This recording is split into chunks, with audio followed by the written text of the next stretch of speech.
The action takes place when the elder lies with his eyes closed, and his disciples say that if he leaves, it is unknown what will happen to them. When the elder was young, he tried to survive on the streets, and by pure luck, he got into the Wasan faction. Since then, he has risen to the top and become an elder, a position that someone like him would never have achieved. He was able to become an elder because he lived in an era when everything was abnormal. This place has been torn apart by war for decades. Countless people have lost their lives in it. People began to call these times the era of war.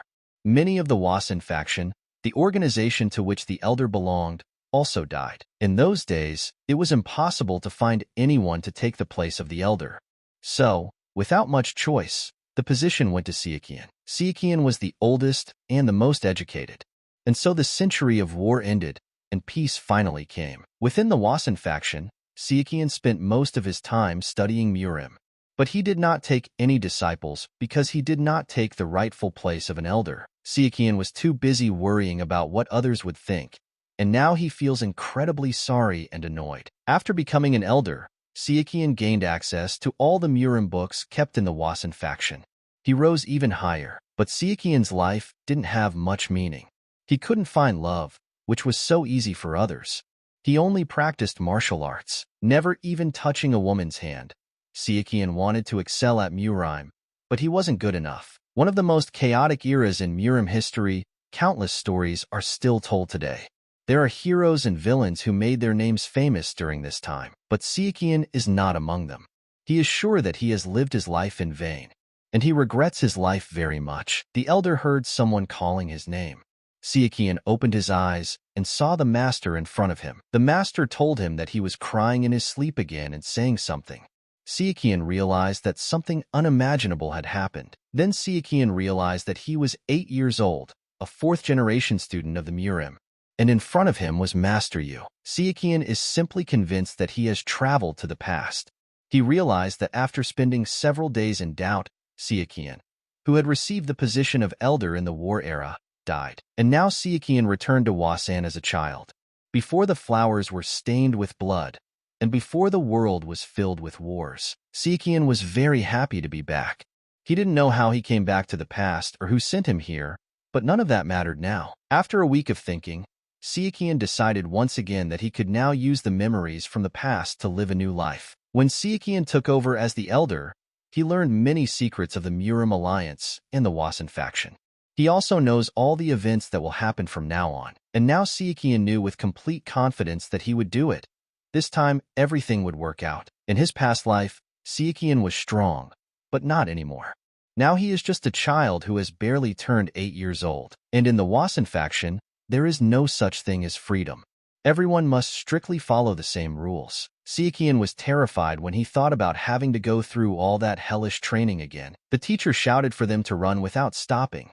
Sichuan remembered that whether you are a child or an adult, training until death does not change. Every teacher knows the limits of their students. It is important to rest before passing out to recover, then repeat everything again. The worst thing for Sichuan was that he hadn't even reached the training camp yet. The training center for the fourth generation is located in the Nakan Temple. The path to this place is called Nakan Hell. Sichuan understood that he had to go through a long and difficult journey again to achieve his goals. 1 year later, Sichuan turned 9. Master Yu praised the boy and said that she was proud of him. At first, Sichuan felt strange being treated like a child, but over time, he got used to it. That day, the master told him that from now on he could train on his own. Sichuan was very happy about this news. He couldn't train while the master was by his side every day. But that didn't mean he missed it.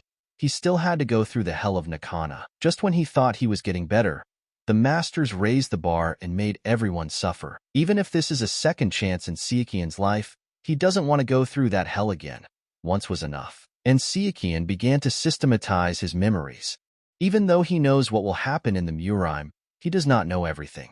Human memory has its limits, so Sichuan began writing down all the important events that happened in the future.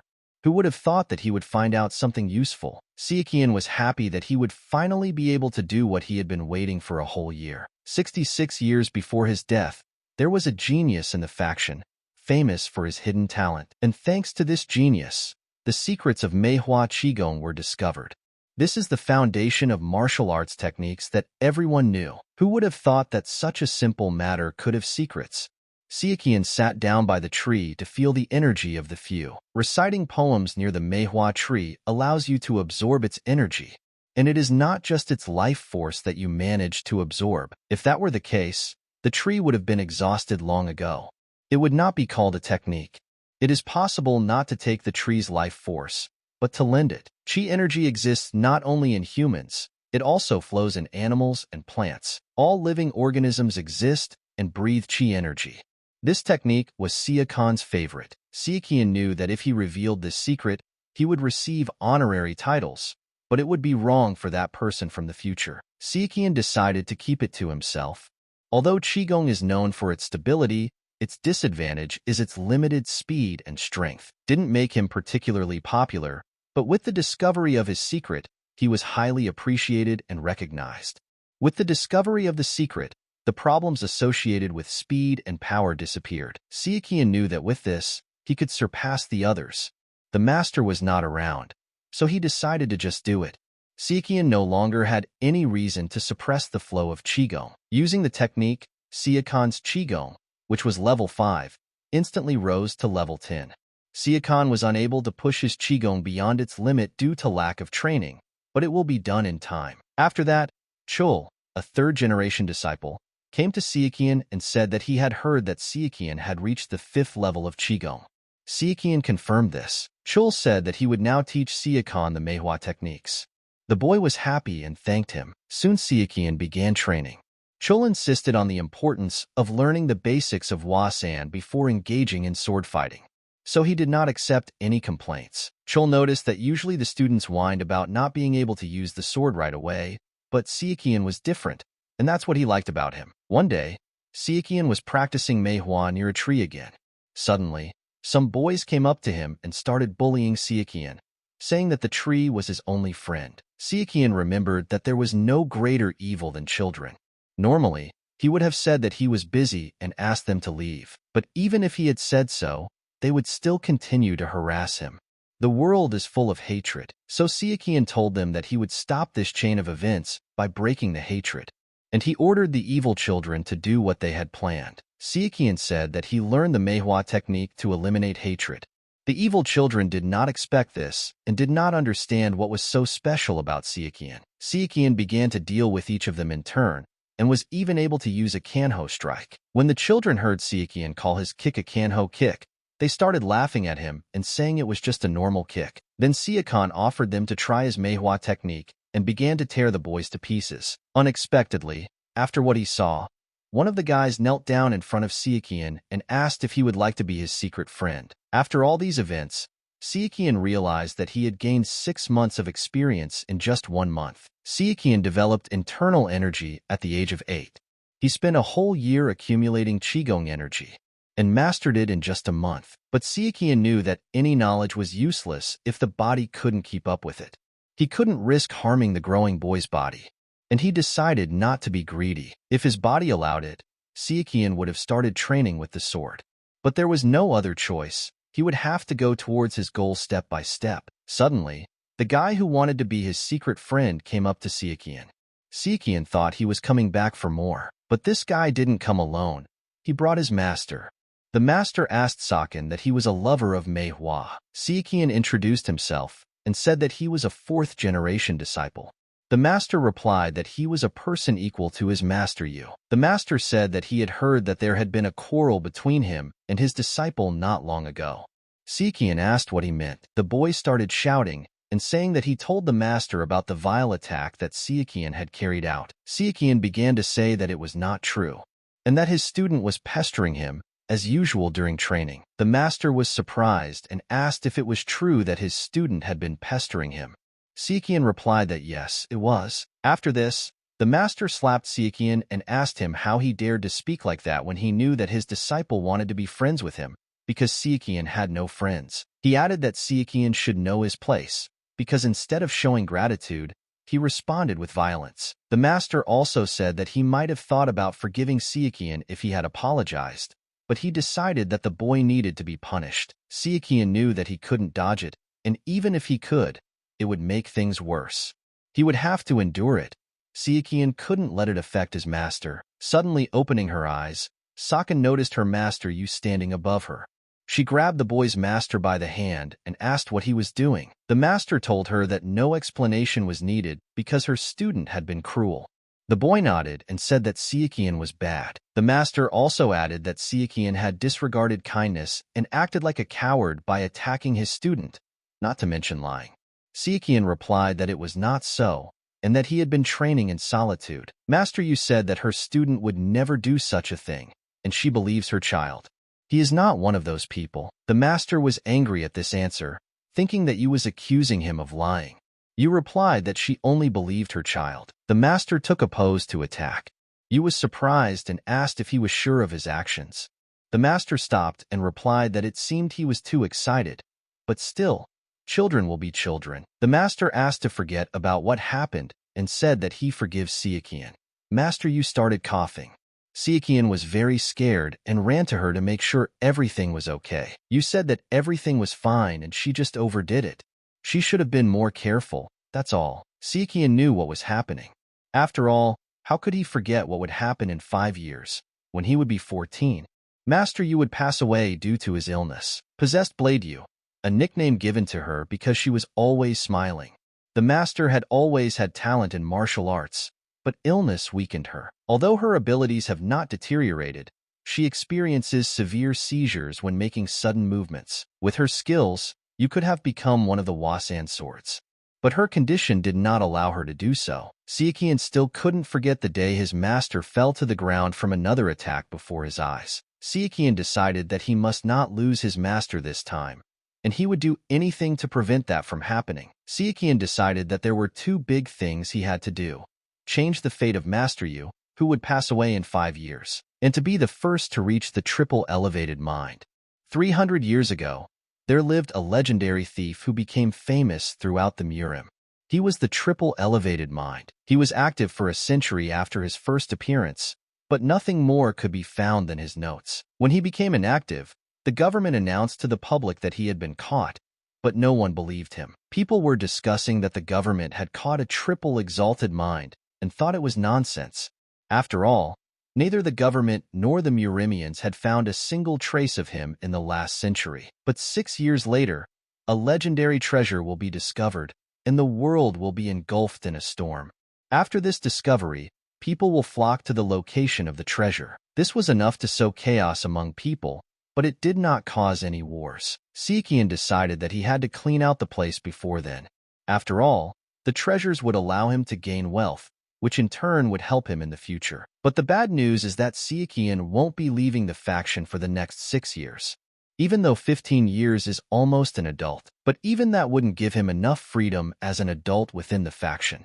Sichuan began to think about what he should do. After 2 months, Sichuan had achieved 2 years of development in just half a month of work. Sichuan knew before that the Zwigan was simply amazing. Sichuan came to his master Yu, however. While he was sitting at the door, he heard Yu coughing. For now, he could only ask the doctor to examine her, but he even rejected the requests of the MURIM leaders and elders. Sichuan remembered something about him being obsessed with rare books on medicine. Sichuan had lost count of how many times he tried to bring the doctor there. If only he could get the medicine the doctor used. But it was too expensive. And then Sichuan realized that it didn't necessarily have to be medicine. It could be a medicinal plant. These herbs can be used for both healing and chi enhancement. Why didn't Sichuan think of this before? The boy began to think that there must be newly discovered medicinal herbs.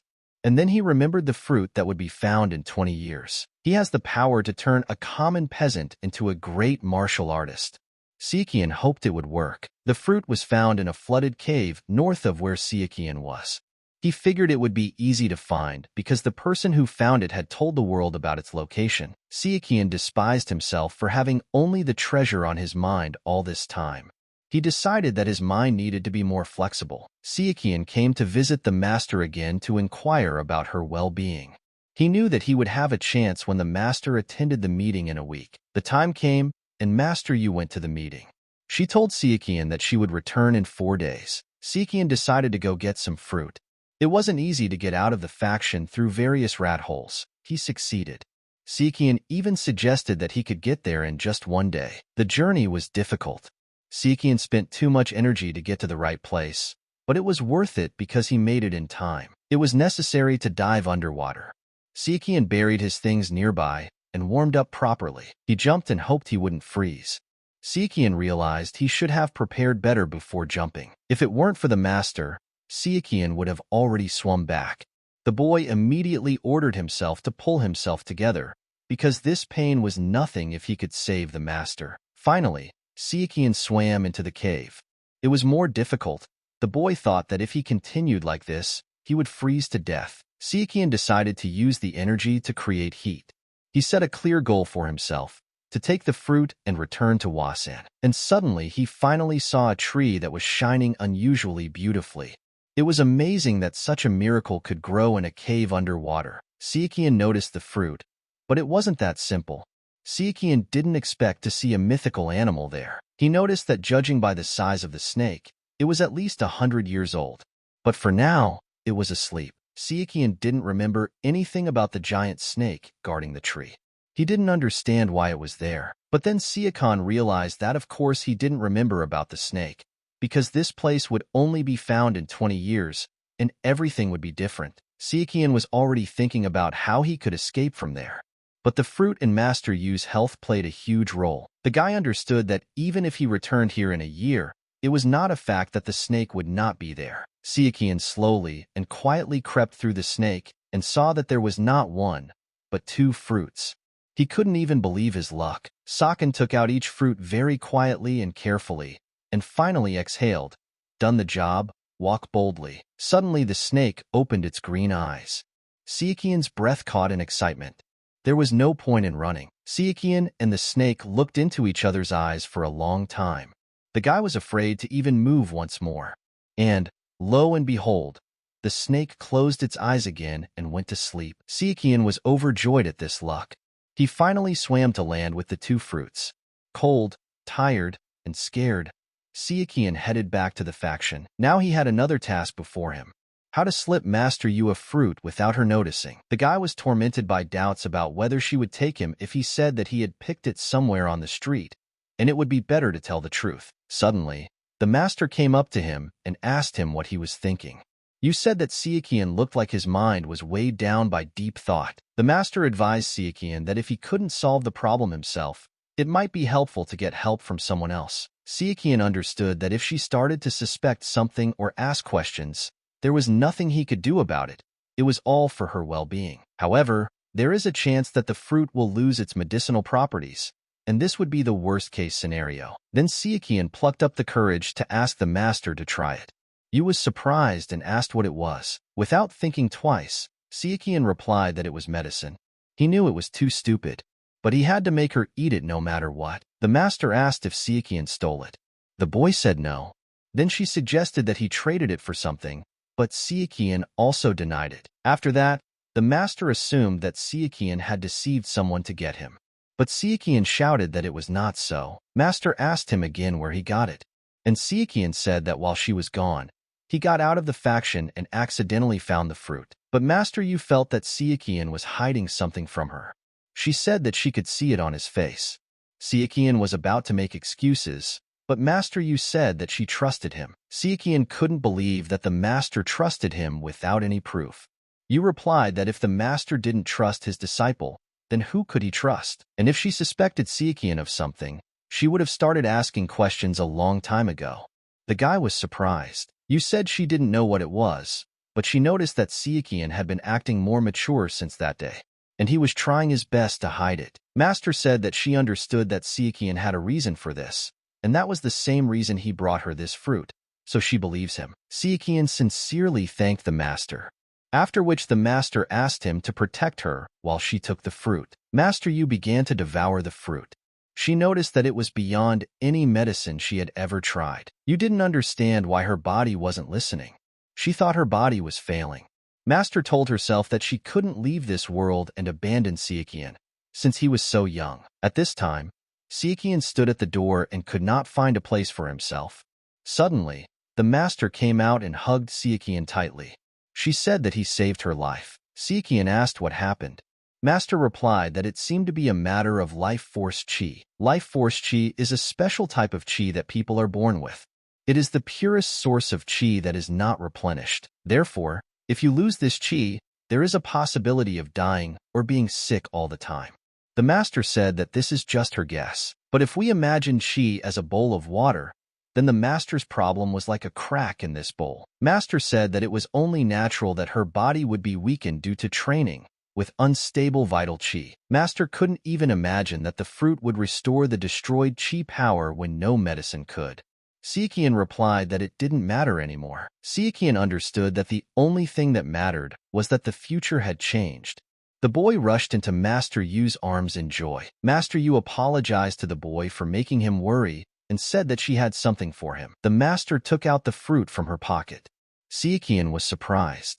The master said that she wanted him to eat it. The master asked not to say that Sichuan wanted him to be with her just in case, because she knew that her body was already fine. Sichuan then asked her to eat another piece of fruit to prove it.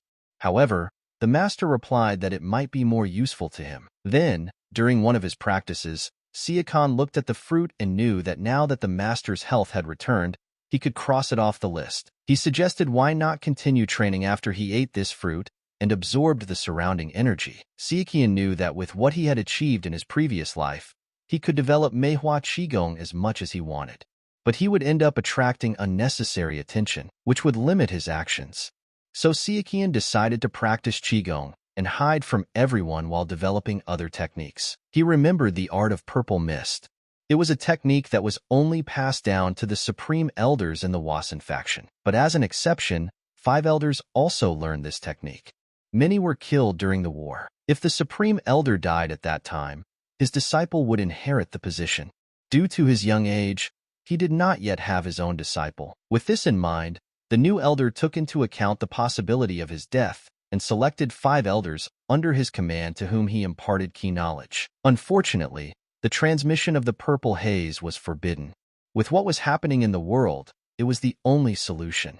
But peace was restored and all the worst predictions were remembered. But there are difficult aspects to the art of purple haze. Even a practitioner of this art cannot fully realize it until he reaches a certain limit. The purple haze technique gets its name from its color when used. It is a power that can only be achieved by reaching its limits. Until the user reaches a certain point, the full potential cannot be used.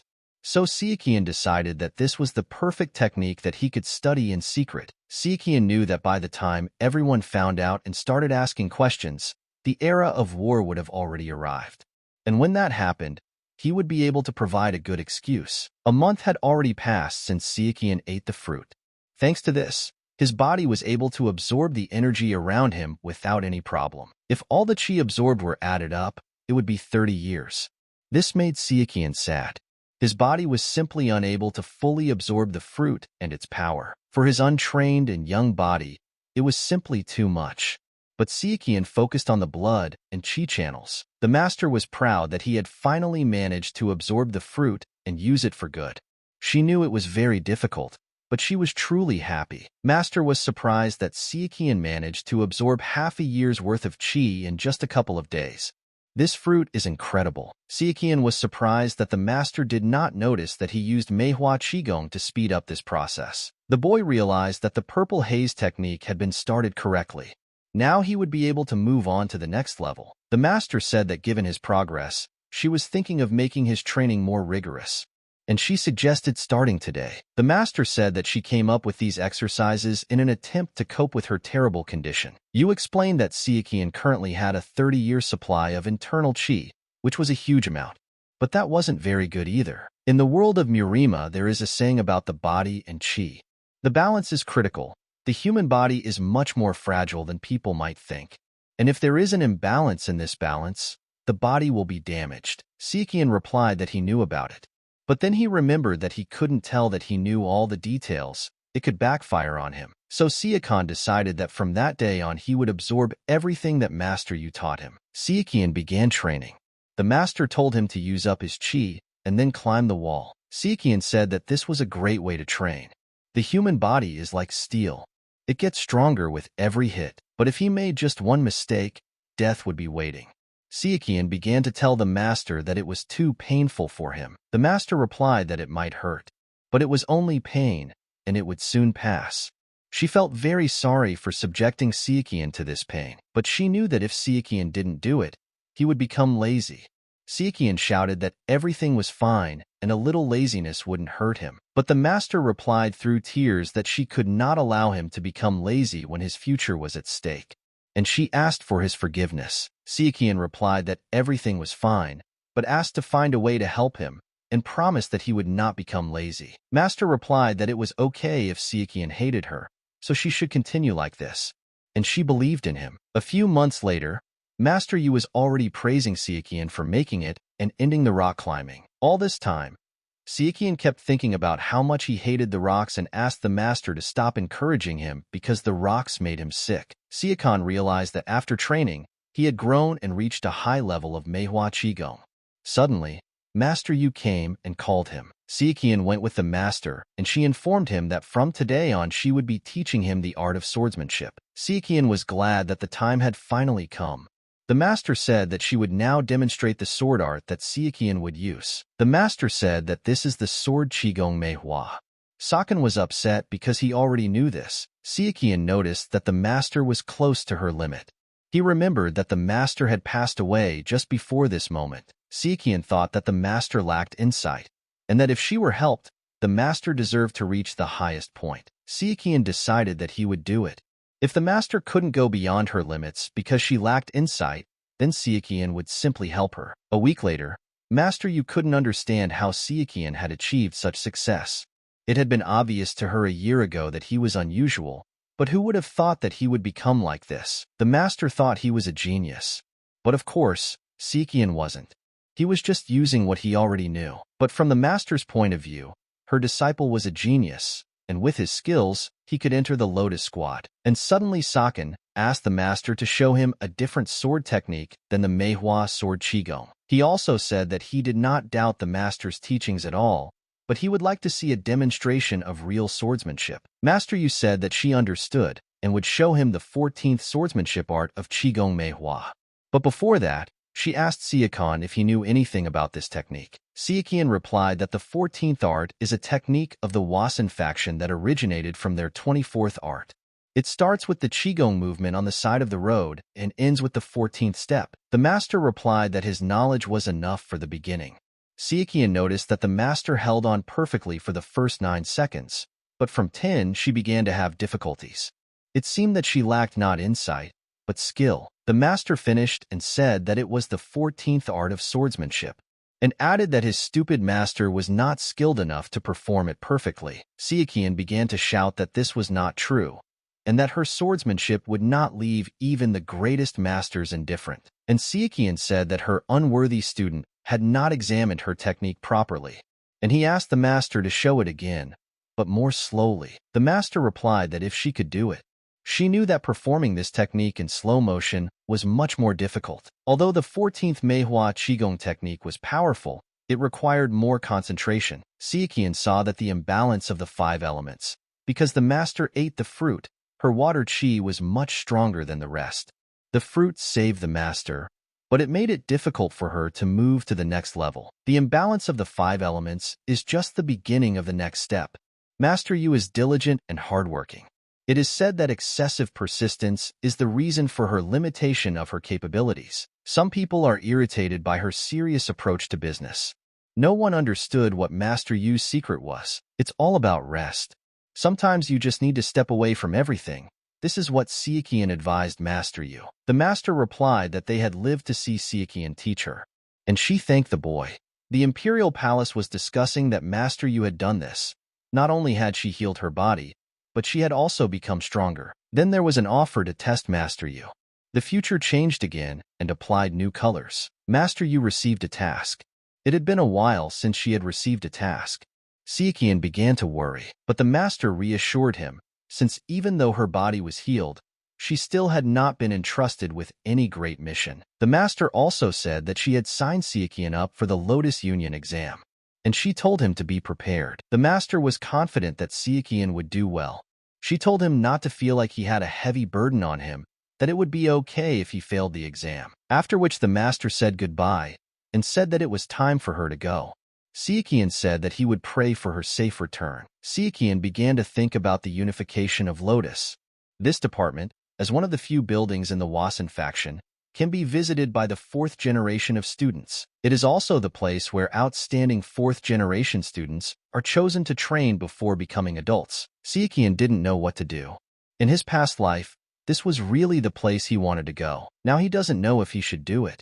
Sichuan also shouldn't forget about the triple sublime mind. Sichuan thought that after 5 years, the triple sublime mind's note would be discovered. However, he needed to quickly get to the strength contest. Sichuan will need at least 1 year to accomplish everything, and he will need someone's help, but to find someone trustworthy, it will take 2 years. Sichuan really needs at least a year, maximum 2 years. In other words, he needs to get to the competition by the age of 13. It would be quite tiring to wait until you were 13 years old to get a chance to fight. Sichuan knew that he would have to keep his strength low because he was young. He decided to only show the skills that would allow him to pass the Lotus competition. There are 3 years left to wait. This year, Sichuan will enter the Lotus Union and show off his abilities. Although he hates to show off his efforts, there is no other way. The day of the Lotus Union selection arrived. Sichuan looked at his opponents and even felt awkward being in such a surrounding. Sichuan passed by, and one of the guys noticed that his face was very familiar. It was the same guy who brought his master to the showdown. Sichuan immediately realized that these guys would fail, and he really wouldn't have to use his strength to pass. The people around started screaming, and some even started crying. One of the guys fell to the floor and started saying that he knew some genius would appear. Sichuan noticed that this reaction was because of a girl named Nak who appeared, the phoenix of the plum plant martial arts. Everyone was talking about her appearance, and Sichuan couldn't help but notice her. As the only woman among the 5 great masters of Wasan, she is the descendant of an excellent master who wields the bloody and iron sword. Her skill reached such a level that she became the first person to have the word phoenix added to her title. But there is a saying that the most beautiful flowers are the first to fade. During the war, Nak was very active and received the title of hero, but she died before reaching 20 years of age. During the competition, Nak beat everyone. The boys stood there and thought that maybe next year they would be lucky. Suddenly, Sichuan raised his hand and shouted that he wanted to fight. The surrounding boys were unhappy with this behavior and bullied him. Sichuan approached Nak, and she wished him luck. Sichuan greeted her, and the girl said that she was giving him the right to attack first. The judges were watching the process, and one of them said that it would be over in 3 seconds. Sichuan launched an attack, and Nak was very surprised by such internal energy. But the girl calmed herself down. She was thinking about predicting what his next attack would be. At this time, Sichuan had already used his next attack. Nak tried to hold the line. However, Sichuan was not like the previous opponents.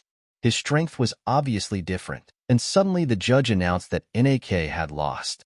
And the winner was Sichuan. The guys who had already lost to Nak started shouting that they wouldn't accept this victory, because it was only an advantage in strength, not in swordsmanship. Sichuan had assumed that this would happen, so he didn't care how inevitable it was. He was worried that it would harm his master's honor. The judges began to discuss.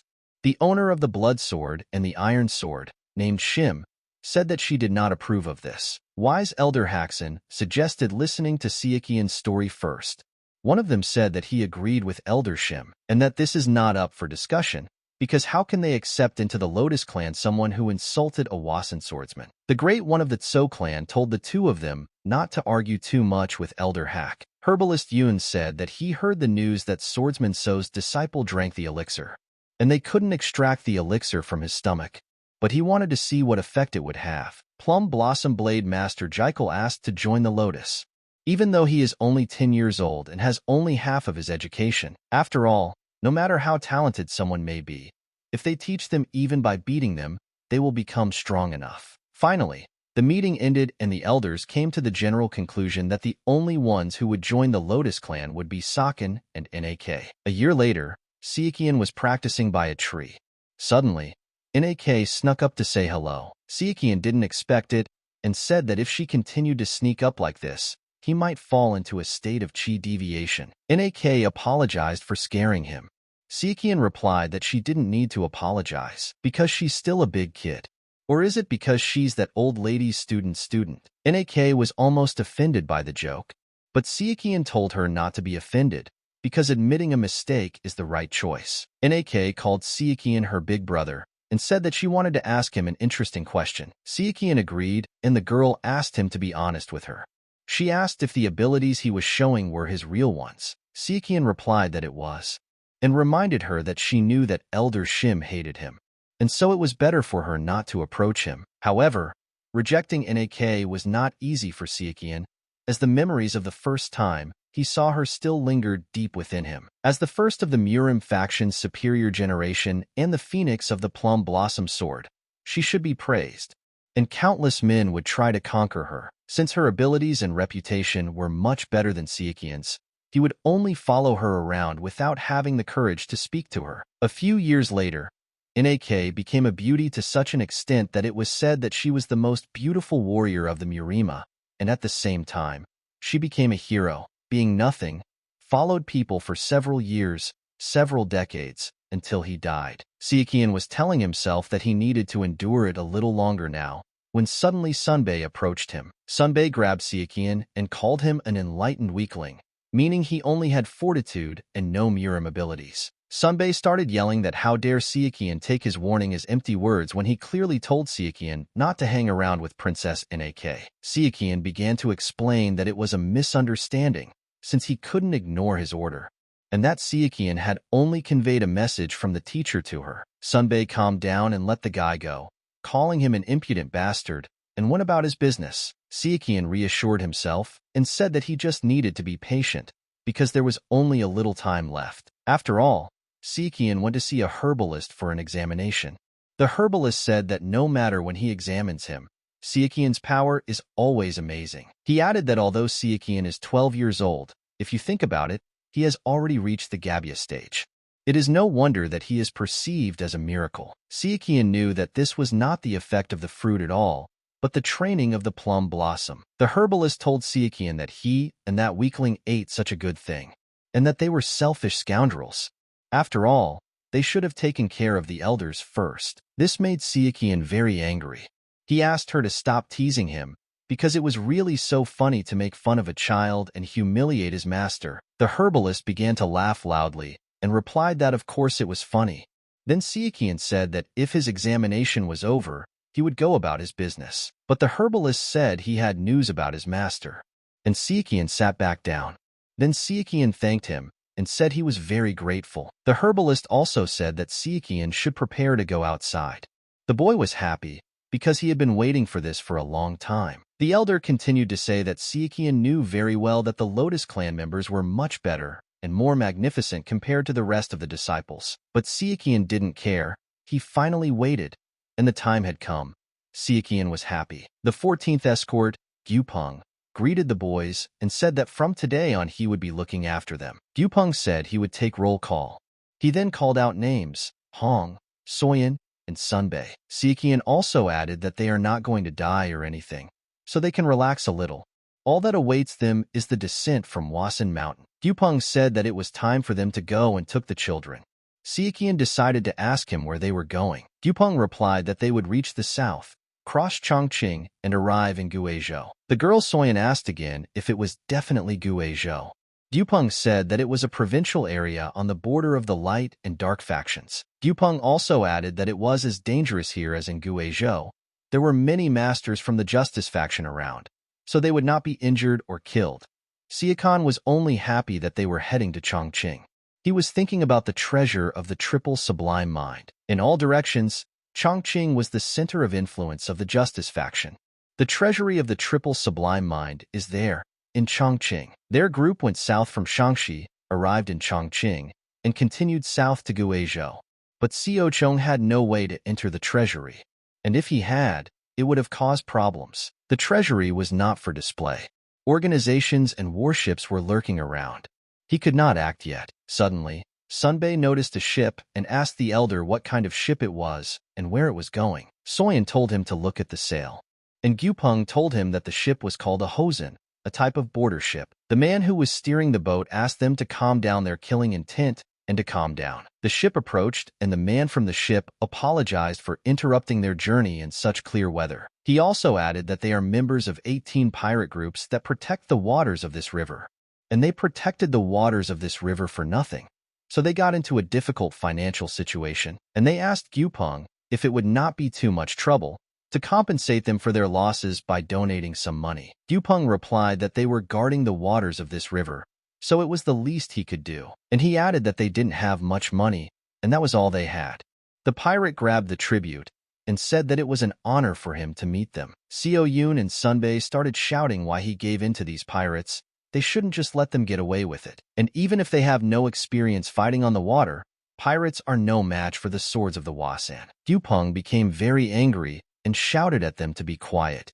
He apologized to the man who was driving the boat, explaining that the two were being too zealous. Gyupeng asked if they seriously thought he was afraid of pirates.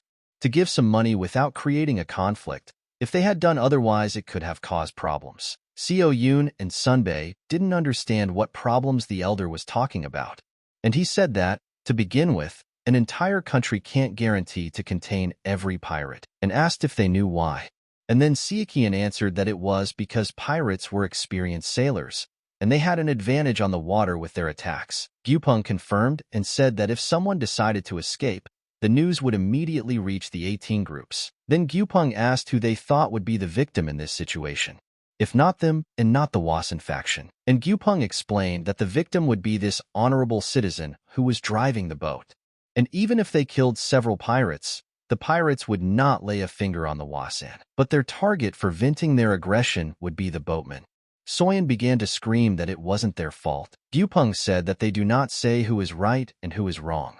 It is no secret that the 18th group is going down the wrong path. It is natural for them. And Gyupeng also added that if the guys are not going to take responsibility for the boatman's life, it would be better to leave everything as is. And if word of this spreads, no one will offer them their boat and escort again. And for this to stop, 18 groups must disappear. But their size and power are not so small. Not only the Wasan faction, but also the MURIM alliance must take action. Therefore, it is also improper. Gyupeng asked if they knew why. And Sichuan replied that it would upset the balance, because the power of the most powerful organizations creates a perfect balance. They were equal in power, so none of them could take action. If the MURIM declares the 18 groups as its enemies and starts a war with them, it will lose its military power. The remaining houses can join forces and displace the weakened MURIM union. Gyupeng replied that Sichuan understood this very well. He added that the guys knew this too, they just didn't want to admit it. With some regret, Gyupeng said that it was not that he did not understand their hopes, but that great power came with harsh reality, and they needed to think about that. Finally, they arrived in Guizhou. Gyupeng said that they had business there, and they needed to hurry. There they were met by the king of merchants, Li. His name is not very well known now, but in the future he will become the first merchant in the central regions. Sichuan understood that the merchant king was not someone to be enemies with. He had to have this money flee on his side. Sichuan knew that there was no need to doubt his skills, and if he left the treasure in the care of the merchant king, he would be in charge of it himself. And if Li is bribed, he will become the most trusted person in the world. And it is noteworthy that Sichuan can confidently leave him treasures. Suddenly, an unknown man approached Gyupeng. He began to admire them and say that they looked like they were nobles, and most likely they were swordsmen from the faction. The man said that he was a merchant from the provinces, and seeing their lofty gait, he could not contain his admiration. Gyupeng replied that there was no need for them to unpack their things at the inn, so let him take them to the Cayenne branch of the MURIM Union. And if he decides to do something weird, it will not escape Gyupeng's gaze. The man bowed politely. Gyupeng told the boys that if their destination was a MURIM, they wouldn't have to stay in a MURIM. And if there was nothing else in mind, they would be given shelter there. The merchant from the hinterland was surprised that they provide housing in MURIM, and he asked Gyupeng his name. Gyupeng gave his name and said that the man was very enterprising. The merchant thought that Gyupeng was a big shot. The merchant could not stop and said to himself that he had some kind of extraordinary premonition, because these were students from the Great Wasan. Sunbei couldn't stand it any longer and told the merchant to be quiet because he had already lost all shame. Gyupeng asked Sunbei what kind of manners this was. After all, he was a faction resident, and should be neat and more friendly. The merchant apologized and said that it seemed that he had caused some awkwardness and that he should improve in the future, and he asked to follow him. The merchant led them to the Cayenne branch and said that they were there, and he quickly went about his business. They were met by the Cayenne branch manager, Shin, who said that it was an honor to meet the 14th honored swordsman. Gupeng replied that it was also an honor for him to meet the branch manager who commands the front line in Guizhou. Shin said that he had ordered to prepare shelter and food, and asked what those guys, members of the Lotus Union, were doing with him. Shin said he was glad to have the opportunity to meet the master who will be responsible for the future of Wasan this year. Gupeng replied that in the name of the Wasan faction, he assured them that no matter what mission they were given, they would be able to carry it out. Shin replied that Gupeng was noble like no other, and said that he would soon tell them their mission. Shin also warned that the royal family is in Kaiyang right now, and they will probably work together on the mission, so it's worth getting to know them. Sichuan remembered the royal family of Zhuge, and he didn't know whether it was the right time or not. The great minister Sak approached Gupeng and greeted him. Gupeng was glad to meet him after 3 years. Sak asked if these youngsters behind him were from the Lotus Union.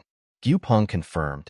Sak said that he had just brought the royal family, so that she would become a great young generation in the faction, and if all goes well, he would like to create a place where negotiations can be conducted in harmony. Sak introduced his nephews and nieces. Sang approached Gupeng and greeted him, saying that in the Kangho he had been given the title of the beautiful Jade Sage. Then the young lady Saran introduced herself and said that Sang was her older brother. Sichuan shouted out her name in surprise. Sichuan immediately apologized. Sak replied that there was no need to apologize, because on the other hand, he was glad that a member of the Lotus Union knew their Saran. Then Sak introduced the boy to Zhu. He timidly stepped forward and introduced himself. Sak said he usually doesn't show himself, so it's not surprising, and asked to remember that he is reserved. Meanwhile, Sunbei told Xiaoyun that he had a feeling that Sichuan would become friends with his younger brother. To be honest, didn't even think about being here. He was just thinking about the possibility. This era witnessed the birth of an incredible number of heroes who have gone down in history generation after generation. Sang, who would later be called the Celestial Warrior, would become one of these heroes. When the MURIM world was filled with wars, Sang demonstrated amazing skills. Sang was excellent in military strategy and tactics, while the intriguing Saran became an expert in politics. During the war, most of the MURIM tactics were created by these two. People even thought that Zhu was reincarnated as a boy and a girl. Zhu, who was assessed a little later, became a priority wanted person along with those two. However, the strange thing is that Sichuan did not expect to see Zhu in such a place. At this time, Sak was yelling at Zhu to stand up straight and calling him a loser, and that if you just looked at him, you would immediately become disappointed and furious. Sak said that it was all because of Zhu, and that he was the one who created such a mess, and that was why he was called a frivolous eccentric. Sichuan was surprised by such terrible treatment. Sak said he wasn't asking for much, just to do regular meditation like everyone else, and to stop studying useless things like how machines work. Machine building is an art that has been abandoned and considered useless. With the art of use, machine building was the pride of the Zhuge family, but now this combination has been forgotten. If the enemy force was a jewel, then its destruction would have attracted some attention, but that was not the point. It was forgotten because of the two demonic forces. Therefore, the study of something like the structure of mechanisms would be enough to earn contempt. Meanwhile, Xiaoyun asked Sang if their younger brother was strange in the Hua Mountain sect too, and suddenly Zhu apologized for his behavior. Xiaoyun joined Sanggu, and Sunbei began to communicate with Saran. Sichuan asked Gupeng at this time if he could go with Zhu, explaining that even though he was called a frivolous eccentric, they would find common ground. Xiaoyun laughed and said that strange people are attracted to each other. Sichuan approached Zhu and asked if he wanted to become friends with his uncle. Zhu became very aggressive and replied that Sichuan was only 2 years older than him and started yelling at him to stop talking nonsense. Sichuan laughed and said that he was a small, strong guy and if his uncle saw this, he would be scared. Zhu got even angrier and asked what he was trying to achieve. Sichuan replied that he just wanted to play. Sichuan understood that he just needed to flatter him first, because even one wrong step was dangerous with him. Unexpectedly, Zhu replied to Saken that it was strange for him to say such a thing, but it was better for Saken not to hang out with him. Zhu considered himself a pitiful fool who had not even reached 20% of the Heavenly Star attack mastery and was obsessed with constructing mechanisms, so he was completely useless in this era. Sichuan knew that this was odd, and as his nickname Zhu suggested, it would take some time for his talents to be properly appreciated. Zhu was spotted while exploring the treasury of the Triple Sublime Mind. This happened because some mechanisms were in the treasury. The faction, especially the Zhuge family, were able to obtain a huge amount of treasure thanks to Zhuge's knowledge of mechanisms. At that moment, Zhu decided that the disdain towards him would end. He could not have been more wrong. There were people who changed their minds about him, but most people thought he was at least good for something. And when Zhu was almost completely forgotten, his existence became widely known again. And it was because of the structure of mechanisms. Mechanical engineering, which was considered useless, was revived in the era of wars. And since the skill of mechanics was forgotten, the only one who could take the necessary actions was Zhu. Later, the influence of the royal family skyrocketed. It was natural, because the only person who was called an expert in the construction of mechanisms was Zhu. Leaving all the work to Zhu was very destructive to his nerves. He was the only one who understood the mechanisms, and therefore had to keep an eye on everything. He worked on everything himself, and his room was under surveillance, a so-called guard. Under such pressure, it was impossible to maintain his mind in stability. Zhu finally overworked himself and burned out. About 10 years later, he committed suicide. At this time, Sichuan replied to Zhu that he knew that he was far from a gift, a pitiful sight that whined about everything. Sichuan said that he knows that Zhu is crazy about the structure of mechanisms, and that's not a bad thing. On the contrary, being interested in something that others don't dare to is amazing. And if he sticks to his faith and continues to work hard, there will be nothing in the world that he cannot achieve. Therefore, one should not stop, no matter what others say, and go the way that one likes. And also, as he did before, not to give up. Everything he achieved, everything he learned, not to renounce it. And that if the world does not accept it, then Sichuan will. And those who neglect the genius child Sichuan will know his wrath. Zhu was simply shocked by such speeches. Zhu asked him to tell the truth, and asked if Uncle had asked Sichuan to flatter him in order to influence him somehow.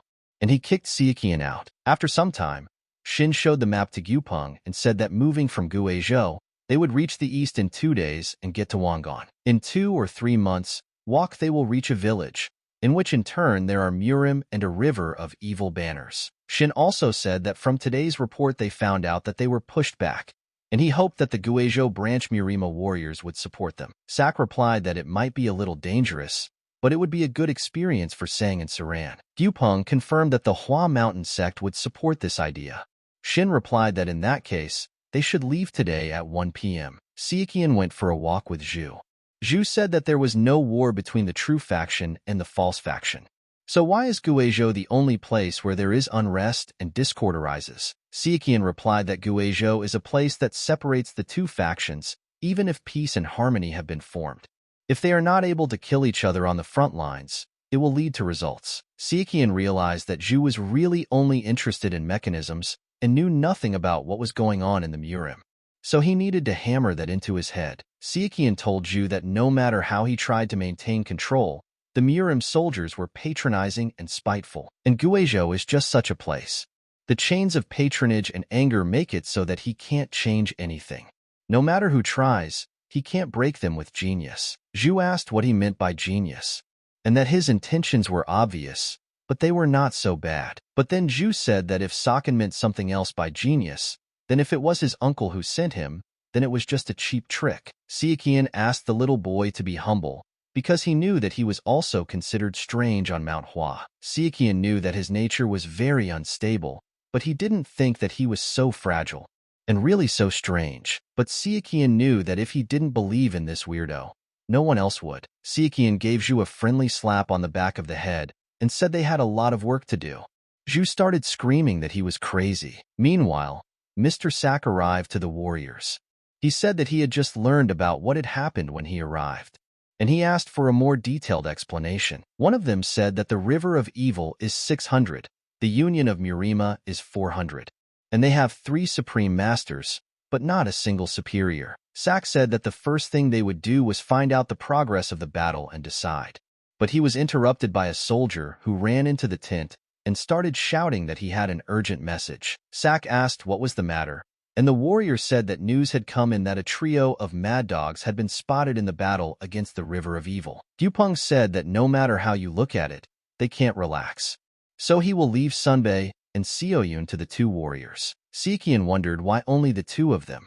Dupeng replied that he forgot to tell him beforehand, and that he really wanted to take him along, but he thought it would be too difficult to bring 3 warriors from Cayenne. So he has no choice but to leave him, the youngest, here. Siqian was sad, but he agreed and wished them a safe journey and that he would pray for their well-being. Dupeng appeared on the battlefield. The Vins were delighted to see the 14th accompanying swordsman. Sak was also delighted that these dogs were nothing against him. Saran asked Sang what was happening to him. He replied that for some reason there were too few of them. Sang approached Uncle Saku and said that he thought they were trapped because there were 100 to 150 people in the enemy unit. Sak replied that he had little experience in military affairs, so he was probably just mistaken. Sak told him to better look ahead, because these are the last lives of the River of Evil. Suddenly, one of the warriors looked through binoculars and was horrified. He began to shout that they were attacking the city while they were on the field. Some of the soldiers did not know what to do. Some wanted to run away because they did not know what would happen to the women and children. No one expected that they would be trapped. Meanwhile, Siqian looked into the distance and said that there were about 100 of them, but there should be a master there. Siqian knew that they only had one first-class warrior. He hoped that those geniuses probably realized that this was a trap. Siqian expected that reinforcements would definitely be sent. He just had to hold out until then. He also noticed that Zhu had disappeared from his sight. He thought that the little boy had hidden after learning about the trouble. It was for the best. Siqian gathered his strength and told himself that it was time to begin.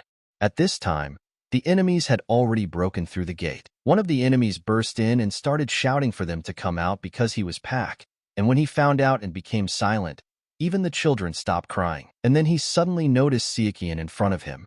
Park didn't understand who this guy was standing in front of him. Siqian replied that he didn't need to know who he was because he was going to die soon anyway. Park laughed at this. Park then asked Siqian if he was really going to fight them all alone. Siqian replied that he was not alone. Pak replied that he was even a little excited because he was so confident in himself. Siqian replied that he would punish him with his sword for underestimating them. The battle began. Suddenly, another enemy asked Siqian what made him so confident and attacked the guy. Siqian didn't expect it because he was always behind. The enemy asked if he had wet his pants out of fear, but Siqian pulled himself together and realized that it was his turn to go forward. He began to hold the line. Siakan began to apply the technique of Qigong Manhwa, butterfly dance, and also the overthrow of sensual beauty. Siakian managed to defeat one after another. He also used the plum blossom technique. Park watched this and became furious. He started shouting and asking Siakian who he was. The guy replied that he was just passing by. 30 minutes before, Siakian was trying to create some kind of tactics with the remaining warriors in the city. Siakian told them to wait for them in front of the gate, blocking the enemies so they wouldn't all rush in at once. And the second-class warriors must stay close and provide insurance in places where their help is needed. And finally, in the center, Siakian will fight one enemy after another, and in this way, perhaps, they will be able to win. One of the warriors did not believe in Siakan at first, but after seeing him in battle, he realized that they had the cover of the Hosen. Meanwhile, Siakian told him to be on guard because the enemy was pressing too hard, and that he understood his feelings, but they were too few and they had to stick together. Suddenly, another enemy attacked Siakian, shouting that Siakian would die at that very second. However, the guy managed to use defense in time. The enemy began to laugh. What is the faction of Hosen, who fights for honor? Kicking. Siakian answered him. At first, he was a convinced swordsman, but after going to war, he changed his mind. Siakian defeated him. One of the enemies began to shout that 30 warriors had already fallen. Pak heard this and became angry. He ordered him to think positively. After all, if they fought with all their might against 30 people, then they must be exhausted. Pak knew that there was no way to retreat. Ordinary people might be able to, but since he was responsible for all of this, he would certainly be persecuted. Suddenly Pak shouted to his warriors that whoever killed this boy would be reported to the senior officer and rewarded with gold. Hearing the word gold, the enemies became even more enraged, and with wild eyes they saw Sichuan's prey before them. Sichuan realized that this was now a real ambush. Suddenly, 1,000 arrows appeared in the sky. The enemies could not understand where they were coming from. At this time, Zhu stood with a bamboo crossbow in his hands and was happy with his success. Sichuan realized that this was definitely what the Tang Clan of Sichuan used during the war. And being people of honor, they were embarrassed to use Zhu's invention because it was a killing device, and so they sold it to the Tang Clan. Sichuan admired his baby. He knew that in the future, Zhu would definitely become an outstanding person. Sichuan shouted to Zhu that this was a great job, and he was undoubtedly a genius.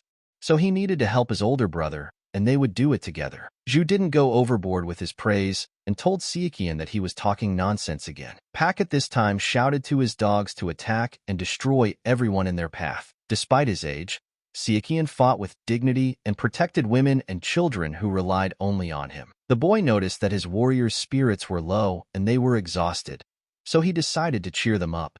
He started shouting that he was Sichuan from the Hosen faction, and he was asking for support from the glorious warriors. The warriors understood that he was still a child, but they believed in him and shouted for everyone to follow young Master Sakan. Park didn't understand what this guy was doing.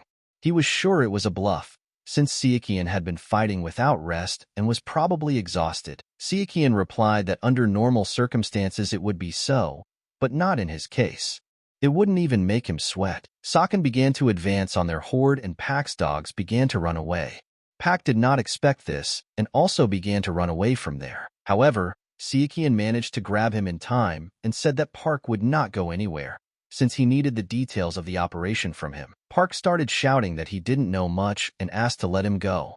Then Sichuan replied that he would have to kill him in that case. After that, Park promised to tell her whatever he wanted and to do whatever Sichuan said. Finally, Gyupeng and Mr. Sak arrived at the gates of the city. Seeing the broken gates, they were afraid to see what had happened. But when they entered and saw the mountain of defeated enemies and Sichuan, they realized that the warriors had defeated them. Sak began to interrogate the senior warrior and said that although the troops of the River of Evil consisted of warriors of the 3rd class, but how he single-handedly defeated a whole 100. The warrior began to shout that this was not his merit, but that of the young Master Sachkin. Sak got angry and ordered to tell everything as it was. After all, everyone knows that he is only 12 years old. The warrior shouted that it was true, and yet he saw it with his own eyes. Then Sak replied that if he says that all the warriors of the River of Evil were 3rd class, and half of them ran away in fear, then maybe there is some truth in it. Sichuan justified everything by saying that he has much more internal energy than his peers, and this played a big role. Gyupeng praised the boy. He had looked at Sichuan before, and although his fighting skills were average, his insight and inner energy were impressive. Gyupeng knew that usually when a person participates in a real battle at such a young age, his body becomes numb, but Sichuan fought calmly and led the warriors. Gyupeng sincerely believed that young Sichuan would become a key figure in the future. Sak decided to celebrate the victory, and they threw a feast in gratitude for the efforts that their friends from the faction had shown. Sunbei approached Sichuan and said that he was now in a completely different light, and it was nothing compared to what the seniors had done. Sang and Saran also congratulated Sichuan on his victory, and Sioyun also admitted that she underestimated him. The boys were sitting at one table and were all happy about the victory. However, only little Zhu was missing. Zhu was sitting alone at the door of the hall where the banquet was taking place. Suddenly, Sichuan opened the door. Zhu asked him what he wanted. Then Zhu asked Sichuan to keep it a secret that he used a bamboo crossbow, because using a hidden weapon in such a prestigious faction is humiliating. Sichuan replied that, to be honest, they won because of the genius kid, and if he wasn't there, Sichuan would be dead. But Sichuan added that it was unfortunate that they had to keep it a secret, but at least Sichuan acknowledged Zhu and asked him to cheer up. Zhu thanked him and said that the great man was not him, but Sakan. Sakan laughed and said that he finally realized the greatness of his elder brother, and he added that he should not be envious, since he was lucky enough to use the miracle cure, and if Zhu accepts it, he will be equal to him. Zhu was surprised and asked what kind of miracle medicine it was. Sichuan replied that yes, a martial artist has a difficult fate. But no matter how difficult it is, the medicine simplifies everything and allows you to solve any problem. Zhu replied that if the world were like that, there would be plenty of martial artists. Sichuan then asked what he would say if his older brother got him the medicine. Then Zhu replied that if it was true, he would not only be his younger brother, but also his subordinate. And he hoped that Sichuan would remember this promise. 2 days later, a crowd of people stood at the gates of the city. A man approached and a guard asked him about the purpose of his visit. The man replied that he had come to congratulate on the victory because he wanted to present a gift to the 14th accompanying sword. Gupeng announced to his boys that today he would teach them how to deal with people. And he explained that when receiving a gift, if they ask for a favor, it is better to refuse. Because for a Taoist, being acquisitive is taboo. One should always accept moderate gifts. And if the gifts are expensive, the attitude towards them may change. Also, if someone's tone promises anything, it is necessary to avoid that person. Communicating with a faction like theirs is a heavy burden. The boys went with Gupeng to receive congratulations and gifts. Some came from Sichuan. Some came simply to express gratitude and give warm words. Some praised the Lotus Squad. The gifts were different, to suit everyone's taste. Sometimes pleasant, sometimes not so much. But Sichuan was waiting for only one person to appear. The boy knew that he must be somewhere here. He was waiting for the merchant King Li. The boy had done a lot to help him, and he was waiting for him to show up. Suddenly a man came up and said hello. He said that they met again. Sichuan looked and remembered that it was the small merchant, but it was definitely not him. He could have changed his name, but his passion for money is matched only by the amount of fat he has. Also his immense pride, that even if he had to confront the MURIM Union, he would not back down. At least, Sichuan understood that he would not act like an ordinary merchant and would not have an average build. Sichuan decided that once everything was over, he would definitely have to check the visitor's book. At this time, the merchant told Gupeng that he heard the news and was delighted, and that, usually when talking about sword masters, the Hosen faction rises above all. Gupeng replied that he had already spoken to too many people, so he was deviating. The merchant asked for some time, but Gupeng replied that it was time for him to go. The merchant asked him to stop and grabbed Gupeng by the hand. The guards grabbed him. The merchant started shouting that at least they knew who he was. He began to shout that he was a warrior of the Cayenne Branch Union, the organization of gold merchants, and that he was the head of a small merchant association called the Gold Merchant Organization, and his name was Li. It seemed to dawn on Sichuan. Merchant Li went home upset, but Sichuan stopped him and said hello. The merchant was very surprised. The merchant apologized to him for the trouble he had caused and asked what brought him here. If this was an order from the 14th swordsman, Sichuan replied that he had made this decision on his own and that he had business with the merchant. Sichuan suggested that they go for a walk somewhere else and talk there. The merchant agreed. Li felt that there was something there and it smelled like money, so he happily followed the guy. Sichuan suggested skipping the pointless talk and getting down to business, and asked the merchant to speak freely. Sichuan said that deals are usually based on trust and manners. The boy clearly understood that if he needed his help in the future, it would be better to establish an equal relationship. The merchant asked Sichuan what he meant by business. The boy replied that he was interested in the business he proposed. Li replied that, to be honest, even he didn't think there was anything special about a small merchant like him, and he didn't understand why Sichuan trusted him. And he added that, in all likelihood, Sichuan came there without informing the 14th Sword Escort and the rest of the Lotus Squad members. Sichuan said that he had an interesting proposal. The merchant was very interested, but Sichuan also added that he wanted to know about his business first. The merchant of course agreed. Li said he calls it a business to make it sound more serious, but in reality, there is nothing special about it. They sell the most popular product, rice, but the whole point is that Li wants to sell rice as military provisions. Then Sichuan said that it turns out that he needs a chance to become a military merchant. Sichuan asked if he needed financial support. Li replied that it was fine and that they needed help of a different kind. Sichuan said he was willing to listen. Li responded that the question was a bit sensitive and asked him to listen to the end. Then the merchant said directly that they needed connections. No matter how, he needed permission for military trade. The merchant cannot get the full one, but he can prepare a partial one. Sichuan replied that he would not get angry in the conversation, so the merchant could speak, and the boy would not judge until he heard. The merchant then asked that as a member of the Lotus Squad, Sichuan must have visited the meeting place where the head of the Kaiyang branch was located along with Gapungam. The boy confirmed. The merchant then assumed that he knew about the conflict in Guizhou and asked Sichuan to tell him about areas that were cut off or had trouble resupplying. From what Sichuan heard, Li's greed is no joke, and the one who initially helped the merchant is also abnormal. And judging from the situation, he is asking for information that should be secret. Sichuan understood that the merchant king was not a person who could distinguish between good and evil. The word gold in the organization's name was not without reason. He was only interested in money. Sichuan had expected this. Sichuan told the merchant that he could help, but it would be limited to the Wannan district. Li, of course, agreed. Sichuan also added that normally he would have refused, but he thinks the merchant knows the reason. The merchant thanked Sichuan for listening, and to be honest, he was surprised that his head was still on his shoulders. And now Sichuan said that the time had come for his proposal. The merchant promised to listen. Sichuan didn't hide it and immediately asked if he knew anything about the triple sublime mind. The merchant immediately realized that this was a tomb containing the treasures of the three-eyed phantom thief. Sichuan revealed that the fruit he ate several years ago was originally found in a tomb, not an underground cave. Sichuan asked the merchant what he thought about it.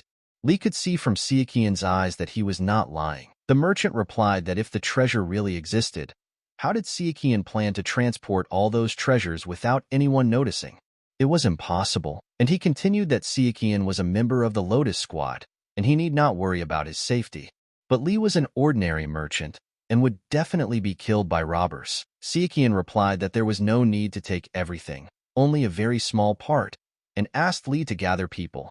And with them Sichuan would go to the treasury and take only the most valuable. Sichuan also added that the merchant should keep this a secret, and then he would suggest that the Wanana military unit put the replenishment of supplies under the control of the Gold Merchant Association. The merchant replied that he understood everything, and asked if the treasure really existed, then why did Sichuan trust him with it? Sichuan couldn't say that he knew the future, so he said that no one else would believe his story. And Sichuan also said that he didn't have much time, and that he would leave tomorrow or the day after. The merchant promised that he would do so. The merchant knew that if this was real, it was a serious matter. And even if it wasn't the treasure trove of the three-eyed phantom thief, gaining supremacy in the Wannan military trade was worth it. Sichuan and the merchant made a deal. The next day, Gupeng informed his boys that they had to return to Hosen tomorrow, so they had to get ready. Soyan ran up to Gupeng and asked if they weren't going to go see the Shaolin Temple, the mutant faction, or the MURIM branch. Sichuan hoped that the little one would come to an agreement. But Gupeng replied that he also wanted to show them as much as possible, but no matter what, it would be difficult. Sunbei began to say that the squad's first outing into the world was for sightseeing and gaining experience, and it shouldn't be so dangerous. Gupeng replied that fortunately they were not hurt, but the headquarters was concerned about them and had unanimously decided to return them home, so there was no choice. Sichuan's thoughts were divided into two sides. On the one hand, the royal family was also ordered to return, so he could go to Chongqing. But on the other hand, he can't ask the merchant king to go with them. Even if they went to Chongqing and plundered the tomb, he would have to return to Guizhou. They went back anyway. At this time, in the River of Evil, a subordinate came to Lord Qion and said that news had arrived that the 14th swordsman would soon arrive at the Yangtze River. Qion was filled with rage and said that even executing those who attacked the Wannan and escaped would not appease his anger. And did they really think that they would escape unharmed? He told his subordinate to teach those Kosan bastards a lesson, and not to come back with bad news. After some time, Gupeng, the boys and the royal family arrived at the port of the Yangtze River. Sak noticed that Gupeng was acting strangely and asked him what was wrong. Gupeng replied that it was nothing serious. He just thought there were not enough ships. Usually at this time of year, there are many people there to enjoy the beauty. Sak replied that Gupeng had simply become very wary because of what had happened in Wanyan and that he needed to rest. Gupeng took a deep breath and enjoyed the beauty around him. Then he looked into the water and began to scream. Gupeng shouted for the MURIM warriors to protect the Lotus troop and the royal family.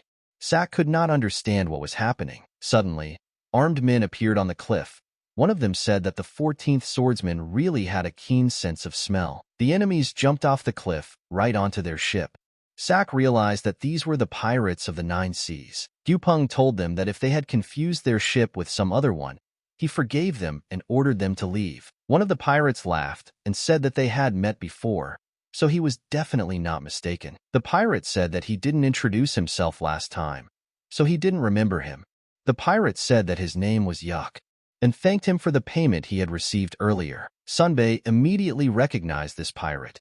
Sak also knew that Yuck was one of the 100 greatest masters, the spearman of the jumping water. Gyupeng realized that this was indeed a spearman of the jumping water, and he asked what he was doing on this ship. Yuck told Gyupeng to listen to him carefully and that they were the pirates of the Nine Seas, the guardians of the Yangtze River. Since ancient times, if someone wanted to cross the river, they had to pay a fee, but Gyupeng discredited them by calling them thieves and did not pay the fee. Sichuan started shouting that it was all a lie. Yuck replied that it wasn't them who had gone up against the Lotus Squad and the stubborn children of the royal family. And what was it that those children suddenly said that they would not cooperate with the pirates and pointed their swords at them? Sang told his uncle at this time that something seemed to be going on and it didn't look like these people would just let them go. Gyupeng asked why there were so few ships in the port. Yuck replied that the young blood of the MURIM was hot, and it was natural to make mistakes without knowing the balance of power. Yuck repeated again that the territory of the river is the territory of the pirates of the Nine Seas, and that they cause trouble, and therefore they, as guardians, protect the peace and law of the river. Yuck ordered to attack and spare no one. Gyupeng and the others had no choice but to hold the line. Sichuan couldn't understand what was going on. Sunbei jumped forward and told Sichuan to hide behind him. Sichuan didn't understand anything. If they were fighting the jumping water spearmen, he would never forget.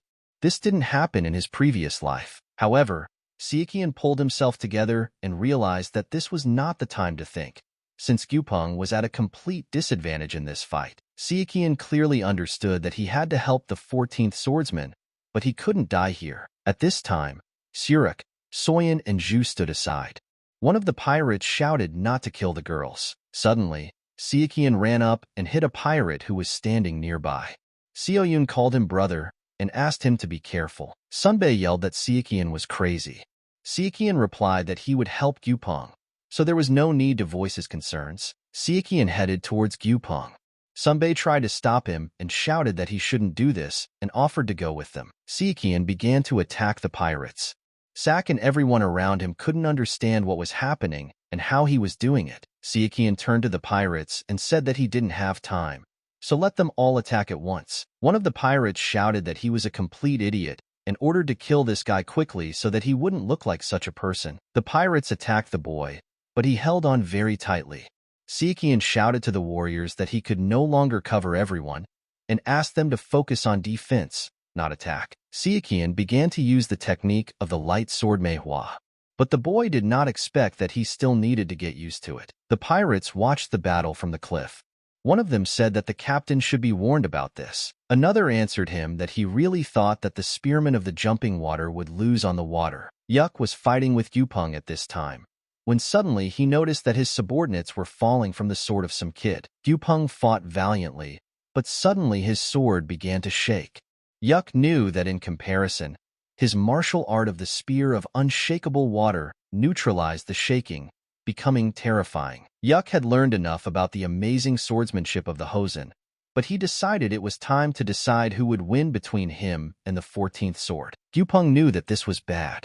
He knew that Yuck was still assessing him, and if he fought at full strength, Gyupeng would not last long. The body of his subordinate flew over Yuck. He didn't understand what the hell. At this time, Sichuan stood behind him and greeted him. Gyupeng asked him in surprise what he was doing. Sichuan replied that he understood his feelings, but now was not the time because they did not know what those pirates on the cliff would do. At this time, Surik told Gyupeng that he would not believe it, but young Master Sichuan had destroyed most of the pirates. Sang pushed her back and said that she had come too far. Gyupeng was very surprised and said that if they got out of there alive, they would talk about it later. Sichuan said that he would help, but Gyupeng stopped him and said that it was better for him not to get in the way. He added that he knew that Sichuan was hiding his real strength But the enemy was too strong, and if Sichuan interferes, then instead of helping, he will only hinder, and asked to leave Yuk with him. Gyupeng continued to fight with Yuk, but Yuk clearly had the advantage over him in the water, and showed good techniques with the spear. Yuk began to laugh and shouted that all his efforts were useless. He kicked the floor of the ship, and the ship swayed on its side. Gyupeng fell, and Yuk took advantage of the moment. Sichuan couldn't stand by and watch Gyupeng being attacked. He attacked the pirate. Yuk got angry and started yelling that he was a conceited child. Sichuan told him to stop already. Sichuan gathered all his strength and used the technique of non-spitting Manhwa thrust, and then a flurry of Manhwa attacks. But Yuk did not tolerate such antics for long. He used the technique and began to spin the entire ship clockwise on the water. The spear was flying straight towards Sichuan, but the boy realized that this was his chance. Yuk flew towards Sichuan with full confidence in his victory, but he did not expect that the boy's sword would hold back his spear. At this time, Gyupeng made an attack on Yuk while Sichuan held back the attack. Gyupeng praised him and said that he did a good job. Gyupeng reminded the Kopekman that he had been careless. Yuk could not believe that he had been defeated, but then he asked again what Gyupeng had called him, and he swung his spear straight at him. Yuk missed Gyupeng's body, but he broke the ship into two halves, and everyone began to roll into the water. Sak was barely floating in the water. One of the warriors shouted for him to swim to him. Gyupeng ordered everyone to grab onto that rock. Gyupeng looked around and asked if everything was there. Xiao Yun started shouting that she couldn't see her brother Sichuan and Zhu. They started shouting, but there was no response anywhere. 3 weeks later, in Guizhou, Merchant Li couldn't get enough of the money. He walked around with it, hugging it, kissing it, and saying he loved it to death. He knew that he owed Mr. Sichuan a great debt. If it weren't for him, he would still be licking someone's ass. The merchant wanted to pay him back, but Sichuan was no longer in this world, so he couldn't do it. Li began to cry, and said that if Sichuan could be reborn, he would give him the silver coins. But he quickly came to his senses and began to say that silver coins were a bit too much. And there was no Saken in this world anymore. And how can a dead person use money? So he decided to just pray. And he almost forgot Sichuan's name for the prayer. Suddenly, a subordinate came in and said that a martial arts master wanted to meet him. Li asked if he looked rich. The subordinate replied that he looked absolutely destitute. Then Li asked if he had said that he belonged to some famous associations. He replied that he was a wanderer. Then the merchant told him to send him away. Someone knocked on the door and asked if he could come in. But as soon as he saw who had entered, his eyes widened. The merchant had not looked so scared for a long time. Unexpectedly for the merchant, Sichuan entered the room. He asked Li why his complexion was so unhealthy and whether he was ready to plunder the tomb. Li started shouting that it was a ghost. Sichuan laughed and replied that it was not worth burying people before their time. And suddenly little Zhu appeared before the merchant. Li began to shout that they were two ghosts and that they should leave him alone, since he would not give a single penalty. Sichuan slammed his fist against the wall and told the merchant to shut up because he was not dead and was standing in front of him alive. Then Li began to say that the MURIM said that they had died, but he believed that Mr. Sichuan was still alive and never doubted it. Sichuan said that he and Zhu were carried away by the current and became separated from the rest of the group. They ended up near Hubei. From there they went to Hunan and back to Guizhou. It took some time. Then the merchant asked why they returned, since Hunan is the territory of the Light faction, and, moreover, isn't the royal family there? Sichuan said that it was for this reason that if Zhu or he were found, there would be an uproar and they would return to the faction and the royal family. And if that had happened, they wouldn't have been able to get out into the world for several years. And that would have meant that they wouldn't have been able to do anything with the treasury. Li replied that it meant Sichuan had brought a member of the royal family to maintain secrecy, and that it was prudent of him. Sichuan replied that it was not that, and that Zhu was their partner, and without him, the tomb robbery would not have been possible. Zhu asked Sichuan if he was sure that the tomb even existed. Sichuan replied that even if it did not, they should follow him. Sichuan asked if the merchant was ready. Li replied that he was. At this time, Gyupeng arrived at the Hosen faction. He asked the master for forgiveness for failing to fulfill his duties and causing her student to die. Gyupeng said that it was all his fault, and if he had more faith in Sichuan, this would not have happened. The master placed her hand on Gyupeng's shoulder and replied that everything was fine and that there was no need to be too hard on oneself. The master also told Gyupeng that she had just returned, so she was a little exhausted, so she needed to be alone for a while. At this time, the master took out a letter from her inside pocket. In it, Sichuan wrote that he was fine. Sichuan wrote that he and Zhu were together now and asked to keep it a secret. He promised to reveal the reason later. Sichuan also apologized for making the master worry and promised that he and Zhu would return safe and sound. At this time, in the organization of the gold merchants, Sichuan was evaluating the warriors that the merchant had gathered. Sichuan noticed 9 second-class warriors, 1 first-class warrior, close to becoming a supreme. Merchant Li said that he had already warned the soldiers that they were going to plunder the tomb. Sichuan asked if they could trust them. The merchant replied that there was no need to worry about that. The merchant also said that warriors value their families, and each of them has members who need help. Zhu then asked if he had taken their family members as hostages. The merchant replied that he was not that mean. The merchant said that he had made a deal with them and they had sworn allegiance to him, and therefore the treatment would be free for them. Then Sichuan asked how the merchant introduced him to the soldiers. The merchant said that he told them to obey his orders, and that they didn't know what Sichuan and Zhu looked like, so there was no need to worry. Sichuan replied that it was a good job, and said that the treasury was in Chongqing. He handed the transcript to the merchant, and then ordered him to burn it. The merchant said that he would support Mr. Sichuan on his journey from the side, from behind, and from the shadows, and he would plunder and collect everything, even the bones of the three-eyed phantom thief. As Sichuan passed by the warriors, one of them said to the other that they should not trust this young brat. Suddenly, a man named Wang came up and told them to shut up, because couldn't they see Mr. Sichuan's stride length and stepping technique? The warrior apologized.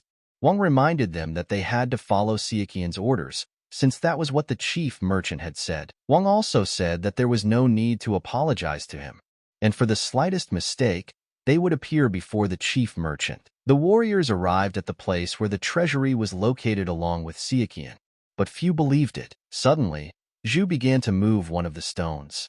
Sichuan noticed and asked what he was doing. Zhu replied that he himself didn't know what he was doing yet. Sichuan realized that it wasn't for nothing that he was #1 in mechanical engineering, because without Zhu he wouldn't have even found the entrance. Then Zhu shouted that he had found it, and huge pillars came out from under the ground. Sichuan thought it was really amazing. However, Sichuan was tormented by one question. Who could be buried in a tomb with such a mechanism? Together with the warriors, they began to descend, and right at the entrance they were met by the symbol of the three-eyed phantom thief. Suddenly, the warrior Cho approached Sichuan and asked him to tell the truth about whose grave this was. Sichuan smiled and said that it was not a grave but a tomb.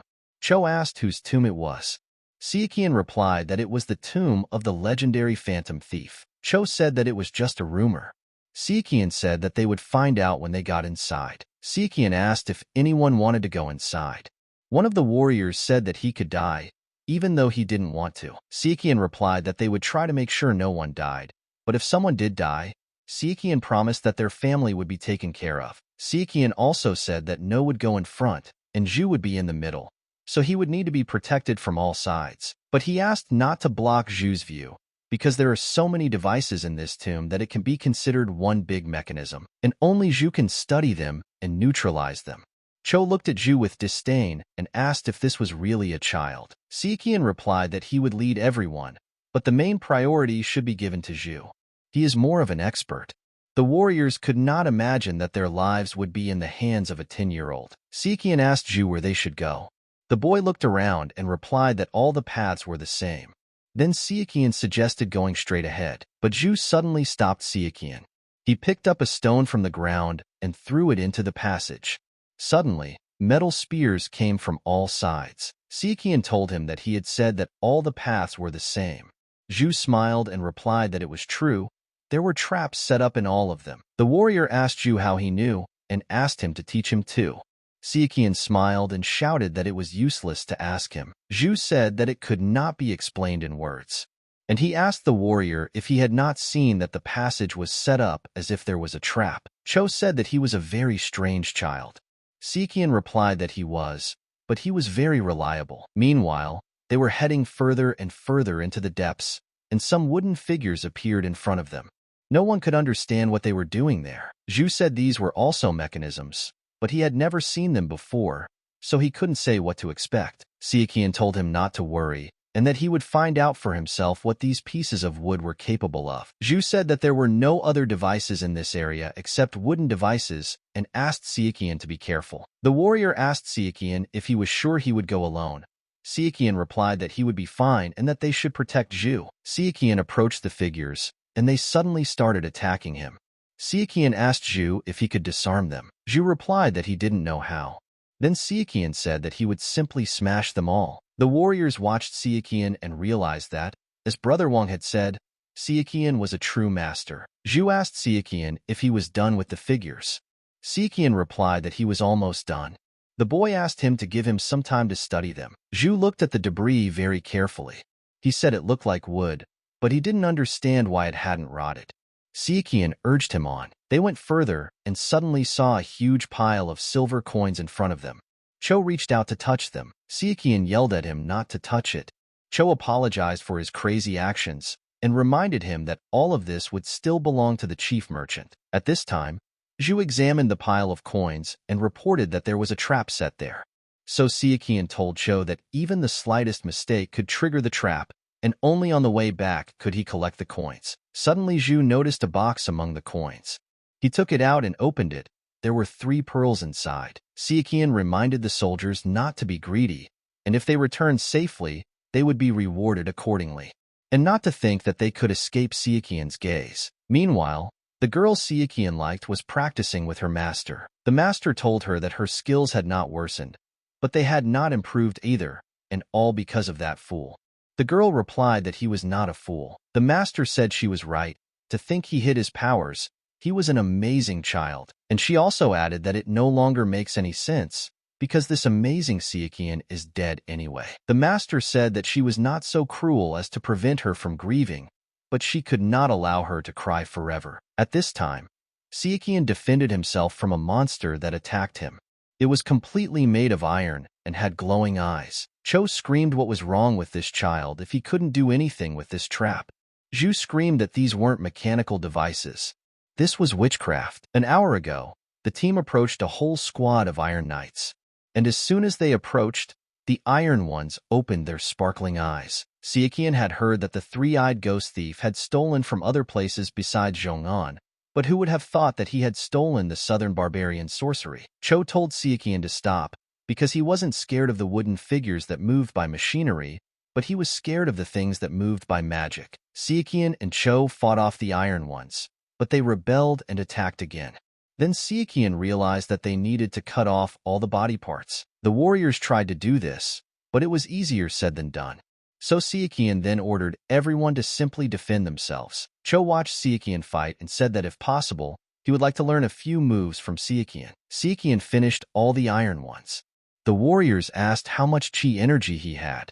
Sichuan replied that he had enough. During the battle, Sichuan tore off some kind of iron chain that smelled like magic. He decided it was better to take it with him than leave it there. However, Zhu noticed it. Zhu said that if Sichuan took things like that, he would be cursed. Sichuan replied that they were already cursed for plundering this tomb. The squad decided to rest for a while and grab a bite to eat. Sichuan had a slightly unexpected thought about how the hell this place was built. Creating a lot of mechanical devices and traps would, of course, require money, but the hardest thing would be to keep everything secret. Cho said there was a saying that if you had enough money, you could bring the dead back to life. With the 3-eyed thief's luck, it was no wonder he had managed to keep everything a secret. Cho thought about it. Cho patted Zhu on the head and said that the 3-eyed man's wealth would be enough to buy the whole of Guizhou. Suddenly, Zhu said he had a question. He asked what had happened to the warriors that they had gone to such a dangerous place. Sichuan told his brother that it was rude to ask such a question. One of the warriors replied that it was okay, because he was just a child. And the warrior said that when he was young and immature, he did not want to inherit his father's arable land, so he ran away from home. Later, he wandered the world and eventually became a hero of the first class. And by the time he returned to his village, an epidemic was raging there and it was devastated. Zhu apologized. The warrior replied that everything was fine, because fortunately his mother survived, and he did not become an orphan. However, she was too old and sick. Another warrior, a woman, picked up and said that she had a son and a daughter, but they had a very rare disease. Her husband was also weak, so it was because of his blood, so she needed a lot of money. The next warrior also picked up and said that everyone had similar stories. He had a sister, and she had an injured leg, and it was his duty to take care of her. Another warrior said that his beloved was sold to a man with terrible sexual inclinations. He was looking for her because he was afraid that she was dead. So the warrior cut off his dignity, took his beloved, and disappeared. It was then that the chief merchant picked him up. Having heard the story, the warriors supported his action. Then one of the warriors stood up and said that it was time to stop whining and move on. The squad gathered, and they came to a huge pile of gold bars. The warriors began to look around and search for something suspicious. Suddenly, the woman found a chest. Sichuan decided to check what was inside. He opened the chest and realized that he had found the real jackpot. And then Sichuan noticed that among all of this, there was a box with a miracle cure inside. Sichuan realized that this was a Shaolin booster. He knew that it was a medicine that, when consumed, would release 20 years of qi. Sichuan understood that stealing the Shaolin amplifier would be the same as declaring war on the Shaolin. Sichuan couldn't even imagine such a thing. After all, the three-eyed thief stole 10 pieces. How fearless he was. Sichuan began to laugh loudly and thank the three-eyed thief. The warriors thought he had gone crazy and gone mad. In addition to everything else, the chest contained some amazing books. One of them was about the art of the god of archers. Throughout history, only a few have been given the title of god. The archer god was one of them. There were many types of martial arts in MURIM, but archery was ignored. If a fighter from MURIM noticed the arrow, he could easily dodge it, so archery was considered harmless. But the god archer corrected this. His skill with the bow and arrow was on another level. Legend has it that his shot split the Yangtze River. His arrows shattered rocks, and if he missed, the arrow itself turned and hit the enemy. Some believe that in the future he will be resurrected and will strike fear into the hearts of countless martial artists. Sichuan also noticed a book about the unity of 10,000 martial arts. And if he had to choose between the art of archery and this book, Sichuan would choose this one. Sichuan decided to see what else was in this wonderful chest, and then he took out a sword of amazing beauty. One of the warriors noticed this and asked if it was the Ekin. Sichuan replied that if he was talking about the famous Ekin sword, then yes, it was. No one present could believe what was happening. It seemed as if the three-eyed thief had robbed the entire world. The squad continued on their way. 2 days passed. They went down, then up, and they no longer knew what floor they were on. They came to a strange door with a huge sign in the middle. Sichuan had never seen a door like that before. Zhu walked to the door and said that he would like to say that there is no trap there, but he is not sure about it. Zhu noticed that there was a thick wall and only one handle. It was strange. Sichuan replied that they couldn't turn back and reached for the handle. Sichuan pulled the handle and the mechanism was activated. An earthquake began and rubble began to fall. The door opened and Sichuan saw a red carpet in front of him, which was laid out right up to the throne. But then they saw a strange body. Without any hesitation and in one voice they said, "Is this really a zombie?" One of the warriors said that if it was really a zombie, it would be the end for them.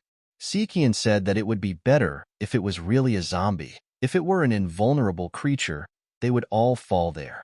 The body began to approach closer and closer. Sichuan shouted for them not to be afraid yet and to retreat back. At that moment, the body flew up and attacked Sichuan. Sichuan didn't expect it and started shouting that this zombie was quite fast. But he added that it seemed like he wasn't that great of a master when he was alive. The battle continued. Sichuan began to laugh loudly and shouted that no matter what, he had found him. Sichuan didn't think that their meeting would happen so early. The people around him didn't understand what he was talking about at all. Then Sichuan said that this is the three-eyed phantom thief network. The Vins couldn't believe that this zombie was the great thief. Sichuan said that no matter how hard he concentrated, he couldn't feel his presence. And only one person could do that. Sichuan also said that there must be a great treasure hidden in this room if the owner of the tomb himself is guarding it. The female warrior asked Sichuan if she could beat up the three-eyed thief. Sichuan replied that she shouldn't, because Sichuan has personal motives for this. The battle continued, but Sichuan was wrong. The thief turned out to be a very strong opponent. The thief showed amazing techniques in battle. Sichuan didn't understand how the thief could be so strong. The boy used the divine art of purple mist. In response, the thief used one of the most powerful MURIM techniques.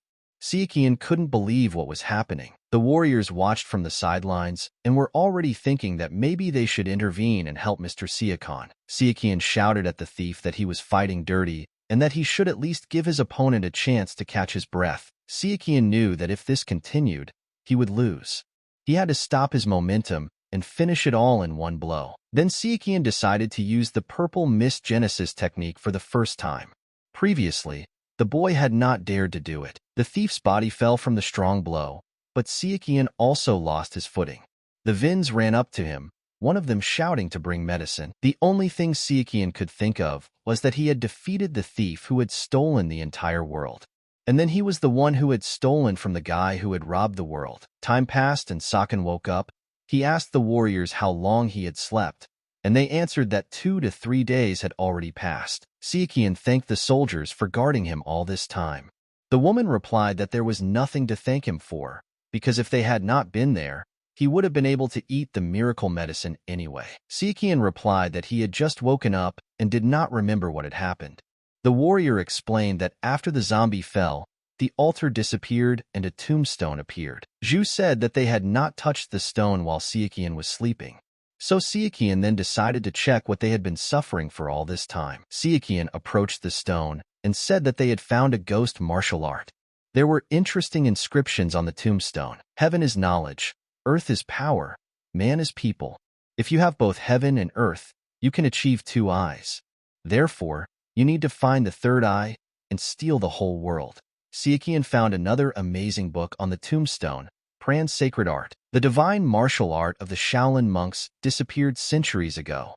Legends speak of its greatness. Today, it is considered an unrivaled martial art. Sichuan gathered all the essentials he needed. The warrior asked if they were leaving already. Sichuan replied that he had found everything he needed. Now they could return home. The warriors were very happy about this. The journey was long, and it took them several more days to get out of there. A merchant greeted them joyfully at the entrance. Sichuan greeted them and said that they hadn't seen each other for a long time. The merchant asked if it was difficult for them there. One of the warriors replied that just thinking about how difficult it was brought tears to his eyes. The merchant immediately said that he had prepared a carriage for Mr. Sichuan and said that everything was finally over. Sichuan, Zhu, and the merchant were riding in the same carriage. The merchant suddenly asked Zhu if he was injured. Zhu replied that it was necessary to look him in the eye when speaking to him. The merchant immediately fell silent. Sichuan said that everyone should pull themselves together and talk about what to do next. Sichuan asked how much time had passed since they went to the tomb. The merchant said it had been a little over a month. Then Sichuan asked if anything significant had happened during that time. The merchant said that a certain master had fought with someone and died. The merchant also said that he had built residential quarters in Guiyang and was going to settle there. Sichuan did not expect such news. The merchant told Sichuan that he was curious about something and wanted to ask. Sichuan asked if it was about the distribution of treasures. The merchant happily confirmed. Sichuan replied that he would say it directly. At that time, the merchant had thoughts in his head about how much he would give him, 20 to 30%, and then Sichuan said that he would leave everything to him. The merchant almost lost consciousness for a second. He couldn't even blink. Sichuan replied that he couldn't do much with him anyway, even though the Hosen faction is down to earth and strict about owning property. That's why he is an ascetic. Sichuan also added that he found out that the merchant was a skilled and trustworthy person, so he invested in him. The merchant asked what he meant by investing. Sichuan asked if he couldn't make more money without money, and told him to use that money and increase his capital. Sichuan also said that in exchange, his request should be given priority and the merchant should help him. And he added that the same applies to Zhu. And he said that initially the merchant should receive 2 shares, Zhu 3 and Sichuan 5. Zhu told Sichuan that if he helped him with his teachings or his family when they were in a difficult situation, Zhu would not object. Sichuan looked sternly at the merchant and asked him what he had to say about this. The merchant stood there for a second with his mouth open. The merchant then rushed to Sichuan and said that he was ready to kiss his feet as a sign of gratitude, promising that he would fulfill all his demands. Their cart arrived in Guiyang, and then Sichuan remembered something, and he decided to tell the merchant about it. Sichuan handed the merchant a package containing the coordinates of the location of the tomb of the three-eyed phantom thief. He told the merchant to spread rumors that there was treasure there. It wasn't that Sichuan didn't trust the soldiers who were there with him, but before they told the wrong person, it would be better to tell everyone about her. A few days later, the rumors were already spreading. One man asked another if he had heard about the treasure. The man replied that he did not believe it. Others said it was worth going and checking it out. Some said it was back in fashion. There are so many opinions, so many people. At this time, the Kane was discussing that the comb of the three-eyed phantom thief was found inside the treasury. Rumors reached the MURIM Union, and an immediate meeting of the elders was ordered to resolve the problem with the treasury. Even in the River of Evil, they already knew that the tomb was filled to the brim with gold and silver coins. In the River of Evil, it was said that the MURIM Union had recently sent a search party there, and the demonic forces were currently just watching. The head of the River of Evil ordered a letter to be sent to the MURIM Union. He assumed that they were probably waiting for him to offer a truce. The leader understood that very painful events could happen, but if the tomb was real, he could not give it to the Dogs of the Light faction. After some time, the MURIM search party met with the River's Laia detachment at the tomb. They searched the tomb and looked for an entrance. The warrior from MURIM reminded that MURIM had made a truce with the bastards from the River of Evil, and if there was a battle, the search would be over and they would be punished. In the end, although it was unpleasant and unbearable for the MURIM warriors, they could only endure. Zhu asked Sichuan why he couldn't return back to his family. Sichuan explained that the search had just begun, and if he showed up, the royal family would immediately take him away. So Sichuan told Zhu to just continue to digest the Shaolin enhancer he ate. Sichuan knew that due to the complexity of the labyrinth and the endless traps, it would take time to loot the tomb. But he promised Zhu that they would return. Sichuan said that he had told the merchant everything that was necessary, so they needed to move out slowly. But before leaving, Sichuan decided to give something to the merchant for safekeeping. He handed him a book. The merchant asked what it was. Sichuan said that these were valuable books that he found in the tomb, and ordered that they be given to the soldiers who were with him in the tomb. Sichuan also said that there was no need to copy these books, as they were first-class martial arts. The merchant said that he would take this into consideration. Sichuan and Zhu set out on their journey. They came to a rather quiet place, and Sichuan said that they would settle down there, and he would help him with his martial arts training. Sichuan looked at Zhu and asked him if he was ready and confident in his abilities. Zhu proudly replied that he was ready. Sichuan liked the guy's drive. He began training. Surprisingly, Zhu turned out to be quite a capable guy. A month passed and Sichuan told Zhu that he didn't want to say it, but so far Zhu was a complete zero in martial arts. Zhu got very angry and said that Sichuan had said that he would become a master if his chi increased, and called Sichuan a liar. Sichuan replied that usually when you eat the booster, you become a master. But because Zhu didn't try his best, it was his fault. Zhu got angry and started shouting that he realized that it was his fault for training lazily. But he still felt cheated. Sichuan believed in him and ordered him to continue training. Sichuan also did not waste time. He mastered the art of the divine purple mist by 40%. He had just started practicing the purple mist sword. Sichuan told himself that he needed to be more patient and that he didn't need to be afraid of being caught like he used to be. Over time, Sichuan mastered the art of wielding the 14-plum petal sword. It was time to move on to the 24 petals. Sichuan lasted 15 seconds. It's time for the 16th second. The falling petals are like rain. It was incredibly difficult.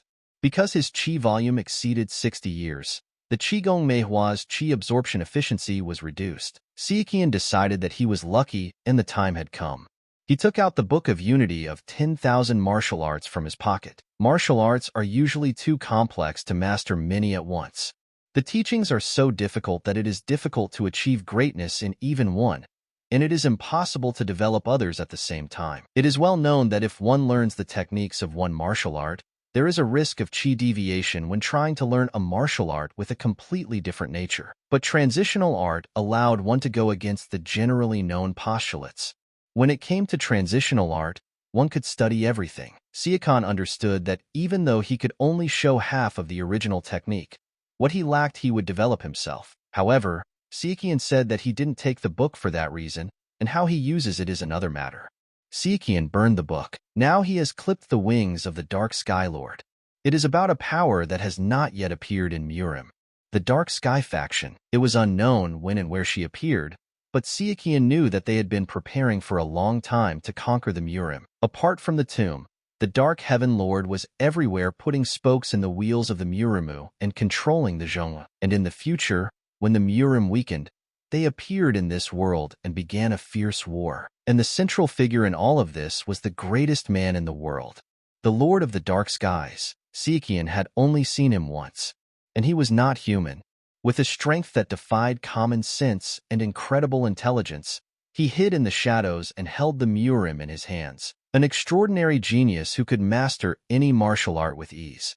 He, like no other, can be called the greatest man in the world and a monster. But now the unity of the 10 martial arts is no more. Sichuan hoped that he had weakened the Lord of the Dark Heavens. Sichuan also tried to learn archery. Archery itself is not difficult, but using qi was unexpectedly difficult. At this time, Zhu was training and shouted to Sichuan that he himself had told him to train hard, but for some reason he was doing nothing. A month later, at the MURIMA Union headquarters, Commander Che Gao received news that Sakan and Zhu were alive. The informer said that the head of the Wuhan branch suspected something and double-checked. The commander was not very happy about this news, because he had the treasure on his mind. He asked if everything was okay. The informer said that the boat had crashed, and he had barely managed to escape from the Yangtze. At this time, unknown people shared rumors with Sichuan and Zhu that the Hosen faction disciple and the royal family member had survived. Sichuan and Zhu asked where such news came from, and they replied that it was all about the treasury. Sichuan told Zhu that if he was upset, it would be better to forget. After all, they had no more merits. Thanks to the 9 big factions and 5 great families, they were at least mentioned. He added that there was no need to constantly attract attention. If rumors spread that Zhu understood mechanical engineering, he might be kidnapped. Sichuan reminded Zhu that he had always said that it would be safe to hide for now. Sichuan is sure that the Dark Sky Lord is focused on the 3-eyed thief's treasury, and he and Zhu have not attracted his attention, and he needs to prepare for what will happen next. And then the War of the 7 Blades. 2 years after the 3-eyed thief's treasury was discovered, the tomb of the cursed demon was found, guardian of hell and master of the 6 primordial demonic arts. When the tomb was dug up, several forces were gathered, 3 of the 9 great factions, 2 of the 5 royal families, the Demon Church, and the River of Evil. Unlike when the 3-eyed thief's treasury was discovered, during the excavation of the grave, various clashes occurred. Gradually, they escalated and eventually a war broke out. The tomb of the 3-eyed phantom thief was different from the cursed tomb in that this time, everything was orchestrated by the dark skies. Sichuan wanted to stop them at all costs, but without spying on them, it would be almost impossible. There were many changes, but it's not like Sichuan didn't expect it, so he has to find talented people. The current situation didn't suit Sichuan. There were still people he had to get on his side. Suddenly, someone approached Sichuan and asked him what he was thinking about. The guy thought that he was imagining things and that he was hallucinating. And then the voice said that no matter how much time had passed, it was a little rude to treat the voice of your master as a hallucination. Sichuan realized that this was his master. Without any hesitation, he rushed into her arms. The guy was happy, and Sichuan asked why she was here. The master replied that he was her disciple, and who else could have come to meet him? The master said that she was very worried. Sichuan apologized. The master smiled and replied that if he himself understood everything, then everything was fine. From the look on Master Sakan's face, he realized that she was really worried. Then suddenly Zhu came in all teary. Sichuan asked him why he was crying. Zhu replied that he didn't have a master, and it was so touching. The master asked who the child was. Zhu wiped his tears and said that he forgot to introduce himself. He said that he was a member of the royal family. The master approached him and said that she was glad to meet him and introduced herself. She also added that Zhu was no longer at the age when children played within families, and that he had to go through a lot. Zhu pulled himself together and replied that everything was fine because he was the child of a warrior family. The master smiled, patted Zhu on the head, and said that he was so young, but so amazing. She was glad that her student had made such valuable connections. Sichuan was thinking at this time that Zhu was from the 5 royal families who took blood ties very seriously, but to think that they didn't realize that he was a child. What a miserable life. Zhu does not remember his parents. He was bullied and oppressed by his family. But despite all this, he did not give up what he loved. Sichuan knew that he was a much more amazing person than he thought, a person who would show himself later. After a while, Sichuan and Zhu were sitting by a cliff and talking. Sichuan asked him if it wasn't difficult to do mechanical engineering. Zhu replied that it was difficult. Then Sichuan asked why he was doing it then. Zhu smiled and said that it was fun. Sichuan gathered Zhu, and together with the master they sent him home. Zhu said goodbye, and said that they would see each other again. After they saw off baby Zhu, the master became interested in what Sichuan had been doing all this time. Sichuan replied that it was the same as what the master already knew.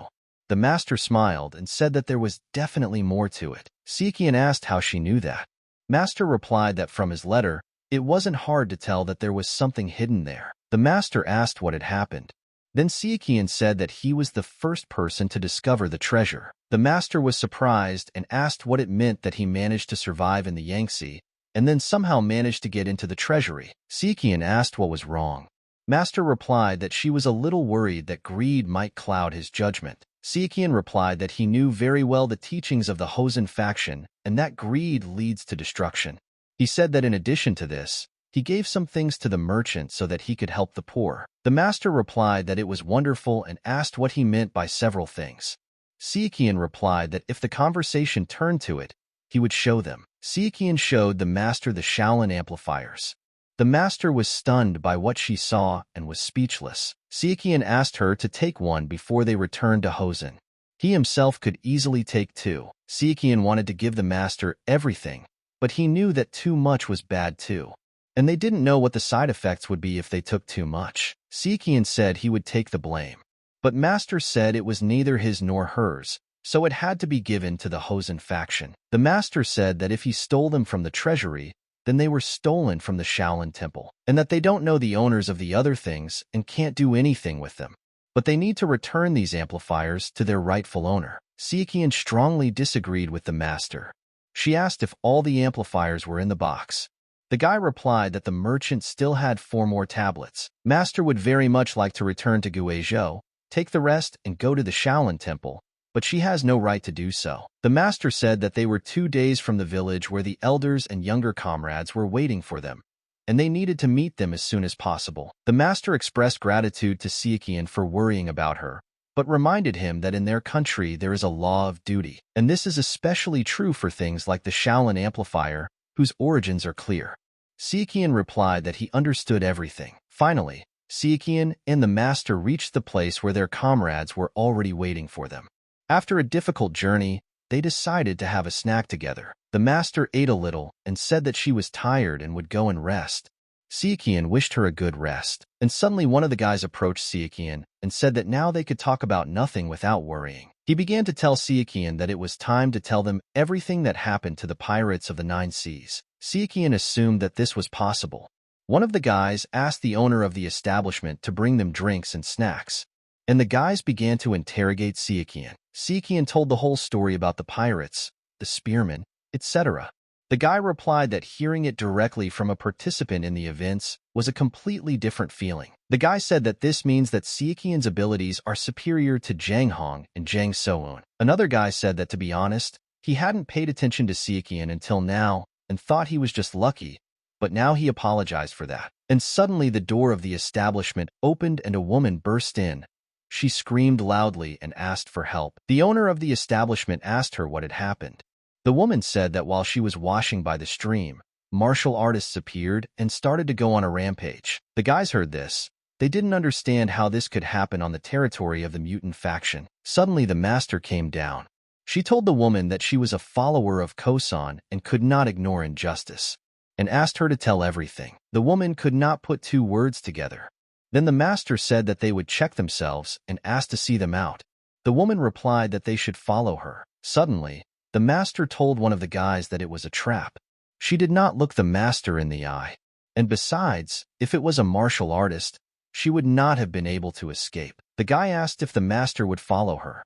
She replied that she had said that she could not ignore injustice. And perhaps this woman had been threatened. The boys agreed and said that they would go to accompany the master. They followed the woman. The woman led them into the forest, and as the master had suspected, it was a trap. The leader of the bandits was holding the woman's child hostage. The leader turned to Sichuan and said that he had personally come to Hubei to meet with him. Sichuan didn't understand how they got there so quickly after knowing he was there. Master obviously recognized who he was. Sichuan asked her who the man was. The master replied that his name was Eop, also known as the long-armed monkey. Master fought him when she was on a mission for the MURIM alliance, but she was stupid and didn't follow through. This was another unexpected event for Sichuan. OEP heard this and started shouting that the master had fooled him with her stupid smile and he had gotten distracted. And suddenly he attacked the master. The fight began. One of the guys was shouting that the river was evil, cowardly bastards. And suddenly he noticed that Sichuan was missing and started shouting where he had disappeared to. Sichuan shouted that he was here and there was no need to worry about him. He asked to hold on a little longer and he would come soon. Sichuan led the pirates further into the forest. They told him that even though he was in the Lotus Squad, he was just a child. Sichuan replied that the master was worried about him, so he wouldn't play with them for long. The battle began. The pirates did not expect this from an ordinary child. They wanted to destroy him. Sichuan remembered that he had already died once, and he didn't want to do it again. Because it didn't make any sense now, Sichuan dealt with several pirates and shouted to his master that he would be coming soon. The master was fighting the leader at the time. The battle was quite fierce, and only one could win. The master fought quite fairly and proudly, but the leader fought dirty. He shouted that he had come there only to avenge his defeat. The leader shouted that he would cut the master's belly open. The master realized that he had completely lost his mind. Before that he had not had so many weak points. The master was clearly in the lead, and she told the leader that the one to be most afraid of was himself. The leader shouted at her to lecture herself. The master replied that she would put an end to his hatred. The leader laughed and replied that that was why they were called light. The master realized that something was definitely wrong with him. The leader smiled, and suddenly blood poured from the master's mouth. She realized that he had used poison. The leader replied that he had used an extract from the white spirit herb, which was rumored to be one of the most poisonous plants. He also added that the master had used up too much chi while fighting him, and now detoxification was impossible. The leader laughed and said that she would have to experience such terrible pain that she would ask him to take her life. Then the master heard Sichuan screaming. He was flying straight towards the leader to destroy him. The leader asked her if he was her student, and she said that humiliating her in front of her student was a good idea, but killing her student in front of her was even better. Sichuan shouted at him that he had no idea who he had angered. The leader smiled and said that he had a temper. Sichuan broke his arm with one blow. The leader couldn't understand how this could happen, since he was just a child. The leader prepared to strike a brutal blow, but Sichuan got ahead of him and said that it was too late. Sichuan rushed to help the master. He looked at her and realized that everything was too bad. However, this does not mean that there is no way out. Sichuan apologized to the master in advance and took out the Shaolin amplifier. He didn't know what kind of poison it was, but the amplifier would definitely neutralize it. Sichuan understood that in exchange the miraculous properties would disappear, but this was a small price to pay for the life of the master. Sichuan turned to the master and said that if she could hear him, then she should make her chi circulate. The guy saw that the master was completely unconscious, and he had to do everything himself. Sichuan concentrated and knew that he could not relax his concentration. However, the poison was spreading quickly, and about 70% of his body was already affected. The contamination was too strong, and Sichuan couldn't remove it all at once. So Sichuan decided to absorb the dirty energy from the master's body. Sichuan did this, and completely exhausted, he walked away and fell near the tree. The guy did not expect it, but his control over internal energy increased. He managed to reach the unbridled limit in his previous life, but it was too fast this time.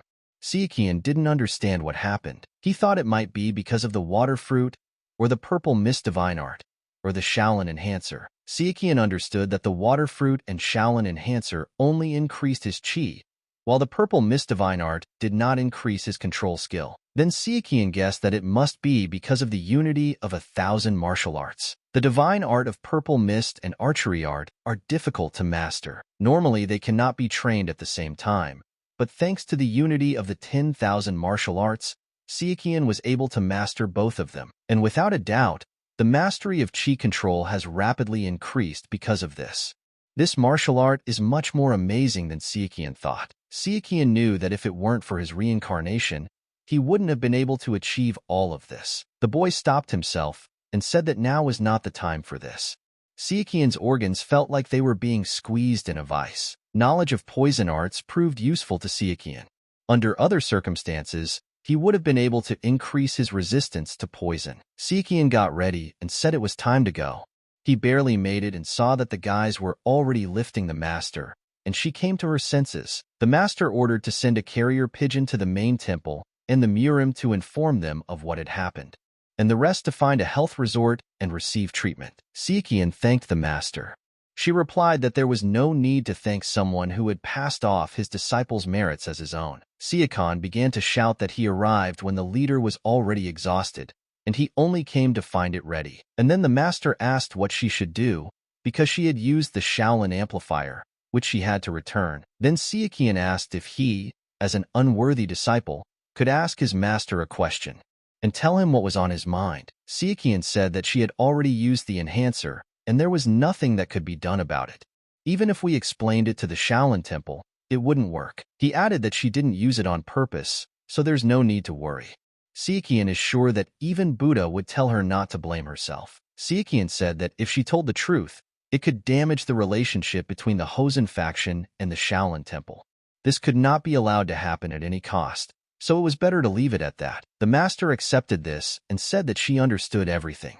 Sichuan understood that the master could now become one of the 100 greatest masters. The master said that now she would be in debt to the Shaolin temple, and she would take this secret with her to the grave, but someday she would repay them. Sichuan understood that he too had to repay tenfold for the favors he could not repay in his past life. Sichuan told the master that they had recently decided to return, but he had already caused her a lot of trouble and asked for forgiveness. The master smiled, stroked his head, and said that the more she looked at him, the more she admired him. The master said that they now had to prepare for departure, and they had little time left. They had to get there as soon as possible. After a long journey, they finally arrived. Before Sichuan could even get there, Sunbei and Sioyun suddenly rushed at him and threw themselves into his arms. They began to ask him how he managed to survive. They were interested in all the details. Suddenly, that same Saran appeared in front of Sichuan. She also rushed into his arms. The girl burst into tears and said that she was very worried. Before, Sichuan could not even dream of such a thing. At this time, various people visited the tomb to get rich. However, they were not prepared for the traps. Losing one after another, the squad could not understand how many more traps were set in this treasure trove. One of them said that it was not surprising that all the treasures that the thief had collected during his life were kept there, but he honestly didn't think that reconnaissance would take so long. A whole year had already passed. Sichuan knew it would take a long time without Zhu, but he never thought it would take a whole year. In my past life, it took a year to do everything, but just think, now only half of it has been explored. Sichuan met the piercing swordsman. Sichuan called him a savior and said that it had been a long time since they met. Sichuan replied that he had become the supreme master, and there was no need to be embarrassed. He asked him to say whatever he wanted. The swordsman said that it was all thanks to him.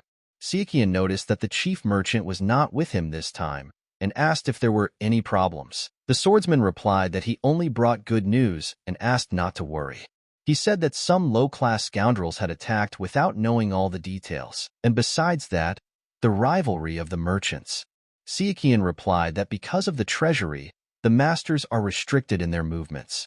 At this time, there are no threatening situations. So he told the swordsman to develop the organization, recruit troops, and prepare for the end of the reconnaissance. The swordsman replied that he understood everything.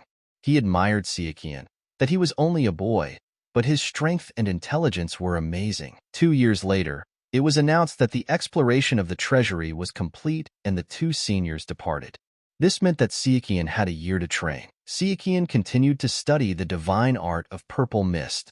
The boy had already mastered it by 60%. Then Sichuan moved on to the second form, the fan of rain petals. The main thing for Sichuan was not to rush. He trained hard, but the direction of the cut was not precise. The flower petals did not even fall off from the impact of the purple mist. Sichuan considered it a failure. He knew that it was because the purple mist divine art and the secret sword art were too complicated, and if he continued, he might vomit. Sichuan knew that it was not without reason that these martial arts were only available to the greatest geniuses of Hosen. But the boy wondered what kind of monster the Lord of the Dark Skies was back then. Sichuan was angry that he lived to 77 and barely reached the limit of unlimited suffering. And they studied while having fun. Life is so unfair. The guy told himself that an ordinary person like him had to train all his life. There was no other choice. Sichuan decided to get his act together and move on to the divine art of archery. His goal was to shoot 400 meters. The guy missed the target, but it was already good that he at least hit the leaf. Sichuan did not stop. Suddenly Saran ran up to him and asked him what he was doing. The guy looked at her sullenly and replied that he was breathing. After that, Sichuan laughed. Saran looked at him and asked him if he was calling it a joke. She added that he had problems with his sense of humor. Sichuan asked her why she was looking for him. Saran said that she came to tell him about the Lotus Contest. Sichuan was surprised and said that the Lotus competition had not been held for a long time. Saran smiled and replied that she thought Sichuan knew. Sichuan immediately thought that it was because of the pirates of the Nine Seas and the treasure room. Saran asked him why he looked so dissatisfied. Sichuan replied that he will be released next year, so he wants to spend this time relaxing. The Lotus competition is an annual tradition. It does not have the goal of making martial artists famous around the world, but that doesn't mean the participants take it lightly. Quite the opposite. This opportunity only comes once in a lifetime. The Lotus competition is more of an evaluation than a competition. If a participant shows outstanding results, a miracle cure or a personalized sword will be the reward. The participants are aiming for something completely different. This competition selects potential candidates for the next generation of Hosen swords. Once, Sichuan also dreamed of becoming Hosen's sword, but he understood that if he became one of them, his freedom would be limited, and he will be forced to stay in Hosen to carry out missions. This will affect his plans. Sichuan decided that he will show the bare minimum. At that time, the Lotus Elder said at the meeting that 3 years had passed, and this time there would definitely be many outstanding people. And suddenly the woman said that the winner had already been decided, and it was Sichuan. The herbalist asked her why she thought so. The woman replied that it was the Elder's decision. Unexpectedly, the man said that his grandson, who does not even want to join the swords of the Hosen, may well have a chance. So he apologizes in advance. The woman replied that there was no need to apologize, because as she said, the winner had already been decided. The man said that he would stick to his opinion. Suddenly, Sichuan felt a very familiar feeling. He knew and felt something familiar. He looked at the Elder and realized that he was instinctively attracted to the purple mist divine art. And suddenly Saran called out to him and asked if he was listening carefully to the instructions. Sichuan replied that he was, of course, listening. The instructor said that since there were only 9 members in the Lotus squad, there would be 5 matches in the first round, and in the second round, they would draw lots. Sichuan thanked Saran for worrying about him, and Saran replied that everything was fine and that she should go because it was about to start. The competition began. Saran entered the first round. Her opponent seemed very formidable. The instructor ordered them to get ready, greet each other, and announced the start of the fight. The battle did not last even 2 minutes. Saran skillfully defeated her opponent and knocked the sword out of his hands. The elders watched this. The chief elder told the woman that Saran was incredibly accurate and frighteningly strong, and that she was all like her, the owner of the bloody and iron sword. The woman thanked him for such words. The instructor announced the next one, and it was Sichuan. His opponent turned out to be Bang Kiel-san. Sichuan looked at him and couldn't figure out what to do. At that moment, the man shouted at Sichuan that he was dumbfounded by the sight of his grandson. And this was quite justified. Sichuan didn't want to stand out, but he knew that if he lost thoughtlessly, his retirement would be delayed because he would be considered weak. So he had to win by holding back, but the boy didn't understand how to do it yet. And then Pan said that he would let him strike first. This made Sichuan angry. Pan was the grandson of the Great Showdown. Like Saran, his talent was recognized at a young age, and he was immediately accepted. However, unlike Saran, he has a nasty personality. Sichuan didn't like it at all. Being a genius, he was never short of praise. Even Chong, known for his strictness, was never harsh with him, and so he grew up as an arrogant fighter of the light faction. Pan told Sichuan that he heard what happened to him 2 years ago, but he thought it was a bit exaggerated, adding that any martial artist should be able to demonstrate his skills in any circumstances, on land or on a boat. Only weaklings cannot do this. Pan also said that Sichuan is actually ignorant, and if he hadn't given it his all, how else would Sichuan have been able to defeat one of the greatest masters? And he added that this was precisely why Sister Saran felt sorry for him. And he asked that it was enough to burden her, and that it was time to leave her. Sichuan was already on the edge.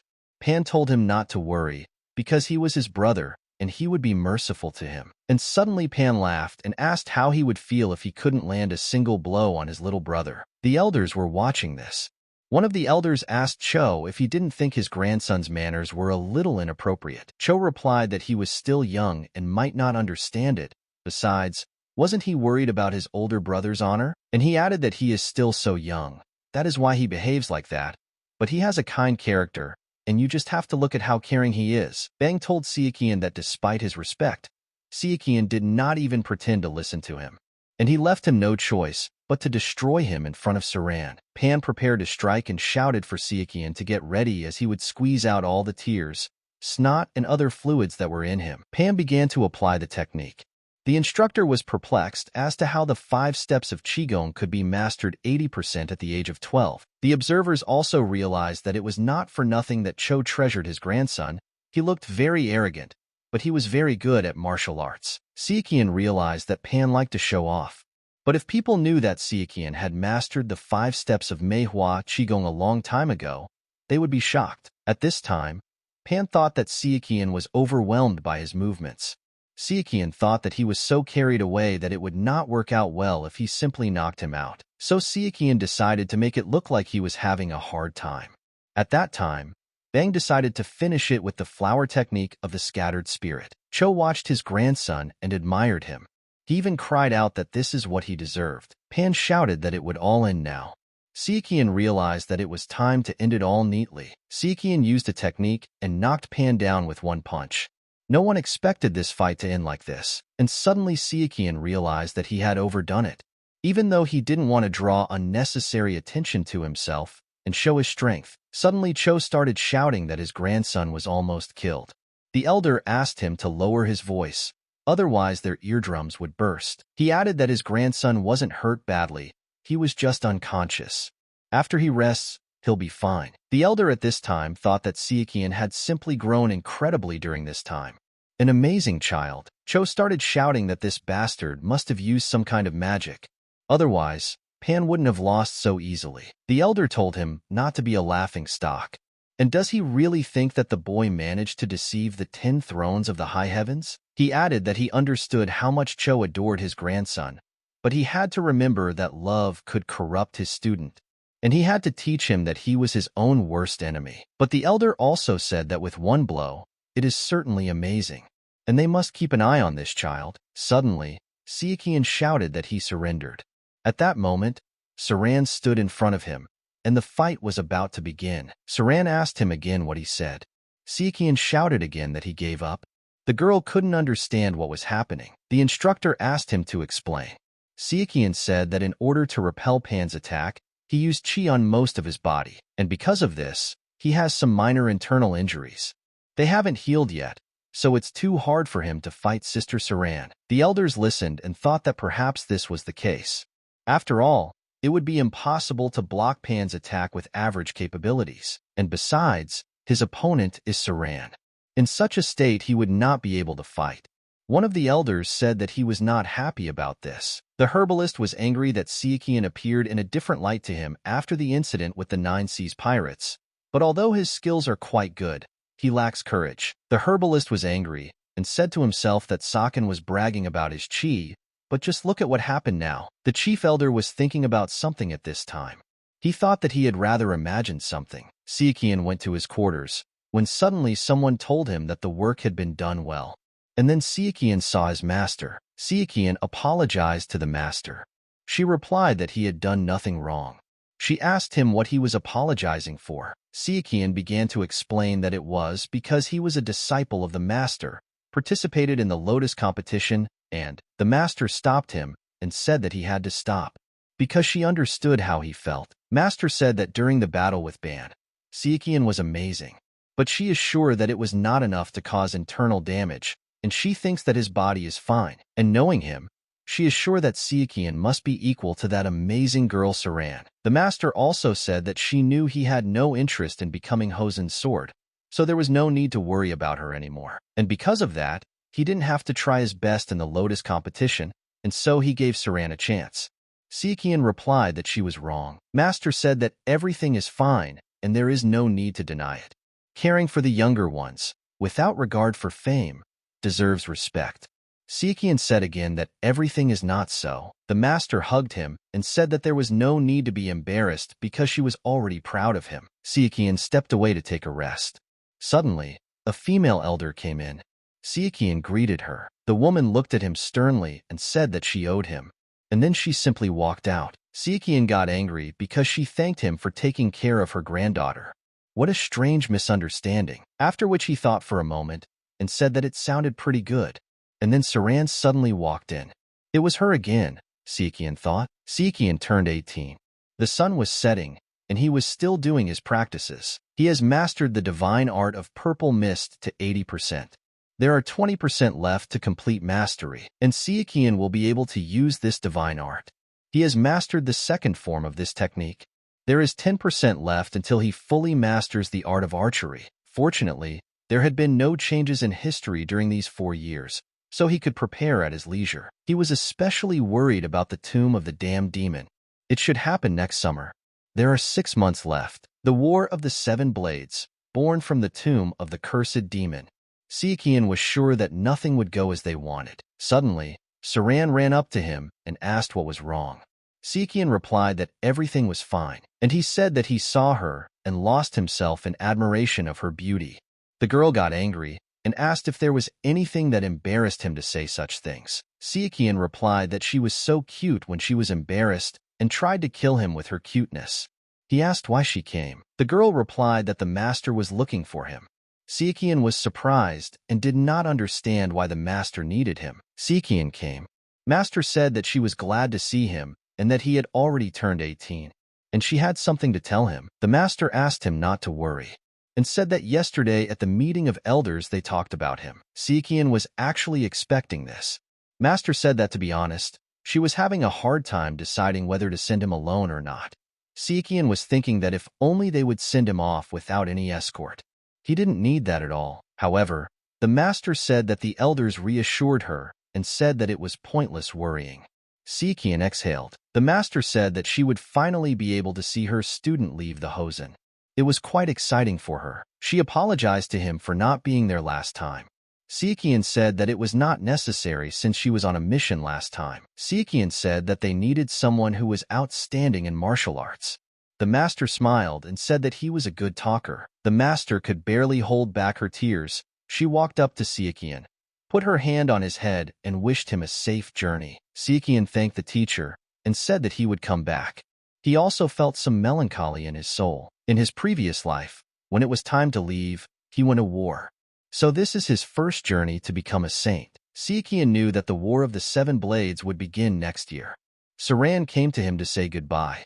Sichuan said that they would see each other in a year, although he didn't think that he would be able to keep his word to his sister Saran, because the future is very harsh. The cook prepared a meal for Sichuan for the journey and wished him a safe journey.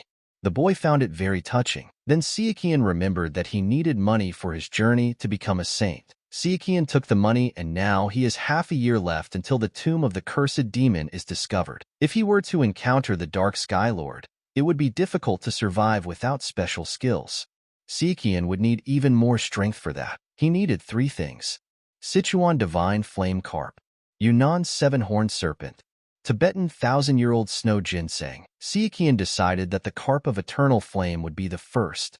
He set out on his journey and came to the gold merchant's office. The man at the reception said that there were no free rooms for travelers at the moment and that he should look again. Sichuan introduced himself and said that he was from the gold merchant organization. The man immediately stood up and said that they were waiting for him and that he was the manager of this place. The gold merchant organization now conducts business not only in Guizhou, but also frequently visits all branches in the light and dark factions. Sichuan thought that the chief merchant was making life easier for many people. He told the manager that he didn't need food or alcohol, just some water for his bath. Sichuan noticed that the manager was worried about something and asked what was wrong. The man explained that Shinmi was founded on trading various minerals, but the most sold was iron. Their department gives preference to the trade of iron and salt, but in the last few months, the bandits from Chongqing are expanding their territory, and now they are targeting the southern villages. And they were robbed under the pretext of transit duty. The manager said that the chief merchant asked him to ask Sichuan for a favor, but not to put him in a difficult position. Sichuan asked where exactly the 9 mountain bandits appeared, and the manager replied that it was near the Sichuan border. Sichuan told the man that he could accompany him across the border into Sichuan, so they could avoid the threat of the 9 mountain bandits. The manager thanked him. The time came, and they prepared to set off. The assistant managers couldn't believe that Sichuan was a master. But how could he lie on top of a shaking carriage? One of the drivers told the other that no matter how he looked, he was still an adept of the Hosen faction. The other replied that he knew that the adepts were amazing, but he didn't understand why the chief merchant told them to treat him with the utmost respect. Perhaps he was patronizing the disciple of someone with whom the chief merchant was very close. The driver said that he usually uses flattery on the person he needs something from. But in any case, they will soon cross the border with the Sichuan. Suddenly, Sichuan shouted for everyone to stop immediately. The driver said he would go and check. Sichuan ordered the soldiers to watch the carriage and stay put. The drivers were shocked. Sichuan went deeper into the forest. The bandits said it was surprising that he noticed them before they were ambushed. He must have a very good sense of smell. The driver noticed an engraving on the clothes of all the bandits. These were the same bandits of the 9 mountains. One of the bandits told Sichuan to introduce himself. Sichuan gave his name. The bandit replied that he was young and arrogant, and most likely he is from the 9 great factions or the 5 great royal families. Sichuan replied that he is from Hosen. The bandit replied that the swordsman from Hosen was a worthy opponent. He asked if anyone else wanted to introduce themselves. Sichuan said that he alone would be enough to crush them. The bandit laughed and said that if he was an adept of the Kosan, then he was at least a first-class warrior. But what did he hope to do against all of them? The driver started saying that there were too many of them. Sichuan asked him not to panic. Sichuan told the bandit that he talks too much, and from his experience he can say that they are needed for the story to progress, but they definitely don't look like strong bandits. The bandit got angry and said that he was talking complete nonsense. Sichuan looked at him and said that he should start. Sichuan flew up to him and destroyed him. At first glance, Sichuan determined that most of them were third-class warriors. The rest would pass for second-class. There are about 30 third-graders, 5 or so second-graders. Sichuan promised the bandits that everything would happen quickly. One of the bandits ordered his men to attack, because even though he was a master, there was only one of them. The bandits began to attack Sichuan. The driver watched from the side and shouted at Sichuan to be careful. However, a little more than a minute passed, and Sichuan littered the field with the bodies of bandits. The driver could not believe his eyes. Sichuan said that it was easier than he thought. The remaining bandits fled from there to avoid the same fate as their brothers. Suddenly, Sichuan noticed that the bandits had forgotten a cylinder. He picked it up and decided to take a look at what was inside. Sichuan ordered the driver to go ahead and go their own way towards Sichuan. He would make sure that the bandits did not follow them. The driver asked what that meant. Sichuan replied that it would take too long to explain, so he should just obey without objecting. Sichuan followed the escaped bandits and saw that the number of people was much larger than he expected. Sichuan decided to use the concentration of solar chi to burn the mountain and settle the matter with them. However, Sichuan suddenly noticed an arrow flying towards him. He realized that he had been spotted. Sichuan realized that it was the scouts who were standing on the towers.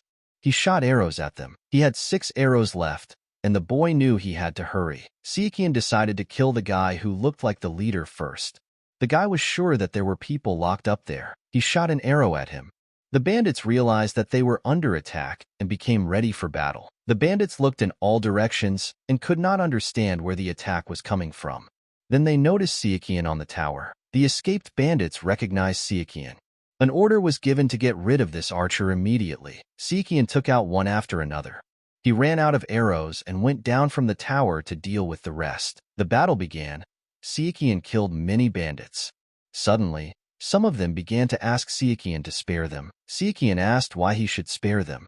The bandits promised to do anything. They started shouting that they would improve. Sichuan laughed and said that he would check it out in the next life. The guy tied them up with a rope and took one of them to show him where the captive people were. The bandit brought him in. Sichuan entered, and people started screaming. The guy said he was a Hosen adept and had come to save them. Sichuan freed them, and the old man thanked him for doing it for them. The boy replied that he didn't need any thanks. Sichuan told the old man that he saw a storage room near the prison, and there should be money there. He asked the old man to use it for the needs of his village. The old man replied that they could not do that to their savior. Sichuan smiled and said that it was all right, because as an ascetic he would have been punished for his greed. The people burst into tears and began to thank him. They asked him to at least tell them his name. Sichuan told them his name and said that he was a follower of Hosen. Sichuan thought about how good it was to be free. Once he reached the limitless limit, he would no longer have to hide. Meanwhile, news about Sichuan reached the Tang Clan in Sichuan. The boy has no idea what is happening there. Sichuan said goodbye to the people he had saved and said that it was time for him to go. He thought about the divine Flame Carp and how it contained a huge amount of chi. Sichuan knew that if he absorbed it, he would not be able to properly assimilate it, and the slightest mistake could cause internal damage. If Sichuan could get his hands on the 1,000-year-old snow ginseng, it would be his first choice.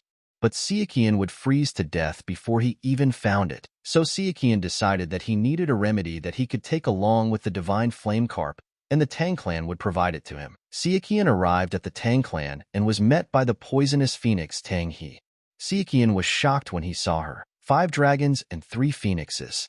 In the martial arts world, the title prefixes dragon and phoenix have greater significance. This select 7 represents the elite of the elite among young talents. In their 20s and 30s, they have outstanding indicators. In social status, beauty, martial arts, Sichuan knew that if he hadn't been the disciple of the smiling blade Hosen, it would have been difficult to meet her. In his previous life, he had no chance to see her. It was their first meeting. He could not understand why the young ascetic was looking at her so thoughtfully. She told Sichuan that she had heard that the Hosen ascetics were only aroused by swords, but looking at him she thought that was not true. Sichuan didn't know where to hide from embarrassment. The girl apologized and said that she had no bones in her tongue and the joke was too crude. Hai added that when guys see her for the first time, they say she has a pretty name and stare at her with lustful eyes. And she noticed that Sichuan is not like that. The girl asked him not to worry, and if he was laconic and said his name at least 3 times, then perhaps she would remember him. Sichuan didn't expect that the poisonous phoenix was so corrupted. She said that Sichuan could stay as long as she wanted and could rest before continuing her journey. The girl also asked him not to look for her. Sichuan replied that she was very impulsive and that he met her in order to have a duel. The girl was surprised and asked what kind of fight it was. Sichuan replied that it would be a betting competition. He said that he intrigued her and asked to post everything, like a network, and reminded that it is better not to compare her with other ordinary girls. Sichuan replied that he hadn't even thought about it. The girl asked what his bet would be. Sichuan took out his sword, put it on the table, and said that it was an excellent sword.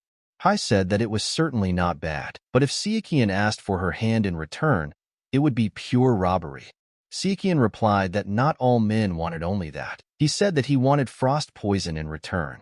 The girl was completely confused as to why the Kosan adept needed poison. Sichuan replied that if she was interested in his motives, then why not defeat him and ask him about it? The girl replied that it was very impudent and asked not to anger her anymore. Otherwise, it would end badly, because she can throw him into the river and hold him underwater until he literally turns into a river ghost. The girl exhaled a little and said that she accepted his challenge. Then Sichuan said that it was up to her to choose the time and place. Suddenly, the girl pointed a butterfly at him. Sichuan realized that it was a poisoned butterfly. Hai praised him for dodging the soul-stalking butterfly. Sichuan responded that her attack failed and what she was going to do next. She then responded by telling Sichuan to survive the next attack, and then she would easily admit defeat. The girl stamped her foot and shook the entire room. She began to fight the guy, but it was a distraction. The butterfly was hunting Sichuan. However, Sichuan was not as stupid as the girl thought. He cut the butterfly into 2 halves with his sword. Suddenly, they were interrupted by the female subordinates. They rushed in to grab Sichuan. She held them back. The girl asked Sichuan's name again. He reminded her.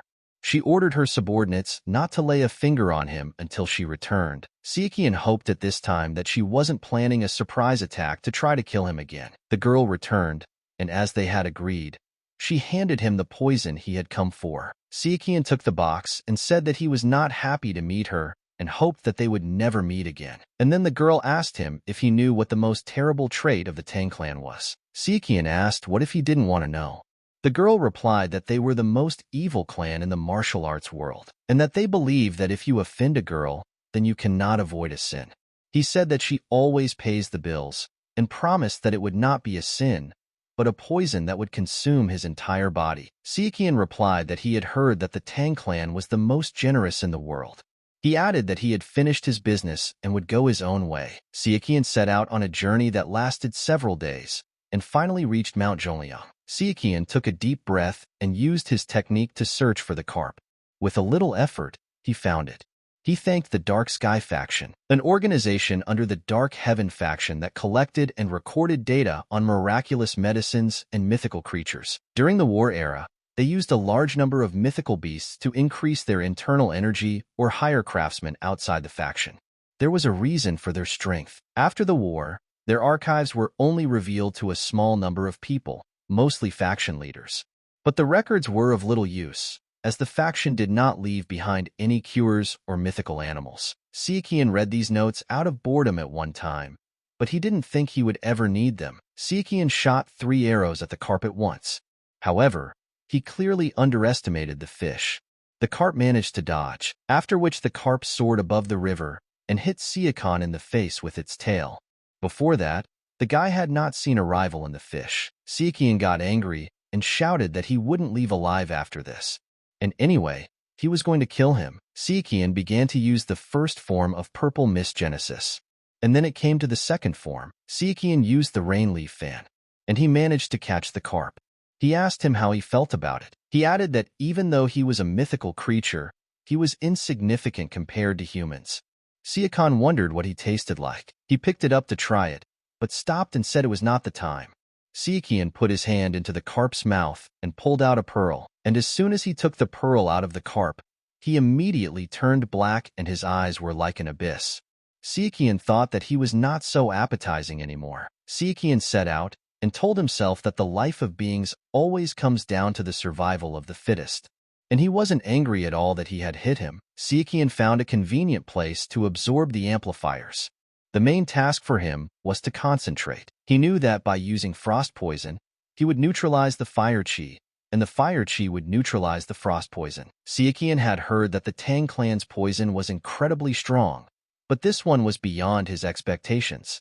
His body was covered in red spots and sweat. Sichuan noticed that his chi had increased by 5 years, as well as immunity to all types of poisons and resistance to heat and cold. With his chi, Sichuan protected his body, and using the fire chi of the divine Flame Carp and the freezing energy of the poison, he increased his resistance to heat and cold. In the process, the chi used up is not restored. So despite all the inefficiency, Sichuan only wasted it. He is not entirely sure about the poison immunity, but resistance to heat and cold has increased.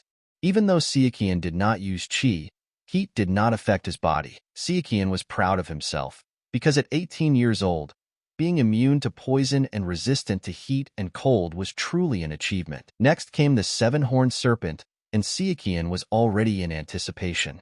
and he set off again. But it turned out that unknown people were following Saken. They came to the place where the guy had just been and found a dead carp. They also noticed scratches from the sword.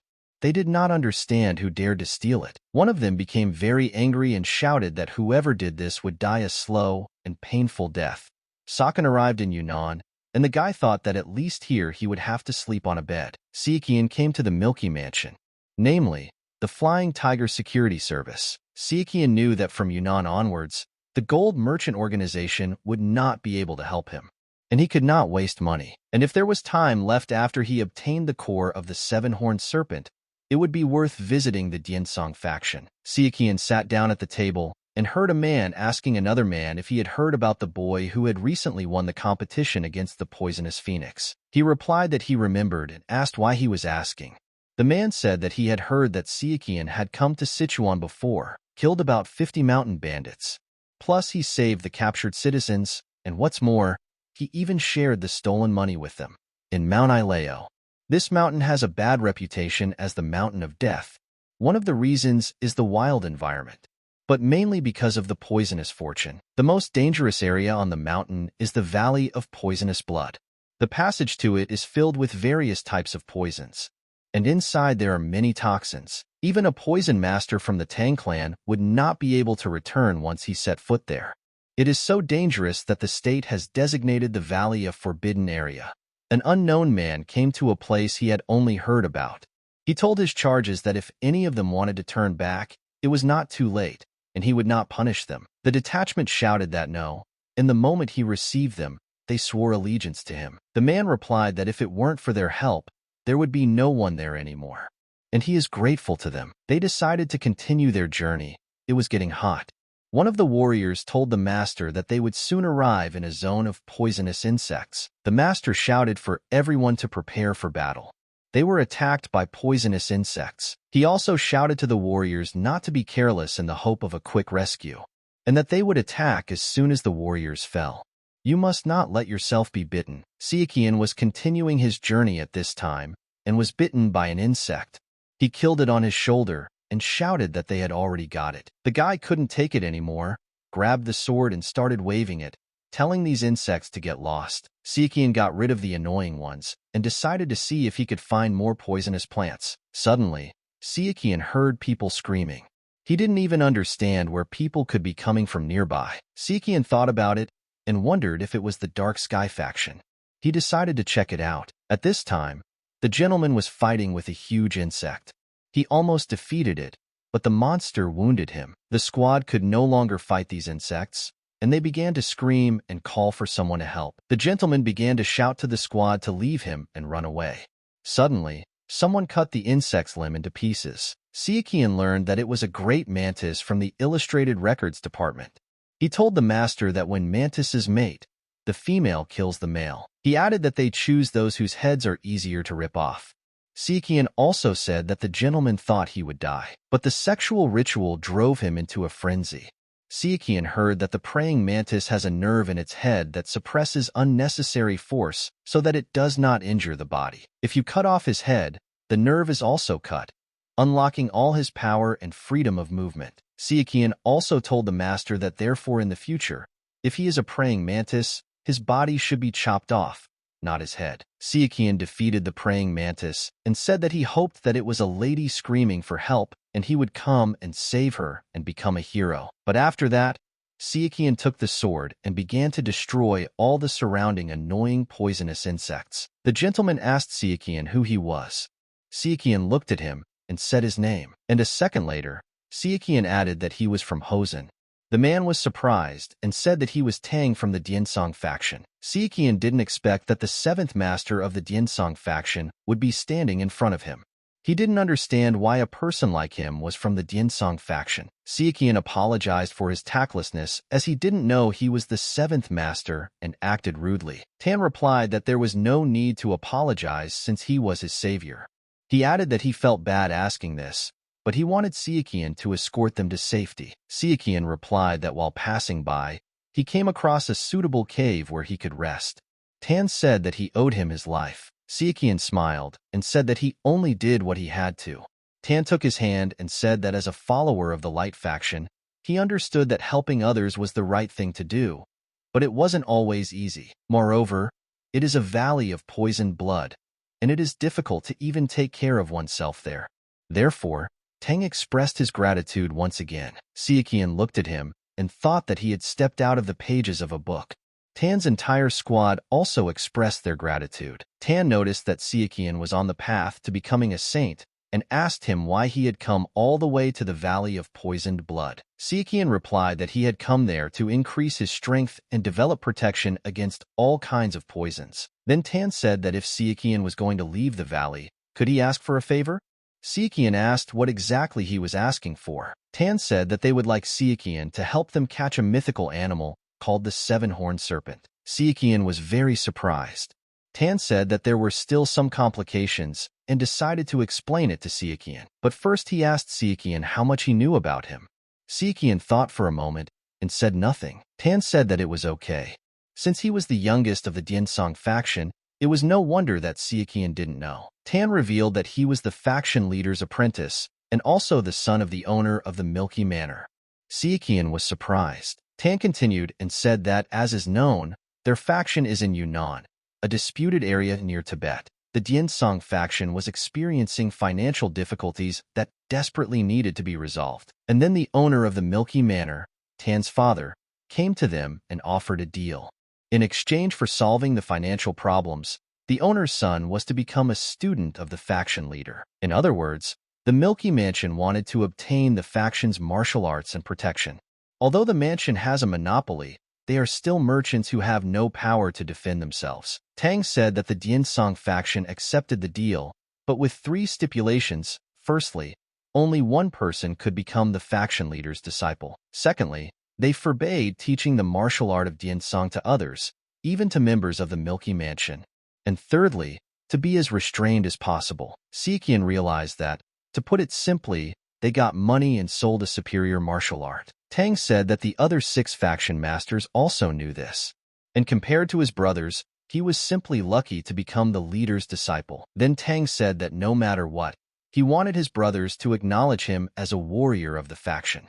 So he came to the valley to catch the Seven-Horned Serpent. Suddenly, Tan said that he was so absent-minded, asked Sichuan to help catch the Seven-Horned Serpent, but forgot to tell him something. Tan said that in the past, before the Poison Blood Valley became forbidden, warriors from his faction came there. At that time they said that they met a snake that had 7 horns and was immune to any attacks. Sichuan didn't understand that the Diansong faction also knew about the Seven-Horned Serpent. Tan said that he was asking Sichuan for help and he would never forget his kindness and vowed that he would repay him one day. Sichuan agreed. Tan repeated that the deeper they go, the more difficult it will be. There will be many poisonous bugs, and the 7-horned snake is an incredibly strong mythical animal. Sichuan laughed and asked, "Didn't he say that the horns are the only part that can't be hit?" And he said that everything will be fine, and they have a lot of people. They set out on their journey. Sichuan ate poisonous plants along the way. Tan wondered if Hosen ascetics ate poisonous plants. Tan asked Sichuan why he chewed poisonous grass. Sichuan replied that it was said that poison masters poison themselves to increase their resistance to poison. That's why he does it. Then Sichuan said that now was not the time for that, as it had become restless. Tan said that he did not see any of those countless poisonous bugs, and then a snake burst out from between the rocks. Tan was surprised at how big it was, and Sichuan was thinking about how he was going to eat it. Sichuan began shouting to the squad of warriors to gather and act according to the plan they had discussed earlier. Tan didn't understand whether Sichuan really intended to be bait, whether he was brave or just fearless. Sichuan began to attack the snake from different sides. He climbed to the very top and prepared to strike straight at the head. Sichuan thrust his sword and shouted at Tan to block. He wanted to see what was there, but he didn't have time now. The snake began to scream loudly. At this time, Sichuan began to cut off the snake's horns one by one. The snake felt it. However, when Sichuan cut off the first horn, the snake became even more furious. Its eyes began to glow, and it burst into blue energy. The snake opened its mouth, and at that moment Tang pierced its tongue. And Sichuan at that moment pointed the sword straight at the snake's eye. Sichuan struck and poison poured out of the snake. He began shouting to the party to be careful, as the poison would kill them. While the snake was releasing poison, only Sichuan could fight it. He began to use the sword art, 24 plum petals. Sichuan struck, and the snake sparkled with light energy from within.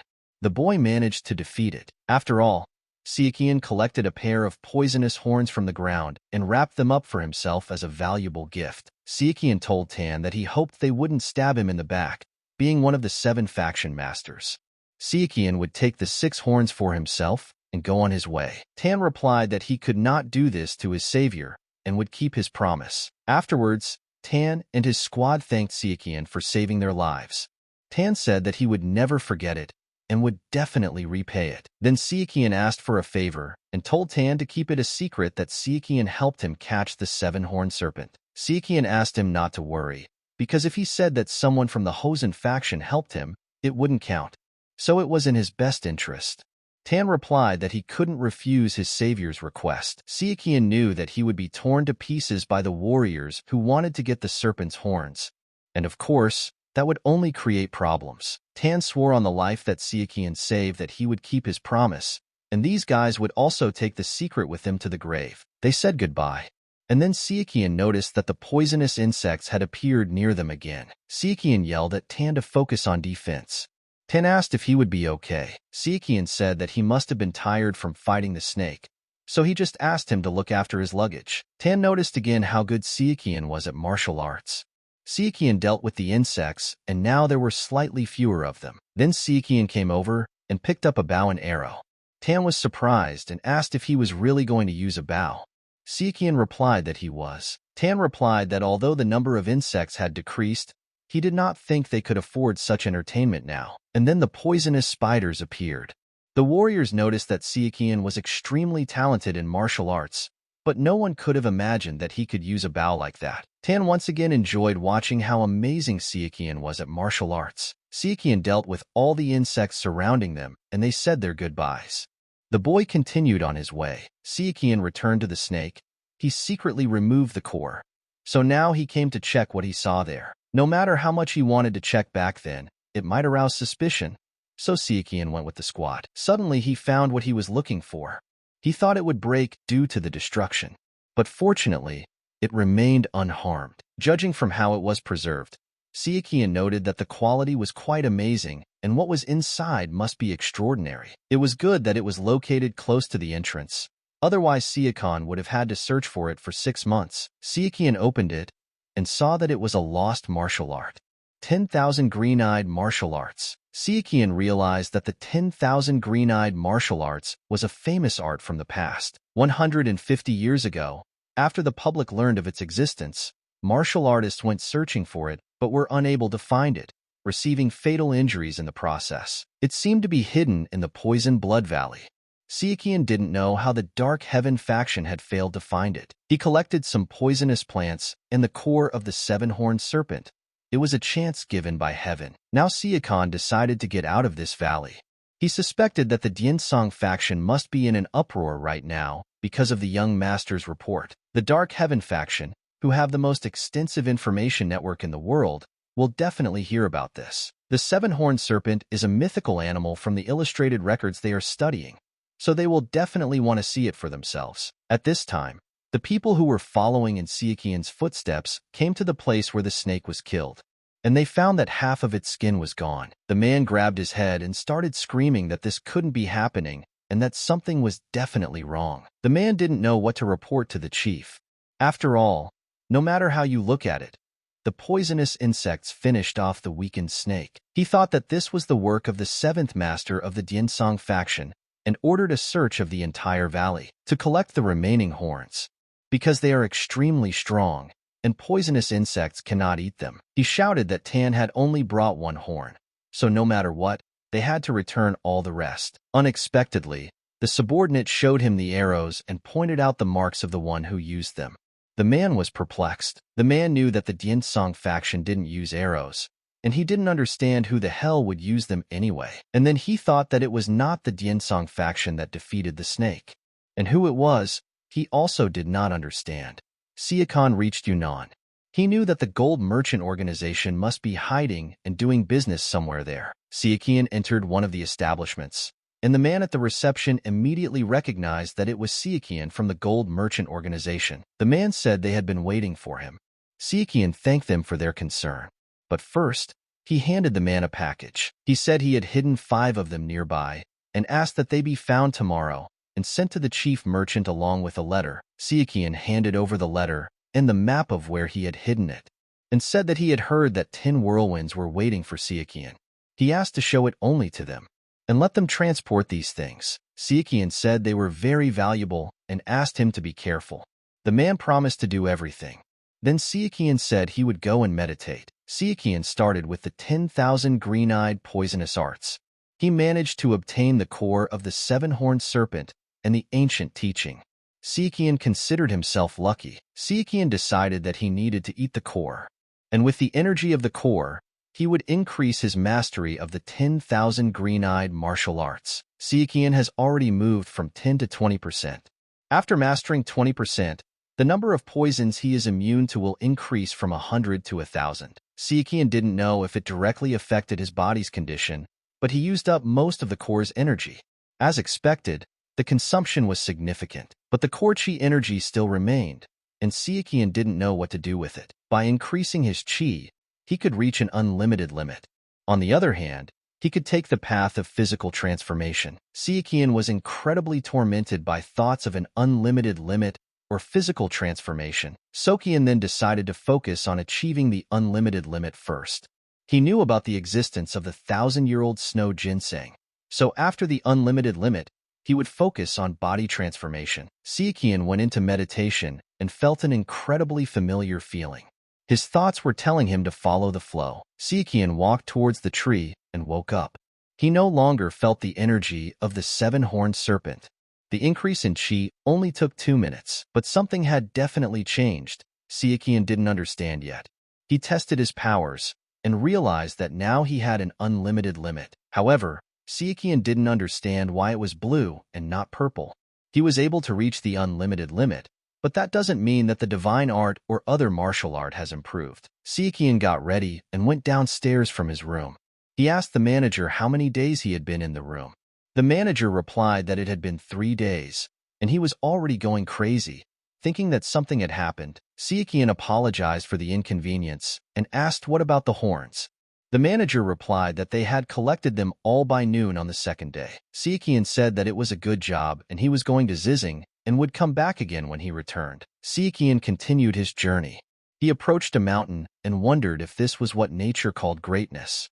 Only at such moments did he realize his insignificance, and he decided it was time to climb. They say that 1,000-year-old ginseng grows on the top of the mountain, covered with numerous bodies of the dead. Sichuan set off. Halfway to the top, bodies began to appear one after another. The boy did not understand why they were going there. Sichuan knew that someone else was climbing the great snowy mountain, and that wasn't good news. Unexpectedly, Sichuan noticed the body. He knew he shouldn't do that, and he would get into trouble just by looking at his clothes. But he never thought that it would be the Lama from the Patala Palace. The man thanked Sichuan for saving his life. A group of martial artists outside of Zhongyuan practice unarmed martial arts. They reside in a temple in the Xijing region. They are called lamas because they come from different factions and have different views. However, they have a very questionable moral code. Their goals are based on bad intentions. This is especially true of the lamas of the Patala Palace. They are so aggressive that they have tried to attack Zhongyuan several times. Then Sichuan suggested that the monk each go his own way.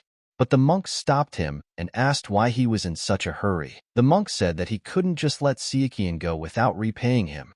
Sichuan replied that there was no need to repay him. The monk asked if Sichuan would mind if they climbed the mountain together. Sichuan asked him if he even listened to what he was saying. The monk asked if this was his first time climbing the mountain. He said that if he took the sad old monk with him, he would show him the way. Sichuan didn't know what to do. He saw that the old man was weaker than him. The monk said that his destination was not far from the summit, and he could accompany him. The monk said that in the past, lamas from the palace had climbed the mountain, and he had memories and a map. Sichuan asked where he would take him if he accompanied him. The monk replied that if he was heading to the top, he would go slightly below this place. Sichuan agreed. At this time, the people who followed Sichuan arrived to their leader, who asked them why they had come empty-handed. And where is the carp of eternal fire? And where is the seven-horned serpent? After all, from its horns one could make 7 lovely swords, and with the help of poison, he could lure the elder of the 9 great factions to his side. He asked the man, being his faithful follower, whether he was not ashamed to now tremble with fear. The man fell to his knees and began to ask for forgiveness. The chief ordered him to stop and looked at him with a disapproving gaze. He told his subordinate that he had made an invaluable contribution to their cause. He was skilled and useful, but his people were not. And he said that the price of their lives was not worth a maggot. The subordinate agreed with his boss. And then the boss said that he really hoped that he would not disappoint him. During the Yuan dynasty, Lamaism was the state religion. There is no need to describe the power and influence it wielded. The problem was that the lamas tried to have even more power and sowed only destruction around them. This led to their decline. The Patala Palace was the most famous temple, but it had earned itself a bad reputation. The lamas, especially those from the Patala, are still extremely arrogant and shun the darkness. Sichuan continued on his way with the old man and told him that just by looking at him, the boy realized that the old man was an unusual person. The old man answered him that if someone makes a mistake, he must accept it and admit his wrongness. And if he does not admit it, he will be bound by his stupidity. Sichuan thought that it seemed like this old man had problems in the Patala Palace and was most likely being bullied there because of his strange personality. The guy also noticed that the old man arrived unaccompanied and assumed that he had a low position there. Sichuan decided to ask the old man why he was here. The old man answered without thinking twice that he was here to watch people suffer from pain. The boy did not expect such an answer.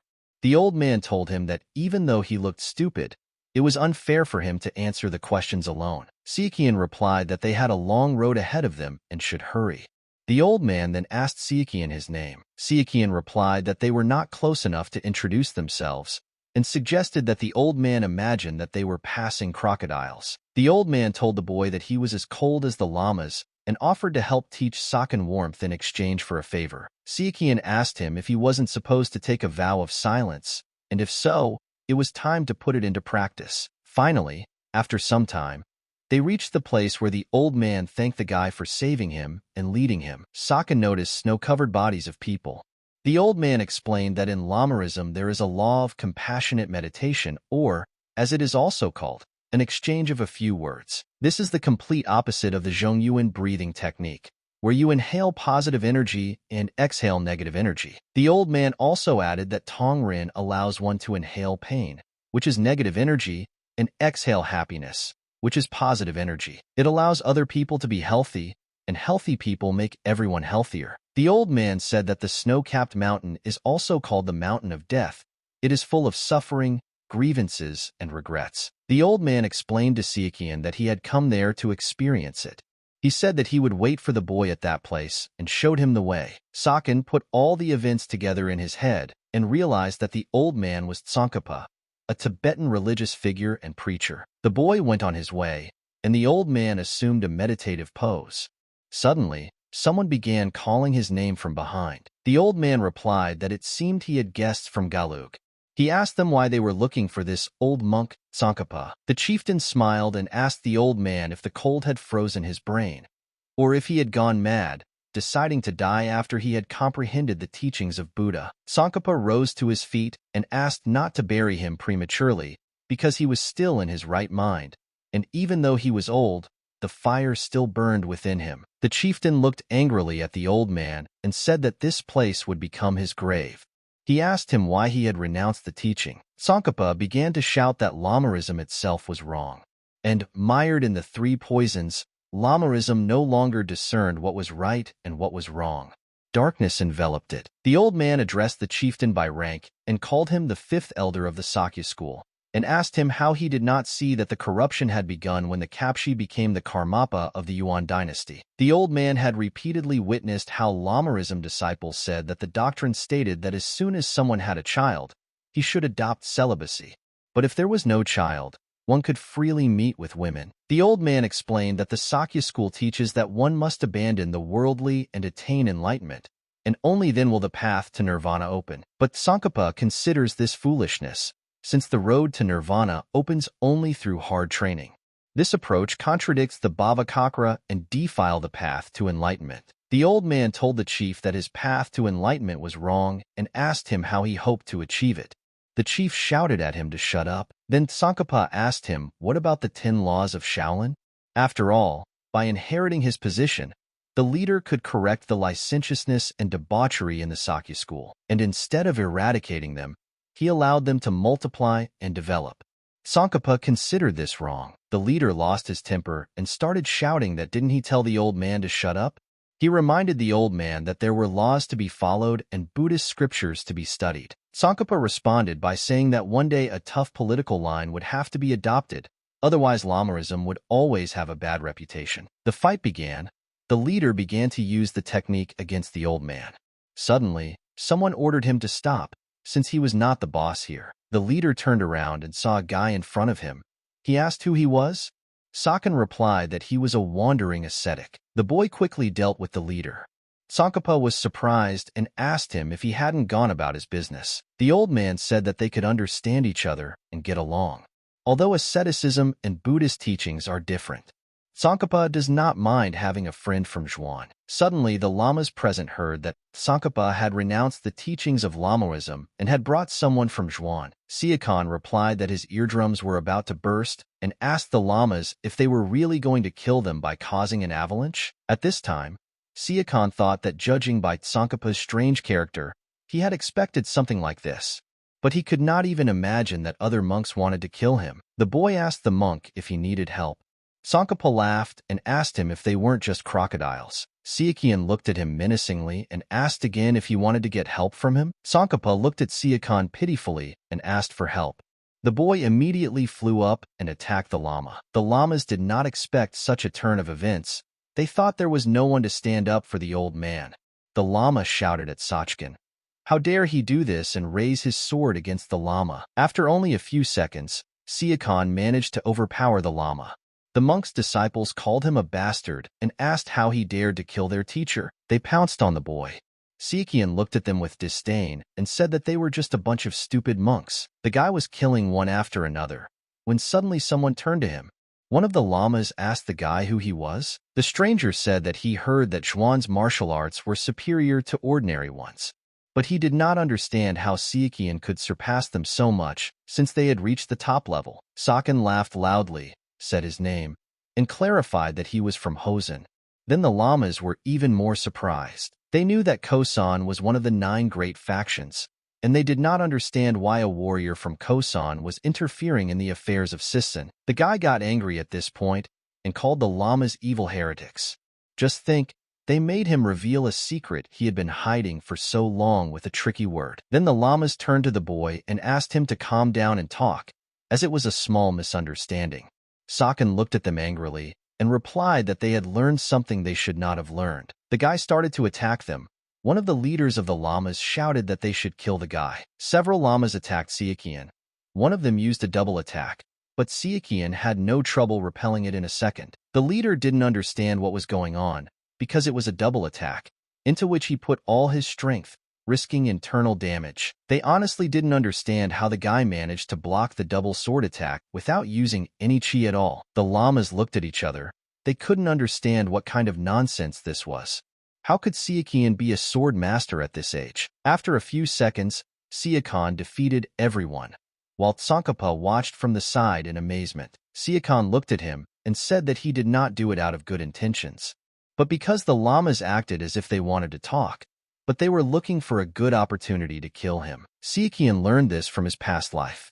If it is necessary to act with contempt or kindness, then it is necessary to look closely at the opponent, otherwise he will take advantage of naivety. Sichuan and Tsongkhapa continued their journey. The old man told that the Nigma consisted of priests and rich people, which is why crime increased and it could not develop into an influential organization. Sakan replied that in Zhuan he was interested in Buddhist teachings, but hearing about it in Zizing was simply something. Tsongkhapa continued to pester the boy, sharing his assumptions that he was being bullied because he was underestimated as a weak old man. Sichuan replied that he was getting tired of such talk. Tsongkhapa smiled and promised to stop fooling around and start behaving seriously. But suddenly the old man turned to the boy and asked who he was.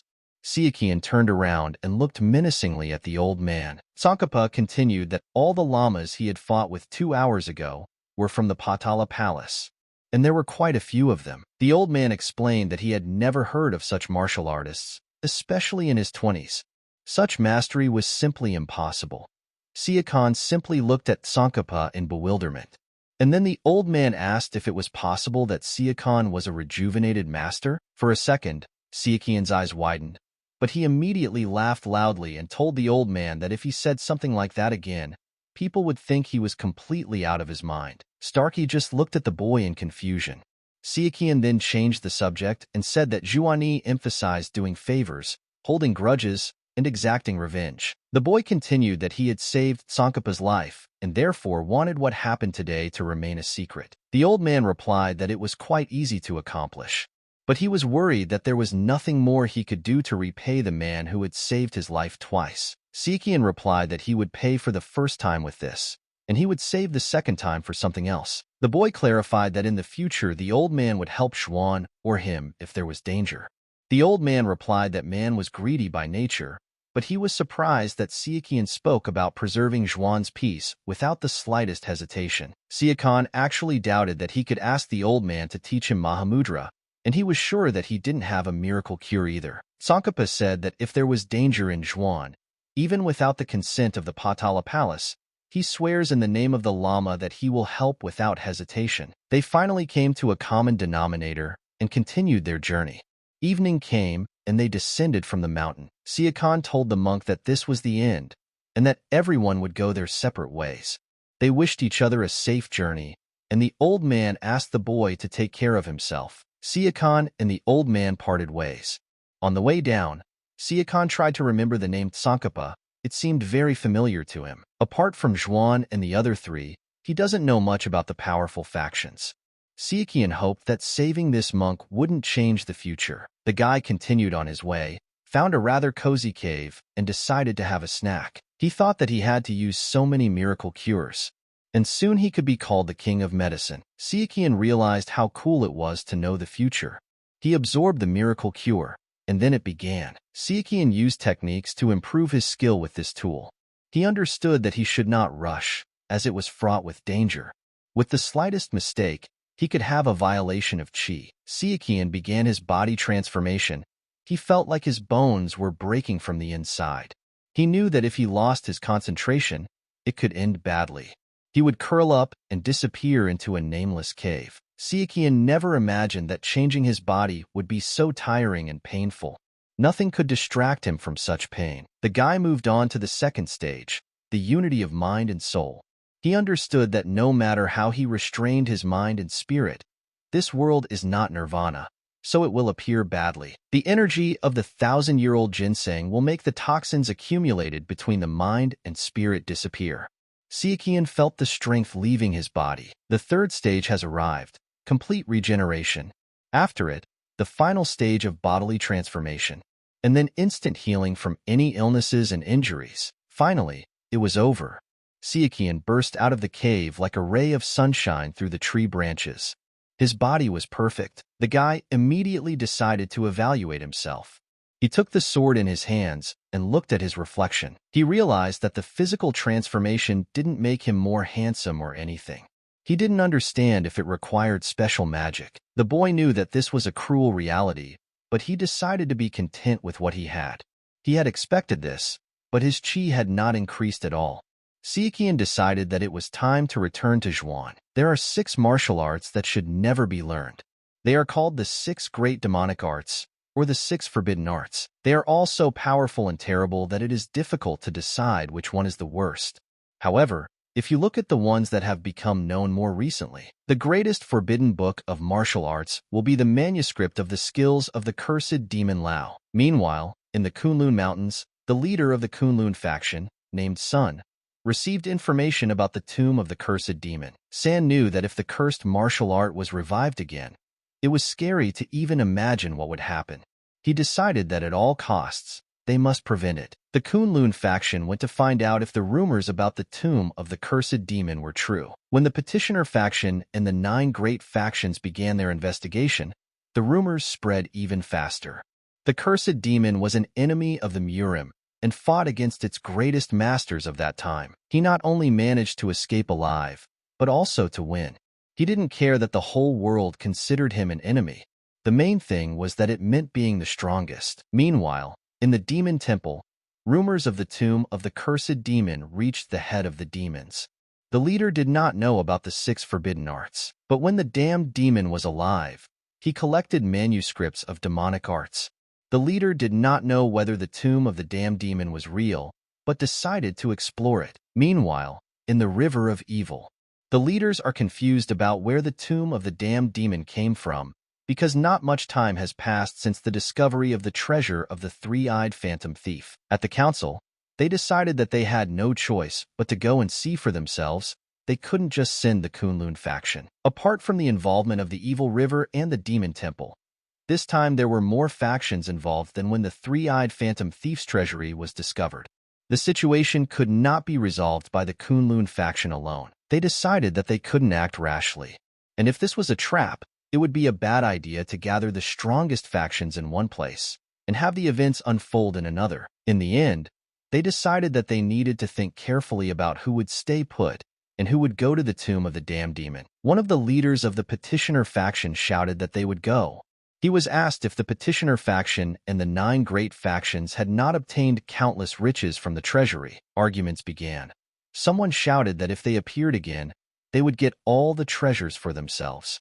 The leader of the 5 Blades faction shouted that they would take care of it. The supplicant faction and Kunlun of the 9 great factions, the 5 Blades of Evil, the Sunsan faction, the Hansan faction, the Namkung noble family, and the 5 great noble families. The 2 demonic forces, the Demon Temple and the Evil River, are also heading there. The conditions leading to the War of the 7 Blades have been established, but Sichuan decided that the future would not repeat itself. He wanted to stop the war before it started, but now he is forced to fight. He does not know who might be a spy of the Dark Sky faction. Sichuan decided that he would first destroy the tomb of the cursed demon and try to minimize the damage caused by the war. Killing the minions of the Lord of the Dark Skies would just be a bonus. At this time, the unknown people stood guard. One asked the other how much longer they would have to hang around there. He answered that until the Light faction, 2 demonic forces, or another powerful faction arrived. One told the other that he should focus on his mission and understand its importance. And do not forget about the situation in which the head of the illustrated notes is. And then an arrow suddenly flew at him. The other one immediately started shouting that they were being attacked, but his throat was cut right away. This is Siakon's business. These people were people from the Dark Sky faction. Sichuan didn't know that they had such a keen sense that others wouldn't notice. The others immediately came running to help. Sichuan dealt with one after another. Finally, there were 7 of them left. The guy even joked that it was just a coincidence, but their name, the 7-Star Squad, fits perfectly now. The leader immediately ordered Sichuan to be taken alive. He specified that they could cut off his arms and legs, but capture him alive. The leader turned to the boy and said that if he surrendered alive and told everything he knew, they would kill him painlessly. Sichuan asked him who he was to make such decisions. He reminded him that there were 7 idiots above him, like Chanchu and Chanson. The guy continued that if the leader decided for himself, they would punish him. The leader got mad and asked how he knew these names, and who he was anyway. Sichuan replied that he was just a wandering warrior. After that, he immediately went on the attack. Sichuan quickly dealt with him, and came to the conclusion that people are so dense at all times. Suddenly, another opponent attacked him from behind. Sichuan appreciated his rather good attack and even appreciated his poisonous palm. And a second later, he defeated him. The boy picked up his weapon and realized that it was the triple fury of the 10,000 green-eyed poison arts. Sichuan looked at the rest and told them that their appearance brought back memories. The boy knew that these were soldiers from the 7-Star Squad of the Dark Sky faction. The Dark Heaven faction had many branches besides the Illustrated Records branch. The 7-Star Division had the most people. They specialized in everything related to martial arts, and each of them was a first-class warrior. The 7-star division only accepted the best. At that time, Sichuan was not on par with the other Hosen faction masters, let alone the 7-star division.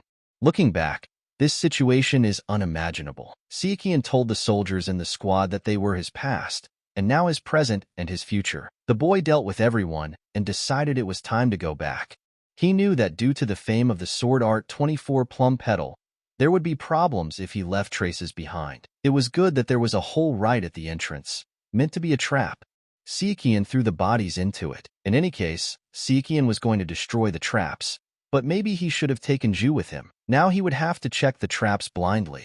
He immediately set to work and rushed forward like a bullet, hoping to bypass all the traps. Sichuan was heading to the tomb of the cursed demon.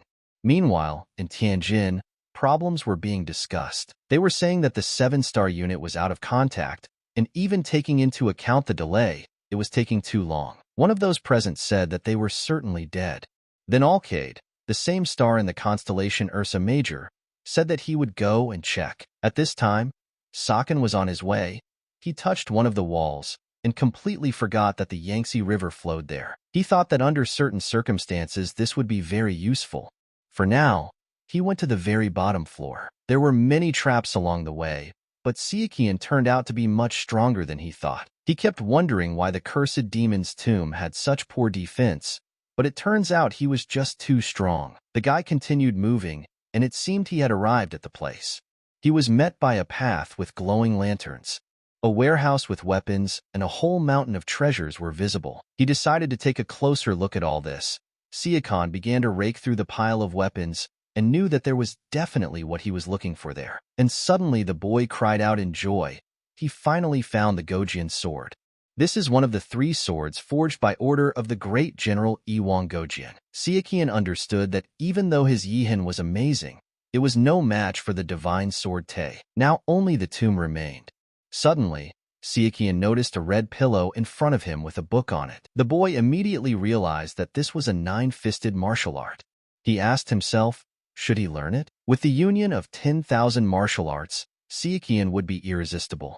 However, he immediately closed the book and ordered himself to forget about it. 9 Furious Martial Art is as old as the 6 Great Martial Arts. It is a forbidden book whose purpose even the author himself did not know. It was created in Zhuan during the Xia dynasty. It is not a collection of martial arts techniques, but a spell. Later, when the Xia dynasty began to decline, the trace of the 9 fierce essence was lost. After countless years, a sage accidentally discovered a copy of it, partially translated it, and gained power. It was a technique that drew its power from the underworld. That's where it got its name. When used, a person's physical abilities are enhanced. It gives him the colossal strength and regenerative abilities of the greatest demon from the underworld. But it only gives a temporary effect. In less than a month, the body of the one who uses it is completely transformed. Transformation is not quite the right word. It would be more accurate to say that the very nature of a person changes. The man is given power, but he begins to resemble a demon. Finally, in the last stage of transformation, the man completely turns into a demon. Humanity gradually disappears. It is like using dark martial arts.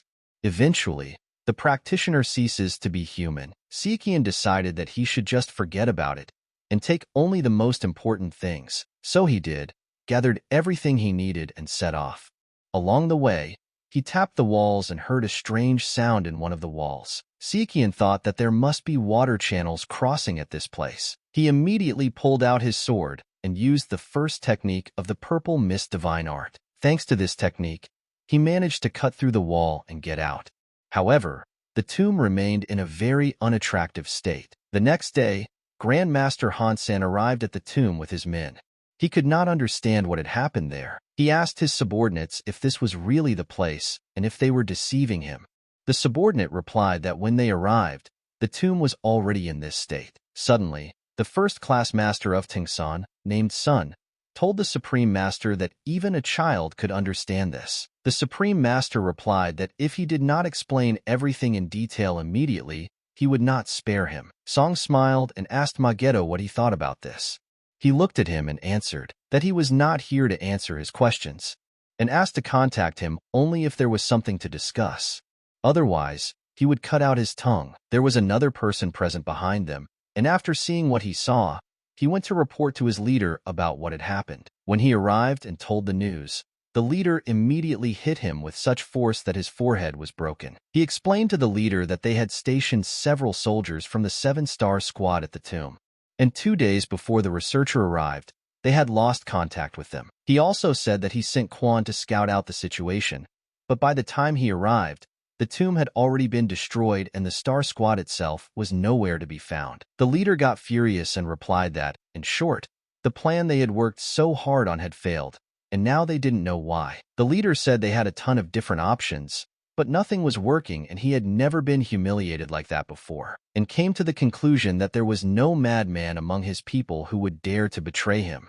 This meant that someone else had destroyed the tomb. He ordered his subordinate to go to Tianjing and find out what happened there, and if he screwed up, he would kill him. At this time in Hubei, Sichuan woke up in his bed when suddenly a girl burst into his room and said that there was something to do. Sichuan asked what was the matter.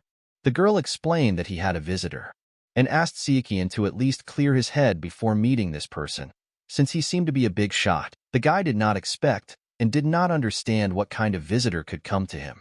He tidied himself up and decided to drink some tea. Suddenly, someone called him out and called him Big Brother. These words made Sichuan choke on his tea. Zhu burst into the room. Sichuan had some strange feelings, but he was definitely happy to see this kid. For fun, Sichuan asked Zhu who he was.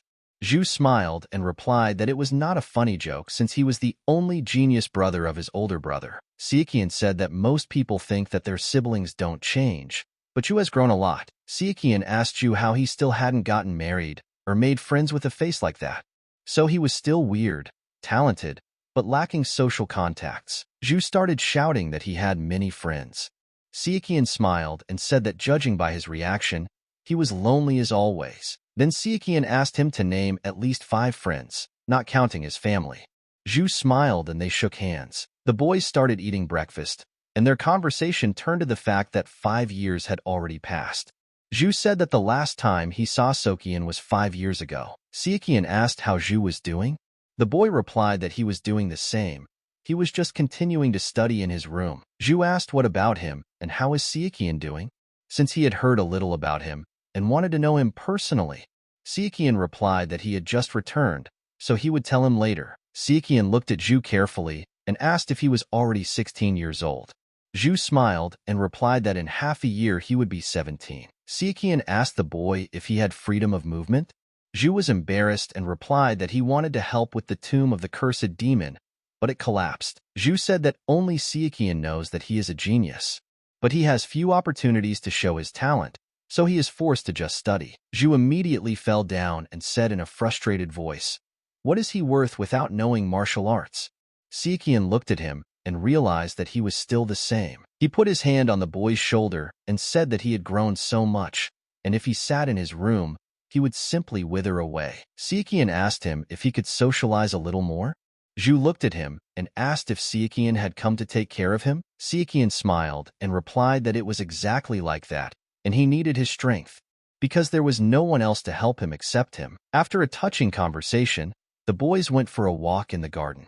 Suddenly, someone called out to Sichuan and said that they hadn't seen each other for 6 years. Sichuan suddenly turned around and saw Saran, Zhu's older sister, standing in front of him. The guy looked at her and thought that she had probably already heard all sorts of compliments about her beauty, so he didn't say anything about it. Sichuan asked if the heir was with her now, as he wanted to greet him too. Saran replied that her elder brother was temporarily absent. He returned to his father's house only once a year. Sichuan replied that he had heard that the heir had already been recommended for the role of strategist for the MURIM alliance.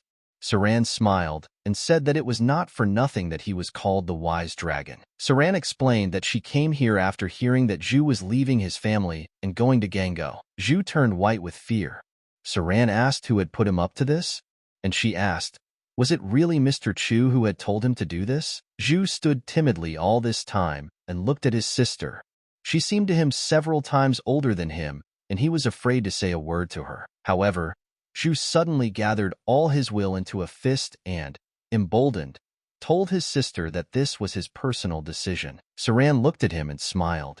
She said that father had considered his request, and he thought that it would be a good chance to establish relations with a large faction, so there was no need to worry. Saran also added that her father was thinking about what kind of security to assign him, and Zhu would soon learn of his decision. Zhu stood motionless at that time. Saran turned to Sichuan and said that she hoped he enjoyed his stay at their home. Sichuan smiled sweetly. Sichuan explained to Zhu that even if his family didn't like him very much, blood was thicker than water. They should worry about him, and so Sichuan thought that someone would definitely come to see Zhu. Moreover, Sichuan didn't know why, but he was sure that this person would be either Saran or Sang. Neither of them recognized the boy's genius, but they tried to protect him. Sichuan patted Zhu on the shoulder and said that now that everything was decided, it was time to get ready. The boys gathered, and suddenly one of the subordinates told Zhu that she would never have thought that he would decide to go to Manhwa, since she assumed that Zhu would live his whole life as a hermit. She also told the boy that she was very worried about him. Zhu looked at her and suggested that she go with him. The girl didn't think this was a very good idea. She explained that her family lived nearby, and besides, she didn't like swordblood. After talking with his subordinate, Zhu approached his sister and thanked her for believing in him. Saran asked him not to hesitate to ask his family for help if something happened along the way. In that case, she asked Zhu to send a letter to the MURIM, and his elder brother would respond immediately. Saran also gave her brother a book in which she described what to be wary of in Ganho. She asked her brother to read it when he had time. The girl approached Sichuan and said that she trusted her brother to him. After that, she went to her chambers. However, Sichuan called out to her. Sichuan told her that formation occurs by placing either natural or man-made structures into a certain pattern beforehand. He asked the girl if that was true or not. Sichuan also said that in the case of war, there are many variables, so the formation may be disrupted before it is implemented. And if that happens, the enemy may not have a chance to influence the formation. Saran asked what he meant. Sichuan said that wouldn't the formations become more convenient if they threw something at their enemy and activated it? With these thoughts, Sichuan left Saran alone and the boys set off. Zhu asked Sichuan where they were going. Siochong replied that they were going to Shandong. Zhu asked why they were going there.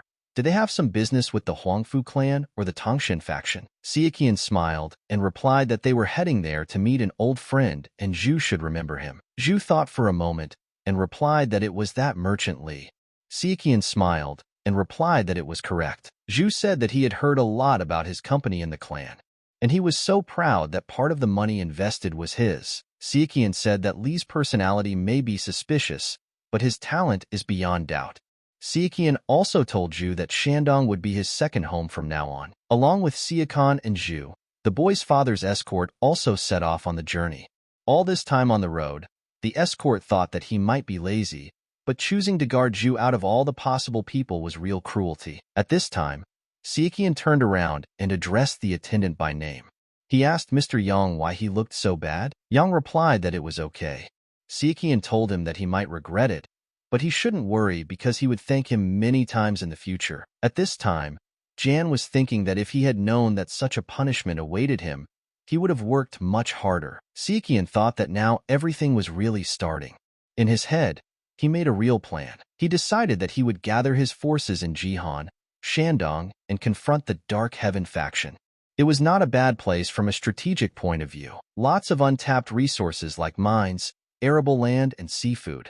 And the consumption makes this place suitable for trade. Sichuan knew that he needed to think about possible future events and make the first move. Meanwhile, the boys were almost there. Merchant Li was thinking that money is something that is constantly moving. Instead of using money for self-gratification, it is much better to use it to make more money. Suddenly, someone told the merchant that his laugh was still the same. Li turned around and saw Sichuan standing in front of him. He immediately rushed towards him with a warm embrace. Sichuan looked at him carefully and realized that so much time had passed, and to think that Li was already the king of merchants. The boy told the merchant to raise his head, as they would not be able to talk if he stared at the floor. Li explained that he was just trying to show his respect and told Sichuan that he hadn't changed a bit over the years. At this time, Zhu stood and carefully examined the merchant. He could not understand what kind of miraculous means Li was eating, so that he turned from a thin skeleton into such a plump man. Sichuan at this point suggested moving on to the main topic. He told the merchant that they would soon need weapons. The merchant shared his observations with Saken. He said that he suspected that war was coming, and he felt that medicine would be needed. The merchant offered his help.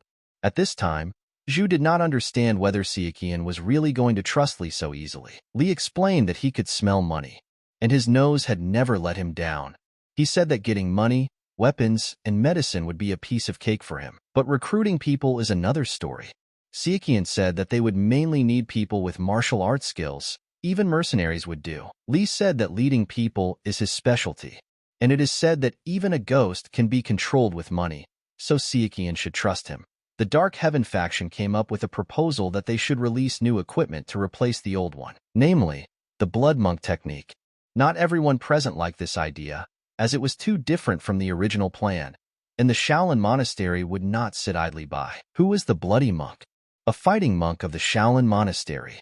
He was a genius who absorbed all the knowledge he received, and the monastery generously granted him permission to use the library at the temple. The Bloody Monk's desire to master new martial arts was so strong that he even laid his hands on a forbidden book in the library. Not only that, he managed to combine demonic techniques with the classic muscle modification manual, turning them into a completely new technique. Classic blood tendons. This is a technique created by a monk who was excommunicated from the monastery. The Dark Heaven faction knew that if they were to spread it, the 108 Arhats would definitely stir. The Arhats are annoying to some of the Dark Heaven faction, but they can't take an extra step, so it doesn't bother the faction much. The faction came to a unanimous decision, and whoever foils their plan will die a painful death. Sichuan acquired an army. Under his command are about 300 who know martial arts.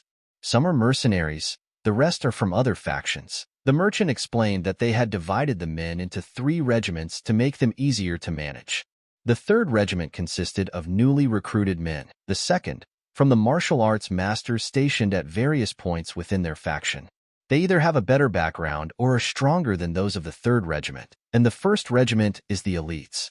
The 10 strongest warriors give orders to their own teams and are under the direct control of Merchant Li. After listening to all this, Sichuan came to the conclusion that they were using their weaknesses to earn their loyalty. It sounds like blackmail, but it's not impressive. Sichuan told the merchant that from now on he would command the 2nd regiment. The merchant escorted the boy to the regiment and introduced him as the new commander. However, the warriors were not very happy when they heard this, because Sichuan was too young. The merchant was bombarded with questions and reproaches about Sichuan being from a famous faction.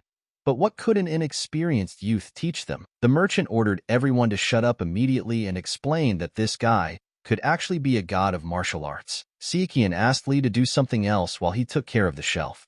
Li listened and left. Then Sichuan turned to the warriors and said that it would be better if he simply demonstrated his skills, and he ordered them to attack all at once. The warriors couldn't understand what kind of nonsense this boy was talking. Then Sichuan said that the first blow would be his. Not even 5 seconds had passed before the warriors were already lying on the ground, and not one of them could stand on their feet against Sichuan. Sichuan looked at the whole picture and told his warriors that this is how their training will be from now on, and the organization will treat their injuries and provide them with weapons. One of the warriors got very angry because some young man thought he was a god of martial arts and went to attack Sichuan. However, his attempt was not successful. The guy smiled and said that this is how the training would continue. Sichuan addressed the warriors and explained that he wasn't going to teach them martial arts just because he was the leader. And looking at them, he could tell that their base was in trouble. Time passed and Sichuan earned the respect of the 2nd regiment. The merchant could not stop admiring such skills and training. Li told Sichuan that this was simply unbelievable. The boy then ordered him to find people in the 3rd regiment who could be transferred to the 1st or 2nd. The merchant replied that he had taken everything into account and asked the guy what to do with those who did not fit. Sichuan ordered to just send them with a couple of coins in their pockets. The merchant agreed and asked what else was required. The guy said that he needed about 200 people and asked to find children who fit his requirements and bring them to him. Sichuan said they should be between 9 and 10 years old and should have no physical defects. They should be children who would not cause problems. Orphans would be best. The merchant smiled and asked Sichuan if he was really going to form his own army. He advised the boy that with such a number, it would be better to form a faction to control it. The merchant suggested building a dueling and training ground, as well as other infrastructure to raise warriors. Sichuan responded that it was a good idea. Sichuan also asked the merchant not to touch the position of the head for now, as he would find a suitable person in the future. The merchant replied that he understood everything and asked, "What about the name?" Sichuan smiled and looked at him and said that since he had formed a faction under his leadership, it was therefore his. Therefore, he allowed the merchant to name it whatever he wanted. The merchant promised to think about it. Sichuan knew very well what the merchant would call the faction. Since it was not the first time a faction was created under the organization, this was supposed to happen in the future, and Sichuan just sped up the process a little. Li decided that the faction would be called the Sword Faction. He continued to think. As the Merchant King often said, money is power. He hired those who knew martial arts and also bought various techniques. A faction created by money for the sake of money. And then it dawned on the merchant. He shouted loudly, "The faction of the Golden Sword." In his previous life, there was a man on the enemy side who was famous for his techniques. The Sword Demon. Sichuan's main objective was to retrieve the Sword Demon from the Dark Heaven faction leader. Sichuan went to Sichuan, specifically to the Tang Clan. Fire Phoenix did not expect such a visitor. The girl decided to treat the guest to tea. However, Sichuan immediately realized that it was poisoned tea. Phoenix said that he was right, and whoever drank it would experience unimaginable pain in the stomach. Sichuan smiled and thanked him for the warm welcome. The guy asked if this was revenge for the last time. Phoenix smiled and replied that it was a normal greeting. She asked the boy why he had come all the way from Shandong. Sichuan was surprised that the girl knew where he was. Phoenix said that it wasn't that she was following him, but she knew the general outline. That Sichuan took that weirdo from the Jiggle clan and went to the Gold Merchant Organization. After that, she asked Sichuan not to think that she was interested in him. Sichuan smiled and said that he came here to give her a chance to win back. Phoenix said that she would see who would give whom a chance. Then Sichuan asked if they would have to make a bet again. Phoenix got angry. Then Sichuan took out his sword and put it on the line. And in addition to the sword, Sichuan put 1,000 gold coins. The girl's eyes no longer seemed so angry. She asked the guy what he wanted. Then Sichuan said that he wanted a poisonous phoenix. Not even a second passed before the girl sprayed poison in his face. However, the girl asked if he needed a prescription. Sichuan replied that everything was correct, and even better, an antidote. The girl replied that he had come to the right place. After that, Sichuan told the girl that she could choose what to bet. The girl looked at him angrily and said that he was wrong if he thought she would fall for his ridicule. Meanwhile, the chief elder of the Tang Clan woke up. He immediately sensed that it was a bit noisy in the morning. He was immediately informed that Sichuan had arrived. The elder had expected so. The subordinate said that he could throw him out. The elder said that there was no need for that, since the boy was traveling and should enjoy it for now. The subordinate told the elder that there was something else. Namely, young miss he was asking to open a pub. The subordinate also added that Sichuan had made a bet. The elder couldn't believe that Hai had decided to make more corpses. Meanwhile, a girl came up to Sichuan and greeted him, saying that her name was Ching and that she would be his assistant during his stay here. She would also accompany him to the family pub. Sichuan asked what kind of pub this was.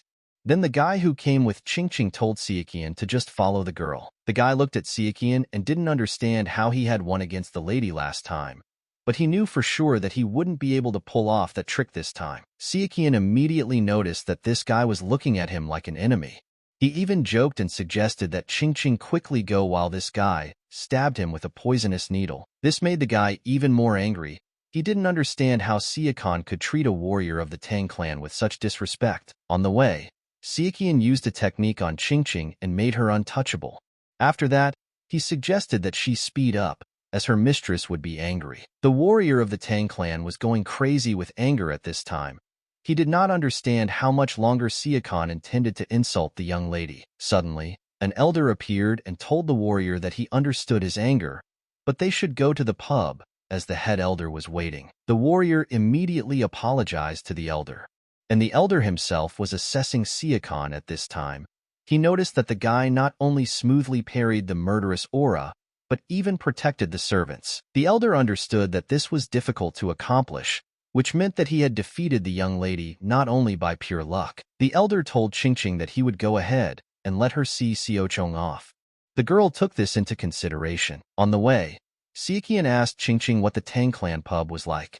Qingqing told him that it was a pub in the clan building and was usually closed. The girl also added that there are only two reasons when it is opened. The first is when greeting a guest, and the second, this is when the Tang Clan is going to take revenge on someone. The girl finished her story and they approached the tall wooden doors. Qingqing opened the door and Xiaoqian saw a crowd of screaming people. They were shouting, "Drink and die. Drink and live." Xiaoqian saw a table in the middle of the room, and Mrs. Hai was sitting at one end of the table. The chair at the other end of the table was for him. At this point, Xiaoqian remembered what the Tang Clan pub meant. If the object of the Tang Clan's revenge escapes, pursue him to the end. The enemy of the Tang Clan should not exist in this world. Xiaoqian sat down at the table, and Mrs. Hai began to explain the rules of the game to him. The girl said that the game was quite simple. She handed him a vessel with liquid. "Drink and die, or drink and live." The people around him shouted loudly for Xiaoqian to drink. Many wanted the container to contain poisoned alcohol. In addition to the game, Mrs. He handed him a contract. He explained that although Xiaoqian would not die, he was not an enemy of the Tang Clan. The game will end the moment something goes wrong.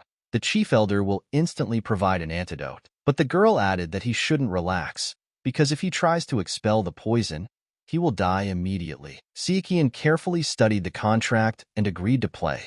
The elders watched, and some even thought he was an idiot for taking the young mistress poison lightly. The main elder couldn't figure out whether this guy was brave or stupid. Meanwhile, the secondary elder predicted that Xiaoqian would crumble at the first sip. The chief elder told him that there was always a chance that something would go wrong, and it might take a long time, so he should just watch. The minor elder agreed. He rose from his chair and said that from now on any movement without permission was prohibited. The elder continued that in this dispute, Hosen's disciple must drink 5 shots of poisoned alcohol, and after each one he must clearly pronounce a word. And if his face changes color for a few minutes or he can't speak, they'll know he can't withstand the poison and they'll count him as a loser. Xiaoqian looked at the elders carefully. He realized that this old man was the Poison King. The elder at this time said that both sides must agree to a bet with 5 moves. The elder also added that the contract with the terms of the dispute will be signed in the presence of witnesses. It will also be received by both parties to avoid unwanted edits. After this, the elder ordered Lady He to fill the vessel. The girl happily took up the task and asked Xiaoqian if he liked to drink. Xiaoqian smiled and asked if she was serious about asking an ascetic if he liked to drink. Hai laughed loudly and replied that she hoped so. Otherwise, Xiaoqian wouldn't be able to endure all this. The girl opened the lid of the vessel, and the crowd began to scream loudly. Hai smiled and told Xiaoqian that he would have few chances in his life to taste 15-year-old alcohol. He said that the drink was closely intertwined with the venom of the golden thread snake, so the alcohol might be stronger than what he was used to. The crowd shouted at this time that this was to be expected from a poisonous phoenix, since she could easily withstand such poison. The elders were discussing at this time that the young mistress's poison was only comparable to the heir's poison, and this rumor was not a lie. Everyone noticed that Hai wasn't going to stand on ceremony with Xiaoqian, and this guy would go down after the first shot. Hai turned to Xiaoqian and said that there was no time limit, but the poison would not become weaker over time. And then Xiaoqian drank the first shot, then he exhaled and said it was pretty spicy. Hai almost turned white. The elders jumped up from their chairs. The crowd fell silent. This made Mrs. He very angry. She didn't expect that Xiaoqian would drink the first glass of poison so easily. Mrs. Hai was filled with anger. She couldn't believe that Xiaoqian did it again. She thought that this time she would be able to get her revenge. She looked angrily at the servant and ordered him to bring another vessel. He brought it immediately. Xiaoqian looked at the vessel and said, "Just think, he was being given the joy and pride of all of Sichuan, Erdai Baijiu." The lady looked at him and said that she would see how long the smile would be on his face. The lady told the boy that he would wish to taste the poison of the fiery lotus. The crowd almost went crazy from what they heard. The chief elder could not understand what was happening. The secondary elder thought that his daughter had gone too far. Flame lotus poison is an artificial poison created by powerful yang qi. There is not much of it in the Tang Clan, and it can kill even the strongest masters. The elders were amazed that Sichuan was able to withstand the poison of the snake's golden thread. The boy's huge supply of qi was able to neutralize it, and qi alone is not enough to neutralize it. The minor elder said that they would have to work hard to remove the flame lotus poison from his body. The chief elder asked another elder to prepare to come to the aid of the young man. Meanwhile, Sichuan decided to try what kind of poison it was and drank the second shot.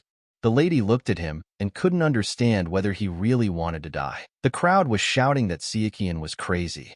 The guy finished the poison, put the glass on the table, and hiccuped. After that, Sichuan said that it was an amazing feeling for his tongue. No one could believe their eyes. The elder thought at this time that no matter how much qi Sichuan had, he was still inexperienced. He would not be able to remove the poison from his body so easily and quickly. The elder thought that Sichuan had taken the antidote. The elder walked up to the table, took the vessel in his hands, and began to sniff the contents to make sure that it contained poison. He was convinced of this and told the second elder that it was definitely the poison of the flame lotus. However, the elder understood that Sichuan was too young to reach the stage of harmony. He looked at the guy carefully, noticed that his complexion hadn't changed, his breathing was even, his eyes weren't trembling. He was definitely not poisoned. Then the elder suggested that if he didn't even try to remove the poison, then it was definitely immunity to 1,000 poisons. The elder told the second elder about this, who couldn't believe what he heard. Sichuan at this time picked up another stack and said that they still had a long way to go from 5 stacks. Rumors spread that the poisonous phoenix had lost again. Everyone was saying that the guy's first win was no ordinary luck. Some said that Sichuan simply couldn't digest the poison, and most likely he had that famous immunity to 10,000 poison. Some claimed that he only had immunity to 100. The second elder was thinking at this time that if it weren't for Sichuan's young age, he would have accepted him as a son-in-law. The subordinates told the elder that if Sichuan was immune to thousands of poisons, then he could walk through many poisonous valleys and collect a lot of poisonous plants. The elder was also told that Sichuan had not taken on any of the important tasks in his faction, so they could lure him over to their side. The elder called his daughter to him. He told her that he had heard that the bet was that she would cure someone. Lady, he replied that it was so. Then her father looked at her and said that it was time for her to go to Gango. He told her to go with Sichuan, and he would assign a couple of guards to her. And if they ended up falling in love, she would bring Sichuan into the family. The elder also said that when he returned, she should visit her brother and help him with his work. After such events, Lady He's journey to Gango was carved in stone, and Sichuan's title was finally formed. He was called the Young Phoenix. Nak continued to train, and rumors reached her about what Sichuan was doing in Gango. This made her very angry. Suddenly, her teacher came up to us and asked why she was pouting. The teacher asked, "Was it Sichuan again?" The girl replied that while someone was training tirelessly, he was walking around Ganho and flirting with a girl. She decided to continue her hard training to follow him to Ganho. In the past, the sword demon was a special figure, but he had one weakness. His precious daughter was stricken with an incurable disease. At that time, the sword demon visited many healers, but could not even find out the name of the disease. In the end, he visited the hospital of the Light faction, where the god of medicine himself lived. But the hospital only laughed at the sword demon, who was not famous at the time, and drove him away. And when he had no hope left, the Dark Heaven faction came. This incident turned out to be a disaster for the world of MURIM, the worst disaster in all of history. The sword demon's daughter wasn't sick, she was poisoned. Sichuan knew that by healing the sword demon's daughter, the leader of the dark skies had earned his loyalty. And now Sichuan decided to do it. But he realized that he couldn't do it alone, since he didn't even have basic knowledge about poisons. But now, such close cooperation with Miss he played into Sichuan's hands. And the sword demon just had to wait. Lady Hai and Sichuan set out on their journey. The girl muttered about immunity to 1,000 poisons the whole way. She told Sichuan that she did not understand how an ascetic could be so deceitful. Sichuan asked her what she meant. The girl began to scream. Did he really forget who was begging for help, and said that she would not continue the journey with him? Sichuan started laughing and said that to think that a poisonous phoenix would break his promise. The girl got angry and said that when they were done, she wouldn't let him get away with it. Finally, they arrived in Jiangxi. The lady's guard was angry with Sichuan again and could not understand why he had brought the lady to this place. Sichuan told him to tone down his ardor, because just because this place belongs to the river of evil, it doesn't mean that there are mountains of corpses and a sea of blood everywhere. The guard started shouting and not holding back his remarks towards Sichuan. The guy told him to call him by his name. This did not calm the guard down, and he had to intervene. She told the guard to shut up. The lady asked him if he really wanted her to burn with shame, since she almost had the desire to drown herself in a bowl of water. The girl said that taking 20 guards with her was the same as ordering everyone to look at her, so she decided to take only 3 of them with her. She ordered the rest to gather information. Sichuan and Miss Hai arrived at their destination. The boy told her that he didn't care what she thought of the man they were about to meet, but asked her to be careful. The gate was opened for them, and the subordinate asked who they were. Sichuan said that they had come to meet a ghost swordsman obsessed with money. The subordinate immediately pulled out his sword and said that if they came here with evil intent, then they should not even think about leaving there safe and sound. They came to help the subordinate, and he said that not many people know about him, and he asked to tell who they are. Suddenly, the crowd of guards and subordinates was pushed aside by someone. Sichuan saw the sword demon Mizar in front of him. Sichuan just stared at him for a few seconds, unable to see the limits of his powers. The boy simply admired him. Mitsara noticed the plum blossom mark on Sichuan's clothes at that time. Mitsara immediately realized that he was in the presence of a master of harmony. He realized that Hosen had created a monster. Mitsara also noticed that there were a couple of good masters in the group. He thought that if they were planning to take her hostage, he was finished. He wouldn't be able to fight properly while protecting her. At this time, Sichuan raised his hands up and said that they did not come to fight, and he had nothing to worry about. The boy said it was better to get straight to the point. He asked Mitsar if his daughter was bedridden, and if so, they would heal her. This made Mitsar very angry. He replied that he didn't know what Sichuan was planning, but if he tried to do something weird, he wouldn't leave alive. Then Sichuan asked Mrs. Hai to remove her veil. The girl did so, and then Mitsara realized that he was looking at a phoenix. The girl introduced herself and said that they were not some bunch of idiots. At this time, she was thinking about how it was possible that she had never heard of Mitsar. Sichuan placed his sword on the floor and said that they would surrender their weapons if that was what Mitsara wanted. He asked to listen to him. Mitsara then asked the boy who he was. Sichuan told him that he was a 4th-generation disciple of the Hosen faction. The people of Gango called him the Young Phoenix. Those present immediately understood who was being talked about. This was the one who defeated the poisonous phoenix in her own game. Mitsara said that none of the doctors had answers, and even the luminaries of medicine shook their heads after examining his daughter. He asked Sichuan why he was so sure he could cure her. Sichuan replied that it was not he who would cure her, but the phoenix. Mitsara was skeptical because he had never heard of a poison expert curing illnesses. Sichuan said that he should try to believe in her. Mitsara thought and replied that there was some logic in his words, and invited the guests to go inside. Mrs. Hai and Sichuan entered the room where the sick girl was lying. She didn't show any signs of life. Mitsara warned the lady that he would cut off her wrist if she tried to harm her daughter. Phoenix told him that if he didn't stop looking like that, she wouldn't be able to figure out what was wrong with her daughter, or even feel her pulse. The girl raised the girl's hand and tried to feel her pulse. At this time, Mitsara did not take his eyes off her. Phoenix looked at the girl for a long time. Then she turned around and asked Mitsara what happened to her mother while she was pregnant. Mitsara replied that she had been attacked by a centipede, but the doctor had taken care of her immediately. Then Phoenix thought about it and asked if she was close to her due date. Mitsara confirmed this. Then he said that poisoning during pregnancy was much more dangerous than he could have thought. The girl said that the doctor most likely missed some details and decided that the mother was safe. This could have become a problem. After hearing this, Mizar asked the girl if she knew what kind of illness it was.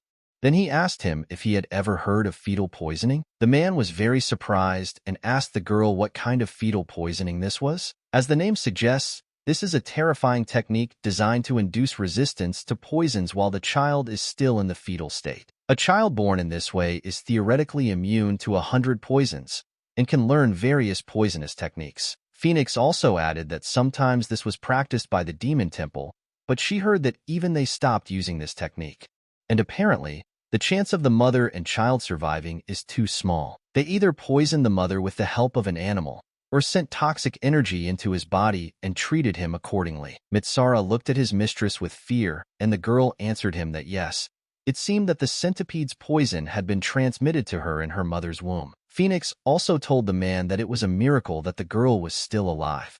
Mizar replied that he thought she was weak because she looked like her mother. Khan asked the man how old his daughter was. Mitsara replied that the girl was already 14 years old. The lady examined the girl again and said that only in her was a small dose of poison that had spread throughout her body. So the only one who could notice it was either a poison master equal to Lady He in strength, or the god of medicine himself. An ordinary healer would not be able to detect it. Mitsara looked at Lady He for a few seconds, then fell to his knees in front of her and began to beg that he would do anything. Sichuan looked at Hai and asked the girl what she thought about it. The girl replied that her title of Poisonous Phoenix was not for show, but the girl added that in this case, she would need the help of an artifact. Sichuan looked at her in surprise and asked, "What is this?" The girl said, "Mind and Chi Divider." Sichuan immediately understood what Phoenix meant. As the name suggests, the Mind and Chi Splitter is a ring that allows you to split Chi and Mind into tiny pieces. If we explain this using the example of martial arts, then let's take a person who is trying to use fist technique and sword technique at the same time. The difference is not only in the weapons used in the techniques, but also in the positions that need to be taken, as well as in how exactly the chi should be directed in your body. But with a ROM and Chi Divider, one person can use both techniques at the same time, ignoring the limitations described above. Because when you manage to split the mind and chi, it's like two people fighting in one body. Frankly, it's an artifact that surpasses all logic. Sichuan heard that the artifact was lost in the war between the Light faction and the Evil faction. And it turns out that the Dark Sky faction had it all this time. And it was the one that the Dark Heavens leader used to cure the Sword Demon's daughter. But anyway, of all places, this is one of the Evil factions. Sichuan shared this with Mrs. He.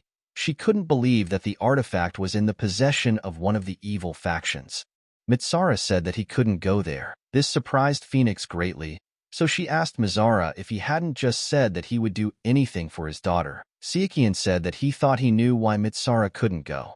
The boy added that he heard that Mitsara went to various battles to earn money. Mitsara replied that it was exactly like that, and because of that he had made a couple of enemies. Then Sichuan asked him if his enemies knew where he lived. The man said that his enemies do not know the exact location, but they know that he is in this city. Sichuan said that he spent a lot of money to find Mitsara, so it would be hard for others to find him, and he shouldn't worry about it too much. The guy also added that he would try to get the artifact himself. Phoenix told Sichuan that she didn't know how the artifact ended up in the hands of the 8 evil factions, but he shouldn't take them so lightly. Sichuan thanked the girl for her worries and replied that he knew where he was going and what he was doing. Ms. Hai warned Sichuan that she would not help him because she needed to prepare for the treatment.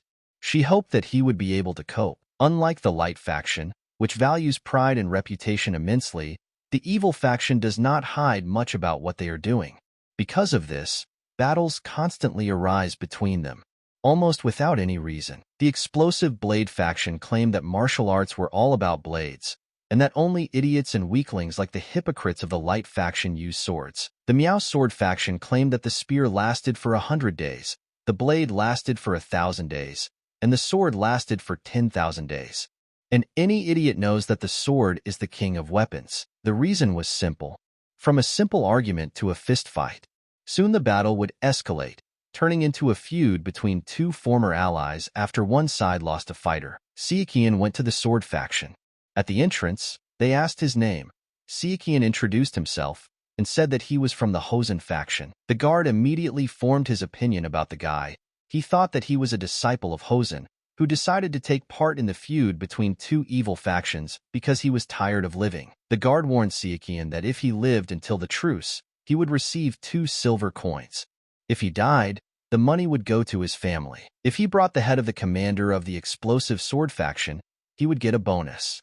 Sichuan thought they were just thieves, only 2 silver for his life. They came to an agreement and went their separate ways. The The guard was laughing and thinking that they would definitely go broke sending money to the families of all the fallen soldiers. The chief ordered them to cross out the names of everyone who was sure to die quickly, and the guard thought that Sichuan would be the first in these ranks. Sichuan saw a whole field of corpses in front of him. He knew, of course, that the evil factions were weak and didn't hide much. It seemed completely stupid to him to fight to the end to prove whose weapon was better. However, this was not Sichuan's problem. He was only here for the artifact. The commander ordered everyone gathered to walk about 5 kilometers and find the second base of the explosive blade faction. The goal was to capture it and move on to the next one. The commander ordered everyone to disperse and form groups of 10 people. Sichuan did so.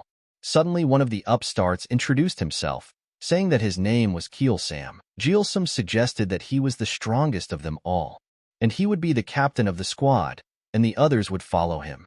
He warned that if they obeyed, they would survive. Sichuan smiled and shouted that he was glad to meet you, and told you his name.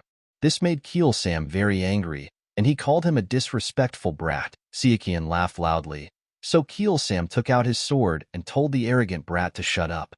He then attacked Sichuan to teach him a lesson. Sichuan gave him a slap, sending him flying back a few meters.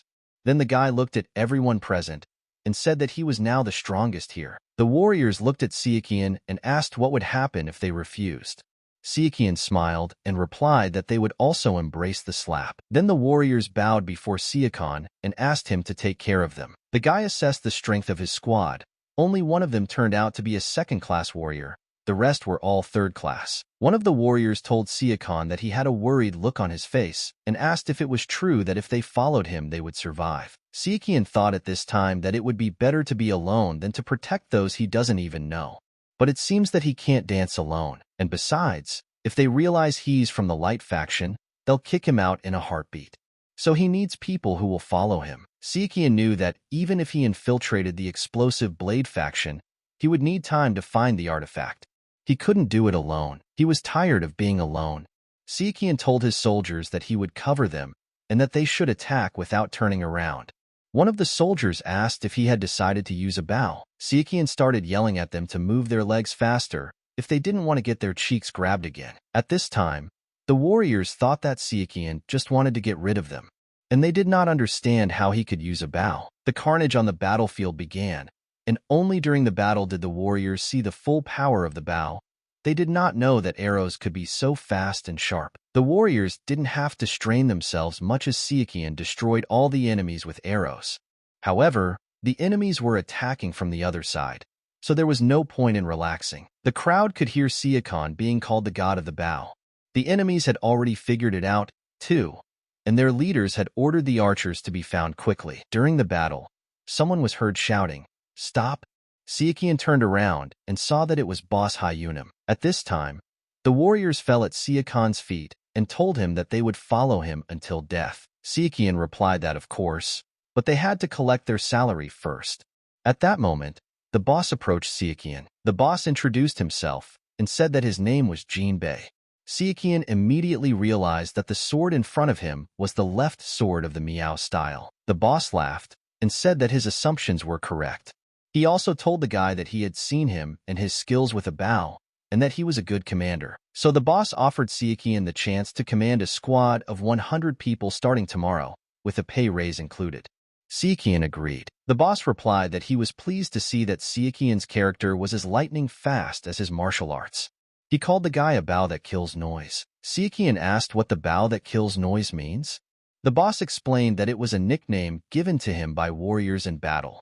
A bow that kills as soon as the sound of the bowstring is heard. Then Sichuan looked at him menacingly and replied that he was a swordsman. The boss laughed loudly and said that he liked Sichuan even more now. They separated and the boss's subordinate asked him who it was. The boss replied that it was the noise killer bow. He continued that the guy's name started with something like Chu, but it didn't matter since he was going to die tomorrow anyway, so there was no point in worrying about it. The boss had plans to put Sichuan forward as a shield. The Sachberniks would finish him off, and Sichuan is just a dumb archer. Meanwhile, thanks to his unique hearing, Sichuan heard this conversation, and while his warriors admired the boss, Sichuan was making his plan in his head. The guy gathered his subordinates and said that today he would be leading a detachment of 100 people. so they would all most likely be under his command. During the conversation, Sakan assessed the strength of his squad. He noticed 2 first class, 8 second class, and 93rd class. He singled out 2 warriors and said that from now on they would be called Cole and Il. Dissatisfied expressions could be heard from the crowd. Someone said that they were going to die soon anyway, and that Sichuan thought he was a badass for getting the title of archer. Sichuan shouted loudly that he was a swordsman from the Hosen faction. The crowd began to shout that they knew he lied about his background to hide the fact that he was actually an archer and that the sword was just for show. After this, the crowd pounced on Sichuan, saying that they would teach him a lesson. Traders who sell weapons and food on the battlefield are called war merchants. The largest trading organization at the moment is the Gold Merchant Organization. There are those who think badly of them because they sell weapons to both the light faction and the evil faction, but everyone knows them. And all because the organization of gold merchants always appears with the most necessary things at turning points. Sichuan conveyed this idea to his soldiers. He said that therefore if they want to buy something, they should buy from the Gold Merchant Organization, and all the rest are scammers. The warriors beaten by Sichuan agreed with his opinion. Sichuan warned that there was absolutely no point in spending all the money earned on women and alcohol. First, you need to spend money on good weapons and medicine. There was a smart guy in the crowd who asked Sichuan that isn't it said that masters don't need to take care of their weapons. Sichuan glared at him and asked if he was a master. He quickly closed his mouth and did not answer. Sichuan smiled. Another warrior came out from the crowd and said that he had bought his sword from a good swordsmith in Bayan. Sichuan explained to him that his enemies were probably in league with the swordsmith, so he needed to go get a new one. Another warrior told Sichuan that he had picked up his weapon from a previous battle and that it looked brand new. Sichuan asked him if he had picked up the weapon from a corpse. The guy confirmed it. Then Sichuan said that he probably lost because of a bad weapon. But the Gold Merchant Organization definitely has the best weapon. After talking with the warriors, Sichuan wished them a good rest and said that they would all see each other in battle tomorrow. The next day came and the battle began.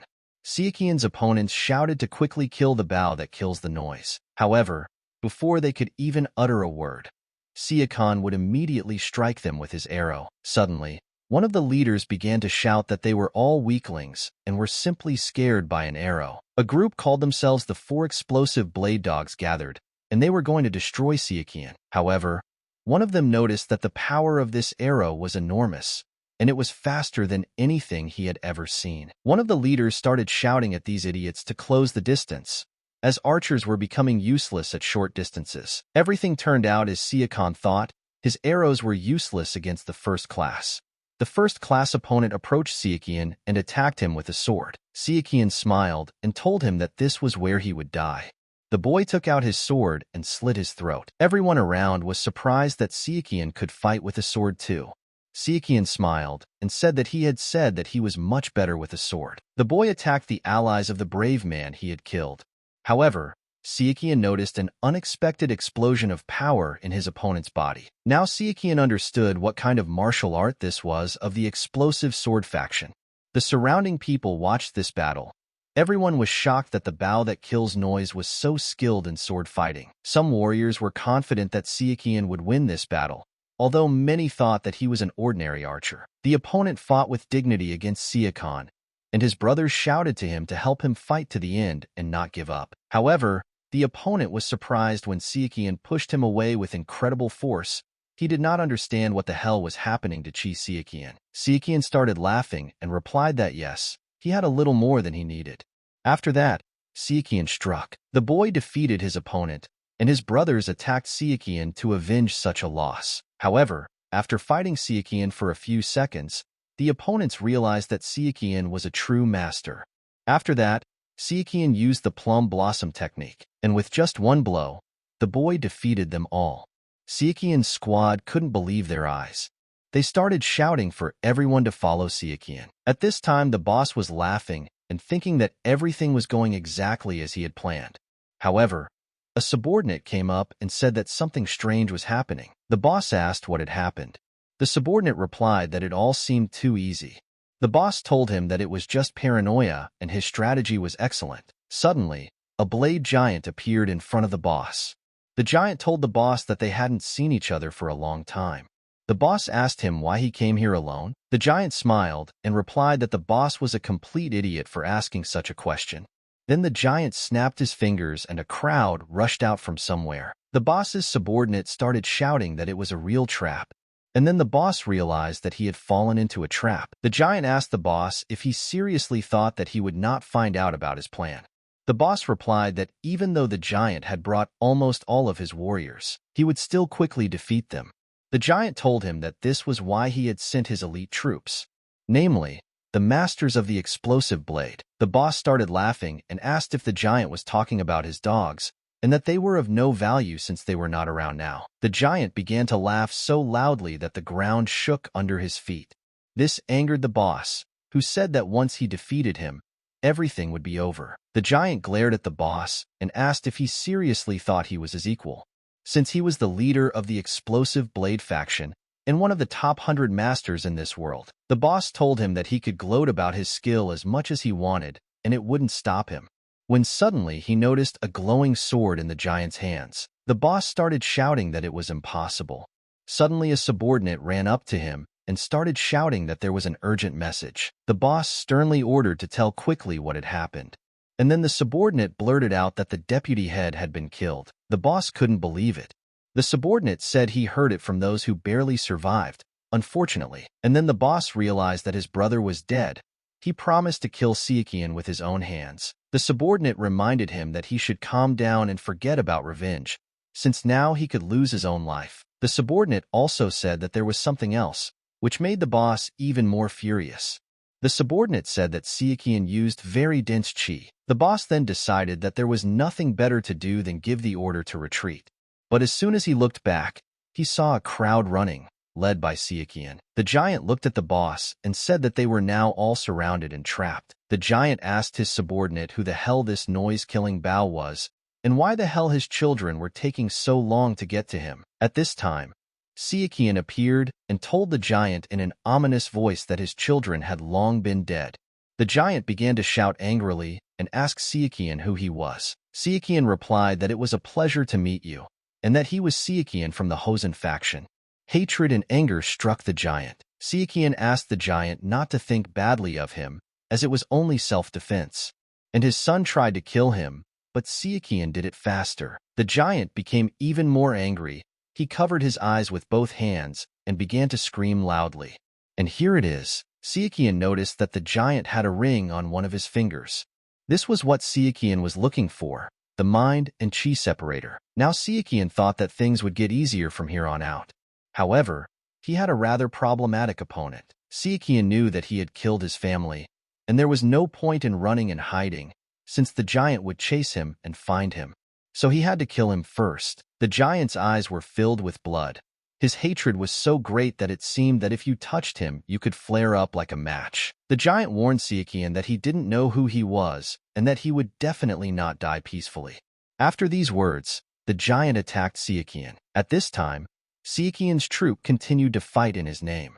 Meanwhile, Sichuan reached the stage of chi harmony. Sichuan told his warriors that he would take on the giant. The giant is currently experiencing a chi deviation and cannot properly exert his power. Sichuan looked at his warriors and asked, "Who do they think he is?" Noise-killing Bao. The guy charged his warriors with victory and sent them into battle, while he himself prepared for a difficult battle. Sichuan began to fight the giant. He expected the strength he saw from him. His strength is incredible. The surrounding people watched this battle and understood that this was exactly what a battle using dense chi looked like. Sichuan even enjoyed fighting the giant. Now he saw what kind of person he was, one of the 100 strongest masters. Finally, the giant and Sichuan reached the stage of harmony. At this time, the boss did not understand what was happening there and why Sichuan was not dead yet. However, when the boss looked at this battle, he couldn't believe his eyes that Sichuan was a match for the giant. The boss even asked those present what happened here, as he thought that the noise-killing Bao was already dead. But those present saddened him with the news that Sichuan did not die, and even killed 4 explosive blade dogs. The battle between the giant and Sichuan continued, and surprisingly the giant managed to wound Sichuan. Sichuan understood that he wouldn't be able to dodge every time, and in such a case, he would have to act radically. Sichuan decided to use the piercing flower rain technique. followed by the dense chi shield. The giant also created a shield several times denser than usual, and it cannot be easily broken. In response to this, Sichuan decided to use the divine art of purple mist, namely the third technique. However, this only wounded the giant, so Sichuan's next technique was Crimson Sunset. After delivering several blows, the boy noticed that the giant was falling down. During the battle, the giant asked Sichuan who he was. Sichuan replied that he was a swordsman from Hosen. Sichuan defeated the giant. The giant's soul left his body, and in his final seconds, he told Sichuan that he had made a fool of himself by being blinded by anger. The giant also felt sorry that he couldn't show his full potential in the fight with Sichuan. Sichuan responded that it was a worthy fight. Finally, the giant told Sichuan that he would curse him from hell along with his sons. The news that the head of the explosive blade faction had been killed by Sichuan spread instantly. Sichuan's squad ordered their opponents to surrender if they wanted to live. Sichuan, meanwhile, carried out his task and obtained the artifact. After some time, rumors that the giant was dead reached the explosive blade faction. This shocked everyone. Rumors did not bypass the river of evil. Having learned about this, the leader went mad and could not understand how it was possible that the allies were cutting each other's throats while he was here worrying about the tomb. The leader understood that this was the end for the explosive blade faction and they would lose all their holdings one by one. He understood that it was extremely stupid to start a war over such trifles, and in the end, the winner is not the one who is strong, but the one who can survive. The subordinate told the chief that the man who killed the giant was called the Phantom Bow Swordsman, and it was only because of him that the explosive blade faction lost. The subordinate also added that he was originally just a mercenary of the Miao-style sword faction. And what's even stranger is that he used a bow in battle. News of Sichuan's victory and his use of the bow also reached the MURIM alliance of Anhui. The leader of the Holy Sword Alliance, Namgung, received news that Sichuan had killed the giant using arrows. The rumor was reported by the strategist, the wise dragon sang. Namgung digested the information that the giant was eventually killed by this man's sword. And now his name is not the bow that kills noise, but the swordsman of the phantom bow. Sang said that judging by his appearance, he looked weak. This surprised Namgung even more. Sang said that according to what he knew, the leader of the explosive blade faction was an unlimited limit master, and this person had most likely reached that stage as well. Namgung laughed and said that this was to be expected from Sang, as he was the successor recommended by the chief strategist. And it was not for nothing that he was called the Wise Dragon. Sang thanked Namgung and said that he still had a lot to learn, but he was flattered by such high praise. Namgung asked if there was any other information about this man. Sang replied that there was none, except that his sword technique was fast and colorful. Sang also added that the man's name was Sichuan. Namgung thought about it, because he felt like he had heard that name somewhere before. Sang reported that the Hosen faction has a Siochun who went to Gango at the age of 18. And there is a rumor that the swordsman of the Phantom Bow calls himself the Seishan of Hosen. Namgung thought that if this wasn't a false rumor, then perhaps he did it on purpose to cover his tracks. Various thoughts visited Namgung. He knew that Hassan was known as a swordsman faction, and they would not teach their disciple archery, and it is impossible to reach an unlimited limit at such an age. And perhaps he is pretending to be someone else to hide his identity. Having caused confusion in the entire MURIM, Sichuan was worried that the poisonous phoenix and the sword demon were already waiting for him, and he needed to get to them, at least a day earlier. Sichuan managed to get to Jiangxi faster. He handed the artifact to the phoenix, and she began healing. Mitsara watched this with some excitement, after which the phoenix asked everyone to vacate the room and wait outside. A few hours later, Mrs. He came out of the room. Mizara immediately asked her how his daughter was. Phoenix replied that everything had gone well. Mitsara couldn't believe his ears when the girl told him that she had taken all the poison contained in his daughter's body. Sichuan looked at Phoenix and asked her how she was feeling. Phoenix smiled and replied that Sichuan seemed to have forgotten who she was, and he should fix the hole in his memory. Phoenix said that for her, poison is strength and energy. She also added that although she got rid of the poison, the girl's body is weakened and needs care, and it would be nice to give her some medicine, but since she is not strong in this, she asked Mizar to take her daughter to the nearest healer and let her be examined there. Mitsara was barely holding back his tears when suddenly he heard the girl addressing her father in a trembling voice. Mitsara called his daughter by her name, Manhwa. He immediately asked Phoenix if he could hug her. The girl smiled and replied that she should do it gently. Mizar, overcome with emotion and feelings, rushed to hug his daughter. It seemed that his heart was about to jump out. Sichuan and Phoenix left the father and daughter alone. Sichuan told Hai that she could keep the artifact. The girl looked at him and asked what he was planning. Sichuan told her that he was going to Gango and he still needed her power. He also added that when he was in the clan, it seemed to him that her father was not against his journey to Ganho. Sichuan told Phoenix that he wasn't asking her to be by his side, but he just wanted her to help him when he needed it. The girl thought about Sichuan's words for a long time and replied that she needed one day to think about it. At that moment, Mitsara came out of the room. Sichuan asked him how his daughter was. Mitsara replied that she was fine and sleeping. This made Sichuan happy, but the guy saw that Mitsara had not approached him just like that, and most likely, a serious conversation was coming. Mitsara told Sichuan that when he went to get the mind and chi separator, Mitsara decided to look for information to understand who Sichuan was. He managed to find out that Saken was a 4th-generation Hosen adept, a disciple of the Smiling Blade Yu. On his way to Ganho, he was attacked by pirates and disappeared, then returned alive and well. Recently, he went to Ganho again, where he won 2 disputes with a poisonous phoenix. From what Mizar heard, the poisonous phoenix knew nothing about him. Therefore, the deal was made for the sake of healing his daughter. Mitsara asked why Sichuan needed this. The guy answered that he needed a person. Mitsara asked for what? Sichuan answered positively, to save the world. Then Mitsara asked in surprise why it had to be him. Sichuan answered that he needed him. Then Mitsara bowed before Sichuan and, kneeling on one knee, said that he did not know how Sichuan found him, but it did not matter. The only thing that matters to him is that Sichuan needs him and that he saved his daughter's life. Mitsara swore on his name that if Sichuan wanted to rule the world, he would help him do so. And if he wanted to end this world, he would kill everyone in it. And if Sichuan tells him to go to hell, he will happily step into the abyss with a smile on his lips. And if Sichuan asks for his soul, he will give it to him with great pleasure. And even if Mitsara dies and Sichuan still needs him, Mitsara will plunge his sword into the neck of the Lord of the Underworld and return to Sichuan. Mitsara bowed several times to Sichuan and said that he was immensely grateful to him for saving his daughter. Meanwhile, people continued to plunder. An unknown person found a bundle in a pile of stones. He was about to take it to himself, but then a man came up with a sword in his hands and said that if he didn't want to die here, it would be better to give him the bundle. The unknown turned out to be the master of the River of Evil. He told the man with the sword that if he did not want to die, then it was better for him to put away the sword. Then the man with the sword told the master that he seemed to have no idea who he was.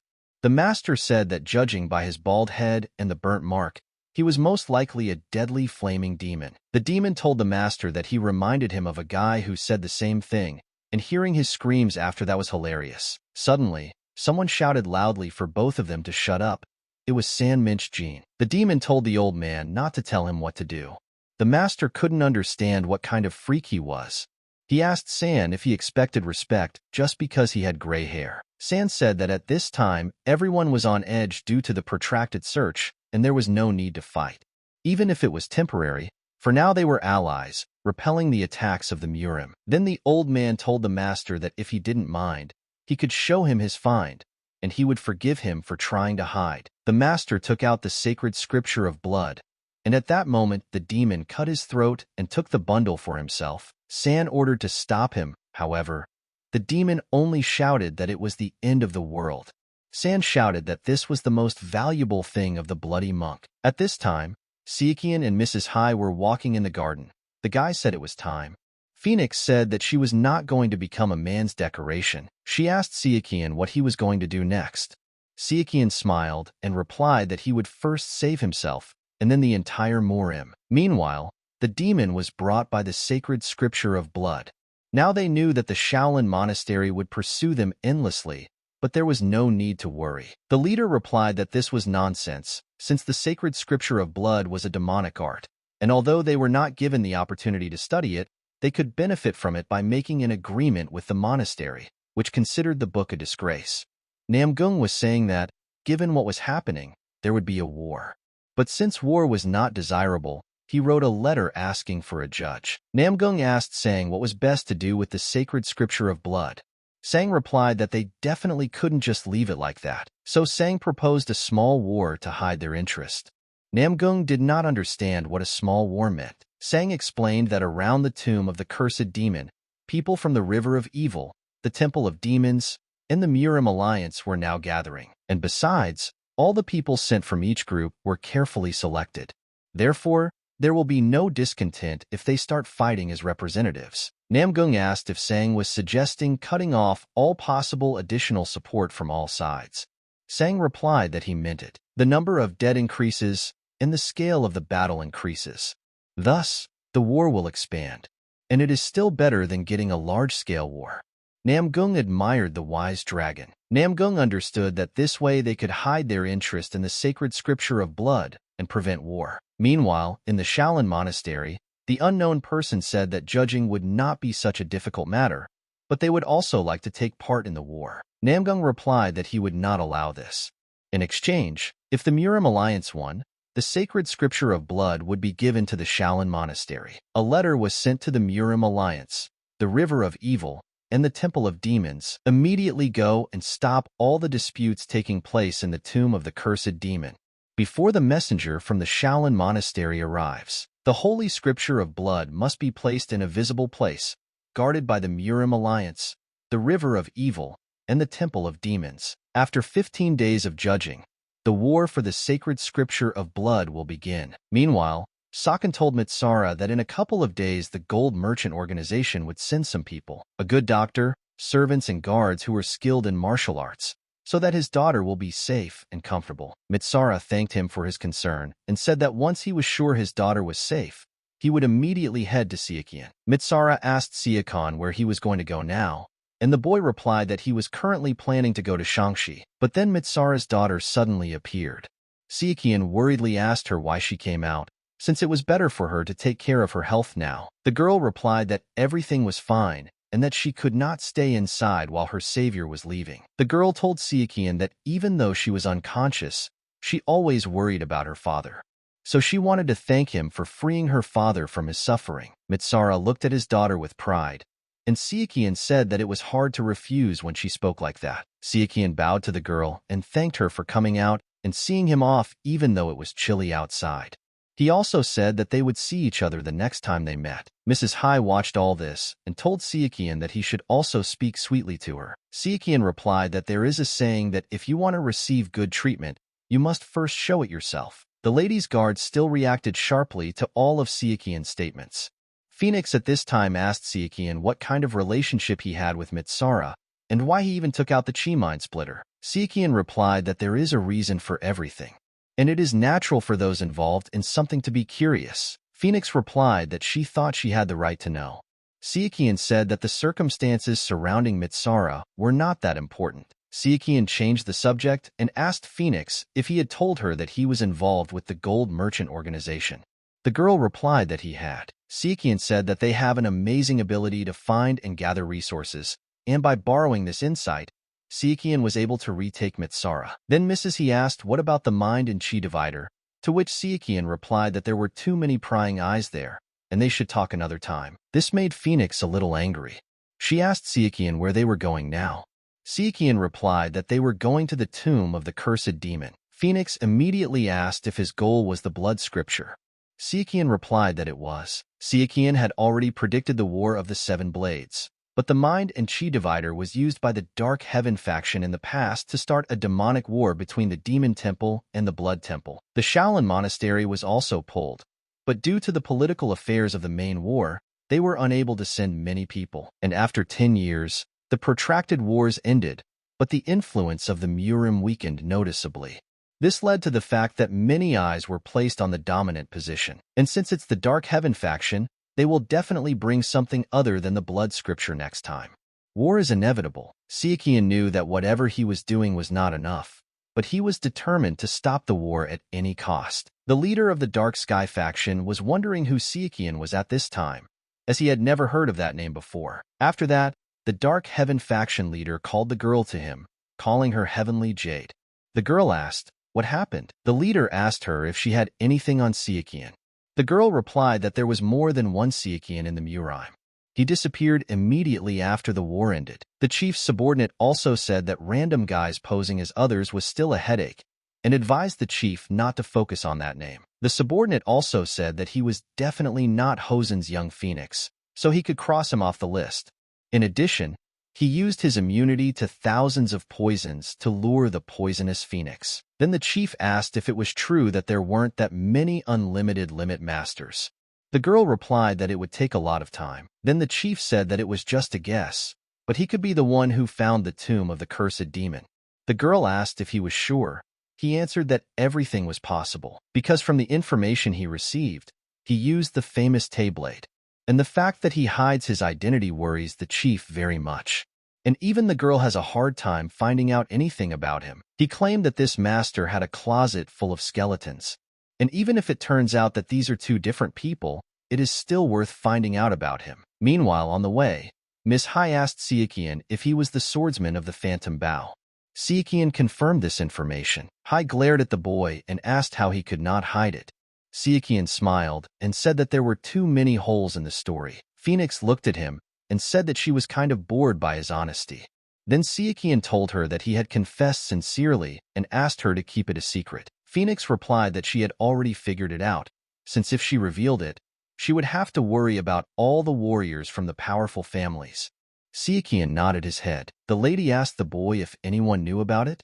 Sichuan replied that only she, and also the Gold Merchant Organization, and Zhu, and Mitsara. Phoenix said that she was becoming more and more curious, and even though Sichuan was an acolyte of the famous faction, it was strange that such an ascetic was close to a trading organization, and the fact that Sichuan knew the location of the mind and chi splitter, while even the MURIM did not know, is even more mysterious. Sichuan replied that yes, he had hidden it until now, but his martial art. And then Phoenix started screaming that she didn't want him to interrupt her with his nonsense when she was speaking. Phoenix assumed that Sichuan had used some kind of trick when he won her, or he had used the people around him, or maybe he had hurt the giant's inflated ego. Meanwhile, in the tomb of the cursed demon, the demon presented the sacred scripture to the Shaolin monk Hafa. Hafa began to study the book carefully. Everyone around him asked him every second if it was a fake. The monk said no, it was the original. And without a doubt, it was the holy scripture of blood.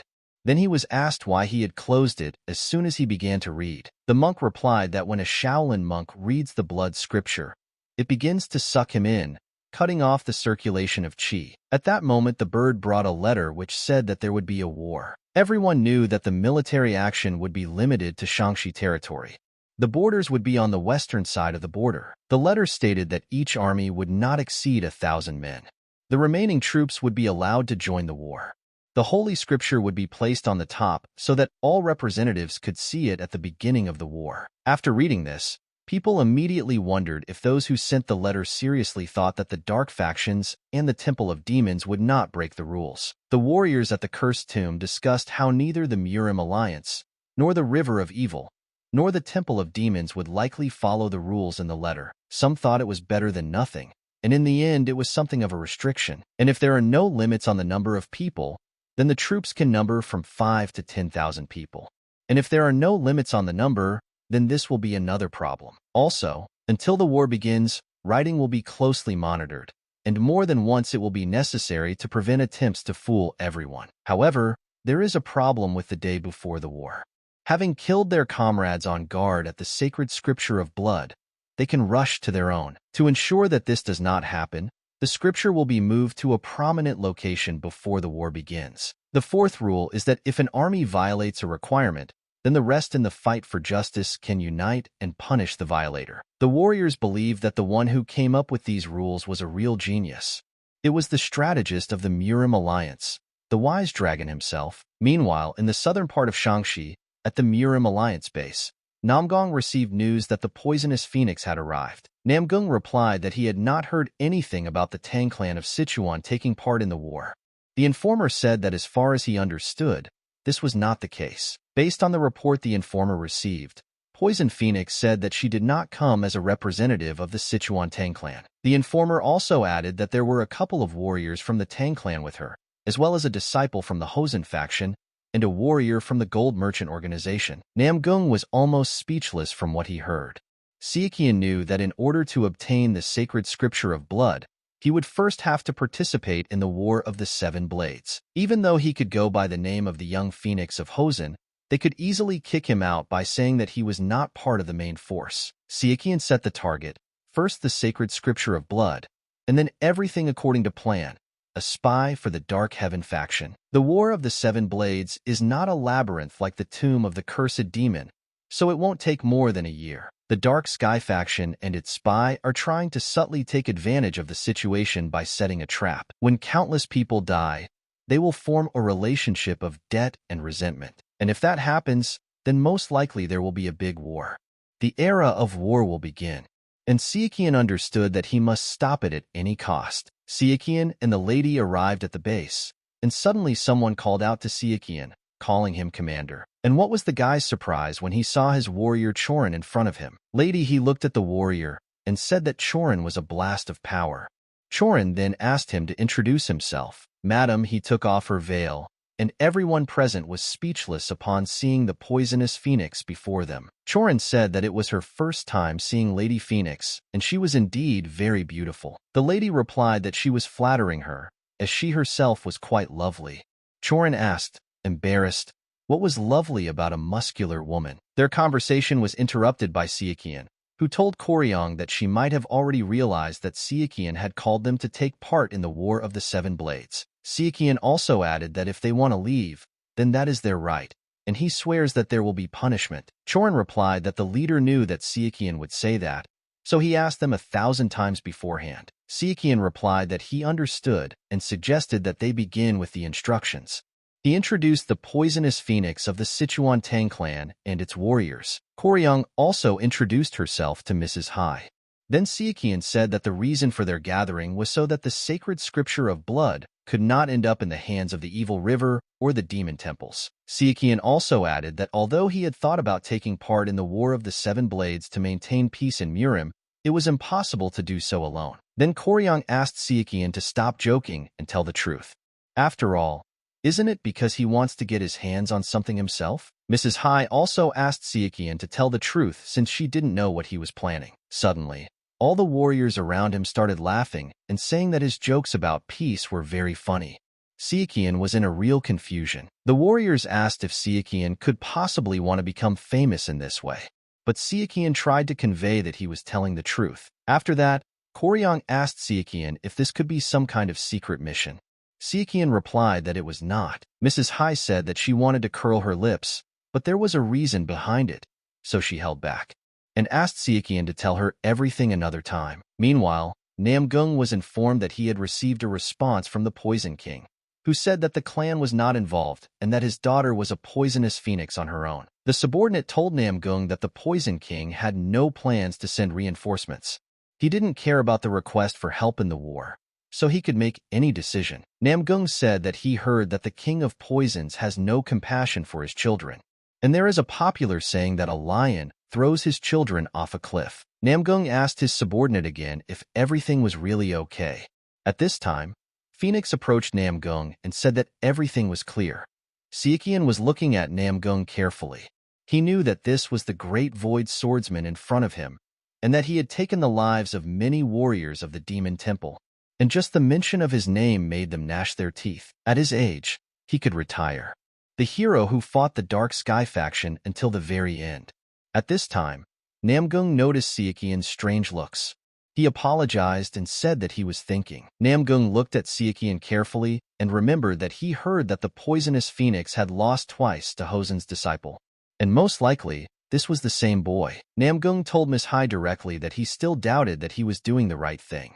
However, he had no reason to stop them, and he was all for it if they wanted to fight on the side of the MURIM alliance. Sichuan and Lady He passed by the warriors, who admired the incredible beauty of the girl and could not believe their eyes that she was standing in front of them. Also, everyone around said that Sichuan was the same young phoenix of Hosen, and they also admired him. Sichuan and Phoenix were walking along their path when suddenly someone called out to the girl, and greeted her. The guy introduced himself and said that his name was Changzhong, and it was an honor for him to meet the poisonous phoenix of the 5 dragons and 3 phoenixes. Sichuan was wondering who this was at the time. Mrs. Hai told the boy that he must be from the minor branch of the Tezan faction, and she was pleased to meet him. The girl asked what he wanted.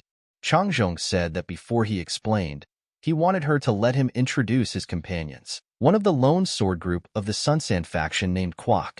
He said that the phoenix is very beautiful. The second of the Hansan faction's flower sword group, named Anin, greeted Miss He. Sichuan looked at Anin and couldn't tell if this girl was really a disciple of the Hansan faction. Of the 5 evil factions that use the way of the sword, the Hansan faction is on very bad terms with the Hosen faction. This is because the 24 chopped plum petal style was founded by an excommunicated disciple of the Hosen faction. Since then, the Hansan faction had a painful feeling towards them, even up until now.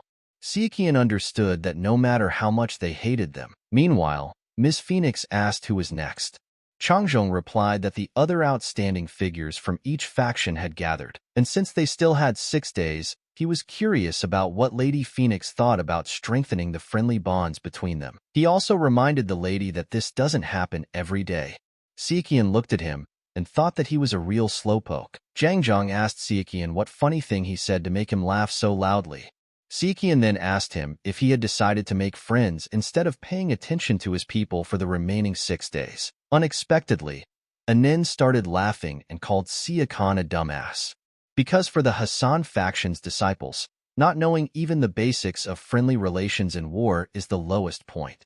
And it seems Hassan has sunk even lower. Sichuan looked at them all carefully and came to the conclusion that in front of him there was not 1, but 3 arrogant people, direct mirror images of each other. Hearing Sichuan's opinion, they became even more angry and began throwing swear words at him. Sichuan warned that he would only have to use 1 finger against the guy who called him a bastard. Humiliated by Sichuan's words, they were already drawing their swords until Lady He began to speak. The girl told them to stop making unnecessary noise and get down to business, and everything would be decided during the war. She also added that it would end with someone using their subordinates as a shield because they couldn't demonstrate their martial arts. So it's time to let this situation go. Lady Phoenix asked her to forgive them in case they had misunderstood her, and she would recommend sharpening the blade and thinking about it again. She also said that she hoped they would focus on the war rather than trying to get closer to her, as she wanted nothing to do with those who were willing to bury the future of the MURIM. Sichuan said that he too should quickly finish the business he came here for so that they could go their separate ways. After that, Chorin told Sichuan that she wanted to show him something. The girl said that she brought it when she heard that Sichuan would be participating in the War of the 7 Blades. The boy took a look and said that it was interesting. Missy was watching from the side at this time. Then she came over and said that she was interested in what they were chatting about. Sichuan told Phoenix-sama not to worry, as it wasn't something she could use. She would find out in 6 days anyway. Sichuan asked Koryong how the training was going.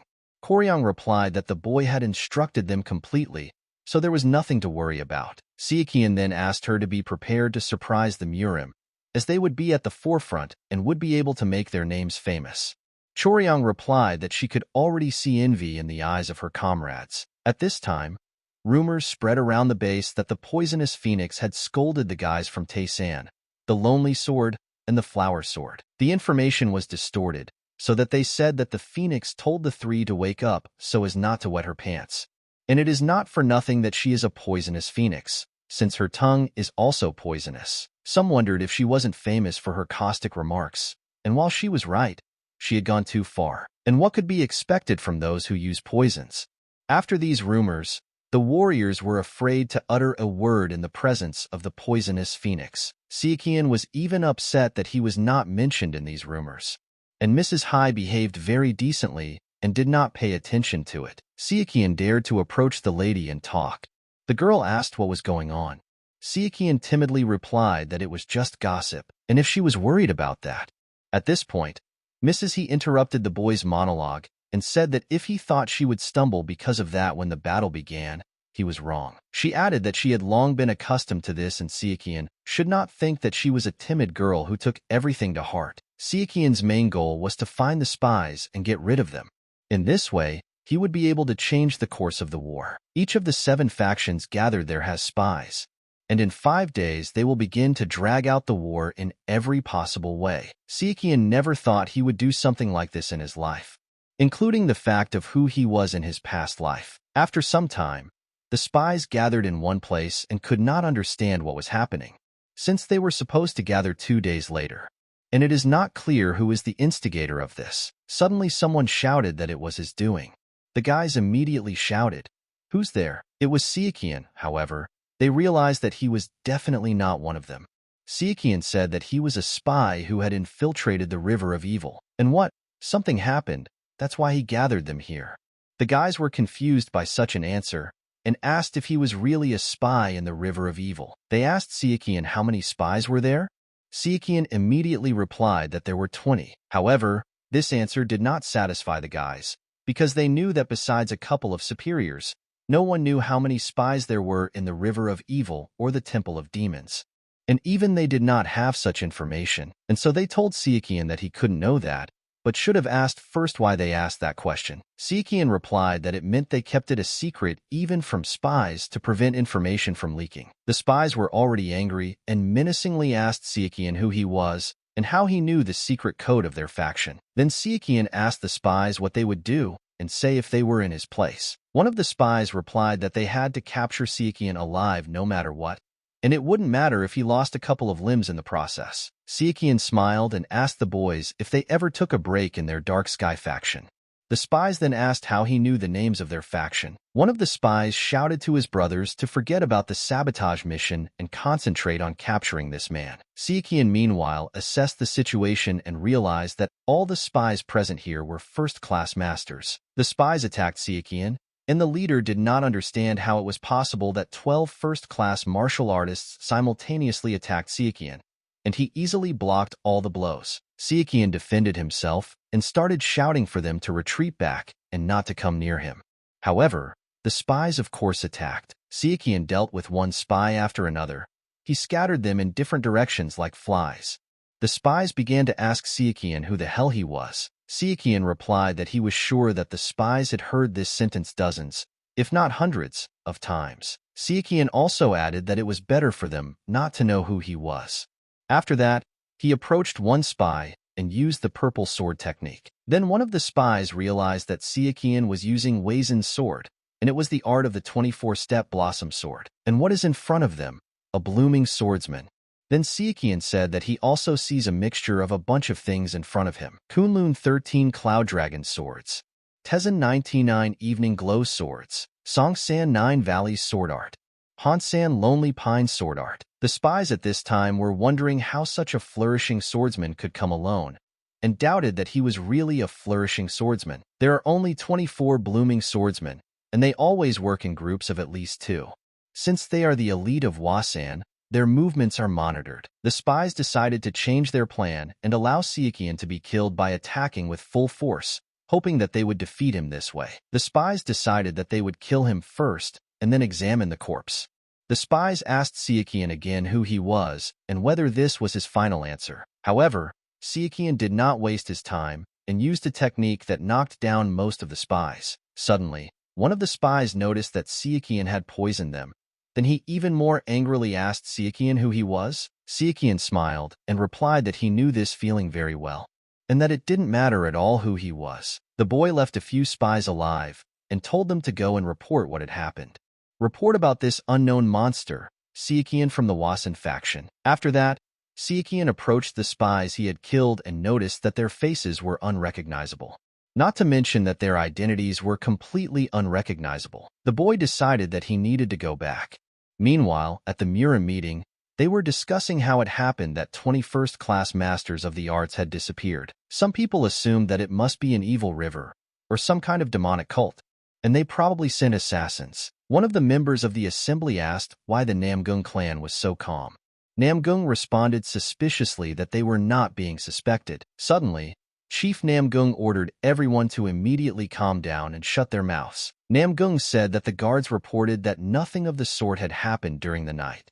This meant that 20 people had left of their own free will. That's why Namgung ordered the first thing to do is stop doubting their allies, And perhaps that's what the River of Evil and the Temple of Blood are trying to achieve. Namgung also said that he would like to conduct an investigation, and the war over the secret scriptures is already in 4 days, and now is not the time to sort it out since they need to strengthen their defense. A meeting participant asked Namgung if he was suggesting that they simply ignore what had happened, since their brothers and students had disappeared as if by magic. Namgung replied that he understood that perfectly well, but they should know that there are times when there is no other choice.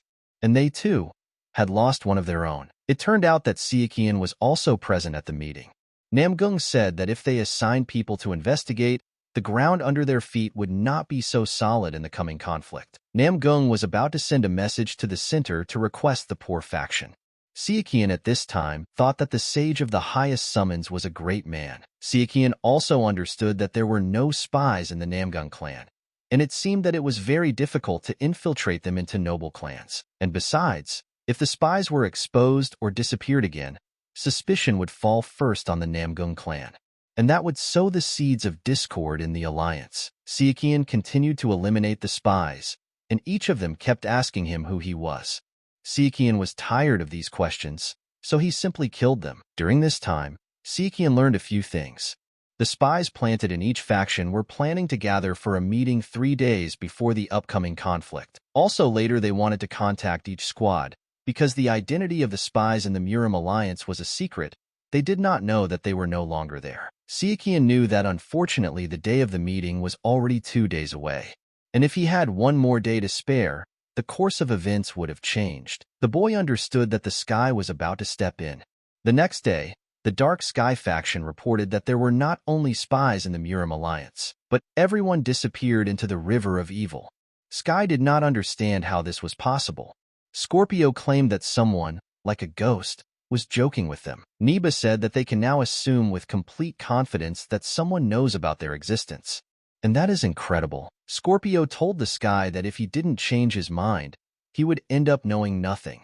And that's arrogance. Scorpio said that he would tell Merak and the Sky Jade to find those who knew about them and were most likely to betray them. The Scorpion also asked the Sky to go and find this man and bring him alive, because his value is higher than the value of the War of the 7 Swords. 3 days later, that very day arrived.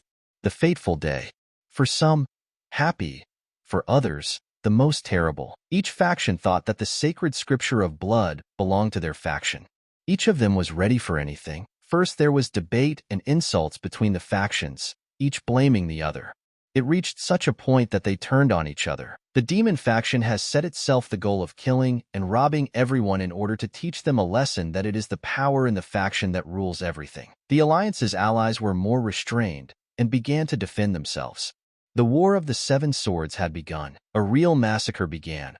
All human factors disappeared from the battlefield, and someone found his tasty morsel and believed that he was now one of the best. But then another one would run up and kill him for the same piece. Someone would simply enjoy the killing and become a real beast. Brother went against brother, saying that there are no relatives in war. However, for every such daredevil there was another. True darkness and horror. The writing of blood seemed to possess everyone who was present at this massacre. Some no longer attached value to it, but fought to the last. The blood writing fell into the hands of a man from the demon faction. His eyes sparkled, and he said that demonic art should belong to the demon clan. The warriors of the alliance saw this and understood that if the scripture fell into the hands of demons, then the whole world would collapse. So they decided that the demons would not leave alive. The demon told them that they were just Kunlun bastards. The demon faction went towards the Kunlun faction, but unexpectedly, the factions that were at the bottom of the peak noticed that the Namgang clan and the Sichuan Tang clan were heading towards the peak, and the leader of their march and attack was Lady Phoenix. It was a very bold and serious statement during the battle, as no one suspected that she would take part in the War of the 7 Blades. Using her poisonous technique, the girl scattered 1,000 poisonous needles, which fatally struck the enemies. The soldiers shouted that it was an explosive rain of pear blossom needles. Some tried to hide under the bodies of the dead to save their own skins. Some used living people as cover. Suddenly, Namgung's son ordered Lady Phoenix to stop as they were retreating. Young Namgung understood that the King of Poisons might not be interested in the safety of his daughter, but he would be indebted to them for taking care of her. Lady Phoenix stopped and Namgung and his squad took matters into their own hands. He wanted the enemy to taste the full ferocity of their clan's blue sky. The Namgun clan fought with dignity, but there were many enemies, and every warrior wanted to rest. One of the warriors asked Sichuan how long they could keep these things. Sichuan replied that they could only use it once, so they had to wait. The demon faction seemed to go mad. They began to burn everything in their path. Their goal was to burn everything to the ground. For the demon faction, it was a real joy. They set fire to the enemies and said that they actually knew how to dance. Suddenly Namgung appeared and started shouting how dare they do this to living people, and that no blood riding is worth such abuse. The demon chief asked Namgung if he understood how many times they had thwarted their plans. But today they would burn everyone and take the sacred scripture of blood. Namgung kept shouting that this would not happen. While the Kunlun faction was fighting the demon faction, one of the leaders of the other faction wished that they would quickly kill each other so that the scripture would be theirs. Suddenly, an unknown person appeared and asked how he dared to try to use demonic techniques for good instead of sealing them. This daredevil turned out to be Zhang Zhong from the Tezin faction. The faction leader asked what this boy was doing here, because he was expecting big shots like the one-branch sword, flower sword, and Namgung Jiyeon. Zhang said that they had gone forward to the front line, and their swords would suppress the forces of the two demonic factions and the river of evil. As for him, the hand of flying flowers, it would be better to surrender. Glan started laughing and asked if he was serious about leaking his side's plans to him, and that he had heard that elite students were idiots, but not to that extent. Hand asked Zhang how many blows he thought he could withstand from his sword of one branch, because the Hand considered them to be the most arrogant and ignorant idiots, and that he would quickly finish off this boy. Young Namgung continued to fight. He ordered his warriors to show them the strength of the Namgung clan. Suddenly, someone called out to Namgung and said that he saw that Namgung was still alive. Namgung looked back and saw Siomun Ijin in front of him. Choryang recognized it as the lightning victory blade of the Siomun clan. And then memories came flooding back to Sichuan, Namgung, and Soman. The Namgong clan is located in Anhui, while the Soman clan is located in Zhujiang. Due to their location, the clans are close. However, as noble clans of the light and dark factions, they are enemies. They are friends. This couple is no exception. They have been at odds since their days as elite students, and their ill-fated relationship continues to this day. Now Sichuan understood that in the end, they had met in the Great War of the Seven Blades. Young Namgung didn't understand what the Soman clan was doing here, as he hadn't heard of them joining the war. Sichuan said that this only confirms the fact that the Dark faction does not follow the rules, and it seems that there are about 100 of them. Namgung and his squad became angry and called the Samoon faction despicable cowards, and that after this, they shouldn't call themselves martial artists at all. The Soman faction gloated and said that they only had to look at those arrogant, blonde snobs, because those idiots were seriously going to follow any rules. Soman said that he felt lucky that Lady Phoenix herself was also present here. Siomun also added that he would finally put an end to this, and by killing Namgung, he would take the poisonous phoenix for himself. Namgung immediately gave the order to protect the young lady, and no mercy for this cowardly bastard. Siomun began to use the technique on Namgung. Siomun revealed that he had improved his lightning blade techniques and learned the 18-step heavenly blade to kill Namgung. Namgung replied that he didn't care what Soman had learned, because his clan's puny tricks were no match for the Namgung clan's sword. Soman attacked him again and said that they would find out now. Soman used the technique of the wide blue sky sword, and then Namgung realized that he was not bluffing. Namgun understood that this would not work, and at this rate, the hand of flying flowers would take the sacred scripture of blood for itself. He didn't know what to do next. At this time, Soman continued his attacks and asked Namgun where he was looking. Namgung was slightly injured, and he knew that he needed to deal with this situation as soon as possible. Suddenly, he heard Chorin scream. The girl was screaming that everyone would now see the missile arrow guidance system, which was made especially by the genius of mechanisms Zhu. So far, none of the warriors understood what Chorin was talking about. Sichuan asked Choryang what that just was. The girl replied that young master Zhu wanted them to shout that when they fired. After thinking for a moment, Sichuan decided that Zhu was right. After all, he really was a mechanical genius. Sichuan was proud of the horrible things Zhu did when he was given money, And then the dark faction started shouting that the Namgung faction was dishonest. Sichuan shouted back that he knew about it. One of the warriors shouted that he saw 2 more of them there. At that moment, Sichuan gave the order for them to load the mechanism. The warrior from the dark faction noticed that this was the business of the Sichuan Tang Clan. He also noticed that Lady Phoenix had fluttered away somewhere. He immediately gave the order to destroy Sichuan's warriors. The angry Sichuan shouted that he would not allow this to happen. Sichuan began to fight against the warriors from the dark faction. He used the Plum Blossom sword art, 24 steps. They realized that if he used Plum Blossom, it meant he was from the Wasan faction. Choryong fought bravely at that time. The girl had defeated more than one enemy. Sichuan was proud that he had such friends that he had not hoped to make in this life. Lady Phoenix landed, and with one movement of her hand, removed the leader of the dark faction warriors from the way. After this, the girl raised her palm and released a huge number of poisonous needles at the enemies. They immediately realized that this was the poisonous hand of the Scarlet Lotus. Although they had not heard that the poisonous Phoenix was no pushover, they did not think that it was so good. Phoenix looked at the mechanisms that Zhu had created. The girl became curious about who he was and how he did it. At this time, one of the warriors shouted that the boy from Wasan was next to the poisonous Phoenix. Then Sichuan attacked them and began to destroy them one by one. Everyone shouted that the young Phoenix had gone crazy and did not understand where he got so much inner strength from. Suddenly, Sichuan gave the order to his soldiers to shoot. Choryong asked him if he had gone mad. Sichuan shouted for them to immediately take a double shot. Soon, a voice was heard, "Load." Soman realized at this moment that the hand of flying flowers would not be able to withstand so many. And now Namgung asked his rival where he was staring. This made Soman even more angry. They continued their battle.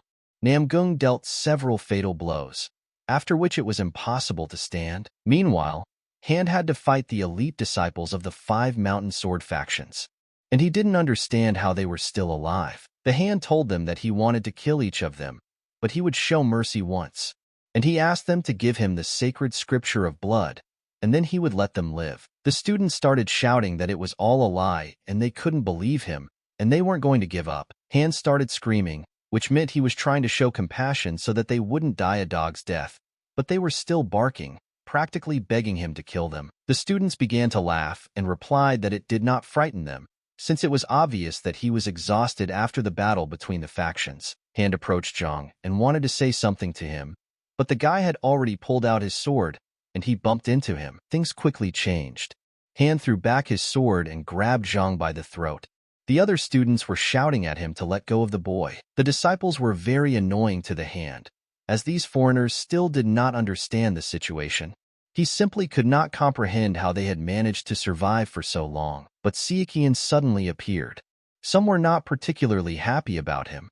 Some thought that something had happened downstairs, or something with reinforcements. At this time, Glan realized that the person in front of him was a young Phoenix, but he was curious about where Mrs. Phoenix was now. Sichuan looked him in the eye and introduced himself. The palm didn't feel anyone behind Sichuan and came to the conclusion that he was alone.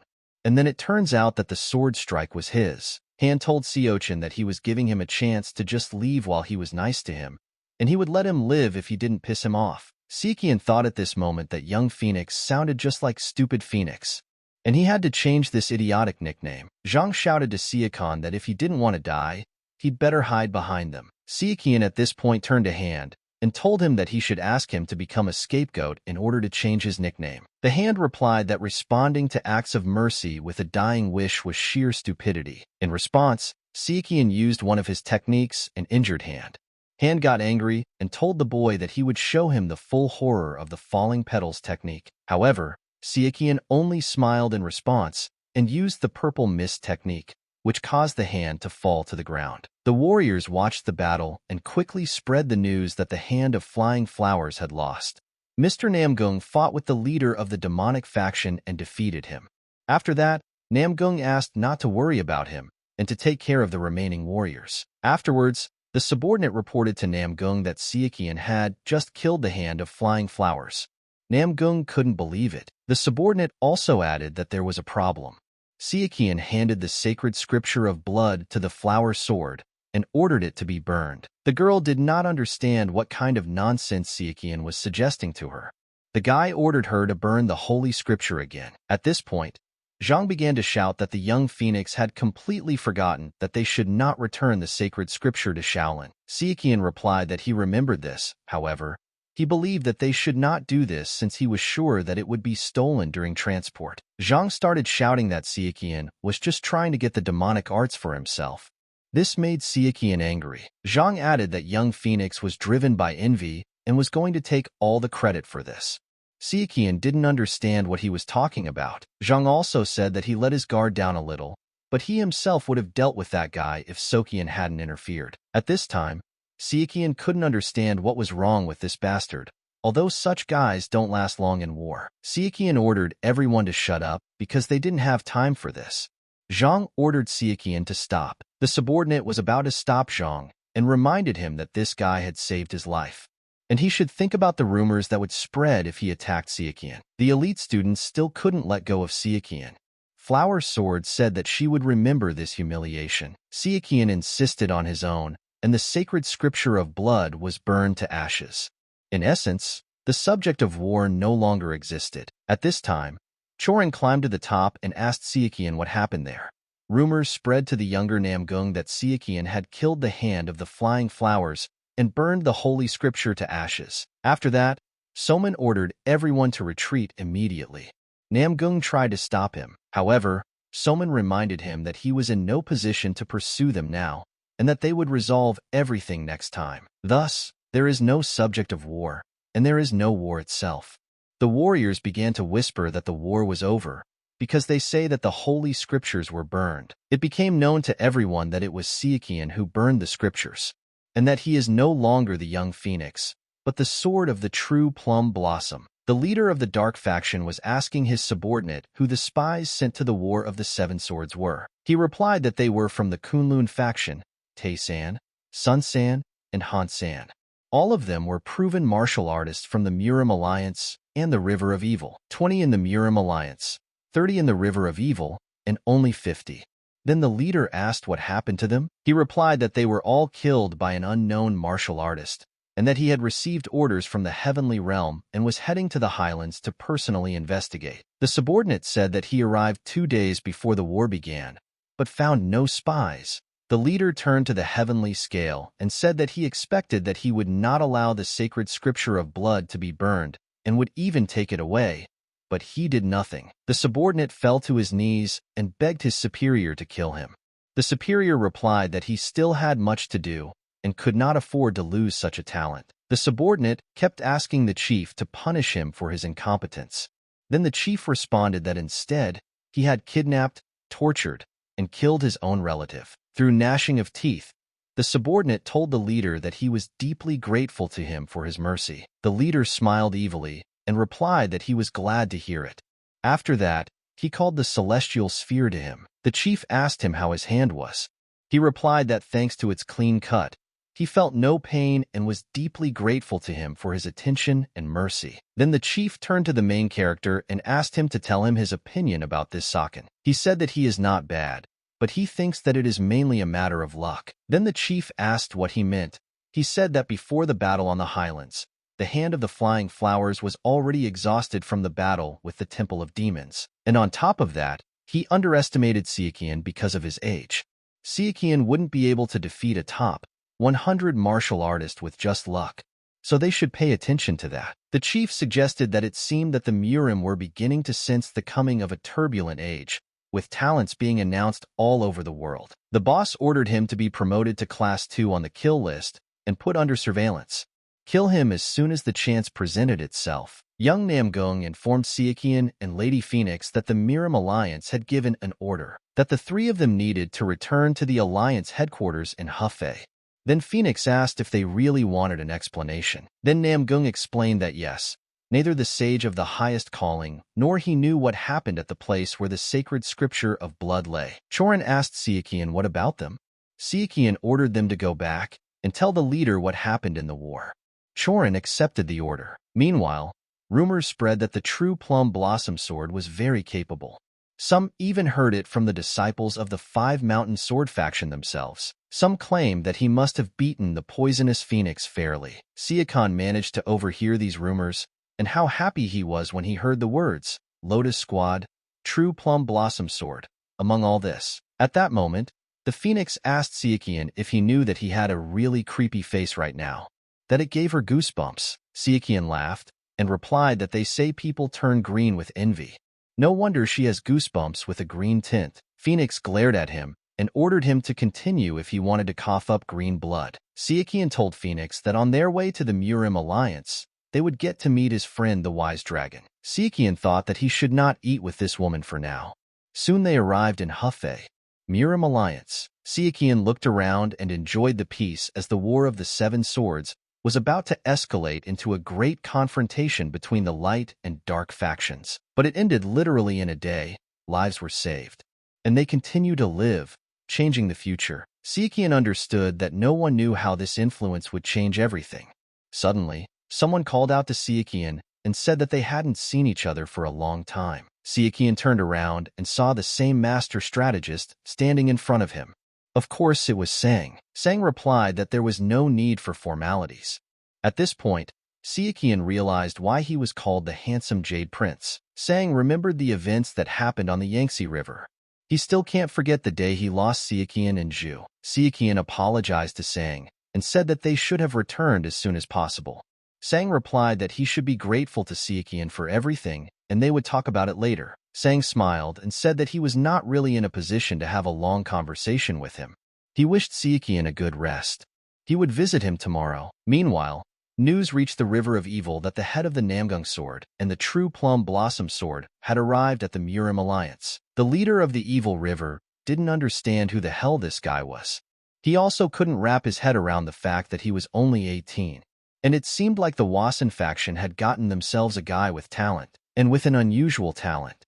Then the chief decided that a reward should be put on his head. The leader also learned that Hand had lost the battle to Sichuan. The leader thought that Hand was a real idiot, because even if he was exhausted, he should not have let his guard down. The leader considered it a real shame that they had failed to capture the sacred scripture of blood. He was only reassured by the fact that all three factions had suffered losses. He noticed that things seemed to have calmed down for a while.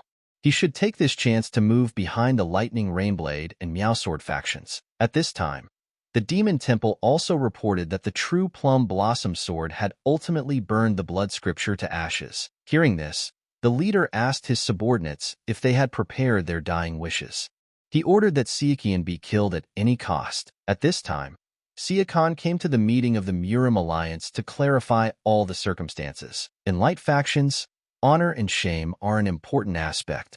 If a faction has stained itself, then no matter what, it must deal with this shame itself. If she did not, the stigma of dishonor would haunt the faction for generations. And the Shaolin Monastery was a shining example of this. The shame of the bloody monk. The Shaolin Monastery had to take responsibility and deal with this matter. But even they failed to catch the bloody monk, and this event has haunted the monastery for 4 centuries. That is why the sacred scripture of blood appeared 400 years later. It was the only chance the Shaolin Monastery had to clear itself of the shame that had dogged it for so long. But Sichuan burned it to the ground. Wise Namgung explained that this was the current situation. But they weren't here to blame Sichuan, so he shouldn't worry, since his action wasn't that bad. One of the people present told Sichuan that he should have thought a little more. Sichuan replied that he understood everything and accepted the situation. Suddenly, the great strategist addressed him. Sichuan was about to listen to him attentively when he asked him if he would mind if he strangled him. Sichuan asked him to cool down a bit. The strategist went berserk and started shouting that not only was his friend making him suffer in the last years of his life, but this little bastard was also trying to ruin him. Sichuan asked Mr. Strategist to calm down, as he had to take care of his health, and asked him to leave it to him. Suddenly, another person present told Sichuan that he seemed to be confused about something, and that they had not brought him here to solve the problems. And regardless of formalities, they would like Sichuan to explain himself to the Wasan faction, and for them to calm down the angry Shaolin Monastery. Then Sichuan couldn't take it anymore, and said that he had an idea. Mr. Namgung asked everyone to calm down for a minute, as they should at least listen to the guy. Sichuan continued that the thing is that he can't say it here. This made the people present even more angry, and they threatened to kill him. Mr. Strategist pounced on Sichuan, saying that he would kill him, since he only needed to be slightly strangled. Namgung told Sichuan that they were tolerant because they recognized his merit, but Sichuan should not insult them. At that time, Sichuan did not understand what to do, since he had foreseen this and had prepared a solution. But you can't say something like that publicly. Sichuan was thinking about how to convince them.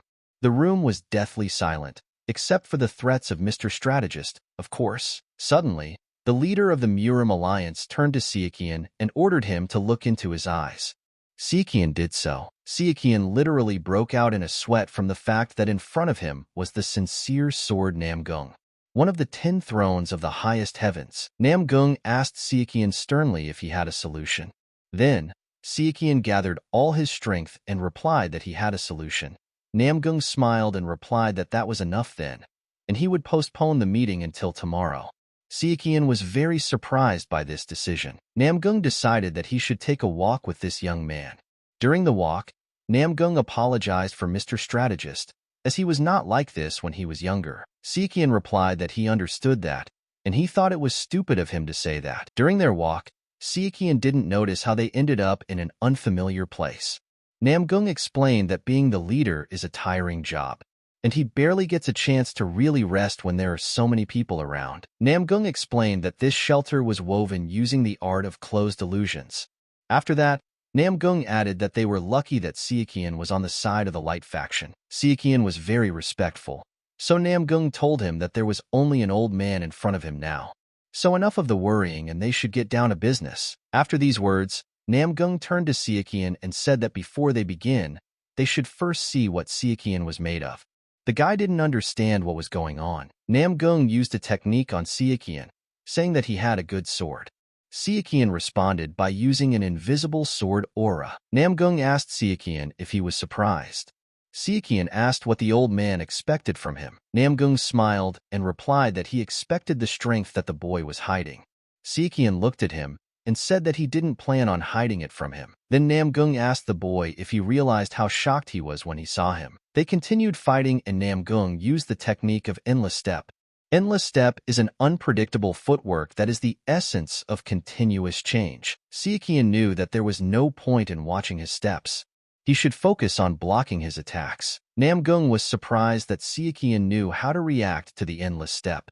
That's why the next technique from him was stronger. They continued their fight, and Namgung did not believe that he would fight an opponent who was equal to him in strength. Having missed several times, Namgung even got angry, since for several years in a row he had not seen an opponent worthy of fighting with him. Namgung didn't believe that Sichuan could even evade the 19 steps boundlessness technique. Sichuan fell to the ground and said that it seemed like he was a bit lazy in studying her as a hobby. Sichuan's thoughts were that he was a sincere sword. However, he was only pushing him back with hand-to-hand combat. Namgung told Sichuan not to be deceived, because these techniques have the same value as his martial arts skills. The battle had been going on for over half an hour. Sichuan knew that if he relaxed for a second, he would already be dead. And then Sichuan gathered all his strength and used the same plum blossom technique that had struck all his opponents to death. However, with one swing of his sword, Namgung blocked the blow and said that he could smell the faint scent of plum blossoms through the illusory and crumbling blade. Then Namgung flew back a little and told Sichuan that he saw that he had many secrets and talents. Then Sichuan said that he had lost. Namgung asked in surprise, was it really that fast? Then Sichuan asked to bring any of his grandchildren and make them survive at least 3 of his attacks. Namgung laughed and replied that when he saw Sichuan, he realized that he was incredible, and it was hard to believe even after the duel. Namgung saw that Sichuan had reached an unlimited limit despite not even being 20 years old. An unimaginable talent. Sichuan looked closely at Namgung and came to the conclusion that this old man had quite a character. Namgung then asked Sichuan if he was interested in meeting his granddaughter. Sichuan, who was lying on the floor and exhausted, replied that he was not interested at all. Sichuan came to his senses and told Namgung about the sacred art of enlightened wisdom. Namgung couldn't believe his ears, because Namgung knew that the sacred art of enlightened wisdom, this high-level art of the Shaolin Monastery, was famous for being lost hundreds of years ago, and it must be as valuable as the method of strengthening muscles and tendons that has not yet been deciphered. Namgung asked Siakian where the hell he found it. The guy replied that he got it in the Valley of Poisonous Blood. Namgung was even more surprised because he knew that the Valley of Poisonous Blood was located in the Ileo Mountains. Namgung said that he understood that Siakian used immunity to thousands of poisons. Siakian then asked him if he knew about it from the beginning. Namgung replied that the earth was full of rumors, and there were plenty of witnesses. It wouldn't be hard to find out. At this time, Mr. Strategist came up to them and told Siakian that he thought the guy was an empty-headed idiot, but it seemed to be the opposite. He also apologized to him for wanting to strangle him. Siakian replied that he understood everything, but asked Mr. Strategist to spare his nerves, as it was really bad for his health. The strategist looked at him strangely and asked if Siakian was hinting at his death. The strategist also told Siakian to leave the rest of the elders to him, and he would deal with them. The boy thanked him for that. However, the dialogue between Siakian and the strategist did not end there. The old man asked the boy how his grandson, the stupid boy Zhu, was doing. Siakian smiled as widely as he could and replied that he was doing great. Then the strategist asked Siakian to tell Zhu to grow up quickly and start learning something useful. Siakian asked if Mr. Strategist had anything else he wanted to pass on to his grandson. However, he replied that that was all. After the conversation, Namgung turned to Siakian and gave him advice that he should not be shy about crossing swords with someone, as it is the best way to get closer. Namgung also told the boy that he wanted to ask him something else. Siakian immediately thought that it was about the 24-step plum blossom sword art. And then Namgung asked the guy if he was sure that he didn't want to become part of their family. After some time, Siakian managed to read the letter, which was addressed to Mrs. Phoenix. It told the girl to finish her journey and return. After reading such news, Siakian was glad that his journey with this crazy girl would finally end. The boy went to her, however. The guard said that the young lady was not here. Siakian looked at the guard and told him. What he sees is how his behavior has changed since Siakian started receiving recognition for his achievements, since the guard usually pesters him with advice on what he should do. Siakian also told the guard that if he made any noise, Siakian would bet that the young lady would poison his food. The guard asked if Siakian was serious about what he said. In his head, Siakian knew that Phoenix would never do something like that. However, he told the guard that it was no wonder that they often ran to the toilet. Siakian asked the guard again where Mrs. Phoenix was now, since he was the only one Siakian could ask about that. The guard then replied that Phoenix had gone to meet the young master.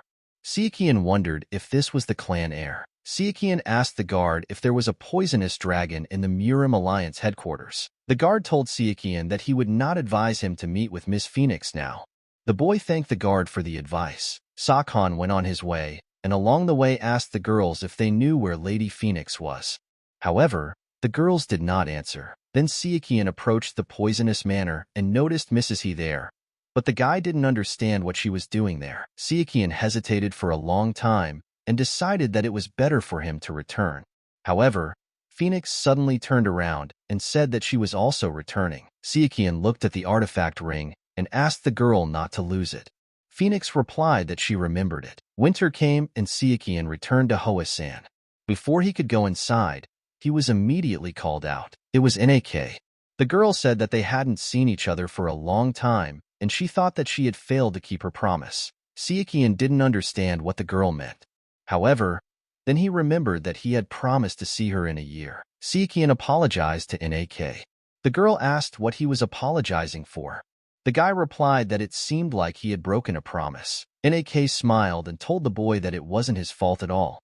Then Siakian asked where his master Yu was now. The girl led Siakian in. Siakian entered the room and told his master that he hoped she was in good health. The master did not expect his appearance and asked him not to worry about her, as he must have been tired on the way, and there was no need to bow so much. Siakian told the master that he was seeing her for the first time this year, and how could he show such disrespect? The master sighed and said that she was not comfortable with these formalities and asked the guy to spare her. Master told Siakian that she had heard stories about him, and he made her proud of him. The master, as usual, approached the guy, put her hand on his head and said that she saw that he had grown quite a bit over the past year. Siakian smiled and replied that he was in his growing period. Meanwhile, at the meeting, Everyone was asking the head what had happened, and if there was a difference between what the boy had said and what they knew. The leader replied that he had not.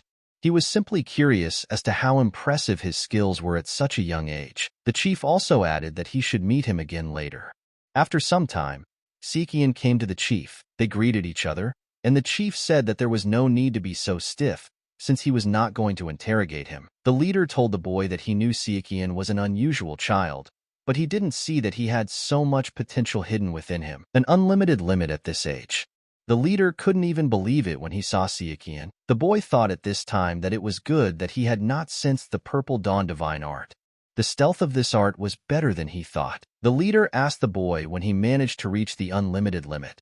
Sichuan said that he was lucky 6 months ago and reached it while he was on the path to becoming a saint. The chief replied that it was incredible, since luck was something that could only be experienced once in a lifetime. The leader then asked the boy what Tao had guided him to the path of enlightenment. Sichuan understood that he had achieved it with the help of a miraculous medicine. Sichuan said that when he was between life and death, he saw a sword in the falling plum blossoms. The leader replied that yes, the Hosen faction's teachings include both plum blossoms and a sword. And never forget the sword and the plum blossom. The leader also said that he believed that the leader of the MURIM alliance had also noticed Sichuan. Sichuan replied that it was. The leader then asked if he had insisted that Sichuan join them. Sichuan replied that it had happened more than once, not to mention his desire to introduce Sichuan to his granddaughter.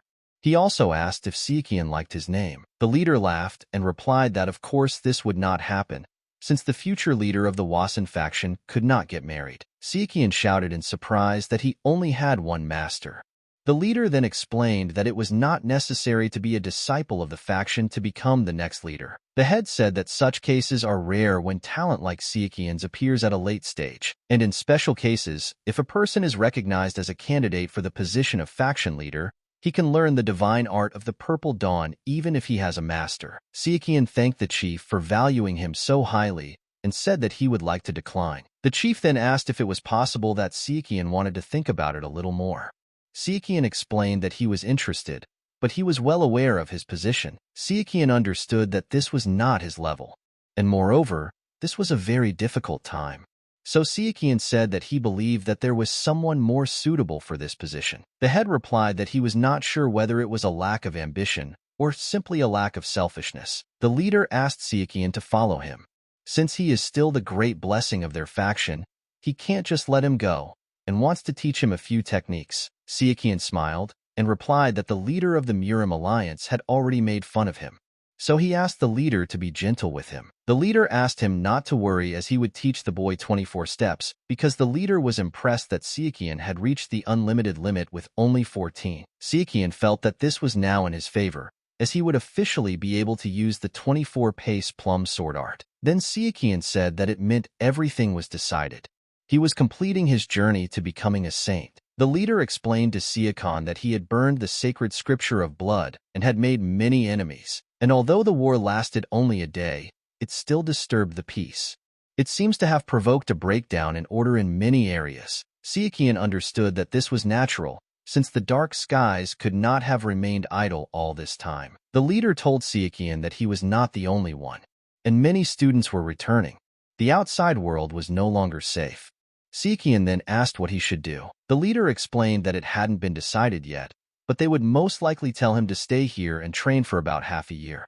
However, Sichuan wouldn't be able to stay here forever. The leader squeezed Sichuan's hand tightly and asked the boy if he had eaten the miracle medicine again while he was outside.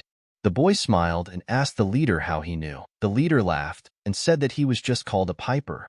Sichuan smiled and said that it just so happened that he was lucky and found a couple. 2 weeks later, Sichuan was lying by the plum blossom tree when Nak suddenly came up to him and threw letters in his face. Sichuan woke up and told the girl that she seemed to be sulking about something. The girl asked menacingly if Sichuan had become lazy lately. Sichuan replied that he could proudly say that he had been diligent his entire life.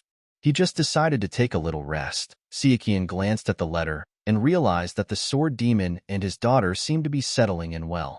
And the government had contacted him, as he thought. Sichuan noticed a letter from the MURIM alliance. In the letter, the leader praised his granddaughter and said that he was not writing this because she was his granddaughter. Sichuan said out loud that the old man was clearly overdoing it.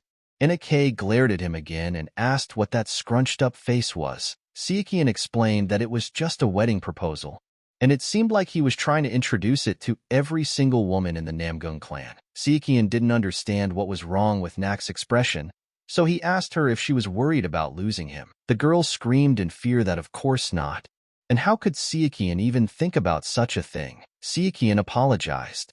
However, he was not stupid and thought that it was not so bad, since it was something he could not even dream of in this life. Things had definitely changed. Nek told Sichuan that if he continued to look at her like that, she would. Suddenly, Sichuan interrupted her and asked if she would want to train. Suddenly, the girl's master appeared from somewhere. Sichuan was scared. The master asked him if he had seen a ghost. Sichuan immediately apologized to the master for showing disrespect.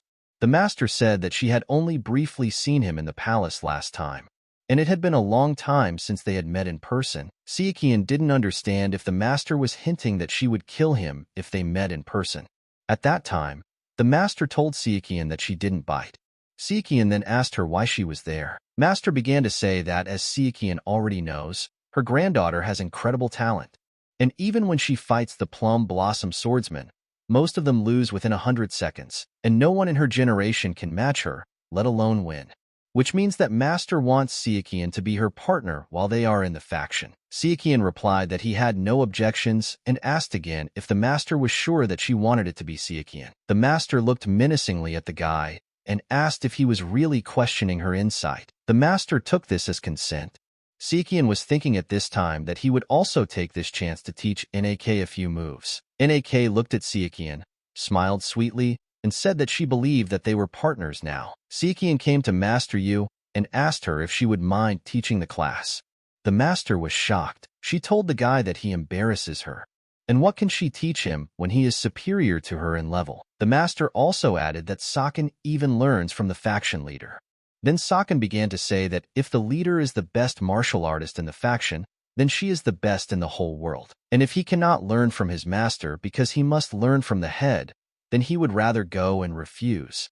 The master smiled and called him a slime man. After that, the master said that it was worth trying, and asked Sichuan if he knew the conditions.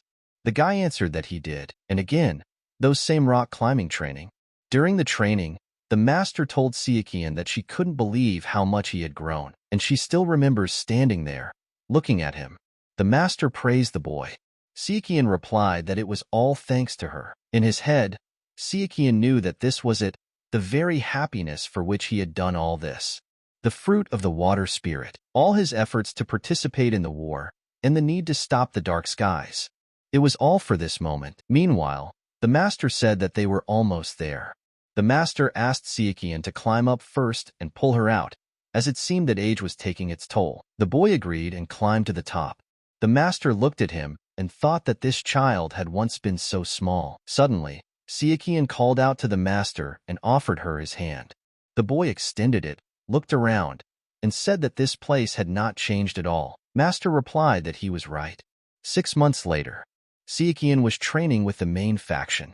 The leader simply admired him. However, at this time, Sichuan understood that he was simply pretending not to know the moves, so as not to give himself away. During training, Sichuan asked the leader if things had calmed down in the outside world yet. The leader thought for a moment and asked the boy if he was really interested in becoming a plum blossom swordsman.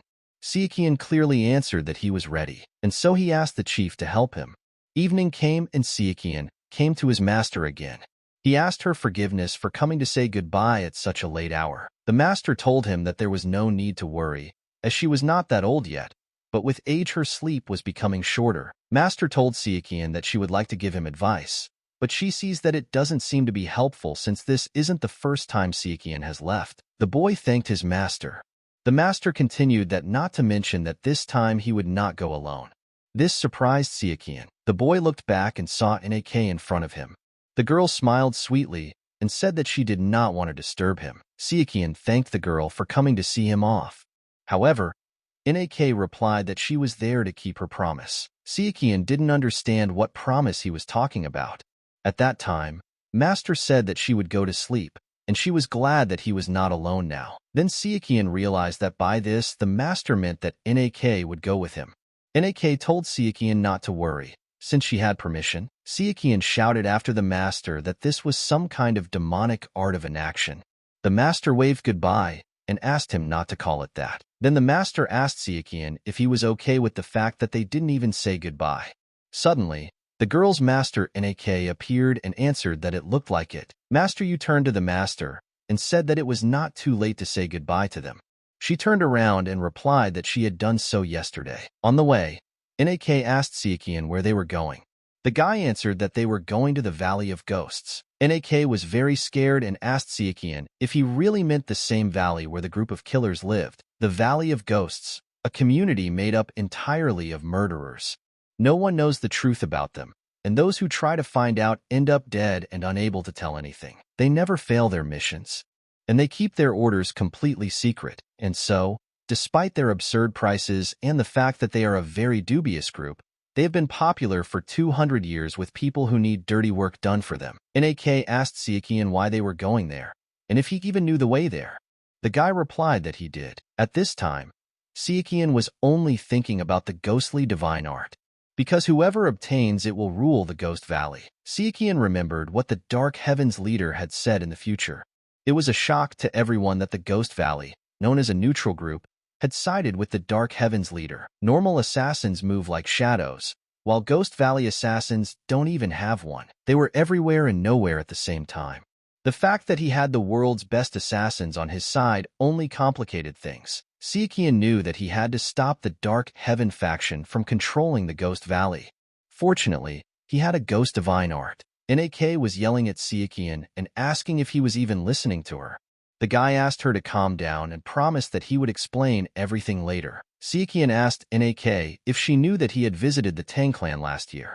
The girl smiled grimly and replied that she had heard that he had been given the nickname of a stupid phoenix back then. Sichuan looked at her with an ambiguous expression and continued that after that, he went to the Valley of Poisonous Blood, and there he accidentally found the unique art of the Valley of Ghosts. So he planned to give it to them and ask for help. Nak thought it was all complete nonsense that Sichuan had found the unique art of the Ghost Valley so simply and by chance. Sichuan asked not to interrupt him, as he was about to tell her something very important. Then the girl said that to sum it up, somehow Sakno came across a dangerous secret organization that is trying to capture the MURIM, and somehow he managed to find out about their plans, and now he's trying to stop them. It's all just unimaginable. Sichuan replied that it was correct, and one of those plans was to take control of the Ghost Valley using the unique art he mentioned, and so he tries to take the initiative.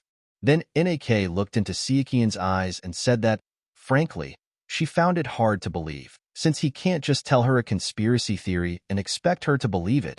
Sichuan replied that he understood that. Nak then asked if the faction elders knew. Sichuan replied that no one knew, and that she was the first person he told. Nak told Sichuan that it was safe to assume that she believed him, and asked why he hadn't discussed this with anyone else, since it wasn't just a matter for their generation. Sichuan replied that they had spies not only in Wasan, but in all the light, dark, and even demonic factions. And even if Sichuan told them, it's obvious that they wouldn't believe him. And if any of this came out, he'd be in trouble. Nak knew that she would have to keep it a secret now too. She also said that Sichuan was talking about the Wasan faction student here, having received the special art of the assassination group, knowing that all of this is a serious crime. Sichuan replied that he understood, but this is an unforeseen situation that concerns the rescue of MURIM. Sichuan asked the girl again if she believed him. The girl replied that she only half believed him. Sichuan smiled and said that it was more than he expected. The girl said that it was also strange that the special art of the Ghost Valley was in the Poisonous Blood Valley. They continued their journey, which turned out to be not as easy as the girl expected.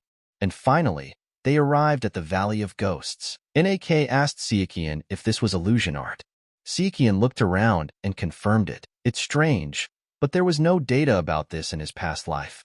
But it became clear to the guy that they had destroyed the illusion, and that's why nothing was preserved. And probably the records of the illusionary techniques were left to the Chagao clan. And if there was anything, it was clearly nothing special for the clan. Sichuan thought that maybe he should have brought Zhu with him. However, it was already very late. At this time, NAK was distracting the boy in every possible way. NAK noticed an inscription that said that the living would not pass through here unharmed. Then Sichuan had the brilliant idea that maybe they could enter if they became ghosts themselves. However, the problem was that learning other factions' techniques, especially divine ones, without their permission was very problematic. The Valley of Ghosts is not an easy faction, but it is safe to say that they follow the same conditions. Sichuan knew that he was here for the Ghost Valley, not for their divine art, and he had never heard of the Dark Heavens leader using their techniques. NAK asked Sichuan to return. Sichuan was thinking at that time that he wanted to get the Ghost Valley without learning their divine art. Given how close he was, the ghosts might have already noticed him, and there was no guarantee that when he returned with Shu, they would be here. At worst, they'll put Sichuan on their hit list, and if that's the case, they need to do something urgently. The Phantom Divine Art, as expected, begins with a cultivation technique that includes the Great Art of Turtle Breathing. The Great Art of Turtle Breathing. The essence of a killer is to remain unnoticed, and this Great Art is the main idea, and also a cultivation method that allows those who use this technique to survive without breathing. One who uses the technique of the Phantom Divine Art can even stop his heartbeat. This is one of the secrets of ghosts. They do not breathe, and their hearts do not beat. They are no longer alive. Sichuan knew that since he didn't have much time, he would have to skip a few things. Since he only intended to enter the valley, he should concentrate on the cultivation method and footwork, especially footwork. Sichuan knew that there was a path that only ghosts could walk. While NAK was sleeping, Sichuan noticed that she was using the art of skin breathing, and it seemed strange to him to breathe through the skin. 3 days later, NAK couldn't find Sichuan. She shouted to him, but he didn't respond. And then Sichuan realized that he had succeeded. NAK couldn't detect him even at such a close distance. His breathing and heartbeat worked as if he were almost dead, and without blood circulation, his body lost its warmth. Suddenly Sichuan shouted that he was here. Sichuan had heard that if you reached the level of a master in this, they would not be able to find you even if you were standing in front of them. The guy was interested to check it out. Sichuan got ready and told NAK that he had to go. The girl was very upset that she couldn't go with him. Sichuan replied that he could hardly do it himself and asked NAK to wait for him at that place. The boy set off, moving very slowly and quietly. However, he did not realize how far he had gone. He felt like he had been walking for quite a while, and sometimes it felt like he was already there. So Sichuan decided to take a break. He had doubts about whether he was really going in the right direction. Each time he reassured himself that everything was fine and there was no need to worry. He repeated to himself many times that first the right leg, then the left, and all this very slowly and incredibly quietly. And then Sichuan realized that he had stepped with his left foot. Suddenly, his foot burst into flames. Having barely managed to cope with this situation, Sichuan calmed down and decided to move on. Now it became clear to him why he should have been a ghost. The boy didn't know what kind of illusion art this was, but now it was clear to him what would happen if he moved in the wrong order. He also didn't know whether he had chosen the right path, but he somehow didn't want to ruin his life for the sake of an experiment. Suddenly, Sichuan noticed a door in front of him, and he was even surprised that there were no traps. Sichuan decided it was time for him to go back for NAK.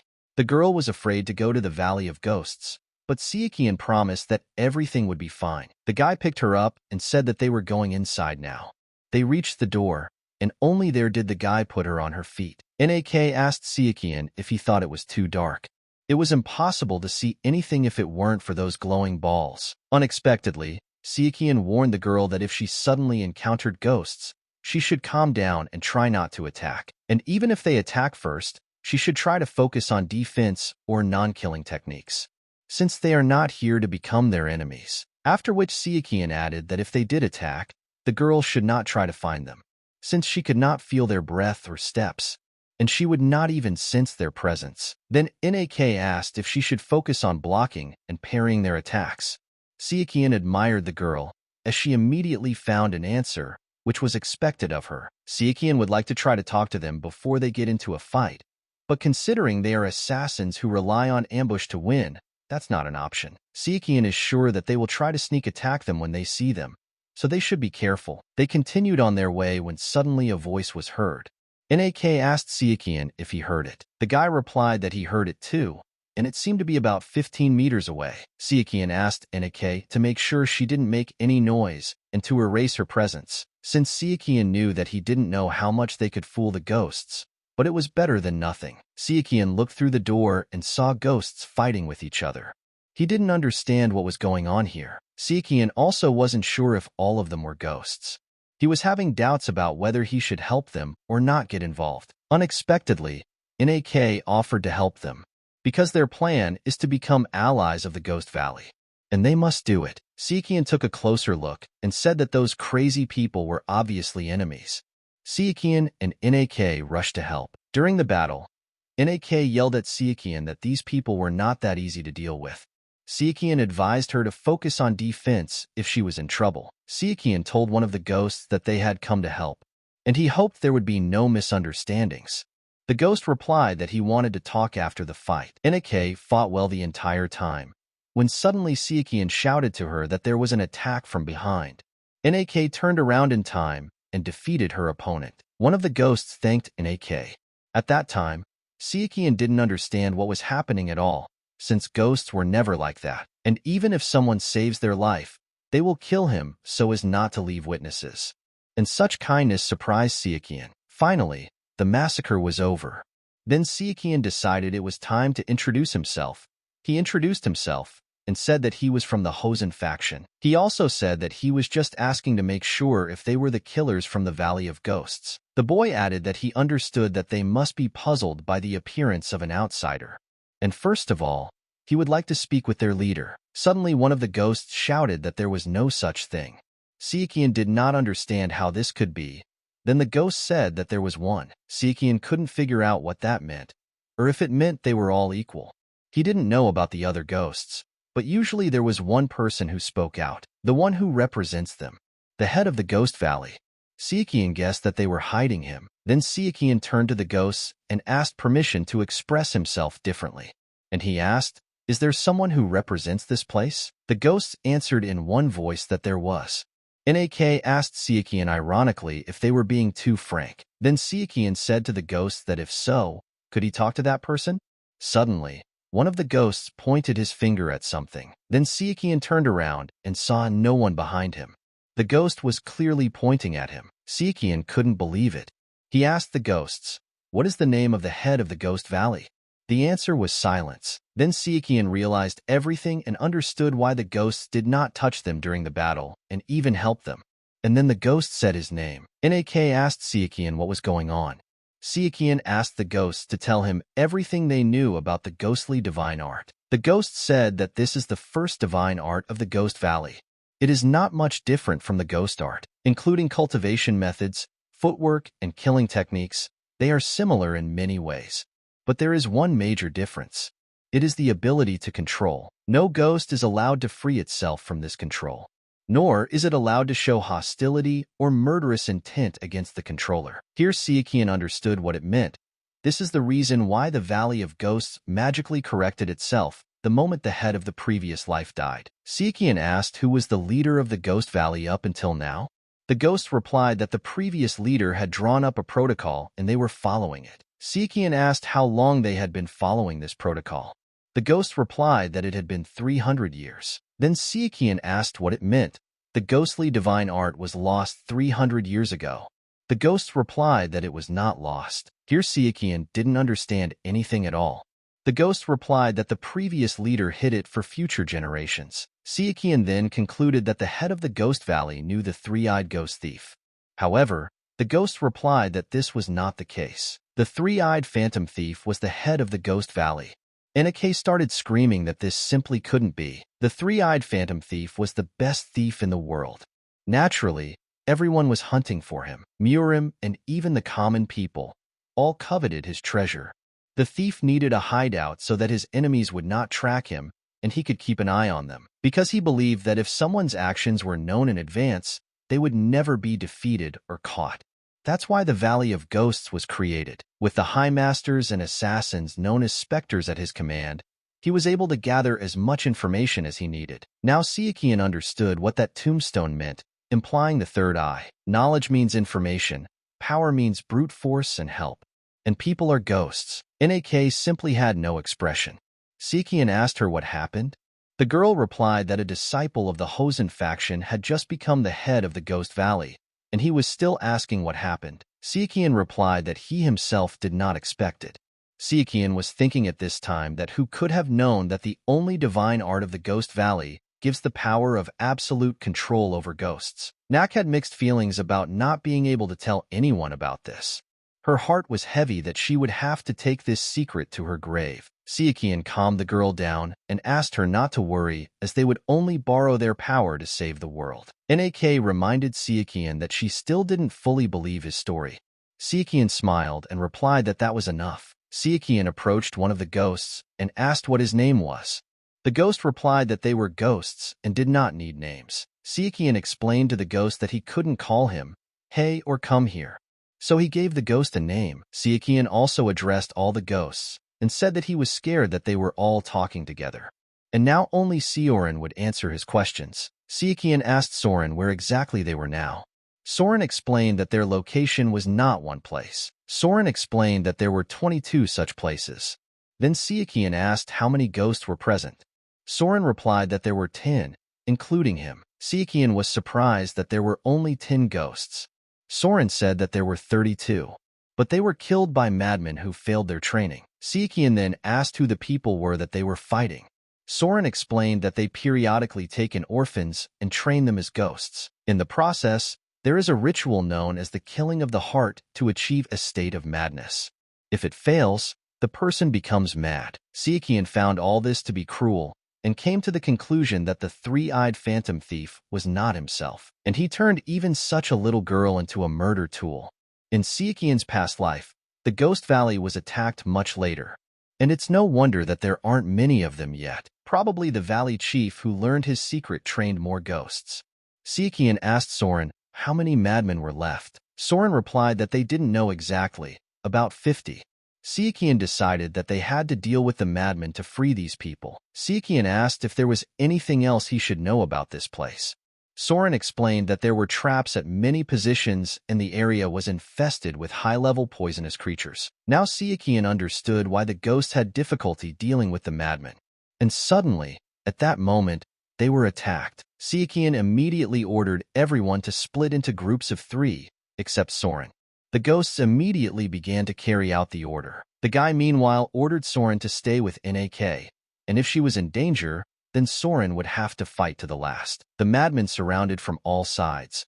One of them attacked the ghost and began to shout that they would destroy them all. Suddenly, Sichuan intervened and defeated the madman, and then dealt with several more. Nak watched this from the side, and looking at Sichuan, she would never have guessed that he was a student of the Wasen faction. The guy noticed that another crowd of madmen was approaching. They were shouting that no one could kill their hearts, and the Valley of Ghosts was not able to do this. Sichuan asked Soren who these people were. Soren replied that they were the madmen. She also explained that these are the ones who failed the murder of their heart and did not complete the procedure. In the process of killing their hearts, students come to 3 outcomes. Either they successfully kill their minds and become emotionless, or they fail and go crazy. In the last outcome, those who escaped before they killed their minds or went mad. To the ghosts, they are as much a mistake as the madmen who did not complete the process. One of the madmen approached Sichuan and asked him if he was really the head of the Ghost Valley. At this time, Sichuan realized that the madmen seemed to have no idea how the valley worked, since the Ghost Valley had no main thing. Then the boy asked Soren what the madman knew about this place.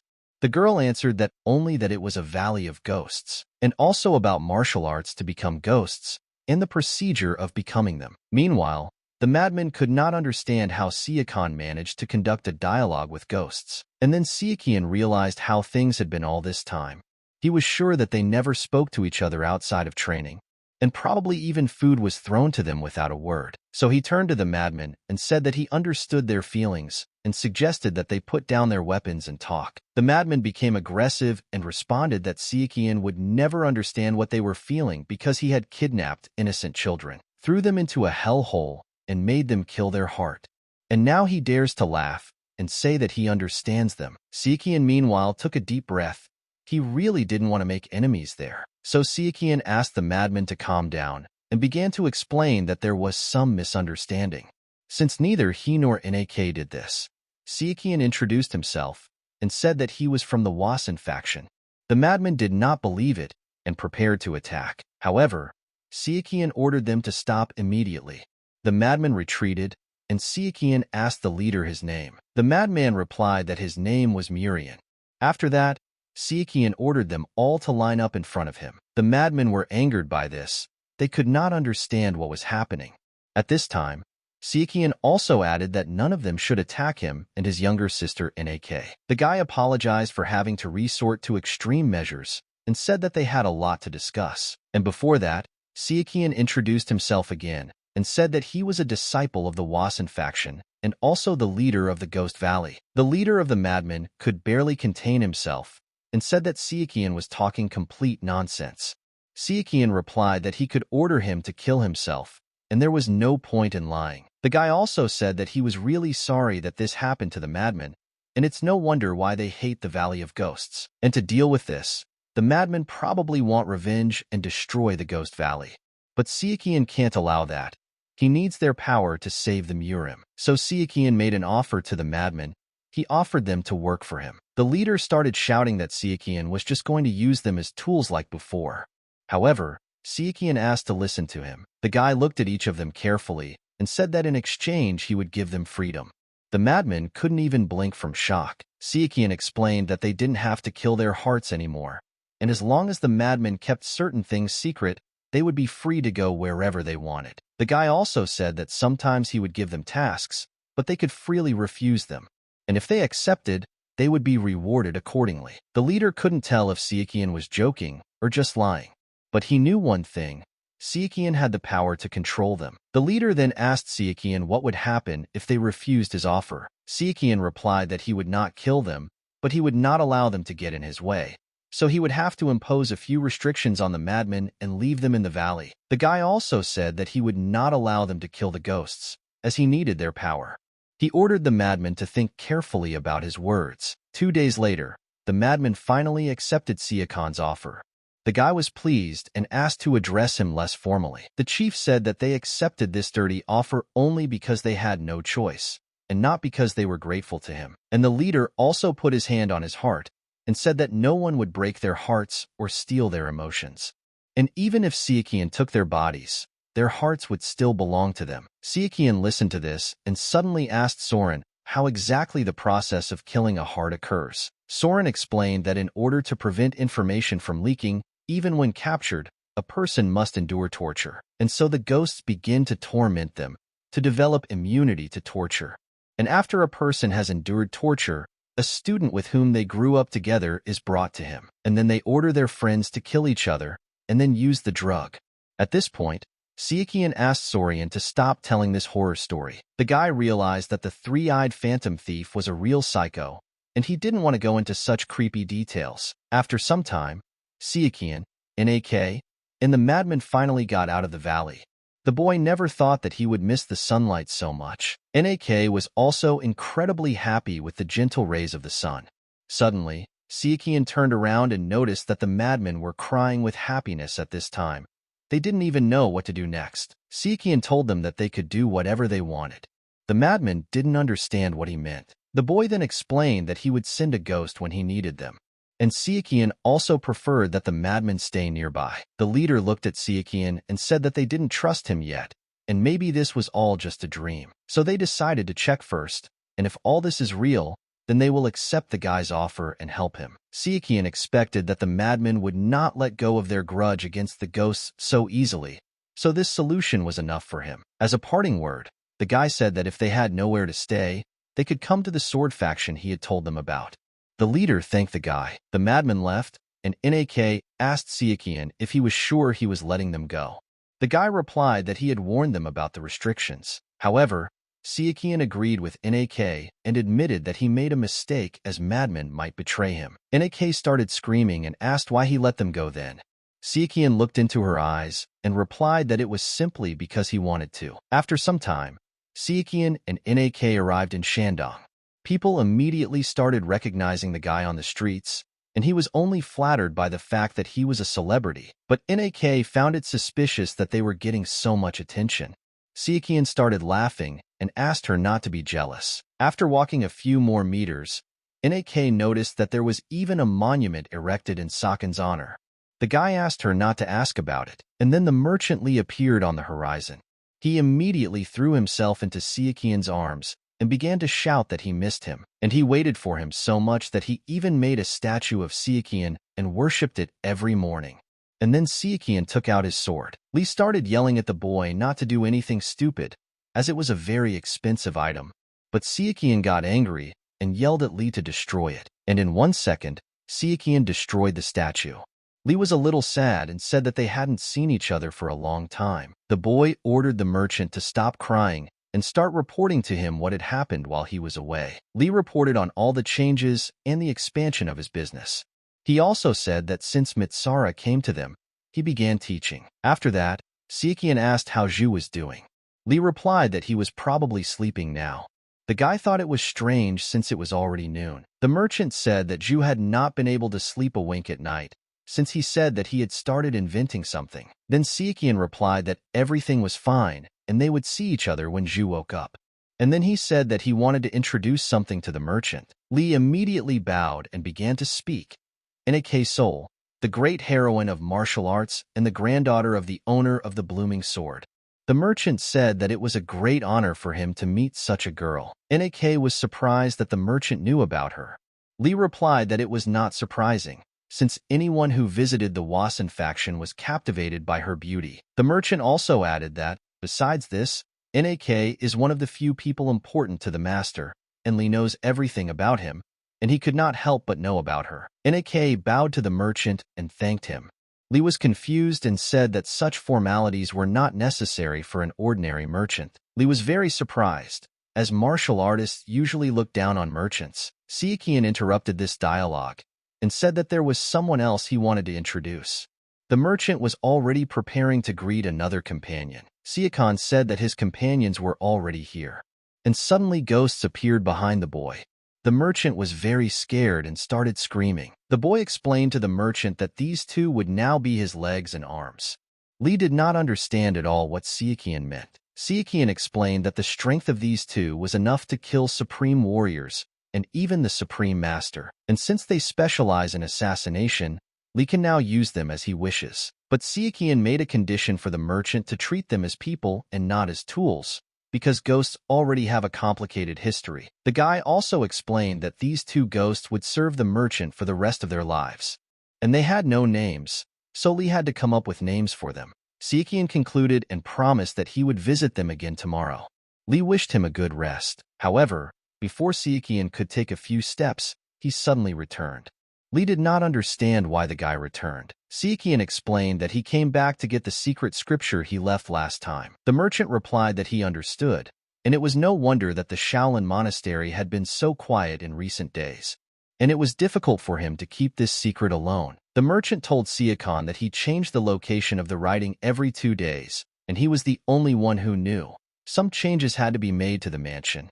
Sichuan told the merchant that he had done a good job of keeping the scripture safe. The boy also asked the merchant to send a message to the Shaolin monastery that he would come with him. Sichuan knew that they would understand the message, since the head of the MURIM alliance should have warned them. The next day, Sichuan met with Mitsara, who noticed that the ghosts were acting very strangely, and it seemed that they were ghosts from the valley. Sichuan was very surprised and realized that Mitsara had incredible intuition. The guy said that he heard that Mitsara became a teacher. The man replied that it was nothing special. He just adjusted some things. Sichuan replied that he was impressed and asked if Mitsara was interested in the position of faction leader. Mitsara replied that he couldn't go to this even if Sichuan asked, and it was all because of the head of the faction that Mitsara was a part of. Sichuan was surprised and asked what faction they were talking about. The man explained that it was a faction with a single student, barely known to the world, and its name is the Emperor Dragon faction. Sichuan replied that it was the first time he heard that name. The guy also said he was sorry and asked Mitsara if Sichuan could assign a bodyguard to his daughter. The man replied that he was all for it, and Sichuan explained to him that the bodyguard would be one of the ghosts, but he made sure that it was a woman so as not to inconvenience his daughter. Mitsara thanked him for his concern. And then Sichuan realized that Soren was the last of the remaining ghosts he had brought. He knew he needed more manpower, so he asked Soren how effective the messaging orders would be. Soren explained that there were rules for when orders were given without evidence, and the orders would be limited. Sichuan realized that he would have to go himself. Sichuan remembered that Soren mentioned that there were other branches of the Ghost Valley and asked her to take him there. Soren agreed and brought Sichuan to the valley.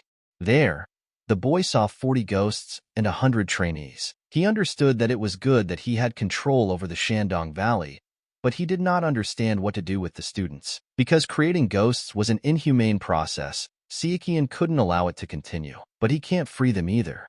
And he can't allow them to continue killing hearts. Sichuan decided to make a dangerous decision. He wanted to let them at least have emotions.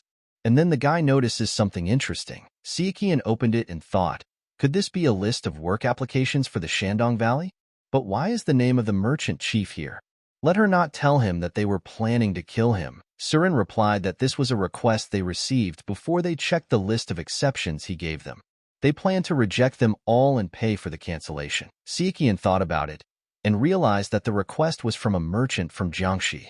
It seems that they are worried about their faction in Shandong getting stronger. Li was saying at this time that ever since she started growing up, many people had been targeting him, and some of them are empty-headed idiots, which makes them perfect prey. But the guy started telling him something, and Li replied that it was tiring for him when you become famous. And not long ago, there was another madman who said that he would give him commercial superiority in all of Zhonghe. Sichuan asked who this man was.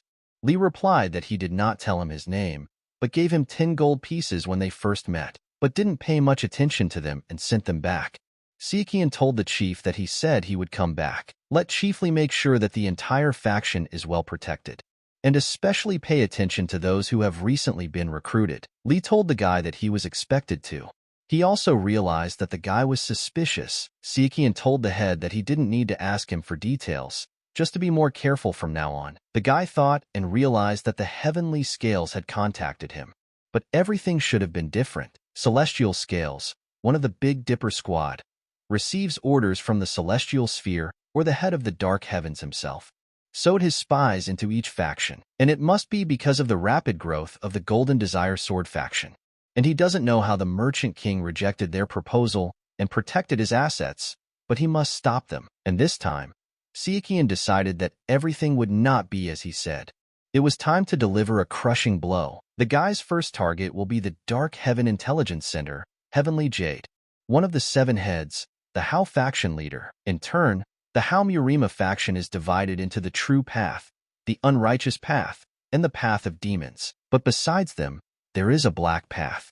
However, despite the fact that they have their own path and name, the Hao faction is just a group of experienced MURIM thugs with terrible cohesion. But despite this fact, their history is longer than that of the 9 great factions, or the River of Evil, all thanks not only to their ability to collect information, but also because their organization is pinpoint. Because of this, not only is it hard to pursue them, but it is also impossible to know who the leader of the faction is. The prisoner at these moments said that they do not know, and he simply received an order. Torture to find the boss was pointless, since the subordinates had no idea who was behind it all. Even if you destroy one of their branches, the streets are full of lowlifes. Just recruit new members from them. That's how they've survived all this time. But even this does not mean to him that there is no one behind them. Their numbers are small, but there are departments that work as the main department. This time he must attack them, and to do this to him, he decided, asked Soren if she would teach him the skills of killing. Soren, without thinking, answered that she would teach him. Sichuan was very happy and said that they would first focus on daggers and start by learning the Phantom Divine Arts killing skills. In the secret underground hall for training the sword faction, Golden Desire, the guy worked until the morning and trained. Sichuan started to show off the shadowy throwing knives. And then, in a moment, he stopped and realized that he had made a mistake. Soren waited for this moment to launch her techniques. She gathered every single one of them and launched a kick attack. Sichuan was surprised and asked what was that all about? Soren replied that they should punish with violence when a mistake is made. But she stopped because she couldn't attack him. And then Sichuan thought it was cruel. The girl said that she understood that it was probably very effective. Sichuan thought and answered that he meant everything was fine with him because his level was already high, but the students probably made a lot of mistakes. And that's why MURIM called this place a hellhole. For heaven's sake, what a brutal way to train from the very beginning, which isn't so bad. Sichuan said that from now on, he would allow the three of them to attack him. Let them do everything they could. And there was no point in worrying about accidentally killing him. At that moment, all three of them pounced on him. Sichuan was surprised, but he managed to dodge the attacks. Sichuan fought them with all his might. The boys saw that they couldn't resist him and invited another one. Sichuan didn't lose his cool and told the others that it was great. Everyone worked hard, and he asked Soren why she was wearing a headscarf. Soren replied that giving up their sight allows them to enhance their other senses.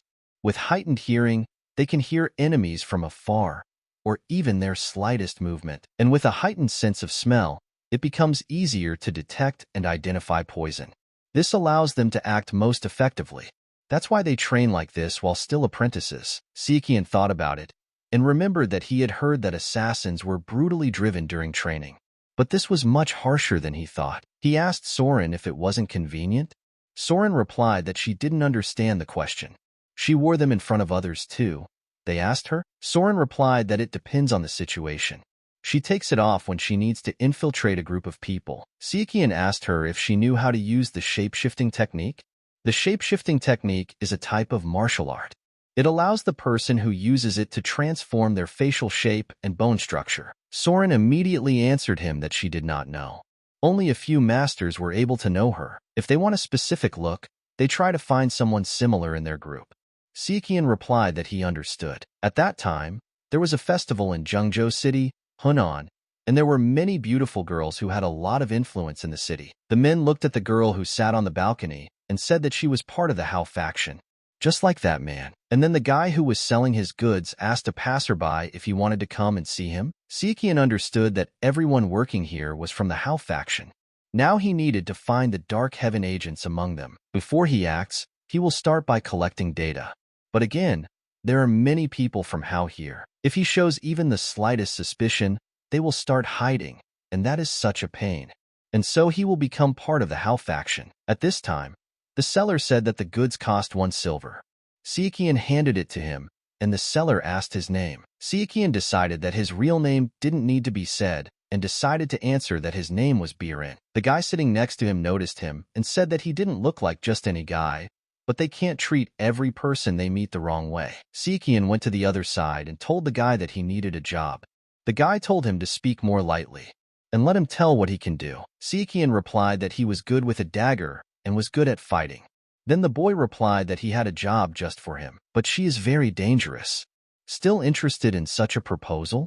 A couple of months ago, 2 brothels started a dispute over the division of a talented newcomer. What was initially a simple quarrel has now turned into a serious conflict. Now, larger forces have intervened in this matter. Sichuan replied that he understood everything, and the boy wanted him to join the battle.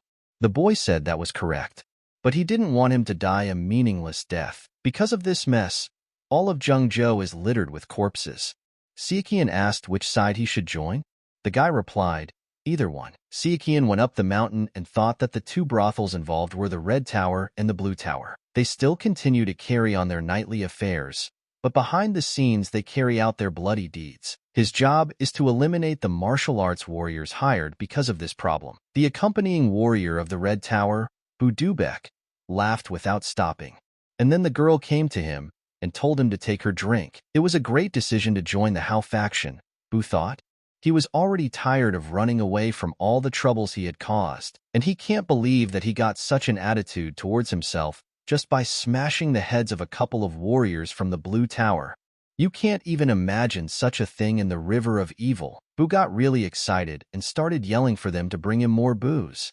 Then Sichuan asked why he didn't go himself? Or were his legs just for show? Bu stood up in fright and asked who was there. Sichuan came out in front of him and said that he was the Grim Reaper. Bu asked the boy if he knew who was standing in front of him. Sichuan replied that he knew his name was Bu and that he had come to collect the reward that had been set for him for the Blue Tower. Bu said the boy had made a serious mistake in choosing the name of the person he would be asking for mercy. Bu grabbed the bottle from the table and immediately threw it at the guy, saying that he would regret this decision. Sichuan managed to dodge the bottle and saw that this Bu was attacking him with his axe. After attacking, Sichuan repelled his attack and managed to attack him. Bu flew back into the wall and asked, "How so?" "He is strong." Bu decided that in that case. He instantly changed his face and said, "Why don't they talk?" But before he could finish speaking, Sichuan sent his knife to his head. Bu didn't expect this and thought they would talk. But Sichuan didn't care and asked if there was anyone else here. The girls heard his question and answered that there were 2 more of the same warriors of the Red Tower here. He came to the guy who gave him the job and said that there were 3 warriors of the Red Tower. The guy asked what he said his name was. Soren didn't want to give away his name and answered that his name was Biren. The guy asked him what he wanted. Money? Booze? Girls? Let him talk and not hang around the area. Sichuan thought about it and replied that he would like to see the mistress of the Blue Mansion. The guy was very surprised and said that he was an asshole. She used to be the best courtesan in all of Zhengzhou, but now she has retired and is the mistress of the tower, and he must do more than that if he is to spend the night with her. But if he insists, let her bring him the head of the song that killed the joy of the Red Chamber, and he will arrange a meeting for him. Sichuan answered the boy that he understood everything. But then the people who were nearby asked him that he was the master, the song that killed the joy. The boys waited until he left and approached the main one to ask why he sent him for the song that killed joy. He could use it a little more. The boss told the guys that everything was fine and there were plenty of guys like him. The leader did not hide this from them and said directly that the song that killed joy was dead. He was found beheaded in his room. They say the Red Tower didn't even realize there was an invasion. The guy said his friend told him there were no battle ghosts in the room. Was he that good? The second guy asked. The leader threw a bag with the enemy's head at their feet. The guys were surprised and asked who the hell he was. The leader replied that he was a silent reaper. Sichuan approached the people and asked, "Where is the mistress of the Blue Tower?" The man smiled and answered, "Maybe a glass first?" Sichuan didn't listen to them, and with his fast speed of movement, he went straight to the mistress's house. The mistress of the Blue Tower asked the master for forgiveness and said that his promise, given to him earlier, was without her consent. He really didn't expect him to be that strong, and let her apologize. Sichuan replied that the master is responsible for the mistakes of his subordinates. Since he eliminated the target, he wants his reward. The hostess immediately ran to his arms and said that she was incredibly happy that he wanted her so desperately. Let her see him off. People looked at the hostess and saw that she was hugging him, and they became very envious. The hostess set a large table for him and said that if he didn't mind, they could start with drinks. Sichuan confidently replied that he was not interested. Let everyone get out of here. He wanted to talk to her alone. The hostess laughed and said that she understood. He interested her very much. Sichuan replied that she should continue if she wanted to see blood on the floor. Sichuan confidently said that they should get down to business. The hostess immediately realized that he was not so simple.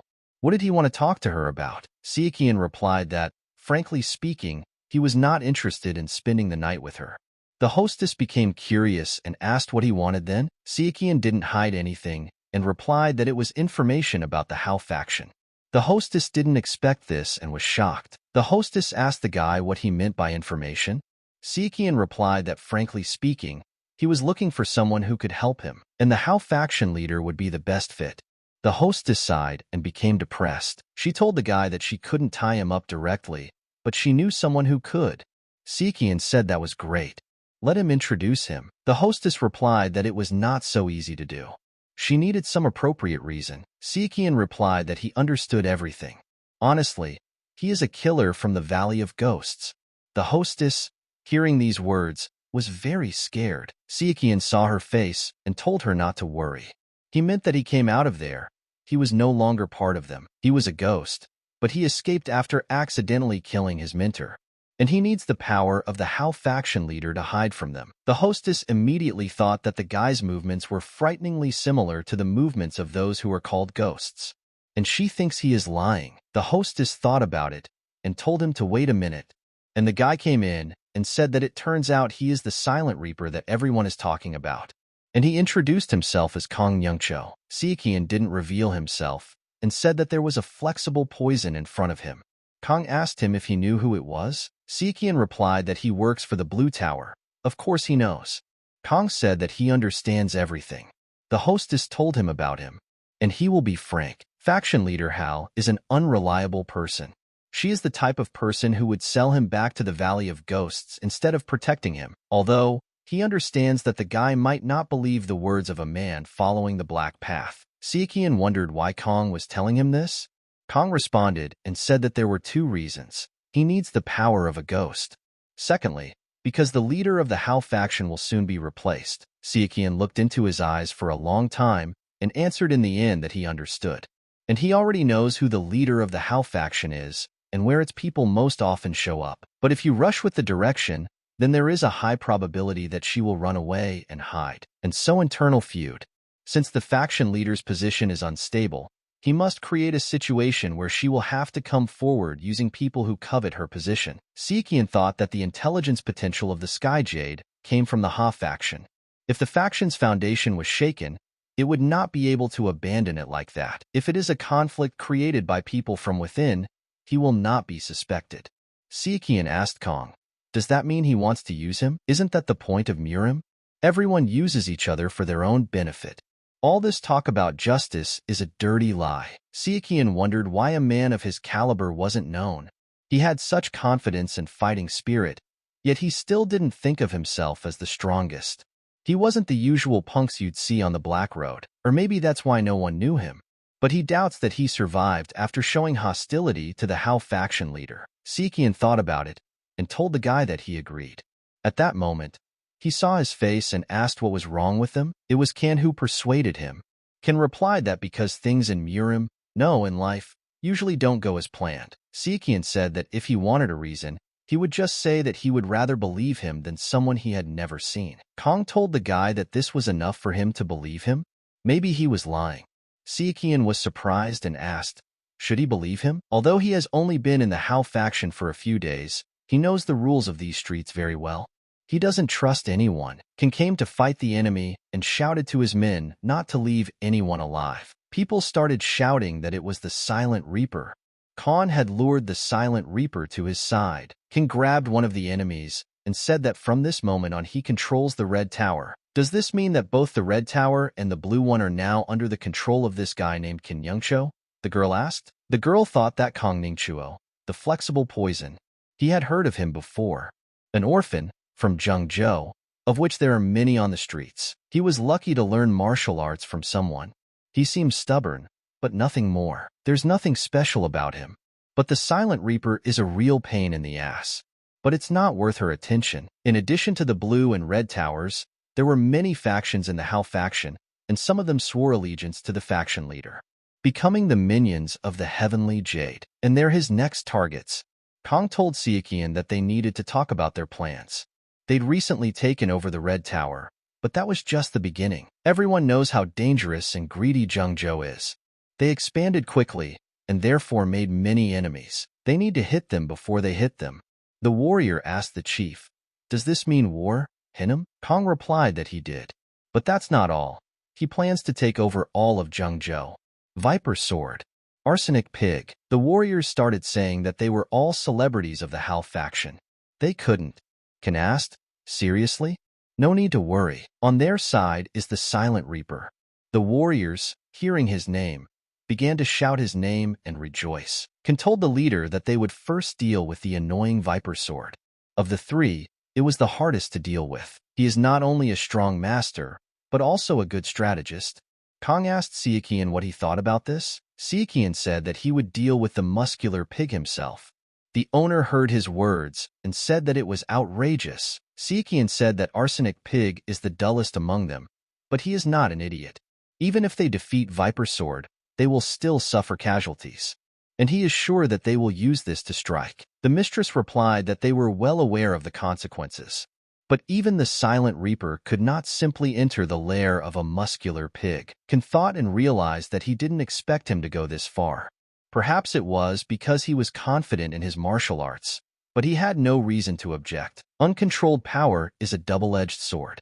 If he dies with them, it will only be to his advantage. Kang said that he would then gather his forces at the Blue Tower and concentrate on defense, and he takes advantage of this situation. Kang told Sichuan that they couldn't support him. Could he do it alone?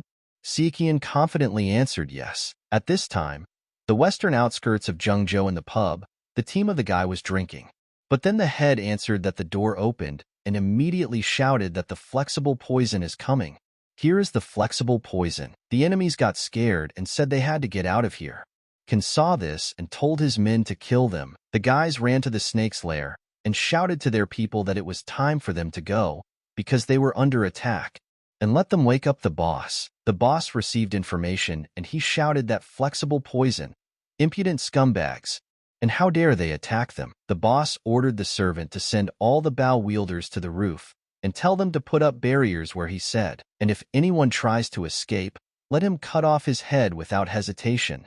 The servant immediately replied that everything would be done. The boss said that the impudent, newly grown man is no match for him.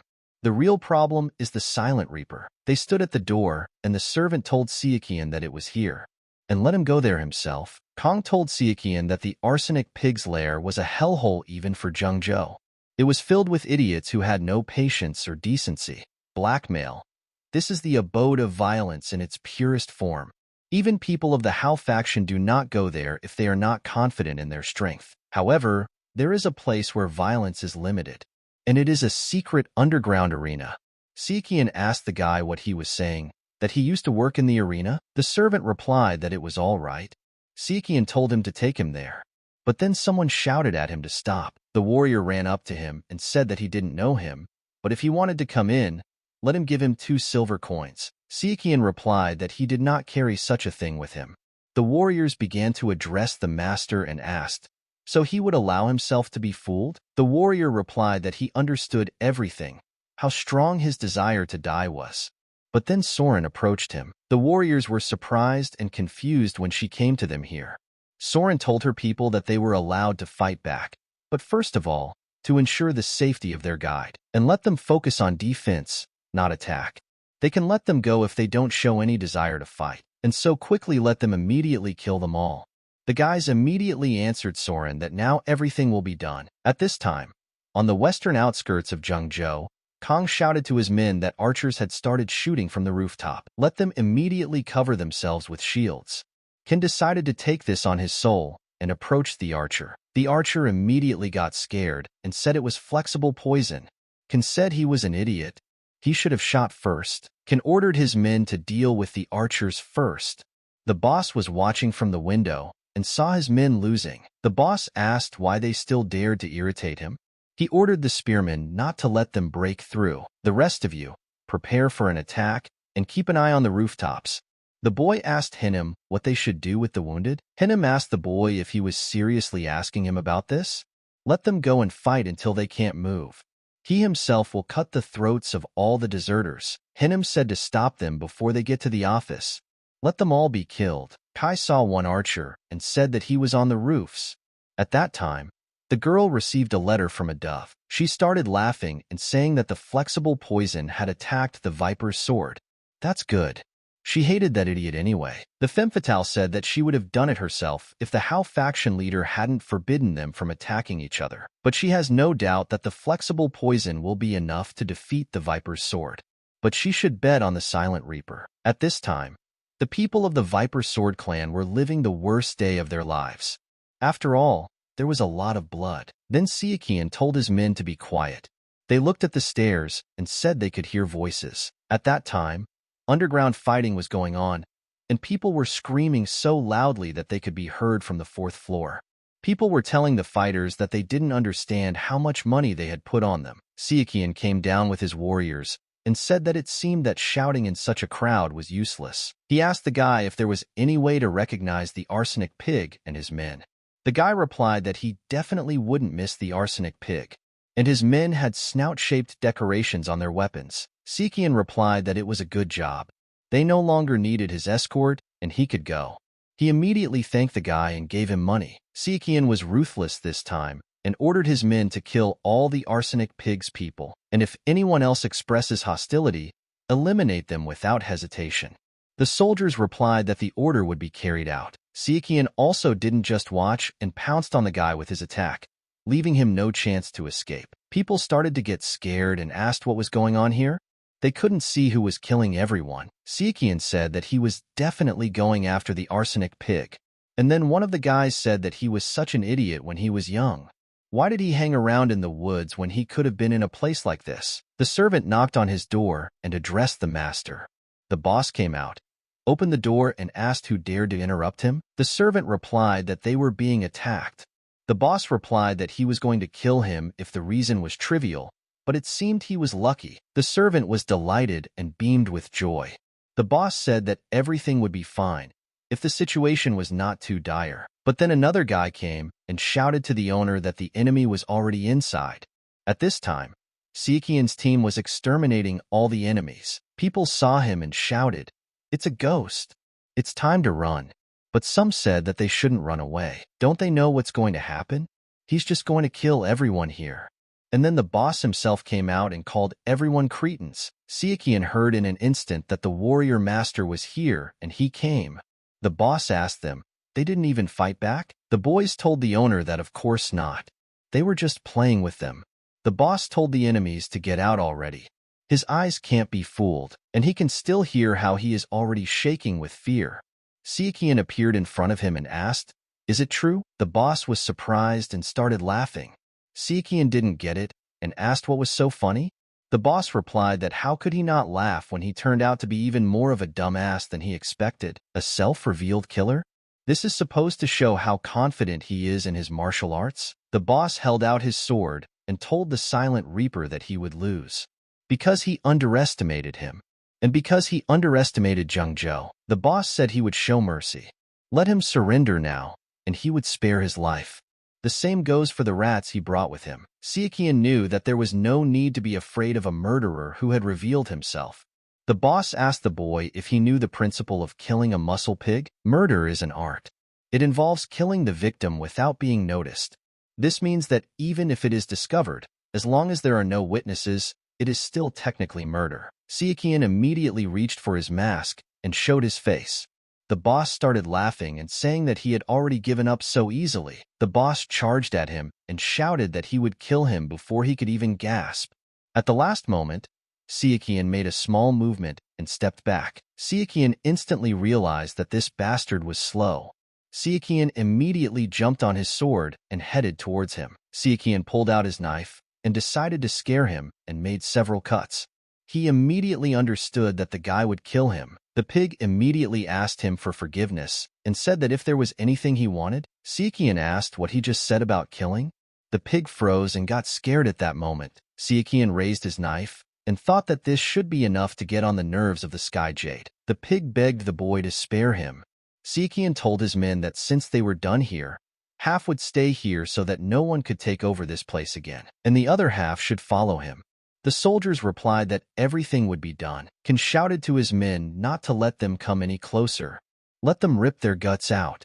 And a couple of enemies are on the roofs. Kan ran and shouted to his men that they had broken through.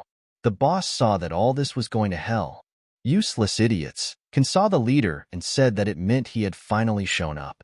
The Viper Sword said that because of a couple of small victories they were already reaching for the heavens, and let Kan leave and give him the red and blue tower. Then he will spare their lives. Kan replied that this deal was not profitable for him. The Viper's Sword said that it meant he insisted on the hard way, and he would show him what it meant to fight a viper. Viper's Sword immediately pulled out his sword and began to swing it. Kan was not afraid and went only forward. The Viper's Sword attacked, but Kan managed to react and dodge the attack. But the Viper's Sword did not stop and attacked a couple more times. Viper's Sword told Kong that he knew his story. Kong asked him what he meant by the story of an orphan from the streets of Zhengzhou who struggled to survive. Viper's Sword said that Kamsoi is from the Blue Tower. He dug a little after the Red Tower was attacked. The poor girl who was lucky enough to be noticed by the pimp of the Blue Tower took him with her, right? Kong got angry and told him to shut up. In a moment, he remembered the guy telling him that he had fallen in love with the courtesan who was his childhood friend and savior. Viper Sword said that this was such a typical cliched story, didn't he think? And then Kan remembered how he turned on his powers as a child and killed a guy. The part where the courtesan lived a short and terrible life, to the point of tears. Kan could not stand it and attacked him. The Viper's Sword realized that he had been caught. But everything did not go smoothly, and the Viper Sword thought that he only needed to endure the flexible poison. The rest would be easy. At this point, people surrounded Kan and told him not so fast. Kan realized that he had just cut off his escape route. Was this the end? The Viper Sword lashed out at him with its attack and screamed at the boy to die. Kan fell to his knees and realized that he just wanted to change this place. And then Kong already realized that it was the end for him. But Sichuan managed to come and repel the attack of the Viper Sword. Viper Sword was surprised and did not understand what happened. Kong was surprised and said that it was Biren. Sichuan did not expect it and remembered that he also said his name. Sichuan turned to the Viper Sword and said it was nice to meet you. He was late because he was cutting up a pig. So he was next. What the hell did people think? How much trouble did he cause? Why did it all happen? Kan turned to the Silent Reaper and asked why he was here, and then the Viper Sword was surprised to hear his name. After all, he thought that the guy was hiding, or that there was some problem that he didn't show up, but it looks like that's not the case. Sichuan replied that he was there because he had done his job. Then Kong was surprised and asked, "What?" And not even a couple of hours have passed, and he claims that he has already dealt with the arsenic pig. Viper Sword asked, "Is this the famous Silent Reaper? It is an honor to meet him." The warriors began to ask what was going on here.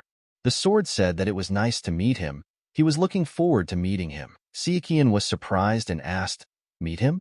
Viper Sword replied that it was true.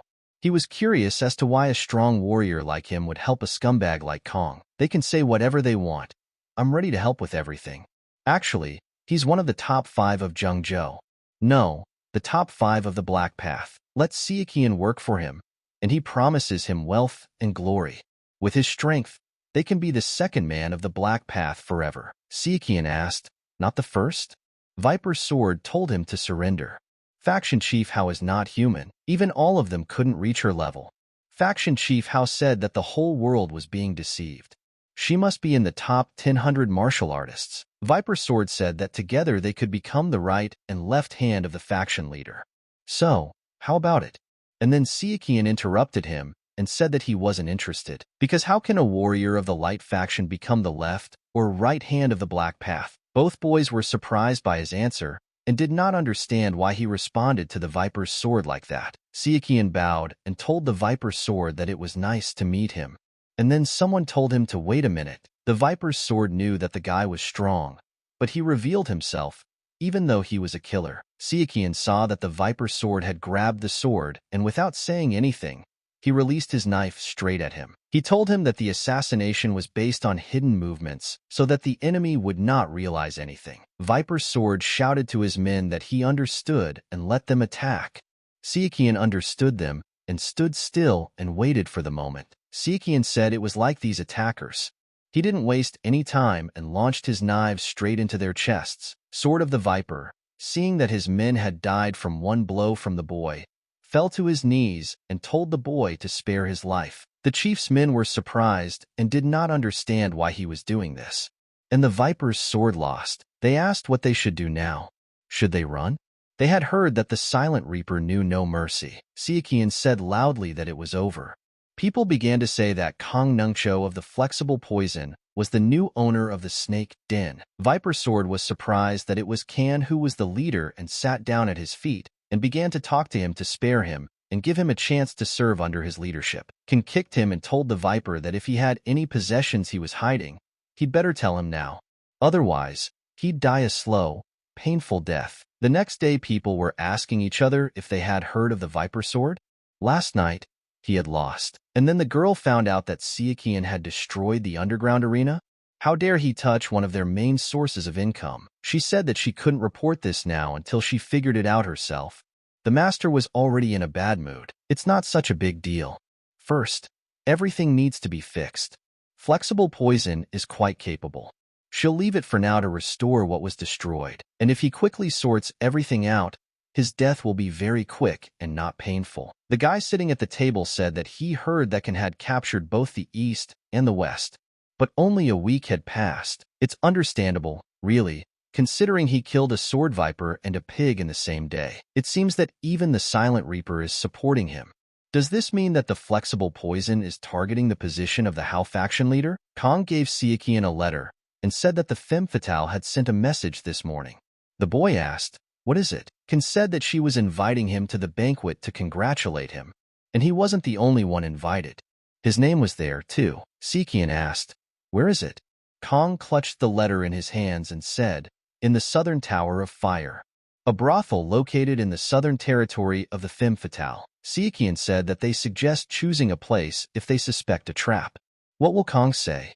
There is no need, and at this time, in the Southern Tower of Fire, the girl asked if she could ask where the rest of the warriors accompanying them were. Khan replied that he was the only one.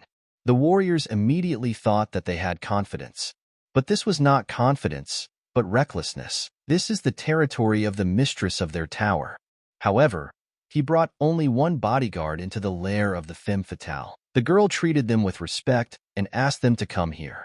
They went up to the 10th floor of the Southern Tower of Fire, and the girl told the lady that she had brought guests. The lady was delighted and replied that they had come. It was an honor to meet the flexible poison and the Silent Reaper. The femme fatale said that before they could begin their conversation, she needed to prepare a banquet. They shouldn't worry, it wouldn't take long. The girls started pestering them and saying they were so beautiful. The femme fatale took the bottle and said they would start with a drink. The girls served them and said that these were their drinks, the best of what the thermal baths had. It had a special smell. Siakian turned to the femme fatale and said that he didn't want to waste his time. Let's get to the point. The femme fatale replied that he meant he was the famous Silent Reaper. What does he mean by wasting time? Does he know why this place is called the Southern Tower of Fire?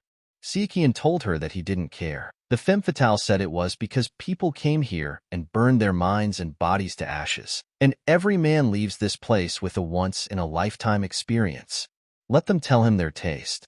They have everything a man could ever want. Siakian replied that faction chief Hao was his type. The femme fatale said that she did not advise them to insult that person. Siakian replied that he agreed with her as well. Kong was already tired and told them to get down to business. He was busy. The femme fatale considered them impudent and would have torn out their tongues if not for the orders of the faction leader. The femme fatale said that if they insisted, the two of them were invited here because the faction leader had a message for them. They may already know this, but the viper and pig they killed were working for the Hao faction leader just like her. Siakian asked, "So what?" The femme fatale replied, "So that they don't misunderstand, they didn't invite them here to blame them for killing them. The Hao faction know. The Black Path does not condemn the death of weaklings. They invited them to offer the places that the previous two had, and as the one who came before them, she recommends accepting the offer instead of showing off your stupid arrogance." Even though the head of the faction did not show up in person. And then both guys answered that they were not interested. Siakian asked her if they were dating, and also, what did she mean by not showing up in person? And then they saw that the girl who started laughing loudly looked like Mrs. Hao. She told Siakian that he was a baby and noticed her. The lady said she knew they called him the Silent Reaper, but she thought that was the assessment of weaklings. It seems he's actually quite good. She was going to tear him apart for destroying the underground arena, but now she changed her mind. Heavenly Jade. Siakian became curious and asked why that was so. The lady replied that she knew he was a supreme master, but she did not imagine that he was at the border of the unlimited limit. Even though she didn't try hard, Siakian felt her presence. He gives him credit. She's actually a very good-natured person. It's a shame that Siakian ruined her business, but considering his abilities. And Siakian started laughing. The lady asked him what was funny. Siakian replied that it was nothing. It was just easier than he expected. The lady was surprised and said that he should just not say that he was counting on those kids who were hiding behind the ceiling. They realized that today everything would not go so easily, and the lady attacked Siakian, but he managed to dodge and attacked in return. Siakian saw that the battle was heating up and told Kong that he would leave the femme fatale to him. Out of nowhere, Soren fell from the ceiling and immediately handed Siakian his sword. Siakian wanted only one thing, the death of Mrs. Hao. He did not wait long for the moment and caught the sword in midair and attacked her. Sichuan told his men to hide behind the ceiling and assess the situation, and if they are discovered, let them hide themselves completely or distract the enemy. Given that the Heavenly Jade attaches great importance to information and control over it, she will collect data on the Silent Reaper, and in the process, he finds out that the Silent Reaper is a killer. That's where it all begins. Sichuan said it was okay. It was just easier than he expected. Sichuan immediately pounced on her with his attack, but the lady was strong and easily repelled the attack. But Saken went after the knives with a sword, and then she was surprised that he was so fast and agile. She found no other choice and decided to counterattack and put her bare hand against the blade. Sichuan did not run away and accepted everything as it was. He was ready to fight to the end and win this battle. Sichuan was very close to his target with each of his attacks, but the lady managed to dodge them all the time. The lady wondered how he could parry her chi attacks so easily. This couldn't be happening. How could such a small fry do it? She sucked the life chi out of thousands of men until they died. Not to mention the periodic support of miracle drugs and life chi from the dark heavens. The lady used an energy pill at the moment of attack and sent it straight at the guy.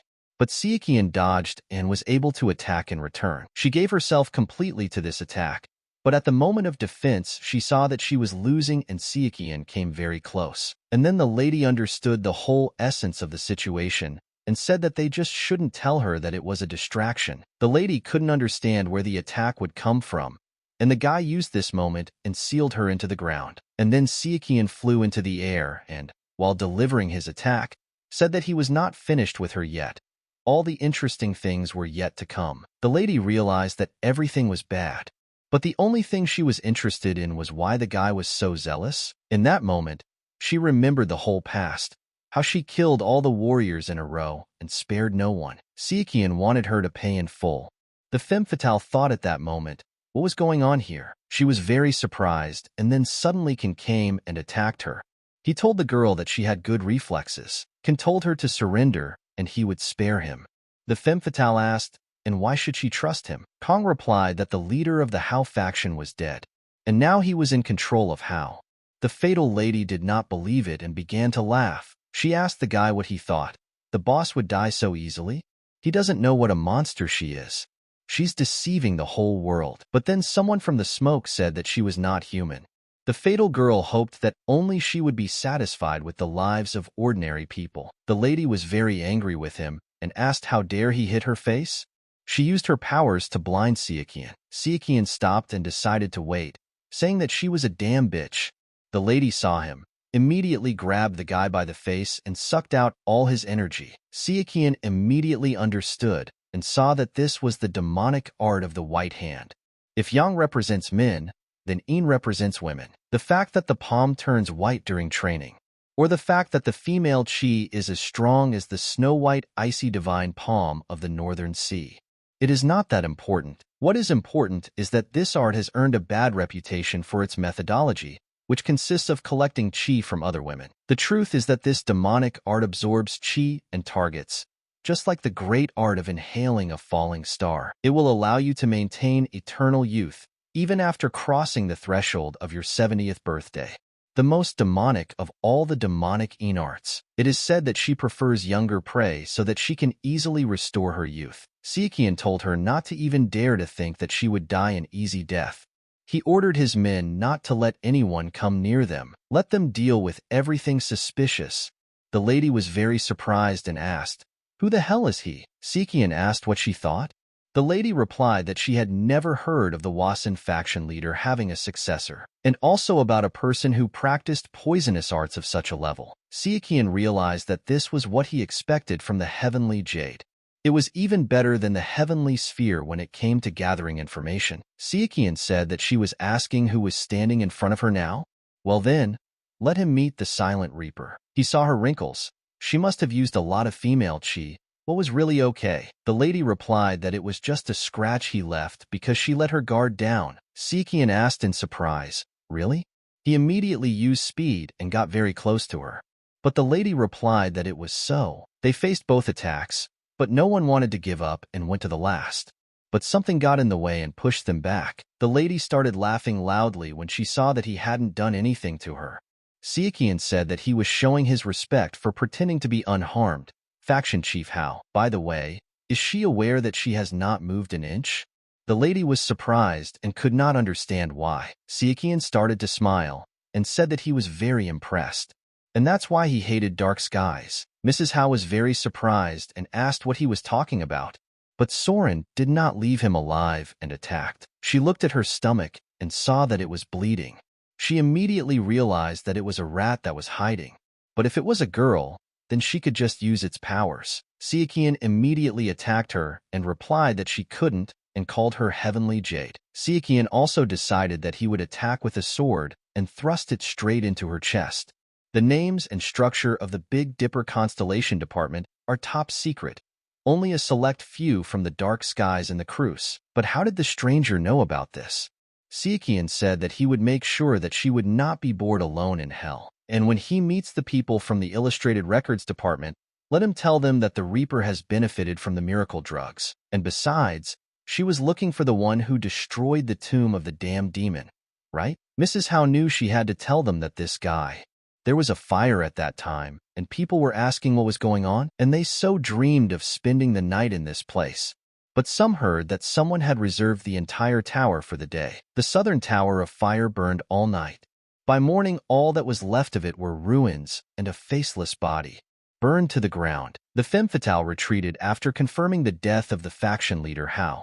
Kong began active reconstruction. The femme fatale helped him and then left the scene, causing other factions to stir. But no one took any active action. The reason for this was Kenyungcho's flexible poison, a tyrant who got everything with true power. Sichuan said that it seemed like he had a hard time while he was away. Kong replied that he was greeting Sichuan. The boy said that he could take a break since he had finally achieved the position he wanted so much. Let Kong look at himself suffering from all this work. By the way, did he find out anything about the previous chapter? Ken replied that it was obvious that her identity as a courtesan of the Southern House was false, and there were almost no records of her. It was as if she had never existed. Sichuan asked him if he was going to touch the brothels. Kong said he was. The underground arena and the black market were enough for him. He was going to focus on them, but if Sichuan wanted, he could take the boar jelly. He was going to retake them if anyone saw them. Sichuan said no, it was okay. They were his. Sichuan was sure that the Merchant King would be happy to take them, but it was too big a risk considering their value. The dark skies are already watching him, and he will take control of the brothels, and everything will get worse. Besides, the Heavenly Jade was practically the eyes and ears of the dark heavens. With her death, the heavenly realm should soon notice. Ken asked, is the guy really going to leave? You can't survive here if you can't read people. Besides, he made too much noise for someone who wanted to hide from ghosts. Or maybe that was a lie too. Well, none of that matters. Just let Sichuan tell him what Kong can do for him. But behind him, there's already a lot of work this week. Sichuan couldn't help but laugh. Kong was surprised and asked him what was so funny. Sichuan replied that it was nothing. He was planning to end their relationship when he left. But it seemed like Kong was better than he thought, and he thinks he'd better take this opportunity, make him his debtor, and come back later. Sichuan said that there is nothing needed for now. He wants Kong to help him when he contacts him sometime in the future, and these guards will protect him. Let him use them as he pleases. They will do anything except harm him, and he should also be careful now, because there are lives depending on him. Right, Godfather? Ken replied that nothing of the sort, and it wasn't his wish. Namely, it was hers. She wanted it herself. Sichuan set out and ran across the rooftops, thinking that he was going to deliver the sacred art of enlightened wisdom first. But the Hunan Valley was nearby. He would deal with it first. If you go straight west from Hunan, you will come to Luoyang, located between the Yellow and South Rivers. It was the capital of 9 dynasties, and also the center of culture and science. Thanks to such great minds as Laozi and Li Bai, Luoyang is home to the Longmen Grottos, the largest temple cave complex in history, which took 400 years to build, and it is known that there are 1,350 caves in it. And Soren said that they are in place.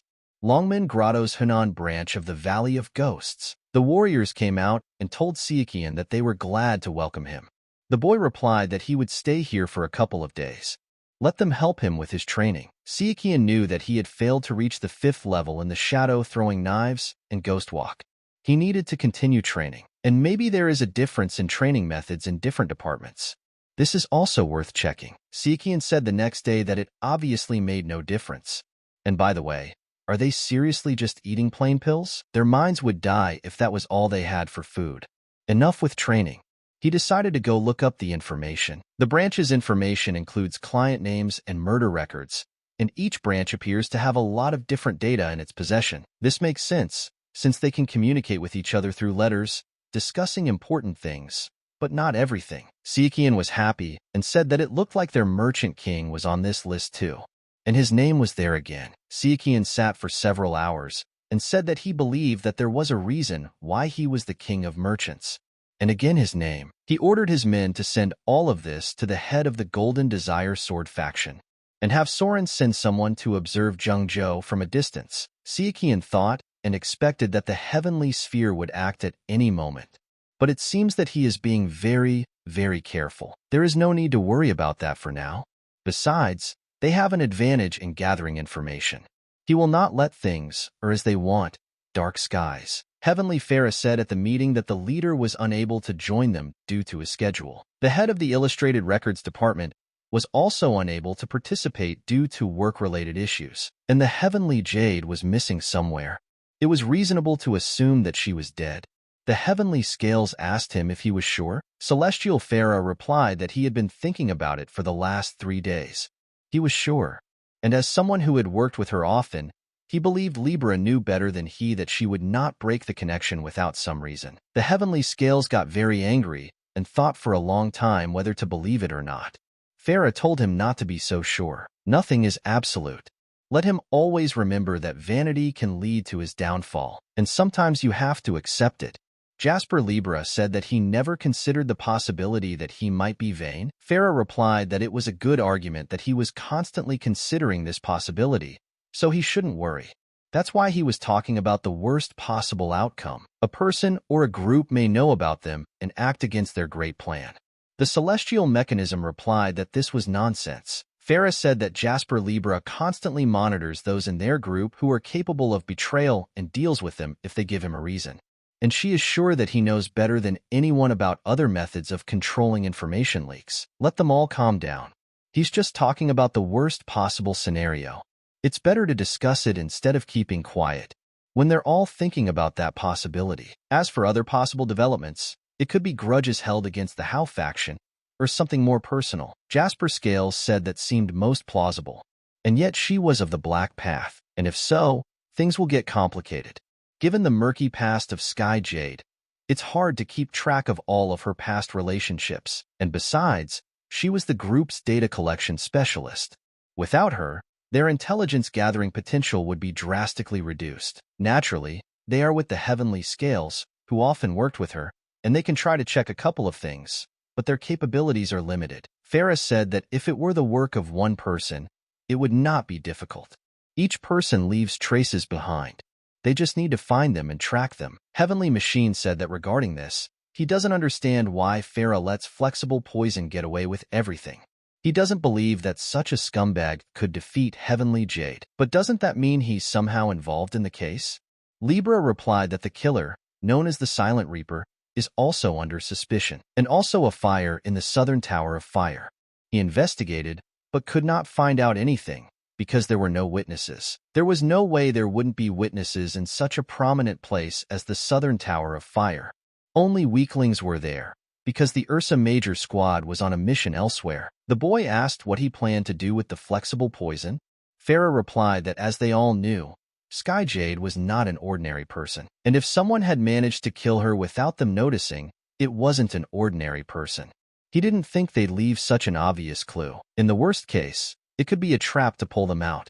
Therefore, it is worth approaching with caution and patience. Have them redistribute the resources and tasks in the Heavenly Jade Department and continue preparing for the grand plan. In the Shaolin Temple, Sichuan was happy that he was finally here. The Shaolin Temple, he had always been the anchor of the light factions, remaining unshakable even in times of chaos. The chrome ringing is pleasant and relaxing. It would be better if he didn't have this burden with him. He should hurry up and finish the job. An NAK soul is waiting for him, and said he welcomed the guy to the Shaolin Monastery.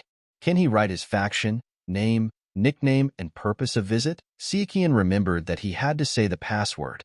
And then the guy said that the password was an ancient Buddhist sutra. The monk was greatly surprised and opened the leaf to find that it was Sichuan, the sword of the true plum blossom. This is the man who destroyed Shaolin's only chance to escape its shame.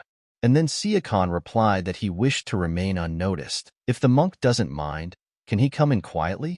The monk decided that he would take him in himself and told him to follow him. At this time, one of the 10 highest heavens, the holy monk teacher He-Man, was thinking about what to do. In the sacred scripture of blood, more than half a year has passed since the demonic art, the chance for the Shaolin monastery to correct its past mistake, appeared and disappeared again. They did nothing because they were worried that their intervention would blow the conflict out into a full-scale war. And yet the result was a scripture that burned to ashes. However, the leader of the MURIM alliance offered them something else as compensation, which he thought was a consolation. But so much time had passed. There are already some murmurs of discontent. He is upset at how aggressive Monk Zon is in this matter. Who could have imagined that this would happen? And not the 2 dark factions or the river of evil, but the disciple of the 9 great factions. And so, please let him bring them the sacred art of enlightened wisdom as soon as possible. Sichuan was thinking at this time and realized that they were late. An hour had already passed, and they were still not here. If they had known what he had brought with him, they would not have delayed so much. And then the monk came in and said that he apologized for the delay. Sichuan was surprised to see the senior master and realized that his face was familiar. The senior monk told the boy to follow him. Sichuan thought at this time that he was taking him to a teacher. On the way, he saw that many monks were bowing to him, and he thinks that the monk is some higher one. Considering that his face seemed familiar to him, perhaps he was famous in his past life. Sichuan got tired of following him, and at the last moment he wondered where they were all going. They haven't met anyone for some time, and the atmosphere is heavy. And something is wrong. The monk said that the sword in front of him was the true plum blossom sword. Choose Sichuan. And why did he burn it? Sichuan asked what he was talking about. The monk replied that he was talking about the sacred scripture of blood. And then the guy clearly understood that something was definitely wrong. The monk said that this was something that was supposed to go to the Shaolin monastery. And as far as he knew, they were aware of this fact. And he brought him here to find out why Sichuan did this, since he knew everything. Sichuan answered the monk that he did not know who he was, but he had to. The monk said that it was an ancient Buddhist sutra. He knew about the sacred art of enlightened wisdom, so he shouldn't worry. Sichuan wondered what was going on. The monk said that he was grateful to him for bringing him safely to their monastery, but that doesn't mean they won't look into his other crimes. Sichuan asked, "What is he?" The monk replied that he was asking for forgiveness for not introducing himself. Hongo stood before him at that moment. Sichuan realized that it was not for nothing that the monk seemed so familiar to him. He was the holy fist of this monastery. Hongwa is a holy fist. In the future, he will become a senior monk who will lead Shaolin. And when the war begins, he will lead the Arhats to the very end. And he will deal a critical blow to the head of the Dark Heavens together with the other heroes of that time. Sichuan replied that he was pleased to meet the monk of the 100-step fist, Hongo. And here the boy thought that he was lucky to encounter a person who revered Shaolin to the point of fanaticism. Although there is no point in complaining, since it was precisely this obsession of his that led the monastery to its golden age. But this is the last person he wants to meet right now. Hong told the guy to be kind and answered his question. Sichuan thought that of all the Shaolin monks, it should have been him. And then he felt that something was wrong. Sichuan replied that he would first like to ask if the elder Monaco knew that he had come with sacred art. Sichuan immediately realized that he was right.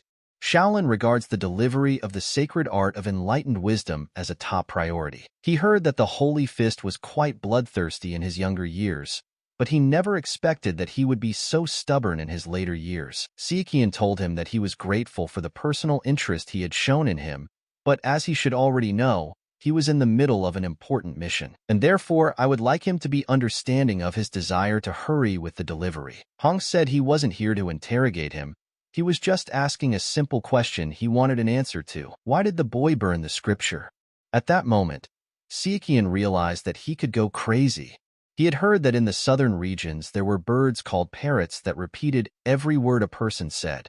They were probably exactly the same. Sichuan knew that he could just keep pushing the mission topic. But he didn't want Hongo to hate him. Sichuan said that they may have heard, but there was a serious conflict at the time.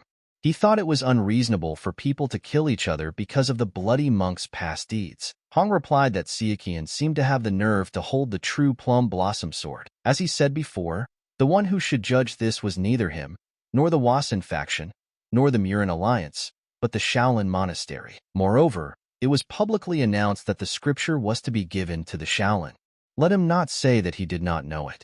He would not have asked questions if it were a matter of his ignorance. Sichuan thought that he hadn't expected it to be so hard. The passions were running high, and the boys were ready to fight each other. But then someone shouted at them to calm down. Sichuan was very surprised and realized who it was. Hong was also surprised to see his mentor in front of him. The mentor asked if he was aware of what he was doing now. If he knew that sacred art had arrived, he should have reported it. Why did he hide it? It would have been a disaster if the child he was trying to silence had not come to him in anger. The master told Sichuan that his student had shown extreme disrespect, and he asked for his forgiveness. Sichuan told the elder monk not to bow his head to him. The elder monk said that he had recently heard that he had discovered the sacred art and had delivered it safely. How could he not bow his head to him when the entire Shaolin was in his debt? Sichuan replied that he had discovered the sacred art by chance through good fortune. Delivering him to the monastery was simply his duty as a man of the MURIM. So please, there is no need for him to be given such high honors. The elder monk said that rumors are often exaggerated, but that does not seem to be the case with him. In fact, he is even underestimated. Sichuan thought that it looked like Wasan had gotten the diamond, and he understood why the leader of the MURIM alliance had so much confidence in him. When people are so talented that they reach an unlimited limit at such a young age, they easily become vain. However, he is very modest. Sichuan said that he sincerely apologized for burning the blood scripture, thus stealing the Shaolin's chance to correct their mistakes. May the elder forgive him. The elder monk told him not to worry. His actions were based on a pure desire to stop people from shedding senseless blood, and besides, he personally came to apologize and return the lost art. Sichuan knew that things would have gone terribly wrong if he hadn't gotten the sacred art. Sichuan said that since he had successfully completed his mission, he would now head back. The elder monk asked in surprise, "Already? They may be a Buddhist sect, but they don't give their benefactors the cold shoulder. In fact, how does he see to it that others know about him and can greet him?" Sichuan replied that he would gladly stay if he had the time, but unfortunately, he had no choice because of the mission he was given. The elder monk said that he understood everything. Sichuan asked him, or perhaps he wanted to ask him for something. He would try to help him. The elder monk was delighted and asked, "Is it true?" Sichuan thought that perhaps he shouldn't have said that, and he wants Sichuan to have a mock battle with Hongo. This guy has contempt for the other factions. Since his youth, he was a diligent child who never showed laziness. In addition, he was modest and kind. His defining characteristic was an overwhelming pride in Shaolin, but at the time he found nothing unusual in this. The problem came when he went outside to wander the world. Hong never got angry when someone insulted him, even if the insult came from their sworn enemies, the people of the demonic path. However, the moment a person insulted Shaolin, Hongguo would turn from a monk into an Azura. Once he even beat up a man from the Light faction because he spoke about their sect with slight sarcasm. There is nothing wrong with being proud of your sect, but he went beyond ordinary pride. If he continues to look down on other teachings, he may become consumed by arrogance. Sichuan knew that fighting him was no problem, but should he get involved? Hongguo may have been troublesome, but he ended up becoming a Shaolin hero. But what if his intervention changes the future? The elder asked him to help him with his problematic student. Sichuan told the head monk that he would do it, so please let him stop bowing to him. Hong thought that although he understood the master's anger for not informing him of the arrival of the sacred art, the blood scripture issue is also important. He knows they have an agreement with the MURIM alliance, but how can a Shaolin simply ignore what happened? He doesn't understand. Moreover, he asked the master, "Is the promise not a lie?" The master answered that if he wins in the training fight against Sichuan, not only will it free him from responsibility for his mistakes, but it will also allow him to question whatever his heart desires. If he loses, Hong will have to let go of all his negative feelings towards him and apologize. The teacher said that it was decided, and let Sichuan take care of him. Sichuan bowed and said that it was an honor for him. Hong said that he would give him 3 seconds. He thought that the true Plum Blossom sword might be a rising star, but most rumors are usually exaggerated. Besides, as a disciple of the Shaolin Temple, he can't lose to someone younger and less experienced than him. He can't lose. Sichuan replied that he accepts them, and he should be careful about controlling his power. Sichuan looked at Hong and wondered how strong the 100-step fist monk had been in his younger years. Sichuan drew his sword and immediately rushed to attack Hong, without thinking about the consequences of the battle. Hong saw this and foresaw everything. Using air art, he immediately retreated to within Sichuan's blade distance. Hong saw that it was a technique for practicing the movements of the immobile diamond. He knew it wasn't a coincidence. His breathing was still even, which meant he wasn't even trying his hardest. He knew he was parrying.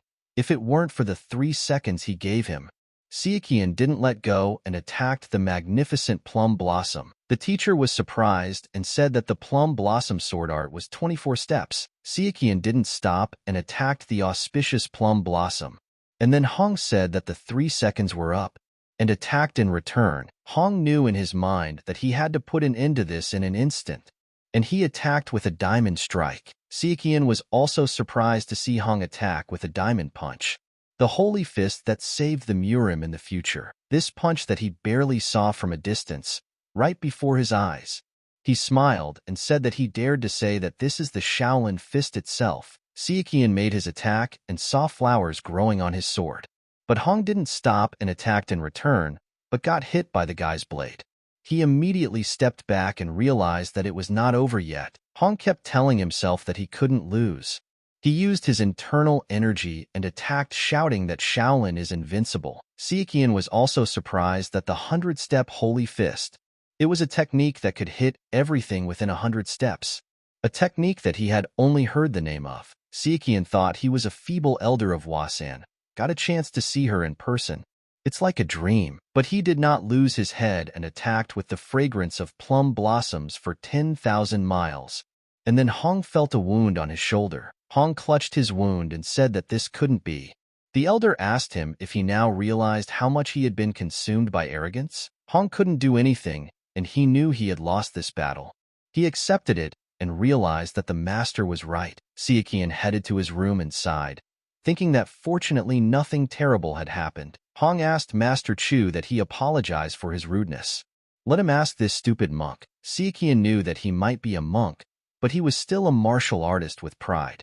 It was surprising that he admitted his mistakes without any sign of dissatisfaction. So there was a reason why he was a candidate for the position of head monk. To be honest, he wasn't sure about it at first, but it seemed like he didn't have much to worry about. Sichuan told monk that he would go. It was a short stop, but he was grateful for everything. The monk laughed and replied that he was the only one who should be grateful. He had to cope with the unreasonable request of this old monk. Sichuan said that there was something else that he had almost forgotten. Sichuan opened the box and said that he had found it along with the sacred art of enlightened wisdom. Sichuan remembered that the teacher had said that he should return at least one. The monk had replied that he should have asked earlier, but where had the boy discovered the sacred art? Sichuan replied that before the Seven Swords War began, he found her in an isolated mountain valley while he was traveling. He was hungry for a while then, and so somehow he continued to move forward desperately, so he doesn't remember much about that place. Sichuan apologized and said that he could not help him with that. The monk told him not to apologize. He had already done a lot by finding art, and he could keep it, but he felt bad about sending his benefactor away without any proper reward. So let him keep the pill. Sichuan bowed and thanked him, and after saying goodbye, he said that they would see each other again in the future. The monks asked the monk, what did Sichuan mean by the true plum blossom sword? It is the one who burned the blood scripture. Truly incomprehensible. He turned to the chief and said, is there a possibility that he took advantage of the situation by predicting the outcome? He was unknown before the War of the Seven Swords. He could burn the blood scripture and use the sacred art to quickly become famous. The monk said he could have predicted the outcome by using sacred art to cover up his mistakes. and they think too much of his intentions. All this is very likely. As the heads of the order hall, they should approach this matter objectively. The leader replied that he understood what they were trying to say, but Master Chu was not the type of person to harbor such desires. Moreover, he was talented enough to deserve his current fame. He said that they knew that Flying Flower Palm was a strong martial artist, but it was rumored that he was exhausted back then. The Hand of Flying Flowers would not expect victory even if he was in the best condition. It is impossible. The chief said no. It was possible. He saw it with his own eyes. He asked what he meant. The leader replied that before he left, he defeated Hong Go in a training fight. He asked, "What does the leader say about Hong Go?" And then on the way, Sichuan felt that someone was watching him. Turning around, the girl in the basque said that she was Gumrin from Hubei Valley. Sichuan asked surprisingly, "Jumrian?" The girl replied that the head of the organization, the king of merchants, called her that. Sichuan asked, "What's wrong?" And then Sichuan opened the letter and saw that he was urgently called. In the Golden Desire Sword faction, Li said that the bandit attack was just a normal Tuesday for merchants, and so he was always careful and used the Golden Desire Sword faction as an escort. And he knew that the number of bandits had increased sharply recently, but he thought that ordinary people were going through hard times. They had to survive, but in the mountains, on the rivers, they are constantly aimed only at his organization. And after investigating, he learned that 18 red forest forts were behind everything. And this is what happened, Li said. Sichuan listened to him and thought. He thought, why? Why would the 18 red forest forts target the Golden Desire Sword faction? Did they pick on them because they were new? No, they wouldn't have gotten out of Chongqing just for that. And then Sichuan thought, really? He asked chiefly if he remembered that person who was talking nonsense. Li asked what he meant by that idiot. Sichuan asked in surprise, an idiot? Li answered that it was true. Since then, he came 10 more times. At first he offered small amounts, but then they began to grow exponentially. He constantly told him to work for him, ensuring commercial superiority throughout Zhongyuan. Li understood everything and told Sichuan to stand still. He's saying that the 18 red forest forts are somehow connected to them? He didn't suspect him because he was constantly visited by strange people and crazy people. Sichuan thought that he was a spy sent by the heavenly scales. It seemed that he had given up, as the merchant king did not even consider his proposal. Deciding to take it by force, he began to act. This is a big problem. A considerable flow that he could not predict. Someone is surely hiding in the 18 red forest forts. They must be inciting them to attack the gold merchant organization by expanding. Li asked Sichuan to say something. Something was wrong, right? Should they give up? Sichuan replied that of course not, and asked what measures Chief Li had taken. Li replied that he had increased the number of escorts, but that it was impossible to cover everything up, as it was happening everywhere. So he has recruited a decent number of mercenary warriors. But as things get worse, it becomes a financial burden. Sichuan said that it looks like they need to do a large-scale raid on these bandits. Li jumped on the table and said that's exactly it, but this time he won't be able to help him much. He can give him a few warriors, but he already has difficulties with manpower due to problems with the escort. Sichuan told him not to worry. He wouldn't need much help. Besides, they called him because he needed help, right? Li told the gentleman that everything was correct. It was amazing how well Sichuan understood his words, and he was deeply impressed by his infinite wisdom. He knew he could count on him. Sichuan was thinking at this time, what should he do now? 18 red forest forts. The bandits who settled in Zhongyuan appear everywhere, including mountains, plains, and rivers, although most of them are small fry, consisting of second and third class warriors. They have superiority in numbers, just like the Hao faction from the Black Path. But unlike the Hao faction, they have several strong warriors. And some of the fort leaders are among the top 100 martial artists. Therefore, Sichuan thought, he would need more forces if he wanted to raid them. Who should he team up with? Zhu listened to Sichuan's proposal and answered, no to that. But why does he want them to go with him? Sichuan replied that he who does nothing for one day does not eat for one day. There the bandits are sowing chaos, and he will be lazy here? Zhu replied that if he needed a weapon, he would simply teach him how to use it. Sichuan said that they were going after bandits, but they were still 18 red forest forts. Considering that they have been entrenched in Zhongyuan for a long time, They do not know what traps there might be in their hideouts. Zhu was surprised and asked, "Traps?" Zhu said, "Well, that part sounds interesting." Sichuan immediately realized that the guy hadn't changed at all. Sichuan said that they are not going alone, and his inner strength is at a level, so he shouldn't worry too much. Let him start preparing. They are performing tomorrow. NAK approached them stealthily and listened to their conversation. The guys were immediately surprised and greeted her. Sichuan asked her how he could help her. NAK thought about it and answered, and asked if they could take her with them. Sichuan asked if he could ask why.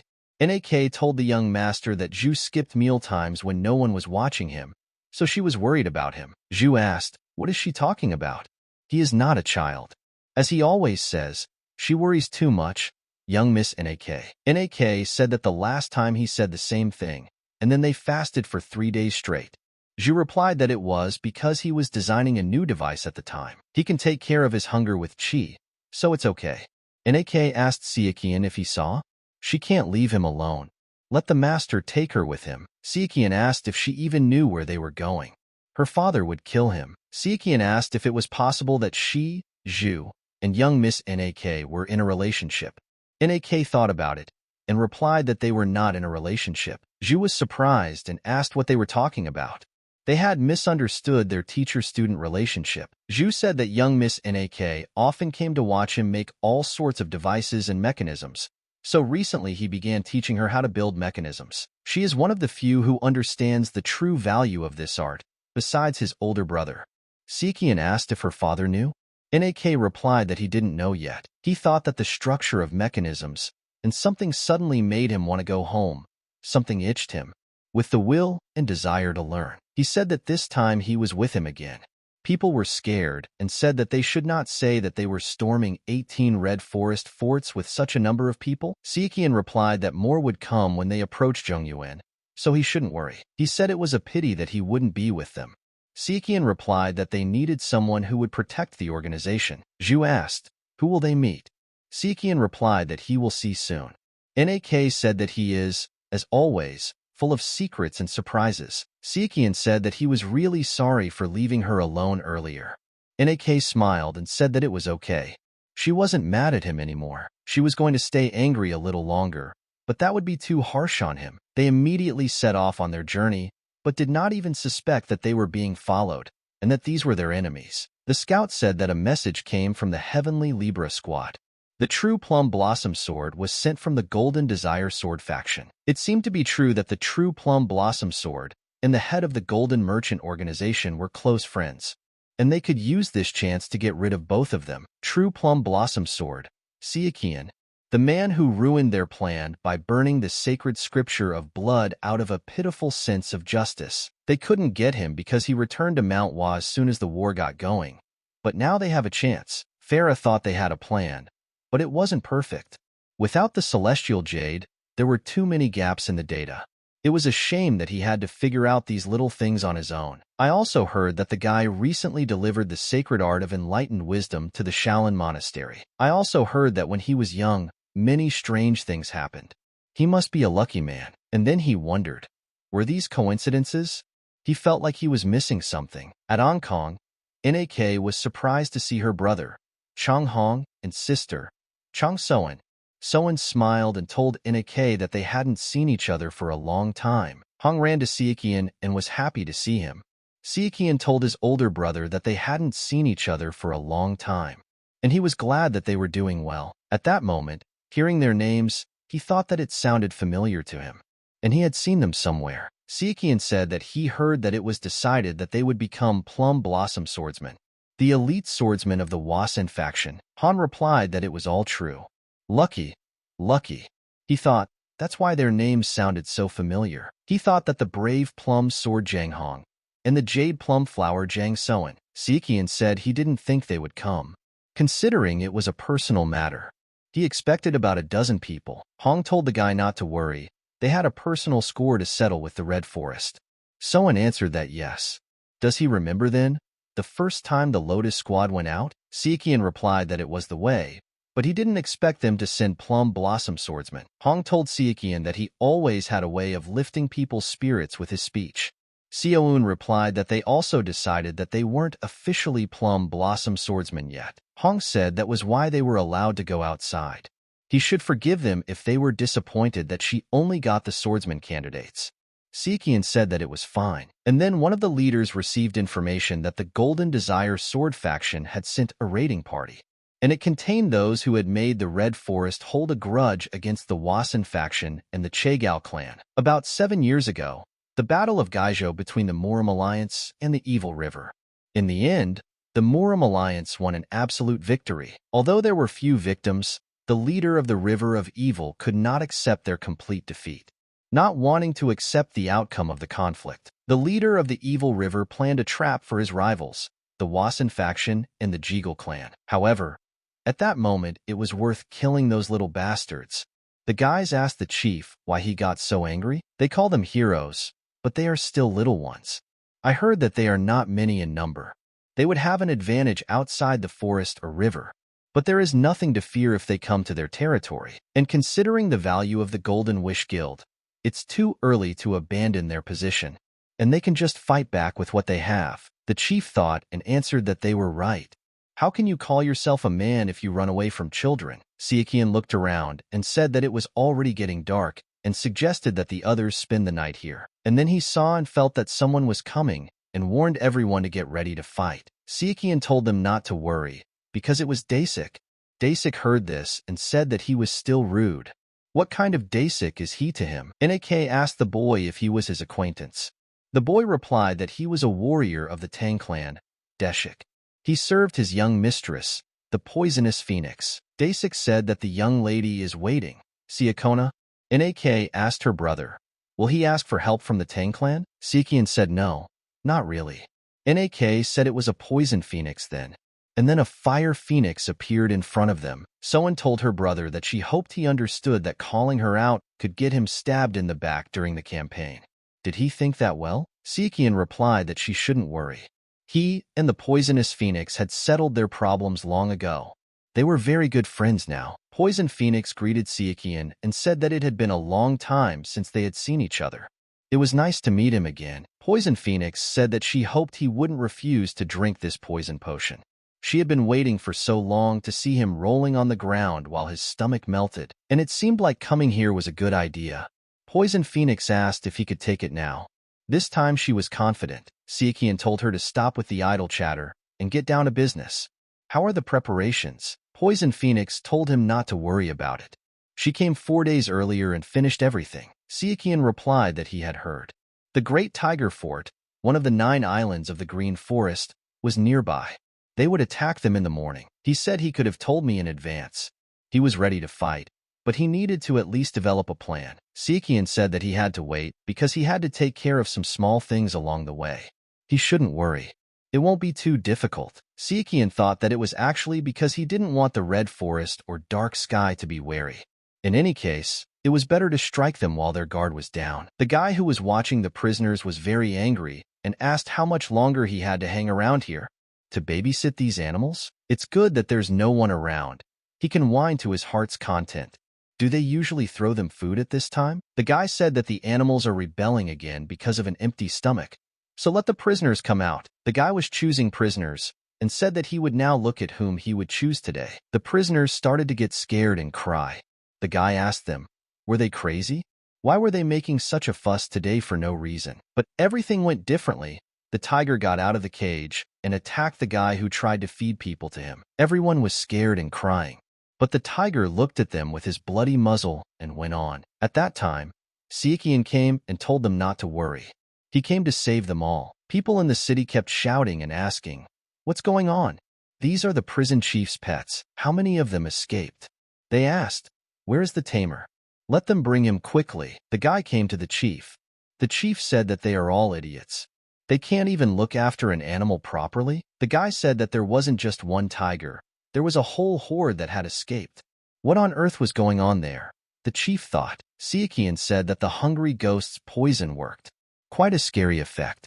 But everything is going according to plan. The poison phoenix asked what Sichuan wanted, so that the poison would only affect the bandits and not affect the civilians. Normally she would say it was impossible, but in this case there was a poison that could help.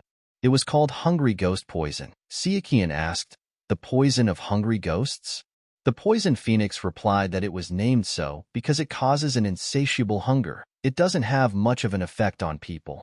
It just makes your stomach growl, and you feel weak, that's all. So it was initially considered useless. But there was something unusual about it, namely that it did not particularly affect people, but it worked strangely well on animals. Sichuan realized that it was true. She was a poisonous phoenix after all. Sichuan headed towards the main gate, and the guards were shouting that someone was coming. The guards immediately recognized him, but no one had time to warn them. After all, Sichuan released his knives and killed them. And then someone shouted that there was an invasion. At that moment, the archer saw him and fired. Sichuan saw this and managed to dodge. And then he threw a knife at him, and the archer didn't even have time to react. Sichuan immediately broke down the main doors so his team could enter and destroy everything. He shouted that the Golden Desire Sword faction would save the prisoners. The Wasan faction was attacking. The poisonous phoenix said that the Tang Clan would restore order here. But then she foresaw that the tiger had approached them. Poison Phoenix knew that this was a very smelly powder.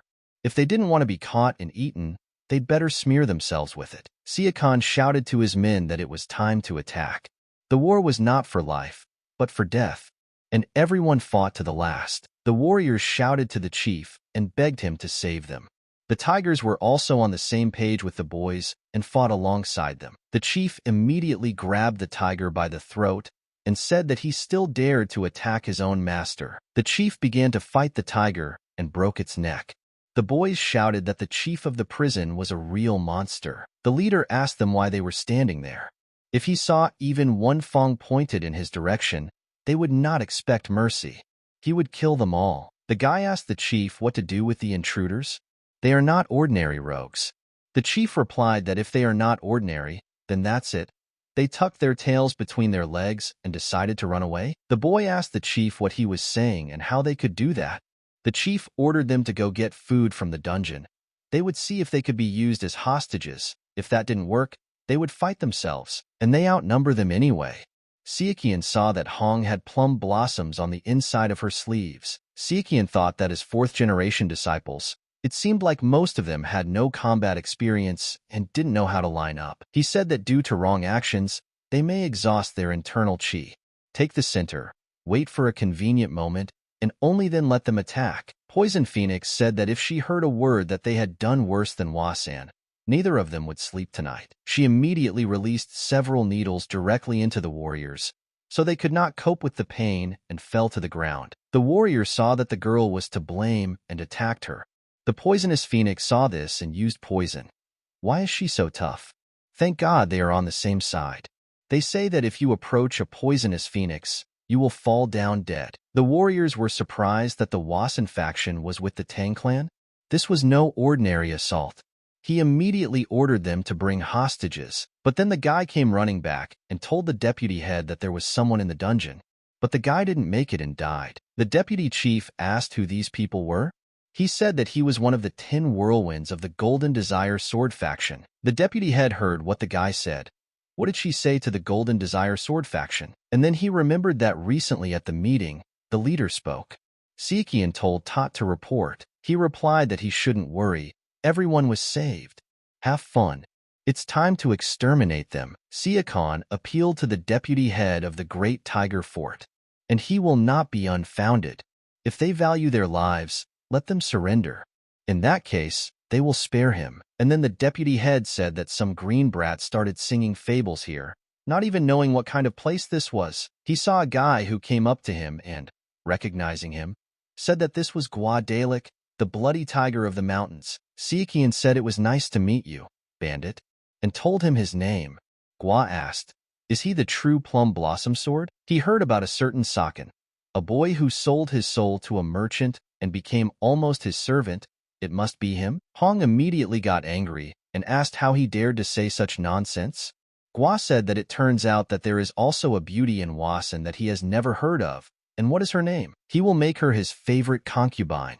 And then Sichuan did not accept such communication and told his name. Gua pointed and said that the one over there clearly had a sharp character, but her face was pretty. Did she come here to please his eyes? Sichuan told him his name again. Gua stopped and said that he was ready to show his greatest mercy. If he gave him the women, he would spare the lives of the men. Sichuan told him her name again. Gua told him to shut up already and called him a true plum blossom. He didn't even bother to ask the name of a nobody like him. Stop correcting him already. Sichuan told him to think of it as an act of mercy. His death would be quick. Didn't he at least deserve to know the name of the one who would kill him? And then Gua started laughing and asked him what he just said. And the guy killed the palm of the flying flowers by pure luck. And now he acts like the whole world is beneath him. The cocky asshole. He might have a chance to beat him if he attacks with the poison phoenix, but he'll prove him wrong. Sichuan immediately attacked and said that enough talk. Gua immediately put his sword down to block the quick attack. Gua was immediately surprised and didn't understand how this could happen. Sichuan replied that he was a little busy, so they had to deal with it quickly. Gua didn't understand what kind of sword aura this guy had. Sichuan didn't respond and attacked him. Gua fell to the ground, and when he saw his sword, he couldn't believe that this could happen. His sword was completely broken. He wondered if this was an unlimited limit. Gua said he must have used some trick. He started shouting that the sword of the true plum blossom was a cowardly bastard. Sichuan didn't let him continue speaking and kicked him. Sichuan said he was busy, so don't waste his time. He had a lot of questions, so stop this useless resistance and give in. Sichuan grabbed him by the collar and started saying that before that he needed a portion of people who wouldn't interfere. Sichuan began to shout his name and said that the head of the Great Tiger Fortress had been defeated by him. The warriors thought, is Sichuan really that strong? Does that mean that he didn't defeat the Hand of Flying Flowers by pure luck? They heard that he was taught by the faction leader himself, achieved enlightenment, and became stronger. Even one of the strongest 100 masters couldn't resist him. And then the deputy head fell to his knees and began to beg for mercy. The attack on the Great Tiger's prison was over in a day.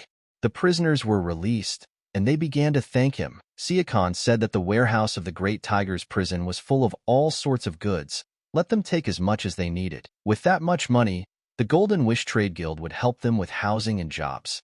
People said they had already saved their lives. People began to rejoice and cry with joy. They did not stop thanking him for such help. Sichuan was happy and understood that these people were now on their side. After all, the Golden Wish Trading Guild was engaged in selling weapons. People perceive her badly, and she is not valued very well in MURIM.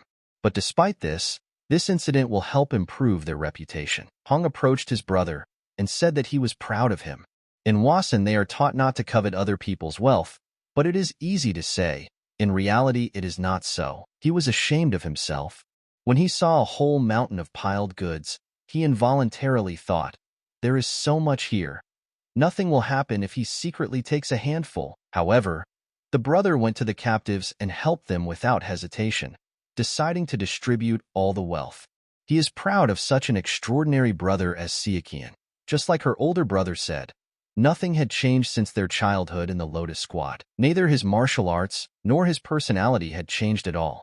Sichuan knew that it was because he had more than enough money. Poison Phoenix came over and said that she didn't want to disturb the warm atmosphere, but maybe they should discuss what they should do next. She wants Sichuan to tell her everything he's been hiding. It's hard to respond appropriately to the situation if he keeps silent. Sichuan replied that he was just about to. As they all know, they had assembled a punitive force to destroy the 18 Red Forest forts. At least, that was the plan they followed. But it only sounds so easy in words. The journey here took a quarter of a day, and to the fort of the Green Dragon it took half a day. Their final destination was the head of the fort of the Green Dragon, but more precisely, the head of the supreme fort of the Red Forest. Now it is almost impossible for them to cope with the Red Forest themselves. Therefore, they will aim for the neck of the head of the supreme fortress, after which they will immediately retreat. Hong replied that he understood. NAK said that she understood everything. Sichuan plans to kill the head of the supreme fortress in order to cause internal strife in the fortress. Zhu said they intended to vacate an influential position and exploit the struggle that would arise for it. At that time, he was shouting for them to speak more simply. Maybe someone could explain it to someone like him, whose head is really not working. Zhu said that they had no concept of morality and ethics, and loyalty was also unknown to them. When the head of the supreme fortress dies, no one will even seek revenge. Everyone will be too concerned about who will take the vacant place. He asked, "Is that so?" Sichuan replied that if they do not retreat after killing the head of the supreme fortress, the Red Forest bandits will continue to fight them in order to survive. The problem of who will occupy the vacated position will recede into the background. Therefore, if the punitive detachment retreats in time, history will change. Hong thought about it and replied that it was so.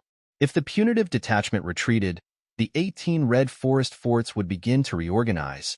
It was obvious that in this chaos, everyone would be divided into warring groups. NAK said she was wondering why they initially targeted the Great Tiger Fort, because they were closest to the Green Dragon Fort, right? At this time, the Green Dragon Fortress said that the head of the Great Tiger Fortress had been attacked and defeated. What was the name of that crazy guy? The servant replied that it was Sichuan, the head of the Supreme Fortress.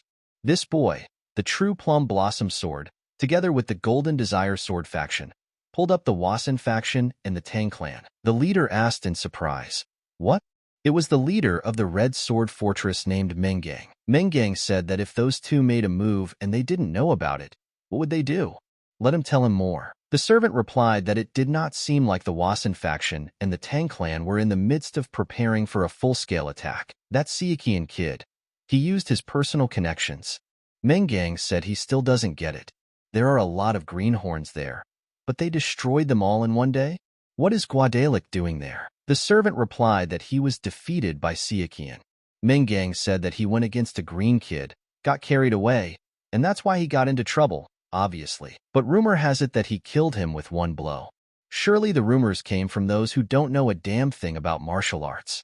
They must have exaggerated on purpose. Of course it was a pity. It was nice to listen to what he was telling him. The servant asked what the boys should send to the prison of the Great Tiger. Mengang replied that he was sure that the government troops had already moved out.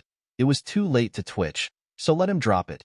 Let him tell me where that insignificant punitive detachment was hanging out now. The servant replied that they had left the Great Tiger's fortress that morning, so they were probably heading here to the Green Dragon's fortress. Not just anywhere, but to storm the Green Dragon's fortress? With less than 100 people? What are they thinking now? The servant asked what they would do. Meng replied that it would be problematic if it was just a decoy and a distraction.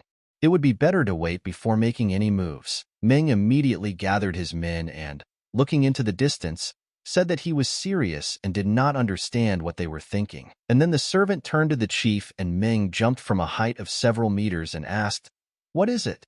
The servant answered that they received a report from the scouts. They found a group of 200 heading here, 6 hours south. Meng said he knew it. Meng asked if they had found out where they were from.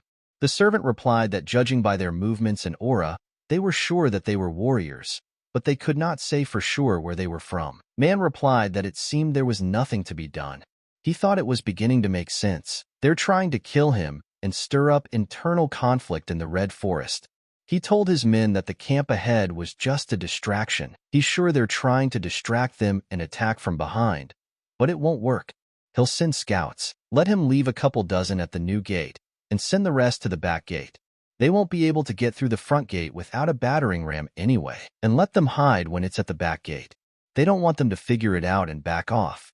And if they make a mistake, he'll personally chop off their heads. The warrior thought that their chief of the Supreme Fortress was much cooler than the other chiefs.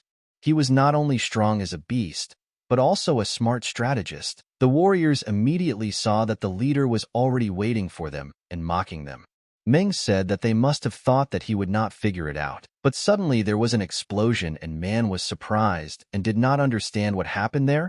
He saw that the main gate was destroyed. Zhu was laughing at this time and began to laugh back. He said that the genius of mechanisms, Zhu, has arrived. He said that he kept wondering why Sichuan wanted them to dig an underground tunnel, dig a tunnel under the walls and plant explosive devices to destroy them. He doesn't think it's martial arts. What if the government comes after them later? Sichuan told him not to worry. They warned that they would use explosive devices to extract minerals. He thought that little Chegel was abnormal, but Commander Chu was also something. He knew that even in his youth he was not so simple, but she could not imagine that he would become like this. Meng asked what kind of MURIM warriors would use the tunnel assault, and then he wondered, where should he go, and where is the real attack? And then the guy told the Red Forest to listen to him, and it was time to receive his punishment for torturing the innocent. Meng ordered the warrior to take half of the men and run to the front gate. Sichuan had already succeeded and killed that warrior before. Did he think that the head of the Supreme Fortress was a former soldier? He uses a surprisingly large number of archers for a MURIM man. Perhaps he was a commander of some sort. Bandits who used to be in the military are common, but considering how much tactical skill he displays. But then Sichuan saw the ball and thought, what is this? It was the black iron ball, Chengdu. The warriors immediately rejoiced at the sight of Chengdu and shouted for him to destroy everyone around him and protect them. Chengdu started waving this ball and destroying everything around. The enemies were very surprised and a little worried. Chang said he didn't care that they were from Manhwa.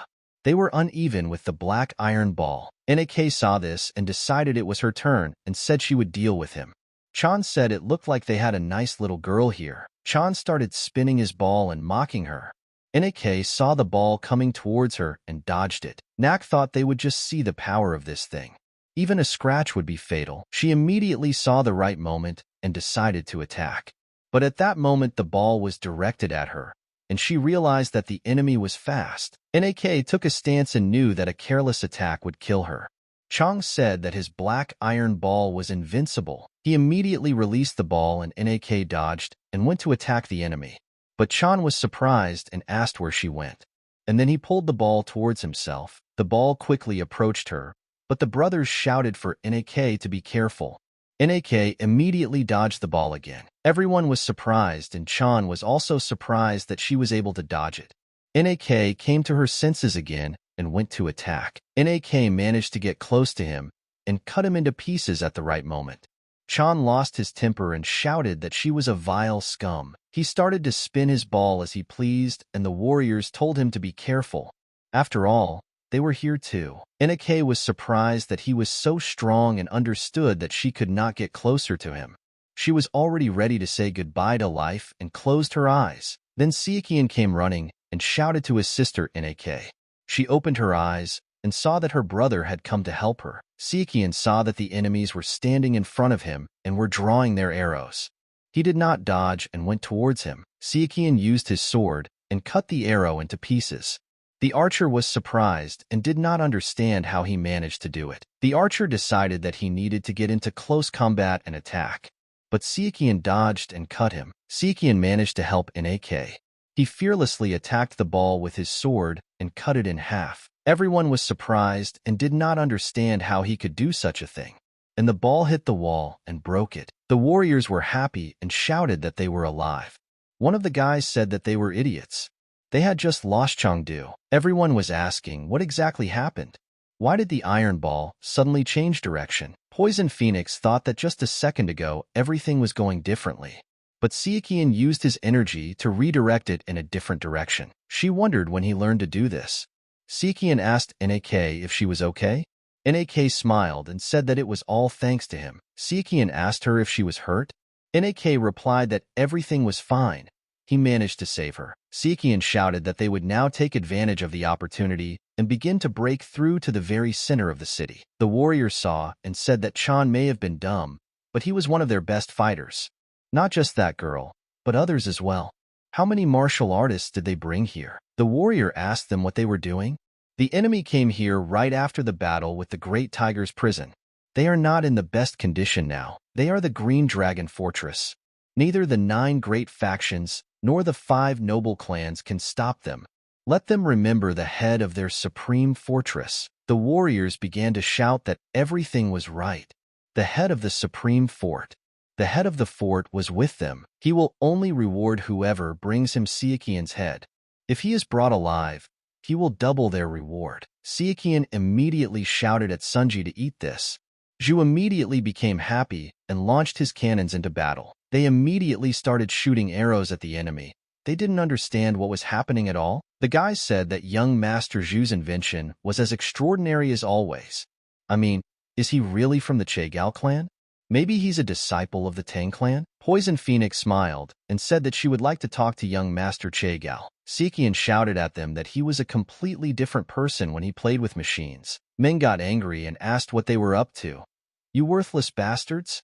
He started waving his sword and saying that they would now see if they would still be standing there after this. The boy decided to counter his sword attack with his own, but he realized that the forces were so great that he was sliding along the ground. Meng himself was surprised and said that these were closed illusions, and he began to insult them, saying that they were dog bastards. The boy said that they had come a long way, but that was all. What should they do now, young lady Saran?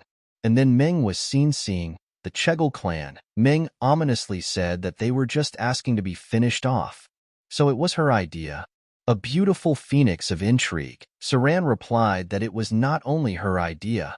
At that moment, Meng was also surprised that someone was behind her. He thought for a long time about the fact that he could not go down because he did not know what trap they had prepared, but he can't ignore them either. Their whole plan is to catch him here. That's why he hates the Chegal clan. Saran appealed to the head of the Red Forest High Fort to lower his hands and surrender. Meng laughed and told her not to make him laugh. He was going to make her his concubine, but she had made him angry enough. Instead, he gives her a merciless death. The warriors immediately began to move after his words, but Saran stopped them and said that everything was fine. Meng ordered his men to guard the place so they wouldn't break through. If they let them step outside the threshold, he would personally behead them. At this time, Sichuan was fighting with the rest of the enemies, and they were shouting that they wanted the guy dead. Sichuan walked through them and thought that he didn't even need to show off his abilities in front of these herbivores. The warriors were surprised and asked each other, why should they fight this monster? They can't even see it. Sichuan said he understood how they felt. It seems impossible, right? So let them forget and surrender in a good way. But the soldiers received the order and replied that it was a lie. The guy said he was trying to make them surrender without a fight. He must be exhausted. Sichuan asked them if they really thought that was it. The warriors immediately responded that he should surrender before it was too late. Sichuan laughed and replied that he would never do that. But in his mind, he felt that this deputy chief was really annoying him. Sichuan pulled out his blade and said that this was a good opportunity. The warrior immediately thought that he should have kept his mouth shut. He tried to analyze Sichuan and wondered if he was really exhausted. His breathing didn't seem to be out of breath, and he didn't have a scratch on him, let alone a wound. He knew he had to stall until the back gate was taken care of. And this is how he was going to do it, thought the warrior. But suddenly everyone froze. They heard the leader come and address Sichuan. In some way, they were very happy. Man called his warriors idiots and said that their leader was here. Sichuan was very happy, because this was how his plan was supposed to be. Sichuan thought he was worried for a second that the chief might notice, but it seems he got away with it. The warriors immediately ran to the chief and said that help had arrived. Sichuan understood that Meng was the head of the Red Forest Fortress. There was no information about him other than the fact that he showed up one day and became the head of the Green Dragon Fortress in the blink of an eye. And because of his powerful martial arts, even though he is a very strong and skilled fighter, he never heard of it in his past life. He even tried to investigate his case, but he didn't find out much. The only two things he is sure of is that he is too smart to be a bandit, and that he is not an ordinary martial artist. Meng immediately decided to talk to them and turned to Sichuan and Chegal Sungji. Chegal asked why he was here again. Man replied that it meant they were here to take revenge for what happened 7 years ago. He never thought that Yuk Darying would cause him such trouble.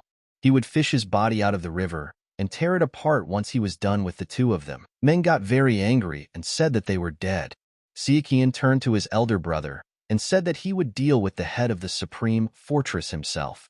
Let them take care of the rest. The girl immediately panicked and said that they knew his martial arts were exceptional. But they are talking about Meng now, the head of the Red Forest Fort, who is one of the top 100 martial artists. Sichuan calmly replied that everything was fine and they shouldn't worry. Besides, they themselves knew that they weren't in a situation where they could afford to split up the group.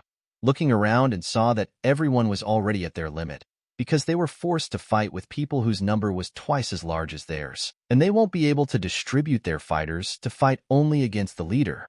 They both sighed, and the girl told him to be careful. And then Saran came up to them and told the girl not to worry. After all, the older brother is much stronger than they can imagine. Chegal made a decision and ordered all warriors to gather in a plum blossom battle formation. The warriors immediately began to carry out the order. The enemies were on alert, and the leader shouted for them to stay in their positions. The leader is still with them. Saran immediately turned to young Master Che Gao. The boy heard her and said to release the bamboo launcher, the second salvo. The soldiers saw the cannons and were frightened and began to run for cover. Sichuan was looking at Chief Ming at this time and was waiting for the moment to attack. Sichuan thought that if he judged him only by his appearance, he would think that he was a real idiot. But apparently that wasn't the case. He slowly analyzed Ming and couldn't find any sign of weakness. Ming called the guy a light faction asshole and asked if he was afraid of him. It seems like the rumor that the Wasan faction is no longer the same was true. And it makes sense, considering how they cowardly fled 7 years ago. Sichuan turned to Man and said that he thought he was going to crush him. If he really thought he was nothing, he would have attacked already. However, he is cautious and feeds him with stupid taunts. Is Ming afraid of him? Man replied that he found it funny that in just a few seconds his tongue would be begging him for mercy. Ming thought the guy's fame was down to luck, but maybe that wasn't the case. Ming immediately took up the blade and said that he was a supreme master who had almost reached the unlimited limit. The leader told the boy to come over and call it a trifle. Sichuan immediately noticed that it was a sword that conquered mountains. He said that he was a martial artist who captured the Green Dragon's fort with just a sword. And then he immediately rushed to attack. But in the first second, Sichuan came very close, and Man began to defend himself. But the guy was smart and changed the trajectory of the attack. Ming managed to react and put his blade against the guy's blow. But the force was so strong that the chief's blade wounded him from the side. Sichuan noticed that he was almost there. He immediately took a handful of magical air and directed it straight at the leader. Ming had foreseen this and dodged it. He said it was a poisonous palm, a poisonous art from a fighter of the light faction. Could it be that this hypocrite decided to show his true form? Sichuan got angry and told him to shut up already. Why does he keep saying the same thing over and over again? The guy got tired of listening to this chatter and rushed to attack.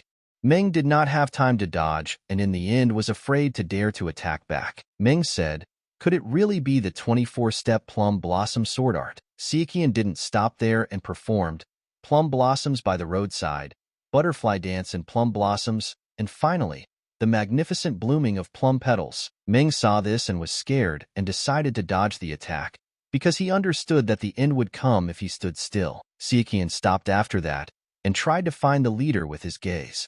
He patiently closed his eyes and began to rely on his instinct. Feeling a tremor, he foresaw that Ming was nearby and was about to attack.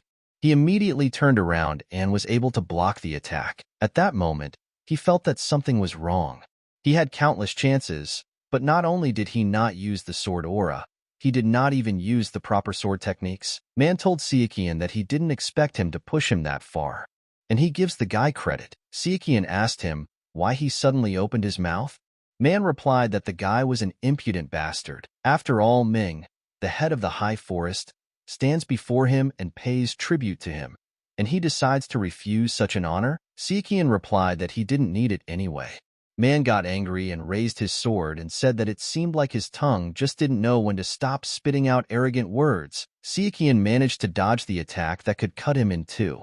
But in that moment, he opened his eyes wide and didn't understand what was happening. Sichuan didn't understand what, because Man started to run away. But he acted as if he was ready to give it his all. Is he planning to take Chego Saran as a hostage? And that's certainly bad. Sichuan thought, the forces at the back gate are just a distraction. The most they can do is disable a small part of the Red Forest. Sichuan ran after them and used the shadow-throwing knives. Man saw the knives flying towards him and got angry. Man asked Sichuan that he even uses assassin skills. There are simply no words for this. Sichuan asked in surprise, speechless? He should be the one saying that. Man said he would do him the honor, but he started running away? What's wrong with him? Man asked the guy if he'd never heard of a tactical retreat before and immediately threw away his sword. Does he know why his head is still connected to his body? Because his martial arts are impressive? Because he's lucky? That's just complete nonsense.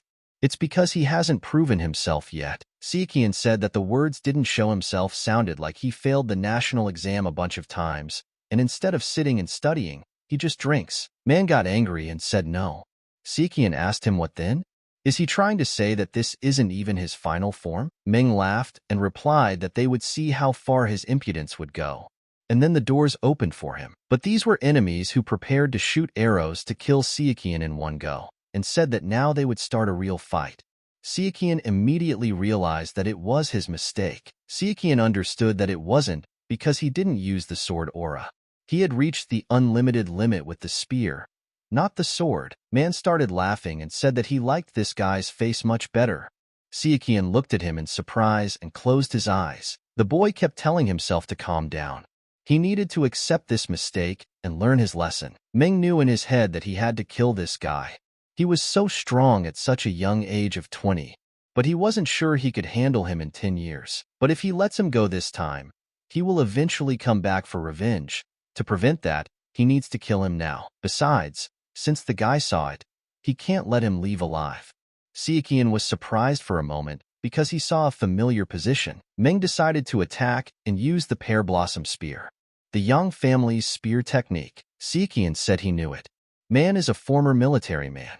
The boss said it wasn't just the guy who was a general. Yang family spear technique.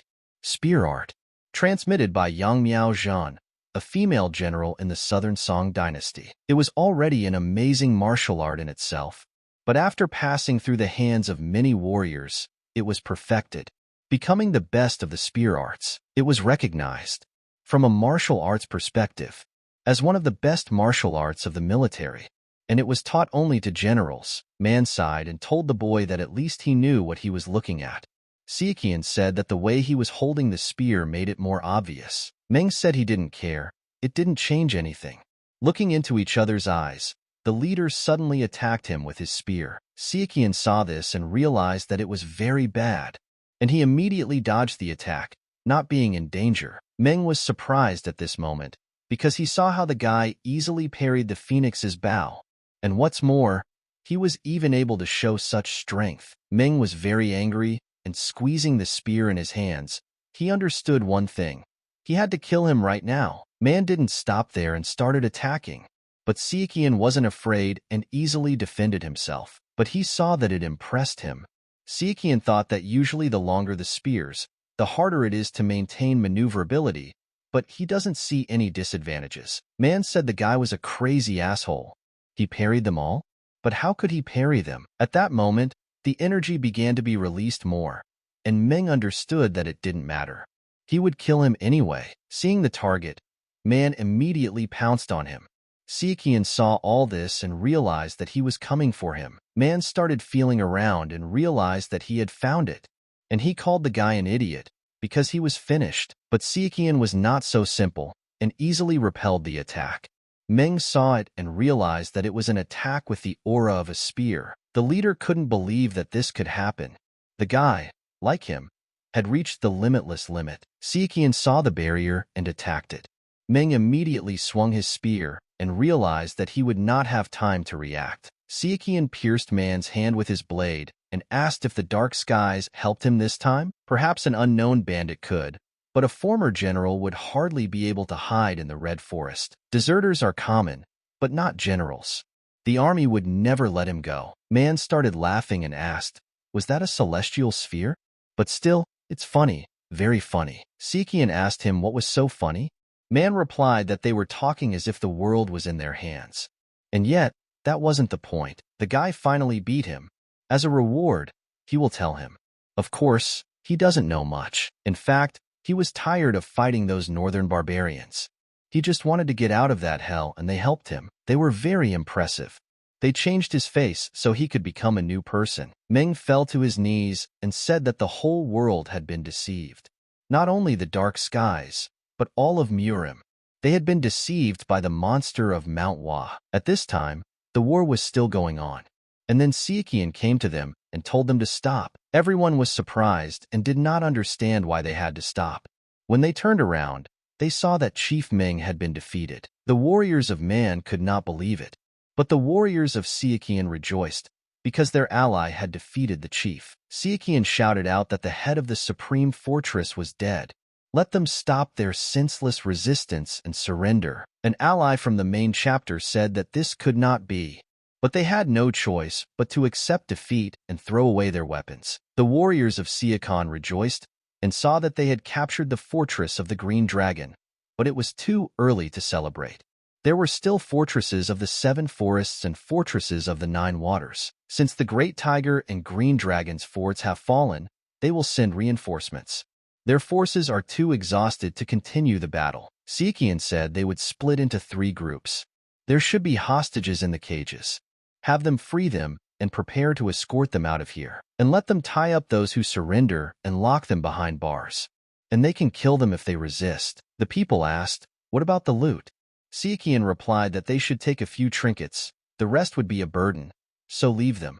The boy asked in surprise that they would just leave it all here. Sichuan replied that many of them were exhausted.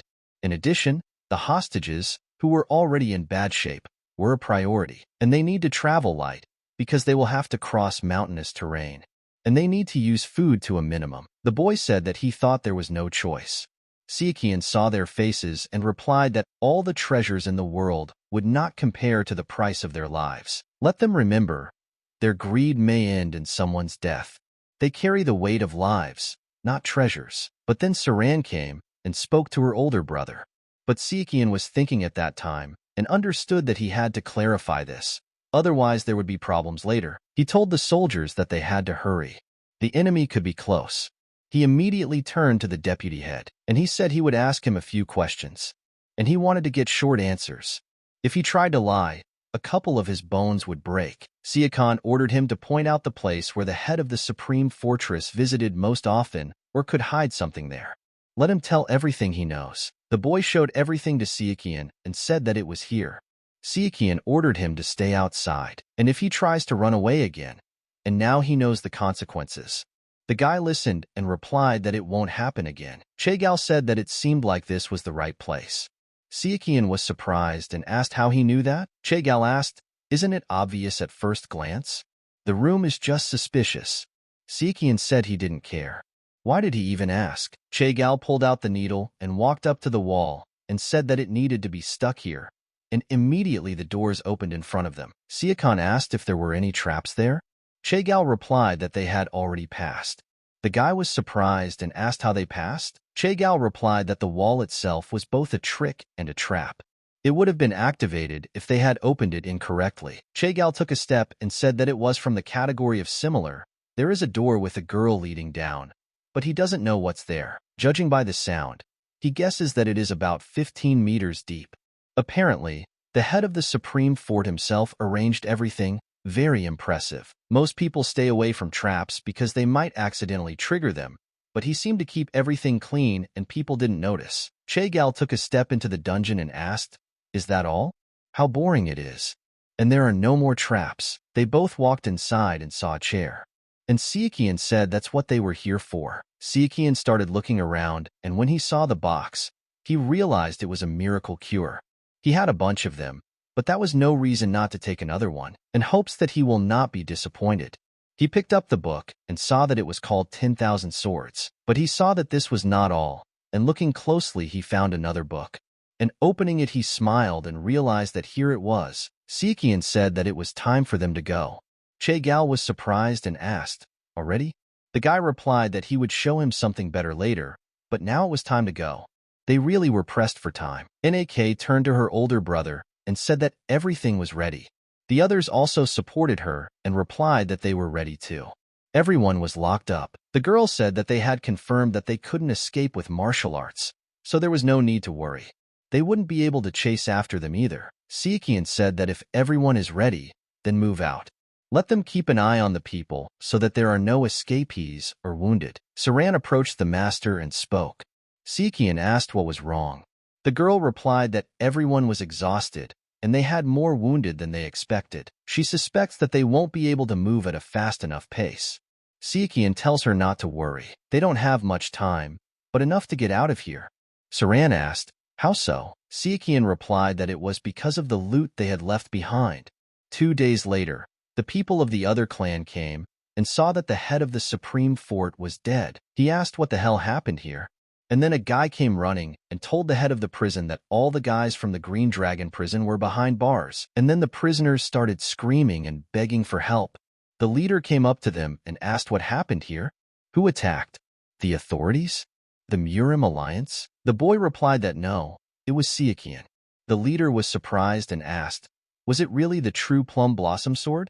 Let him explain. The chief listened to him and asked what the guy was saying, that there was no one in the entire prison, right?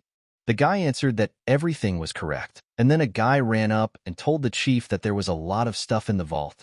It seems that they were too busy running away that they left everything behind. The chief was delighted and told the boy to get the cart, and they would start with the most valuable. Another leader received the message and asked, has the Green Dragon Fort fallen?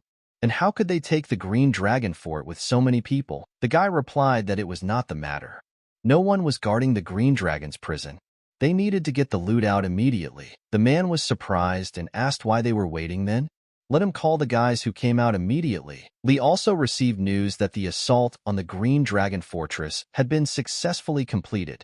Li was delighted and said that he had succeeded. Ming, the head of the Supreme Sharp Red Forest, was killed by Zhu Sichuan of the Wasan faction. In Hubei, in the city of Fangxian, people said that So Shang sent his troops forward and defeated Ming one-on-one. So he didn't defeat the palm of scattering petals with luck alone.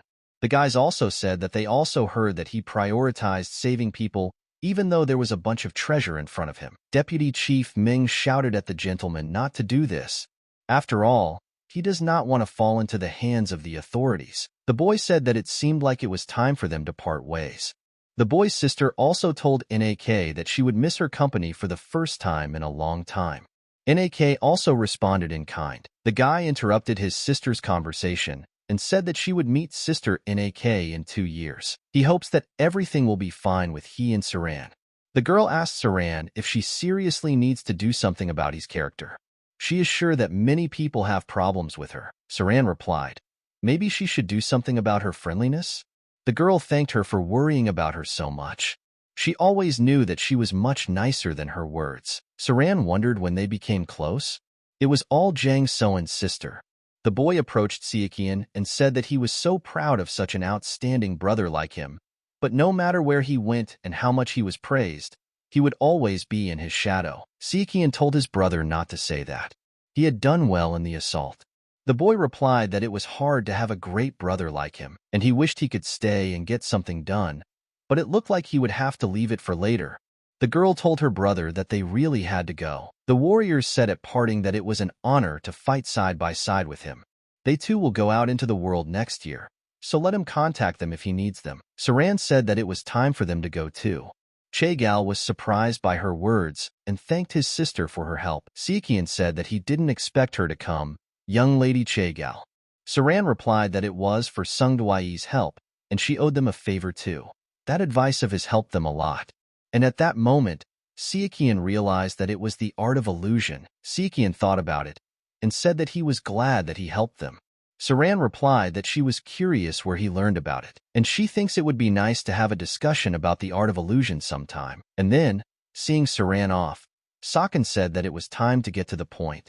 The guys immediately rejoiced and said that the guild leader was ready to throw a party for them in Shandong. In the Golden Wish Trading Guild, King Li waved his hands and shouted, "The master has arrived. Let everyone clear the way." Che Gao was shouting at that moment that they were home. Sichuan said that they were noisy as always, and now the thieves who had been harassing them magically disappeared as soon as they took up the task. Because of them, they had lost so much. Sichuan asked if their losses were greater than they expected.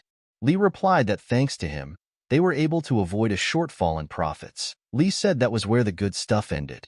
They couldn't make any real profit because they had to deal with sabotage and harassment. Some of their plans in other regions had to be cancelled, and some had to be abandoned due to rival guilds taking advantage of the situation. Sichuan said he was glad they were able to save themselves from losing money. Li replied that it was close, but they got through thanks to Mr. Mu Goku, and the two they introduced him to were also very helpful. Li saw that something was wrong and said that he was keeping them outside. Let them come inside. He gave them a feast to celebrate their victory. Sitting at the table, Li said that although he had never left Shandong, he had not missed a word of the stories of their heroes. The brave Plum Sword, Mr. Sichuan, the Jade Plum Flower, Mrs. Jiang Soan, and the most beautiful girl of Manhwa, the charming sparkle Nak Sewol. Li said that it was an honor for him, as the guild leader, to serve them all. Sichuan told Nak that it looked like he should congratulate him on finally getting her nickname. Isn't that right, beautiful beauty of Manhwa? Nak blushed when she heard such compliments, and then Saran turned to the great Li and asked, "So even the head of the Golden Wish Trading Guild remembers Wasan first?" Li immediately opened his arms and replied that of course not. There is no such thing as one hero being higher or lower than another. Of course, he had heard of the infamous Tang Clan. He was especially impressed by the story of how they swung at the great tiger in the prison, and he thought, wow, he didn't know, and he was so delighted. Saran said that they are so good at grinding their tongues that oil is dripping from it, which is probably how they got their bellies and extra chins. Li said he was flattered by the compliment. He had also heard stories about young Master Chagal, a strange master of mechanisms. That is the name they have given you. They call him strange because they do not understand his genius, but he is sure that they revere him. The boy answered that it was true. He was Chagal Sungji Wai, a master of mechanisms and a genius. He knew that Li, the guild leader, could see right through people, and then Sichuan started to be surprised, because he had previously disliked this nickname. Li said that on top of that, their great hero of the day is Mr. Sichuan. He congratulates him on becoming one of the top 100 masters. The warriors immediately shouted with joy and said that they knew he would succeed. Li said that here it was, their true plum blossom sword. And on top of that, he decided that he should pour Sichuan some himself. Sichuan stared at the glass and saw the reflection that appeared in the top 100 masters. Sichuan thought for a few minutes and saw everything blurry. When he came to his senses, he thought that he was involuntarily becoming emotional. Sichuan thought about it carefully and decided that it was true. He said to the others, if they didn't mind, could they talk somewhere else? There was a dark sky at that time. It was a secret organization planning to make a coup in MURIM. It is much more than it seems. And there were 6 forbidden arts, just the tip of the iceberg. They had a whole warehouse of scriptures, for each of which a bloody battle could begin in the outside world. Their influence is not only spread in the light, dark, and 2 demonic factions, but also in the trading world. Sichuan thought that even though he had memories of his past life and information about the future, he couldn't do much on his own. And if he needs help, then he shouldn't lie, but should tell the truth. It's time to take this step. Sichuan decided to tell everyone the gist of the whole matter. And at that moment, everyone was surprised by such a story. Chagal asked, so according to Sichuan, the conflict with the tomb was set up by them? The guy answered that it was all correct. Sichuan said he understands that this is hard for all of them to believe, but he needs their help, and he begs them to think seriously at least once. Chagal smiled at this and replied that they were already helping him. Chagal never forgot the moment he had fooled him. He had already bought his soul with a miracle cure. It wasn't MURIM, but Sichuan who called him. He called his weirdo, who everyone thought was an idiot, a genius, made him understand the value of the art of mechanisms. If it weren't for brother Sichuan, he wouldn't have come this far. So he believes in him, even if he is actually lying. If he asks him to believe, he will believe. Even if MURIM Zhongyuan and the whole world don't believe in him, he will be like Sichuan and him 7 years ago. And then Li stepped up and told the guy that he believed him too. He didn't care if it was a lie. After all, it was his words, not someone else's. If he needs help, let him ask without hesitation. He is ready to take losses for him, but let him not ask him to give up everything. Sichuan understood and saw that this was the king of merchants after all. Even though his guild had grown greatly thanks to his help, if it turns out that his request for help leads to the Golden Guild's pity, it will most likely mean the end of the relationship he has built with him. And it is also worth understanding that the king of merchants is not loyal to anyone. He is a man driven by rational interests, from head to toe. And then one of the warriors said that he also agreed. He also didn't care whether it was true or not. He was simply following the one he was obliged to. Saran also decided to say that she thought Sichuan was joking, but it didn't seem to be the case in this case. Sichuan thought he was hesitating, not knowing whether to tell her this. Unlike the others in this room, he didn't know much about her. Their first impressions of each other were not the best, and she was constantly coming after him in search of revenge. She helped him a lot, and she keeps the incident with the phantom bow swordsman a secret. He assigned a couple of ghosts to watch her just in case, but she didn't do anything suspicious, and what's more, what convinced him to tell her was her potential. Poisonous and martial arts, healing arts. She can read information well, and she has a lot of experience in the outside world. Her character may not be the best, but her talent is so great that it's hard to believe that she died in battle without a chance to make a name for herself in his past life. Sichuan asked her if she believed him. Saran immediately replied that of course she didn't. He was always hiding and concealing things. Who knows what he was planning this time? Moreover, he has no evidence other than his words. Only a fool would believe something like that prematurely. Sichuan knew deep down that this was how normal people should react.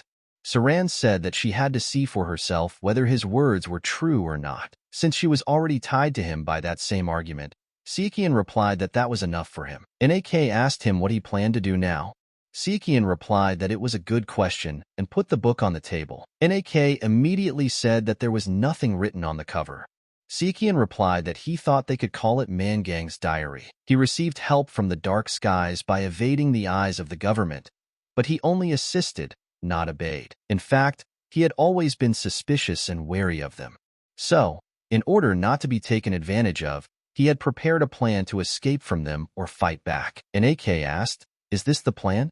Sichuan answered that it is. A list of spies inside the Red Forest, bodyguard firms, and merchant guilds related to the dark skies. This is far more valuable than any miracle cure or scripture. Maybe not for everyone, but for those who are going to fight dark skies, this information is incredibly useful. Lee said he understood, and it made sense. Dark Heaven should have a list of bodyguard firms and merchant guilds that they shouldn't accidentally touch. Sichuan said he would leave it to the guild master.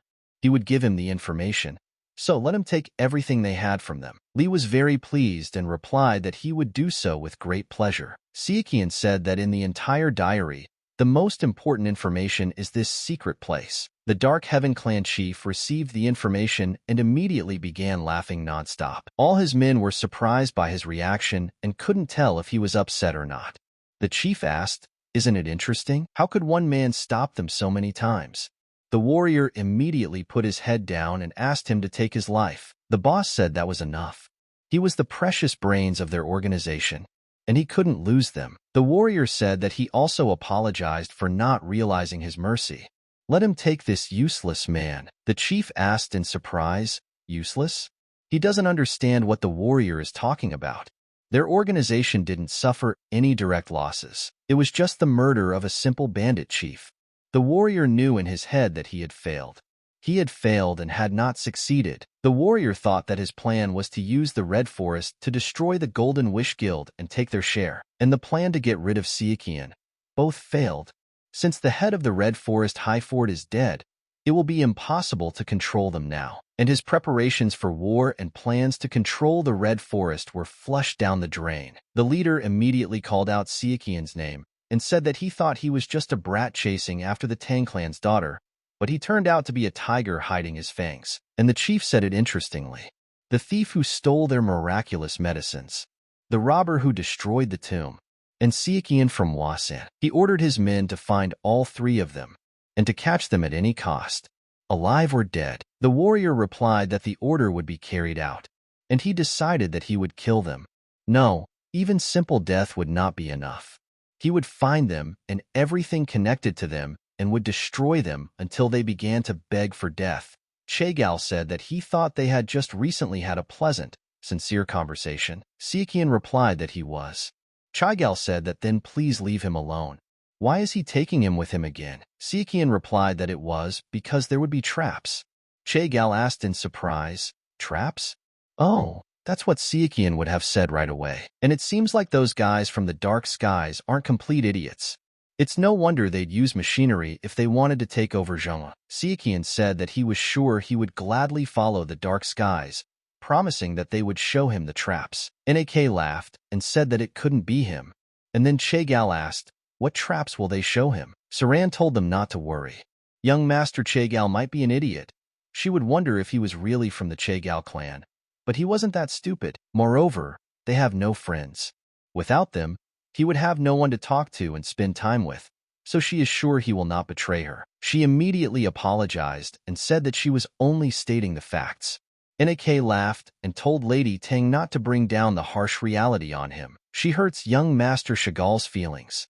Sichuan thought at that moment, how could they be so cruel? Saran asked the boy if he was sure that the four of them would be enough. Sichuan replied that yes.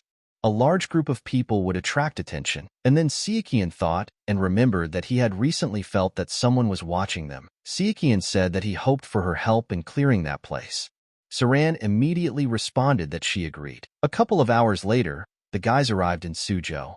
Sitting at the table, they decided to have a snack and Sichuan asked the guys how they liked the food. Chagall replied that they used freshwater fish, added salt, and various spices. There was no poison. Sichuan laughed at his words and knew that he wasn't asking about that.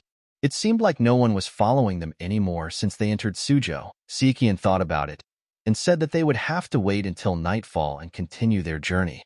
Nak was surprised to hear this. As he set out at night, Sichuan thought and remembered that they say that a person misses what is right under his nose. Sichuan asked, right in the middle of Suzhou?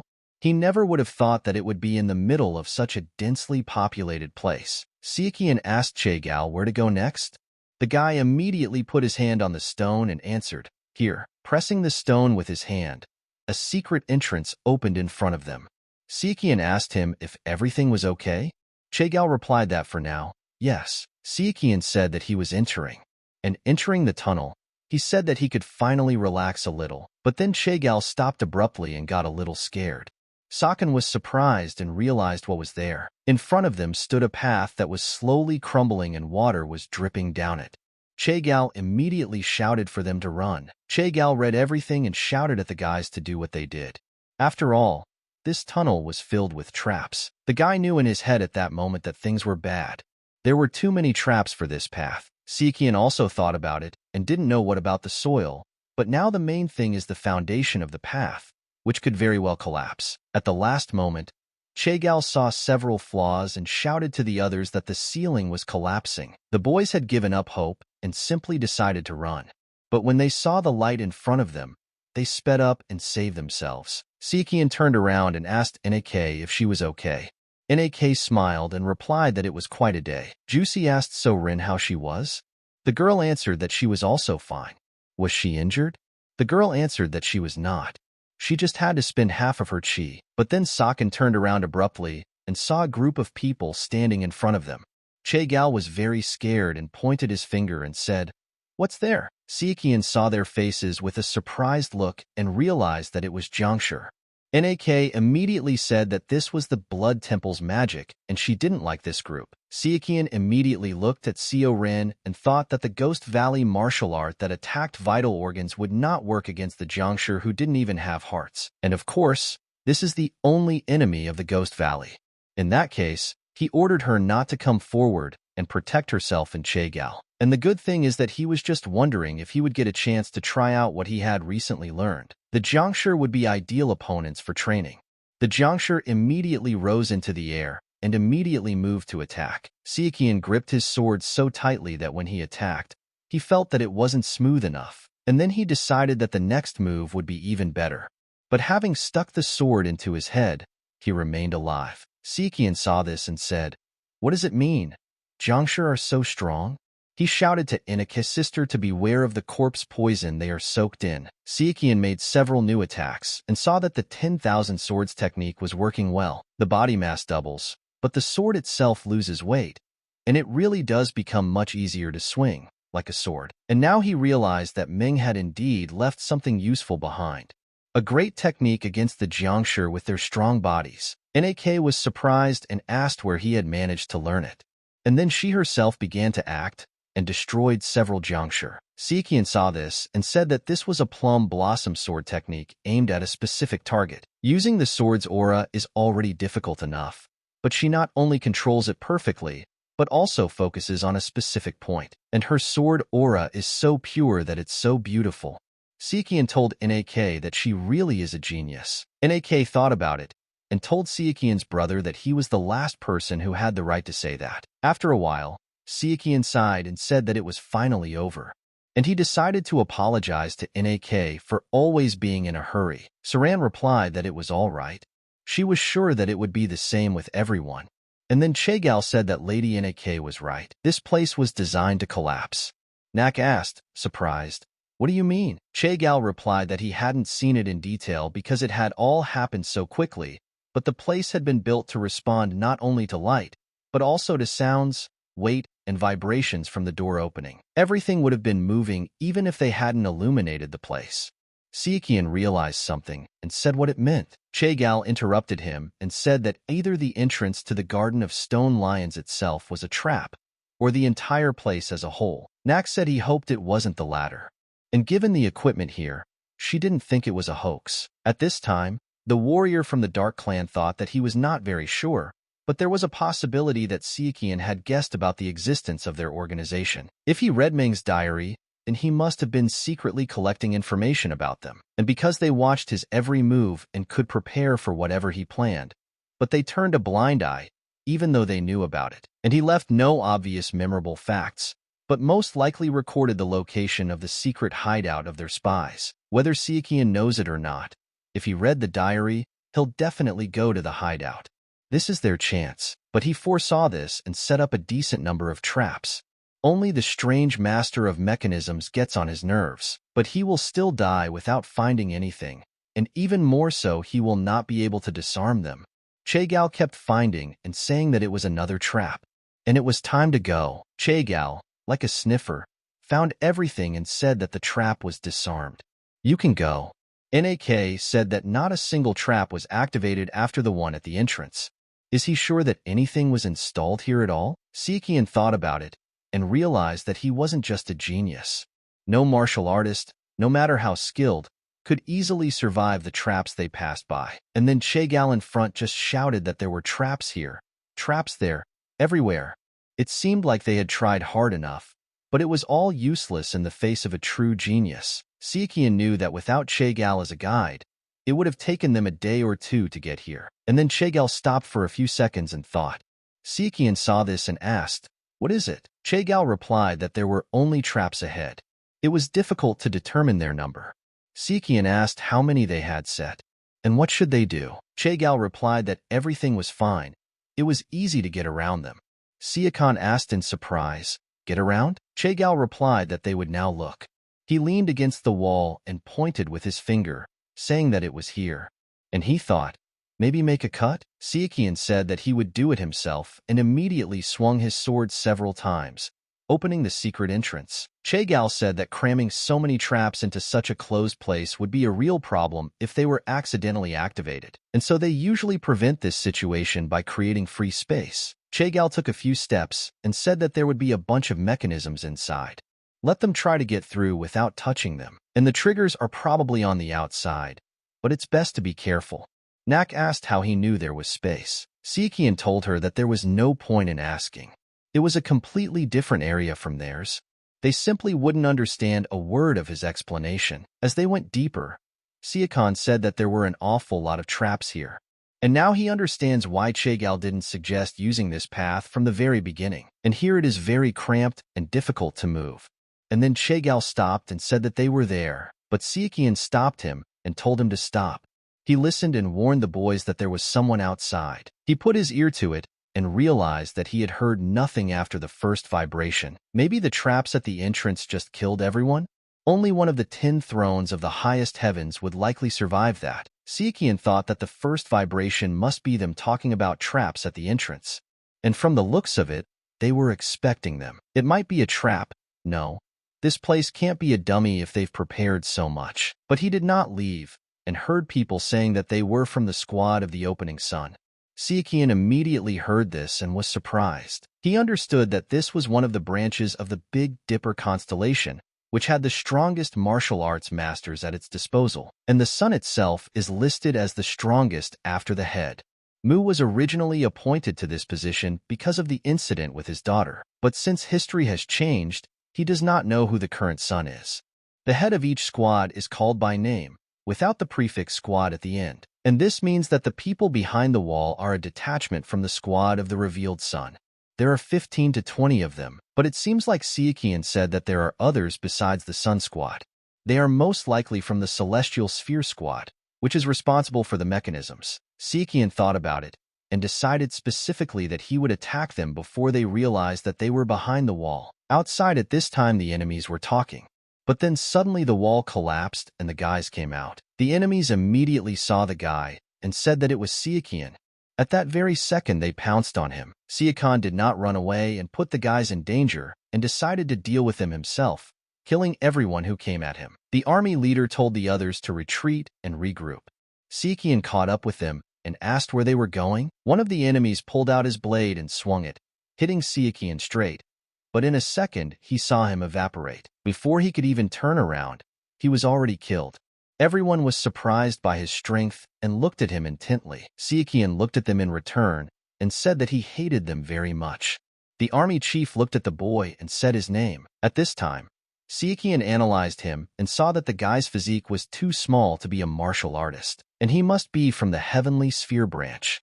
Sichuan asked, "Is he the leader of this secret hideout?" Sichuan saw in the boy's eyes that he had expected this, and now it was clear that the Dark Skies had never trusted Mengang, and they not only prepared all sorts of traps, but also brought in detachments from the Big Dipper unit. The boy asked how he managed to get around everything and get here.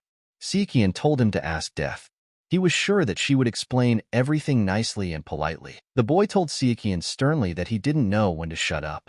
His trap had caught them off guard, nothing more, and he is mistaken if he thinks he has the advantage. He can run, and he can hide, but he is just Sun Wukong in the palm of the Buddha. No, even the Buddha is an ordinary being in their palm. Sichuan laughed and asked, "So they really are the Heavenly Sphere Squad?" And he barks so loudly, believing in a few tricks of his own, but it will lead to their downfall. But he believes that the heavenly realm would not appoint such an arrogant bastard to such an important position, given his character. Sichuan asked them why they were so surprised by the Dark Skies. He thought that even the Buddha himself was in their valley, and at that very moment, one of the enemies lost his life. No one even expected that something like this could happen. The guy immediately ordered his men to seize Sichuan and kill the rest. At that moment, Sichuan saw that 10 people were attacking him. The rest were focused on Soren and Nak's sister. While Chegal had it would have been problematic if they had attacked him as well. It was good that he had not been noticed. Sichuan didn't run away or get distracted, and in that same second he cut down all 10 of them with one blow. The warriors were surprised that Sichuan did not use the plum blossom technique, but at that moment, the boy stepped back to gain speed and attack back. The enemy leader was thinking at this time, why is Sichuan so strong? After all, they can't handle him like that. The enemy leader saw that he was outnumbered, and they couldn't handle him and said that it was over.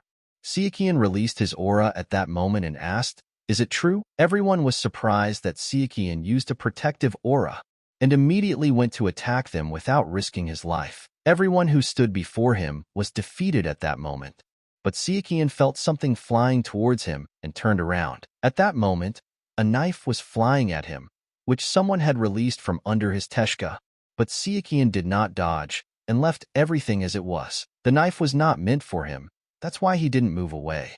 While the knife was already in the enemy's head, Sichuan saw that it was Soren, who was fighting with another and also covering the guy. And then he realized that she had decided to help him since there was no danger to Chegal. Sichuan went to attack and saw the enemy standing in place with his sword raised, and did not leave him alive. But at that moment, the second rank attacked him from behind, and Nak, seeing this, shouted to him, but saw that he would not have time and finished him off herself. The leader of the warriors spoke with surprise that this couldn't be. Sichuan told him that he would be there in a second, so he shouldn't try to do anything stupid. The leader was frightened by such words and answered Sichuan to stop and offer to talk. Sichuan asked him what it was about. The leader replied that he didn't know what that bandit had told him, but he was deeply mistaken. Sichuan asked what that meant. The leader replied that their faction was powerful to a degree he had never imagined. This isn't an organization he can compete with by playing the hero. If he lets him live, he'll tell them how good he is, and he is sure that they will gladly accept him, since Sichuan is a high-level martial artist and also a person from the Wasan faction. So if the guy just gives in and joins them, And then Sichuan interrupted him and said that he could already hear that sound. As his neck twisted, the leader saw fear in his eyes and decided to try to escape. Sichuan immediately chased after him and caught up with him. He immediately grabbed him and shoved his head into the wall, saying that he needed to cool down. Sichuan said he would ask him a few questions. Lie and do something stupid, and he would know pain. The chief told Sichuan that it was not too late. But the boy immediately started breaking his fingers. Sichuan looked at him angrily and said that his toes would be next when he was done with his hands, and when his toes were done, he would pull out his nails. Sichuan said that he knows the guy is a smart guy from the Heavenly Sphere Department, so let's try to keep things simple. Let him just answer the questions, and they'll let him go, and let him not try to stall for time. But the guy didn't say anything and just screamed from severe pain. Sichuan said he would get straight to the point. Is this secret branch just a trap? But the guy didn't answer and just endured. But he decided not to take risks and answered that it was a trap. Sichuan asked if this place was originally designed as a trap. The guy answered that it wasn't. Sichuan didn't talk to him for long and told him to tell him everything he knew. Unless, of course, he wanted his fingers to be broken again. Sichuan listened to him and said that to sum it up, this place was originally an ordinary department, but ever since it was compromised, its rank became less significant. But because the place was used so often, they left it as is, tightening security. The guy shouted that it was exactly like that. Sichuan replied that he understood everything, and then they would look around and find something interesting. Sichuan picked the guy up and told his guys that they had done a good job. He yelled at Chagao that it was over and he could come out. Sichuan told the boy that he knew they were hiding very important things here. He knew what he was talking about, right? Let him take him to them. The guy listened to him and brought them to the door and said that it was here. Sichuan asked, "Is it close to the exit?" The guy answered that it was. Sichuan said that it means they hid closer to the exit so they could easily escape. He asked the guy that he didn't bring them here so he could easily escape later. He knows it's better not to do that. The guy replied that of course not. Sichuan immediately opened the door and was surprised that his mouth remained open. The guy looked at Sichuan at that moment and saw that he was an idiot. It was stupid to drag all that rabble here. It's true that this place is filled with important information, but it's also rigged so that if you do something wrong, poisonous gas will be released. And the celestial sphere itself has installed everything carefully. They won't even understand. He's fine, since he's already taken the antidote. But they, the bastards, will be finished. Chagao immediately began to investigate and said that it was a poison trap. They really worked hard on it. The guy at that moment was very surprised that Sichuan had such a guy who knew and found everything. He thought it was supposed to be an incredible mechanism that moved every 24 hours. And yet he disarmed it so easily, as if it were a toy. Chagao immediately started saying that he knew. He was an incredible genius. Sichuan came inside and started laughing. Taking the sheet in his hands, he said that this was a river of evil. But it so happened that the guys missed this guy, and he ran away. But when he came out of the tunnel, Sichuan saw him and said that he was dead. And it was a mistake not to keep an eye on him. I never would have thought he was the type to bite his own tongue off. He thinks it's because the last trap didn't work, and he wasn't expecting her near the exit. In fact, he planned to torture him a little more to get some information. Sichuan told Chagao that they needed to clear this place. Could he completely destroy everything here? The guy immediately replied that it would be done now. He immediately ran to the wall and pressed his needle on one point, which resulted in the destruction of that place. Nak asked the boy what he was going to do now. Sichuan replied that it looked like he needed to infiltrate the evil river. The boys immediately asked in surprise, "Is the river evil?" Sichuan answered that it was true. This is what he learned in the secret hideout. Nak said she knew the dark skies had penetrated many places, but she didn't know it was to this extent. Sichuan scratched his head and said that about that too. And then Nak said that she knew. He was going to say that she was too famous to go with him, right? Sichuan replied that he thought there was no choice. Nak looked at the sky and said that it was getting cold. Almost a year had passed. Sichuan apologized to her for not being able to keep his promise. He deserves to be blamed by her. Nak thought about it and replied that no, it was okay. She was sad, but she could understand, considering his situation, and besides, they won't see each other for a while. but they're not saying goodbye forever, and a couple of kilometers can separate them for a short time. But if he wants to be with someone he cares about, won't he be with him regardless of the distance? Sichuan didn't understand the question at first and immediately turned his head away and blushed deeply. The guy took her hands and covered them with his own, and finally said that she was right and they would see each other again. At this time, Che Gal was asking Soren when he could cut in to ask when he could leave. Che Gal immediately said goodbye to Sichuan and said that they would see each other again.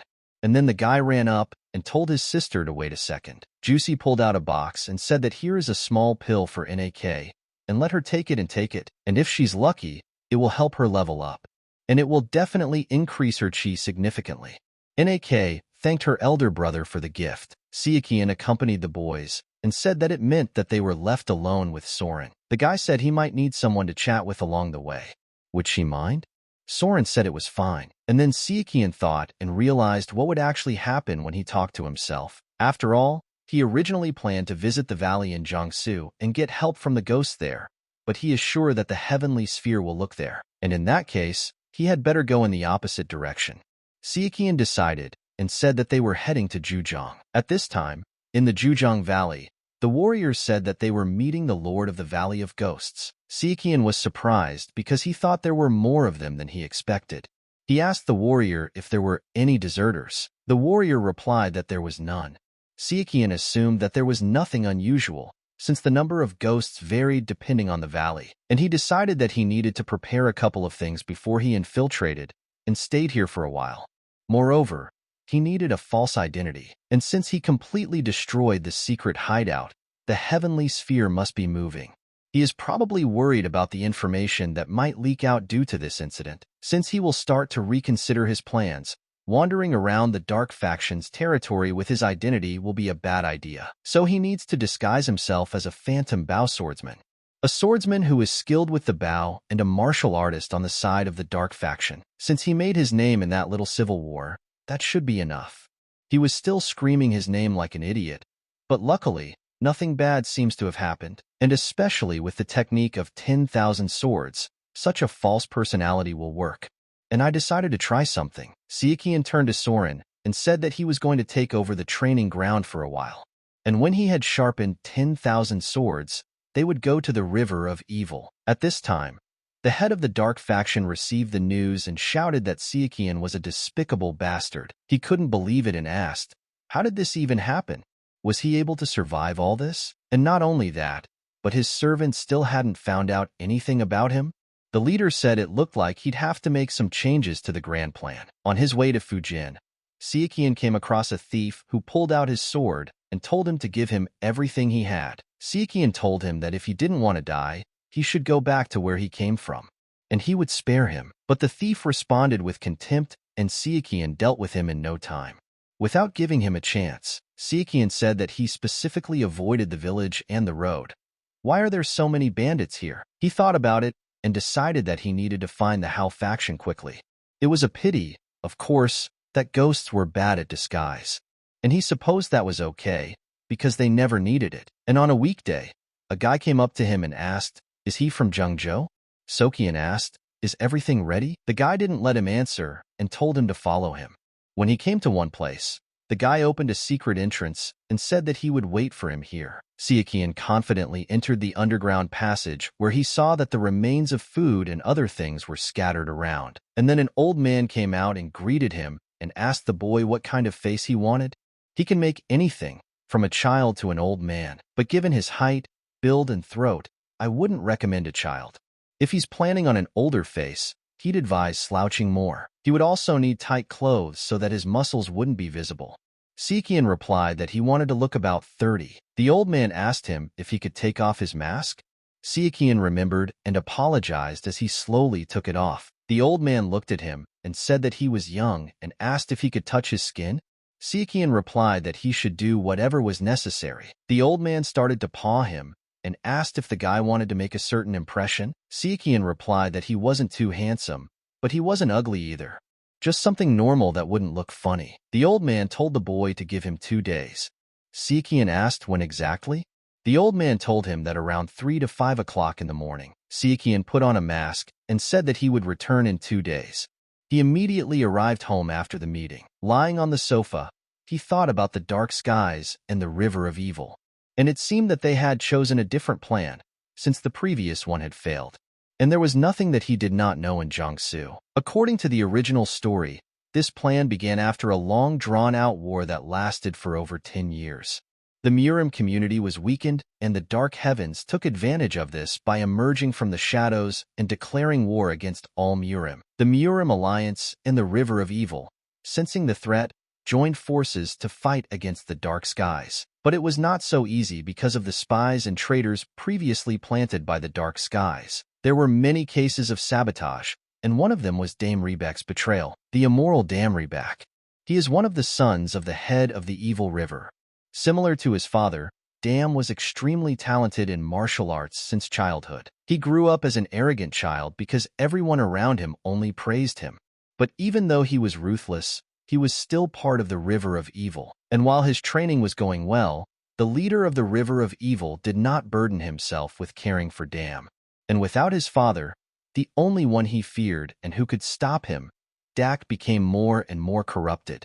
Day after day, left to his own devices, he lived until the day when he remained just a damn boy. Despite being skilled in martial arts, the leader of the evil river was disappointed in his leadership skills, which Rebek clearly lacked. The head of the River of Evil openly disgraced him in front of his subordinates, pointing out his stupidity.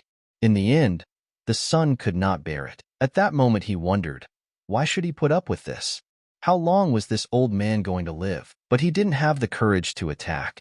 Even for such a genius, the head of the River of Evil was a monster. Rebek couldn't ignore the fact that more than half of the 8 dark factions were on his father's side. And in such a situation, his only choice was to wait for his father to die of old age. It was not the revitalization that was the issue, but the fact that the head of the River of Evil had undergone a bone transformation, thus preserving a young body, so that he did not think of growing old. In the worst case, Dam would have had to wait another 30 years. So the discontent accumulated until the head of the Dark Heavens told Dam that he was able to make him the head of the River of Evil. After a few years, the balance of power within the evil river changed dramatically. Half of the 8 dark factions sided with the dames. It was then that an internal conflict developed between father and son. This had a radical effect on the dark factions, and it continued even after the dark skies appeared. It all ended with Dam stabbing his own father in the back, thus committing a great sin. Dam punished himself, but was also glad about the hell he had gone through because of this asshole. The betrayal of one person provoked a gigantic crisis. The 8 dark factions were out of control, and, suspecting that there might be spies from the dark skies among them, they began to doubt each other. As a result, the combined operations of the light and dark factions failed due to the death of many people, and it almost ended in the complete destruction of both sides. And now Sichuan has decided that he has to stop it. The story is progressing faster than he thought. The Celestial Sphere is hastily putting other plans into effect to cover up the failed ones. And according to his data, they are luring Dam while also trying to recruit the 8 dark factions to their side. Fortunately, the Hao faction has connections in the dark factions, so they will be able to help him once he gets inside. The problem is that he may end up facing the head of the evil river, and he will need to go through a lot of interference from the heavenly sphere to stop Dam. The worst-case scenario would be to kill him, but since Dam had only just started acting like a complete bastard, he would kill him, and the river of evil would haunt him forever. Sichuan wondered if he could do it, but he decided that he had to do it at his own risk. The old man told Sichuan that everything was ready and he could come in, and then he put the mask on his face. The old man said that there was no danger of his being discovered as long as the mask was not damaged. If he wishes to continue using the mask, he recommends that he return to maintain it in good condition. When he came into the room, a guy met him and said that the head of the faction had informed him in advance. Sichuan opened the letter and asked in surprise, visiting the River of Evil as an elder of the Hao faction? Sichuan thought he had done enough by finding him a mask maker, and he thanked Kong Nungcho for it. And now he is an elder of the Hao faction and a swordsman of the Phantom Bao. Arriving at the headquarters of the Evil River, the boy said upon meeting Saken that it was an honor to meet an elder. Sichuan said that he couldn't leave this matter to a mere faction member, so he came himself.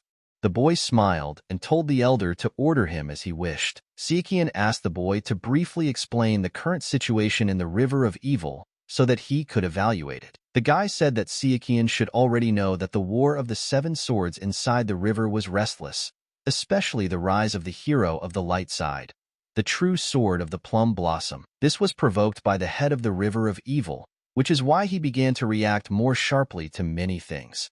After all, only the light factions benefited from this, while the dark side suffered only losses. The problem with the Lightning Rainblade faction that arose before the war caused a lot of trouble, and the outcome of the battle was not the best either. When the leader was particularly out of sorts, he would arrange whole bloodbaths. And that's why things are not going well now. The Libertinda is the most suspicious of all. Because the Lights have quite a few elite members, the leader of the Evil River is not very happy with how young their fighters are. The same goes for his son, Dame Rebek. He was recently disgraced for the first time in front of all his subordinates. Sichuan thought about it at this moment and didn't expect that things would turn out like this. Also, do the elders remember the raid on the Green Dragon's prison recently? Due to the fact that this added another victory to the Light faction's tally, the leader is in a very bad mood, and as a result, this created discord between him and his entourage, and internal affairs are now in a terrible state. Sichuan thought about it and got angry because everything had become so complicated today. The guy said that this was also just a rumor, but they say that those who had quarreled with the head of the River of Evil are now taking Dame Rebek's side. And right now there's real chaos going on here, so he advises them to be careful. Although he's sure that he knows him better than him, Sichuan said that was excellent. He would make sure that the Hao faction leader knew about him. The boy was happy and thanked him. Sichuan came to Soren and said that it was time for them to go. He gave her a weapon so that she could keep an eye on his Tay for a while, and he ordered the rest to stay here. At this time, in the territory of the River of Evil, the advisor came to Damu and said that the elder of the Hao faction had paid a visit. Dam asked in surprise, "Elders? This is news." The advisor asked the elder, does he remember how the leadership in the Hao recently changed? Dam thought and answered that it was true. Flexible poison, perhaps? The advisor answered that it was true. He had heard that he had taken the position by force. It seemed that he was approaching matters in a completely different way. Dam said that they finally knew their place. Their previous leader was an arrogant coward. Let him prepare a room for him. And then one of the servants came to Elder Hao and said that this was a chance.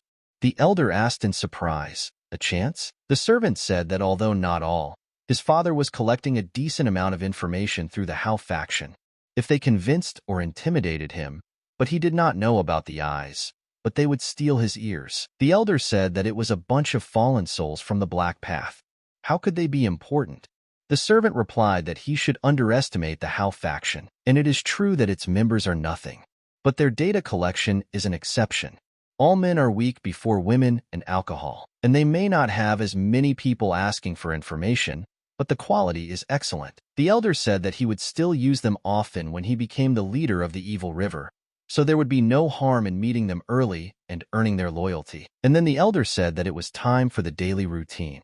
And with his evil look, he asked who he would like to rinse his mouth with today. Sichuan came to the faction and said that he heard that the elder from the Hao faction is here. The guy replied that he was just from the Hao faction and said that their master wanted to see him. Sichuan was surprised and thought that the lord and head of the river was evil.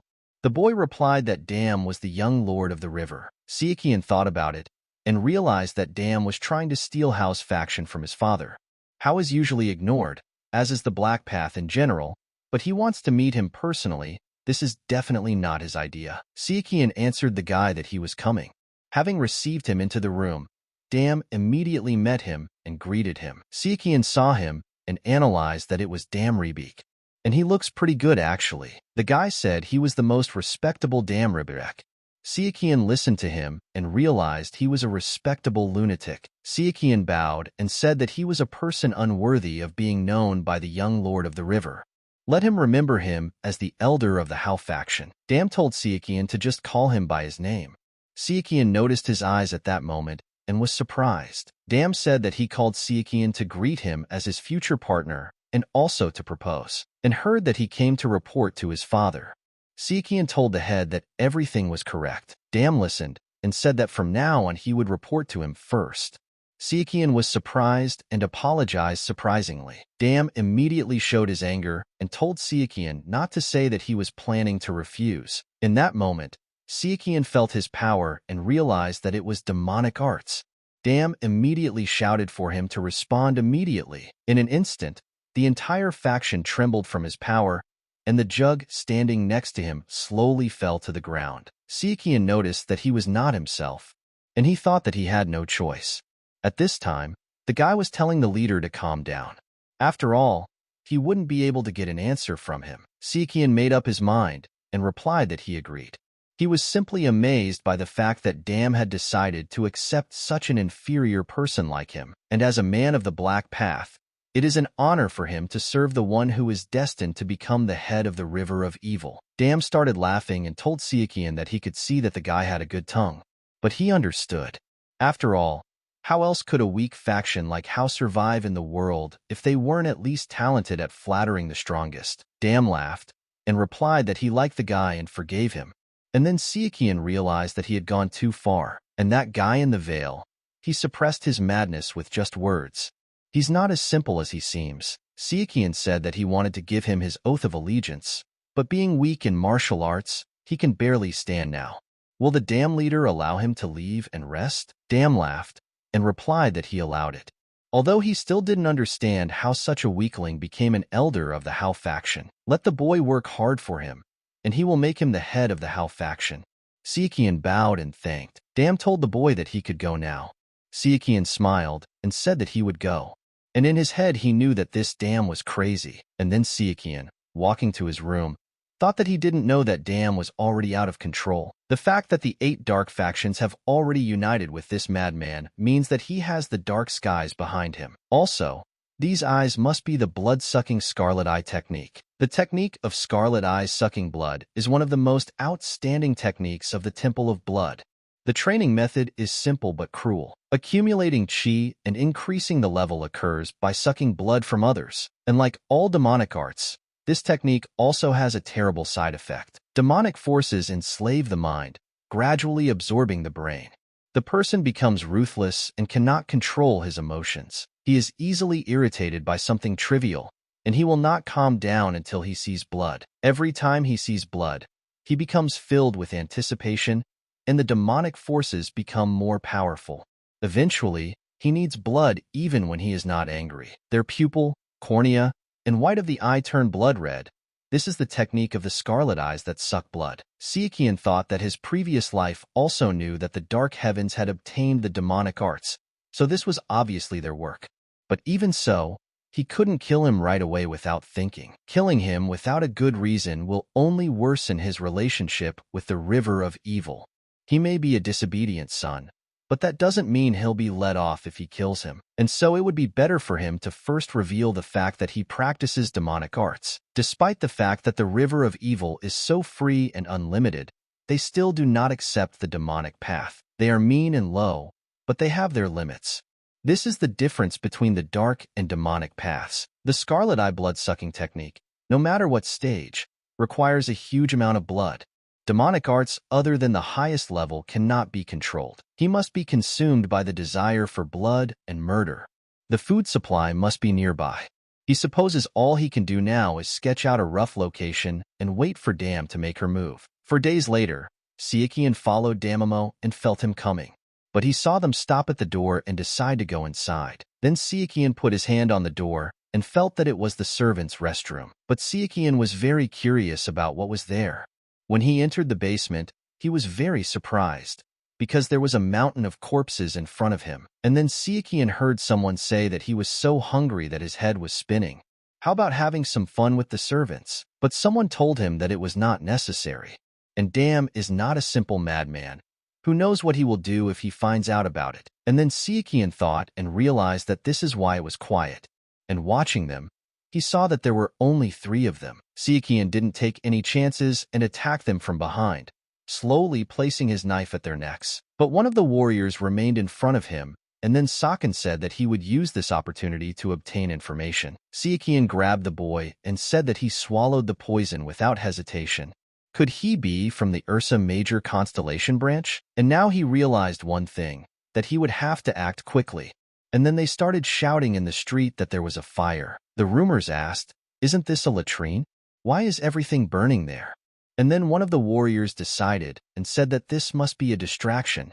They must go back. And then Sichuan said that they must put out the fire now. Otherwise, the fire will spread to the rest of the area. He immediately ordered them to split into 2 groups. The servants replied that they should leave it to them. After all, an attack was possible. Sichuan looked at them and saw that they were most likely Dam's men. They started saying that the fire was spreading quickly. A group wouldn't take care of something like that. Sichuan asked them what they were doing. Let them be a little more lively. But the warriors said no, and that was bad. They started to put out the fire under Sichuan's leadership, but one of the guys went inside and saw that there was something there. When they entered, they were surprised because the smell was simply devouring their eyes. Sichuan replied that it seemed like it had happened recently. He immediately ordered the others to immediately inform the head of the River of Evil. And then Sichuan realized that everything was going as it should and decided to see where it would lead. The warriors reported to Dam that there were signs of demonic arts, and the suppressor was connected to the young master's room. Dam immediately got angry and ordered the others to bring him here immediately. Then the faction leader, Shogun, came and asked what all this meant. Practitioner of demonic arts, and asked them, "Have they all gone mad here?" "That's not what he told them, young master." And then Dam angrily told him to shut up. And he was sure that knew who would lose more if he decided to go against him. After all, the Beast faction is not the only one on his side. 3 of the 8 are deeply connected to him. I'm sure that Yim also knows that his father, the head of the River of Evil, will not let him go if he finds out. And besides, they were preparing for a full-fledged war. It's just that everything is happening a little earlier than planned. That's all. The next day people said that they knew this lecher would do something. He is not only a scoundrel, but also a madman. The boy asked what the river chief was doing. The others replied that he understood. His own son was practicing demonic arts, and they are one of the 10 heavenly thrones. A man was telling his colleague that he didn't want to accept the words of hypocrites, but they made sense. The guy asked him what he meant. The man replied that perhaps he was not as strong as they thought. The boy replied that, whatever the case, they had reached the point of no return. He wasn't prepared for this when he decided to join Dame Rebeck. If the boss finds out, he won't let him off easy. Dam told them all to kill him. If they didn't do it first, he would kill them all. Turned to Dam and said that he didn't like that this madman was their representative, but they needed someone to rally around. The guys were discussing these moments and saw Dame Rebeck approaching them. One of the guys said that it turns out that martial arts demonstration was a demonic art. Dam doesn't even try to hide her scarlet eyes. Acts like some kind of hero. Dam heard all this and said that everyone should see how the mongrels barked. The guys called him an impudent fellow. Still thinks of himself as a young master? A mutt of the demonic path. Unthinkable. Dam said that they would all die anyway. So for now they can bark to their heart's content. The guy said that he was a master of bluffing, no matter what. And apparently, he had completely lost his mind due to demonic powers. But at that very moment, everything changed, and someone turned from far away to Dam. The guy immediately realized that it was his old man, and such pressure just from his scream. His blood immediately ran through his body, and he repeated to himself that there was no need to be afraid. But after turning into a monster, he used his eye and was scared that he had so much blood chi. Dam immediately started to panic and said that he was crazy. The boy immediately ran and said father, and calling him, he rushed as fast as he could. But why is father angry? And then father answered him that he gave him a chance. Let him seal his dantian and apologize to all the MURIM, and then, at least, he would keep him alive. The boy listened to his proposal and began to laugh loudly. Dam looked at his son and was surprised. But the boy calmed down and replied that it would be done. The boy immediately stood in front of his father and asked, "How is that? Should he seal his dantian in front of everyone? Or can he do it here?" The elder Dam asked his son if he was testing his patience, if he thought that he would not touch him because he was his son. The younger Dam immediately realized his hand on his father. The older Dam was surprised and asked, "How dare he?" But the elder Dam dodged and used his beam powers and sent it straight at his son. The younger Dam did not expect such tension from his father and began to spit blood, because he was slightly injured. The elder dam told his son to attack, and his father would beat him half to death, and then he would make him tell everything. The younger dam asked his father if he thought it would be like this, but then someone released a knife that passed near the head of the leader. But then him saw this and shouted to the chief. The elder dam asked him if he had completely lost his mind. Im looked at the elder and smiled, but his target was Dam's son. He became frightened and assumed a defensive pose. But then people came running and said that the younger dam was crazy. And what the hell had he done here? Junior dam thought that this couldn't be. He was crazy, but he couldn't have started such a mess on his own. And Senior Dam was just a puppet of the dark skies. The younger Dam said that they must be aiming at two things. First, to weaken the river of evil through civil war. And secondly, to get the head of its leader, if that is so. And then he thought, could it really be that the detachment of the constellation Ursa Major had performed such a thing? One of the boys turned to Kim and asked how he dared to betray them. Kim replied, "Hinam, let them see how it goes." He told them that it wasn't him. He never betrayed. The guy asked in surprise, how can he be trusted now? Sichuan stood in the center at this time and thought, who should he help first? The river of evil? And then he saw that the leader was not just one of the 10 heavenly thrones. Even if he was alone, it would not be easy to defeat him. And here the balance of power was clearly in favor of the enemy. Sichuan decided to help here first and turn to the traitors. And then he went to the Beast faction, Tactical Arts faction, Twin Blades faction, Inner Alchemy Sword faction. They are all traitors. One of the traitors said that now that he said it, everything is possible. But his martial arts seemed familiar. Someone was shouting for them to stop this nonsense. Why are they even listening to him? Aren't they ashamed to believe such nonsense? He must be damn Ribiek's henchman. And then Sichuan shot an arrow straight at his head. They were all surprised and asked if this was really archery. Sichuan didn't chat with them and shot the arrow again. The warrior tried to stop the arrow and save his life, but he failed because the energy was very strong. The leader of the army asked his men, what is he waiting for? Let them seize him immediately. It was the elder of the Double Blade faction, Li Zhangdo. Sichuan immediately put 3 arrows on his bow and killed his men with one shot, which surprised everyone. The warriors said his archery skills were incredible. However, he was wasting time reloading. They just need to close the distance. Sichuan saw that this would not go on any longer and immediately took up his sword to fight him at close range. Taking one step forward, his sword energy was so strong that they all stopped. The guys realized that it was too late to stop, but not everyone decided to do this and decided to go on the defensive. In such a battle, Sakan did not spare anyone, and with his blade, he cut one of the warriors into 2 parts. The warrior standing behind his partner said how could he not have been affected? Li was watching from the sidelines and could not believe it. Li asked, is this guy a master of both a bow and a sword? He is a phantom bow swordsman. Li asked, what is he doing here? Isn't he an elder of the Hao faction? Why did things turn out like this? Li asked Gak what his plan was. Sichuan asked in surprise, Gak? The leader of the Tactical Arts faction? And then he realized one thing, that even the faction leader was involved in this. Then the others must be fighting with the leader of the Evil River. Gak said that compared to this, there are no great masters on their side. Li replied that they certainly didn't expect a phantom bow swordsman, but he was alone.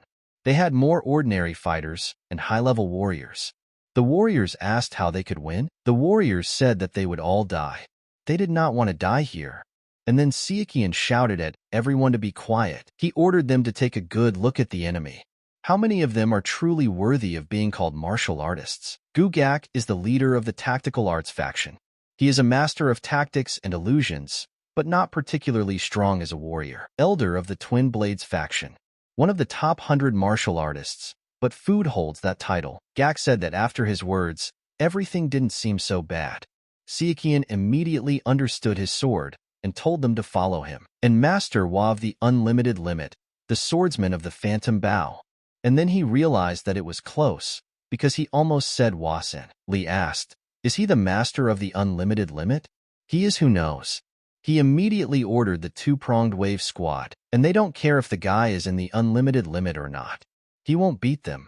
They'll tear him to pieces. Sichuan thought about it, and realized that they should be worthy opponents. Li said that they would start with his impudent mouth, They all rushed at him to finish him off.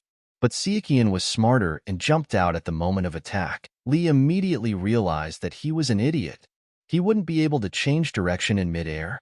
That would be his undoing. But Li got scared at the last moment, because he saw that the guy used a protective aura against them. Sichuan destroyed several warriors, because he understood that either he finished them off, or they finished him off. But he realized that the balanced art of wielding dual blades, one blade for attack, the other for defense, and unlike other arts of the dark path, it is extremely thoughtful. However, it is difficult for them to withstand heavy swords. Sichuan didn't spare them, and finished off everyone around him with energies that attacked him in return. Li was very surprised and asked, "Is this just brute force?" And then Sichuan had already caught up with them. The warriors immediately began to shout that the swordsman of the Phantom, Bao, had defeated everyone single-handedly and saved them. Sichuan raised his sword and ordered them to advance. Let them gather and crush the enemy. Sichuan drew his arrow and told them to follow the hero of the dark path. Hak looked at his men and said, "They're fools. What the hell are they running from an easy fight for?" The warriors asked him, "Easy? Doesn't he see what's going on?" Gak asked him, "Hasn't he participated in battles?" The swordsman of the Phantom, Bao, can do it in an unlimited limit, but he overdid it with the defensive aura. I bet he's exhausted now. And the proof is that he put away his sword and took out his bow. Gak understood that it would be the end of everything if they retreated now. And opening his energy, he released the spiritual bonds. While Sichuan was preparing his energy arrow, Gak was happy and asked how he felt about it. Gak said he was an idiot. He shouldn't have stood still even if he was tired. He doesn't care if he uses the bow as a spirit. Sichuan said that he missed. After all, he didn't just get the title of faction leader for nothing. Gak was surprised and asked if he was okay. Sichuan immediately pulled out his sword and addressed the tactical arts faction. Gak was very scared and screamed as he ran away for them to stop him. Sichuan saw this and destroyed everyone in his path. Gak was thinking at that moment what to do, what inner strength he has. But it is definitely inner strength. Sichuan shouted at him not to run and fight like a man. He would return his attack to him. The moment Gak wanted to use the countercurrent cores, Sichuan caught up with him and grabbed his head. Gak was surprised and asked how so. Sichuan replied that it was because he already knew about it. Senior Dam said it was funny to see their knees shaking. Oh, did they really think he would be scared if they had to go in a crowd? The leader of the Twin Blades faction, Gal, told Dam that he should have run away from here with his heels flashing. The leader of the Inner Alchemy Sword faction, Kalmu, said the same thing, that the old generation would disappear and the River of Evil would take a new path. Dam replied that he only allowed them to be part of the Eight Dark faction because they were a bit useful. It seems they thought they were big shots and decided to show their teeth. He immediately clenched his fist and told them all to come over. He would make every one of them regret this. Dam used his energy against them. The others immediately felt that it was all his power. The leader said that such pressure and chi flow is unnatural. There were so many rumors about this. This is it. Dam did not play with them and used the art of tyranny. After all, he had to finish them off. Art of tyranny. The internal force accumulated within the practitioner's body is released to the outside, controlling the atmosphere and strengthening his body. And the essence of art is simply to weaken the enemy. The leader of one of their factions saw that his body was so heavy. By honing the art to perfection, the practitioner can gain complete control over a certain area around him. And of course, this martial art is close to divine. Dam at this time destroyed everyone around, leaving no life. Dam asked the others, did they regret their decision yet? Kalmu asked in surprise, did they regret it? He does not repent. He is so proud of himself that he is ready to blab to everyone in the area, the chief. Dam answered him that he is still young. Hot blood is just gushing over the edge. Kalmu asked the chief, does he think it's because he's young? And then he used his magic powers. Hak was instantly very surprised and realized that it was the sword faction of internal alchemy. Even under the influence of the art of tyranny, he is still capable of something. And he can change everything now. And even the seemingly invincible art of tyranny had its weaknesses. The first of these was distance. Art could only control a certain territory, outside of which it did not operate. The second weakness was related to chi, and was quite significant. The effect on the covering area did not work on those who had either a huge amount of qi or incredible pure qi, and to resist a person at the level of the head of the evil river, even the qi of a lifetime was not enough. But the head of the alchemy sword faction, Kalmu Minghuan, was a special case. He himself was in the unlimited limit, but his qi reserve was comparable to the 10 thrones of the highest heavens. The sector of that was external alchemy. Internal alchemy sword factions and cultivation method. Usually, martial artists were not able to absorb all the qi. However, through the cultivation method of the internal alchemy sword faction, a practitioner could absorb qi in a much more effective manner. Dam started laughing and said that you can't help but laugh when you see a puppy trying to compensate for his mediocre skills with miracle drugs. Kalmu prepared to attack and couldn't help himself. He immediately started laughing loudly at him. Kalmu told the chief that he was trying to treat them like insects, but he was no longer in such a hurry to kill them all. Dam released his eyes and said that the elder was also just a simple human. The warriors saw that the leader was starting to get tired. Dam saw all this at that time and said that they were annoying scoundrels. They are all just trash, but the 4 of them are in the unlimited limit. He has already used quite a bit of qi on the art of tyranny, and now he has about half an hour left. And now there are 7 left, and he can deal with them quickly. And he decided that he would first take care of the nameless fish. He immediately shouted for them to fall in front of him. Dam pounced on them like a beast and used his energy palms to destroy several of the leaders. Everyone tried to destroy him, but they couldn't, because Dam was twice as strong as them and destroyed them every second. Dam said he had been waiting for this moment. Gak used his beast claw art, the claws of the Tiger King. The heads began to use their dual blade art, Blast Wave, and then came the sword art of internal alchemy, Tsunami. Dam responded with the technique of Scarlet Eye sucking blood. At the same second, he began to scream with joy and his mighty power. The elder Dam saw that his son and his rumors were both attacking him, and he was a little confused. He said that he understood how Dam Ribrek broke through, but Kalmu Min won. How did he manage to do such a thing? The younger Dam said that it was all over and attacked his father.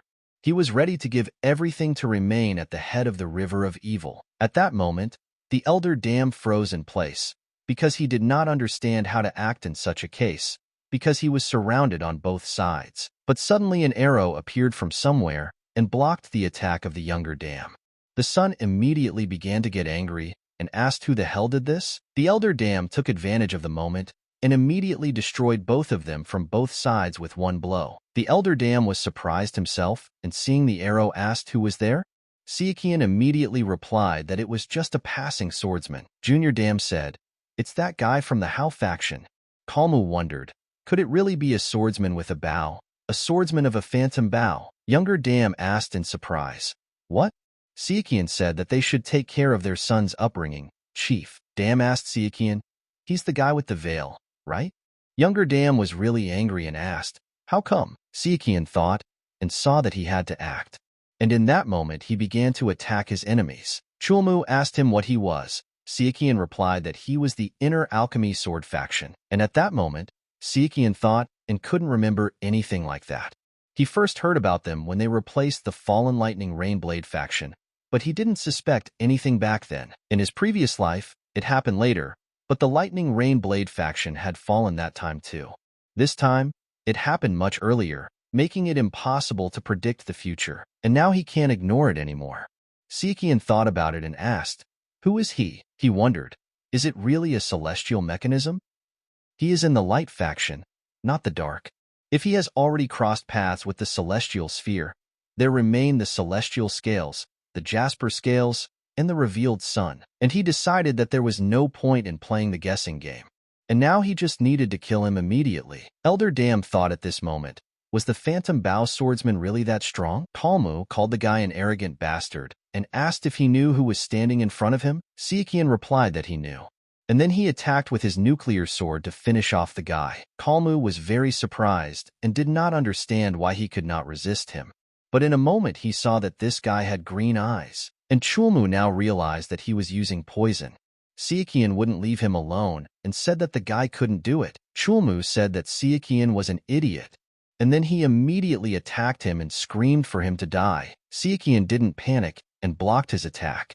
Kalmu was surprised when he saw the light and asked if it was a protective aura. But then Sichuan made a sweep and attacked. Kalmu could not believe that he could be defeated. Sichuan said that this was not all, and then he wanted to finish what he had started, to the end. At the moment of the powerful attack, Sichuan remembered the squad of the Big Dipper constellation, but this did not stop him, because the blood of vengeance flowed in his blood.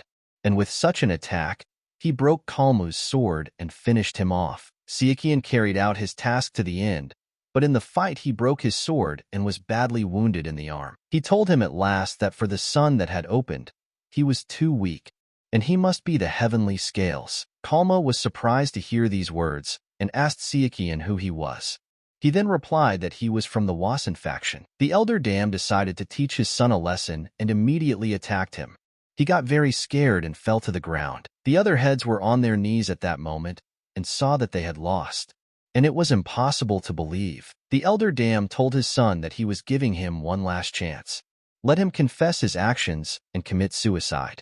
Then he would do everything in his power to ensure that he passed away peacefully. The younger dam started laughing and asked that his father was asking his own son to kill himself. Wasn't that too much? The younger dame said that his father always just used him. There was never any trace of his father there. The elder dam replied that it was too late to evoke pity. The boy began to laugh and replied that it was a lie. And why should he do this if he got such a wonderful chance to pay him back for all his hidden grievances? Elder Dam saw that his son began to accumulate his red energy and said that he was a fool. He immediately clashed with his son and, seizing the moment, delivered his most powerful attack. The younger Dam began to bleed and said that it was a disgrace. And then he fell at his father's feet. Sichuan looked at the leader and said that it was all over. Now he could calmly proceed with his plan. At this time in Anhui, in the MURIM alliance, the old man said that he heard that they were not particularly close, but he did not know that it was that bad. And 4 of the 8 dark factions were on the sun side? Which factions are these? The guy replied that it was the Beast faction, the Twin Blade faction, the Tactical Arts faction, and the Internal Alchemy Sword faction. The old man said that it seemed like the 8 dark factions had now become 4 dark factions. The old man asked what happened to the faction leaders. The boy replied that the leader of the Beast faction and the Twin Blade faction were locked up after their cores were sealed, and the head of the Tactical Arts faction and the Inner Alchemy Sword faction were killed. But the interesting thing is that it was not the head of the River of Evil who killed them. The old man thought and answered that it was strange. After all, he had heard that they were in a very dangerous situation, since at that time there was not a single master in the main office. Then one of the elders said that it was the swordsman of the Phantom Bow. The second elder asked, "Is it really that one?" The elders suddenly saw it. A person from the dark side who played an important role in the fall of the Lightning Rainblade faction, and from that time on his whereabouts were unknown. He eluded even the faction of petitioners. The elder said that he was rumored to be the elder of the Hao faction. He was immediately asked what he was talking about. The guy said that even the strategic department thinks that this is a false rumor and is investigating it. The elder replied that he understood and ordered his deputy to find out what was going on. They asked the others where the Phantom Bow swordsman was at the moment. The guy replied that he had disappeared about that. On the River of Evil, the prisoners were begging for mercy. They were simply following the orders of the faction leaders. How dare they disregard the head of the River of Evil? And Sohin betrayed them, and they immediately called him a bastard. In the main office, the guy was sitting and wondering who the Phantom Bow swordsman was. "And what do you mean they can't tell them who he is?" he asked. "How dare these arrogant assholes? The house should know their place. They should kill them." The servant turned to the master and said that their faction had become weak due to internal conflict. They had already lost a good portion of their intelligence resources due to the loss of the Tactical Arts faction. Dam thought about it and knew he was right. Now was not the time to make enemies of their Hao faction. They already had to worry about the Light faction and the 2 demon paths, and he just disappeared without saying anything, like some kind of hero. And then Sichuan met Soren and said that he could finally take off his mask. He immediately thought about it and realized that the celestial scales were dead. The celestial jade was dead too. There were 5 left in the Ursa Major Constellation Squad. There will be the head of the Illustrated Records Department, and then he will go after the head of the Dark Skies. This is his final goal. Sichuan ordered Sioran to return to Wasan. and the power of the ladies calmly, without showing it. The Wasan faction had gathered a lot of people in front of the gate. One of the influential people said that the line was dragging like a turtle. He started to rage and hit the guys in front of him, shouting for them to move their buns. And then they answered him that he was not the only one living here. Eli, two boys began to quarrel among themselves. And they said that they did not think that merchants had pride. Didn't they sell it for trinkets? People heard their quarrel and said they knew them. It was the owner of the market in Taiyuan, and the Fist of 5 Blows. The owner of Taiyuan Market said that he must be the same 5-strike fist, but that doesn't give him the right to be rude. 5-strike fist asked, "Should I be rude?" It's a statement of fact. The soldiers started saying that he was right.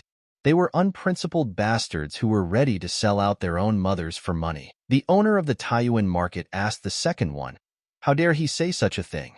And then the soldiers came running and asked, "What is going on here?" Kalak replied that he was calmly waiting for his turn, and this merchant began to incite the crowd. So he decided to put him in his place. The guy apologized and said they had crossed the line. Kalak told the merchant that he had started it, and now he had to apologize. The warriors immediately saw that things were bad. Kurak received dissatisfaction in his direction and asked what he was a ram, and immediately rolled up his sleeves. The warrior asked the fist to stop. They were in front of the main entrance to Wasan. Kalak immediately lost his temper and turned to the guy and said that some greenhorn like him was teaching him about life. He thinks that this is something he should swallow. At that moment, someone came up to them and said that he asked everyone to calm down.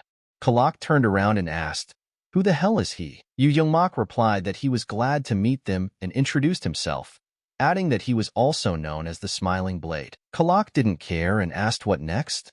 He apologizes wildly, of course, but he can't stand such treatment. Let him get out of the way, otherwise he'll get into trouble too. You said that he understood his feelings perfectly, but still, let them calm down first. You immediately ordered his man to make sure no one was hurt. You immediately stood in front of him to protect the merchant. Fist asked him, so he decided to stand in his way? And it seems he doesn't know who he is. And now this will teach him a lesson. He immediately said that his name was Donghua, the Fist of 5 Blows.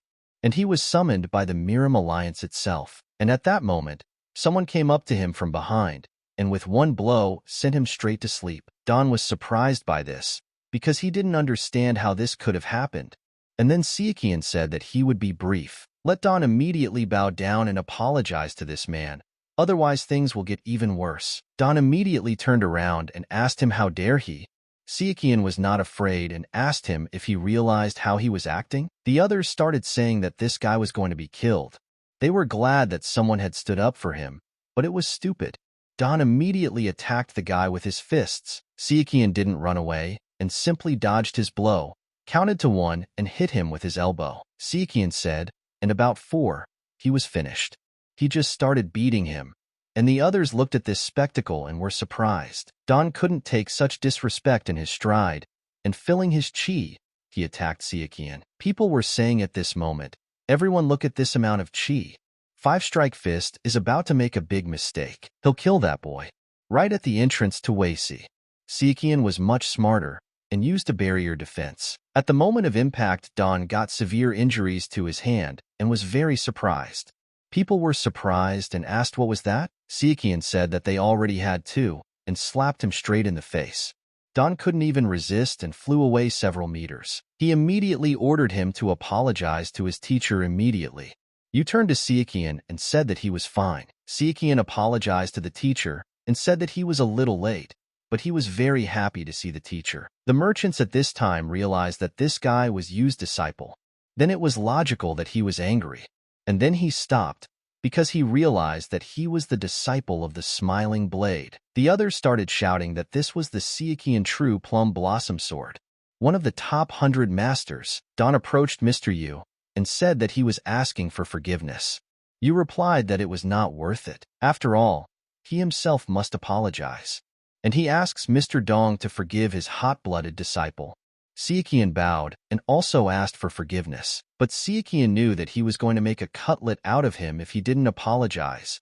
And that was the end of him. You said that it seemed that Mr. Dong was seriously injured. let him be taken to Elder Song. You said goodbye that they would visit him again. And once again he asks for forgiveness for this situation. If he has any complaints, or the injuries are too serious, let him know. You moved to Sichuan and told them to go home. The boy smiled and replied that it would be done. Sichuan's arrival made itself known. One of the boys ran to the master and said that the boy was in Wasan. The master asked, "So what are they waiting for then? Let them prepare everything for the road." The guy immediately started to command the people and shouted that they would be on the road for at least 2 days. Let them move faster. At this time, the girls asked the master to allow them to see Master Sichuan. The gentleman started waving his hands and replied that no way. The girls said that they had come specifically to see him. Sichuan went outside to rest and said that being famous is cool, of course, but there are also some downsides. People asked how he could remain calm when a crowd followed him even to a regular training session. Sichuan said that only he and the teacher knew about this place.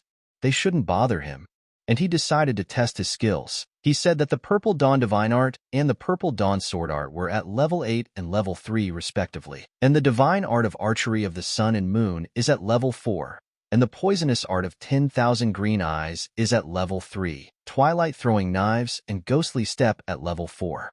And after the fight with the Heavenly Scales, the Divine Path of Change rose to level 7. The problem is with the 10,000 Swords technique, which is currently at level 4. Although it is very useful, it has one drawback. He has to spend too much chi, both on the technique itself and on supporting his body due to the increased weight. But fortunately, you can get around this problem by learning the Iron Shirt technique. It allows you to strengthen your body so much that it seems as if it is covered in iron. If he could master it, he would no longer need to waste extra chi to use the 10,000 Swords technique. And then Sichuan understood why these manuscripts were in pairs. And the training method is quite straightforward. And you just need to hit a hard object without using chi. Sichuan said that he had already done the bone transformation, so there was no point in starting with the trees, it would only destroy them. He immediately threw his clothes aside and, finding a stone, said that this would do. After 3 months in the Hospital of Bright Humanity, Deputy Director Yul asked what they should do. The boys asked their brother what to do.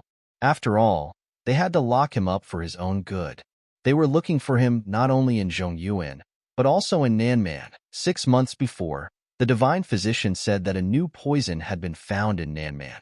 They said that they had even developed an antidote. He would go there himself. Yul apologized to the Divine Doctor and asked how this could happen. The Divine Doctor replied that he had companions, so he need not worry. Yul told the doctor that he couldn't. The doctor asked him what he meant. He couldn't? He said he would go there himself. Yul answered him that he knew why he was trying to stop him. In Nanman, this area was formerly called Daewoo. Now it is a dangerous area where even the government has no influence.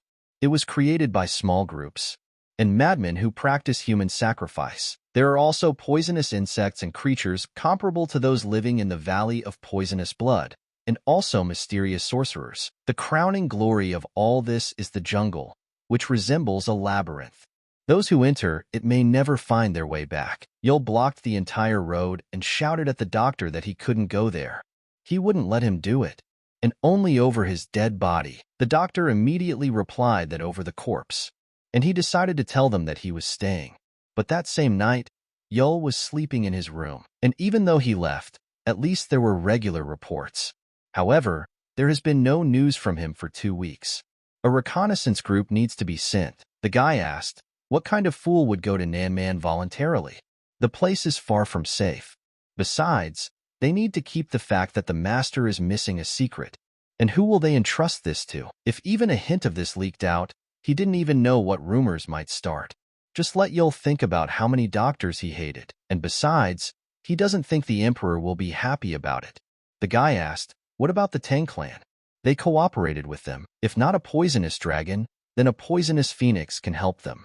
Yul replied that it was not bad, but it was not enough. It is not so easy to find a person who is able to enter the poisonous lands and survive. The boy said in surprise, another one. He has immunity to 1,000 poisons. True Plum Blossom Sword. And his name is Sichuan. Sichuan asked if he had received a request from the Bright Humanity Hospital. The elder replied that it was true. It seemed that the Divine Physician had disappeared in Nanman. Sichuan was surprised by the elder's words when he said that the doctor had disappeared. Another amusement. In his past life, he lay low because of wars, but was eventually killed by a sword demon. The elder said that given the amount of martial arts he had learned and his immunity to 1,000 poisons, he was probably the only one who could handle it, and they don't know if the guy will agree. And then Sichuan said that he agrees. At this time, they need a divine doctor. He has no reason to refuse. Sichuan thought that during the wars, there were many heroes who could have survived if he had not died. Sichuan asked if he would go alone. The elder replied that of course not. They would have the support of the Tang Clan and the Chongsen faction. Sichuan said that the guides, as far as he understood. The elder replied that it was. This faction knows Nanman well. They said that their people were among those accompanying the divine physician. Unfortunately, they too disappeared. Sichuan replied that he understood, and immediately said that he, the fourth generation teaching, accepts this task. Sichuan came to the teacher and said that he had to leave. The teacher told the boy to be careful. He would say goodbye to the others for him. Sichuan decided that it was time for him to leave and set off on his way. But then Soren suddenly came and went with him. Sichuan told her that they hadn't seen each other for a long time. And then the guy remembered that the whole time he hadn't even asked how old she was. Soren turned to Soren and asked how old she was. The girl did not hide it and answered that she was 17. And then Sichuan was surprised because he thought she was 15. He told the girl that she would not have grown at all. Soren said that if the question is why she looks younger, it's because of the ghost art. Sichuan said that he hasn't heard of such a thing yet. Soren replied that those who practice the divine phantom art and the great turtle-breathing art slow down the rate of physical aging. And then Sichuan said that he didn't think he would get such a bonus. It seems that the three-eyed phantom thief is quite a bug. It's good that they didn't become enemies. At this time in South Yunnan, the girl said that making a girl wait in the sun. He still has the same terrible manners. Sichuan said that they had not rested from Shangxi itself. She could have been more gentle, but you can't hide the blackness. And then the guy jumped up and said that he heard it from the black mouth. Sichuan turned to Dasik and said that he was still in good health. Tan Yom immediately introduced himself to Sichuan and said that he was with them. The boy apologized for his manners, elder of the Tang Clan, and then he introduced himself as the fourth generation of Weizen's students. Yom replied that he was sure that all the MURIM already knew about him, so they would drop the formalities. Yem told the boy that as he had noticed, he was accompanying Mrs. Hu on their search mission, and he hoped that they would get along. Sichuan told the master that he was honored, and then he thought that this was the Poison King's idea. The 5 noble clans have always been very sensitive to their relatives. What can we say about a direct descendant and an elite disciple? Not only did they allow her to join the War of the 7 Swords, but they also sent her on a search mission to Nanman. Yom said that since everyone was here, he thought it was time to leave. Sichuan said that he heard that the Chongsen faction would be joining them. They wouldn't wait for them? Yim replied that they were already in Nanman. They said that they would go ahead, since they had arrived earlier than the appointed time. Sichuan said that this was good news. And then he thought that he knew about Nanman only from books even in his previous life. On the way, Yem said that somewhere here. Sichuan felt that it was hot and humid here. Unlike Zhongyuan, with his insensitivity to Zhaoye and cold, there was no discomfort, but the others. And then D6 saw something and said that this insect had some really cool poison. The guy replied that it was a rare thing. I didn't even think that there were any like it here. The guy said he'd like to take some with him, and they'll definitely grab a couple on the way back. Sichuan saw and understood that for the Tang Clan this was simply a paradise. And then Yom shouted out that this is it. The Tang Clan boys were happy and said that they were finally there. At least they could rest a little. But Sichuan told them to stop. Yim asked him what was wrong. Chakan replied that he smelled blood. Yim asked the boy if he was sure. The lady said that there was nothing to be proud of and sighed deeply. The Tang Clan guy stopped and was very surprised. Yim said that someone had attacked the Chongsen faction people. The lady said that if so, then not here. Yim answered that he sees it too. There are only body parts here, not a single whole corpse. He immediately ordered the rest to split into groups of 5 and comb the area. The warriors immediately began to look around, and one of them said that the bloody trail led there. Sichuan said that he seemed to be starting to understand what the point was. Yom asked him, "What do you mean by salt?" Sichuan replied that there were two options. The first was that they were attacked and were forced to hide elsewhere. In the second, he hopes that the infidel. They were captured by cannibals. He asked, "Are there any such here?" Sichuan replied that yes. There are no nationalities in the Nanman, only tribes, and one of them practices cannibalism. There is no need to expect a quiet life. The cannibal tribe practices rituals to appease the gods before meals, so the people of Chongshan may still be alive. Yom asked how much time they had. Sichuan heard something and replied that it was not much, and then they all became wary. The guy immediately began to analyze how many of them were there. Closing his eyes and using his powers, he found them all. He immediately told the boys that they were surrounded by 8 people. Let them be ready. But these people were not simple, and they used Indian habits, shots from tubes with sleep. Sichuan immediately saw the guy fall and said that they have poison needles. Let them be careful. Sichuan found their line of sight in an instant and launched several attacks. And he hit the target where the enemies were. The guy was happy about this, as he expected. He could put much more weight into his attack without losing his stability. The training of the iron shirt technique came in handy, and seeing them, he thought a little. Sichuan rushed into the fight, but at that moment several people who looked like humans attacked him. The boy realized that it was a trap. Using his sword, he attacked with the Plum Blossom Sword Art, 24 steps. Sichuan destroyed them with one blow. He immediately told his men that the forest was their territory. They should not dare to go there, and should try to cover each other. Yim asked at this moment, how could the Tang Clan collapse so easily from poison?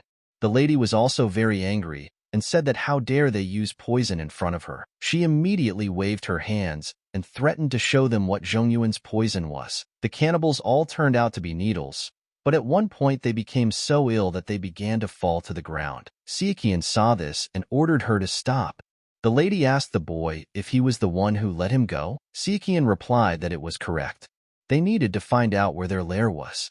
They would move out as soon as she treated the injured. The lady said that without the Chongshan faction, the search would be much more difficult. Does the guy really think that they are still alive? Sichuan replied that they would hope so. The warrior who was being held captive at the time asked how the Chongshan faction could have lost like that. The people behind bars were screaming for them to let them out. Do they know who they are holding behind bars? And how dare they use chi-dispersing poison? But at that time, one of the guys was being led to execution. The warrior was left in the center of the road, and they all started to approach them together. The guy was screaming for them not to touch him, but suddenly everything turned around and the guy closed his eyes, ready to say goodbye to life. Because of this, he screamed that he did not want to die. Sichuan looked at Yom for a moment and thought that it seemed like no one even noticed Soren. The lady told the boy that she saw that he knew a lot about this tribe of cannibals. Sichuan replied that he had read a book about Nanman. Yom asked him to tell them what they should be careful of here. Sichuan replied to the leader of Tang that, as he had already noticed, this tribe had very dangerous poisonous darts, and they knew the area very well. Bowed his head and said that there was no arguing with that. They had caused them a lot of trouble. Sichuan said that it doesn't mean they'll be helpless in close combat. These cannibals are skilled warriors. Sichuan immediately recognized the knife of the tribe. Yom was surprised and asked, "Is this their weapon?" The boy answered that in Nanman it is called a machete. If the leader is not confident in their close combat skills, they need to fight against each of them in groups of 3. Yim asked in surprise, 3 people for each? The guy replied that they should remember that this was Nanman, not Zhongyuan. They are already at a disadvantage because of the climate and temperature. And again, this is their territory. And then the lady said that she thought she heard something. Sichuan asked if she was being so irritable because of the humidity. Although no, it was the same as always. Their journey lasted for several hours. Everyone was exhausted and sweat was pouring down their bodies like from a bucket. And then Sichuan used his gaze and realized that he had found their location and the lair where they were all gathering. Sichuan started looking around the area and said that there were so many of them. And the people from the Chongshan faction were nowhere to be seen. Since they weren't here, they were most likely kept closer to the main entrance. The guy said that it looked like there wasn't much vegetation in the settlement itself, so it would be easier for the Tang Clan to fight. Yim replied that they would start then. Sichuan decided to use a feint and threw a rock towards them to make them turn away. The cannibals saw this and immediately headed towards them. Sichuan stared at them as the lady readied her needles and fired, and hit the target. And at that moment, Sichuan decided to go out and grab one of them and send him straight to the next world. The lady said that sometimes it seemed to her that he looked more like an assassin than an ascetic. Sichuan replied that as she knew, the world was quite harsh. It wasn't that hard to learn a few new tricks, didn't she think? Now it was time to go. The cannibals, seeing the others, turned into monsters and said that they were enemies and food for them. Yim heard this and said that these savages could also talk. Sichuan replied that of course. They learned it when they were previously controlled in battles with Zhongyuan. Sichuan raised the machete in his hands and threw away the shackles and shouted that they were a search party from Zhong, and they were here to save them. But at that moment, a crowd of enemies came out to tear them all apart. The warrior from the Tang Clan asked, he wasn't sending them forward as cannon fodder, was he? Yom told his people that they themselves said that they shouldn't underestimate them.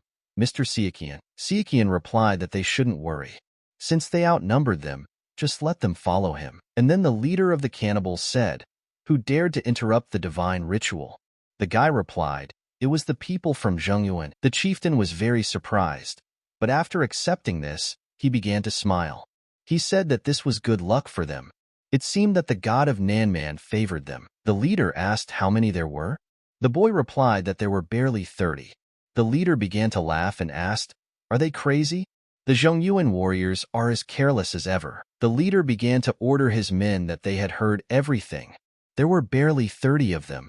Let them send people there and wait for further instructions. At this time, Sichuan tore apart everyone in his path, not even paying attention to their numbers. The cannibals were very surprised, because they could not understand who this guy was who was dealing with them. Sichuan turned to the Tang Clan. The lady immediately replied that she understood, and immediately throwing out a ball, she said that now they would know the true power of the Tang Clan. Sichuan stopped when he saw this and saw that the lady had thrown out a thunder sphere. The cannibals did not understand what it was and began to run away. But the needles still caught up with them. Then Sichuan thought about it and thought, does the thunder sphere already exist? It should have been invented in the era of war, right after the clan war. The lady said she just took it to test it out, and she only used it because they encountered these savages. Even she wouldn't dare to use it in Zhongyuan. But she admits that it's a powerful thing, just like he said. But it's not worth it. Sichuan asked, him? The lady replied, young Master Chagao. Last time she was at the Merchant Guild and the Golden Wish Merchant Guild. He taught her something. Sichuan was very surprised that it was Chagao, and Chagao told the lady that day that it was not that difficult. It seems that she is not as skilled in mechanics as she is in poisons. The lady was very angry and wanted to attack him, because NK did not let her. And then she said that Chagao turned out to be just as much of an idiot as his adopted brother. Sichuan wondered what Chagao had told her. The cannibals were very afraid that it was a demon. Sichuan was surprised and asked that cannibals call them demons. The lady replied that this was nonsense. The Tang Clan decided to take advantage of this moment, and Yim ordered them to attack these vile creatures. At this time, the warriors from the clan shouted that they were here and asked them to help them. But then Sichuan was surprised, because he saw a familiar face. It was the 7th disciple of the leader of the Chongsan faction. The boy was very happy to see Sichuan. The leader took the bow in his hands and ordered his men to stop him. Sichuan immediately saw the arrows flying towards him and cut them with one blow. The leader saw that everything was bad and ordered his men to surround this guy and not let him escape. At that very second, they fired needles at him to immobilize him and finish him off. Sichuan foresaw all this and immediately attacked the cannibals, and used his 10,000 swords, combined with a piercing strike. This powerful attack was very useful, as he destroyed several enemies with one blow. Sichuan stopped and said that it was an effective thing, but why so much pomp? The warriors were happy to see it, and said that it was a sword of true blossom. The clan leader said that he didn't just earn his title for nothing. He never thought that Sichuan would blow him up again. Sichuan used this moment to save the clan and cut the bars and asked if they were okay. The clan leader fell to his knees and replied that he was in his debt again, and thanked them for saving him. Sichuan told the leader that they hadn't seen each other for a long time. He didn't want to talk for too long, but now wasn't the time. But could they help him? The leader replied that he would be happy to, but the poison that dispersed the qi limited their use of it. He was very sorry. Sichuan replied that it was okay. They had real poison masters. The warriors were screaming at this time to help them with detoxification. The lady asked them, "What are they making fun of?" The clan warriors said that it was the Tang Clan and they were saved. The leader of the cannibals was very angry at this time and said, "How dare they?" The cannibals felt that things were bad. The shaman was very angry. The shaman immediately started shouting that they were useless idiots. Not only had they allowed them to interfere with the sacred ritual, but they had also missed out on their food. The shaman scolded them as much and immediately said that he had enough and decided that he would do everything himself. The shaman raised his staff and said to the Zhongyuan warriors that he would show them what it was like to set foot on Nanman soil. He used all his energy and began to suck it out of his subordinates, gathering it into one single body. Sichuan and his team saw all this, and the boy immediately realized that this was Nanman's magic. Yem was surprised when he saw their transformation. Sichuan told his people to be careful. They don't have to feel fear now because their emotions have been controlled. He is sure that they do not feel pain either. So let them double their vigilance. They can attack without wanting their lives. The lady asked the boy if he was sure he was not from Nanman. Sichuan replied that it was good to read books from time to time. The lady said that she would take note.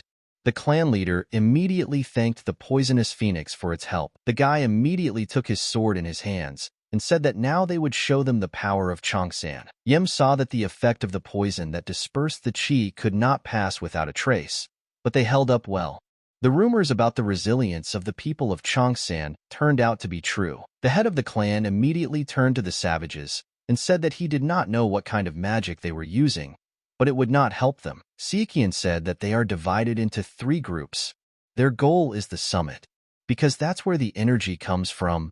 Go ahead. The cannibals were fearless at this point and attacked the boys in response.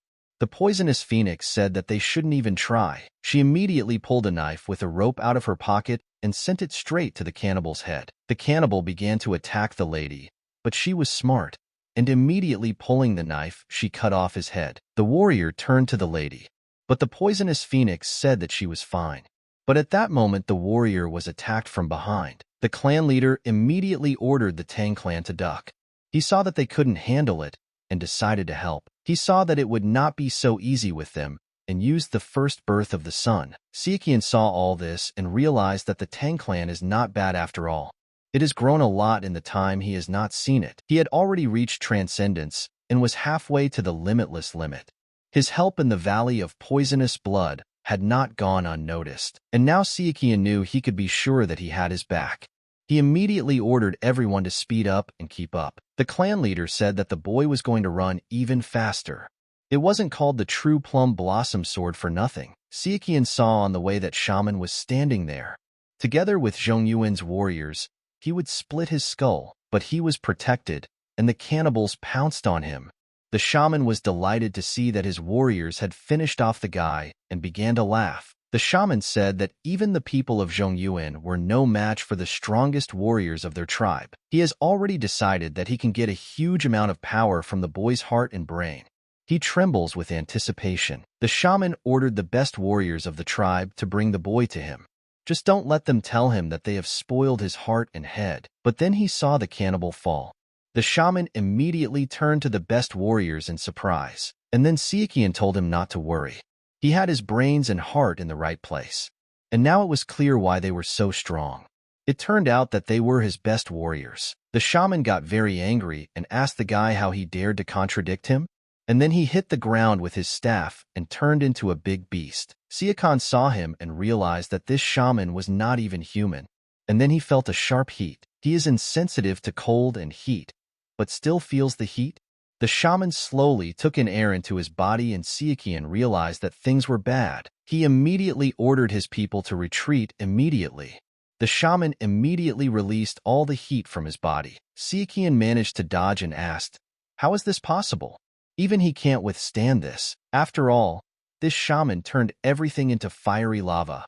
The shaman saw that the guy dodged and called him a rat. The shaman did not run away and began to attack, shouting that he only wanted him dead. Sichuan realized that he had created a gust of wind with just a wave of his hand. Sichuan chose the right moment to attack, and he succeeded. He got very close to him. Sichuan used his maneuverability, and the boy saw that even the aura of his sword couldn't harm him. The shaman saw that his previous attacks were not working and said that now they would see how he could handle it. Sichuan saw this and realized that this attack was also dangerous. But it didn't go according to plan, and he fell into a trap. The shaman attacked with his energy and said that he couldn't stand it. Sichuan thought about it and decided that he could block it with protective chi. But then someone threw the cannibal's body in front of him so that Sichuan wouldn't be in danger. The shaman saw it too and asked who it was. But now he needs to block it with protective chi. And then Soren came into the fray and began to fight Sichuan. The shaman got very angry and decided to fight to the last. But Soren came to the rescue and protected Sichuan. The guy saw that she was also in danger and rushed to save her. The warriors, seeing this, were already upset that the shaman had destroyed Lord Saken. The poisonous phoenix said that it was not so. Such a warrior is not so easy to kill. The shaman at this moment became upset and said that it seemed that he even burned his bones. And this is what happens when you make him angry. But then Sichuan came into the fight with his attack, and shaman couldn't believe it. The shaman couldn't dodge in time and put his staff up to defend himself. At that moment, Sichuan turned into a beast and delivered a crushing attack. Sichuan asked him if he had forgotten. He wasn't alone after all. And then Soren used her powers and cut his legs. The shaman had not foreseen this and was forced to his knees in pain as Soren cut him from behind. The shaman felt that this was impossible. He couldn't die here. Sichuan didn't spare him and started cutting him up everywhere. They were so merciless with him that they were ready to tear him into small pieces so that he would no longer live this life. The warriors, seeing such a performance in battle, said that Brother Sichuan had killed this monster. The cannibals began to dwindle, and watching their leader die, the clan leader ordered his men to kill them all right now. Sichuan looked at the beauty and said that he could finally rest. Now he could solve his problems. Sichuan ordered his men to stop and take the rest captive. The clan leader said that it looked like they could finally breathe a sigh of relief. Sichuan approached the chief and said that he was glad to meet. The chief replied that it was not necessary. They should leave the formalities. The leader said that he had already owed him much in the Valley of Poison Blood. But it seemed that today he had taken on another debt. A lifetime would not be enough to repay them for their kindness. Sichuan said it was nothing. Just let him help him when he needed it. The leader said that when that day came, he would do everything to help him in the name of Changsan. Yim asked how was Changsan's young master? Poison Phoenix asked what he was talking about. The leader greeted him and thanked him for his great help. Now he was also in debt to the Tang Clan. Im replied that he was glad to see them in good health. Could he tell us what had happened? The chief replied that everything would be fine, but it would be better to talk after they went inside. Yim asked in surprise, "Inside?" The chief replied that he was talking about the temple. And then the whole group entered this large temple. Yom made up his mind and asked who this young lady was.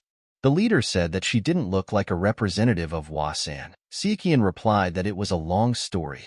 Would they mind if she accompanied them? The leader replied that so be it. The leader said that they were caught before they could even begin a full-fledged search in Nanman, but they managed to find out some things. Sichuan asked if they had found information about the location of the divine physician. The chief answered no, and it is not so, but they have leads. Entering the dungeon, they saw that there are a lot of bars here. The leader immediately showed the keys and said that they were here to save them. They would open the cages. Let them not panic and leave this place in an orderly manner. These prisoners couldn't believe it and were very scared. They asked, "People from Zhongyuan? And how did they end up here?" And then the head was delighted to see a familiar face and said that this is where they were. Sichuan asked him if they knew this man. The chief replied that his name was Yeo Ri. He was a landlord from Tanhua province in Nanman. Sichuan thought about his name and remembered that the name Thanhao also sounded familiar. Yem said that he thought that only savage tribes lived in Nanman. The leader replied that if that were the case, how would they communicate with them? Most of the people living here are savages, like a tribe of cannibals. But this does not mean that this is the situation in the entire region. Civilized people live here too. The leader turned to Ri and told him to calm down. They had dealt with the cannibal tribe, so there was nothing to worry about. Ri couldn't believe it and replied that it couldn't be. The chief asked why he would lie. Ri wondered if it was true. It seemed so, and he didn't see any guards. But Ri was surprised to see the poisonous phoenix. He immediately said that he saw an angel. Poison Phoenix replied that she was glad they found her attractive, but she was already sick of this place. Could he please pick up his fat body and roll out of here? Ri replied that he was fat because the cannibals force-fed them. Poison Phoenix said that she had no intention of being tactful and worrying about their health. They are in a hurry, so couldn't they finally come out and tell them where the divine physician is? And she doesn't understand why they haven't done it yet.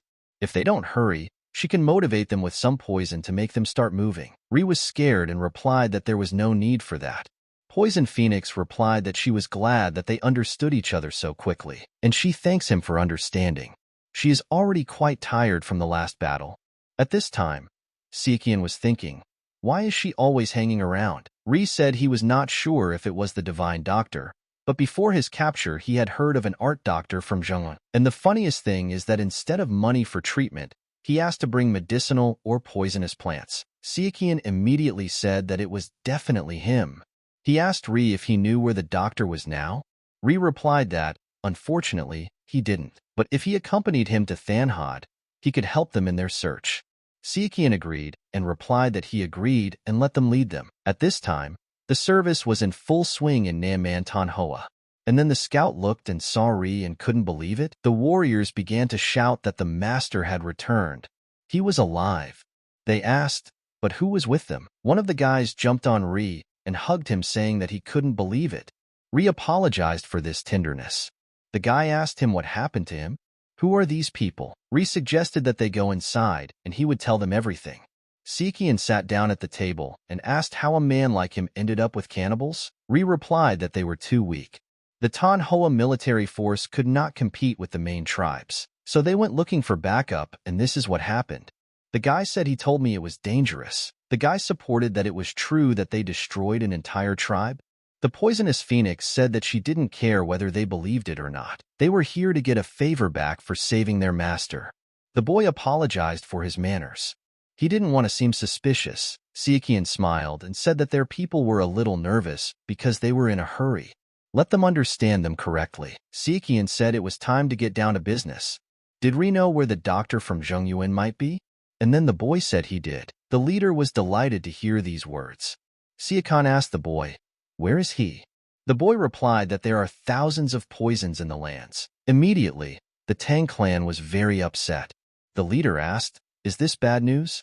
Poison Phoenix replied that it was very bad. The leader asked, is this a dangerous place?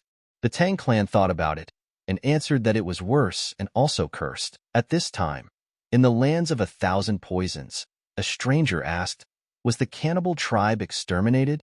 The guy answered that everything was correct.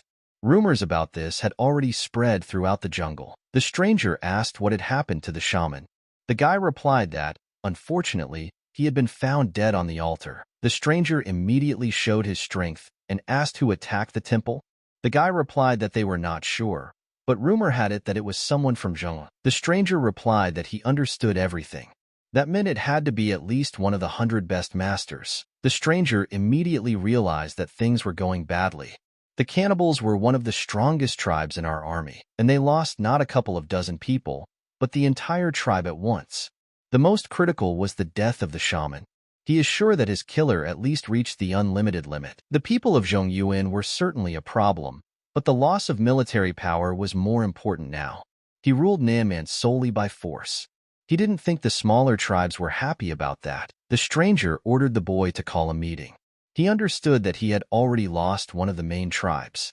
If he lost more, there would be a war. In the lands of 1,000 poisons, in a cursed place in the middle of the jungle, hell has opened up for every living creature. The Valley of Poisons is nothing compared to this place.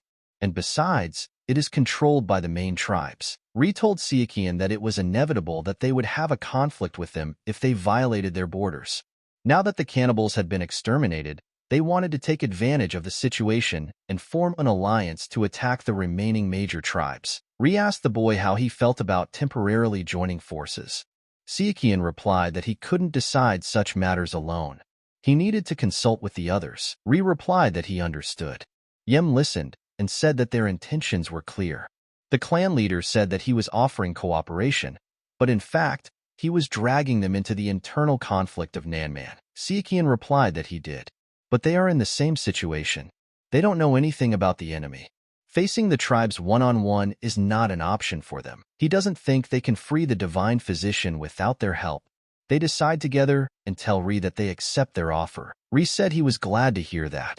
Sichuan said that they should not forget that they were only helping them until they saved the divine doctor. Ri listened and replied that he agreed. Sichuan said that he also dared to hope that their information about his whereabouts was correct. Ri raised his hand and said that of course it was true. He was sure of it, so they shouldn't worry.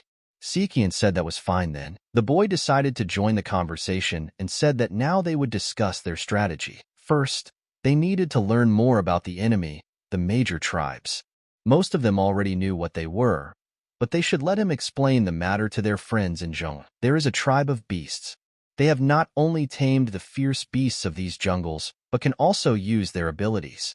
For example, the strength of a bear or the speed of a wolf. They are also the largest plaga in terms of numbers.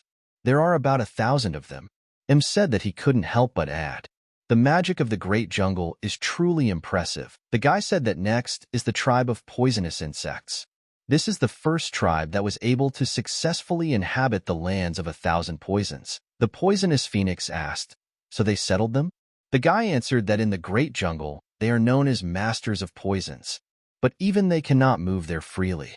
Their territory is not far from the entrance to the lands of 1,000 poisons. Well, as their name suggests, after settling in the area, they took control of the poisonous insects. Some members of this tribe are rumored to be completely covered in them, and there are about 700 of them. And finally, Oko was sung.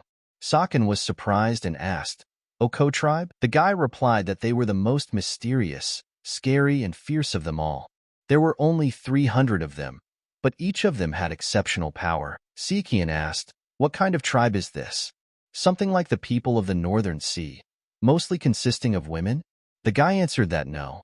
The history of this tribe dates back to time immemorial. According to legends, the first state was Van Lang, which existed even before Dai Viet. It was founded by a man named Hung Lan.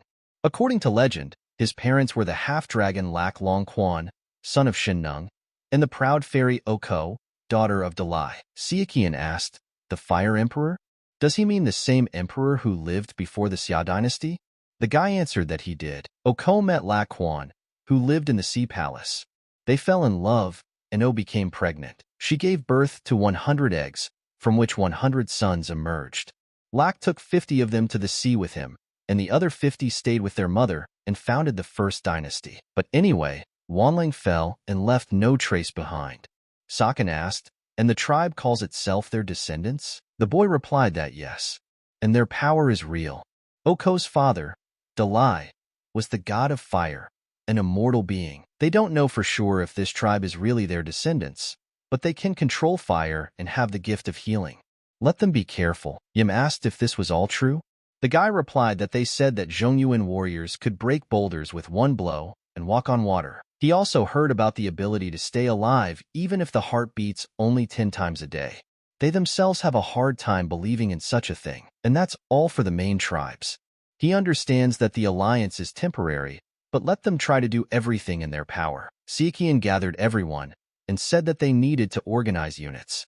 Poison Phoenix used magic and said that she would first evaluate their resistance to poison and their ability to detoxify. Sichuan asked the others, they had already been to the Poison Valley, right? So they shouldn't have a problem with it. Poison Phoenix said that when the battle starts, they won't be able to heal everyone. So try to avoid the Poison Insect tribe and focus on the Beast tribe and Oko tribe. The clan leader replied that he understood everything and thanked for the concern. Poison Phoenix said that here are the antidotes, just in case. The clan leader remembered and asked, where is Mr. Sichuan? Where did he go? Sichuan took the staff and looking at it said what witchcraft means. Sichuan thought that he could master magic in theory. There are nuances, but they are insignificant. The vital energy required to use it can be replaced by chi. He thought about it and realized that the problem was the tattoos. It was written that he could just draw them on, but as a representative of the light faction, he couldn't do something like that without raising suspicions. And besides, if emotions are expressed, the tattoos start to flicker. And then he thought about the expression of emotions. And since he can't use magic, it turns out he needs to trust Soren with it. Sichuan asked, what was he asking? It seemed like they would have to visit the temple again. There should be chi medicine and tattoo ink there. Sichuan told Sioran that it looked like she would have a lot of things to do, and she would have to work a little. The chief of the beast tribe said at the meeting that they would act separately anyway. So why was this meeting called at all? The chief of the poisonous insects said he agreed. The chief of the Oko tribe said she did too. The chief of the animals said that it was then decided he would act at his own discretion. On the way, the boy told the others that there were only 2,000 of them. 1,000 from the beast tribe, 700 from the poisonous insect tribe, and 300 from the Oko tribe. But that's not all. Sichuan asked him what he meant. The boy replied that it was also necessary to consider that the beast tribe would bring animals with them, mainly wolves. There would be about 300 of them in total. Sakhan said that it is of course not as many as people, but you can't throw them off the lights. The guy answered that it is true, but the plus is that the main tribes are unlikely to be well coordinated. Sichuan replied that indeed they are. The guy said that most likely, under such circumstances, each tribe would stick to its usual strategy of fighting. For example, the poisonous insect tribe usually hides and attacks from ambush. They cannot be underestimated. It was with this strategy that they wiped out the remaining Dai Viet forces. Sichuan said that means they need to stick together and try to bring them into a head-on collision. And that's their first target. And this is the temple of the cannibal tribe. Ri, having arrived with the army to the temple, said that everyone should look. These are savages who consider themselves the main tribes. They came here in cowardice. Let everyone listen. Proud soldiers of Tan Hoa. Let them remember what these savages did. They kidnapped children, raped women, mercilessly killing old people, stealing their food, forcing them to starve. Enough of this, his brave warriors. They will show these savages what will happen to those who reject morality and humanity. The leader of the animals shouted to his army that the enemies had arrived, and they immediately entered into a bloodthirsty fight with them. But the leader was not alone. The animals themselves came out with him, and they fought with him back to back. Sichuan also did not stay aside and went to war with the animals. But everything turned out very quickly. He immediately hit one of them with his fist. But at that moment, Sichuan felt that someone had shot at him, and turning around, he repelled the attack and was surprised that it was an arrow. But using his sight, he saw that there was an archer in the forest. He asked, so they can also use the powers of birds? The archer immediately realized that he had been spotted. But that couldn't be. He said that few in the tribe could see as far as he could, and I'm sure it's easy to follow the arrow's trajectory. The leader of the animals said he let them live, and they dare to show their fangs? He understood that leaving any of them alive any longer was risky. It could negatively affect the fight against other tribes in the future. And then the chief of the animals made up his mind and told his warriors that it was enough. He would destroy them himself. The boy from the clan said that when he first saw Sichuan, he couldn't believe that he had wiped out a tribe of cannibals. He believed in such a thing that they could win. The warriors immediately pounced on the enemies, and the leader shouted for them to attack. Let them keep up the pace. Punish these savages. And then the chief of the animals himself entered the battle and destroyed several warriors with his axe. And then the boy felt that he couldn't feel his hand. Turning around, he saw a black buffalo approaching. The warriors lost confidence in themselves and said that they were finished. They would all die here. The chief of the animals said at that moment that he would destroy them. But then the great Sichuan came to the rescue, and with his own strength he stopped this buffalo. Sichuan asked him, did he come all this way to show off his strength? The buffalo was shouting at that moment that he would destroy him. Sichuan held him the entire time and immediately began to use his powerful powers. The guy immediately raised the head of the animals into the sky, and the earth cracked from such a powerful pressure. Sichuan didn't play with it for long and started waving it around like a toy and hammering it into the ground. The warriors were surprised and asked, how so? Could it be that their leader lost in this battle? Sichuan did not stop there and attacked the rest of the buffaloes. The warriors saw that they were winning and gained strength. The warriors said that the black buffalo had fallen. This was their chance, and now they would wipe the dark forces off the face of the earth and show what their alliance was capable of. And then the guy decided to tell the stranger that the beast tribe was completely destroyed. The stranger was surprised and could not believe it. He asked, "What are these idiots doing? Couldn't they even buy time? How could they lose with such a numerical advantage? Didn't they even get a beating?" The stranger said that he didn't like it from the very beginning that they decided to split into 3 groups. When this is over, he will tear apart with his bare hands those who remain. Even the tribe of poisonous insects, even the Oko tribe. The stranger asked the boy if he knew anything about the people from Zhongyuan. The boy replied that it seemed like there was a poisonous phoenix here, and also the people from the Tang Clan of the Chongxin faction. The stranger asked, what happened to the divine doctor? The guy answered that it seemed he had managed to obtain a poisonous extract in the lands of 1,000 poisons, but it would take him 5 days to get back. The stranger said that there was Oko's alchemy, poisonous extract of poisonous insects, just a little more. When it was all over, they would finally bid farewell to this godforsaken land of Nanman. The guy asked what they would do with the divine doctor. The stranger replied that he should live. Let him keep him informed of the Alliance's actions, and he would focus on alchemy. In the land of 1,000 poisons, Ri stood before Oko's squad, who had 300 warriors in his squad. Sichuan addressed the poisonous insects Oko that he was glad to meet them, and immediately threw a buffalo skull to their side. Oko asked him, did he do it? Sichuan immediately raised his staff and replied that he did it. Oko was telling everyone to watch. This is the boy who killed the shaman and the black buffalo. Sichuan interrupted them and told them to skip the part where they were talking. Sichuan said he couldn't believe it, and they didn't come here to fight. At the moment of the battle, the commander stopped his troops, returned to the lady and said that now it was her turn. The poisonous phoenix immediately came out in front of them with a bottle and sent it straight into the water. And then everything turned out well, and Ri said that it was very good that they sent scouts. And raising his sword, he ordered them to attack. Oko said that it seemed that her vaunted bugs were useless, and it must be someone from the Sichuan Tang Clan. The worm said they were only capable of pathetic tricks. Let them come to him. He builds a feast for his insects. But everything did not go according to plan, because the troops of fire attacked them and began to exterminate the warriors of the Tang Clan. O started laughing and asked how they, little humans, dared to compete with the descendants of Oko. Let them know their place. The clan leader asked, are they really the descendants of a deity? Yes, they are the same as demonic forces. Sichuan told the Tang Clan and Chongsan faction that there was nothing to fear. Let them remember the deadly flaming demon from the demon temple. They can only fire in one direction. Let them attack each other in groups of 3. Let them just watch where they direct the flame. Nothing complicated. They are not divine descendants. The most ordinary savages. O got really angry and told them to shut their mouths. And then Sichuan attacked them alone. Sichuan approached them and said that it was warm here. Let them forgive him for being so insensitive to heat and cold. The guy attacking them saw that they had no defense, as he actually thought. O was surprised and couldn't understand one thing. Why the flame didn't affect him. She immediately ordered her people to go. O asked Sichuan, he's a warrior from Zhongyuan, right? Very impressive. And what's this guy's name? She asked. Sichuan didn't hide it and introduced himself. O replied that she would remember his name. As a reward, he heard her. And her name is Gu Yi. Sichuan replied that he didn't care and went to attack. Gu used her sword and turned it into a fiery flame. Sichuan immediately recognized that this was the blade's aura.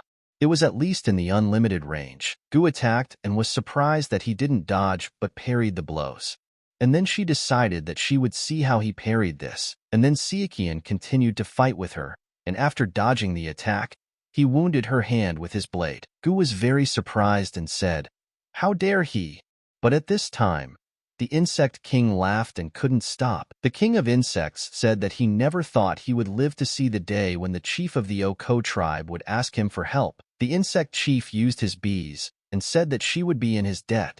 This swarm of insects pounced on Sichuan and Gu was freed. Sichuan stuck his head out of the swarm and said that the guys were unlucky today. They had no luck. Sichuan asked them if they had heard of 1,000 poison immunity and immediately attacked Gu again. The Insect King is the leader of the poisonous insect tribe, capable of controlling the insects of the 1,000 poison lands. Its insects are considered the most dangerous in this area and can kill a large animal in a couple of seconds. Thousands of these creatures can be safely called a real disaster. At this time, Sichuan began to spit out these insects because they were bothering him. Sichuan started spitting them out and said that they were disgusting. But then he used his eye and scattered them in different directions. The insect king couldn't believe it and asked, "How?" Gu asked the king, "What's going on?" The insect king asked, "Is this immunity to 1,000 poisons? This is all nonsense. Normal poison resistance won't help against this. Is he practicing some kind of poisonous art?" Sichuan asked, "The poisonous art of 10,000 green eyes?" The insect king said it was impossible. Even he spent his entire life on it. How could an upstart from Zhongyuan not dive yet learn this? Sichuan was surprised and thought, how did he know about this?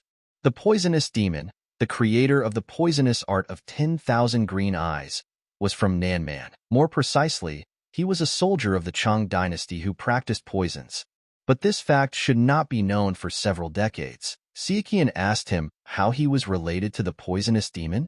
The insect king asked the chief of the Oko tribe, "What is this supposed to mean?" The insect king told her not to play dumb. It wasn't just about what they were negotiating with those people from Zhongyuan. He was talking about the sacred medicine Oko. When that frach from Zhongyuan created the sacred medicine, the agreement was this: they get the medicine, they are the sacred art, and then they teamed up to get the poisonous extract. But how did this stranger from Zhongyuan know the sacred art? Sichuan was surprised by their conversation and thought that he was talking about the poisonous art of 10,000 green eyes. The doctor from Zhongyuan must be a divine doctor. The mysterious sacred medicine, sacred art, is exactly the poisonous art of 10,000 green eyes. And judging by the dialogue, the Oko tribe used the divine physician to create a sacred medicine. And it seems that a poisonous expert was needed for this.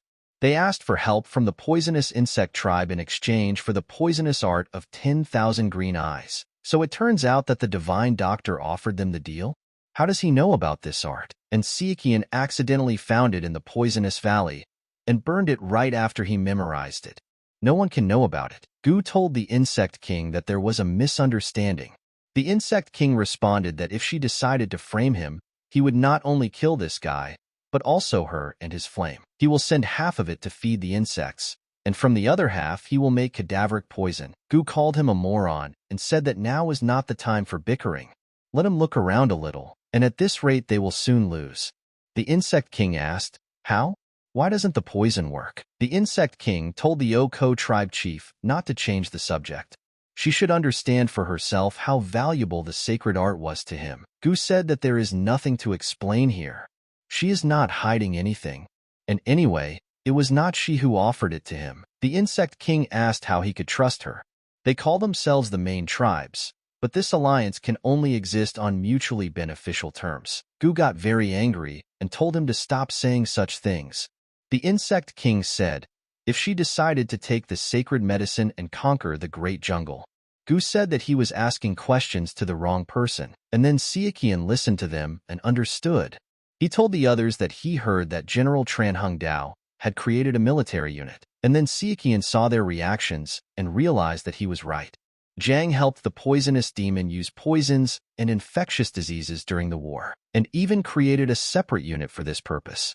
Some of them must have followed the poisonous demon to Zhongyuan for research. The rest continued to help the Changs in the war, although they were eventually finished off by the Ming dynasty. Sichuan said he couldn't imagine that a unit created more than a century ago still existed.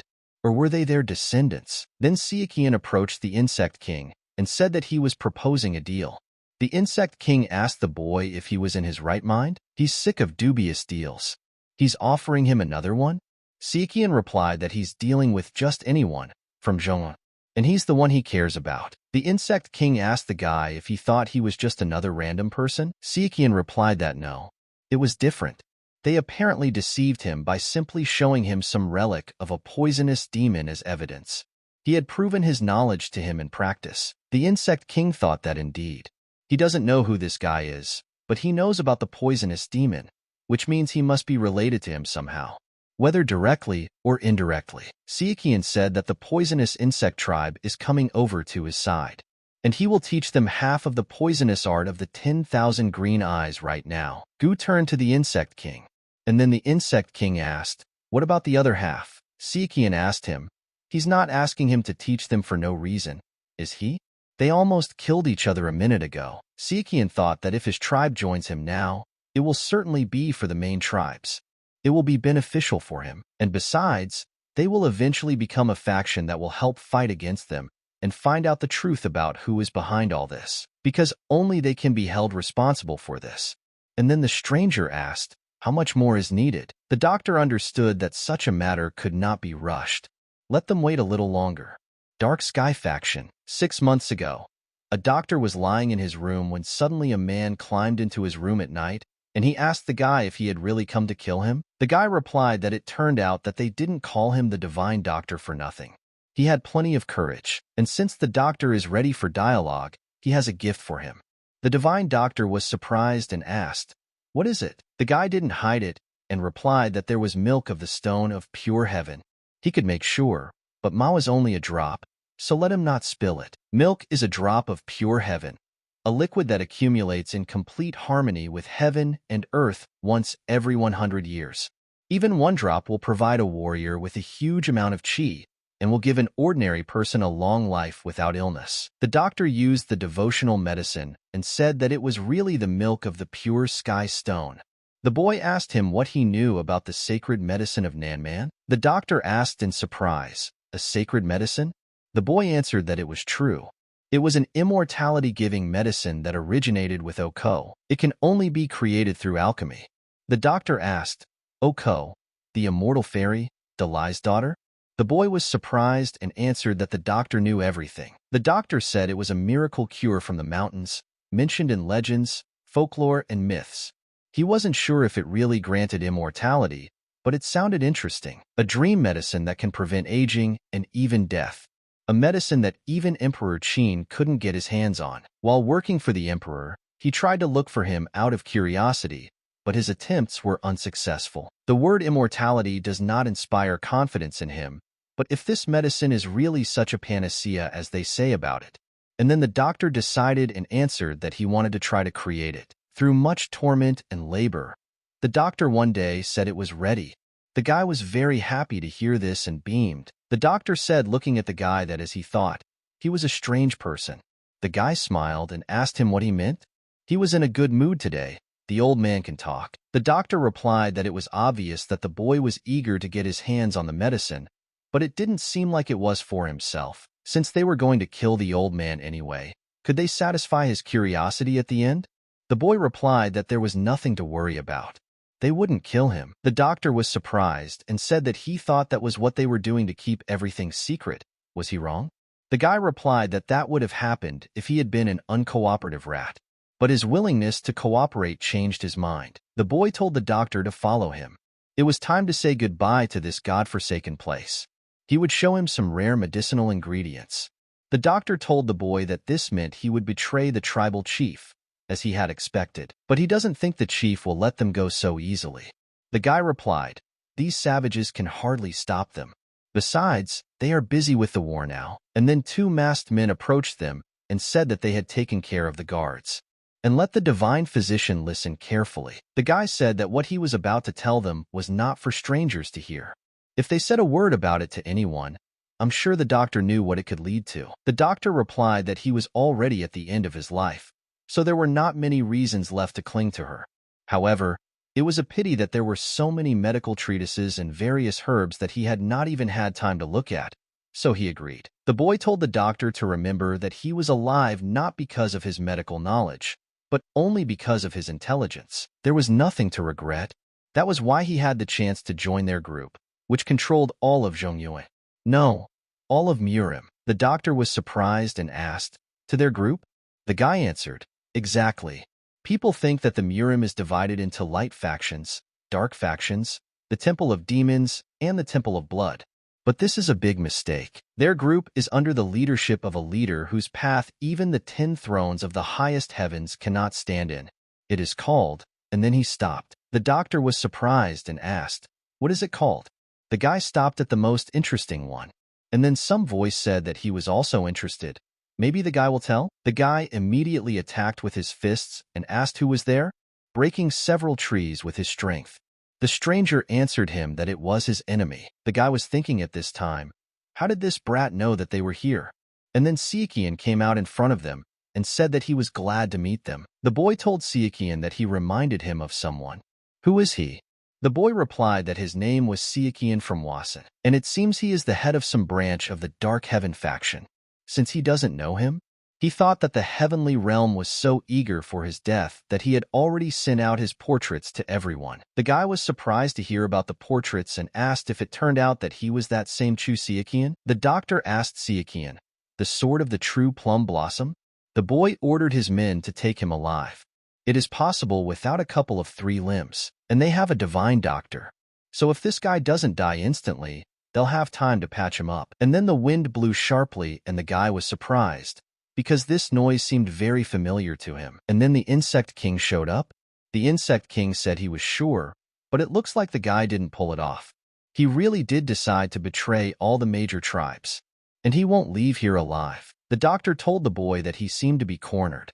This is the 7th disciple of the Chongsen faction, the Poisonous Phoenix. The guy clenched his fist and said that these weaklings had gathered together and thought they could stand up to him. He would kill them all right now. And then Sichuan realized that this guy had the power to shake the air around him. He was at least in the unlimited range. So, this is the revealed sun, which is the right hand of the head and the embodiment of power. And then he stopped for a moment and remembered that this guy knew about medicine and was also responsible for creating the sacred medicine. Sichuan asked the guy if he was from the Illustrated Records department. He must have been right. He immediately shouted again to the head of the Illustrated Records department.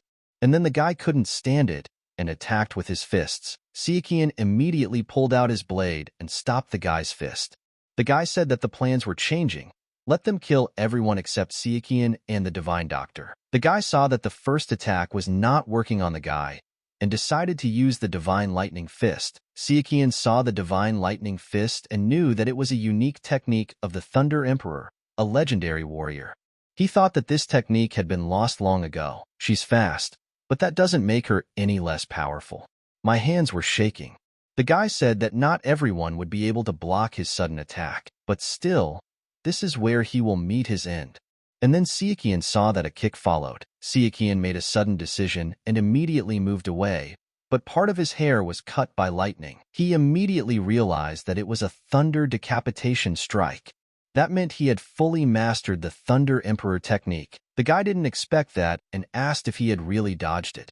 But he didn't leave it like that and rushed to attack with his feet. Sichuan was smart and dodged his attacks every time.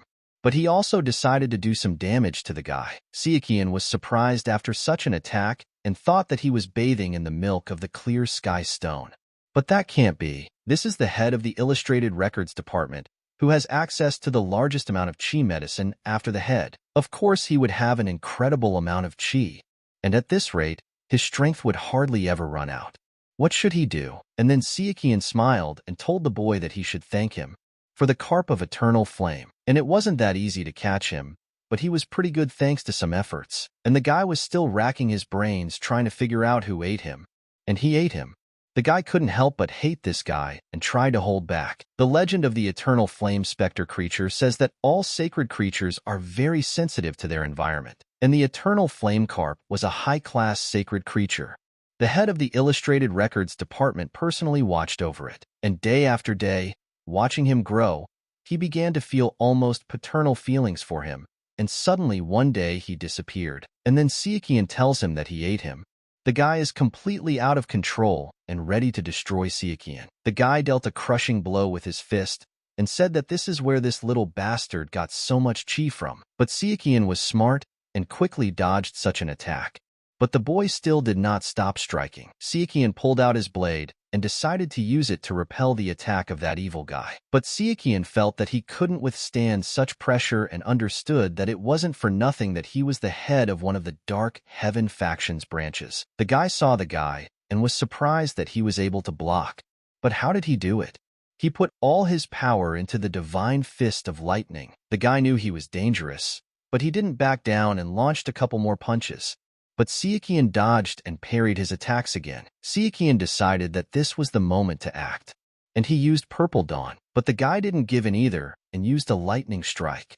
In combination with a tiger attack, faced with such brutal attacks, They could not give in to each other and stood their ground until the very end. But from the attack, they themselves were thrown in different directions, and Sichuan was convinced that he was damn strong. The guy had already come to his senses and started telling Sichuan not to even think about it. Sichuan immediately thought carefully and moved his gaze to the river.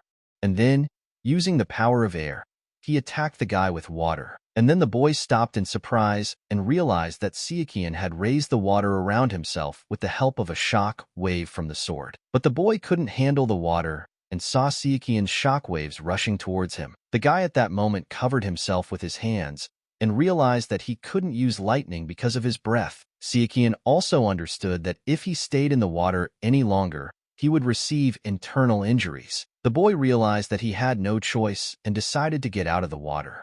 At this time, Sichuan had already attacked him with plum petals falling like rain. The guy managed to react and used a protective shield. Sichuan was surprised at that moment and did not understand.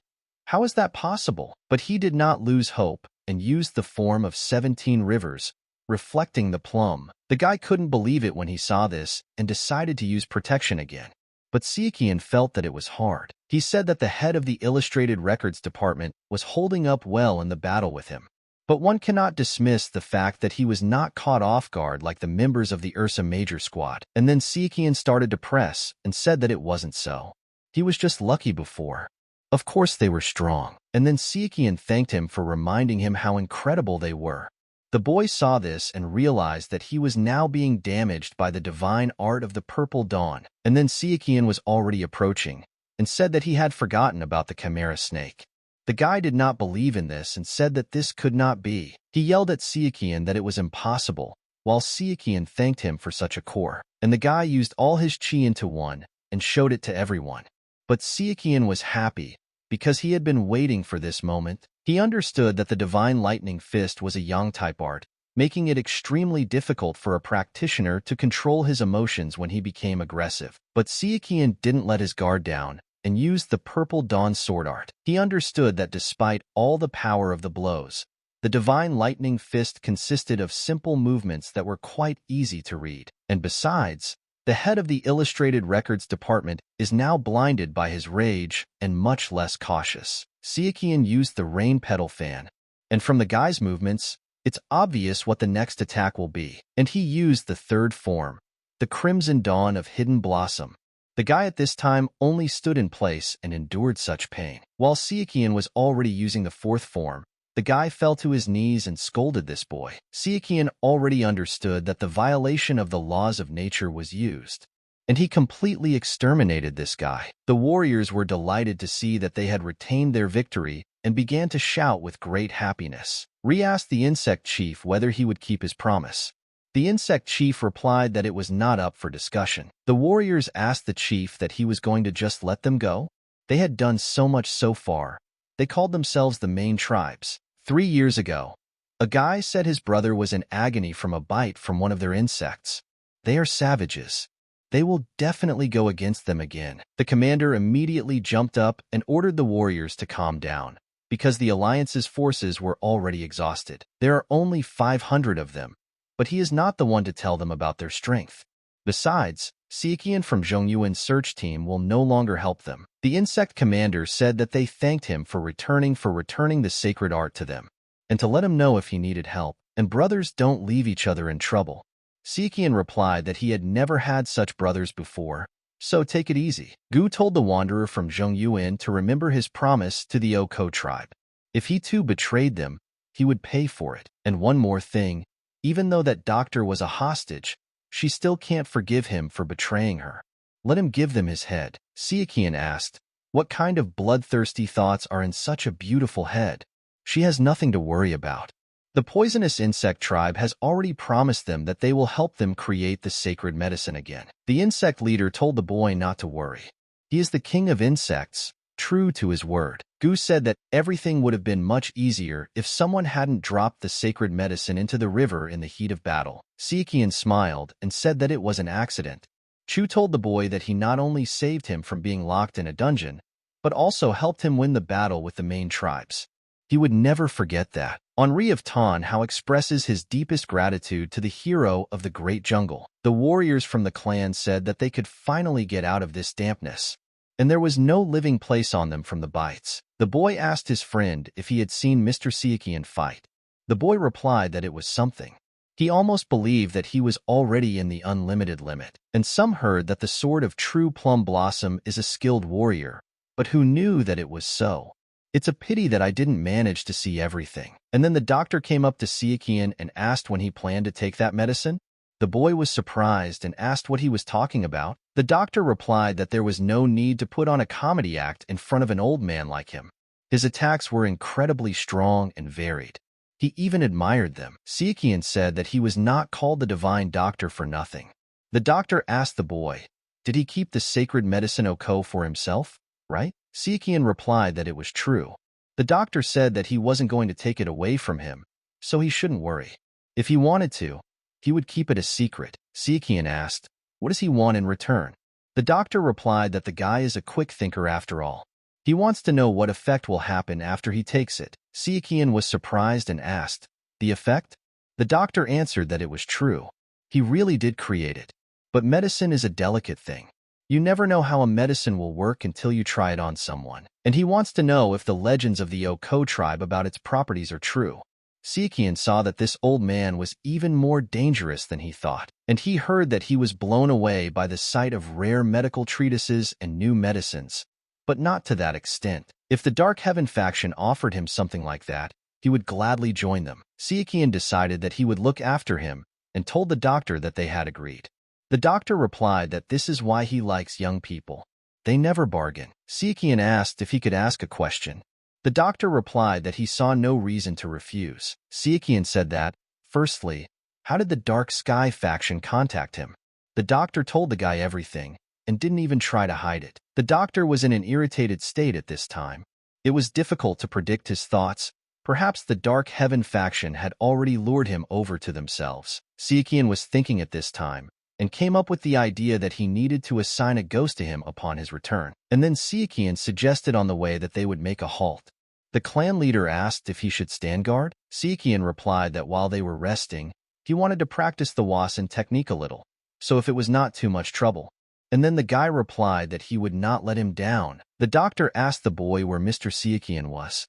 The boy replied that he said he would go and train some Wasan techniques. Then Sichuan found a secluded spot for himself and told Soren to come over and show her back. And then she sat down in front of him, and Sichuan told her not to move and let her try to breathe as little as possible. The guy believed that he had practiced enough.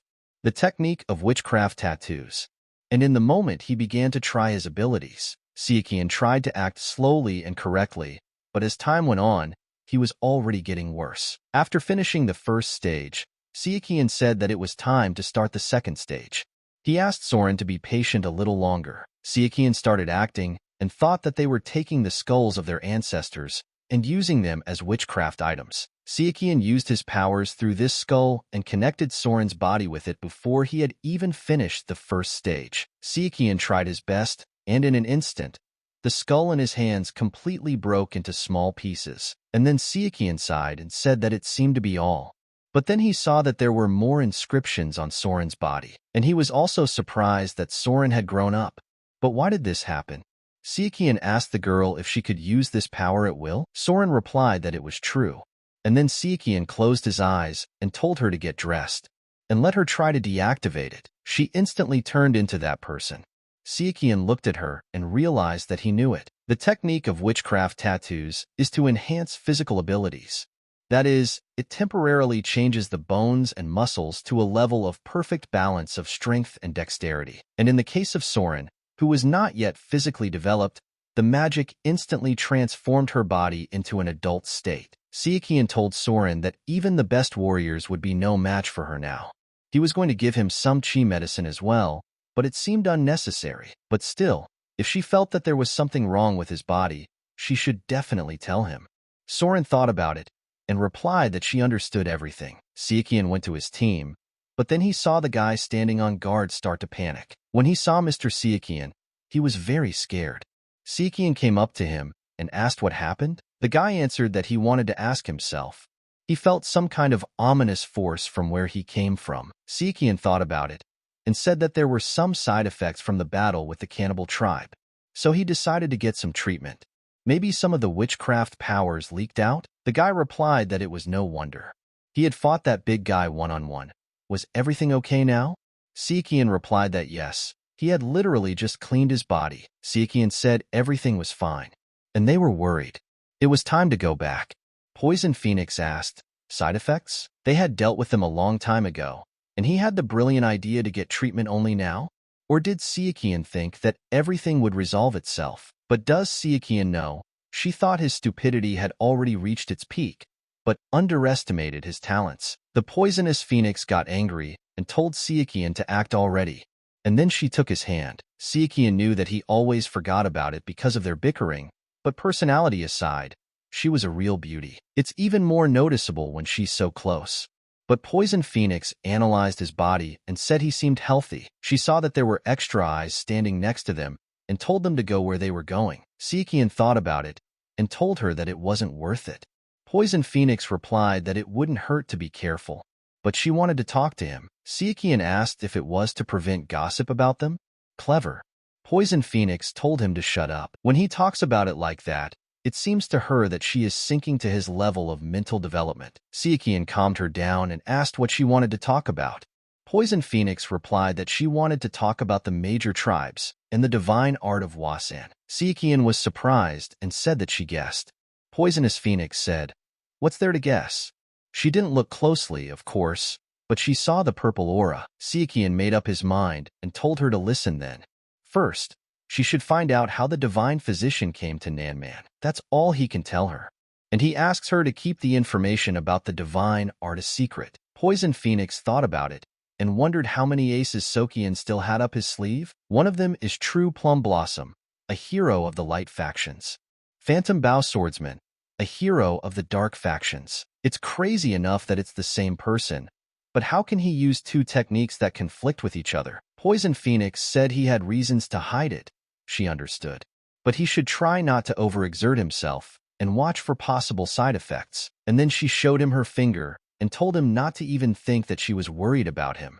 She just wanted him to have no stupid excuses when she demanded a rematch. At this time in Hefei, the MURIM Alliance, the warriors saw their home place and shouted that they had returned. And then the doctor's customer, who had lost him a couple of years ago, ran out. The doctor asked his boyfriend, what was he doing here? How are things at the hospital? The guy bowed his head and answered, what's going on there? After all, the doctor has disappeared. And he asks him, if not to think about himself, then to think about them. Does the doctor have any idea what it was like for him after they stopped receiving reports from him? The guy approached Sichuan and said that he was truly a hero of the light faction.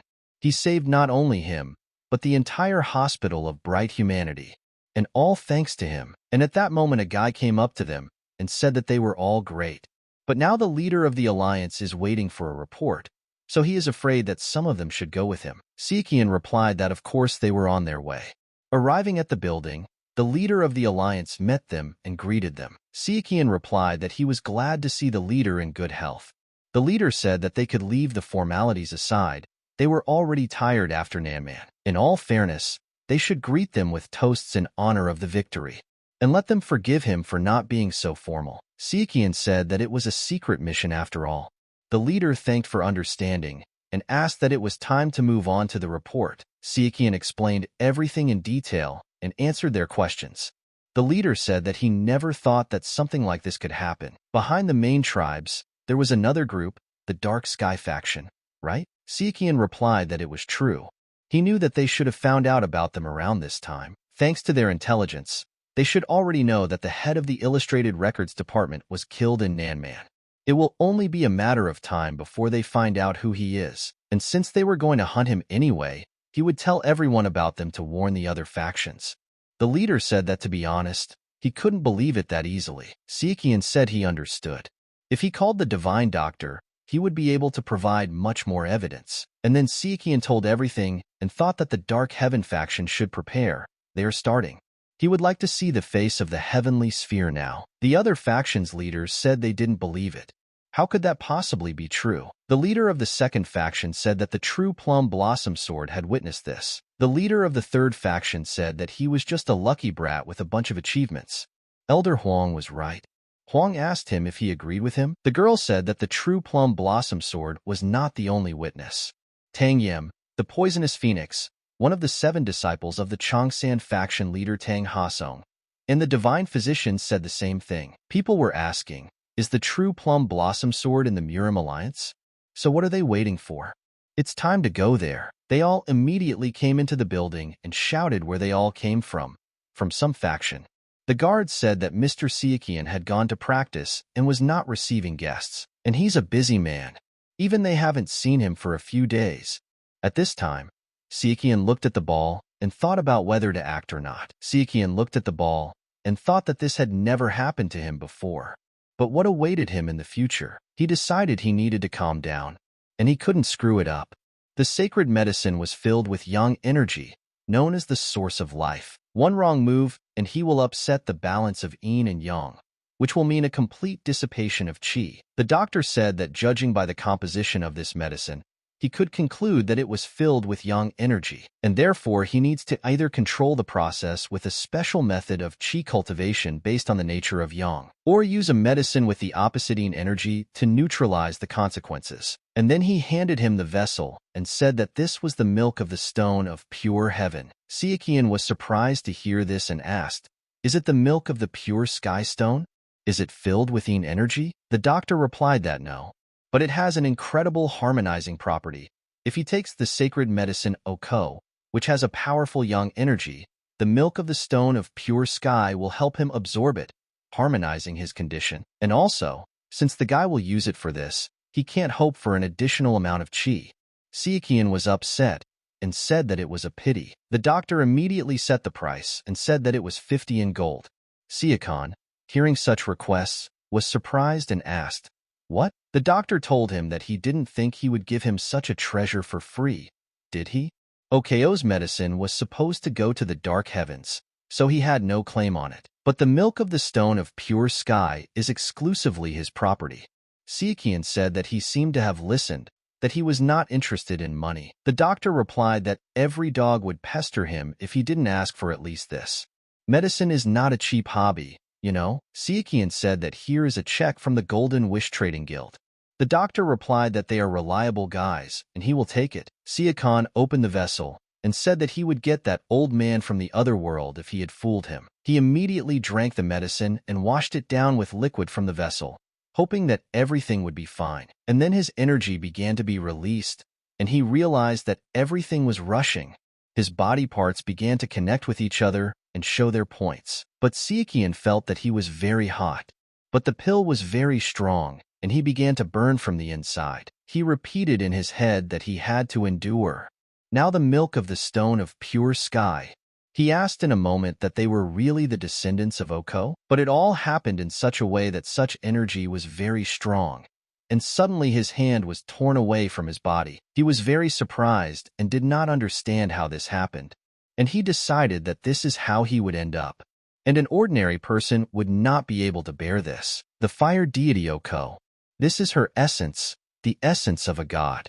Man is not given the choice of such. Finally, Sichuan decided to give in and said that he had enough.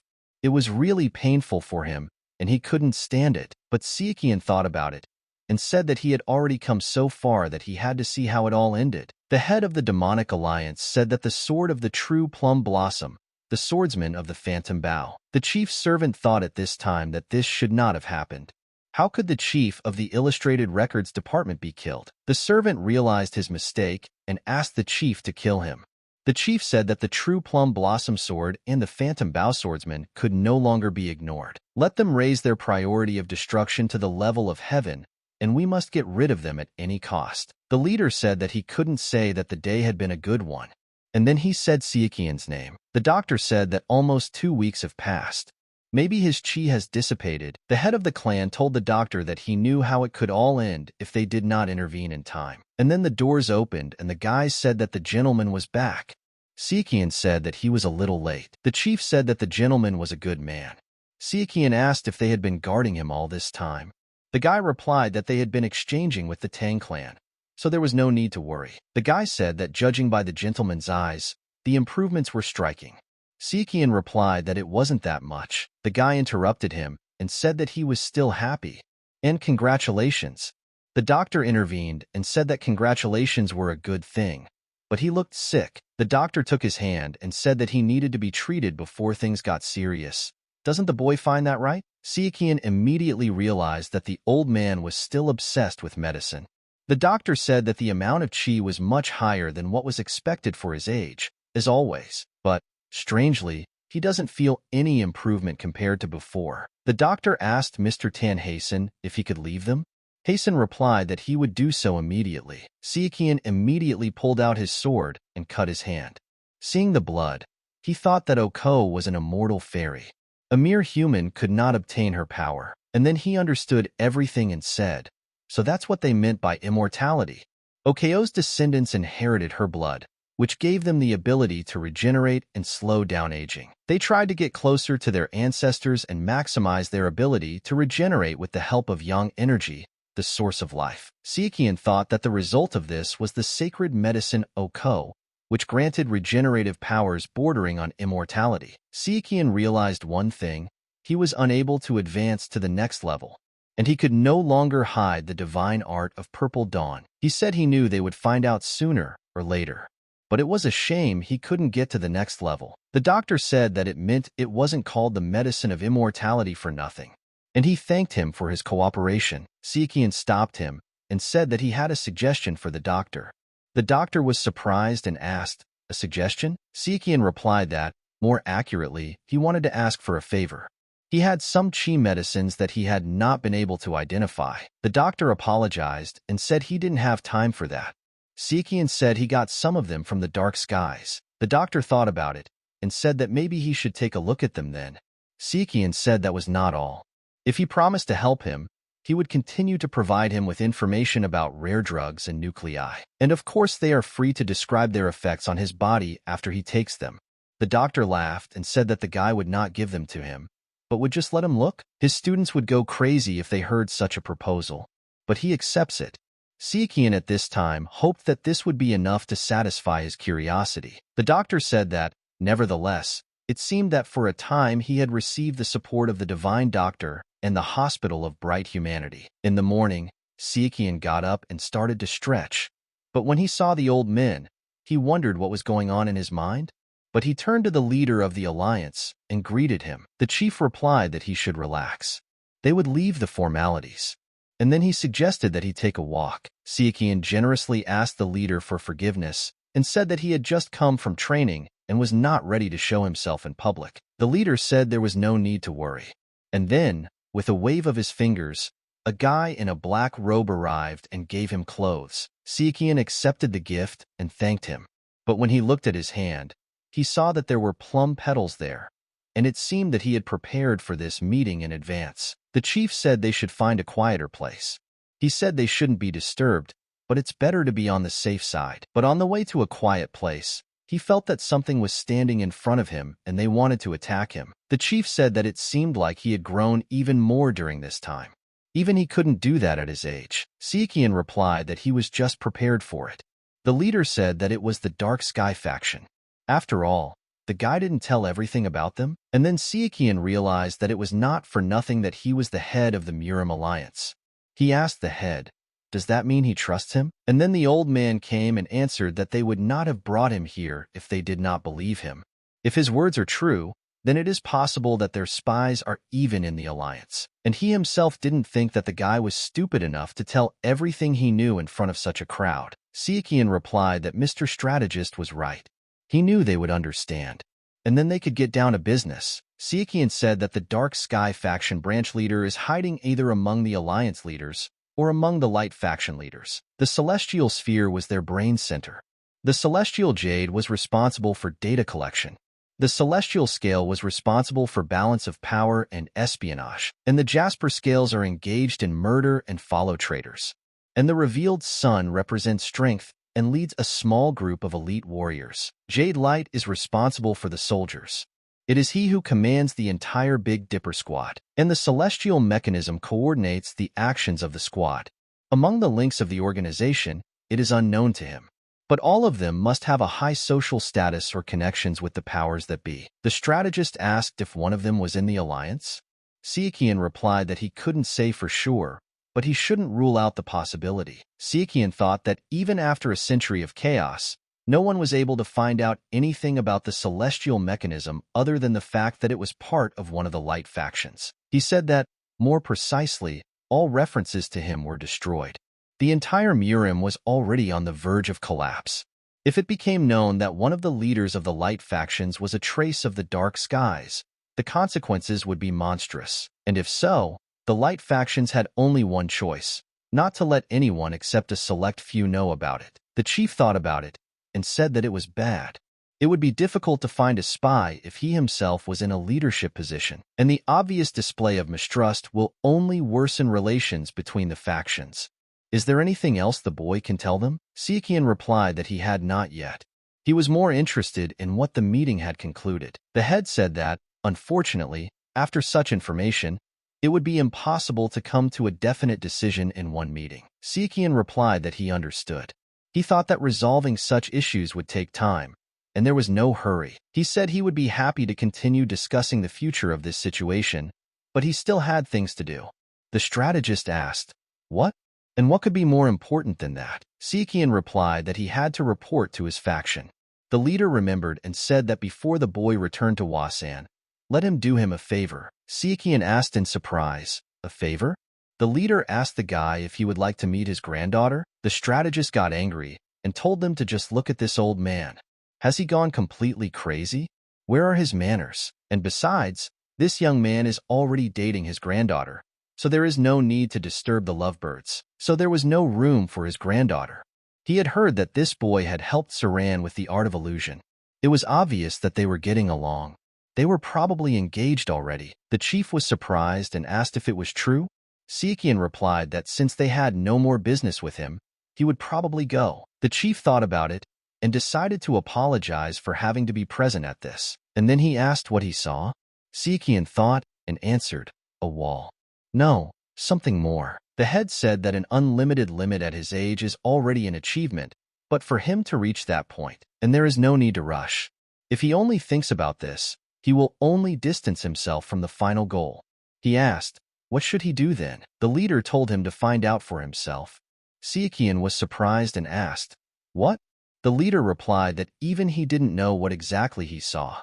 He could ask the rest of the 10 throned high heavens about it, and they would tell him the same thing. And each person is individual. Why did he assume that the insights would be the same? But if he insists, then this is the personification of himself. He needs to give up greed and ambition, but not forget about them completely. Otherwise, he will lose everything. Neither he nor the guy plans to become a monk. The strategist asked, "What kind of nonsense is this?" Sichuan turned to Mrs. Tan and said that he was about to set sail, but what were her plans? But suddenly he felt a sword flying at him, and he immediately said that she was crazy. Ms. Tang said she thought it was someone impersonating him. It's so unlike him. Suspicious. And of course, she could use some company to relieve her boredom, but she'll have to refuse. She doesn't plan to return yet. Sichuan replied that this was how she repaid his kindness. Since she was staying, he wanted to ask her a favor regarding the Divine Doctor. Mistress Tang asked what the boy wanted her to take him to the Golden Wish Trading Guild. She still had business to attend to in the alliance. Could she hold off on that until she had sorted everything out? Sichuan replied that he wanted it to be quick. He didn't know how long the old man would wait for them. Mrs. Tan replied that he shouldn't worry. She would be quick, and then they started drinking tea, and while Tan said that she was sure that he already knew that the drink had been sent, Sichuan got angry and said, "How much can this go on?" In the Wasan faction, Sichuan arrived in his territory and said that the 4th generation teaching had returned from a mission. The elders met him and greeted him, and immediately decided to proceed to the report. Sichuan replied that they would start with the divine physician. The elder listened to him and said that now the entire hospital of bright humanity owes them, and Sichuan must be tired. He can go. He did a great job, and Wasan is proud of him. The faction leader asked when he could see Mr. Sichuan. At that time, The boy walked towards him and said that he greeted the leader. The leader told the boy that he didn't seem surprised by the sudden summons. Sichuan replied that he had expected something like this, and thanked him for not calling him immediately upon arrival, but giving him time to rest. The chief told the boy that he had been through so much away from home. The leader asked Sichuan, a fourth-generation disciple, to listen. He must answer his questions with the truth and only the truth. If he cheats, everything will end differently. Sichuan felt that this is the power of the 10 throne of the highest heavens. The leader said that given his previous merits, he would not cut his tendons or seal his dantian, but he won't be able to take a step outside of Wasan. And it's time to get straight to the point. How did he learn the divine art of the Purple Dawn? Sichuan knew it. Now he had to choose his words very carefully. And then he asked the chief if he knew that the plum blossom breathing practice had secrets that Wasan didn't even know about. The leader said, "What does it mean that Sichuan claims that while studying the plum blossom breathing practice, he learned about the divine art of the Purple Dawn?" Sichuan replied that it was. The leader thought that in other circumstances he would have considered it nonsense. But now we are talking about a genius the likes of which the world has never seen. The leader said that it was hard to believe, but there was some truth in his words. And then Sichuan was glad that it worked. The leader told the boy that if he had already reached the wall, then let him give him advice. Sichuan replied that he was all ears. The chief said that this was just advice. It should not be taken as a guide to action. He asked the boy if he knew what was beyond the unlimited limit. Sichuan replied that he did not. The chief said that this is the Kingdom of Radiance. It is not a set name, but some call it that. The title has a character that means brightness, shine, and bragging. What does the guy think it means? Sichuan replied that it could be related to self-esteem or self-awareness. Whatever it is a representation of himself. If the unlimited limit is simply the peak of martial arts, then the realm of radiance is a journey into the unknown and creation. He must present himself to the world with dignity, show himself in all his glory, shine. But if he overdoes it, he will only distance himself from the answer, and he will understand when the time comes. If she understood the essence of the Purple Dawn divine art, then there will be no problem with this either. At this point, Sichuan has no idea what this could mean. And then the head said that it seems they have another problem. The Purple Dawn divine art was so powerful that he couldn't hide it. The glow was okay, but due to the huge amount of chi, everyone would know about it. He is happy that a disciple of their faction has reached such heights, but there is a downside to this. The elder asked the chief, "What is he talking about? Purple Dawn divine art? But he is not even his disciple." The chief said, but his words were not without meaning. The lady replied that even if he was telling the truth, the problem had not gone away. She asked if they should recognize him as the successor to the faction leader, but the leader already has an apprentice. The leader replied that there was no need to worry about that. Sichuan said that he had no intention of becoming the next faction leader. Lady Elder said that he didn't intend to. That doesn't mean anything. What should they do with Zhang Weiriang, the true heir? Sichuan is already very skilled. What will happen if they find out that he has learned the divine art of Purple Dawn? Zhang Weiriang is still young. He is unable to control his emotions and feelings of envy. And besides, Sichuan is already admired by a good half of the 4th generation of students. If the younger generation follows him instead of the next leader, they will be in big trouble. The worst thing is that Wasa may face a split. The elder asked the chief if he had spoken about Sichuan to his disciple yet. The chief replied that he had mentioned it once. At that moment, he felt like he was startled. He had to prevent Sichuan and Zhang Weiriang from meeting. And then on the street, Sichuan stopped in front of the guy and realized that things were bad. Zhang Weiriang, the successor to the faction leader. At this moment, Zhang turned to Sichuan. The guy understood and felt that he was giving a grudge. He hated him. After all, he, not being a successor, learned the divine art of the Purple Dawn. Zhang immediately shouted at Sichuan out of anger and headed towards him. And at the last moment, he stopped and told his older brother that it was a great honor to meet him. Sichuan didn't understand how this happened at all. While Zhang was happy and said that he could see his brother in person, Zhang was on cloud 9 and took off his shirt and asked Sichuan if he could sign it with his sword. Sichuan couldn't refuse him and signed the shirt. Zhang almost cried when he saw his autograph. Zhang thanked Sichuan and said he would treasure it. Sichuan said he shouldn't. Besides, He wasn't so much his older brother as his younger brother. Zhong said, "These damn rules. Why can't he call him Big Brother?" And as the future head, he has to respect the chain of command. Reluctantly, he will call him his younger brother. But in his heart, he will always remain his elder brother. Sichuan thought, was Zhong always like this?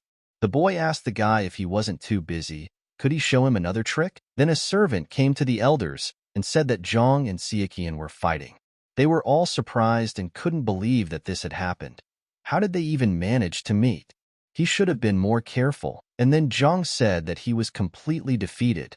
Sichuan was incredible, as he expected, and he thanked him for the lesson. It was an honor for him. Sichuan said that the boy didn't need to show so much respect.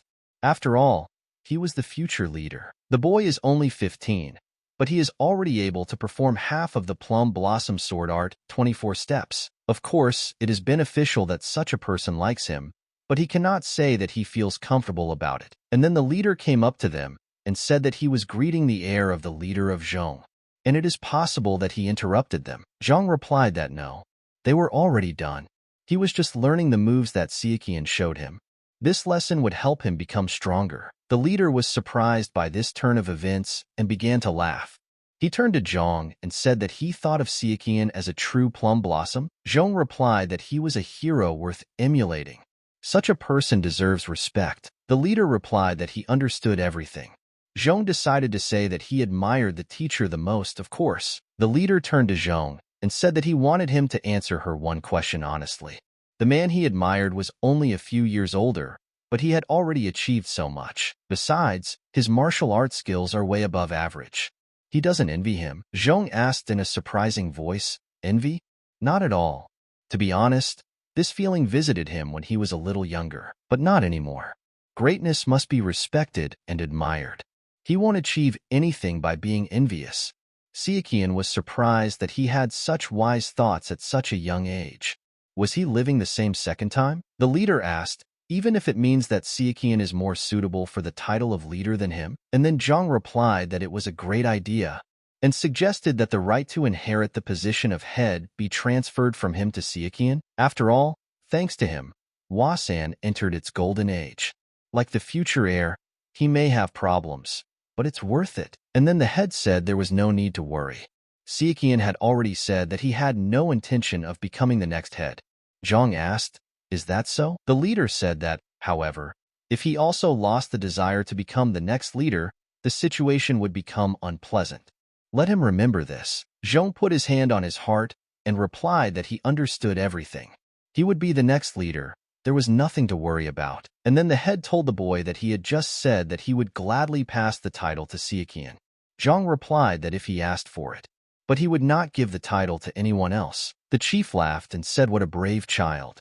But then a servant ran up and told the chief that they had problems, because now the Temple of Blood is advancing. Everyone at that moment was surprised and could not believe in such a situation. Northwest of Yumen Pass. Singing sand dunes. Crescent Lake. Master Yu asked, "What? The Blood Temple is heading to Yumen Pass?" The warrior replied that there were about 5,000 of them. You said that it must be because the dark factions had weakened after Dam Ribik's rebellion. This was to be expected, given that the balance of power was now upset. He immediately ordered them to send a message to the light factions. In the MURIM alliance, the leader said that this was to be expected. The elder said that it was time to teach the Temple of Blood a lesson. Then the second elder told him that he seemed to be happy about the war. The boy replied that the Tang Clan was not afraid of the Blood Temple. The leader asked the strategist, "Has the Temple of Demons made its move?" The strategist replied that so far there has been no such move. The leader thought that although there was no point in them maintaining the Temple of Blood, he told the others that it was starting to bother him. He immediately ordered Elder Huang to keep him informed of the Demon Temple's activities. The leader said that they first need to prepare for war. Li Golden Wish Trading Guild said that he smells money. He immediately ordered his men to move and prepare weapons, medicine, and food. In the River of Evil, Elder Dam said that they will not interfere. The Temple of Blood does not take them into account, knowing how weak they are. They will continue to recover their strength. And the Dark Heaven faction was overjoyed, and the leader said that he had been waiting for this moment. and the day when the dark heavens would drown Zhongyuan in blood. And then a warrior on a horse ran up to the faction and shouted that he had an urgent message. The elder asked him what happened. The warrior replied that 2,000 warriors had already crossed the human pass. The elder listened to him and said that he had done an excellent job. He thought that only a week had passed, and already half of their forces had crossed the human pass. Human pass is the border between Zhongyuan and the outskirts. Of course, it is under the control of the government, not the MURIM alliance. And for this reason, it is not easy for the MURIM people, in particular the representatives of the two demonic factions, to cross it. In order to launch an invasion, they would likely have had to either infiltrate illegally or split their forces into smaller groups. Given this, it would have taken at least 2 weeks for a 2,000-strong force to cross. The elder knew things were bad. Reinforcements would not arrive anytime soon. He ordered his men to send an urgent request to the light factions. He asked what the Kunlun faction replied. The warrior replied that they couldn't help because they had to keep an eye on the demonic factions. He realized that things were bad and told them to contact the Wasan faction and the Zhongnan faction from Shaanxi. At this time, in the Wasan faction, the chief asked, had half of the Blood Temple forces already crossed the border? He asked what kind of vile magic they used. The elder replied that it seemed they had bribed the officials. The chief said they were talking about 2,000 warriors. Is that even possible? The elder said it was a temple of blood. I'm sure they used some kind of foul sorcery, and said that it was time for the Plum Blossom swordsmen to move out. At this time, the Crescent Lake faction was in a bloody war. The Blood Clan spared no one and destroyed to the last. But one of the strong warriors came out to the duel and began to cut everyone in his path. He said that they were madmen. The soldiers asked, "Are they afraid at all? Why are they attacking ever more furiously?" The commander ordered them to hold their positions. Let them gather. After all, help is already on the way. They need to hold out a little longer. The warriors saw that the shattered bodies of the enemies of the blood were moving and remaining alive. The warriors asked what was going on. The commander said that he had been wondering why the attack was going so slowly. So, here among them was one of the 100 best masters. The commander said that it means that this is what Zhongyuan is like. It was quite difficult to find useful corpses on the outskirts, but here they are in abundance. But what kind of death aura do they have? One of the 10 throne of the highest heavens, the head of the blood temple, the blood demon. The warriors said it couldn't be. A blood demon? And how could they defeat him? The commander made up his mind and took responsibility that he would hold them back, and the rest should retreat. But suddenly he stopped and felt that there was someone behind him. And then the warriors said that they would help the leader. He asked the guys what they were repeating. The warriors replied that Crescent Lake was their home. If they ran away, they would have nowhere to go. At least they would be able to buy some time. The leader understood that there was nowhere to retreat. He immediately raised his blade and said, "Proud heroes of the Crescent Lake faction, they may fall today, but their names will not be forgotten. Their death will not be in vain." And he immediately ordered them to attack. The leader pounced on these bloodthirsty enemies alone, and cutting them all. He understood that they were threatened with death, but they would not retreat. They would die with honor. And then everything changed in the other direction. The warriors shouted that the Crescent Lake faction had betrayed the light factions. They went crazy. The sacrifice of the Crescent Lake faction will not be in vain. According to rumors, Bloodpath practitioners do not die. For some reason, they reanimate like Jiangshi immediately after death. The Crescent Lake faction went berserk and couldn't tell the difference between enemy and allies. The warriors said that the Blood Temple was already approaching Linyazu. The elder said that reinforcements, including the Sincere Sword, would soon arrive. They had to hold out until then. At this time in Gansu, Lanzhou Siochong was wondering if they could. The army of monsters is getting bigger with every battle. Such is the power of the blood demon, but he is more of a sorcerer than a martial artist. And his Jiangshi art is at its peak. The ability to create Jiangshi immediately after a person's death is a phenomenon beyond common sense. He has regretted underestimating the sorcerer many times. He cannot forget the horror he felt when fighting against his comrades. Siqian knew he couldn't do it alone. They had to join forces and stop the enemy before reinforcements arrived. He decided and said that they should join forces. And then he sighed from fatigue. In Lanzhou territory, in the MURIM Alliance barracks, The MURIM Alliance Lansao branch manager 2 said that the Blood Temple strength had not diminished at all, but at least they haven't increased. There are still 5,000 of them. 14 The valiant swordsman Ku said that he had assumed there would be many more. Hidden Demon Sword Chi said that their numbers didn't matter. They would just smash them all. Eloquent Plum Branch Sword Su said that she agreed. While the strongest warrior of the Zhongnan faction, the Galactic Sage thought about how to make sure that everyone would survive. GT said that their scouts reported that they would be here tomorrow. She said that was good. He wouldn't have to wait 4 days for them. It was time to teach those scum and the Blood Temple a lesson. Sichuan said that acting rashly could lead to big problems. Everyone was surprised at that moment. Su said she thought he was a hero, not a coward. Scared of the Blood Temple than the true Plum Blossom? But then Ku intervened and told Su to refrain from such insults. The girl replied that she was merely stating the facts. The sage said that the sword of the true Plum Blossom is right. They are here for defense, not attack. Besides, he does not suggest retreating. She replied that the Blood Temple only had 5,000 warriors. What if they were planning to stall for time until another 5,000 arrived? And perhaps this army is the weakest of all the enemy forces. In that case, this is their only chance, and he agrees with the Hidden Demon Sword. Besides, even though their forces gathered in Lansao are small in number, they are elite warriors. Sichuan decided to intervene and said no. That's all the Temple of Blood wants. She replied that he didn't care if it was a trap. There was nothing to fear from the Blood Path practitioners. They would simply destroy them. Sichuan was very angry because he knew that this slow-witted person was wrong. The sage told them to calm down. It seemed that the true Plum Blossom Sword had something to say. They could make a decision after hearing it. Sichuan asked them if they had heard rumors recently about the powers of the Blood Temple. Ku told the boy that he was referring to the rumors about warriors instantly turning into Jiangshi. Su said that these were just rumors made up by cowards. She also said that creating a Jiangshi is not that easy. Sichuan replied that it was true. As they knew, Jiangshi are dead bodies without minds.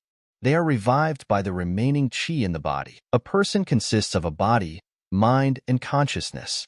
Death is the separation of body and mind. If a person does not die of old age, then qi remains in the body for some time. But due to the lack of life force in it, the remaining qi takes on the properties of death qi. Creating Jiangshi is the process of binding and controlling the remaining qi in the corpse. Moreover, if after a person's death, fragments of consciousness remain, then he becomes a living Jiangshi, who is able to use the martial arts of the body's owner. Sichuan said that, however, this process is not easy. It can only be considered complete if the sorcerer performs special surgical manipulations. Only then does Jiangshi come to life. Even experienced sorcerers need about 2 weeks to do this, but there is a way to do it instantly. The sage asked, and how? Sichuan replied that there was a Buddhist artifact called the Gathering Staff. The sage was surprised and knew what he was talking about. Tu asked him if he knew about it. The sage replied that he had heard that this staff could freely control the death qi and qi nearby. So the Silva True Blossom Sword was right. With this staff, one could create Jiangshi in a matter of seconds. The Gathering Staff is able to bypass the entire process required to create a Jiangshi, allowing it to be done instantly. Using a Gathering Staff requires a high level of skill in sensing and controlling qi, as well as a huge expenditure of qi from the owner. The levels of martial arts and sorcery must also be beyond normal, but none of this is a problem for a blood demon. Qi asked what they meant, that since they could become Jiangshi, they should avoid fighting? Sichuan replied that he didn't say that, but the situation forced them to act that way. It would be wise to avoid unnecessary clashes. The more they fight, the more warriors they lose. But for the Temple of Blood, the situation is the opposite. Even with great losses, they will simply rebuild their ranks with their fallen warriors. The good news is that the Jiangshi created by the Gathering Staff are weaker than normal ones. If they focus on defense, there shouldn't be any problems. Qi immediately broke the table out of anger and asked how much longer this could be tolerated.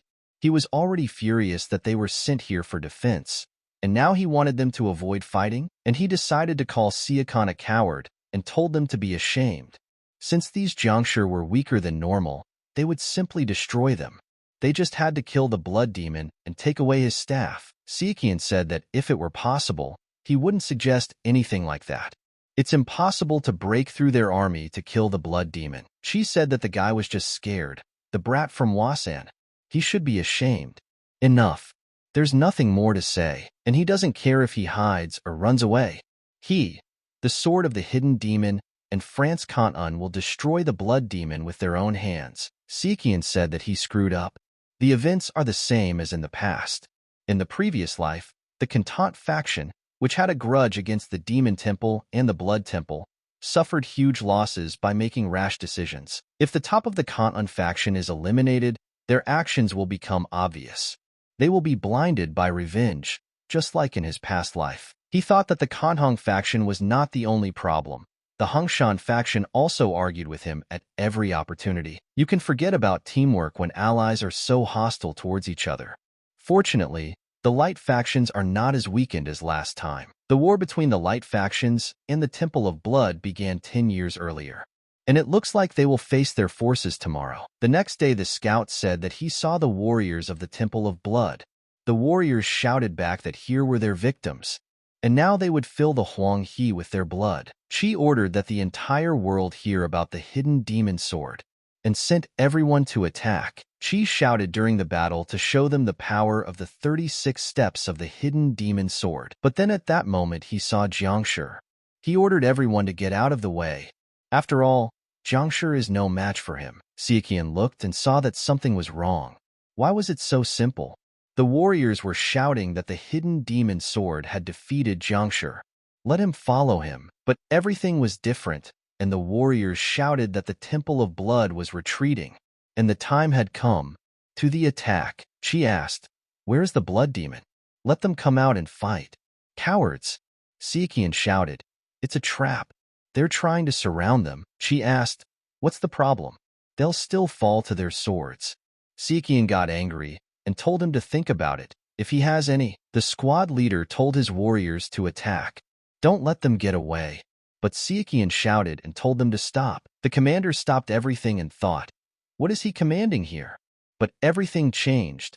Suddenly Tuki started coming out of the sand and everyone was surprised. The warriors shouted that there was something underground. She shouted that it was Jiangshi, and they hid underground. It wasn't that easy. The Jiangshi surrounded them and caught them off guard. She ordered them to change formation. She proceeded to destroy them all and said that their tricks were pathetic. They were useless. Su was also happy and said that the hidden demon sword is right. Hunan disciples, don't panic and fight back calmly. The warriors were delighted. But then Jiangshi jumped out and grabbed the warrior by the leg and slowly began to pull him into the sand. The guy was trying to cope with it and was screaming for them to help him. The warriors didn't understand how this was happening and what was it. Most of the warriors began to disappear from the battlefield. They were all suffering and screaming for help. The commander asked, "What's going on? It can't be? What is this?" He thought in his head, what would happen if they ignored the orders of the true Plum Blossom Sword? Ku said that it was some type of Jiangshi that lived underground. Sichuan replied that Jiangshi only grabbed by the ankles. Those who dragged underground were the masters of the Blood Temple. The sage asked Sichuan if he knew anything about it. He replied that he did, and most likely, it was the technique of the demon mole. Everyone was surprised to hear about this technique. Sichuan said that it allows them to move freely underground and also changes their claws. Their strength is incredible. It is almost impossible to escape from them if he is caught by surprise. They first surrounded them, and now they are attacking from below. At this rate, things will end badly. They need to find a way to retreat. The sage thought it was surprising that the Temple of Blood had come up with such a tactic, and he thought they were lacking common sense. But he was also impressed that Sichuan had foreseen this and warned them. The sage used his powers and asked Sichuan if he knew how to deal with them, and he used Galactic Starfall. Sichuan replied that first, let him focus his chi to feel what was happening underground. He closed his eyes and used his techniques, swung his sword and ordered them to get out of the way. He said, if they can, let them concentrate the chi in their feet and gradually let them direct it into the ground. This will be enough to affect the flow of Jiangshi's chi and slow down their movements. Once they do this, they have two choices. They either stop, or they come out to attack. Sichuan felt Jiangshi standing underneath him, and with his chi he pulled out the enemy whose arm he had broken. He told them to make sure they didn't miss this chance. and let them not forget to finish. Sichuan asked the boys if it was easy for them, and suggested to go and help the others. The warriors asked, what the hell? Should they do this? The boys saw that everyone was acting correctly and fighting as one. But it turned out that Jiangshi was weaker than expected. But at that moment, Sichuan felt that someone was attacking him.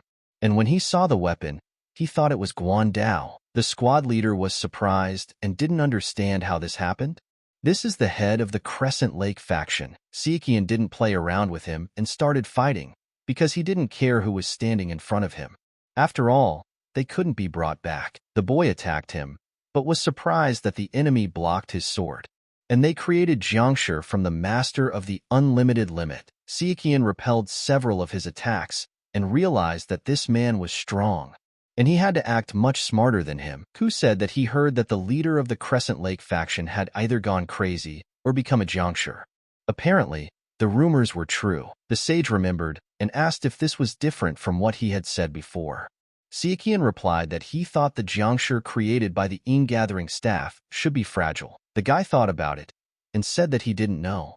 In any case, they didn't have time.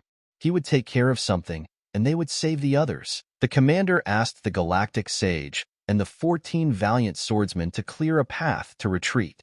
He will take care of the rest of their warriors and defense. Su heard about the demon moles and asked what they were, but her warriors turned into Jiangshi and began to attack their own. Su had to defend herself against her warriors and realized that they were trapped. Sichuan stood up to protect his men and took an attack stance, knowing that he would not retreat. And at that very second, he headed to attack. The leader of the other faction easily repelled the attack of the guy with the spear. Even for him, it was not difficult. Sichuan fought like a warrior and saw that his ability to absorb death chi from corpses and Jiangshi had not changed at all, and how it infuriates him. Their attacks are simply terrifying. The damn Jiangshi irritate him as always, and the Crescent Lake faction's martial arts are strong in heavy attacks, but he's so fast. However, Sichuan thought that Jiangshi's body may be strong, but his weapon is weaker than he thinks. Sichuan launched a devastating attack at his weapon and was right.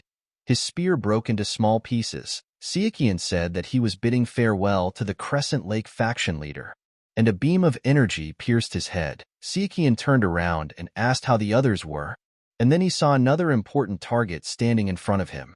The blood demon. Qi saw him and was very angry and said that the blood demon had arrived. Sichuan warned him to run away. Qi did not listen to him and, attacking, said, "How dare a pathetic sorcerer show himself on the battlefield? Does he have any guts by any chance?" Sichuan shouted at him to stop. The blood demon became one of the 10 thrones of the high heavens through his sorcery. The blood demon began to laugh and said that the sword of the hidden demon was from the Kan'an. A very good sacrifice. Then the blood demon thrust his hand into his body, and Qi was surprised that he was finished off with one blow. He said that this was his martial art. The blood demon said he would make him a Jiangshi, quickly and beautifully. Let him not worry about it. The commander shouted for the warriors to retreat. The hidden demon sword has fallen. Kantan faction disciples, let them follow his instructions. The sage ordered them to obey the orders of the true plum blossom sword and the Lanzhou branch manager. He immediately opened a passage for them to retreat and shouted for them to go there.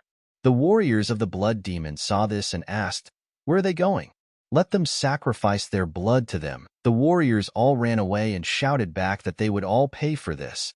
This would not go unpunished. Amidst the sounds of mournful cries and the eerie clanging of metal, the MURIM alliance unit in Lanzhou was defeated. The leader of the demon faction laughed and said that they got what they deserved, and he was afraid that Sichuan would interfere with their plans again. But it seems he was wrong. Whether he follows the will of heaven or resists it, he will still die. This time he will finish them off. At this time, in Hefei, on Hue City, the elder said that the first battle took place in Lanzhou. The chief asked how it went. The elder replied that out of 3,300, 800 were killed and 200 were injured. If they include those who received minor injuries, their force is about 2,300. Qianbo, the hidden demon sword, died at the hands of the Blood Temple, and the Lanzhou branch of the MURIM alliance was defeated. The elder asked what they were doing there. The leader said that he knew that he was very hot-tempered when it came to demonic powers. He asked what about the enemy. The elder replied that they did not know the exact reason, but fortunately they did not advance and set up camp on the battlefield. The leader asked, "What are their losses?" The strategist answered that they are not small.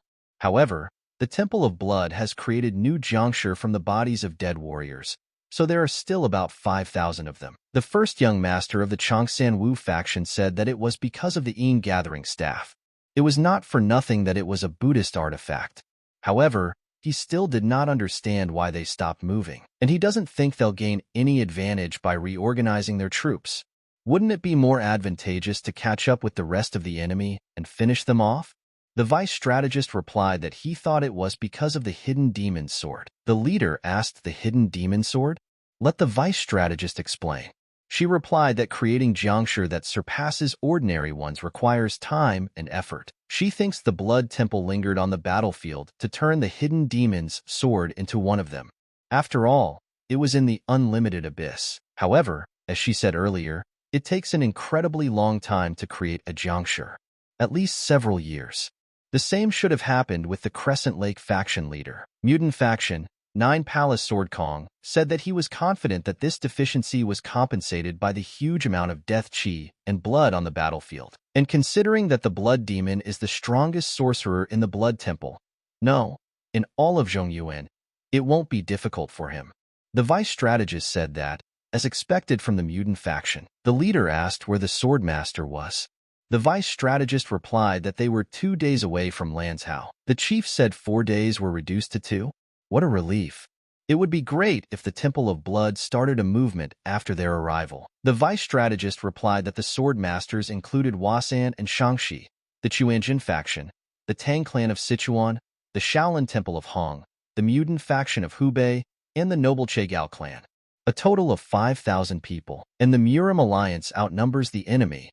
And they also have Ilman, the immortal sword. He is familiar with the demons of blood, and he is sure that victory will be theirs. The chief said that it would be wonderful if that were the case. But he had some doubts. It is still unclear why the Blood Temple crossed the Jade Gate so quickly. I wonder if this is the work of the Dark Heavens? 2 days later, the Blood Clan chief said that it seemed that those who had come from the MURIM alliance had arrived in Lanzhou late. It was time for them to go too. Sichuan thought in his head that things were bad. They asked the others what they thought. Sak replied that there was no point in thinking about it. Wasn't it obvious that they had to set a trap since all the sword masters had arrived? Sichuan said that not everyone in the Blood Temple is brainless. Sak asked the guy, "But isn't he exaggerating?" The girl turned to her uncle and asked if he would allow his niece to put in a few words. Sak replied that she should not butt in, or rather, let her speak. Poison Phoenix said that his uncle spoke. He spoke the truth. However, why not listen to him? Since he returned from the battlefield, the sage said that everything, as the beautiful phoenix of intrigue, the great minister, said. Or do they think that the words of the avant-garde do not matter? The chief agreed and told the boy to tell him what he thought. Sichuan replied that if the battle dragged on, their warriors would become dull and lose their edge. He means that the soldiers will suffer from exhaustion. Not the best analogy, but the situation is similar. Sak asked if the Temple of Blood would not start moving in response to their approach. What he was saying was meaningless. Sichuan replied that if the MURIM alliance were to engage in battle with the Blood Temple when their military strength was in such a state, they would lose. After all, they were using the bodies of their warriors and creating juncture to make up for their losses. Sak asked the guy what he wanted to say. Are they waiting for them to increase their numbers? Sichuan replied that he didn't know their plans. That's why they had to be more careful and vigilant than ever, otherwise. And then the guy asked, then they would end up like the older brother. Sichuan replied that he wasn't talking about that. And that guy was the Sword of 7 Killings. Chi Ilkwang, on Hack, the twin master from Yuden, told Chi that she understood his feelings, but he needed to calm down. He was taking it out on an innocent child. Wasn't it shameful at his age? Sichuan saw that these two were famous now and would be famous in the future. In his past life, he had only heard of these heroes, as expected from a bloody war. Each faction sent out their masters from behind the Blood Temple. She said that she was right. He had behaved unworthily, losing his head for a moment, and he asks forgiveness from the true Plum Blossom Sword. Sichuan replied that it was okay. He understood. And then he realized that at least he could come to an agreement with this guy. Sak thought about it and said that it was of course good that everyone realized their mistakes and asked each other for forgiveness. But he thought they needed to focus. She asked the guy what his tactics were. Sichuan replied that it was a bit awkward to call it a tactic, but it was the only way. They needed to make a quick attack and destroy the Blood Temple without wasting time. Sak replied that they already knew that. What was the point of stating something so obvious? And then Sak thought and said that it seemed he needed to gather a separate detachment. It would be better if the Immortal Sword remained in the rear. If he moves together with the owner of the Purple Dawn Divine Art, the Blood Temple will notice and flee. And so it's best to lure them into a trap with a battle while this squad is in ambush. And since the Immortal Sword is the only one who can deal with the Blood Demon, it is better for him to wait for the right moment. Speed is of the essence.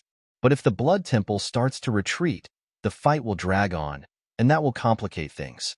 She asked, what should they do then? Sak thought and replied that the first thing the Immortal Sword should do is continue on its way to the Blood Demon. Secondly, they need to be prepared for any threats. Lastly, they need to keep an eye on everything that's going on, not just the Blood Temple. Each of them will be given 800 to 1,000 men to command. Let them stay alert, as the situation may change depending on the battle. Unasked the Great Minister, if so, who will fight the Temple of Blood until the Immortal Sword arrives? They all immediately thought about it, and no one answered. But then Ku intervened and asked them if they were serious.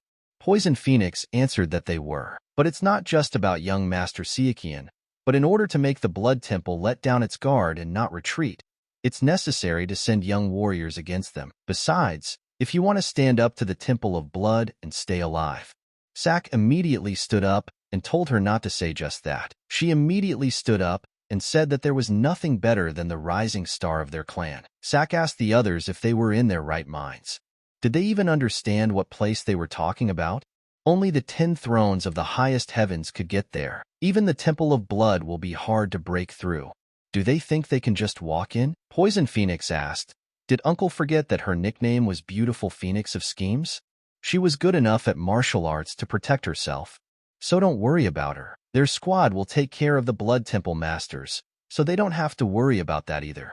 Although in this case, if something unexpected happens, they won't be able to control the situation. Sak asked her if she really had to go with them.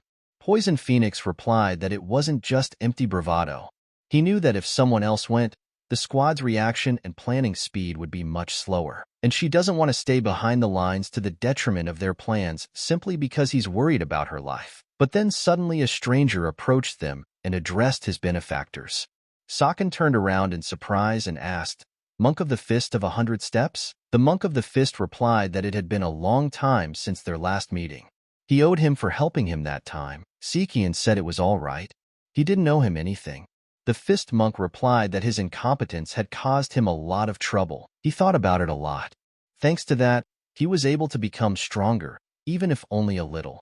Sichuan was surprised and asked, Stronger? This is great news for the light factions. And he helped him a lot. Sichuan asked the Fulak monk what he was doing among the special forces. The monk replied that he was of course joining him. The boy asked, joining them? The monk of the fist replied that they were unable to send the juniors here. The monks who possessed the power of the Buddha of demon suppression also decided to join. Sichuan said that's it. They are more than happy to see them. And then the fist monk was surprised to see the man and said that it was the dragon of power from France Zhongnan, the hero Hyo Dokchang. The dragon of power, Hyo Dokchan, wields the power of Air Luo. He also achieved the ultimate technique of Air Luo palm strike and quickly became famous. A hero who will leave his mark in history. Sichuan apologized to the monks and said that he should have introduced him to him earlier.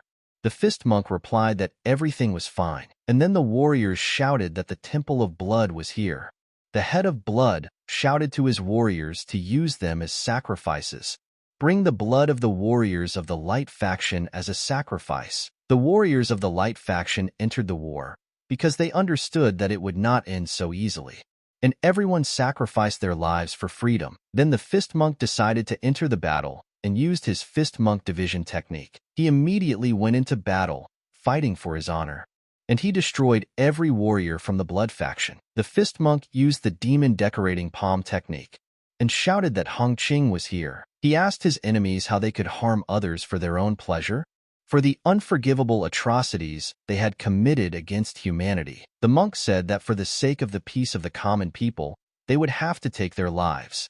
The blood warriors shouted back for the monks to get out of here. The warriors of the light faction thought that this was a great moment and ordered their warriors to attack. But everything turned out to be much more complicated. Jiangshi of Blood came into battle and grabbed one warrior, destroying him with one hand. The enemy said that the ghost of the Bloody Claw is here. The warrior decided to use his chance and attacked from behind, telling him to take his dirty hands off him right now. The ghost immediately repelled his attack, but was surprised to see that the iron claws on his hands had been destroyed. The warrior was very happy, but suddenly froze in place, because he saw how his claws began to recover with the help of blood. The claw ghost said it was Cho Gang. The warrior replied that he was the exceptional demon Cho Gang. The ghost replied that they would now see what he could do. The sage also entered the battle, and seeing how his troops were losing, he told them to watch what was under their feet. But he saw that their leader was also fighting, and the sage said that he would not let him escape, and said that this is the technique of the shadow floating in the galaxy. And then he felt that someone was walking underground and attacked him, but he managed to dodge. She saw at that moment that it was his elder brother's killer, and in that moment he began to fight him. She was so angry that he knew in his head that he would kill them all. He would leave no one alive. Poison Phoenix watched the battle and decided to join the fight as well. She shouted that Sichuan's troops were now heading to attack. The enemies began to say that here is the sword of the true plum blossom, Sichuan, and he wants to know what the hero's blood tastes like. And then Sichuan, hearing such words, realized that it seemed like he had become quite famous. The monk fought at this time, and with his powerful attacks from afar he killed enemies. Sichuan saw this moment and understood that it was as expected from the monk of the 100-pace fist. But suddenly, magic leaked out unexpectedly, destroying all the blood warriors. Sichuan was very surprised at this moment and realized that this was the supreme seal of the 5 lightnings. But he understood one thing, that it was not the best time to admire him. And drawing his sword, he killed the attackers from behind him. Poison Phoenix saw that the young master was trapped and was very worried about him. Sichuan realized that things were bad and used the plum blossoms by the roadside. Then came the butterfly dance in the plum blossoms. But the blood warriors screamed for Wei Zhen's child to die. They would show him the demonic powers of the blood temple. Sichuan saw all this and used the open attack of plum blossom. But one of the warriors resisted it and laughed. The enemy said that it seemed like even the 14 steps of Wasa's plum blossom were nothing in front of him. The ear-collecting demon. Sichuan saw that the plum blossoms were in full bloom and attacked the enemy with his mighty power. But it was unexpected that the enemy was able to resist this, and with his defense he headed towards Sichuan. The enemy pounced on the guy and said that as if he could hit him, but at that very second he stopped, because he saw something falling from the sky. The light faction warriors asked, "What is this? Was the 14 plum blossom steps always like this?" And then suddenly the flowers from the sky opened up, and Sichuan came out from there, attacking him. The enemy said it was madness, but every attack Sichuan made at that moment dealt heavy damage to the enemy, who would have thought that his attacks were getting stronger with each hit. Why the hell did he have so much internal energy? The enemy told his soldiers that they were standing still. Let them kill him immediately and deliver him to him. Poison Phoenix saw something and shouted at Sichuan to dodge. He heard all of this and used Plum Blossom Torrent. The girl was very surprised, because she felt that it was the scent of plum blossom. Waves of plum blossom scent penetrate into people's bones, intoxicate butterflies dancing among green trees. The enemies all smelled this scent and could not resist it and fell into depression. At that time, Sichuan decided that the fragrance of the Liwa flowers should be used once more for 10,000 li. The head of blood asked, "Is he the same Sichuan?" So the rumors about him and his power were not lying. The poisonous phoenix, hearing his voice, immediately understood that this was a blood demon. But suddenly something came to the girl's mind, and she raised a blue flag, which surprised everyone. Poison Phoenix said that if they saw the flag raised, it meant that a blood demon had appeared nearby. Let them do everything they could to detain it. Sichuan saw that the girl understood the flag and ordered everyone to get ready. The Blood Demon, seeing everyone, began to laugh and said that these were the outstanding youth of the Light faction. To think that such desirable creatures. He was glad that they had decided to invade Zhenghe. Although he is depressed by the Shaolin monks in this fight, but since the rest of them are pretty good, he will not be angry. Sichuan understood that this Blood Demon was the main opponent of this fight now standing in front of him. He never imagined that he would fight shoulder to shoulder with the greatest heroes of this generation, and now he decided that now was not the time for that. But he wondered what was in that coffin. There was no mention of it in the chronicles of the Great War, and since the war started about 20 years earlier, it's not so strange to see something different from his previous life. You have to be on guard. The Blood Demon said it was not too late. If they gave him their hearts and surrendered without resistance, he would kill them painlessly. The monk did not tolerate such disrespect and began to use his abilities, which hurt the enemy's ears. Sichuan said that he could tell him the same thing. The Blood Demon got angry and said that they were bastards, and they are no different from the sword of the hidden demon, or whatever it is. Let them forget. He did not expect them to act wisely. Sichuan said that he was leaving Jiangshi to them, and ordered the others to surround him. The strongest warriors surrounded the Blood Demon, but Sichuan wondered where the hidden demon sword was. The Blood Demon asked Sichuan, "Is he trying to figure out where that guy is?" It seems like he had some pretty strong convictions. His lust for murder remained much stronger than he expected. Or do they think that can't happen? The girl replied that it was not so, and then she released several knives towards the Blood Demon and made a large circle out of them. The Blood Demon said that if you think about it, she looks like a little bitch from the famous Chagao clan. What tricks does he have up his sleeve? He started laughing and said that even though he hadn't been very active lately, he was surprised that he was getting so much attention. I've never heard of anyone being able to perform a sealing of this level on site without preparation. The Blood Demon asked what kind of strange techniques they were using.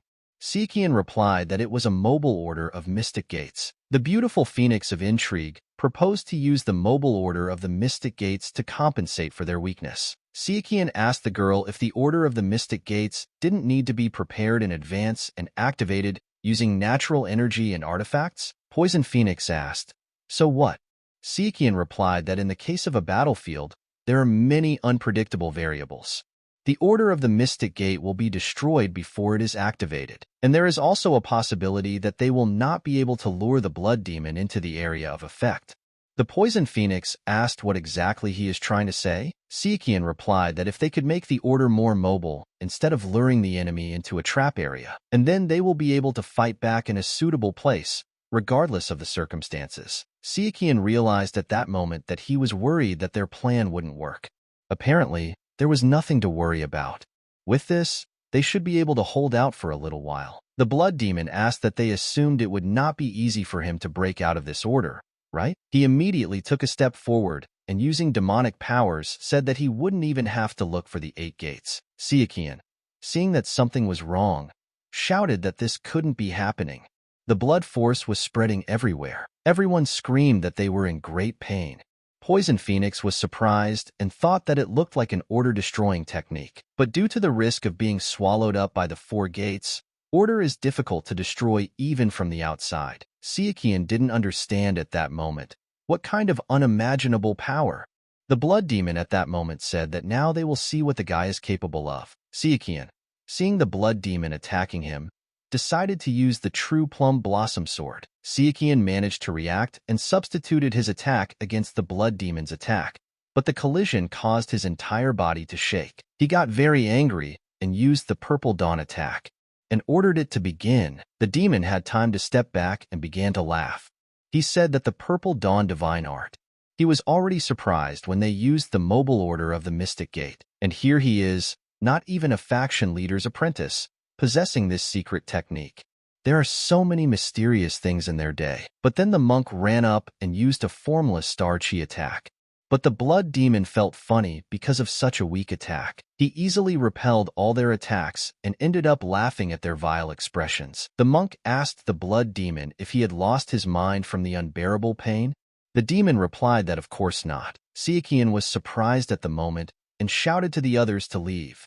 After all, the warriors were starting to get internal injuries. Sichuan, seeing the dragon of power as he fell to the ground covered in blood, asked, "Did he die?" Poison Phoenix understood everything and said that this was a blood chi demonic art. Demonic blood chi art is an ability that is only available to the strongest warriors of the Blood Temple. The caster can control blood chi at will, affecting everyone in a certain area. It allows you to control blood and can even make it flow in the desired direction.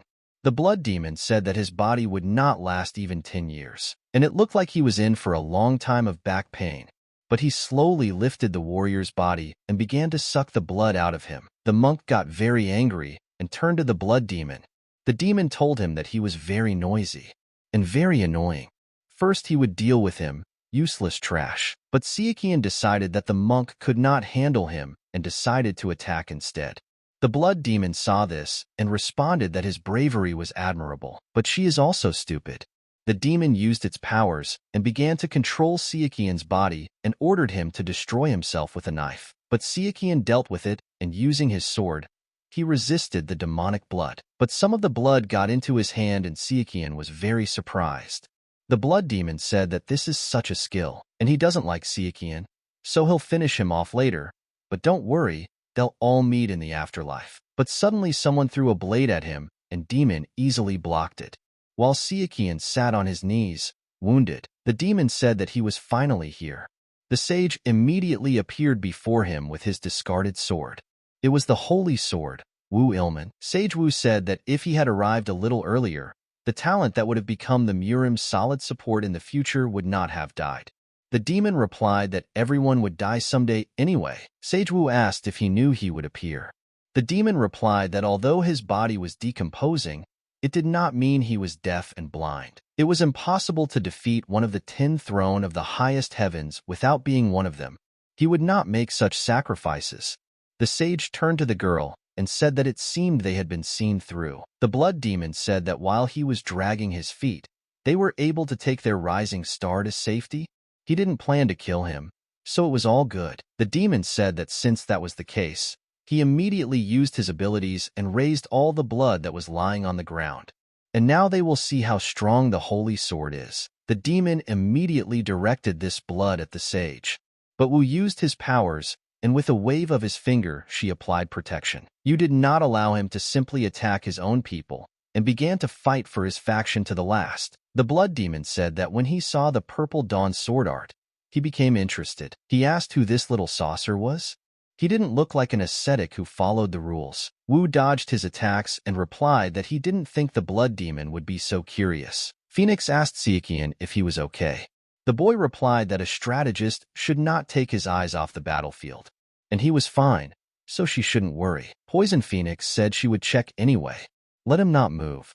But then he saw his wound turning into a flower. Sichuan wondered if it was because of the sacred medicine. It was unbelievable. If he was Oko's descendant, then his regenerative abilities would have increased even more. Perhaps he would even achieve immortality. Poison Phoenix said that she would apply some ointment to his wounds. Sichuan stood up and thanked her. The girl stopped him and said it was dangerous to leave in such a state. Sichuan replied that he knew, but he couldn't back down over such a trifle. He was acting to the best of his ability. As she could see, he was a master of the Purple Dawn divine art. Just like his faction leader, they need to join forces with him against the blood demon. If he can help even a little, then the faction leader will definitely win. The girl was very upset and worried about him, but she made up her mind and replied that she understood everything. The blood demon asked the sage if he was not going to answer him.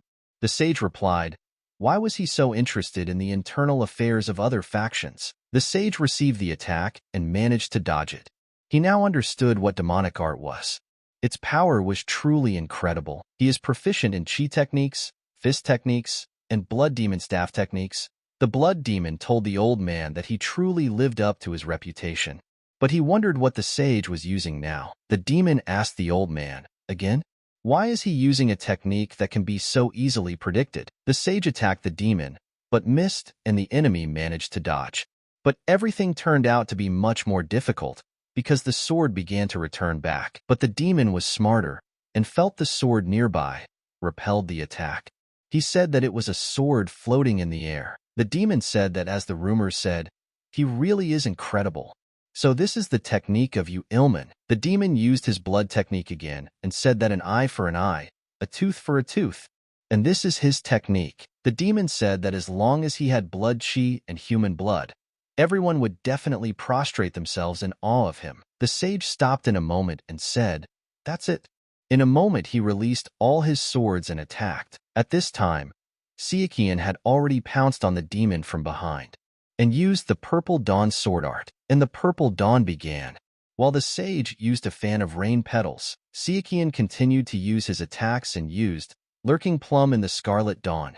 Transcendent creation. All the demon warriors began to collapse in an instant, and then the sage came very close to him and was ready to lower his swords. But he didn't drag it out and used all his swords at once, which pierced the demon from all sides. At that moment, the demon fell to the ground and even lost his parcel, which he was holding on his back. The sage told Sichuan that his skills were truly terrifying.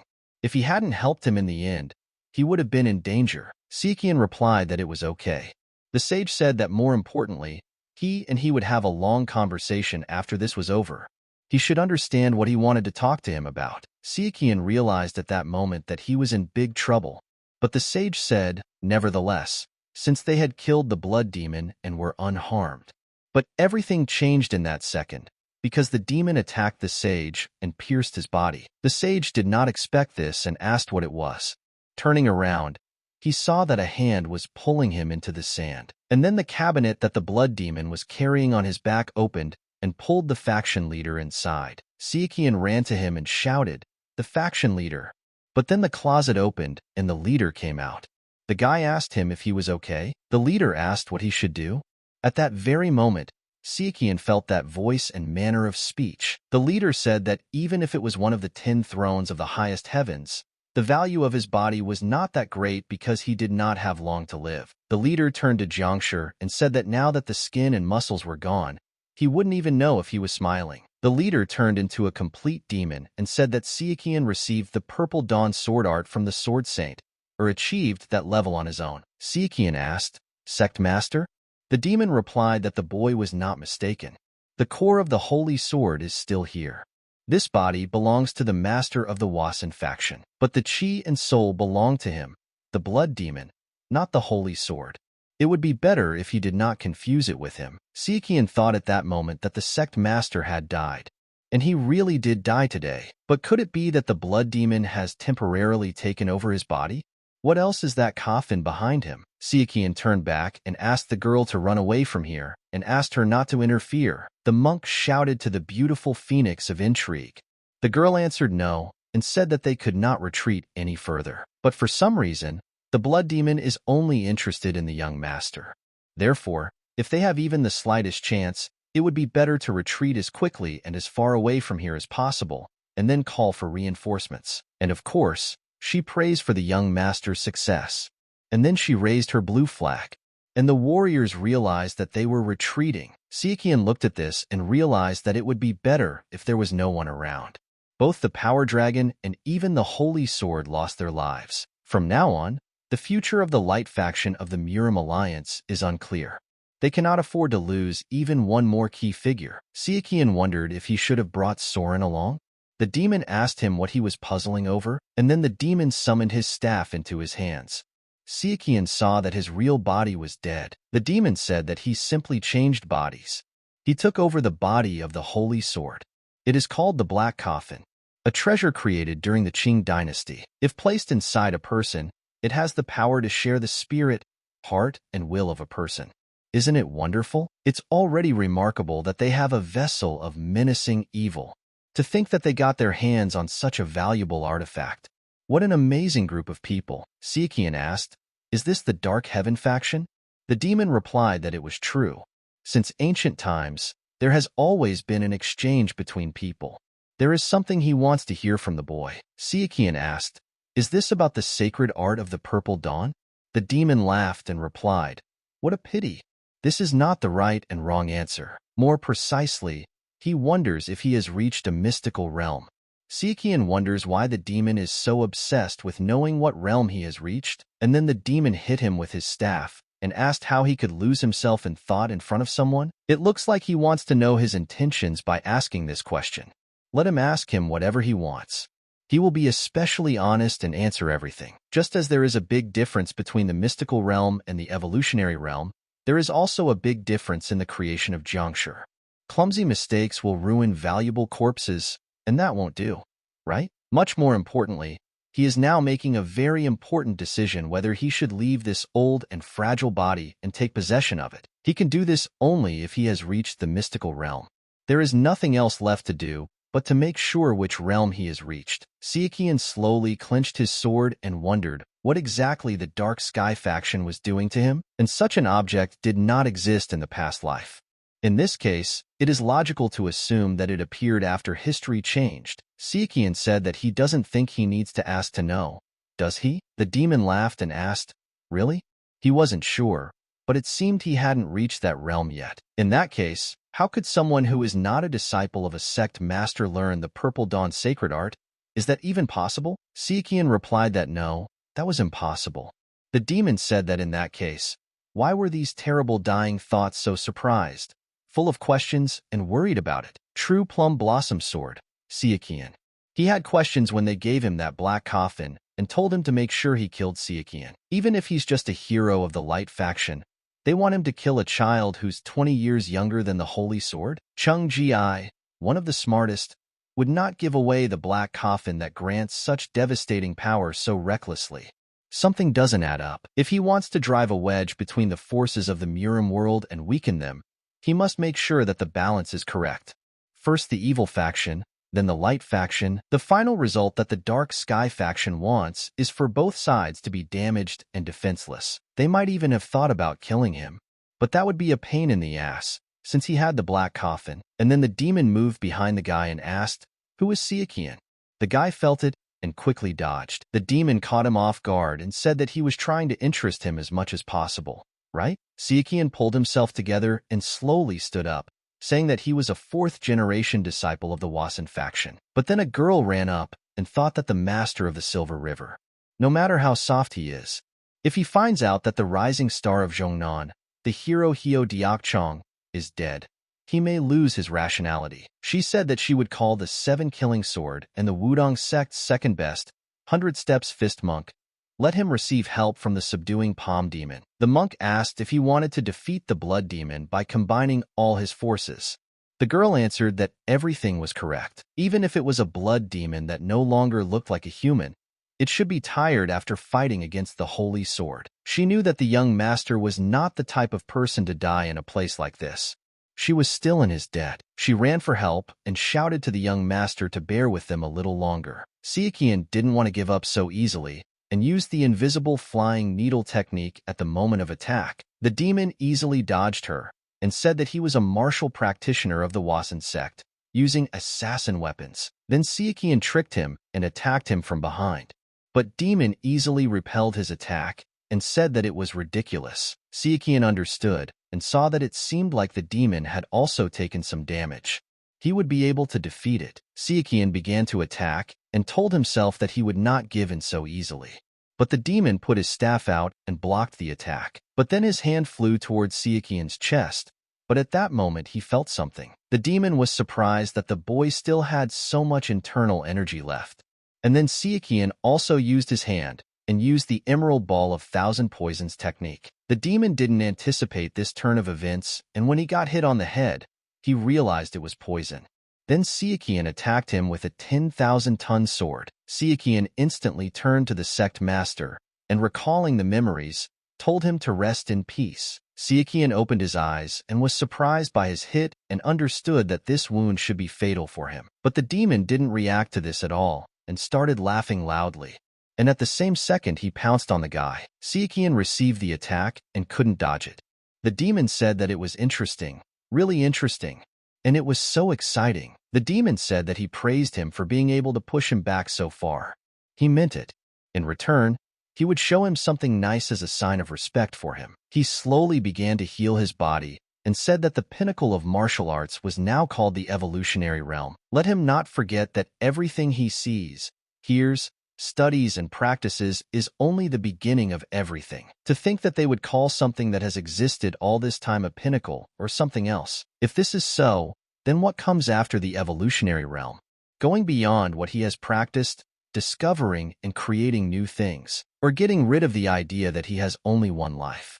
To create his own concept of life, developing beyond the physical and give birth to this being. These are the foundations that support the existence of this person, and the being that emerges at this stage is called dispositional conceptualization. Let the boy see this. This is the state of the soul of a blood demon. No matter if it's the Central Valley, the MURIM, or even the heavens themselves, as long as they remain human with blood flowing inside them, he will live inside that person. At that moment, the girl ran up to Sichuan, but suddenly stopped at what she saw and sighed. She couldn't believe it and screamed that it was impossible. While the warriors came and said that they were too late, the demon said that he was enjoying himself too much and his emotions clouded his judgment. What an oversight. And he still has a lot of questions for him, and he still hasn't figured out who he really is. Then Sichuan came to his senses and replied, "How ridiculous." He couldn't understand what the leader of the MURIM alliance and the sect master had told him before, but to think that he could understand everything that crazy evil demon was saying. And seriously, it's not even funny. Sichuan moved to the next level, and suddenly something inside him opened, and he immediately threw his sword into the air. After doing this, Sichuan quickly moved to the other side and at the moment of attack, told Demon to be ready. But everything turned the other way and Sichuan was caught in the bloodthirsty weapons that were aimed at his body. Sichuan said that he had no idea what the demon had learned, but he would have gotten the same answers if he had asked the 10 thrones of the highest heavens. All people are different from each other, so how can they reach the same level of enlightenment? However, if he wants to express it in words, the word self should be enough. Also, in attaining enlightenment, he may end up losing his drive or passion. So let him make sure he retains at least some of it, otherwise he will lose it all. Of course, it could be pride or the desire to survive. No matter what it is, the most important thing is to believe in yourself. If the masters of the unbridled realm of martial arts, then the deep realm will be a journey into the unknown and the creation of new things. Let him brag to the world about his existence. Let them know who he is. Some may say it is a futile effort, but if this is their level of dedication, they will never find the answer they desire. They say that he should not lose his passion and desire, which means dissolving the experience of his life and materializing it with himself, trying to remain true to himself and his beliefs. And if he is truly initiated into the purple mist divine art or the plum blossom chi art, and all these things do not affect him, his state of mind can be materialized. This is a fundamental proof of the existence of man and his further path. This is a materialized state of mind. Sichuan said that the head of the MURIM and the sect leader did not teach him the details as they are different for each person, and each person learns from his own experience. But when he found himself in another world, he began to see a white light that penetrated his body. But such energy began to penetrate his body and slowly heal all his wounds in battle, restoring his body entirely. Everyone was surprised and looked at both of them lying on the ground. They saw Sichuan and turned to him. The guy immediately summoned his sword and replied that he was fine. There was no reason to worry. The demon also came to his senses and said that he couldn't believe it. The guy was really that young? It is impossible to materialize someone's state of mind at that age. Even if he could, he should not have reached the deep realm. Sichuan told the demon that he was the one who said to explore things and create something new from them. Such things are possible. The demon said that in order to materialize his state of mind, he must use not only his knowledge of martial arts, but also his entire life's experience. This means that he should have the experience of the entire life cycle at the age of 20, right? Isn't that absurd? Sichuan replied that the life of a martial artist was originally short and dangerous, and then he immediately attacked him. The demon saw all this and easily repelled this attack. But Sichuan did not give up and pressed all this time. He said that although he had thought so before, Demon was quite the talker. Quite a few annoying words coming out of his mouth. Sichuan told the blood demon that he was coming, and he executed his first strike. Then he launched the purple mist genesis. Sichuan's attacks destroyed the demon's protective ball that he used to protect himself. The staff broke into small pieces in an instant, and Sichuan pierced the demon's chest. The demon started bleeding, but Sichuan did not remove his blade from his body. He asked the demon, "Is this his real body?" The guy understood that the requirement for the deep realm was that if he succeeded in materializing his state of mind, each individual would receive something based on his specialty. For a sword master, it is the sword. He controls swords as if they were his own hands, and does not use much force to do so. No technique can compare to this. I can't be sure about the case of the Dark Alliance leader, but he certainly has territorial rule. Or the leader of the MURIM, he probably has spear art. And for the blood demon, demonic blood. To be specific, closer to just blood. Sichuan told the demon that he removes a person's consciousness from their body and places his own there, stealing it. Isn't this the secret of his immortality? And even when he possessed the body of the sect leader, he most likely placed some of his demonic blood into the black coffin. So, in order to prevent him from escaping again, he blocked his dantian. The demon replied that he now understood. And why did they give him such great power and tell him to kill him? They said the MURIM is in his hands? But then the demon began to laugh and said that the hero of the bright path, he is a real monster. He wonders what will happen in Chungwon, in MURIM, and anywhere under the sky with him. What will he show them? Sichuan told the blood demon that he said that the deep realm is when one goes beyond what the other has known and creates new things. Demon said that someone has to redefine the concept and overcome it. He agrees with most of what he said, but it's not entirely true. Copying someone is part of it too. Unfortunately, this old man is not a genius worthy of such praise. He simply learned by following what he was taught. He looked at the hero's back and followed him. That's how he spent his days. He's not a blood demon monster. And then the demon saw the image of the leader. Sichuan said that if he had not copied others, he would not be where he is now. If it takes a lifetime to materialize someone's state of mind, he can't forget about copying someone, can he? And the students of each school ask their masters for wisdom and learn from their experience, the knowledge that has passed through generations. Martial artists yearn to be heroes, using them as a guide and even following in their footsteps sometimes. Indeed, he is the same. Isn't this what ordinary people look like? What he saw in the meaningless end, and what he confirmed on a new level was an imitation, and if there is something a little special here, it passes by. Sichuan said that the blood demon should forgive.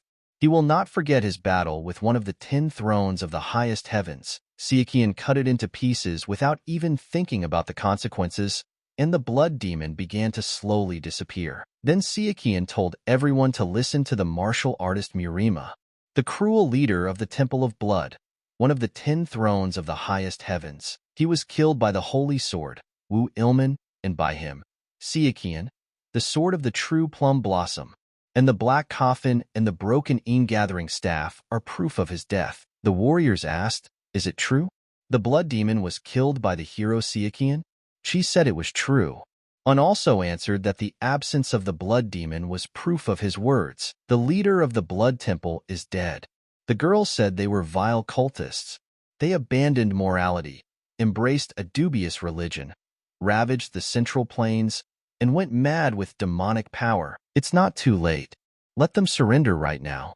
And then the Blood Clan warrior asked, "What is she talking about?" Un was surprised and said that it was the ghost of Bloodclaw. The ghost replied that they were worthless bastards. They were going to run away in the middle of the battle.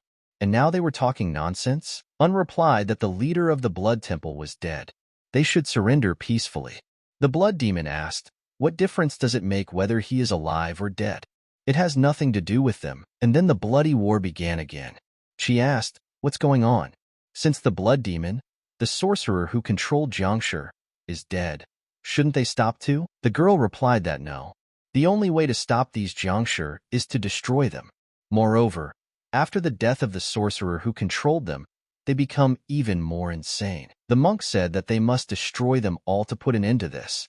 Sichuan immediately turned to Lady Chagao. Chagao turned around abruptly and asked the young master, "What is it?" Sichuan asked her, "How many warriors are left?" Chagao replied that they had just over 2,000. More than half of their troops had already been destroyed.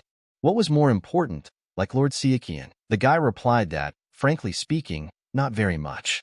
And how many warriors does the enemy have? Chegal replied that there are about 4,000. The monk was shouting at this time that it couldn't be. They only destroyed 1,000 warriors? Sichuan replied that it was because of the gathering staff. It continued to revive martial artists even when he was fighting the blood demon. Although many enemies died, many also returned as Jiangshi. Although the enemy leader died, not only did their spirit not fall, but they became even more furious. Although their warriors' morale has risen, many of them are already tired. Frankly, they should retreat. Chegal replied that she knew. That's what they would do. But enough about that. Let the guy save his strength. He really does look bad. Sichuan felt his eyes closing. The enemy commanders could still fight. If this continued, they might not be able to retreat if there was no other way. And then he heard someone shout at him and call him Big Brother. Saw them and said that it was the Plum Blossom Sword Master, Wee Ziggle. The warriors were immediately surprised to see the Plum Blossom Swordsman. The warriors shouted that their reinforcements had arrived. Vi ordered his men to help their allies and defeat the enemy. Nak ran up and asked her older brother if he was okay. Sichuan replied that he was a little tired, but he was okay. Nak apologized for coming so late. Their plan was to meet the faction leader and come with him, but their journey took longer, and so they missed each other. Sichuan said that they couldn't do anything since their training was far away from here. Nak remembered and said that on the way to Lanzhou, they met a martial artist from the MURIM alliance, and they joined them. Here is a letter from Hefei. Chegal took it and said that in case the situation escalated, they had sent additional reinforcements. Deputy Military Strategist, Chegal-san. Sichuan heard this and realized that he was not in this position for nothing. He said that in that case, let them take care of the others. One became a little. Chegal replied that she would take care of everything. Let them stop retreating. And it was time to begin the counterattack. She said he was waiting for her to say that. He immediately pounced on them and screamed at them to go back to hell. V asked what was wrong with Sichuan. The doctor said he was a little tired, but overall okay. He had nothing to worry about. Said that the true Plum Blossom Sword played a huge role in this fight. She replied that he thought so too. Although everyone from the special squad risked their lives to lure out the blood demon, if it weren't for Sichuan, they wouldn't have been able to defeat the blood demon. Su told them not to exaggerate. Considering how many martial artists there were from the light faction, they would definitely be able to take the life of the blood demon even without Sichuan's help, especially since the blood demon had already been wounded by the holy sword. She said that it was not true. If they were here in person, she would not have said such a thing. Once they saw the blood demon, they immediately understood why it was one of the 10 thrones of the high heavens. Vi approached the boys and said that they had been through a lot. Let them have a good rest tonight. At this time, Sichuan was deciding on the sofa and saying that everything was finally over. How good that his body was capable of such a thing. And he decided to use the embodiment of the mind, regression. This is an ability that returns the state of his body and thus restores it. It works like a normal healing, but it's actually a kind of regression. It allows you to rewind time to the moment you were injured, including flesh, blood, bones, and damaged internal organs. However, he can only use this ability on himself. Moreover, it can only be used once a day, and its use requires a huge amount of stamina and energy. Although he hadn't tested it, if they killed him instantly, this technique would hardly help him. If his head was cut off or his heart was destroyed, there was a high risk that he wouldn't be able to recover. Although this ability turns back time for him, without these body parts it is unlikely that he will be able to survive. Also, he will check it later. The next day there was talk and people asked, are the Holy Sword and the Blood Demon dead? Did they kill each other? Sichuan was commanding the soldiers and cleaning up the remains of the soldiers at that time. Someone asked about the Wasan faction and what is their current situation. And they answered that it is obvious that they will be overtaken by chaos due to the sudden death of their faction leader. The Holy Sword was one of the greatest warriors of the modern era. They could not have foreseen his death, and now it looks like there will be hardships in the future. And young Weiriong, the faction leader's apprentice, hasn't even reached 20 years old yet, right? He was told that he had not yet completed his training with his master. The faction leader only imparts the Purple Dawn Divine Art to one person. In order to complete his training, Youngwoo can't do without his mentor. That's right, he thinks this could be the beginning of the downfall of the Wasan faction, which is currently in its prime. Sichuan said at this time that although they had one, it was not an easy victory. Since history had changed, the Wasan faction would soon face unexpected consequences. All the events that have happened will affect the future. This time, everything is not going as smoothly as before. No matter how many people died in the previous life, the faction leader died after his disciple turned 20.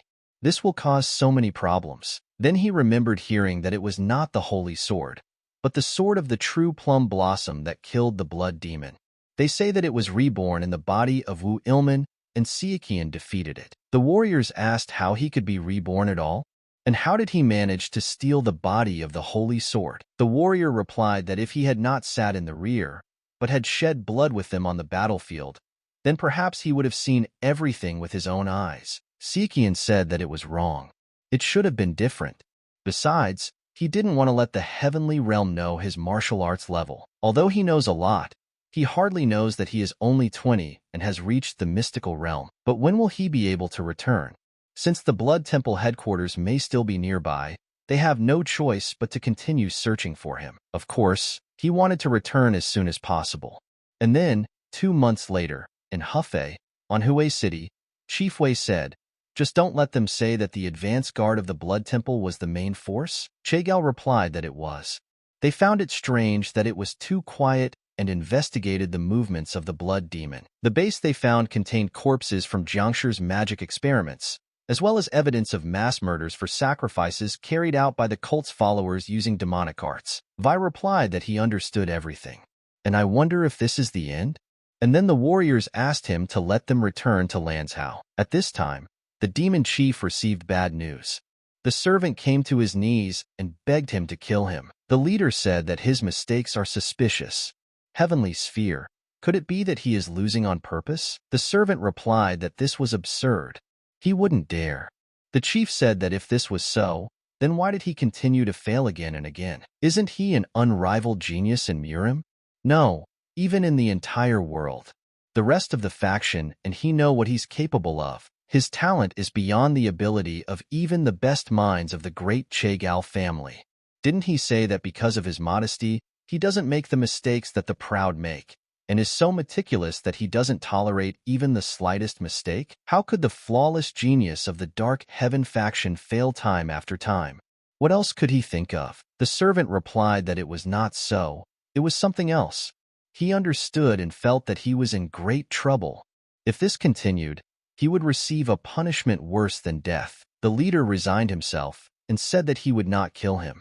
There were already few talented people in their faction. What would they do if they lost him too? Although he is saddened by the fact that they lost the black coffin from their treasury due to his request to give it back. But since the holy sword is now dead, the future of the Wasan faction is uncertain. Considering this, he forgives him. The servant knew that even tearing Sichuan into pieces would not be enough. He thanked the chief for forgiving such a useless and stupid person like him. The leader said that they had received something after all. Because of the hype caused by the Great War, the spies of the Opening Sun had become active. And since the Evil River Chief's area of activity and influence has increased, the quality of information has also become much better. The servant said that he would not ask to trust him. Instead, let the chief believe his rage and hatred. Sichuan went outside late at night and said that he would finally say goodbye to this disgusting desert. She came up from behind and said that they would have sent him back earlier and that he should forgive them for letting him go only now. Sichuan replied that it was okay. There was nothing he could do about it. She apologized again for being rude to him the first time they met. Sichuan replied that he had no idea what she was talking about. The boy replied that they were grateful for his help. Since it was late, would he like to go tomorrow? Sichuan replied that in that case he would look for him tomorrow before leaving. She said there was no need. There was nothing else keeping him here, so he was free to leave whenever he wanted. And then someone turned to Sakin, and he was very surprised to see Nak's younger sister in front of him. Sichuan asked her if she hadn't been sleeping all this time. Nak replied that she had just woken up. Then Sichuan said that he had just received permission from the MURIM Alliance to leave this place. Nak was happy and asked, "Is it true?" She said that they say the weather in the desert is unpredictable, so it won't be easy to cross it. Sichuan was surprised and asked, "Is that so?" Nak replied that he clearly didn't care about that fact since he was immune to heat and cold. right? Then she asked if they could go for a walk together since he wasn't going to bed. Apparently, he didn't like talking in the wee hours of the morning. Sichuan didn't refuse and agreed. On the walk, Sichuan said that Nak became a plum blossom swordsman even before she was 20. She is really amazing. He is proud to be his older brother. Nak said she still can't get used to it, no matter how many times she's told it. She doesn't feel amazing when he says it. Sichuan replied that it wasn't just a casual remark. He really thought that way. He shouldn't act like that. And AK asked, did he really mean that? Ah, the dragon sword? And then Sichuan thought about it. Hearing her call him that, in the past life, the dragons and the three phoenixes were legendary heroes. At one time, he dreamed of becoming one of them, but soon gave up. And now that such a distant dream has become a reality, he feels strange. Nak asked her older brother if he was thinking about becoming the faction leader. Recently, there was a rumor that caused a lot of noise. They say that older brother will become the faction leader instead of Zhang Weiriyang. At first, people treated it as just a rumor, but then someone said that they saw him use the Purple Dawn Divine Art in the Great War. Sichuan now understood that it had come to this in the end. After all, a lot had happened. Sichuan told Nak that if she was asking if he had the divine art of the Purple Dawn, then yes, he did. Sichuan was surprised by her expression and said that she didn't look surprised. Nak asked him what he was talking about. She was really surprised, but she believes her older brother. He must have a reason to keep quiet, right? Sichuan saw in her eyes that she was a saint. Sichuan said that it was true. Nak said that since it was true, she wouldn't ask questions. But he should tell her everything in the future, okay? Sichuan had no choice but to answer that he agreed with her.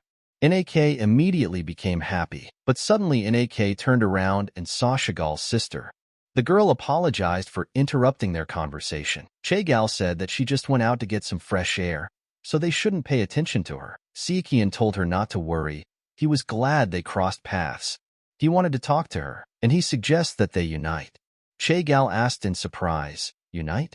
Sichuan answered that it was true. The boy understood that although he had already spoken with the elders of the MURIM alliance, he had only told them what they needed to know, since there was a high probability that the heavenly mechanism was among them. Sichuan told Chigal that what he was about to tell her would sound extremely absurd, but that she should listen to him carefully. He said that there is a secret organization trying to control the MURIM from behind the scenes. It does not belong to the demonic forces, nor to the light or dark factions. Chigal listened and said that if this was true, then it was a truly terrifying organization. Sichuan replied that it was. Chigal asked if she could ask a few questions. The guy immediately replied that of course. Chigal asked him why he wanted to team up with her. Sichuan replied that he needed her genius mind, resourcefulness, and strategic thinking. Chigal said she was grateful that he thought so highly of her, but he might have gotten the wrong impression if he had simply listened to what others said. There are many great people in MURIM. I'm sure he'll find someone better if he searches a little longer. Sichuan replied that no, there's no one better than her. She didn't just get the title of a beautiful phoenix of intrigue for nothing. Didn't she improve the existing order of mystical gates? And he also saw how she contributed to the victory by commanding the troops. Most martial artists would have lost their composure just by being in that bloodbath, but she managed to keep calm and gave them confidence. How many commanders or strategists in the world are capable of responding to such a rapidly changing situation? Sichuan understood that as long as the heavenly strategist, the beautiful phoenix of intrigue, and the strange master of mechanisms were alive, they would never be defeated. In their past lives, these three never worked together, but this time things will be different. Ignore the ignorant people who will say that she became one of the three phoenixes due to luck and beauty. They are just ignoramuses who talk because they are jealous of her. But it is not that he underestimates her beauty. After all, her appearance takes your breath away wherever she appears. And then Chigal shouted at him to stop. And then Sichuan continued that as he said, Chigal replied that she understood him. Let him stop talking about it. Sichuan said that it wasn't flattery. He really thought that way. Chigal replied that that wasn't what she meant. She is grateful for his compliments, but it is so embarrassing. Sichuan was surprised and thought, is this really the same Chigal he knows? And then Nak said that now she sees her older brother in a different light. I wonder how many women's hearts he broke while traveling through the MURIM. Sichuan asked her if she thought she was exaggerating a bit. Anyway, forgive her if he made her feel uncomfortable, but he really thought so. Sichuan said no, they needed Sister Chagall's help. The girl replied that if he said so, then okay. Sichuan asked if he believed her after all. Chagall replied that it was only because he told her. In the morning, the warriors said that it was an honor for them to fight shoulder to shoulder with the swordsmen of the true Plum Blossom, and the memory of this battle will be passed down through generations in their families. The monk also said that they would see each other again, and then the chief met Sichuan and told him to tell everything he saw. The chief asked him, "Is that all?" The elder said that he was wondering if they should choose a regent. The leader replied that it was a difficult question, and besides that, they still haven't figured out anything about the Purple Dawn divine art. How complicated. And then Sichuan said he had a solution. The leader asked, "A solution?" The guy answered, "Yes. First, he will tell about the situation with the divine art of the Purple Dawn." The leader said that they were listening. Sichuan replied that, first of all, it may sound out of place, but he is a genius. Sichuan said that this is how the world sees him. This rumor is so absurd that it is said that he was reborn after a complete transformation of his body. He swallowed pills like rice and mastered the 24-step Plum Blossom sword art within a week. The elder asked, "Is that all he has to boast about? Is there even one sane person who would believe this absurd rumor?" Sichuan replied that no. Of course, but if common sense were to be used, his position in the MURIM should also be unattainable. However, if they insisted that it was true, they would believe it. The elder said that it felt like he was holding something back. Don't beat around the bush, just tell him. Sichuan said that they would spread a rumor that the faction leader lied about him being far from ascension. The leader said what he thought, understood what he was getting at. He had almost reached ascension, but his student was too young and not prepared enough, which was a problem. I saw only one way out of this situation. Sichuan said that it was like that. Teach the divine art of Purple Dawn to someone else. The leader said that even if the late faction leader had taught him in secret, it wouldn't arouse suspicion. However, passing all the knowledge to him alone would look strange, no matter how great a genius he was. Sichuan replied that it was simple. It was enough to say that he was the only one who had studied the divine art of the Purple Dawn. Everyone was surprised and asked what he meant by that. Sichuan said that they would say that it was given to all 5 elders of Wasan. Sichuan thought they were going to name Young as the faction leader. Even though it was a decision based on tradition, weren't the 5 elders of Wasan appointing him just to be their puppet? But at this time in the tavern, the guy was telling the others that he would first tell them about how the Holy Sword took the blood demon with it to the grave. It is said that the Holy Sword was close to ascending, and so he took some measures regarding his disciple. Besides Zhang, he taught the divine art of the Purple Dawn to 5 elders of Wasan and 1 other person, and that person is Sichuan. But then a warrior came in and said that these were empty words. The only person who will lead the Wasan faction is Zhang Weiriang. The others asked, then why did he teach Sichuan the divine art of the Purple Dawn? The boy replied that it was because there was no one more talented than Sichuan in Wasan. Neither the 5 elders nor the Plum Blossom swordsman had the skills to teach the faction leader, Zhang Weiriang. They were going to tell about it as soon as they had a chance. But suddenly a great bloody war broke out, and the elders decided to keep everything secret. After some time, when the countless rumors began to die down, Chu Sichuan turned 20 years old. Zhang met his eldest nephew and said that he had been away for so long and was now leaving them again. Sichuan replied that there was no need for formalities. After all, he was the leader of the faction. Zhang asked Sichuan, is he still stubborn? Even if he is not his master, he is still the one who taught him the martial arts of the faction leader. It's natural to express gratitude to someone who taught him something, especially if it's a hero of the light factions and the pride of Wasan. Sichuan thought about it and saw that this boy was truly a genius. In just 4 months, he had already reached the level of a supreme master and had also mastered the incredibly difficult divine art of the Purple Dawn. Young Weiriang was quite young when others recognized his abilities, and he became the faction leader in his past life. And of course, it is not surprising. Even the name is such a talent. He is not lazy and devotes himself entirely to the cause. This era is truly rich in geniuses and heroes, but thanks to this, he can safely entrust them with the Wasan faction. Zhang said that he was really sorry. He was much more suitable to be the faction leader. Sichuan replied that of course not. Over the past few months, he had become convinced that no one else could lead the faction except him. And despite the sudden death of the previous leader, they were able to cope with all the difficulties. In difficult times, they won the hearts of the people and worked harder than anyone else. He kept his head and went through rigorous training. Instead of feeling sorry for themselves, they used this time to learn how to act as a faction leader from the elders. And the boy's diligence changed the views of those who thought he was too young. Zhang responded that he was deeply touched by what Sichuan was telling him. I wish he could stay, but the MURIM alliance needs his help more. Sichuan replied that there was nothing he could do. Zhang said that he will also count on his help in the future and train like him. And he thanked Sichuan for the instructions, and he will never forget.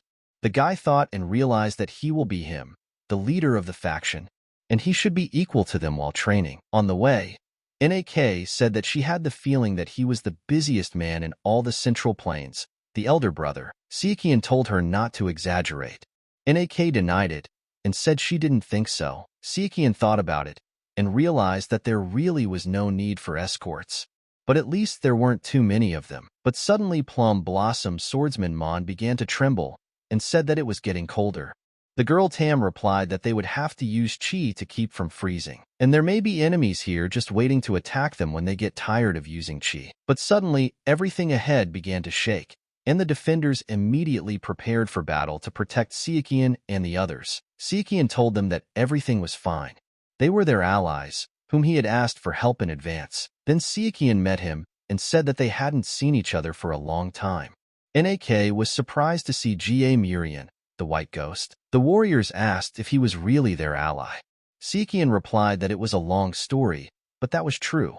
Could he leave them for a while? Sichuan replied that he knew. He would call them immediately if things got hot. He needed to talk to him face to face. If he had his way, he would prefer that they stay and listen with him. But these are secrets of the MURIM alliance, so there is nothing to be done. And he hopes that they will understand. Mon said he had 15 minutes. If he didn't come back in that time, they would go looking for him. He shouldn't go far. Sichuan told the boy that they had been communicating through letters for so long and that they had finally met.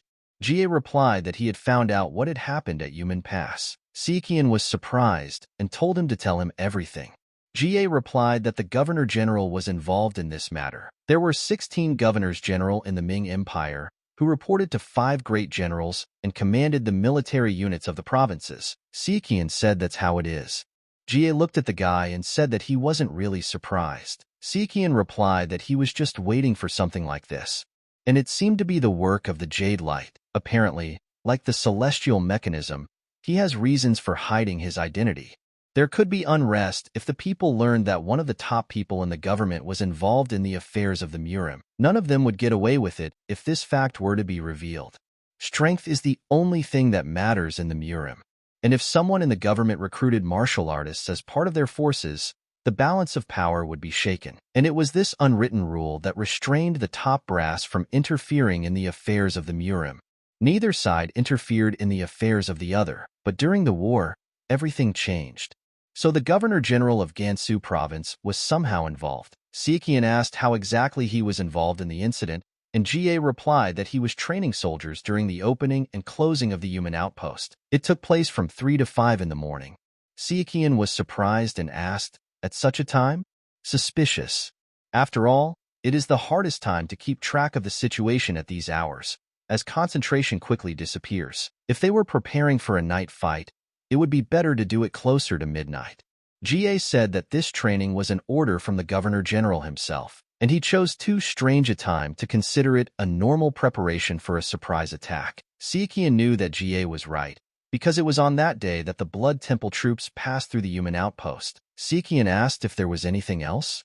Ga replied that he had spent 4 long months, a lot of effort and money to find out.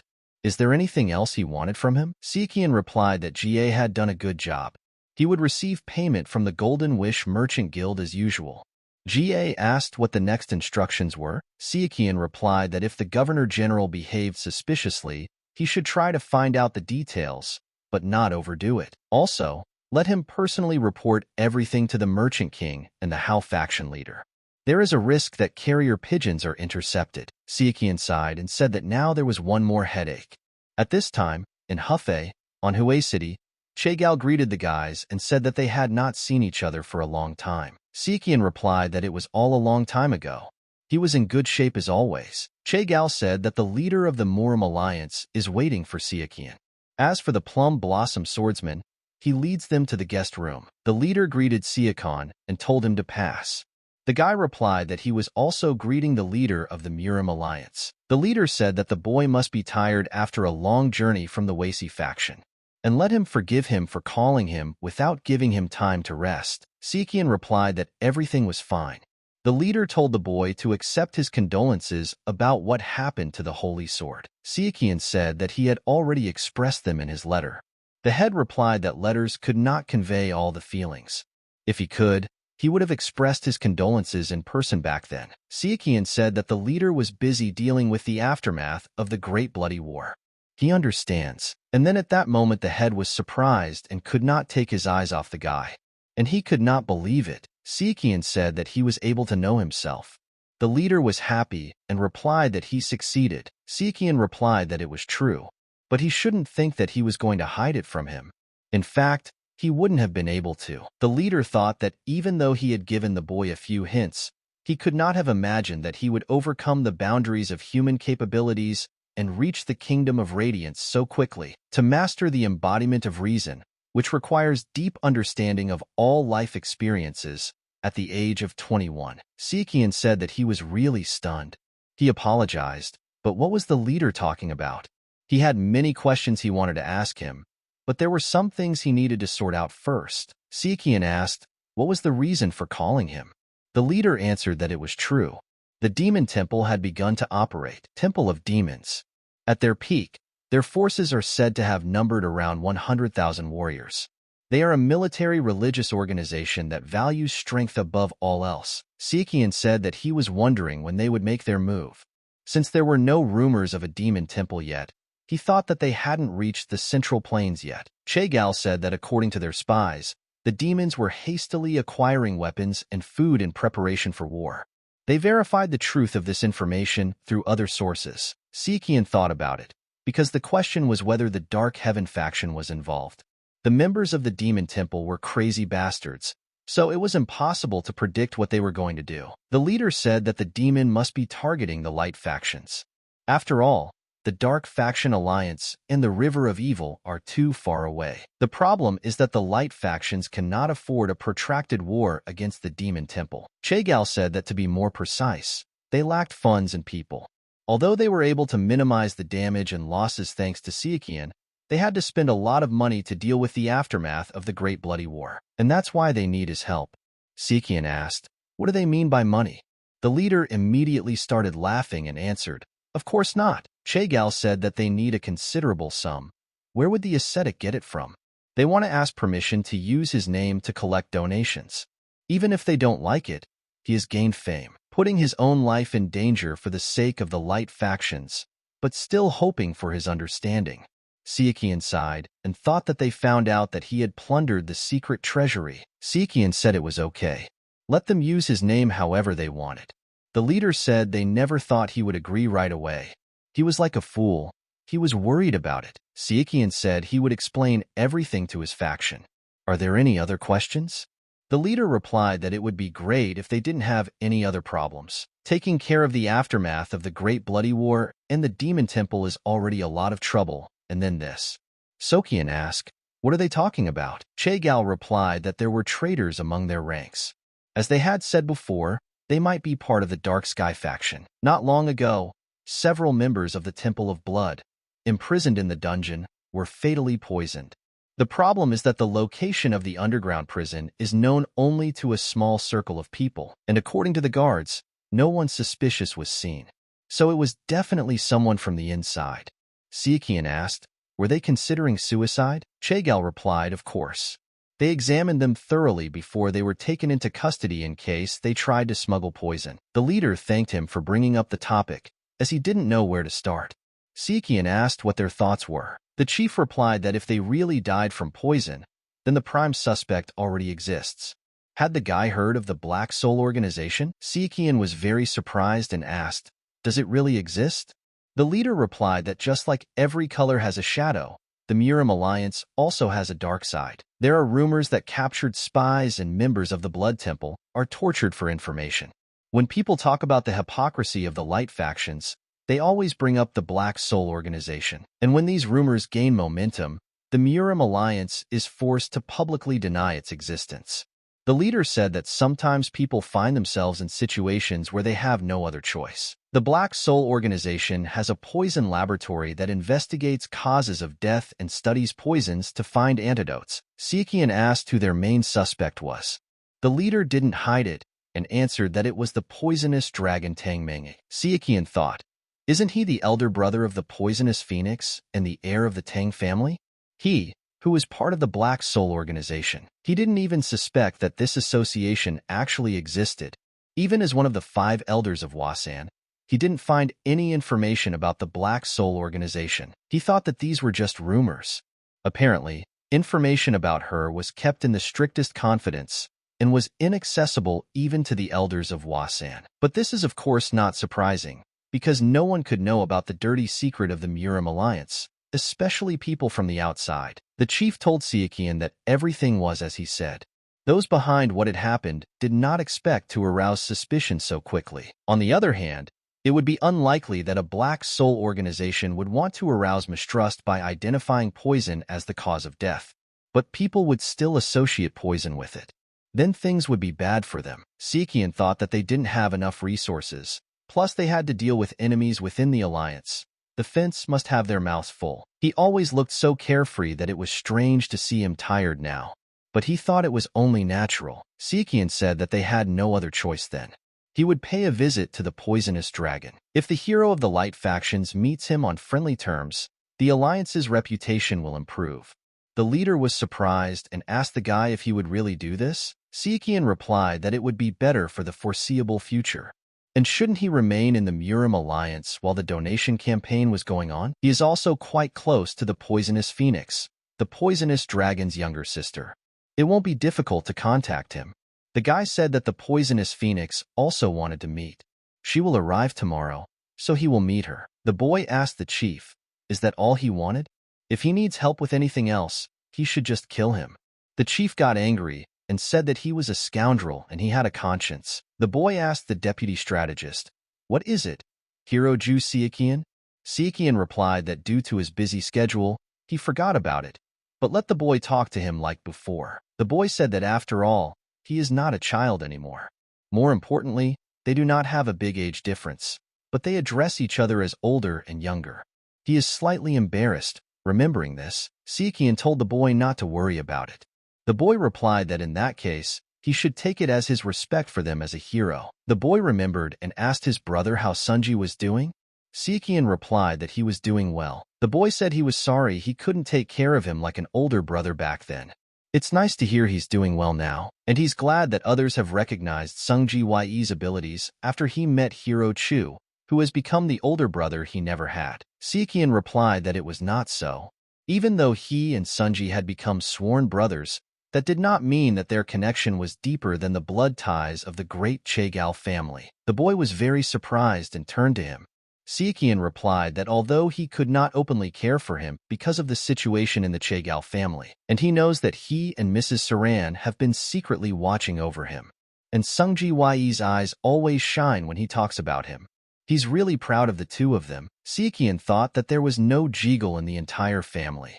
To think that, being geniuses who would leave their mark on history, they would be so close. Sichuan said that the wise dragon, the beautiful phoenix of intrigue, the strange master of mechanisms, he will not allow any of them to die. Sichuan came to the door and thought that the poisonous dragon was Tang Clan. Knowing that he was under suspicion, he would be on guard. If he wants him to let his guard down, he needs to start a conversation about general topics.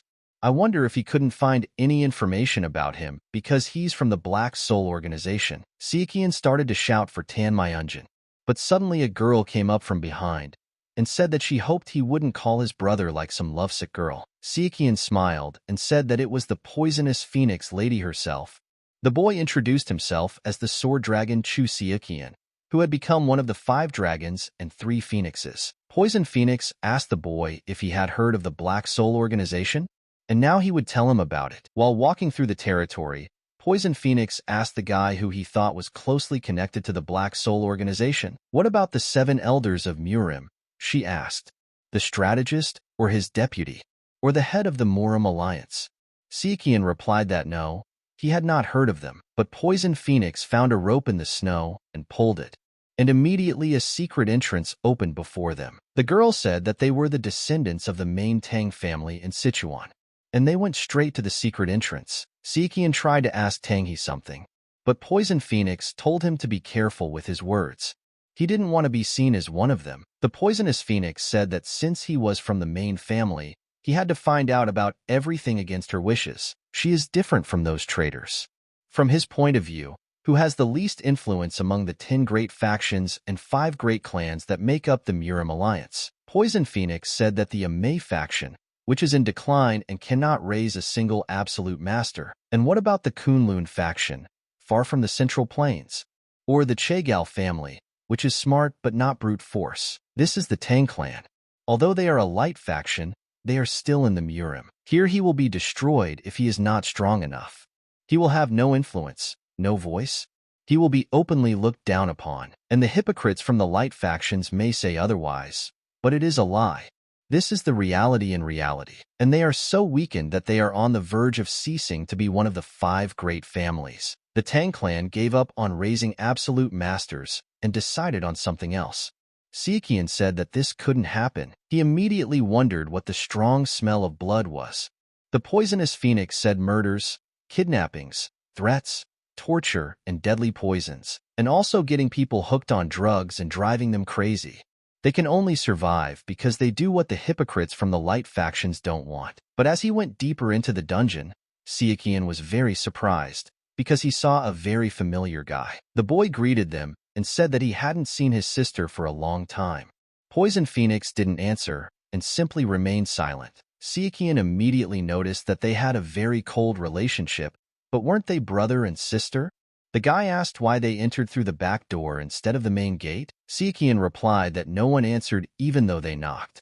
The boy scratched his head and apologized, saying that everyone was busy lately, as they had to pry answers from the members of the Blood Temple, and they must not have heard them knocking. The boy addressed Sichuan and called him by different names each time, but he asked him to keep the information about the back door a secret. He doesn't mind that the head of the MURIM alliance told him about the Black Soul organization, but even the elders shouldn't know about this place. Sichuan replied that of course he would remember it. But suddenly, something moved next to him and he saw a person's hand. Sichuan looked at the camera in a very strange way and thought that it was just terrible for him. The guy apologized to Sichuan for this and said that he didn't want them to see something like this and suggested that they go upstairs. Sitting at the negotiating table, they had a very interesting conversation, but suddenly the guy suggested that they go outside. And he asked his sister too. Going out for a walk? The guy said that he preferred seclusion, but staying inside was pointless since they needed to be seen together. The groundskeeper saw them and asked, "Isn't that a sword dragon and a poisonous phoenix? What a cute couple." The servant replied that from what he heard, the sword dragon and the poison phoenix were meeting. "But then who is that in front?" asked the servant. He had never even seen it before. And then he remembered and asked, "Isn't that a poisonous dragon? It's not often you see one walking around the area." The janitor said that to think that he had appeared in public. He couldn't believe that he saw 3 of the 5 dragons and 3 phoenixes at once. The influential man asked the scout, "Did the sword dragon meet the poison dragon? How could this happen? Or maybe the rumors are lying." The servant replied to the powerful people that they had been seen together in the poisonous manner. The chief replied that, however, he had met none other than the hero Ju Sichuan, and from what he heard, he knows what organization the poisonous dragon is a part of. Sakan then gathered his men and told the brothers from Jianghu to hear him. As some of them already know, they have detected the movements of dark forces from Xinjiang and the Central Plains. They are all from the Temple of Demons. Another war may break out soon. The warrior asked in surprise, "Another war?" But the great bloody war ended not so long ago, and everything was just starting to settle down. Does he like fighting that much? Sichuan replied that he didn't want to fight either. He didn't want to see anyone bleed or be sad, but there was no way to avoid it. The villains could not be allowed to do whatever they wanted. They killed their families and loved ones and stole their stored provisions, and that's why they have to fight them. No, they have to fight to protect what they have. They must protect their friends, loved ones, and most importantly, their children from the demon temple. But they are not strong enough yet. He will say it plainly, they need more money and men. And as they already know, the MURIM alliance has suffered heavy losses trying to protect their families and holdings from the madmen of the Blood Temple. But unfortunately, the Demon Temple attacked the Central Plains before the MURIM alliance could replenish its losses. They need everyone's help in this matter. They appreciated it, no matter how small. It will mean more to the MURIM alliance. Sichuan bowed and said that this applies to everyone. People call him a hero, but he is not the only one here. And now, anyone who wants to help and take a step forward is also a hero. The warriors, hearing such instructions, were very happy and began to rejoice. The demon leader was mocking everyone at this time and saying that the light factions were such hypocrites, and Lao Tzu once said that even the best weapon does not bode well. It is destructive to all living things. This is what the founders of the Tao family said. To think that people who believe this ask for help when they don't have enough warriors and money to fight. And this is what hypocrisy looks like. Chu Sichuan, let the hero say what is true and what is not. Aren't those who walk the light path and the dark path the same? The War of the Seven Swords, the war with the dark factions, and the Great Bloody War. And now the war between the light factions and the Demon Temple is coming. And all this happened within 10 years. What a turbulent century. At this time, in the forest, warriors were chasing the man who had escaped. They shouted at him that it was useless. The patron of Nanjing, Pan Bolton, he was one of the 4 great patrons of the Demon Temple, Pan Bolton. He became a vile demon who killed many people from the light factions. The warrior caught up with him and said that he was supposed to be heading from Xinjiang to Qinghai. He didn't know how he ended up here, but he shouldn't expect to get out alive. Pan told him to wait. They could talk calmly and resolve everything peacefully. The warriors cornered him and surrounded him. The warrior said that he was a vile demon. One of the 4 great patrons of the Demon Temple wants to talk. He understood that the first teaching of the Demon Temple was to be strong. The second was the same. If he was strong, he could get away with anything, no matter how outrageous or wrong his action was. People who thirst for power. Such are demons. Such is the Temple of Demons. The warrior told Pan that something was getting hot, and he immediately wanted to talk. So he realized that he couldn't solve the matter with his fists. That was exactly the reaction he expected from the demon. Pan replied that it was not so. He did not want to fight, and he did not want to kill anyone. The guy asked him if he had gone crazy again. Pan shouted at the top of his voice that he was telling them the truth. He had never killed any of them. Wasn't that true? One of the warriors said that this was nonsense. How dare he say such a thing? He didn't have the strength to kill any of them. He thought Pan was just trying to save his pride. Pan shouted for them to stop and listen to him. The warrior ordered his men to kill him. The monk received the information and said that Pan Bolton was that scoundrel, one of the 4 great patrons of the Temple of Demons. The monks all bowed and said that they must not let him go at any cost. But something was troubling him. The monk asked, "What is it?" The warrior replied that they had received a message that Pan had been acting strangely. The monk asked, "Aren't demons known for their strangeness? They are all mad." The warrior replied that according to the report of those who were pursuing him, he said that he did not want to kill anyone. The monk asked in surprise, "What?" The warrior replied that, moreover, they say that Bolton does not want to fight at all, but only continues to run away. The monk asked if the report was really true. The warrior replied that none of those pursuing him were dead. Only a few were wounded. And it sounded like someone was playing a joke. The monk said that indeed. Don't they all remember what he did 40 years ago? 40 years ago, the Iron Fist massacre took place. The warrior said that if there were any worthy warriors among them, let them come out. He wanted to practice. This man was called Iron Fist Demon. He used a martial art known as Iron Fist Qinggong, one of the 108 defensive arts of the Demon Temple. With practice, one can strengthen the body and internal organs so much that he can withstand even people practicing internal destruction techniques. become almost invulnerable. However, the more you practice this art, the more cruel you become. Although the members of the light factions tried to defeat this demon, most of them were unable to fight back and died. With the death of many people, the larger light factions came to help. And the Shaolin Monastery was one of those who stood at the forefront. And at that moment, no one doubted that the Iron Fist demon would be defeated. However, in the end, they were unable to deal a single fatal blow to the Iron Fist demon and were all killed to the last man. Filled with a thirst for revenge, even the Shaolin Arhats rushed after him.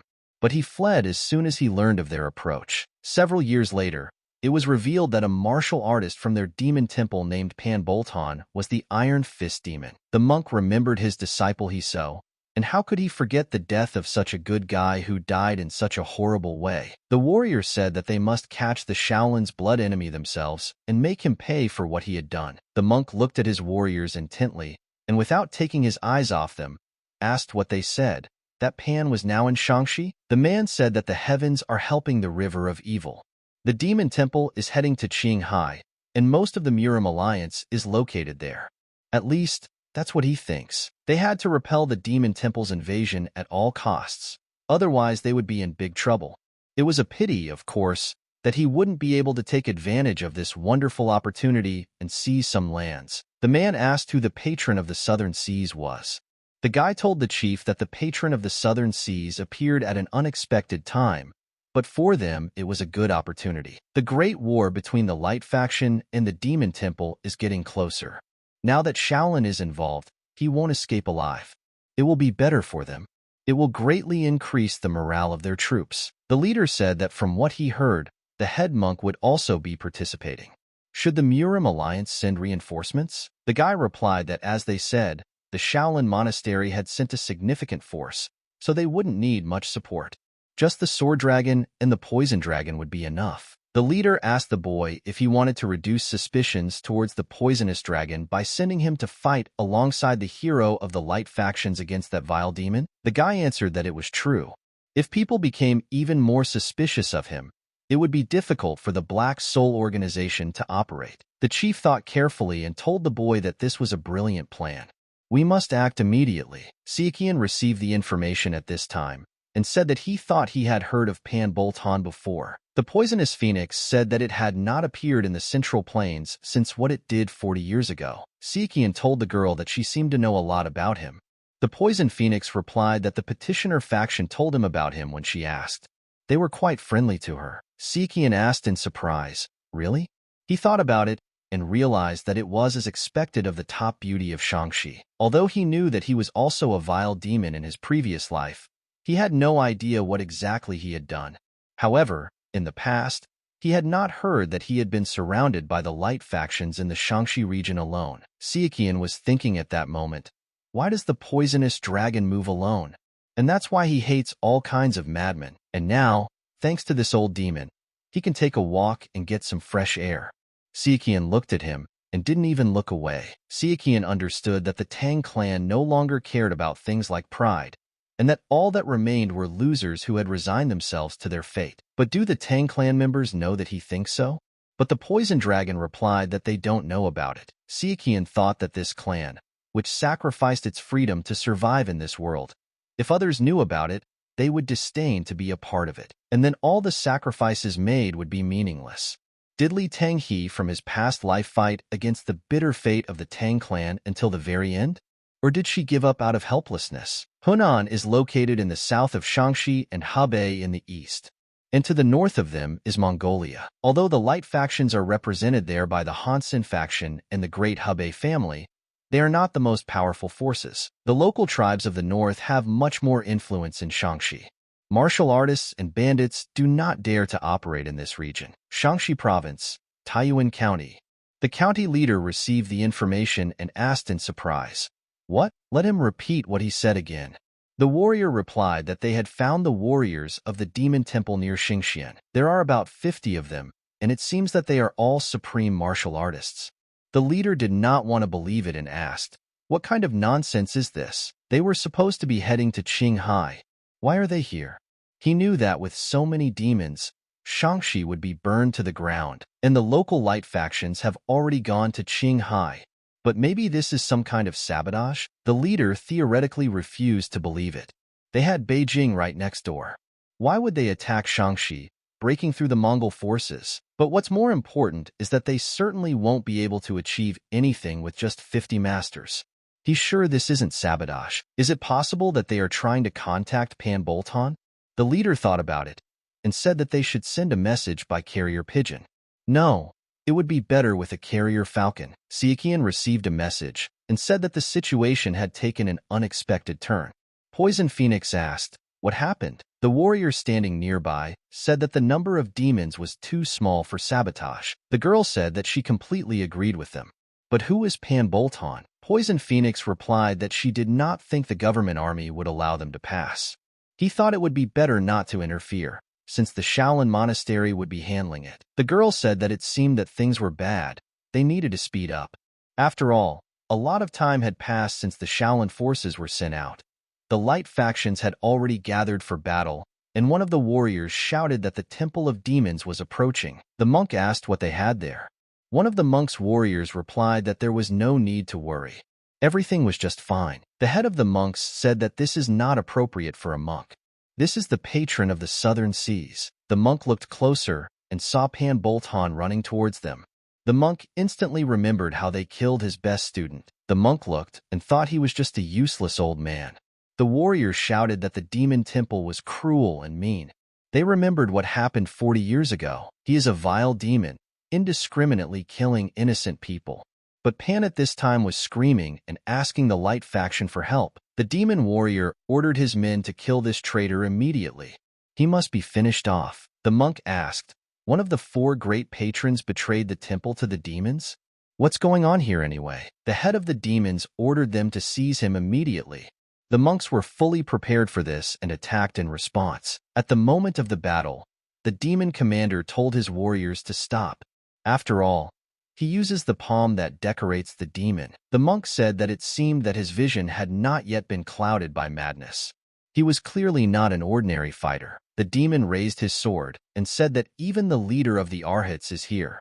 It seems that the Shaolin has decided to fight with all his might. The monk saw his blade and said that it was the patron of the western pagodas, the demon of the golden sword. The demon said that the holy monk could have dealt with him himself.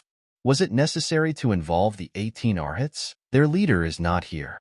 But why did they send such a strong force from Shaolin? The monk told his men to drag the Shvara, and the situation must be serious, since 2 of the 4 great patrons of the demon temple are here.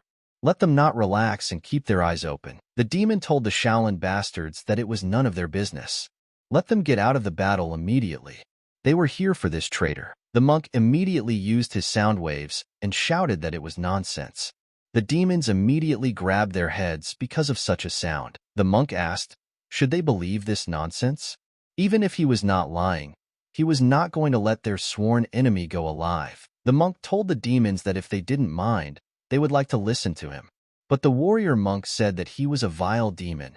What kind of conversations could there be with him? The monk said he could understand their indignation, but they were going too far. Maybe they would all calm down first. The monk knew that now was not the time to give in to emotions.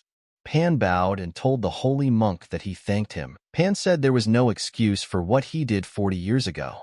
He had thought about it for a long time and deeply regretted what he had done. And the teachings of the demon temple are wrong.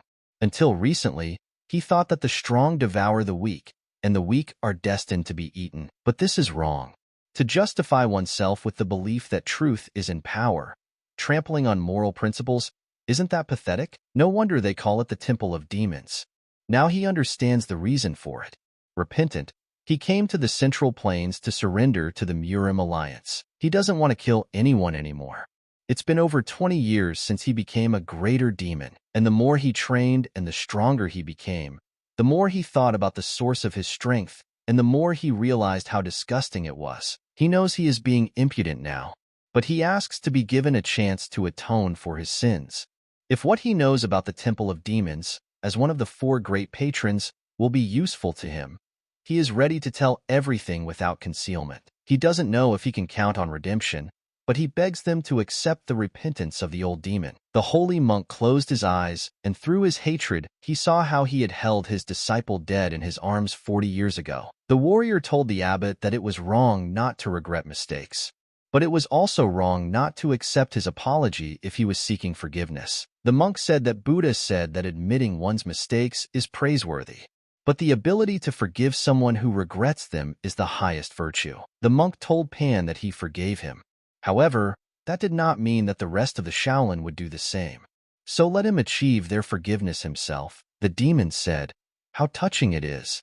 But let them shut up now and stop wagging their tongues." The demon immediately went to attack Pan, but at that moment the monk suddenly appeared in front of him and protected this guy. The warrior asked, "So one of the 4 great patrons became a traitor?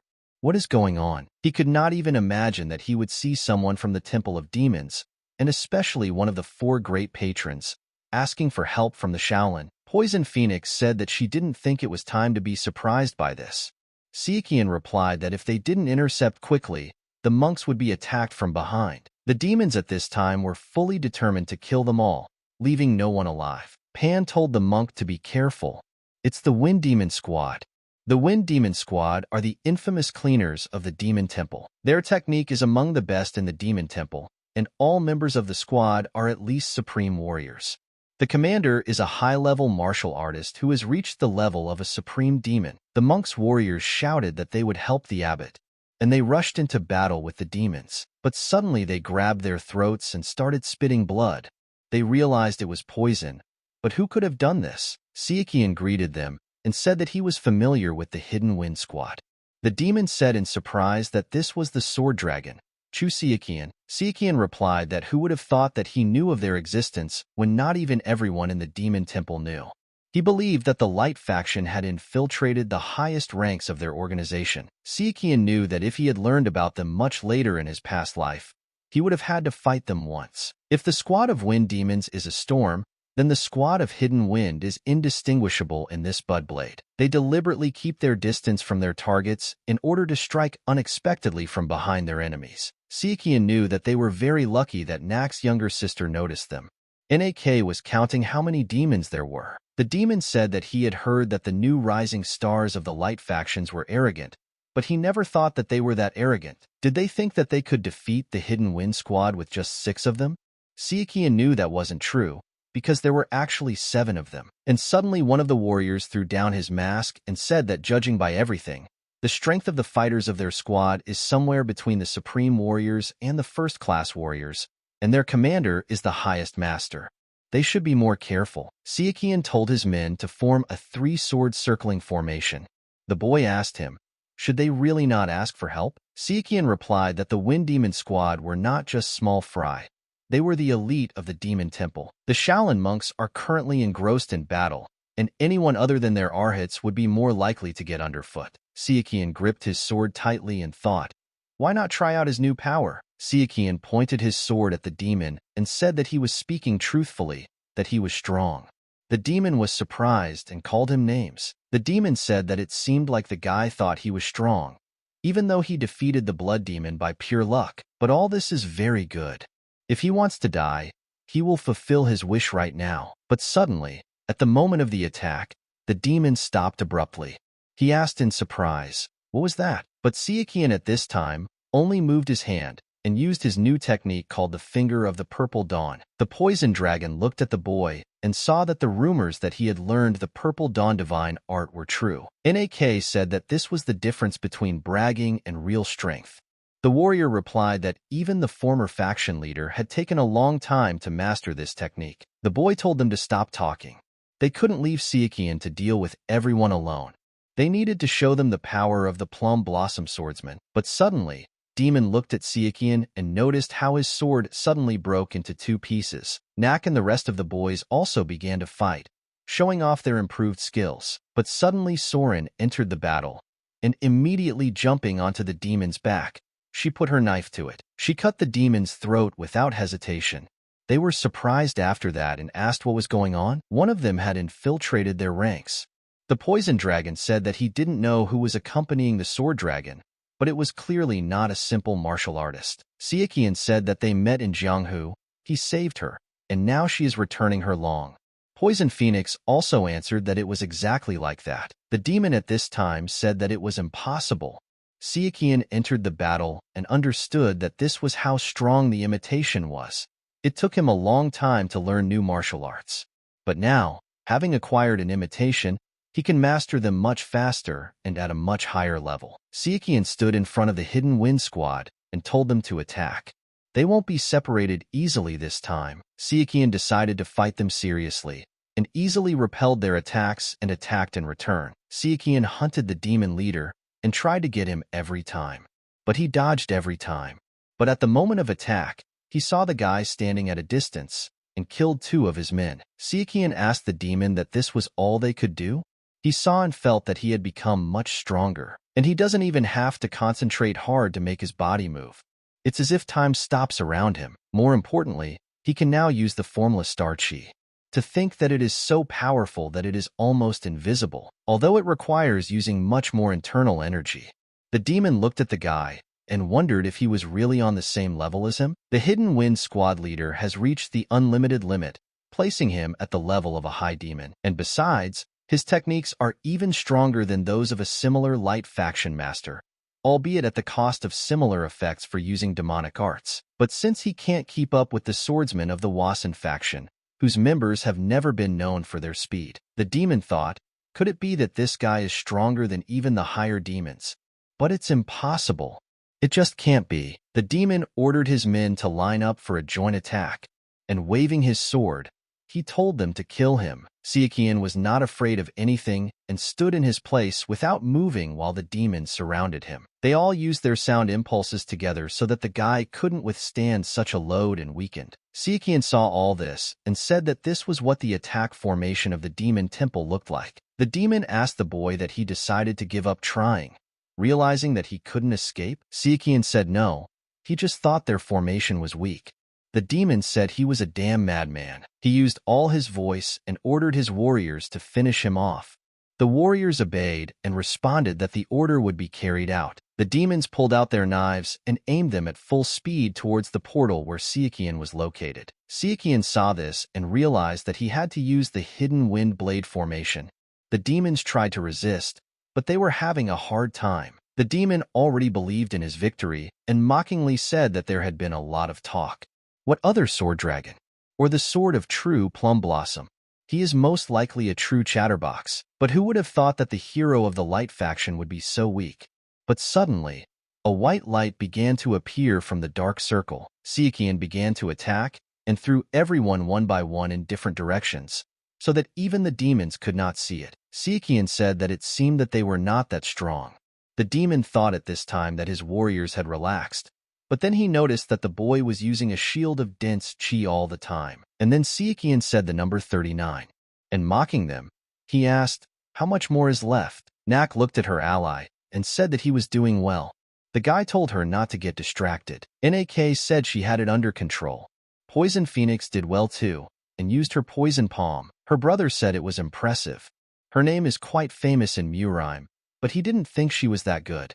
As a brother, he is proud of her. The poisonous phoenix replied that it was nothing, but the poisonous dragon was slightly distracted, and the demon attacked him from behind. The demon at this point hoped that he would kill him while he was distracted, but suddenly he felt ill and fell to his knees. The demon didn't understand what was happening and asked what it was, but the poisonous dragon released his smoke poison. The demon saw this and decided that in that case, he would finish him off from afar, and he released his blade. The poison dragon responded by showing all of its needles and pointing them straight at the demons.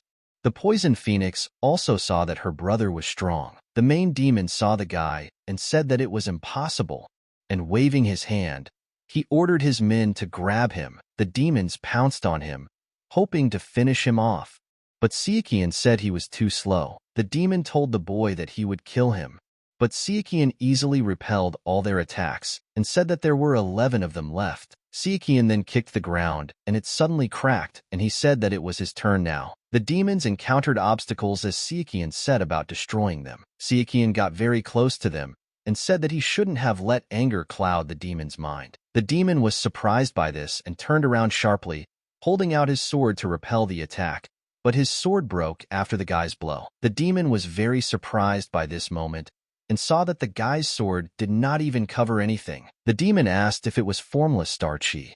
Sichuan thrust his blade and answered that it was. The monks were not idle at this time either and fought to the last, destroying all the demons in their path. The holy monk decided to fight himself and even fought with them with ease, as in his former training. But suddenly one of the monk's warriors attacked Pan with a punch, but the monk protected him and asked the guy what he was doing. Hongguo replied that it was for the sake of Shaolin.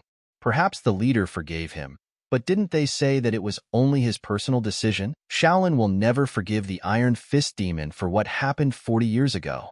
Even though he did not witness that massacre, he understands how terrible it was. The monk said that even though the Iron Fist demon may repent of his crimes, he does not deserve forgiveness. Hong remembered, and he himself heard that the Shaolin monks were killed by just one person.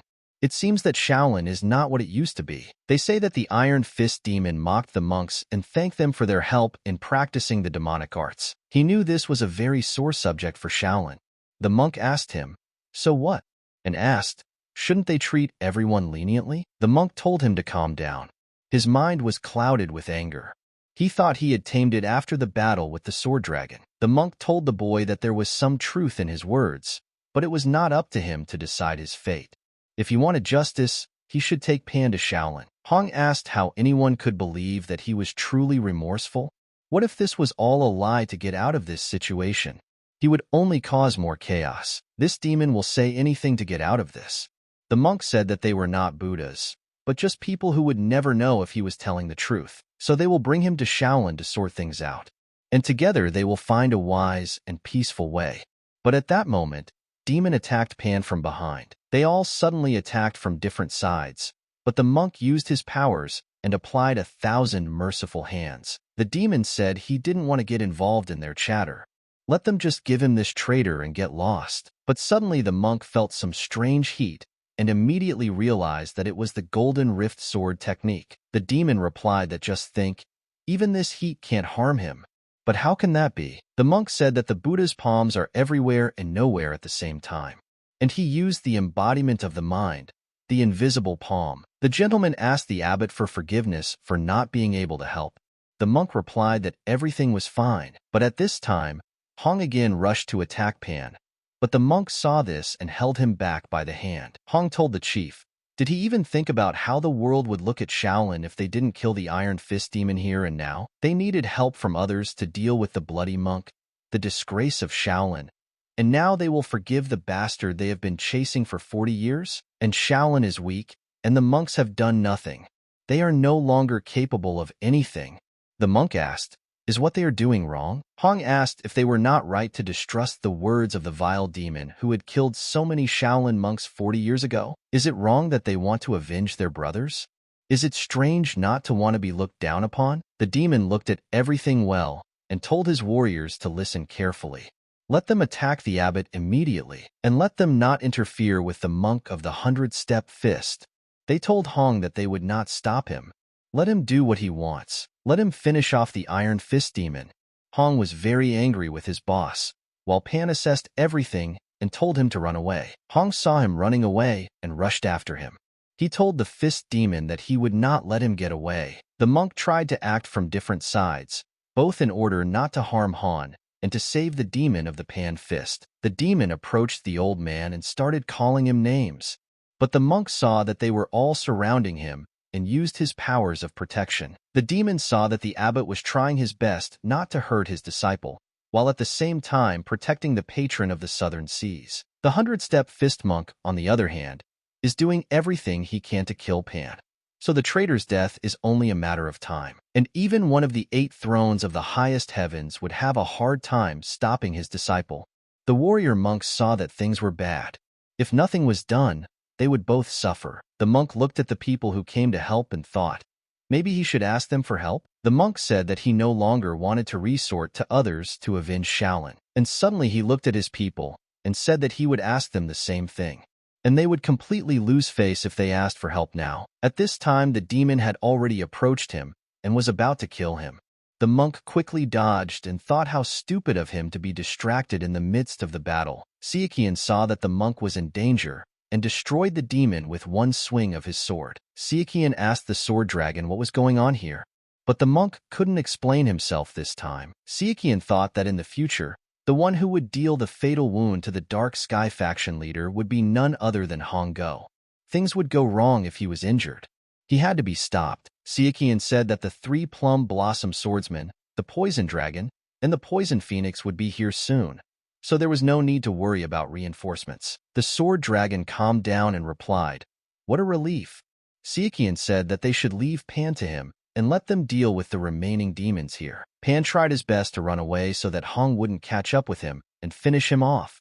But at that moment the monk missed and broke the tree with his fist. Devereaux could not resist such a strong blow and went down the slope towards the fugitive.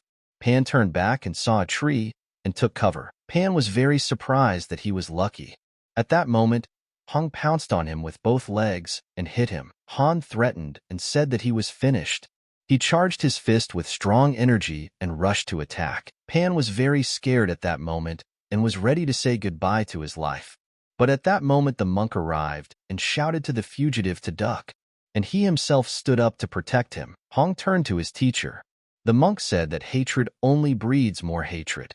Had he forgotten that Buddha teaches compassion? Hong replied that no, but there are times when they must protect the path of Buddhism, and at such a time they should be like Indra, who destroyed the army of the Asuras at the head of the army of the gods, thereby dispersing the darkness and chaos. The demon caught up with them and decided to attack the old man with his powerful attack. But suddenly Sichuan came with his brutal attitude and sent the demon into the ground with a strong wave. The monk was very happy at that moment and said that this was Chu Sokian, the great warrior. One of the demons stopped in surprise and did not understand how this could happen. "The commander of the Wind Demon Squad is dead," Sichuan asked. "Is he the commander? But then it's very good that his surprise attack was successful." The demon asked if this was really Chu Sichuan's sword dragon. He couldn't believe that it was causing them so much trouble, attacking Sichuan. He said that who would have thought that the success of the mission would depend on a crazy monk? Sichuan began to fight this demon, and at the moment of collision, he felt a strong heat coming from it. This is the Golden Rift Sword technique, living up to its name. The demon said that the rumors about his terrifying power were true. Sichuan replied that he often hears that. Sichuan knew it was dangerous to approach him. Tay was not in the best condition right now. Sichuan asked what exactly happened in the demon temple, but in his head he didn't understand in his past life the patron of the southern seas as one of the greatest demons. He doesn't know when exactly, but he died at the end of the demonic war. It's strange that the greatest demon who followed the demonic path all his life suddenly changed and became an apostate. Sichuan said that he wouldn't grovel before a brat like him, and besides, he still had to answer to their temple for the blood scripture. But suddenly, an unexpected light began to blind Sichuan's eyes. He did not understand where such a light came from, but at this time, the demon was already behind him and said that even though Sichuan was one of the rising stars of the MURIM, he would show him the power of the demonic path. Sichuan immediately prepared to defend himself and replied that he had seen enough, and he pierced the demon's body with his blade. But unexpectedly the blade did not enter the demon's body and bent straight like cheap metal. After delivering several powerful attacks, Sichuan immediately remembered something and used the mirage technique. The demon was very surprised and asked the guy how he knew about it. Sichuan started laughing and replied that it was a famous technique. Sichuan began to unleash his strongest attacks, not giving the demon a chance to launch his vile and annoying attacks. Sichuan told him to tell him now what he was hiding.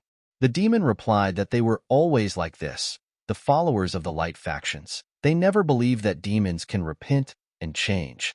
No matter what he says, nothing will change because it will not be the answer they want to hear. Sichuan put his finger in front of his face and told him to rest in peace, patron of the Western Pagodas. Sichuan turned around and asked, "Where did everyone go?" He hoped nothing bad happened. At this time, the monk and Hong were standing by the rock, and the abbot stood and protected this demon Pan. But suddenly Sichuan came to them and saw such a picture. He said that he had dealt with the patron of the Western Pagodas. "Let the monk of the Fist of 100 Steps calm down." Hong answered him loudly that this was Shaolin's business. Let him stay out of it, and if he interfered again, He immediately looked at him with a strange look. Sichuan knew in his heart that he didn't want to become his sworn enemy. The monk asked if he was really his disciple. "What's the matter with Hong? Why did he become like this?" Hong answered the teacher sternly that there was no reason. Han said to just assume now. MURIM knows they want revenge. If they let go of the Iron Fist demon and let him be killed by an outsider, what will people think of Shaolin? The monk told his disciple that it was ambition that was speaking in him. Reject it. Such impulses lead to ignorance and hatred, and in the end bring only suffering. Hong asked menacingly, how could they be so stubborn? Should they sit and do nothing while others insult them? Silently watch the fall of Shaolin? And the master knows about it too. People say that they would rather join Wasan than Shaolin, which is now on the verge of collapse. And if they don't do anything about it, Wasan will push them out and that's the end of them. The monk got angry and said he was an idiot. If Wasan's authority grows and they can help more people, it will be a blessing for MURIM. There's nothing wrong with that. You can't stoop to envy. Hong knew in his head that maybe it did depend, but Wasan had a monster. The monk said that if nothing is done, Shaolin will be pushed into the background, and he thinks he won't be able to convince him otherwise with words. Hong asked the teacher if he would force him. The monk replied that he would not. Let him kill his teacher if he did not intend to change his mind. The monk told him to let Mr. Pan stand behind him. The master replied that he had nowhere to run anyway. Hong turned to his mentor. At that moment, Sichuan thought, is this happening because of him? And now he needs to fix it. Sichuan told them that he was asking them to calm down. And now they were both on edge. But master told him not to interfere. Sichuan asked how he couldn't help but intervene in a situation like this. Don't they know that while they're talking here, their people are dying on the battlefield? Who cares about this revenge? Sichuan asked. Is it so important that they are willing to let other monks die? Let them do with their sworn enemy what they want. But first let them save those who are dying now. They are their brothers and family. Hong told the hero Wasan that everything was right, and he was right.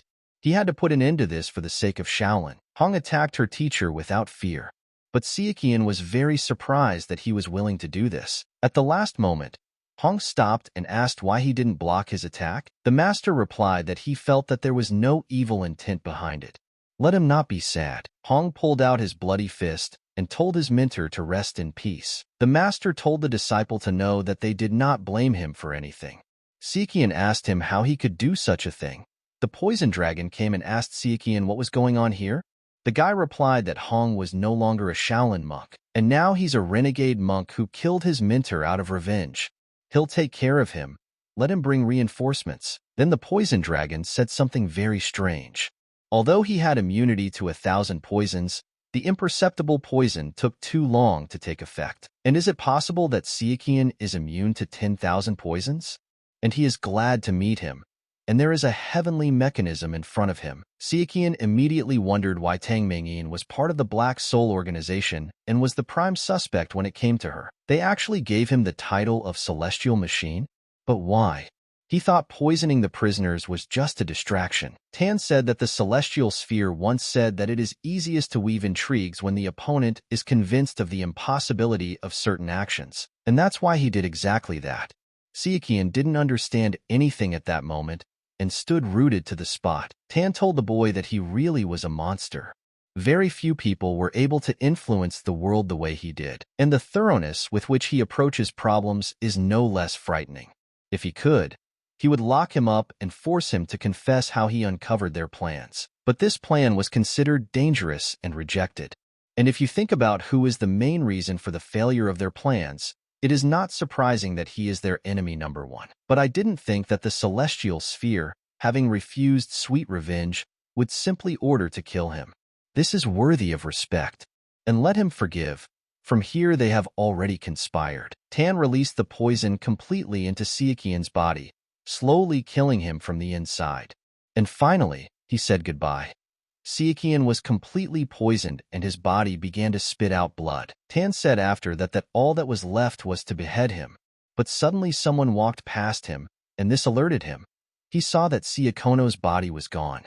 But suddenly, following the trail of blood, he saw Soren leading him away. Tan immediately thought, who is this? But seeing the tattoos on the girl's body, he realized that she was from the Temple of Demons. Soren immediately jumped off the cliff with Sichuan, saving his life. Tan didn't run after her and left it at that. Tan asked Hong why he didn't stop him. He thought they had an agreement. Hong told him to forget it. Tan knew that Hong would go mad from his torment, or suffer a deviation of qi and take the path of evil. He still cannot believe that he killed his mentor, who was the only support of Shaolin, with his own hands. But what could have driven him to do this? The power and glory of Shaolin, or the fear of its decline? He could not contain his anger and did so. Truly, the monk is an apostate. He thinks that Hong could no longer bear to see where Shaolin was going. He succumbed to the temptation of his inner demons. He crushed his heart and tore his chest to make sure. Moreover, he was poisoned with an imperceptible poison. Even if Hua were to resurrect, he would not be able to heal him. Tang told Hong that it was time for them to go, and addressed him as the abbot of Shaolin. Seeing his look at this, the warriors said at this moment that they could not believe that there were now 7 thrones of the highest heavens instead of 8, and the holy monk fell into the trap of the demon temple. Apparently, Pan, the patron of the southern seas, came to the central plains to repent, but someone said it was a lie. It was just part of the dastardly demon's plan. He had prepared a trap with the Wind Demon Troop and the Western Pagoda patron. There were also rumors that the former abbot of Shaolin, a holy monk, decided to spare Pan, but was betrayed by him. The warrior said that the previous leader of the Wasan faction had recently left them, and now this. One misfortune after another. But the guy said that Shaolin already has a successor, so there is no need to worry. He is more worried about the Wasan faction. Someone asked, "Did Chu Sichuan really die?" The warrior replied that he knew it was hard to believe, but it was true. He had heard that he was there when the holy monk died. The boy said that he was told that Sichuan had been fatally wounded by the patron of the Western Pagodas and the commander of the Wind Demon Squad and had fallen off a cliff. There was no way he could have survived. At this time, the leader laughed nonstop and said that the heavens took half of everything that the river of evil had. But it seems that now they have decided to give something in return, and that Wasan bastard got on his nerves. Great. With the hero of the light factions dead, people will start to turn away from them. That's human nature. They won't support him unless it benefits them. But the chief thought about it, because something was bothering him. Although he was not surprised by the deception of the patron of the southern seas, those blockheads would never have come up with such a plan. Besides, none of those demons could kill the holy monk even if he was distracted. And he ordered his servant to prepare a proclamation to the Hao faction. The demon chief also received the information and said that finally that troublesome bastard was dead. He said that the heavenly realm had done an excellent job. He was truly the brains of the Dark Heaven faction. The servant replied that he had not. He had only done what was required of him. It was enough to divert his attention to something else. Due to the aggressive nature and thirst for glory, it was not difficult for the Shaolin to manipulate the holy monk's disciple. However, he was a little disappointed that Sichuan's corpse could not be found. The leader told him not to worry about it. He was poisoned by an imperceptible poison made from poisons from all over the world. In addition, the heavenly mechanism said that it crushed his heart. He understands his concerns, but there are more important things right now. Let him focus on them. He will personally talk to the Jade Light, and let him tell the Jasper Scales and the Opening Sun to act according to the plan. The servant thought that it was true. There was no way he could survive. Besides, he was only in the unlimited limit. He was too cautious. In Nanman, a peasant asked a scout what he said. The hero is dead? The scout replied that yes, but before he left, they promised to help him in difficult times. The man asked if they could somehow avenge him. The scout replied that no. The demon temple's base was in Xinjiang. They might be able to do something if it was in Yunnan or Guangxi, but the regions beyond those were beyond their reach. In the city of Lhasa, Tibet, a monk prayed and asked why the heavens took Sakan away so soon. He should have asked him for help. The Yunnan chief asked his warriors how could Lord Chu die at the hands of a bunch of demons? This is nonsense. The warrior replied that the chief was right. After all, it was about that is, Mr. Chu.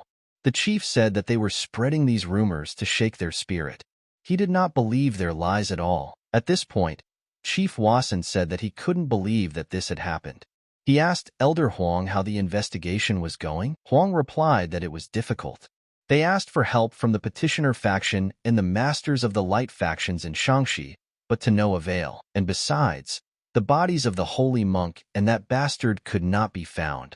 The second employee said that Sichuan couldn't have gotten caught like that, and he's not the type to remain in debt, and so he'll do what he can. Qinghai Lake is the largest salt lake located in the northeast of the Central Plains. This area has been chosen as the front line of the MURIM. A warrior asked his ally what was for dinner today. The warrior asked him in return what he expected from the front lines. Probably the same shitty soup they had for lunch. But suddenly the warrior saw the dragon of the spear, which was passing by them at that moment. He was one of the 5 dragons and 3 phoenixes. The dragon of the spear, Namgung Suinyu. The warriors wondered where he was going. Namgung told Lady Chaegao that it was already getting dark and he could return to them. Namgung asked her if she was still wondering if the sword dragon was alive, but Chaegao didn't answer and just remained silent. Namgung said that he thought so.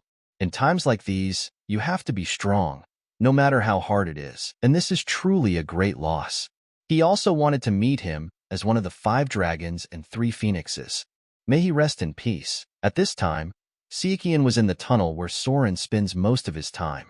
He suddenly opened his eyes. Sichuan saw Soren raise her hand and said that he had already woken up, but the girl immediately punched him in the face again. Sichuan came to his senses and looked at his body and saw that he had lost Tay and the pills. But at least his body was fine, and he would have died if it weren't for the regression. And this is the first time he's been hit so hard. Sichuan remembered that what happened seemed like a nightmare to him, but it was damn reality. Sichuan asked Soren how many days he had been unconscious. The girl replied 3 days. Sichuan asked in surprise, 3 days? And by the way, she can give up. He can't believe that the recovery took so long. It must be because of the poison. But what kind of poison is this? But did he really mix all the poisons in the world? For the Dark Heaven faction, it was quite possible. But what about Hongwa? In fact, he knew about his problematic character, but he didn't think it would come to this, because his mentor was a holy monk. He couldn't believe that he was in league with the Dark Heaven faction, Hongwa, and it was hard to say for sure, but it didn't seem like he cared about him or Tang Mingjing. And now Sichuan realized that he was stupid, and he convinced himself that Tang Mingjing could not be a heavenly mechanism, and began to trust him. Although it was obvious that Hongwa was acting strangely, he did not pay any attention to it, since the holy monk was nearby all the time. And as a result of this, there was a tragedy. And now he needs to understand everything that happened, not to give up and not to despair. Now he had to pull himself together and come up with a solution. Otherwise, more people would die. Sichuan ordered Soren to protect him while he restored the circulation of qi. After that, they would set off. He shouldn't relax now. A similar situation could happen again if he makes even the slightest mistake. Unexpectedly, in the Golden Wish Trading Guild, Shandong Chief shouted at the top of his voice that he was in great distress. How could Mr. Chu die like this? The warrior heard the screams and asked who was roaring like a pig was being slaughtered. The guy answered that if he were in his place, he would watch his language.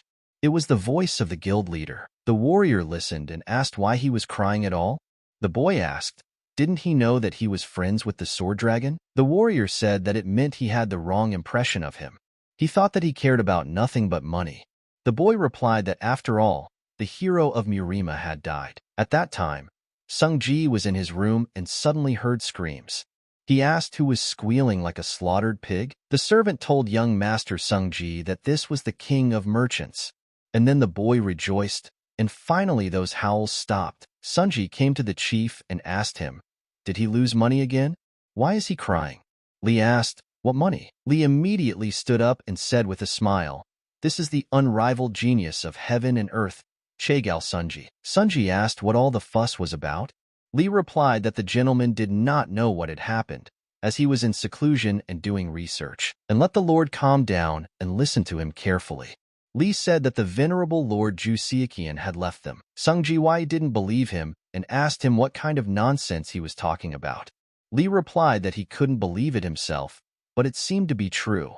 Different informants had told him the same thing. Sung Ji said that it would be better for a crayfish to fly than for this monster to die.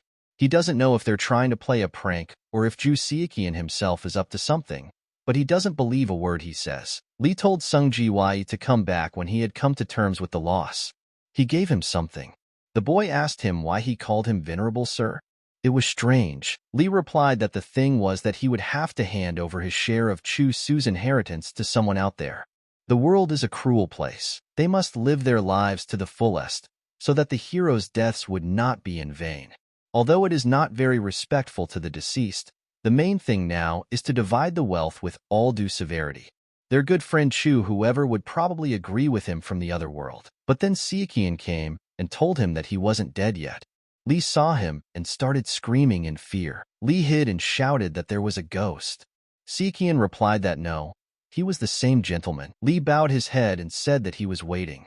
Sichuan was surprised and asked, "His death?" Li started laughing and said no. He knew it was coming, so he was just making a joke. Sichuan said to forget. And also, no one should know that he is here. So let them not call him by his name. This applies to him. Sunji, Li told the guy that he could rest easy. Besides, this office was built in such a way that no one could hear what was going on inside. Sichuan said he was glad to hear that. Then it was time to discuss something. Li replied that he was asking him to sit down. And would the gentleman like some tea? Sichuan replied that he wanted to. And why don't they start the conversation with how the guild leader started dividing his money? Li laughed and replied that it was a funny joke. He has a great sense of humor. Sichuan immediately said that jokes aside, they needed to talk business. He asked Li how much he knew. Li replied that he heard that Sichuan had received a mortal wound and fallen from a cliff due to the combined attack of the patron of the Western Pagodas and the commander of the Wind Demon Squad. Sichuan replied that it was true. He had only partially fallen off the cliff. Sunji asked what he meant. Was he really attacked? Sichuan told the boy that he seemed to have no idea what happened, and let the guild leader explain the situation to Sung Ji. Li told the boy in his own language. After that, Sung Ji bowed his head and said how much had happened while he was sitting in the workshop. Sichuan said that he understood that Sung Ji was immersed in work, but from now on he should try to keep up with the news. Sunji asked, "But what really happened?" Sichuan replied that what he was about to tell them was top secret. Let them be extremely careful. Sichuan told them everything in detail and revealed all the details of what happened. Li got really angry and said that he was a bald bastard and a poisonous little snake. How dare they do such a thing? Sichuan asked if the guild leader could tell him about the current situation in the MURIM. Li replied that firstly, that lying monk Honghua was elected as the abbot of Shaolin, while the poisonous snake went to Hefei to testify about what happened, and his Wasan faction was turned upside down. Sichuan asked him what he meant. Li replied that they were consumed by rage. More than 70% of the Wasan faction's forces had gone to Qinghai. Sichuan immediately realized that what he feared was happening. When anger clouds reason, people become impulsive and make mistakes. This can lead to huge losses. Li said that in addition, after the new abbot, Shaolin also went to Qinghai. Sichuan replied that the heavenly realm with the Lord of the Dark Skies must be celebrating his death. Sunji asked, wouldn't it be a problem if the central plains were empty? Shouldn't he announce that he was alive and calm everyone down? Sichuan replied that no, it wasn't worth it. Sunji asked why. The boy replied that they would turn this misfortune into a blessing, and the fact that they did not make sure of his death will be their main mistake. While they do not suspect anything, he will find out about the rest of the members of the Ursa Major Squad. It includes the Jade Light, the Revealed Sun, and the Jasper Scales, as well as the Lord of the Dark Skies. To do this, the Evil River will need to be brought into the matter. Sunji asked, the Evil River? Sichuan answered that it was true. They will make themselves known, since the Light factions and the Demon Temple are busy with each other. But something will make the move even faster. Sichuan said that the Dark Sky faction. If this happens, the Light faction's strength will be insufficient, and they will have to unite with the Dark faction. And for this, it will be necessary to convince the head of the River of Evil. First, they will find members of the detachment of the constellation Ursa Major. Secondly, convince the Evil River to cooperate. And finally, prepare for war against the Dark Sky faction. As he walked outside, Sichuan heard someone saying that it seemed like Sichuan was as busy as ever, and then the guy told Sichuan that they hadn't seen each other for a long time. Sichuan was very surprised when he saw his face. The boy told Sichuan that he had already mastered the embodiment of the mind. Surprisingly, Sichuan asked the boy in return, had he already reached the realm of radiance? The guy answered that it was true. He had succeeded just recently. Sichuan asked him why he hadn't shown his true strength all this time. The guy replied that there was nothing to show there. Without his help, he wouldn't even have been able to save his daughter. Sichuan said that he heard that with his protection, the Merchant Guild and the Golden Desire Sword faction managed to avoid any problems. The guy said he was just paying back the debt he owed to the person who saved his daughter's life. And by the way, how is Miss Musiangwa doing? The guy replied that it was great. She had already fully recovered and was now asking him to teach her swordsmanship. Sichuan asked in surprise, swordsmanship? The guy said yes. He asked her the reasons, and she blushed and said that she wanted to be useful to someone. He thinks she wanted to convince him that she would learn swordsmanship for self-defense, but she's probably lying so he wouldn't worry. She's so kind. Siangwa is very smart, so she helps with the drawings in the workshop. She really is his daughter.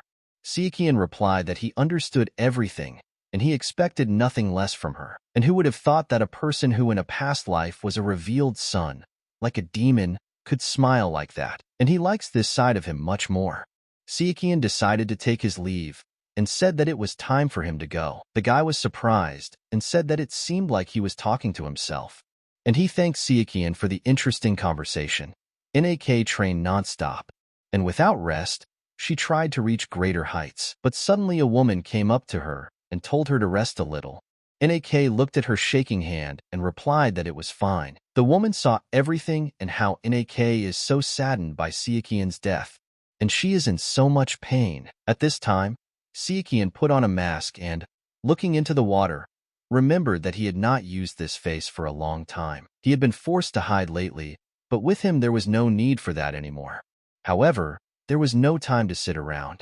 There was so much he still needed to do if he wanted to take part in the war between the Light factions and the Demon Temple. Sichuan asked Soren if she had taken the medicine they had received from the Golden Wish Merchant Guild. The girl replied that she had. Sichuan stood up abruptly and said that it was time for them to start searching for the Jade Light then. But suddenly Sichuan received news and read that the Governor-General had died after falling from his horse. He immediately said that the celestial sphere was cutting off its ends. It couldn't be a coincidence. Sichuan threw the letter into the fire and said that a man of his position died after falling off his horse. It was unlikely that it was due to poor training. After all, the Governor-General's horse is looked after by 4 grooms. Moreover, no traces of poison were found. What made him go berserk? But suddenly, looking into the forest, Saken came up with the idea of sound art technique. This is a sound branch of martial arts that uses sounds as a conductor. Sound waves are used to cause physical damage, which can cause internal damage. And despite its many uses, this martial art is shunned even more than the art of poisons. Most of the techniques have been lost due to the small number of followers, and there is only one place left where it is still practiced. This is the sound fraction of the 4 fractions of the River of Evil, in the city of Nanchang in Jiangxi. It is a city famous for its rice, tea, cotton, and potters, and Tungwang Pavilion is one of the main attractions of Nanchang, and the largest brothel under the control of the sound faction. The floors of the Tungwang Pavilion are so different from each other that to get to the 2nd floor, an ordinary person would have to give up all his savings. In addition to money, status, manners, and reputation are also required. But when he entered the brothel, Sichuan only heard people asking for drinks. He saw that most of them were first-class warriors and supreme warriors. Even the Hao faction's blue and red chambers couldn't handle Tungwang Pavilion. This is the influence of the sound faction leader. But suddenly, a girl came to greet him at the Tungwang Pavilion. Saken wordlessly pulled out a coin and handed it over. The girl was very surprised and asked, "Golden iambic?" The girl said that with this, she could take him to the 2nd floor. But Sichuan said that it was not necessary, and let her take him to the 3rd. The girl apologized to him and asked him to introduce himself, and then Sichuan answered that he was a swordsman of the Phantom Bow. The girl was very surprised to hear this, but outside ears also heard it. But suddenly a man came up to him and asked what kind of bastard was trying to pretend to be their older brother. Then Sichuan turned around and asked, "Are you pretending?" The man replied that his name was Kim. He was the first of the 9 younger brothers of the Phantom Bow swordsman and a great warrior. Sichuan smiled and said that he never had a brother like him. Kim asked in surprise, "What? How dare an impostor lie so brazenly? And he is brave, since he is not afraid for his life." Sichuan replied, "Something that applies to him too." Kim wondered what was wrong with this guy, because he knew perfectly well that he was being blatantly lied to. Kim told him to go away while he could. He would make sure their brother got that golden iambic. And then he took the girl from his arms. Sichuan said that he better take his hands off him. He doesn't want to hurt the one who calls him big brother. Kim got angry and asked the guy what he said, but suddenly a guy stood up from the table and shouted at them to shut up. He came here because he heard that the Tongwan Pavilion had excellent drinks, but here it was a mess. Kim told the guy that if he were him, he would hold his tongue. Does he even know who owns this pavilion? Is he the head of the Sound faction or something? Kim asked him in response, has he completely lost his fear? He speaks as if he is friends with the goddess of sound. According to history, one of the 7 tones of the highest heavens, the goddess of sound, the head of the Sound faction. It is because of her that the warriors of the dark factions, known for their rudeness, do not dare to make a mess in Tongwan Pavilion. But one of the guys told Kim that they had to get out of here. The guy grabbed his sword and asked, "Isn't she just a singer? This girl is nothing in the face of a noble blade." Kim asked in surprise, "Noble blade? From that noble blade faction?" Sichuan immediately realized that they were talking about that mysterious faction that always consisted of only 2 people, a teacher and a student. They were among the top 100 martial artists when they first appeared in MURIM, but they have not been heard from for 70 years. Kim asked the boy, "Is he really a noble blade?" The boy asked in response, "What, unnoticed?" Sichuan realized that it was really him. Kim immediately began to apologize to the noble blade for disturbing him. Sichuan asked why they couldn't just part ways peacefully. Blade replied that there was no way. If it was that easy, he wouldn't have gotten up. But suddenly the girl who saw this clapped her hands several times, and everything around became strange. Kim was thinking at that moment, what is this? He can't move. And then the girl came up to them and asked how such small fry dared to make noise here. Sichuan immediately realized that it was the head of the Sound faction. It was the goddess of sound, Seo Ryujium. Seo said that she praised the boy for enduring the attack, but this was the end, so immediately used her fingers to make sound and picked up the sword that the warrior had dropped, and he died with it. Sichuan was very surprised that the noble blade died without having time to do anything. As I was about to leave, Sichuan suddenly said that, as expected from the peals of iron sound, and he is glad to see one of the 7 thrones of the highest heavens in good health. The visitors could not believe it. He was able to talk to her, but suddenly, so used her palms and sent a sound wave straight at Sichuan. But he didn't even move. Sichuan said that it was an honor to see the clap of the celestial goddess of sound. Kong stood next to him with his tail between his legs and couldn't believe it, so said that it didn't seem like he was a normal human. And now they'll see if he can block it. And taking the blade in her hands, she used sound. All the visitors started running and screaming in fear for everyone to save themselves. These are the peals of the iron sound of the faction leader. She held a sword in her hands and, breaking it, she unexpectedly used sound to send the splinters straight at the guy, so was sure he was dead, and told them to bring the body if there was anything left of him. If not, to find things to determine his identity. And suddenly Sichuan stood there and told Seo that they should talk instead. She was very surprised because he didn't even move away. Sichuan thought and felt that her strength impressed him, and he hoped that the mask was intact. People were asking, who is he? Wasn't he hit by the iron sound? Seo immediately descended through the air and asked who he was. Sichuan replied that he was a phantom bow swordsman. Sichuan saw their looks and wondered why they didn't believe him. And then someone from behind asked, where is his bow? At this time, the servant told his master that a swordsman of the phantom bow had appeared. The master asked if this was the same swordsman of the phantom bow. The servant replied that it was him. The master said that as soon as they killed the light faction's Balamet, the dark faction's troublemaker returned. Where is he? The servant replied that he was in the Tongwan Pavilion, sitting down at the negotiating table. Seo asked the guy who he really was. Sichuan replied that he was a swordsman of the phantom bow. So said that she didn't ask about that.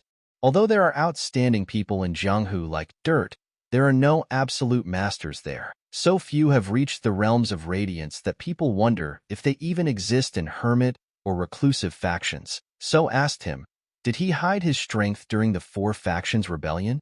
And more importantly, why did he introduce himself as a member of the Hao faction? Sichuan replied that she was asking too many questions, and he had not yet reached the realm of radiance. Sichuan said that if by who he was she meant his school, then he was a disciple of the god of archers. And he knew that it wasn't a lie. So asked in surprise, does he have the divine art of archery of the sun and moon? Sichuan answered that it is true, so said that it was understandable then why he was so strong.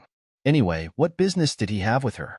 And why was he pretending to be a member of the Hao faction? Sichuan replied that he felt it was unfair. Since he had answered her questions, would she please answer his? So asked him if he even knew who he was talking to. Sichuan confidently replied that he did. Sichuan looked at her menacingly and said, Human Outpost, Governor General of Gansu Province. Seo immediately replied that she had no idea what he was talking about. Sichuan said that not long ago, the Governor General died after falling from his horse. When she was examined, it turned out that she had gone berserk for no apparent reason. So asked what this had to do with her. Sichuan replied that she had not been poisoned or attacked with a hidden weapon. For grooms were looking after the horse. They would not have allowed the Governor General to endanger his life because of the unruly horse. It took a while to gather information, as everyone responsible for that horse had been beheaded. Eventually, he came to the conclusion that it had been attacked with sound art. Sichuan asked the goddess of sound, so, was it she who killed the Governor General of the Gansu region? So said no. Technically, the horse had killed him, not her. And since she had answered, it was her turn to ask again. She immediately pulled out her instrument with the help of sound. Sichuan was very surprised, because it was a war and peace pipa. So said that she wanted to know why the so-called hero of the dark factions was investigating the death of an official. Was it possible that he himself was connected to the government? Sichuan replied that she had a rich imagination. Seo told him to answer the question, not to dodge it. Sichuan said that he only wanted to know who opened the human outpost. Then Seo showed her true colors and asked him who he was. Sichuan replied that he was a swordsman of the Phantom Bow, as he had said. But Seo said that it was a lie. Only a few people knew what really happened there. Sichuan said that he wanted to ask the same question. Let her not break the rules, because it was his turn to ask. Sichuan asked her, is she from the Blood Temple? Or is she from the Dark Heaven faction? Seo couldn't help but laugh loudly, so told him that she had no idea why the disciple of the god of archers didn't carry a bow, but if he was telling the truth, people shun unconventional martial arts like bow and sound. The dark and light factions are divided over different ideas about the right and wrong paths. The arts of the light path have a slow training process, as they require patience, persistence, and a clear mind. However, the risk of chi deviation is low, and reaching the next levels is safer. But still, people look for simpler ways. Some create faster methods because they don't want to wait. This is the art of the dark path. People criticize everything that deviates from the right path. This is what became the stumbling block. And here is her question, to which path does he think the art of sound belongs? And then Sichuan replied that none of them. Seo said that the art of sound was never perceived as a real martial art. The arrogant bastards of the light factions considered him heretical, shunned him, and eventually relegated him to the dark arts. And he knows what? The dark factions considered it as ordinary music and began to mock it, looking down on it, simply because it is unconventional. She thought that they were treated like that because they were weak. After all, strength is everything in this world. She worked hard to get the respect she deserved, just to get rid of the discrimination that the art of sound was subjected to. When he came to the leader, he said that the evil river elder ordered him to sing and dance to steal their feast, since she was a disciple of the sound faction. And how much longer will they be treated like this? And then So said that the MURIM was rotten, and since it did not change itself, she decided to fix it. And then they appeared. Sichuan immediately understood from her words that it was the Dark Heaven faction. Seo asked, isn't it funny? They didn't belong to the demon path, nor the light faction, nor the dark faction. Plus, they were strong enough that she was intrigued and decided to join them to turn the MURIM around. But now it's different. Since he ruined their grand plan by killing the heavenly scales, she wanted to talk to him about it. But now her plans have changed. Sichuan asked in surprise, "Have they changed?" Seo replied that they have.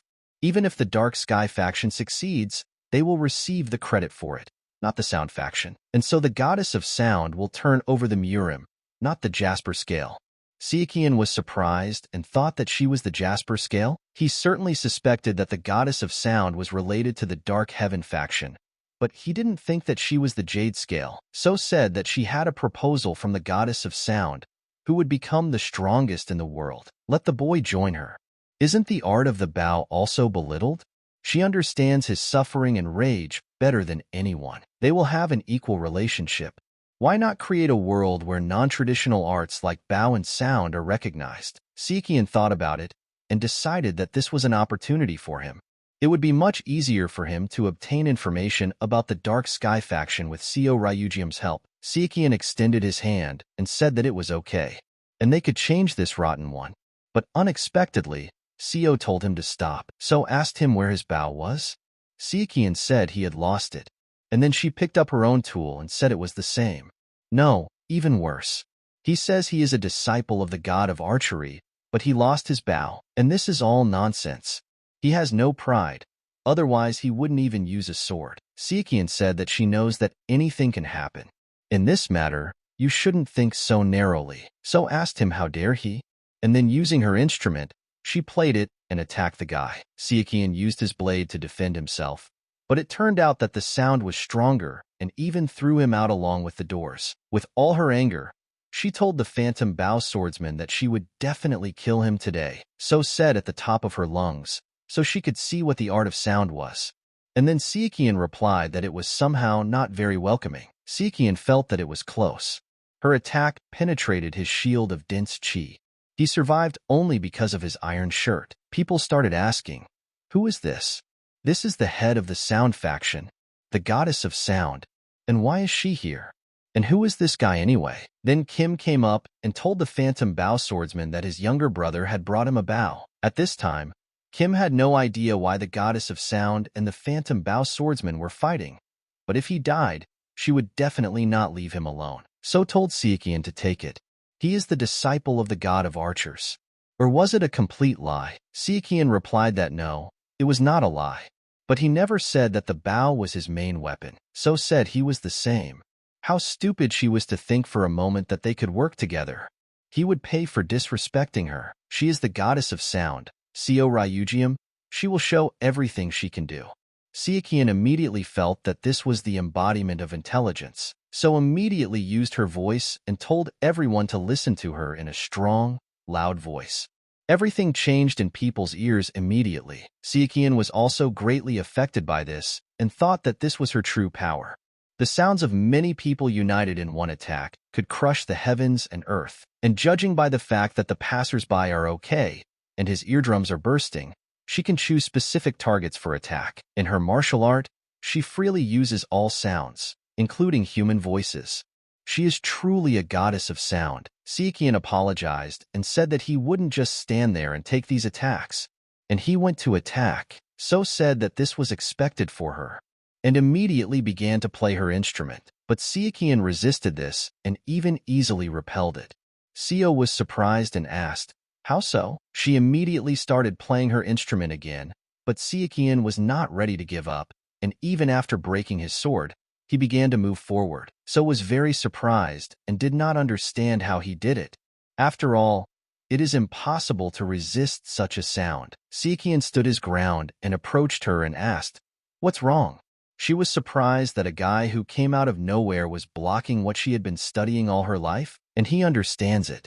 People followed their ideologies for decades and hundreds of years, and then suddenly the Dark Sky faction appeared and turned everything upside down. So she sat quietly in her faction until a master who had reached the realm of radiance appeared on the horizon. As they had plotted in the shadows, so he had watched her actions in secret, and he would show her what it was like. Sichuan grabbed her by the throat and said that since one of them introduced himself before killing him, he thought he should do the same. Sichuan slowly approached her ear and said that this was the Wasan faction.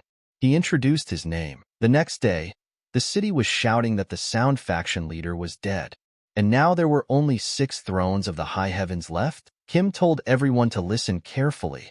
Now he would tell them what really happened. So looked at the swordsman of the phantom bow and was dumbfounded. The elder brother told him to wait a little.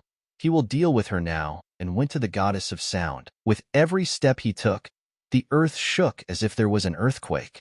When the goddess of sound began to play the pipa of war and peace, he did not even move. The warrior replied that if he thought about it that way, would it be worth renaming the 7 thrones of the highest heavens into 6? If the phantom bow swordsman had defeated the goddess of sound himself, wouldn't that make him the throne of the highest heavens? Kim answered that it was true. Rumor has it that he was a disciple of the god of archers, but he did not use a bow. Also, in the fight with the goddess of sound, he did not strike a single blow with a sword. He did not even retreat when faced with the power of the goddess of sound, and even one divine usurper. At Qinghai Lake, in the northwest watchtower, the warriors suddenly heard someone shouting that they were in trouble. The warriors shouted at the top of their voices that the Temple of Demons was heading here. One of the guards was very surprised and could not believe it. The demon received a lot of information and asked the servant, "Divine usurper?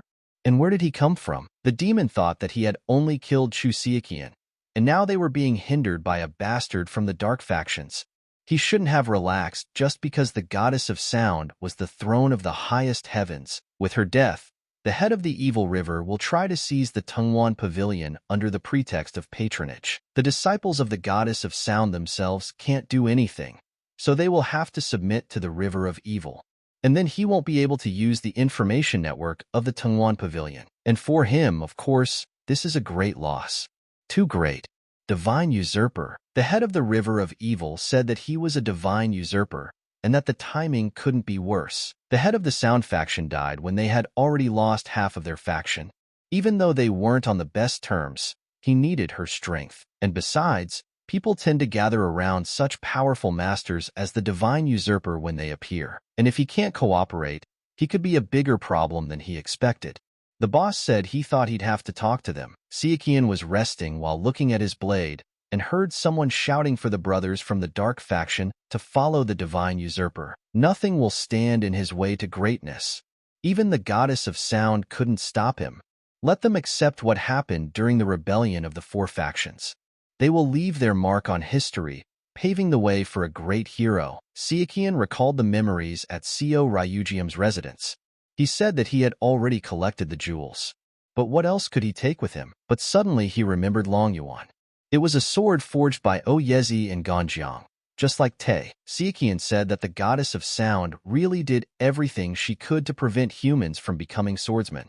He was just looking for a decent sword to replace Taya. Sichuan gathered everything in one place and said that this must be the most valuable thing here. The sound of an anthracite sword, allowing the sword to vibrate to create sound waves, similar to the roar of a lion, the roar of a dragon. And this is also a technique that allows you to communicate without saying words, a secret message. And unlike the rest, only a master of the art of sound can use voice transmission, but it would be good to learn it. But suddenly he heard someone talking to him. The guy said that people had gathered. Kim asked his older brother if they were sure they weren't going to overthrow the head of the evil river. Sichuan told him to ask again, and he would personally tell him about his ambitions. Sichuan looked outside and was surprised, and said that many people had gathered, and now he would be able to force the head of the evil river to cooperate. Then Sichuan said that people should decide for themselves whether to follow him or not, but those who use his name to commit evil deeds will be punished. People were asking, what kind of voice is that? Is it a divine usurper? Sichuan thought that they would hardly cause any trouble now, and when he destroys the Dark Heaven faction, he will need to get rid of this person. At this very moment, the MURIM alliance must be engaged in a fierce battle with the Demon Temple. In the war, the warrior told the chief that their prey was ahead. The chief said that the hypocrites of the Light faction came to greet them, and then a man came up to them and said that he was glad to see everyone. He was the deputy head of the temple, the demon of the Tiger War. The warrior said to the Tiger War demon, he can't believe he's still alive. The Tiger War demon replied that this is the Kunlun faction chief, a supreme summon sage. The sage got angry and told him to shut up. The Tiger Warrior told him not to get angry. He was glad to see his old rival again. The sage replied that he was still talking this nonsense. Today he would finally cut off his tongue and head. Tiger Warrior said that these were too harsh words for a Taoist from the Kunlun faction. However, he gladly accepted his challenge. Tiger Warrior said for the followers of the Demon Temple to listen to him. Right and wrong, light or dark, these are all just the words of the weak. In the history of mankind, strength has always been above all. Let the brothers accept the fact that they are part of the Demon Temple, and being weak is a sin. Let them kill those who impose their truth on them, and then what they say will be true. On the way, Sichuan noticed someone sitting on a tree. The person was wearing a mask and did not show his face. Sichuan suddenly looked up at the tree, but the mercenary suddenly disappeared from the tree, hoping that he had not been noticed. Sichuan wondered who it was this time, the Sound faction or the Heavenly Realm. He knew that the path would not be smooth, but they still kept sending out spies. However, this was to be expected, given the brewing war between the Light factions and the Temple of Demons. And there is nothing to be done about it. The leader of the Evil River is not only good at martial arts, but also at strategy. He also grasps everything on the fly, so much so that even the Dark Heaven faction can't do anything to him. And if he showed them that he was in a hurry, he would know that he had the advantage. And so, with ease, Sichuan reached the River of Evil. But suddenly a guard stood before him and told him to state his name. Sichuan replied that he was one of the 7 thrones of the highest heavens, a divine usurper. The warriors immediately began to shout that they welcomed the divine usurper. Sichuan blushed after such shouts and felt a little ashamed, but he still had to go in. Entering the room, the head of the Evil River greeted the divine usurper. Sichuan replied that they had not seen each other for a long time. The leader of the Evil River said that the hero usually likes beauties, so he called them for him, but it seems he is not very interested. Sitting down at the negotiating table, Sakan said they needed to drop formalities and get down to business. The leader was suddenly surprised and happy, but Sichuan said that he would say it directly. He needed the power of the Evil River, and he will clarify, so that there is no misunderstanding. He has no intention of taking power from him. He only wishes to borrow his powers. They can call it a partnership. The leader asked in surprise. Partnership? Sichuan answered that yes. He apologizes if the presence of his followers seems like pressure, but it is necessary to convince him. The leader was fixated on his words and told the boy to continue. And at that moment, Sichuan sighed, because he had avoided the worst. Sichuan asked the leader if he had heard of the Dark Heaven faction. The leader asked in surprise, the Dark Heaven faction? After listening to the guy, the head said that it sounded like nonsense. Sichuan replied that he understood his reaction, but everything he said is true. If there is a way to prove it to him, he will try to do it. The head of the Evil River looked at the guy's face and wondered if he was telling the truth, and he seemed to be a very suspicious person, known as a divine usurper. He posts this without any real evidence. But what's the point of him lying about it? After a long conversation, the head said that he would speak frankly. He found it hard to believe his story, and what he was saying sounded crazy, but he also doesn't understand why he should lie. Although he is tormented by doubts, he is ready to believe him. The 8 factions of the Evil River were reduced to 4. Then the Sound faction lost its leader, so now they are useless. And if they put someone in their place as their leader, they might rebel, like the Inner Alchemy Sword faction. To top it all off, a hero of the rebellion, a divine usurper, had appeared. Admittedly, his position as the head of the faction was shaken, so he will help him as much as he can if he promises him 2 things. Sichuan replied that he is listening. First, the chief said he should gather his followers and say that they should join the River of Evil. And secondly, let him announce that he is not interested in the position of the head of the faction and ordered them to help him. And then Sichuan came out to the crowd. Sichuan said that the world is about to change. There are forces that do not belong to the demonic path, nor to the light and dark factions, and they are trying to crush and destroy the MURIM. So he will join the River of Evil and stop these forces by uniting with the faction leader. People were surprised and said that essentially nothing had changed. The divine usurper had simply replaced the goddess of sound. So now the River of Evil would rule everything? And then Sichuan continued that in this regard, he was asking for their help. The warriors asked that one of the 7 thrones of the highest heavens, the divine usurper, was asking for their help? Sichuan apologized because he can't tell them everything right now. However, he asks for help when MURIM gets into trouble in the near future. The warrior said that if the divine usurper himself says so, then the threat is real? And, frankly, it sounds like a lie. Sichuan felt at that moment that the seeds had been sown. And at that moment, the head of the evil river read the letter and remembered how the guy said that he would also put forward his conditions. He would do the same. Sichuan said that the leader of the MURIM alliance also knows about the Dark Sky faction. So when he announces their existence and gives a sign, he hopes that they will join the light factions in fighting against the common enemy. The leader asked in surprise, "Is this true?" Sichuan replied that it is. "So let them prepare well. Let them be careful, because there might still be rats of the Dark Heaven faction among the river of evil." And here is a list of names that he personally compiled. Let him remember it and burn it. The leader opened the letter and said with surprise that the poisonous dragon of the 5 mountain sword factions was on the list. The monk of the 100 steps fist? The abbot of the Shaolin is in the Dark Heaven faction? Sichuan replied that he was still under suspicion, so let the chief keep that in mind. It was time for him to go. He shouldn't worry. He would take care of the people outside and contact him if there was anything to discuss. But at that moment, the head told the guy to wait and say that he noticed from the very beginning that he was wearing a mask. "Who is he really?" the chief asked. Sichuan smiled and replied that he was an ordinary swordsman who wanted to help. Nak was completely out of strength and shedding a tear for her own during the battle. She did not want to lose. Nak thought that it was typical for demons to lose their minds and go berserk in an instant. She thought they would split their troops and attack only a part of them. She didn't think they would all rush into battle at once. But at that moment, the chief came up and put his hand on Nak's shoulder and said that it wasn't her fault. After all, common sense is inherent in people, but not in animals. Let them not be divided. Due to the difference in strength, they will use the battle formation. He understands how they feel, but he asks them not to lose their composure, even if their comrades are dying before their eyes. Nak thought that although she was shocked by the Demon Temple's unexpected strategy, she needed to pull herself together. And now you need to quickly assess the situation on the battlefield and take command. At this time, the enemy squad leader laughed and said that the heavenly sphere, everything is going as he planned. The girl told the guy that, of course. It's easiest to manipulate people with rigid views. Now they probably think that demons have no brains left. The guy replied that it turns out that the heroes from the dark and light factions don't have rigid views at all, since they were able to surpass the brain of the Dark Heaven faction. And then the girl told him that she advised him to watch his words.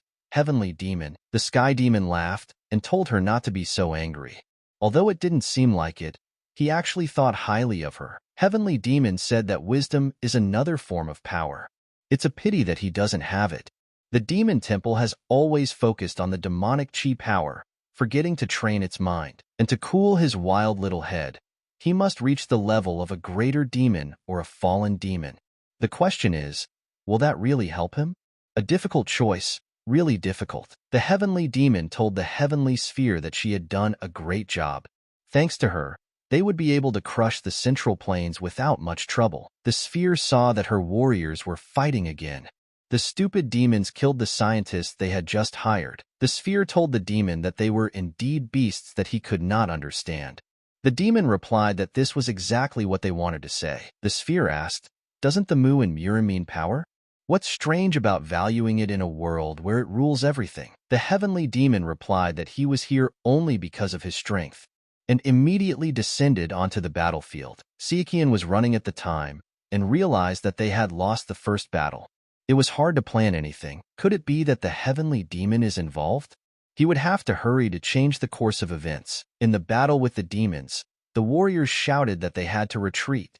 But suddenly the demons shouted that the Wasen faction had arrived. The Wasen leader ordered his warriors not to miss a single demon. Now they will show them how strong the Wasen faction is. But suddenly a demon appeared before the warriors who wore a mask. He stood before the warriors and said that there were quite a lot of them. The chief said that this was the patron of northern deaths, Omguyu, and immediately went to attack. Om easily pulled out his blade and repelled the attack, saying, to think that he would attack first. The head's blade entered the demon's hand and did not even hurt him. Om used his other hand and while attacking said that he needed to go take a rest with that cutie. But suddenly NAK got very close to him and even managed to cut his hair. OM asked in surprise, "A girl?"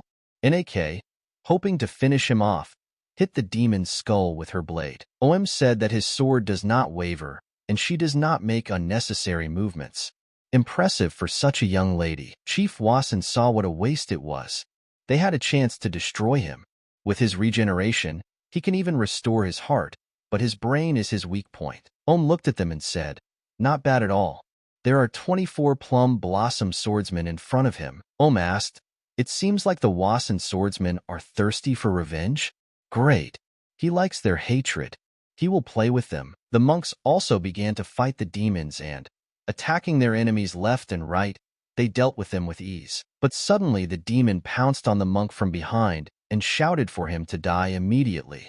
But the monk was very strong and threw them in different directions. The warriors saw this and said that the Shaolin monastery was doing well. The warrior said that he heard that they had lost their former strength. But it seemed that these were just rumors. Could this really be the Shaolin North Star? At this time, the old man looked and said that he seemed to see a demon. The monk shouted at him and told him to show them their power. And at that time he held the demon's head in his hands. The monk squeezed his neck hard and said that they would show them what happens when you look down on a Shaolin. The monk held the bloody head of the demon in his hands and knew that everyone would know how terrible the wrath of their monastery could be. And he told the abbot that this was the Shaolin he wanted to see. The demon turned to the heavenly sphere and asked why he stopped them when their fighting spirit was on the rise. Sphere asked him, "Is he serious? Doesn't the faction leader know better than him?" Because of those atrocities. From a commander's point of view, commanding demon troops is the most difficult.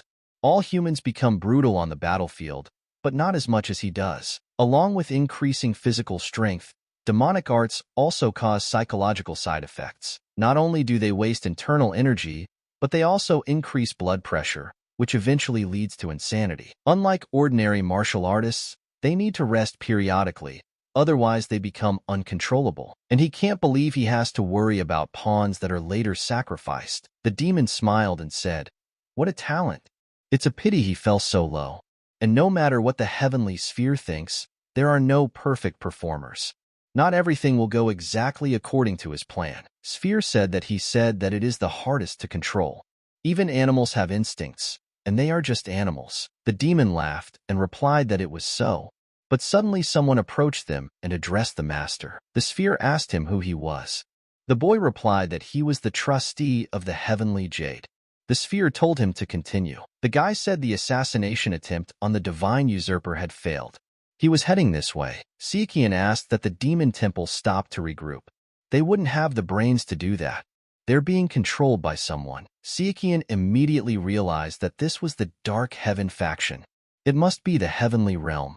This was both good and bad news. Could it be that the Dark Heaven faction had gone so far as to ask for help from the Demon Temple? But suddenly he thought and realized that power is the basis of everything for the Temple of Demons.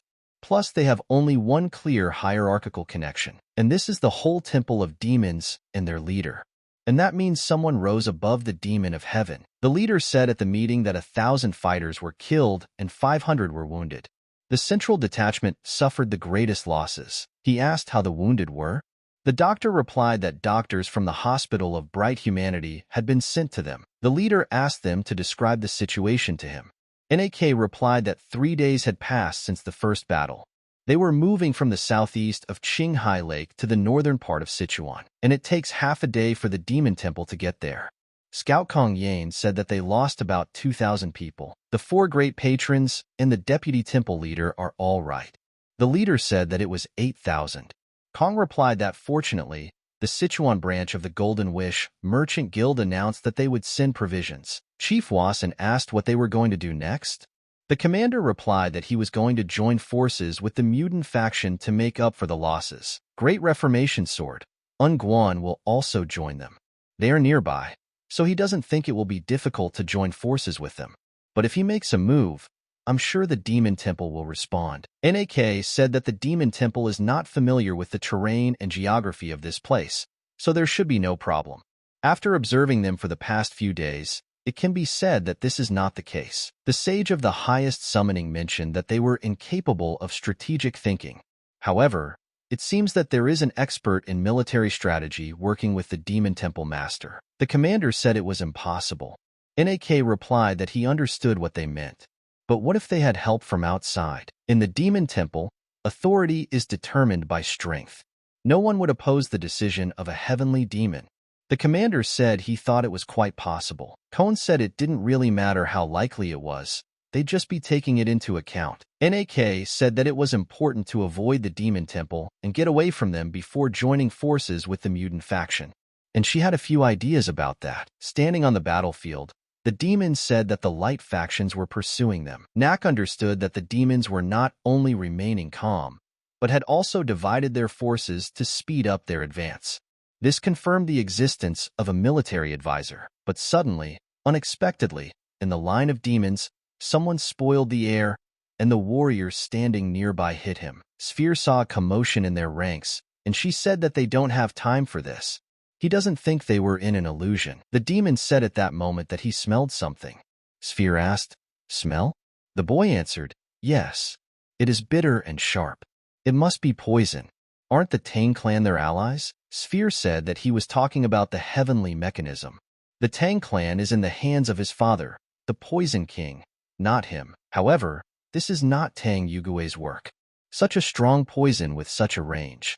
And no matter what the heavenly mechanism thinks, if she interferes with such a decisive moment, the poisonous phoenix. The commander saw at this moment that her poison art was getting better every day. She had become quite cruel after the death of Chu Siaqian. This is the incense of madness. It does not work well on those who are strong in spirit and body, but it works great on people with mental problems and emotional instability. It was as if it was specially made for the followers of the Demon Temple. The commander saw that she had been alone for a long time while creating this poison. Nak looked around and saw that there were 5,500 demons left. That meant 2,500 had died thanks to the poisonous phoenix. But it's better to be on the safe side. They should be here soon. But suddenly, on the way, the demons passed through a dangerous road, and several of them fell. The demons thought, "What's going on?" The warriors of the light faction were happy and said that they succeeded. The art of closed illusions worked. The boy asked his ally how many demons he had caught. The warrior replied that the construction of the illusion trap of the Chegal family was truly terrifying. Unexpectedly, there were 2 demons behind them, and in that same second they easily destroyed them. A few demons remained in the corner and suddenly saw that the rock had returned. Sphere thought at this moment and saw that the Temple of Demons trusted instincts more than logic. Even being brainless, they decided to act cautiously, noticing that there could be an ambush there. And no matter how effective a surprise attack may be, setting a trap in an obvious place is not the best strategy. And it is certainly commendable that after the ambush on the mountain path, they deployed the construction of an illusory trap. Let the MURIM Alliance show everything they are capable of.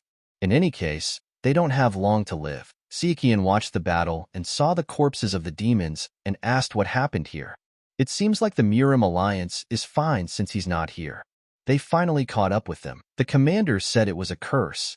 The Demon Temple destroyed the illusion trap formation. They suffered no losses. At this time, the demon shouted to the sage of the highest summoning, "They are running away." Nak said that there was nothing to be done. They had to prepare. The commander replied that they hadn't united with the mutant faction yet. At this time, the patron of Eastern fantasies, the laughing ghost demon, took control of his people and used his technique on them. The demons began to laugh non-stop, and even the warriors of the light faction could not stop either. But suddenly the monk appeared and used his voice against the warriors of the light faction. They immediately came to their senses. The phantom demon asked in surprise, "Monk?" The monk turned to him and said that today he would bow before the Buddhist laws. At this time, On looked at the warriors and said that they were all here. The warriors asked why the patron of northern deaths was here. The warriors said that the poison must have affected him. Om said that he came to vent his rage. But suddenly, Chief Wasan entered the battle and attacked Om. But the demon sensed it and easily dodged it. The tiger demon also survived and used the bloodthirsty demonic claw against the commander of the light faction. The commander of the light faction attacked him in return with the scorching void dragon sword. They fought to the last, because the demons were such pitiful creatures that all that was left was to exterminate them. But suddenly the commander saw that the tiger had opened up and decided that he needed to take advantage of this moment. But suddenly he felt himself suddenly become very hot and blood began to spurt out from his mouth. It turned out that the demon had acted like a coward and killed him from under his breath. Tiger asked him, "Coward? What was he talking about? Aren't sudden crowd attacks a thing of the light factions? He just did the same thing." The warriors said that the leader of the Kunlun faction, the supreme sage, was dead. Tiger asked them, "Do they think the world is still theirs? And now he belongs to the temple of demons." And breaking the sword, the head of Kunlun laughed. The warriors of the light faction were very scared and started shouting that the sage of the highest summoning was killed. Inake told them to calm down immediately. The leader of the Wasan faction also told everyone to remain calm. The monk got very angry and said that he would kill them all. The warriors also pulled themselves together and shouted that they would pay for this. The monk shouted to the faction leader to punish the murderer of the faction leader. They need to act smartly. The monk approached his elder brother and asked him if he was tired. Wasn't the Shaolin lion's roar supposed to bring clarity to thoughts and calm the mind? The demon said how low he had fallen, the abbot of Shaolin. And no, he didn't even deserve that title. And by the way, he heard that they had their own man in the ranks of Shaolin. Is it him? Sphere replied that in exchange for his cooperation, they decided to help Shaolin gain glory. Sphere said that Hongwa turns a blind eye to their activities and passes them information about other light factions, and even when she has no value to them. Until this mad monk admits his mistakes, his actions play into their hands. At this time, Namgung also came to the battlefield. He decided to play with them and immediately cut several of them. Namgung shouted that the MURIM alliance would never lose. The light factions would never be broken. If they fell, they would simply rise again. Even if they die, this sacrifice is for their families and friends who are waiting for them at home. He is ready to give his life without any regrets. After such loud words, the warriors came to their senses and plucked up courage, saying that they would do it. The leader said that it seemed that the sincere sword was raising a wonderful grandson. The leader of Wasa replied that he couldn't believe that he was inspired by this brat. Chief Wasan told his old friend to go too and show them how to fight. The faction scout hit the demon on the head and said that Namgung inspired the right things in them. At that moment, the demon pounced on them and the warriors shouted that this was the sword of 7 kills. Nak said they could handle it. They were just mindless demons. If they let those bastards get through, then the people they cared about would be in danger. The light factions have honor. They help the weak and fight for justice. That's what it means to be human. Namgung shouted that they would never retreat. They would not allow them to destroy the peace of the Central Plains. But suddenly, a heavenly demon descended from the sky and raised a huge wave of dust on the battlefield with its powerful wave. Everyone was surprised by this, and Demon asked how much longer they could talk. Inake saw him and was scared and asked why he was here. The sphere got very angry and said that the damn temple of demons. The demon apologized to the sphere and said that he understood. He was worried about the possibility of the sudden appearance of the Great Limit Sword, but he was so fed up with them that he couldn't resist. And that's why he can't stand the temple of demons. The warriors couldn't believe that Lord Namgung had died. And why was the heavenly demon here? The scout shouted to the warriors not to be afraid. The heavenly demon became the head of the demon temple, not only because of his strength, and even though the sword of the Great Limit is not yet, and at that moment the demon came very close to him and said that he was right. The scout immediately felt that this was a heavenly demon stealth technique. The demon asked him, "Is this their limit?" He thought they would be stronger, given all their bragging. The demon launched his attack and said that he doubted that fighting 1 or 2 of them would satisfy him. The demon pulled himself together and told them to attack together. He was waiting to see their dead faces. The leader ordered the others to surround the heavenly demon. The warriors immediately gathered together and surrounded him. The demon said that they wouldn't even be able to entertain him. and at that very second, he extended his sword towards himself. The guy looked at this and was very surprised that he pulled the sword from such a distance. The demon said that he would demonstrate several of his personal techniques to them.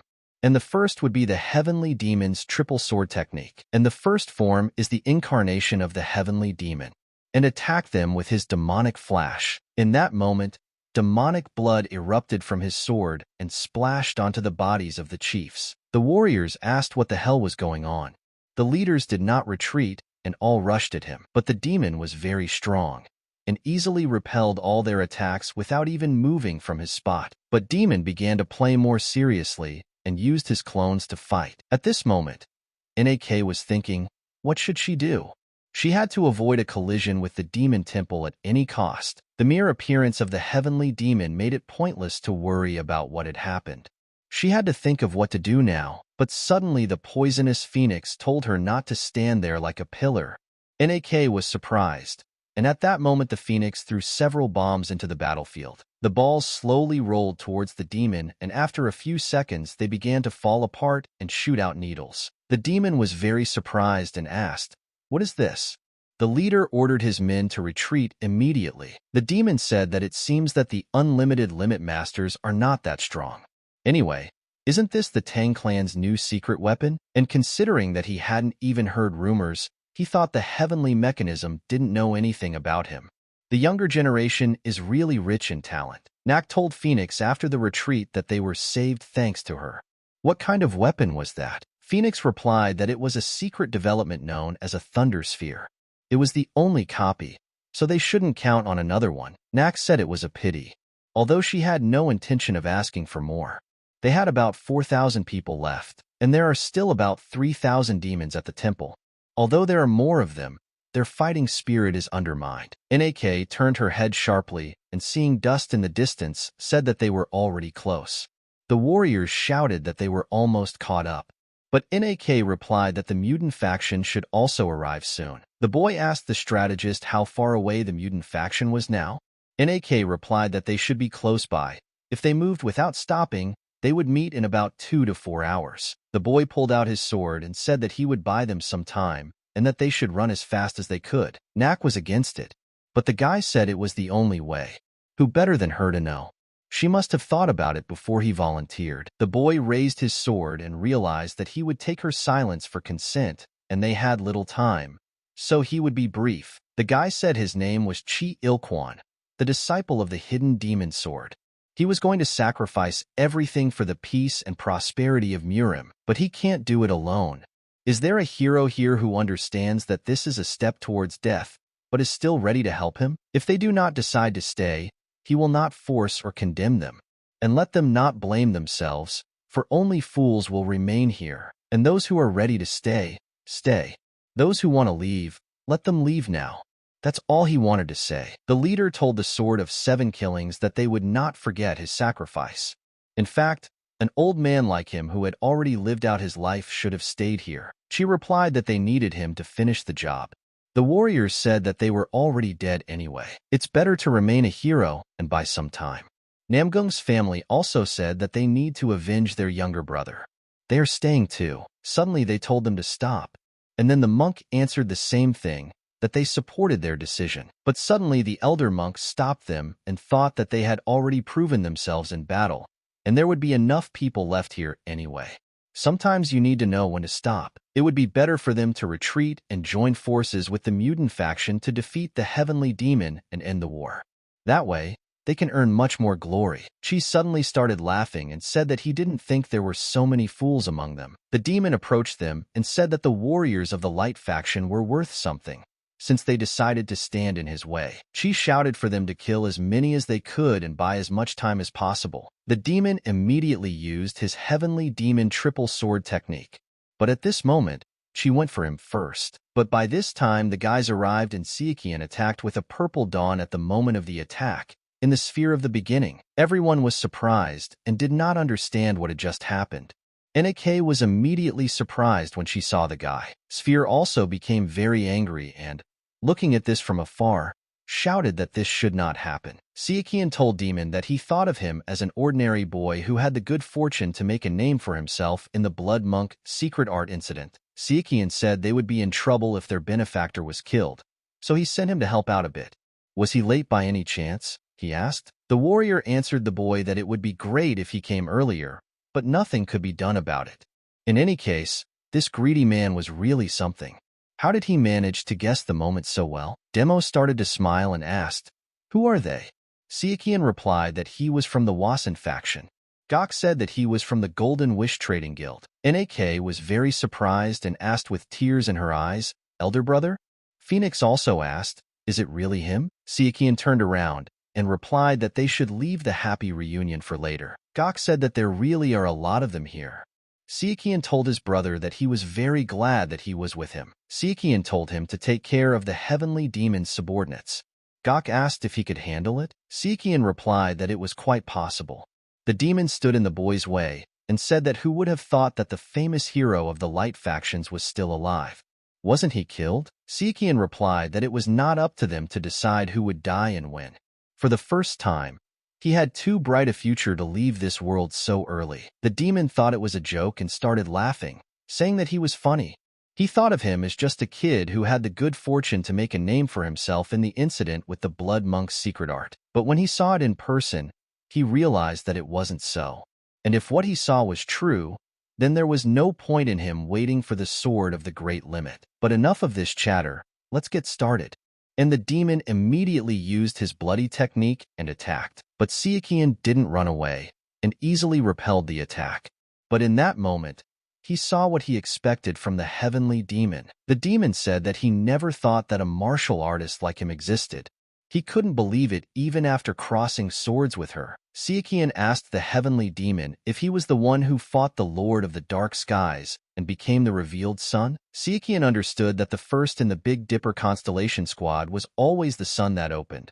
But in his past life, Mugok subsequently took his place. But why did the Dark Sky faction abandon the revealed sun and replace it with an untested martial artist, a money-obsessed ghost swordsman? Seeing how desperately he was raising funds for his daughter's treatment, the Dark Heaven faction took advantage of this and offered him the chance to become a full sun despite the risk. And considering that the Dark Heaven faction had not yet revealed itself at that time, they should not have gone after him. The one who occupied the place of the revealed sun must have passed away, which is why they found Mugok. But in this life, the Dark Heaven faction was unable to attract the money-obsessed ghost swordsman into their ranks. They had no choice but to subjugate the head of the demon temple and make him the revealed sun. The demon told the boy that he would answer if he could entertain him.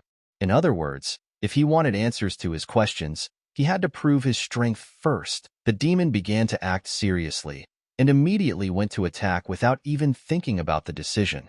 But Sichuan was not ready to give up either and fought to the last. The demon used his blood attack and said that the winner would get everything and the loser would get nothing. The demon tried to finish him off in various ways, but Sichuan stood his ground and parried every blow. The demon's power was very strong, and Sichuan even repelled the attacks with his feet and sank into the ground. Sichuan got tired of playing around like that and used his rain petal fan attack.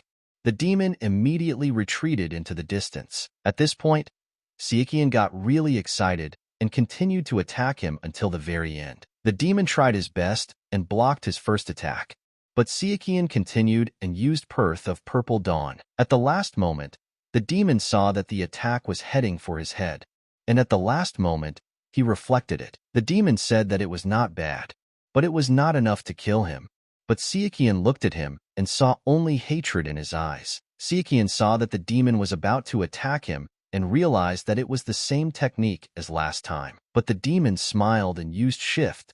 Sichuan was very surprised and knew that he couldn't stop it with the rain petal fan, and now he had to dodge. But Sichuan made the right decision this time, because he couldn't attack back. But the demon's blood touched him a little, but Sichuan stood on his feet. The demon told him that he really impressed him, and he is so young, and already fights like a veteran who has overcome many adversities. Is he really human? Sichuan replied that he was a human and that the demon was in front of him. In his mind, he knew that the demon was strong. How powerful was the Lord of the Dark Skies if he could subdue the heavenly demon without cutting off its arm or leg? The demon said that he now understood why the heavenly sphere was so worried about him. If he had fought him personally, he would never have believed that he was so strong. And now it was time to fight in earnest, as befits the masters of the realm of radiance. And he used his dark blood to attack. At that moment, a dark light descended from the sky, which hit the demon directly and gave him much more strength. Sichuan immediately saw it and thought that this was it.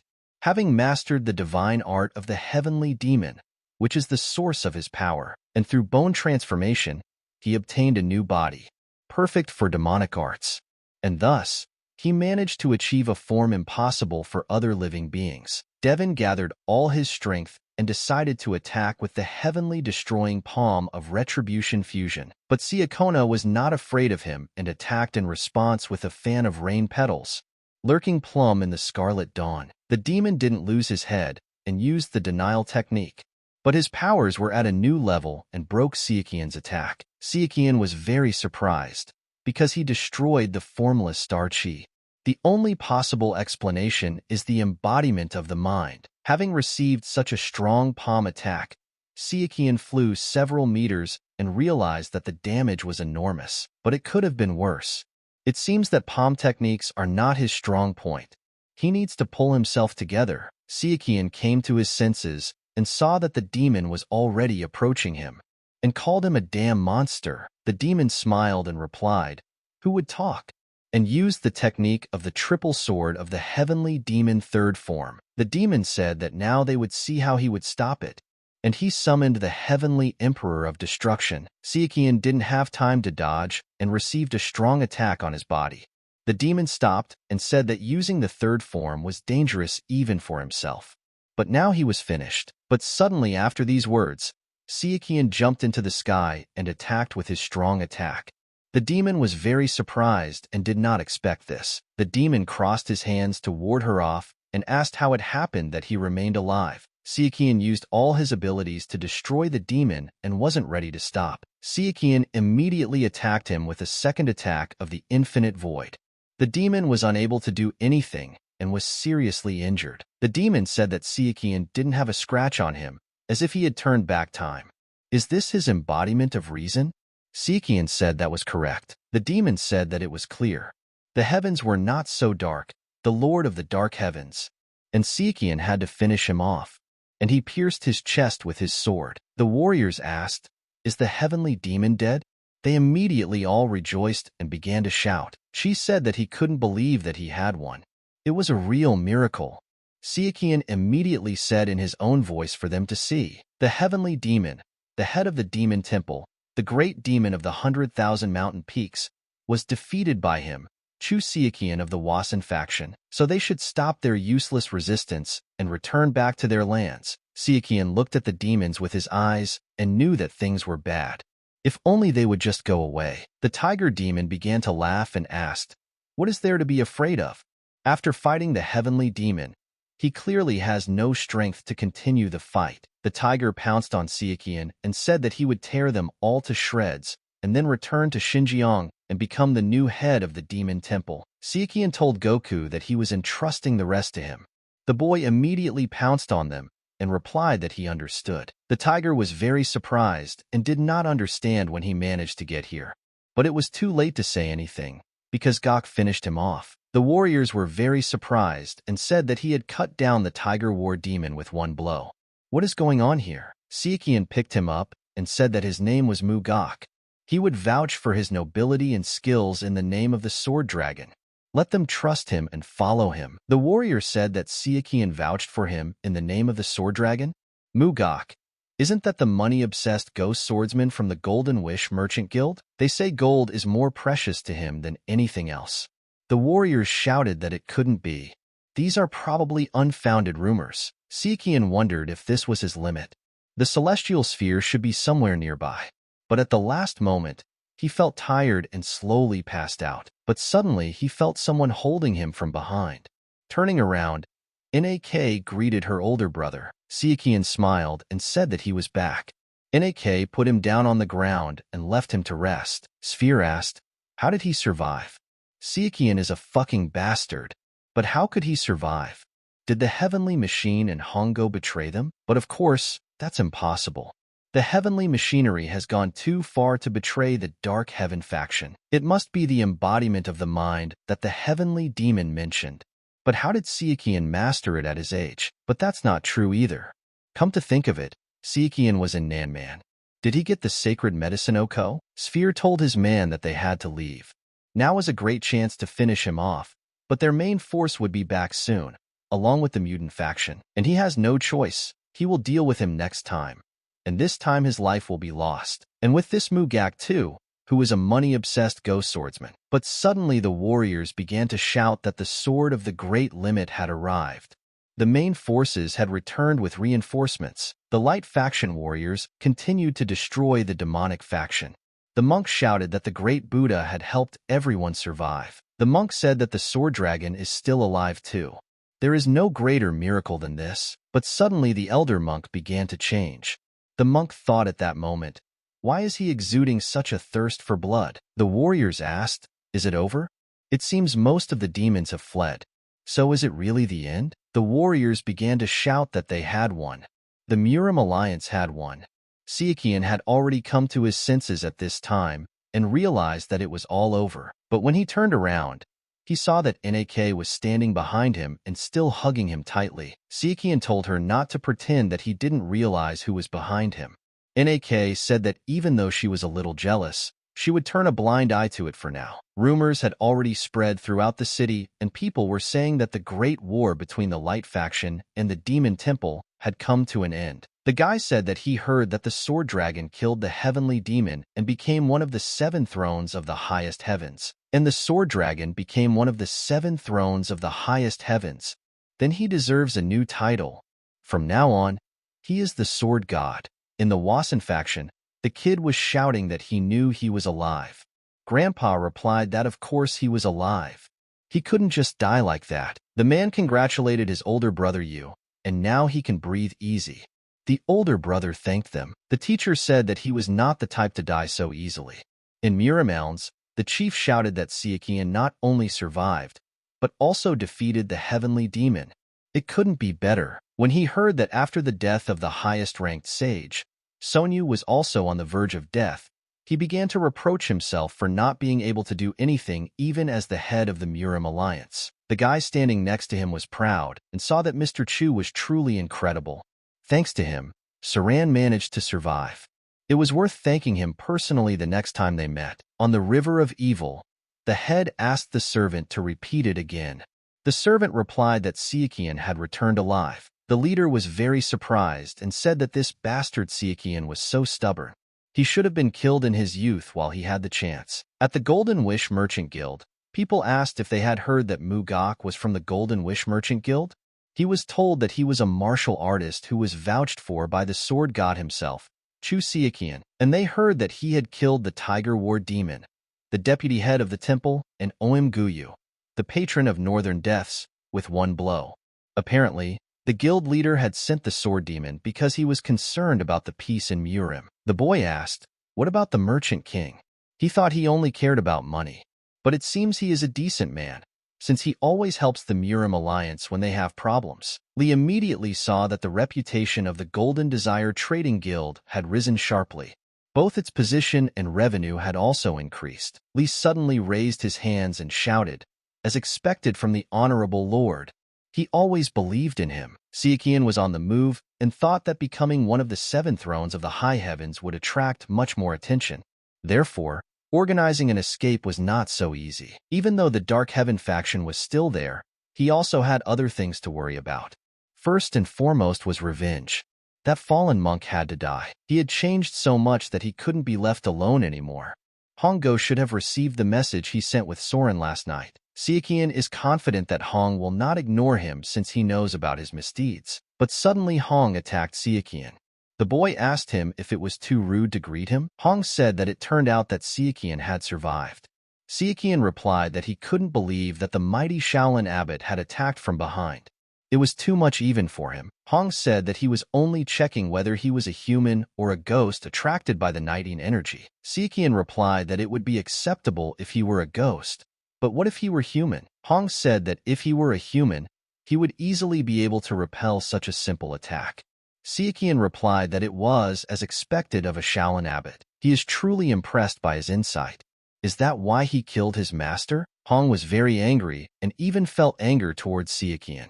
The guy said that he would be brief. Does he realize what he has done? Sichuan said that under the guise of a higher purpose, he killed the Shaolin abbot, his master. He also colluded with the Dark Sky faction by giving them information about the MURIM alliance. Hong admitted and said it was for Shaolin. Sichuan laughed and asked, for Shaolin? Hong said he was there and heard it all. If he had let go of the Iron Fist demon, Pan, the Shaolin would have lost respect and become the subject of ridicule for his repeated failures, and to lead to humiliation and eventually decline. Sichuan told Hong to shut his dirty mouth. What did he say? Humiliation and degradation. All for the sake of Shaolin? Stop talking nonsense. No matter what excuse he comes up with, his crimes are unforgivable. Sichuan said it was true that Shaolin could have become an object of ridicule if the Iron Fist demon had been allowed to leave. After all, settling scores is considered very important in MURIM. However, this does not mean that his betrayal of Shaolin and the Light factions can be forgiven. And that's not the only reason his actions would be justified if the Iron Fist demon's remorse was a pretense. And believe the words of a vile demon? No way. On the other hand, Sichuan did not continue to speak and make a feint with his sword and attacked with his fist. Sichuan asked Hong, didn't he tell him to stop talking nonsense? But how did he get to this point? Holy Fist. Han asked the boy if he was going to kill him, if he was really concerned about the peace and safety of the MURIM. And he also wants to destroy the Dark Sky faction, but he can't do that. MURIM lacks power, and the upcoming battles will require the strength of even small and medium factions. If the abbot of Shaolin, who became abbot less than a year ago, dies, then the Light factions, not to mention Shaolin itself, will plunge into chaos never seen before. And he has nothing to worry about. He only cooperated with them temporarily out of necessity, but from now on he does not intend to do so. Hong said that he won't let the Dark Sky faction control the MURIM, but if Sichuan doesn't trust him, he can keep an eye on him. He doesn't mind. Hong understood at that moment that Sichuan had not killed him, although he could have. As long as he was the abbot of Shaolin, Chu Sichuan would not touch him. Hong said that there are situations in life that nothing can be done about, and now he is in one of them, just like he was then. But Sichuan didn't listen to him, and choosing the right moment, he thrust his blade from behind his back. Hong didn't understand and didn't understand. What the hell? Why did everything turn out like this? Sichuan asked him. Did he expect a happy ending, like in some fairy tale? Hong asked why. Sichuan replied that an announcement would be made in the next few days. It will be about killing the current Shaolin abbot, the 100-step fist monk, the disciple of the holy monk, and the Dark Heaven faction will be behind it. Sichuan told Hongo that his arguments certainly made sense. MURIM would be thrown into chaos if the two Shaolin abbots died one after the other. Hong asked, then why? Sichuan replied that it was because he believed in the MURIM. As a pillar of the Light factions, Shaolin had achieved much. Like the holy monk, he will continue to spread Buddhism and save hundreds of lives through compassion. Sichuan told the mad monk that his mistake was to lose faith in Shaolin and turn away from it. The monks found Hong's body and praying for his death. They asked, how could this happen? He worked so hard for the benefit of Shaolin. They can't believe that such a fate befell him. It turns out that the damn Dark Sky faction is to blame for everything. Sichuan at this time realized that he had to hide the truth about his death. There was some truth in his words. Even though he was mad, he had the support and respect of the people and Shaolin. Hong said that if Sichuan was truly concerned about the peace and safety of the MURIM and wanted to destroy the Dark Heaven faction, then he couldn't kill him. If the truth comes out, the world will not be able to bear the chaos caused by this news.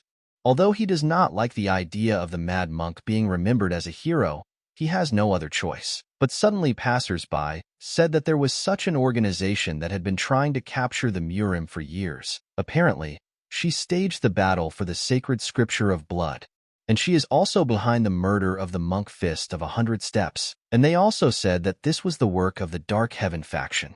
Sichuan remembered that he had asked the Evil River, the Hao faction, and the MURIM alliance to make an announcement regarding the Dark Heaven faction. Knowing the celestial realm, he would not try to stop the rumors from spreading.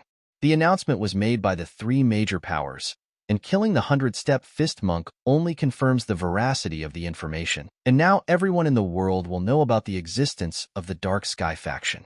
In the MURIM alliance, the head thanked the guy for coming such a long way. Sichuan replied that he was a little late because he had to stop by his faction. The leader said that everything was fine.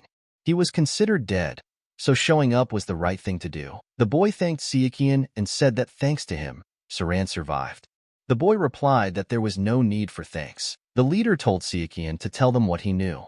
Sichuan didn't hide anything and told them everything. The guy said after Sichuan's story that the cleanup after the Great War between the Light faction and the Demon Temple was finished, and the announcement of the existence of the Dark Heaven faction went smoothly, and all thanks to Mr. Chu and the Divine Usurper.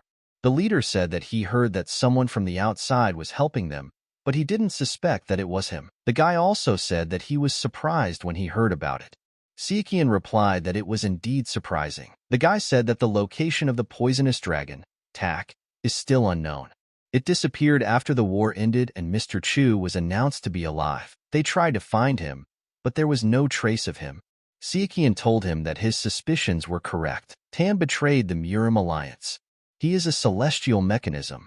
The boy was upset and said that it was true. The guy asked what really happened on the day he disappeared. Sichuan replied that nothing happened. He just fell into his trap, and more importantly, he has valuable information about what the Dark Heaven faction is like, and also about the Jade Light, the Celestial Sphere, and the Lord of the Dark Skies. The guy asked, did he manage to find out about this? Sichuan replied that yes, this information is reliable because he received it from the sun that had opened. That is, from the Heavenly Demon. The leader said that he still couldn't believe that the Heavenly Demon was only one of the Dark Heaven faction's leadership. Sichuan said that as he mentioned before, the Jade Light is in the Imperial Palace, just like the Lord of the Dark Skies. The leader said that given that the Blood Temple army had passed through human outpost, something like this was to be expected. Without outside help, they wouldn't have been able to do anything. Sichuan said that the Dark Heaven faction itself had also taken root in the Imperial Palace. To be more precise, they were officials under Emperor Hongwu. The boy asked in surprise, Emperor? The founder of the Ming dynasty? Isn't that strange? It's been 20 years since his death, considering he reigned for 30 years. The Dark Heavens faction was founded no more than 50 years ago. This time is too short to spread its influence over the Central Plains, take control of trade, and also lure the officials of the 5 great generals to its side. Sichuan replied that it was true. Compared to the power they had acquired, their history was very short. Sichuan asked the chief and the boy what else, besides founding the Ming Empire, Emperor Hongwu was famous for. Sichuan said that the repression. The founder of the Ming dynasty, Emperor Hongwu, did not trust his vassals. Born into a poor peasant family, he went through many hardships. At that time, the country was in decline, which made him hate the corrupt officials responsible for it. And after becoming emperor, Hongwu introduced harsh measures to protect the common people and eliminate corruption. He subjected even his closest advisors, supporters, vassals, and their families to repression. There were 30,000 of them in total. Sichuan said it was hard to believe that he didn't even let them just retire. Was the Dark Heaven faction really organized by vassals afraid of Emperor Hongwu's reprisals? The chief asked. Sichuan replied that it was correct. The Dark Heaven faction, a group of people who would do anything to survive the reign of Emperor Hongwu. Because Emperor Hongwu had set up a spy network and ordered it to spy on the vassals, the boy replied that the Dark Heaven faction had chosen the MURIM, where the government's influence did not extend. Sichuan said that he didn't know how many people were in the Dark Heaven faction. But, with many high-ranking officials, it wouldn't be that hard to form a force that could threaten the MURIMU in a short period of time. But in addition to money and power, they had access to the Imperial Palace's vault, where secret techniques were kept, Drago. But the chief suddenly began shouting at him to stop. The leader asked that when he spoke of the Imperial Palace's storage room, he meant the place where the Triratna, secret martial arts manuals, and all kinds of MURIMA weapons were kept. Sichuan replied that it was true. The Hongwu Emperor kept them in storage for fear that his vassals would get hold of them. However, it was not difficult for some officials to steal them little by little. The leader told the boy to stop and ask, were they stealing from the Imperial Vault?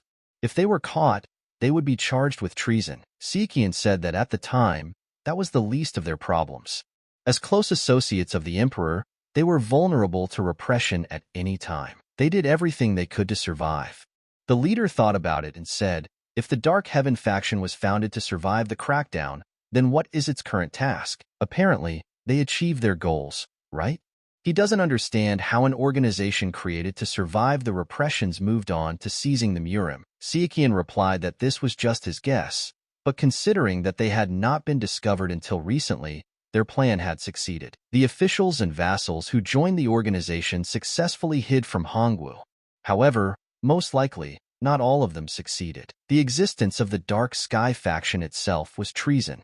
All survivors had to keep this secret for the rest of their lives. A secret military organization consisting of vassals of the Hongwu Emperor appeared in MURIM, and when only one person remained from its original composition, he received complete control over the contents of the Imperial Vault. The boy said that he was that last person too, but Sichuan interrupted him and replied that he was the Lord of the Dark Skies. The boy asked, but who is he? Sichuan replied that the Dark Sky Lord is an institution responsible for all possible academic tasks, such as editing imperial decrees and office work. It only consists of the best of those who pass the state exam. At this time, the servant asked why they wanted to get into Hanluan Academy in the first place. In the end, they were just old farts working in a stuffy little room. The man standing next to him supported his ally and said that everything was right, and if only the outcome of the civil war had been different. But suddenly an ally told him to watch his language. But suddenly they turned to Knock and asked him what he would say. The guy did not expect this and was surprised. The servant told him not to get lost. He heard him. Knock replied that he had passed the state exam to earn money, not to change the country. So he didn't have much to say. The servant asked in surprise, is this true? He thinks that is why Knock is still a historian. Knock said that it was time for him to go, and thanked them for looking after him all this time. The servant asked in surprise, looked after? He had forgotten that the guy was retired from the army tomorrow. If it weren't for the incident, I could have stayed with him longer. But it's a pity that it didn't work out that way. Knock replied that there was nothing he could do about it. Deviating from the elder, Knock headed home. But suddenly, on the way, he was noticed by a very suspicious man. The man decided to pick on him and called him one-armed, and then asked if he could help him with his luggage. But he was surprised by such a question and, looking at him strangely, asked the man if the court historian Pan had sent him, and suddenly the man answered the guy that since he already knows. But at that moment, Knock unexpectedly raised his hand and automatically destroyed the guard of this man. The guy saw a lot of blood and immediately realized that they had messed with the wrong guy. And he told the guy that he would tell him everything. Knock replied that he already knew everything. They were told to waylay the young scientist who had resigned today, right? He was already a low-ranking official, and now he was fired. So they were convinced that there would be no consequences and talked into robbing him. But suddenly Knox said that he didn't care about all this. And the man realized that things were very bad and tried to explain. Knock ordered his man to stop the master of the heavenly sphere. The servant asked, should they take care of who hired them? No matter how low his rank, killing a sitting official could be risky. Let him live. It was more important to meet the master now. The boy came to meet the master and turned to the Jade Light. The Jade Light asked in surprise, the heavenly sphere? Jade Light said that he heard that Heavenly Realm had left Hanluan Academy. Was it really necessary? Losing his position might complicate their plans. The Heavenly Realm replied that his identity had been exposed, so he had no choice. It seemed that after his defeat, the Heavenly Demon had given Sichuan key information. Jade Light asked in surprise, is that how things are? And in that case, his role as Governor General is also over. The Celestial Sphere told the boy that he had done a good job, and he called the boy by the name Fagong. Fangong was from the Ursa Major Constellation Squad, and everyone called him Jade Light. Each province has 4 Governor Generals, officials of the 5th rank. They are responsible for administration, military expenditure, training of soldiers, and agriculture. Jade Light trained the army to repel attacks from the northern barbarians. However, his real purpose was to recruit soldiers into the Ursa Major Squadron in secret from the government. Gunn said that if the source of information is the revealed sun, then it has also been revealed. But suddenly the head came up to them and told them to raise their heads, and asked, Isn't it funny? Neither the leader of the MURIM alliance nor the leader of the Evil River were able to detect even a shadow of their organization.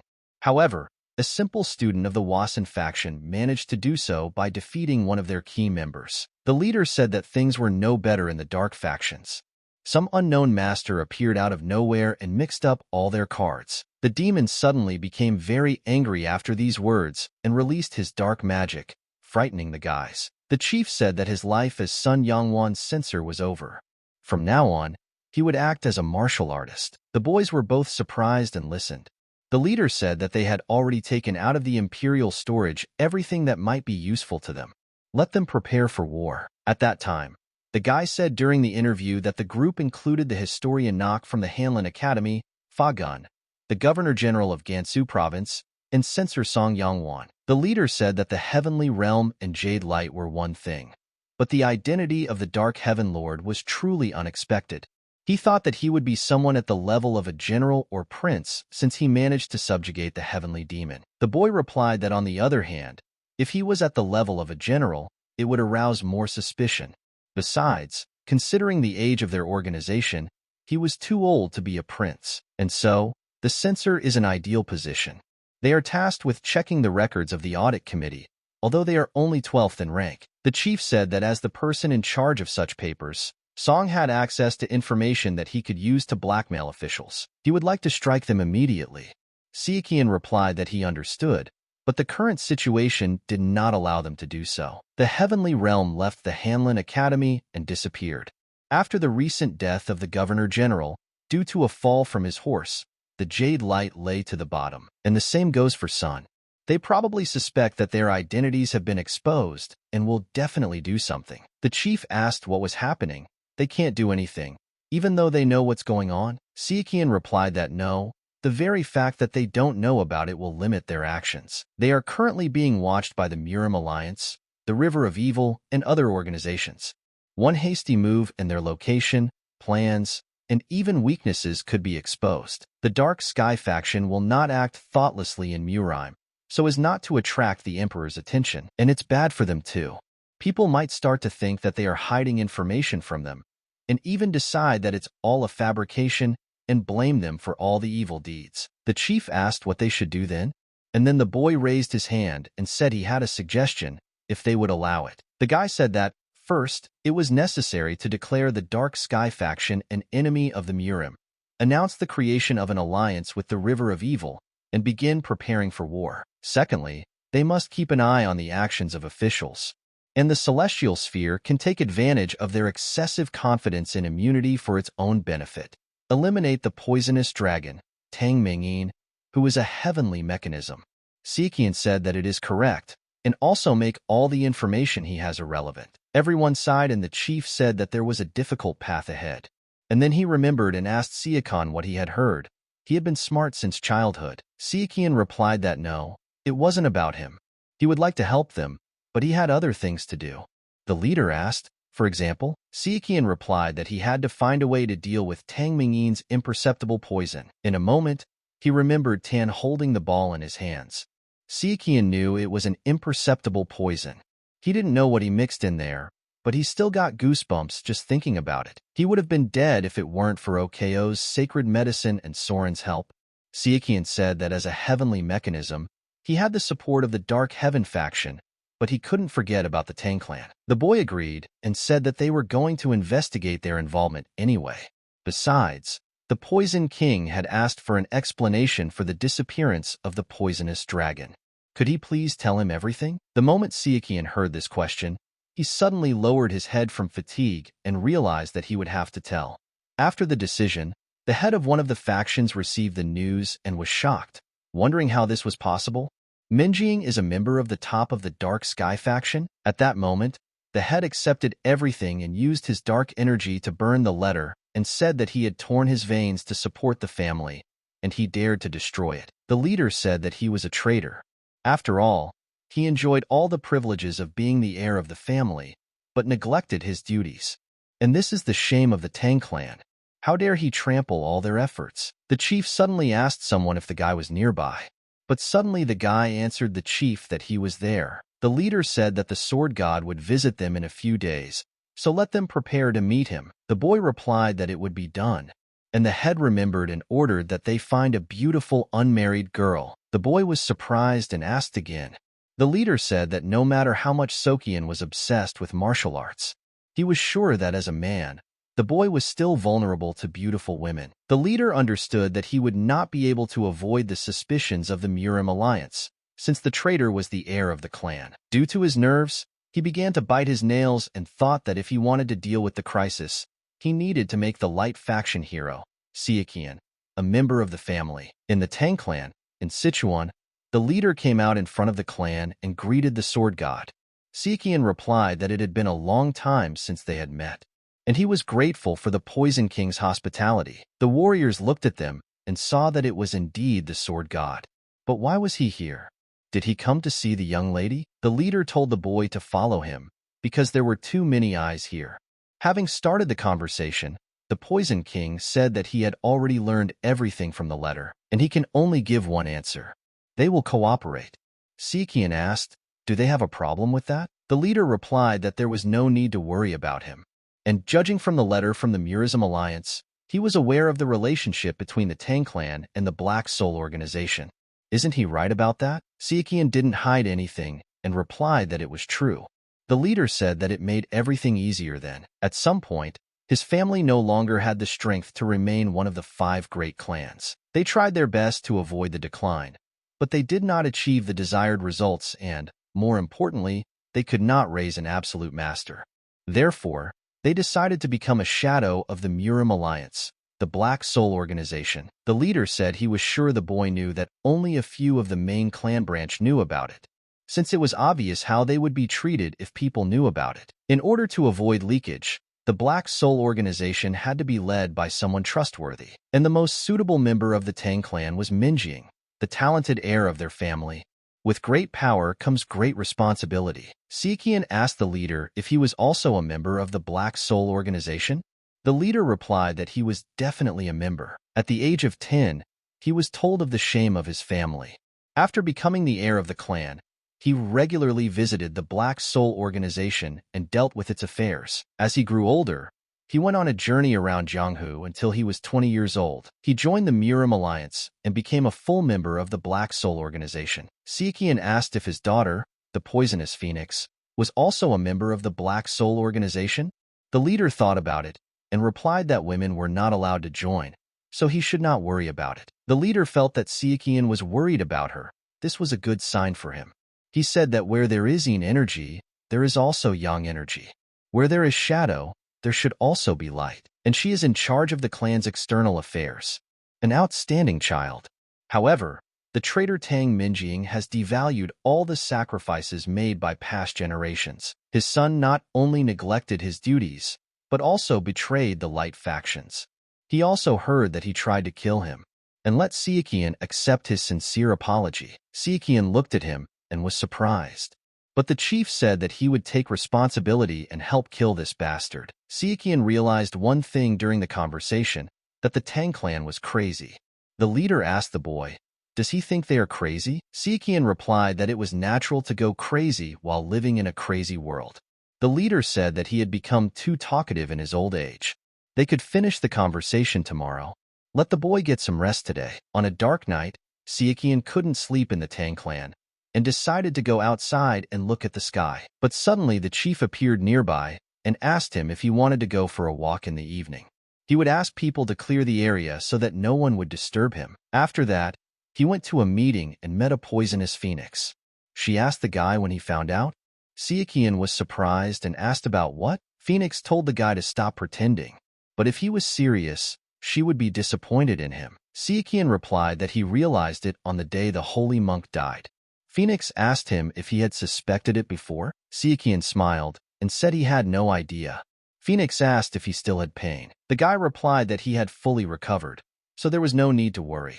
Phoenix asked him if he had been too busy since their last meeting. If he has thought of something unnecessary, then she suggests meditating and calming down. Sichuan was surprised by her words and started laughing. Phoenix got angry and told him not to laugh. She didn't want to fall in love with him. Phoenix said that when she was a child, her brother was her pride and her ideal. He was good at both martial arts and studies, not to mention that he was smart beyond his years. From an early age, his brother was the center of attention and showed great promise. She told him as a child that she would work hard and become like her older brother. Phoenix said he was a bright and energetic person and always took care of her. They were happy and she couldn't ask for more. But when he reached the age of 10, he disappeared. Suddenly one day she came to her father and asked, "Where's the older brother?" The father told his daughter that her brother was the heir. He needed to be trained and take on his responsibilities, so she should follow his example. Phoenix was very upset at this moment and decided that she would cheer him up the next time she saw him, but she never managed to do it. She still clearly remembers his face that day. 3 years later, his gaze was no longer that of a child. The light in his eyes was gone, and his lips were tightly pressed together. He looked like he had come back from hell. She was horrified, and after that, they didn't talk to him for a long time. And only a year later, when she herself learned the secrets of the Tang Clan, did she understand him. She asked the boy if he knew why she became one of the 3 phoenixes. When she turned 16, her father told her that it was her turn to do her duty. He had found her a groom, so she would marry him and bear his child. However, it would be a pity to lose such a talent now. And then he told her that he would postpone the wedding, and if she devoted herself to the art of poisons and by the age of 20 became one of the 3 phoenixes. And since then she cursed her fate, devoting herself entirely to her studies. Her pride did not allow her to become an instrument for childbirth and live the rest of her life as a failure. She didn't want to end up like her brother and father, but one day, she felt the same poison that was burning her body. However, only a rising star of the light factions can be a member of the 5 dragons and 3 phoenixes. Therefore, at the age of 30, she must be stripped of her title. She tried her best to avoid this damned fate, and she considered her brother a loser, and when in fact everything was the other way around. But suddenly she dropped the cup from her hand and said it was funny. She couldn't make it laugh, and it's all good. The guy can laugh at her if he wants, and she was acting like she was the biggest loser. She had no idea what the world was really like, but suddenly she stretched out and grabbed her stomach with both hands, saying that she was asking for forgiveness for her rude behavior. She fell in love with him the first time they met. Although she was unworthy, if only he could accept her. But suddenly Sichuan replied that he did not agree. Phoenix said that if he didn't like something, she would change. Sichuan replied that it was impossible. Phoenix asked if she could find out why. Sichuan stood up abruptly and replied that she was not his type. Phoenix got angry and threw a glass at him. Sichuan turned around abruptly and asked the girl what she wanted. Phoenix tried to say something, and Sichuan interrupted her and said that he asked what she wanted. Phoenix answered with all her might that she didn't want to lose to her brother again. Sichuan said that he knew because he saw everything. Phoenix said that it may sound naive, but she also wants to escape this damn fate. She doesn't want anyone to control her anymore. She doesn't want to be an instrument for childbirth. It makes her sick just to think about it. Why is her father a madman who doesn't know what no means? She has enjoyed the privileges of the Tang Clan all her life, so she will not give up her duties.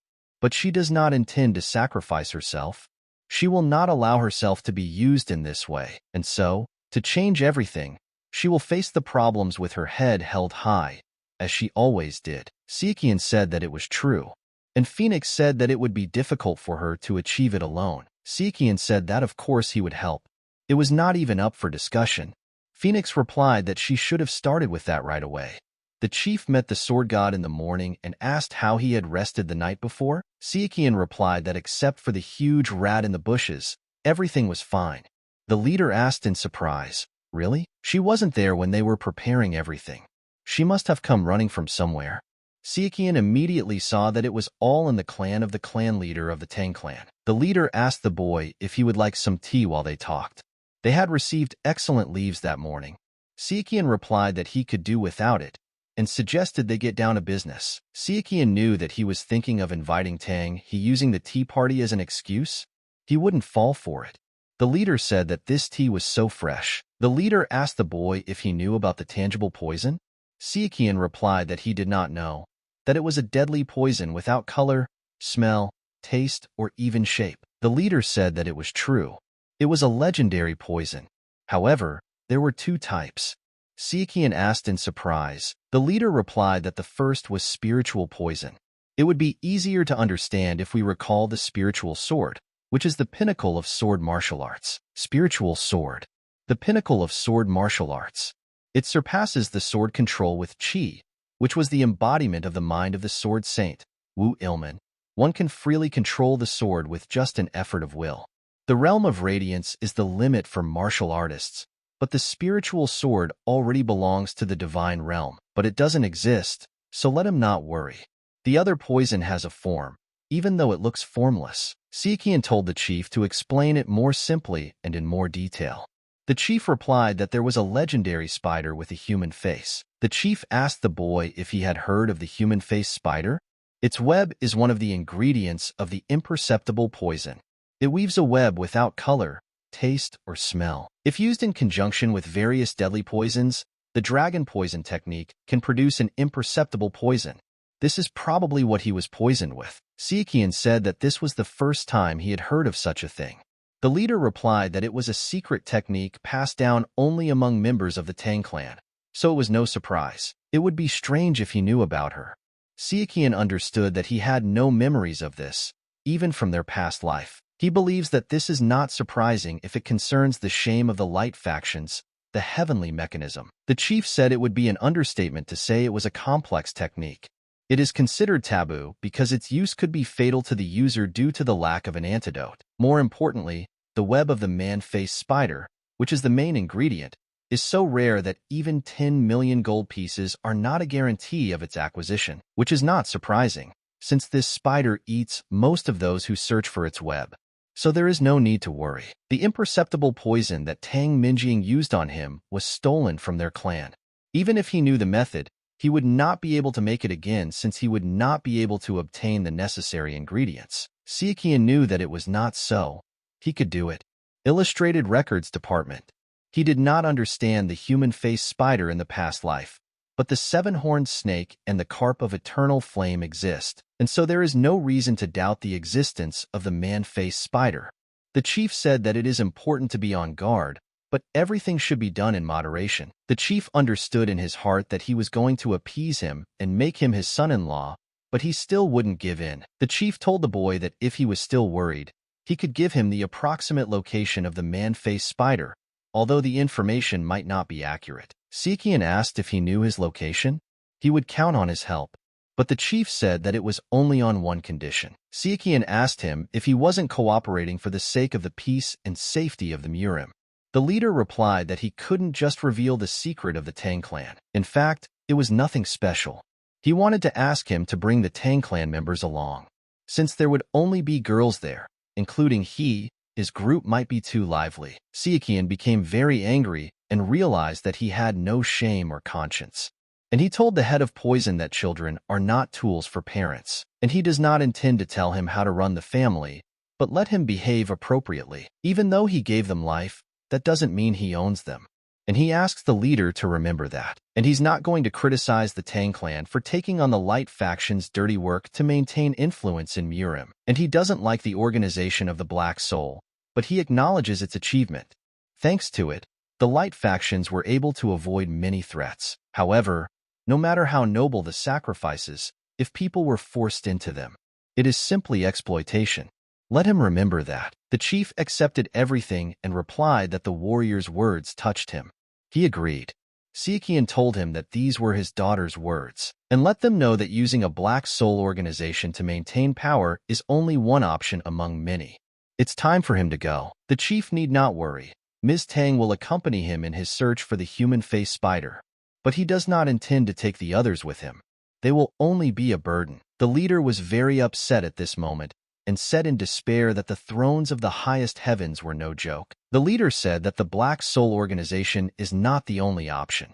Unfortunately, this is not the case, Sword God, and if the next generation does not inherit the Black Soul organization, they will lose everything they have built, and all their sacrifices will be in vain. Going out the window, Sichuan released several birds and sent letters to all the clan heads of the different factions. The head of Wasan received the letter and asked in surprise, "A human-faced spider?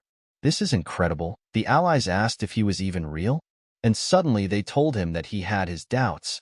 but it was quite possible, given the existence of the seven-horned serpent. And even if the sword god said so, risking their people for something ephemeral is too reckless. And then the chief stood up and slammed his fist on the table and ordered them to gather people. Judging by the letter of the sword god, there was a high chance that a trap had been prepared for them. And it is said that the heavenly mechanism, Tang also knows the location of the man-faced spider. He could foresee that they would try to stop him from creating the undetectable poison. That was also why he asked for martial artists to help him. On the way for several days, the warrior told the lady that they had arrived at the place. And this was the Shilin Gorge. Sichuan thought about Shilin Gorge and realized what he had heard, that this place was a mysterious trap created by nature. He had never thought that it was true, but suddenly Sichuan stopped his men and told them to be quiet. He immediately rushed to attack someone and asked what was that knocking sound? Passing through the bushes, Sichuan saw a spider devouring a man and stood up to fight against it. The warriors asked in surprise, "Is it a spider?" Sichuan immediately cut it down and replied that no, it was too early to be surprised. Sichuan said he was from the Wasan faction and introduced himself.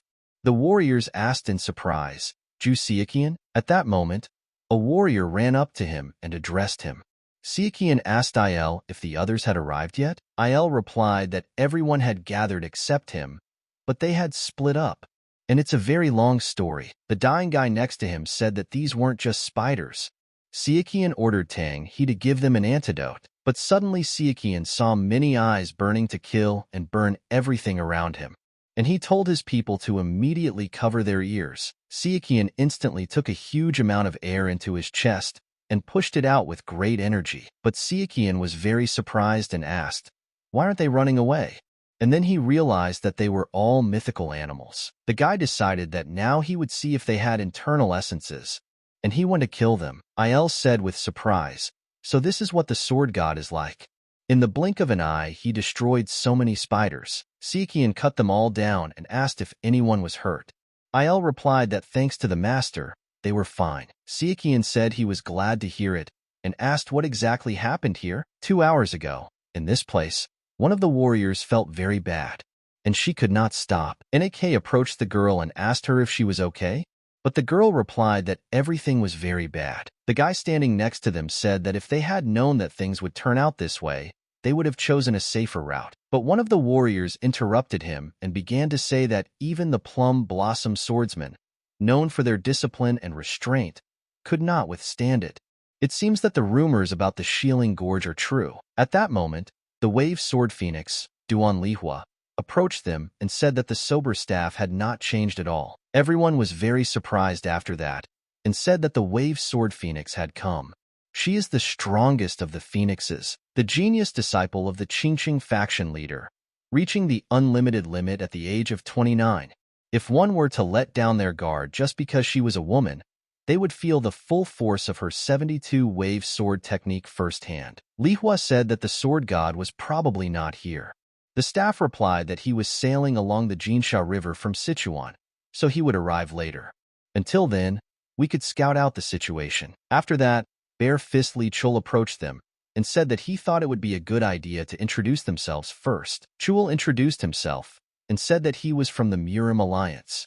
He was appointed deputy head of this research team. Il said that he was a swordsman of the Piercing Wind, from the Golden Desire sword faction. Il remembered all this time that Mr. Chu had mentioned that he would gather martial artists, but he didn't think that they would be so strong. After that, a warrior suddenly flew out of the bushes and asked for help.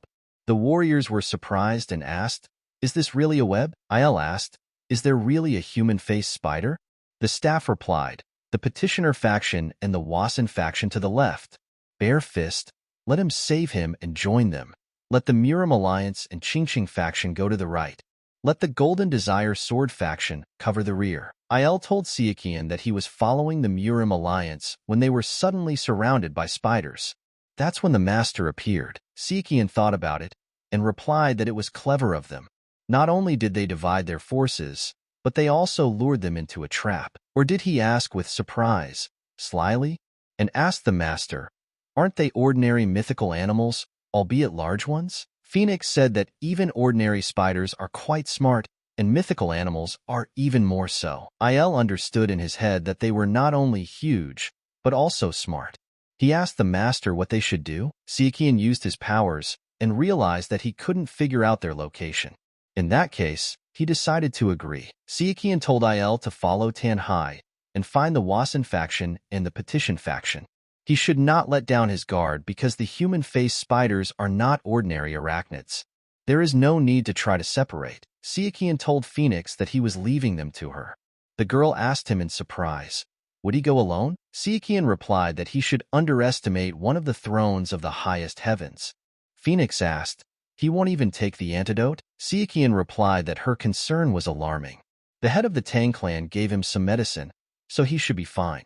They would see each other later. The staff began to fight and began to destroy all the spiders in its path, leaving no one alive. At that moment, he became slightly distracted and felt that someone was holding his working hand, and it was a spider. Suddenly, a spider pounced on him after that. But by that moment, the guy had managed to say, "Not so fast," and he cut the spider into pieces. The staff then said that it was a disgrace to him. The warrior replied that it was all right, and told him that it was not the best weapon against this web. The staff replied that his faction members used staffs and fists. That was a problem. At that moment, one of the girls was also fighting and was screaming in fear for them to leave. But at that moment, Nak came and saved her older sister and began to fight with these spiders. Nak asked her sister if she was okay, and the girl told her younger sister that she seemed to be in love with her. Nak took it as a joke and told her to calm down. The girl replied that she was incredible. She remained calm even in front of these huge spiders. Nak asked her if she was okay. The girl replied that she was not okay, but there was no choice. If only there was someone who could get rid of these spiders for her. She was grateful to that person, but suddenly the warriors started shouting in surprise that it was the Golden Desire Sword faction and the Tang Clan, and the Poisonous Phoenix, Tang He too. At this time, Sichuan was heading to the battlefield and wanted to make it in time to save them all and destroy them. Sichuan came to the tree and saw that it was a bare fist. Chuul asked in surprise, "The god of the sword?" Sichuan saw his hand and asked if he was okay. Chuul replied that he looked worse than he actually was. Sichuan asked what happened here.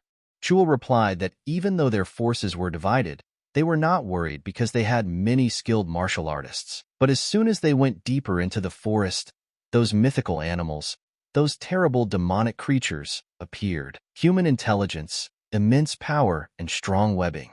They were a nightmare that attacked them from the shadows. They fought with all their might but lost. Sichuan asked what happened next. Chuul replied that he still couldn't believe it. Chuul said that the wave sword phoenix, having been poisoned, went mad and attacked its allies. They tried to call out to her, but to no avail. She just kept attacking them. Because of this, the people became afraid and ran away. And so they found themselves in this situation. The biggest question is whether she went crazy because of the poison. Sichuan thought that either she had betrayed them. Chuul replied that the master had thought it through correctly. Sichuan said he understood everything. And first they will try to find her. Does the guy know where she went? Chuul pointed and said that in that direction. Sichuan looked and said that in the opposite direction from the squad. Then he asked the boy if he could go. Cole replied that although he was not as strong as the master, he was still a martial arts master of the MURIM alliance. Siochong said that he was glad to hear that. In that case, it's time to go. At the moment of searching, he was very angry at the phoenix of the wave sword, Duan Lihua. He understood that this was a genius who had reached an unlimited limit at the age of 29.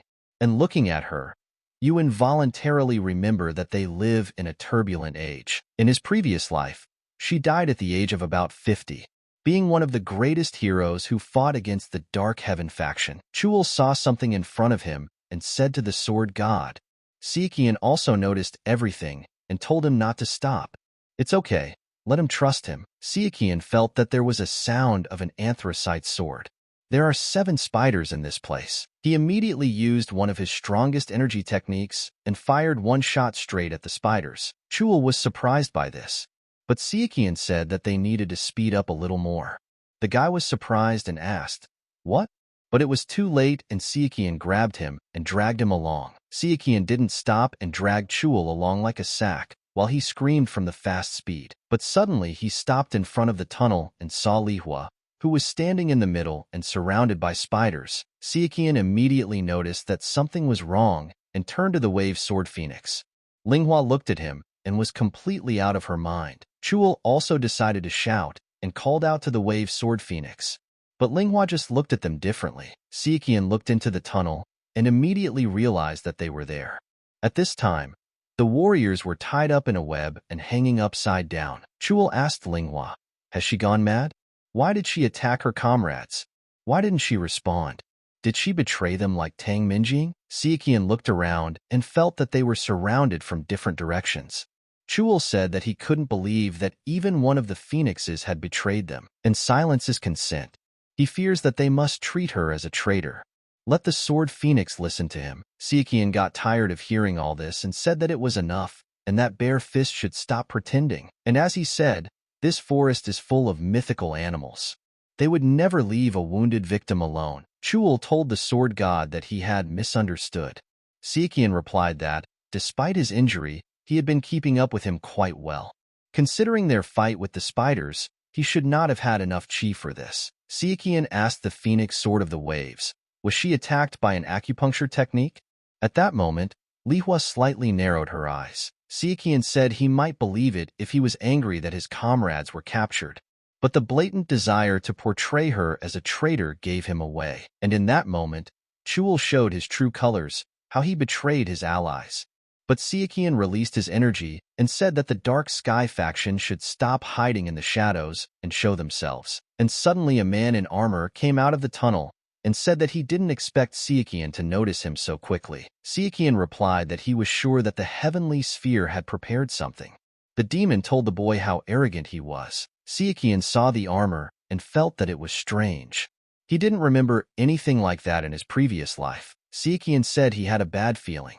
He asked the demon if he was Jade Light. The demon showed his face and said that he had heard a lot about the guy, but this was the first time they met face to face. Sichuan immediately recognized the Jade Light named Fa Gun, and he knew that he was at the level of the unlimited limit. But something was wrong with him. Sichuan immediately realized that the situation looked bad. There were about 50 warriors from the Ursa Major Constellation Squad here. In addition, there might be spiders nearby. Sichuan told Linghua that when he gave him the signal, she should run to the cave and save their comrades. If she couldn't help them, or they were already dead, then let her go and hide. Sichuan suddenly slammed his foot hard on the ground and decided that he would start. Linghua immediately ran with all her might into the cave, but Gun decided to fight to protect the cave. But Sichuan went into full battle and said not so fast, and released his energy. But Gong easily repelled the boy's attack, and suddenly the fire scattered in all directions. Even Linghua almost fell into the fire, but she was able to accelerate and enter the cave. Sichuan asked with surprised eyes if it was a fire spear. Gun replied that the guy had a keen eye. The fire lance is a legendary weapon that can burst into flames and extend like a staff with golden hoops. Sichuan asked if it really existed. Gun replied that he was surprised at the wrong thing. Some people reach the unlimited limit at the age of 21. So what is this spear? And if it were up to him, he would fight him one-on-one. But he has an order from the celestial sphere. Sichuan raised his hand and told him not to worry. It would all come down to this in the end. Sichuan signaled to his protector and said that Soren had arrived already. The girl replied that she was here. Sichuan told her to take care of the Ursa Major Squadron warriors. Soren replied that she would obey. Sichuan told Gun that he would die here today too. The boy did not stop and began to deliver his devastating attacks. But suddenly after such an attack, he saw that Gong easily repelled the attack, and he could not believe it. After all, he blocked the invisible aura of the sword. Gun used his fire spear and attacked the boy. At that moment, Sichuan ducked and saved his life. Realizing that it was dangerous, Sichuan began to fight with him until his last breath. But he understood that this was simply incredible power, both in strength and speed. He had surpassed the unlimited limit. Gong sighed and decided to say that, as expected of one of the 7 thrones of the highest heavens, and Sichuan was actually able to block the first of the 6 divine spear combinations. Sichuan asked in surprise, 6 combinations of the divine spear? The art of the god of the spear? Gun replied that it was true. Sichuan asked how many martial arts he was hiding. He understood that the 6 combinations of the divine spear was one of the highest divine martial arts. He heard that it was lost because no one could practice it, but suddenly Sichuan thought carefully and said that he remembered. After all, the armor that could easily block the invisible aura of the sword. But this can't be. Sichuan turned to Gun and said that they were made of the iron of eternity. Could the armor really be made entirely of it? He thought. But who could use so much of this rarest metal? On Gong's body is the legendary fire spear, and the armor made of iron of eternity too. His equipment is too cool. Sichuan thought hard this time, because the fire spear, the highest martial art, and the iron of eternity. Gun said that he thought that was all. The heavenly sphere said that Sichuan was clever and resourceful, and that the battle should be drawn out and retreat when it was clear that he had understood everything. Sichuan asked in surprise, should they prolong the fight? Gun replied that if he wanted, they could fight some more, but he hoped Sichuan had not forgotten how long ago he had separated from his group. But Gun decided to tell the guy that they would have to finish this fight next time. Sichuan ordered Soren to save the Wave Sword Phoenix and the members of the exploration team. Soren replied that everything would be done, but Sichuan also said that she should tie up the bare fist first. Before this, the boy told Gong that Sun Tzu's art of war says to irritate the enemy, and he will shake his camp. This time, their target will not be Zhu Sichuan himself, but his comrades.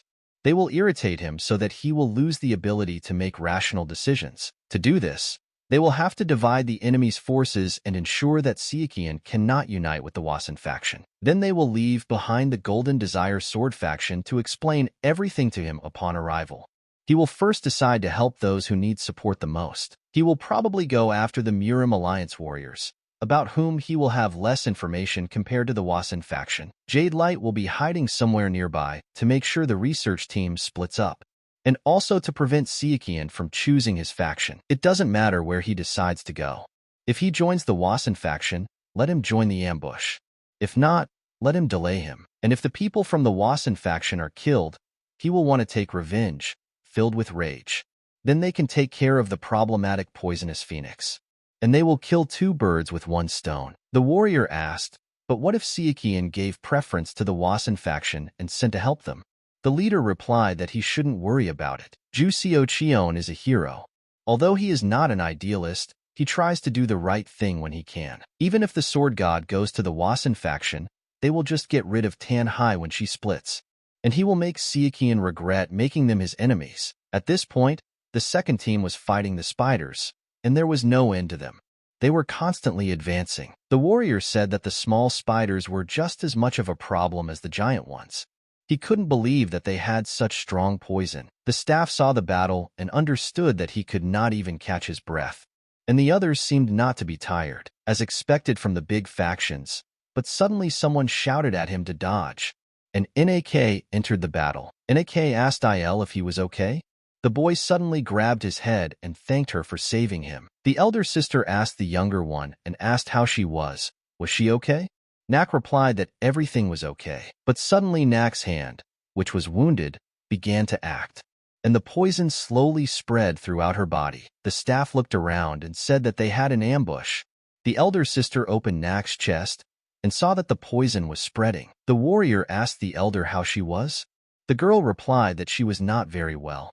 Apparently, those needles were covered with an extremely strong poison. The girl asked Nak if she could hear her, and told her to take the lotus position and start circulating the energy. It would help her from the outside, let her focus on the poison inside. The warrior said that spiders were hiding in the mountains, and she started screaming and calling them cowardly bastards. But suddenly after these words, a large spider came out and said that he had waited a long time, and now she was poisoned by a myriad of blood poisons. The warriors saw his true face, were very surprised, and did not even believe that such a thing existed. But the spider looked like a man. The staff said that it was the blood poison elder. The elder laughed and said that he was surprised that he was recognized. The staff wondered what one of the greatest demons of the Blood Temple was doing here. Perhaps he was from the Dark Heaven faction. The elder told the boy that he had hit the nail on the head, and as a reward for recognizing him, he was giving them a quick death. But suddenly the elder lost his hand in a second and was surprised. Sichuan asked, "Was it the heavenly sphere that taught him to talk so much? Let him leave the human-faced spider and go away while he was kind." The elder replied to the boy that he had arrived sooner than expected. But it did not matter, since his goal had been achieved. The elder placed 2 fingers on his severed hand and said that he heard that the poison phoenix was good at the art of poison. But she is just a girl.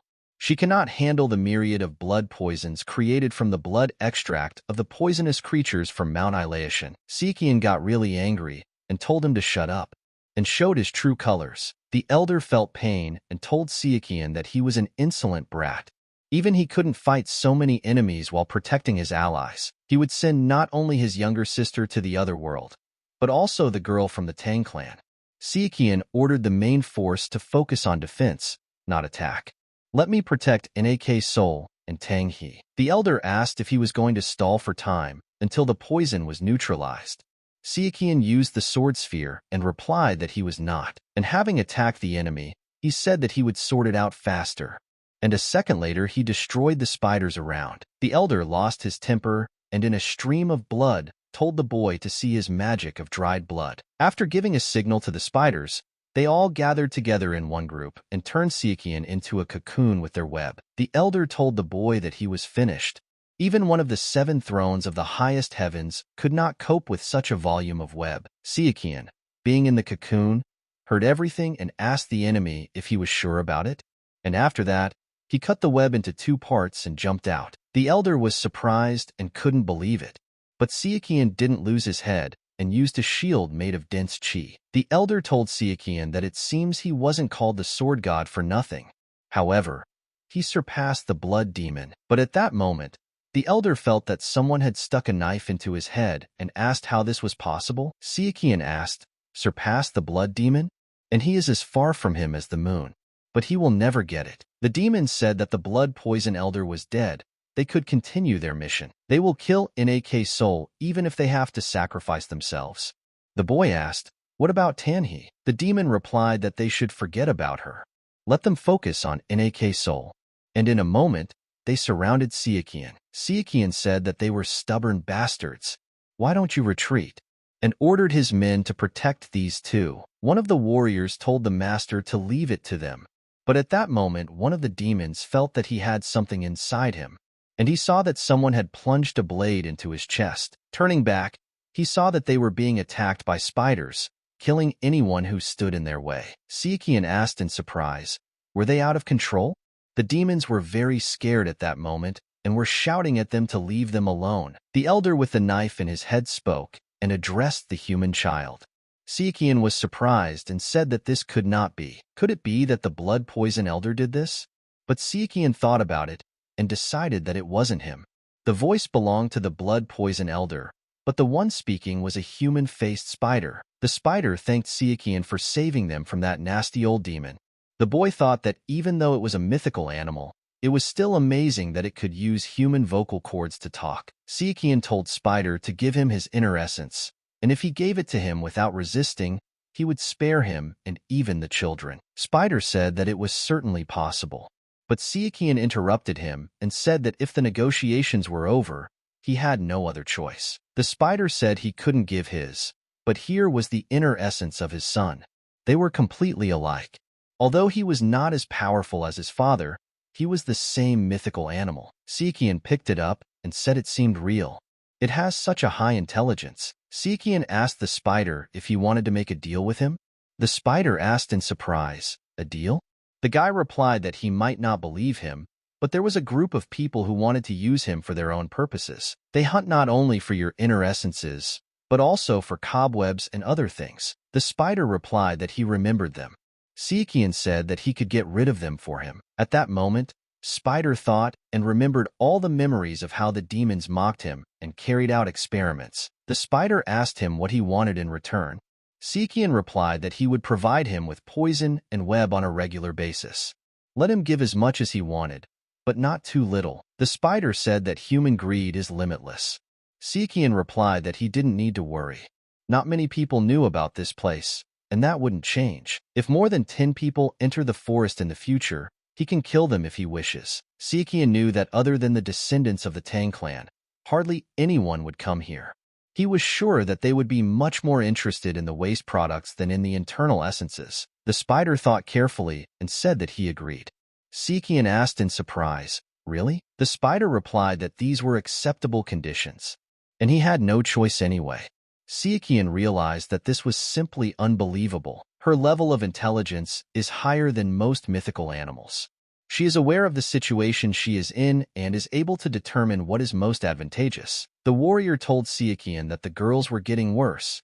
He looked at them and saw that the neutralization process was going on, but their condition was not improving, and under normal circumstances, they wouldn't be in so much pain or look so terrible.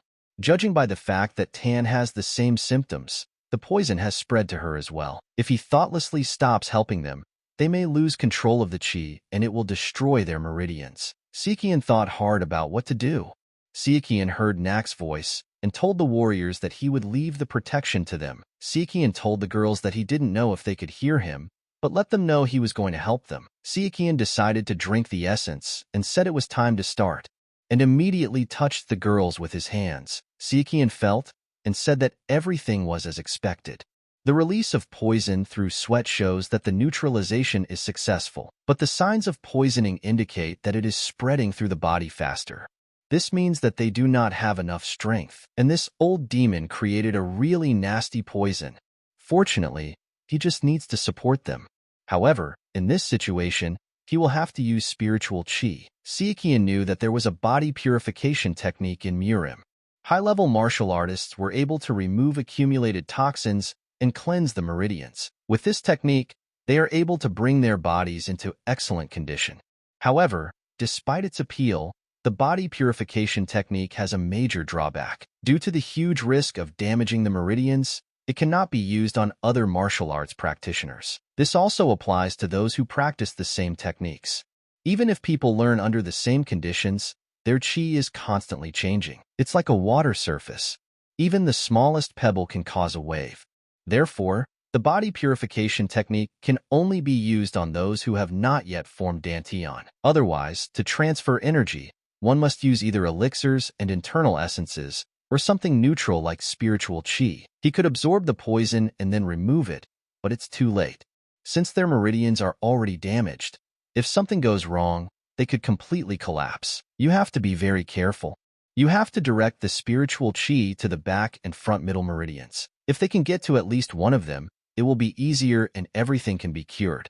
Sichuan used fusion and redirected the essence energy to the girls' bodies. The spider essence turned into energy, and with all its might destroyed the poison window, and slowly began to touch the girls. Sichuan saw a bright light, and said that it would now begin to act. After such work, the girls' skin color changed, and they came to their senses. The warriors began to shout with joy that their faces had returned to normal color, and they opened their eyes. Sichuan sensed the back and front median meridians, and will help the girls until their bodies can continue the neutralization process on their own. Sichuan released the spider essence, which then turned into a web and spread throughout the girls' bodies. Sichuan saw that they understood what he was trying to do. He didn't expect anything else from them. But the girls reached a new level and began to smile. Nik stood up in an instant and took her older brother by the hands and said that it was all thanks to him, and if it weren't for him, they wouldn't have been able to neutralize this poison. Besides, thanks to him, she was able to gain enlightenment and reach the unlimited limit. Not only did they get rid of the poison, but they were also able to remove the impure energy, restore their mental balance, and return to consciousness. He guided them in the hope that they would personally achieve enlightenment, rather than helping them directly. Sichuan replied that it was all true, but in his head he knew that it wasn't quite as she said. But at that moment he thought, why did she suddenly reach the unlimited limit? Nik laughed, and replied that although she was still far from him, but Sichuan knew that it wasn't quite like that. He had only reached his level through reincarnation. Phoenix had said that there was no need to make such a face. She had only ended up in this situation because she was weak. It's not that she didn't gain anything from it. Thanks to the myriad of blood poisons, her control over poisons improved. Sichuan thought that the unlimited limit cannot be reached by enlightenment alone. It also requires great luck. Not everyone is so lucky. But Phoenix asked the guy why he was looking at her like that. She had goosebumps. Let him stop. Sichuan replied that it was amazing. He thought her pride would be hurt and she would say, "Don't you dare pity him just because he hasn't reached the unlimited limit, even if she doesn't think about it." And she would add some barbs to the younger sister in AK. But Phoenix just moved her head to the side and closed her eyes. Sichuan thought that she would kill him when they were alone. The staff came up and said that he wanted to ask many things, but he would ask only one question. Sichuan came to his senses and replied that he was sure they were tired of guarding them. But could he ask them to do it again? The staff agreed and asked, "But who should he guard?" Sichuan smiled broadly and answered. The staff asked the boy why they had been holding back such a powerful energy all this time. Sichuan replied that he would have been ashamed if he had not managed to do so, being one of the 7 thrones of the highest heavens. But suddenly a man-faced spider came to him and told him that his poison was needed. The spider asked him what he would do with it. It was dangerous. Sichuan asked. She already understood everything, right? The warriors immediately became wary after he reached out his hand to the spider. Sichuan replied that it was all right. Let them guard him, but do not come near. The spider said that, as expected, humans are greedy. But he admired this courage. The spider decided to share this poison with him and dropped a few drops on the guy's hand. The poison immediately seeped into the boy's body. Sichuan felt that the energy of the human-faced spider was completely transformed into poison, and he will use the poisonous art of 10,000 green eyes to get rid of it. And immunity to 1,000 poisons will help him to stand firm. And finally, using the unification of 10,000 martial arts to stabilize the energy. Suddenly, a strange green aura started to emerge from his eyes. Sichuan clenched his hand and realized that, as expected, he had achieved immunity to 10,000 poisons. Spider said he assumed humans had unlimited capabilities, but not to this extent. But suddenly NAK came and asked her older brother if he was okay. Sichuan told her not to worry. Everything was fine. Let her see. His skin color was normal. NAK got angry and told her brother that he always scared people like that. At that moment, Lihua came to them and confidently answered that it was a human-faced spider. The staff asked why the bare fist was in such a state. Lihua replied that it seemed like they had a lot to discuss. The warrior listened to everything and said that this is what happened. Although he expected the enemy to do something, he did not think that they would fall into a trap so easily. The staff turned to Bare Fist and asked why someone like him would betray the light factions. Chul asked the boy. He asks why? And what does he mean, someone like him? He's a master who just happened to rise to the top without being skilled in martial arts? The staff asked him how much hypocrisy he could maintain. It was simply disgusting. Chul replied that he was from the honorable factions and clans. They would never understand what he felt. His orphan was taken in by the Bare Fist faction of the second class. It consisted of only 6 people. In order to repay the faction leader's kindness, he trained hard and helped people all over Jianghu. When he reached his master's level and received a title, an opportunity presented itself, and he received an offer from the MURIM alliance. He thought he could achieve more there. However, the Bare Fist faction? Where is that? He had devoted himself to Jianghu for decades, but he had only received ridicule because he was not from a major faction. And this is the current MURIM alliance. In the alliance of light factions, this is complete nonsense. In the MURIM alliance, only honorable factions and clans like the 10 great factions and 5 great clans are taken into account. The staff said that it was not so. Chul asked, "What is wrong with anger? Then what will he say about it?" The guy said that once a new squad was being formed in the MURIM alliance.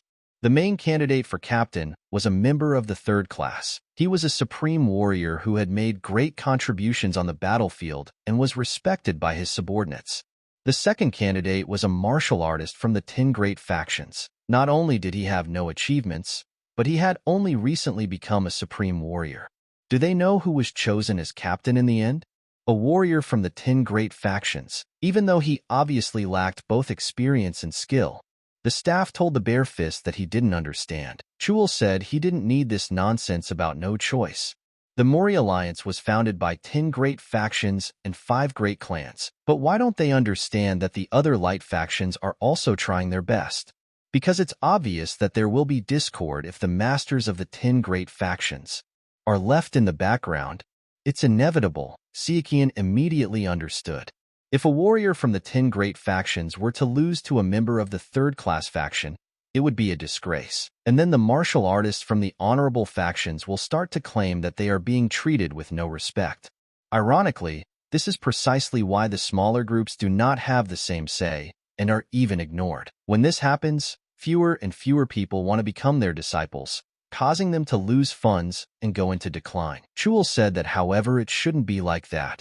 Sichuan said that he understood perfectly well what he was unhappy about. However, this does not justify what he did.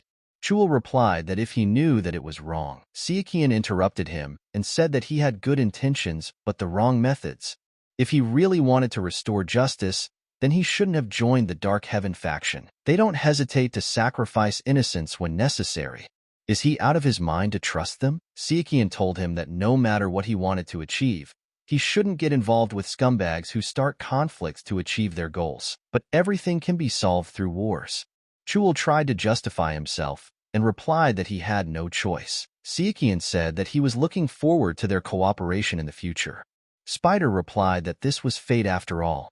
He would humbly accept it. On the way to the MURIM alliance, Phoenix approached him. Sichuan asked, "What's the matter?" Phoenix told him that she was grateful for saving her. Sichuan asked what she was grateful for. Phoenix replied, "For everything." She owed him her life and was grateful for the poison of the man-faced spiders. And since he made them remember her, the father will not be able to make any hasty decisions. And he did so much for her, and she was grateful to him. Sichuan told the girl that she had asked him for help. Sichuan said that he apologizes in advance, but that she shouldn't use that poison on him when he lets his guard down. Phoenix told the guy that he was a corpse. Sichuan was very surprised and asked the girl why. By this time, Lihua walked up to them laughing and said that he was curious about what the sword god was like, and it seemed like they were much more interesting than she thought. Phoenix told Lihua that they hadn't seen each other for a long time. The girl replied yes, it had been a long time since the last meeting of dragons and phoenixes. Phoenix said that she didn't know that she had developed a habit of eavesdropping since then. Linghua replied that she thought they had all misunderstood. She just wanted to thank the sword god too. Sichuan saw that Phoenix was silent, and it was not like her at all. Lihua told the boy that she owed him for helping her in the forest, and let him accept her gratitude today. Sichuan replied that it was okay. He just did what he had to do. Let her not worry about it. Lihua told the boy that he was such a humble man. A real hero. She owed him her life, so let her pay that debt. Sichuan replied that it was okay. She didn't need it. Lihua asked, "How about merging into the harmony of yin and yang as a reward?" Phoenix got very angry and asked her to be kind and shut her mouth. Lihua asked, "What shut your mouth? Isn't that too rude of her? Can't a man and a woman spar and get to know each other better?" Surely she wasn't thinking of something else? Lihua started laughing and said she was joking. And of course she was talking about mating. But then Nak came running and answered confidently that she was not. Sichuan asked in surprise, "Younger sister Nak?" The girl asked Lihua to stop teasing them. Lihua said that she heard that there was a beautiful woman among the plum blossom swordsmen. She believed that she was Nak's soul. Nak replied that it was an honor to meet the Qingqing faction sword phoenix. She was glad to meet him. Lihua asked the girl if she would like to come over for tea, sometime to celebrate their acquaintance. Nak replied that she would decline. Lihua said that she refused so decisively. She was slightly offended. She would like to merge with her in harmony if such an opportunity arises. Of course, she is in a sexual sense. Lihua said that she was asking for forgiveness for those jokes. However, she really wanted to thank them from the bottom of her heart. Sichuan replied that it was okay. Lihua said that the atmosphere seemed a little tense. In that case, she would decline. They would still have a chance to get to know each other better, and she suggested that they spar sometime if he didn't mind. Sichuan said what an unusual girl she was. In the MURIM alliance, the chief asked, "Chuul turned out to be a spy?" Sakan confirmed everything and the chief said that his heart was very heavy. Sichuan asked him if he was talking about the future of the MURIM alliance. The guy said that it was just an incredibly sarcastic remark. The chief replied that he could not believe that two young dragons were mocking a feeble old man. This was too much. Sichuan said that he simply answered the truth. They themselves know that Bare Fist did not lie. The head replied that everything was correct. If he could change the situation, he would have done so long ago. And he wonders what would have happened if the disciple of the 10 great factions had not been appointed as captain, and the 10 great factions, for whom reputation is more important than life, would take this as an insult. Negative feelings would accumulate, and eventually the 10 great factions and 5 great clans would turn against each other. And while this may sound like an exaggeration, the MURIM alliance could fall apart due to such disagreements. Given the other circumstances, it's obvious. All because of him, the powerful but powerless old man. Sichuan knew in his head that he didn't deserve to be called a hero either. He needed to think things through carefully. The Dark Sky faction servant was thinking, why does Sichuan always ruin his plans? And he won't let it go like that. The chief strategist told the boy that he always had so much to do. Sichuan replied that he didn't have as much as he, the strategist, had, and Shandong is not far from here, so they can easily keep in touch. The strategist told the boy not to forget to say hello to Shinga for him. Sichuan said of course. And he's doing great in the merchant guild, so don't worry about him. At one point on the street, one of the passers-by asked what was that noise every night? The guy replied that it must be the king of the merchants gnawing on his gold. Sichuan was also on the road at this time, and immediately realized that the king of merchants must be working. Suddenly Cho Ren came out and saw Mr. Chu and spoke to him.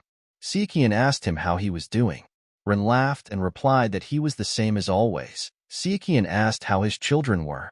Ren replied that they were healthy thanks to the great doctors at the Bright Humanity Hospital. Ren was very kind and offered to tell him everything on the way. Sichuan saw on the way that they had made some new machines while he was gone. Ren told him to wait there for a few minutes.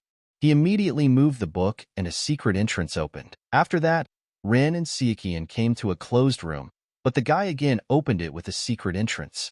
Singh was in charge of everything around him and was telling the workers to connect with what was in front of him. But suddenly Sunji saw his brother and said that he had come.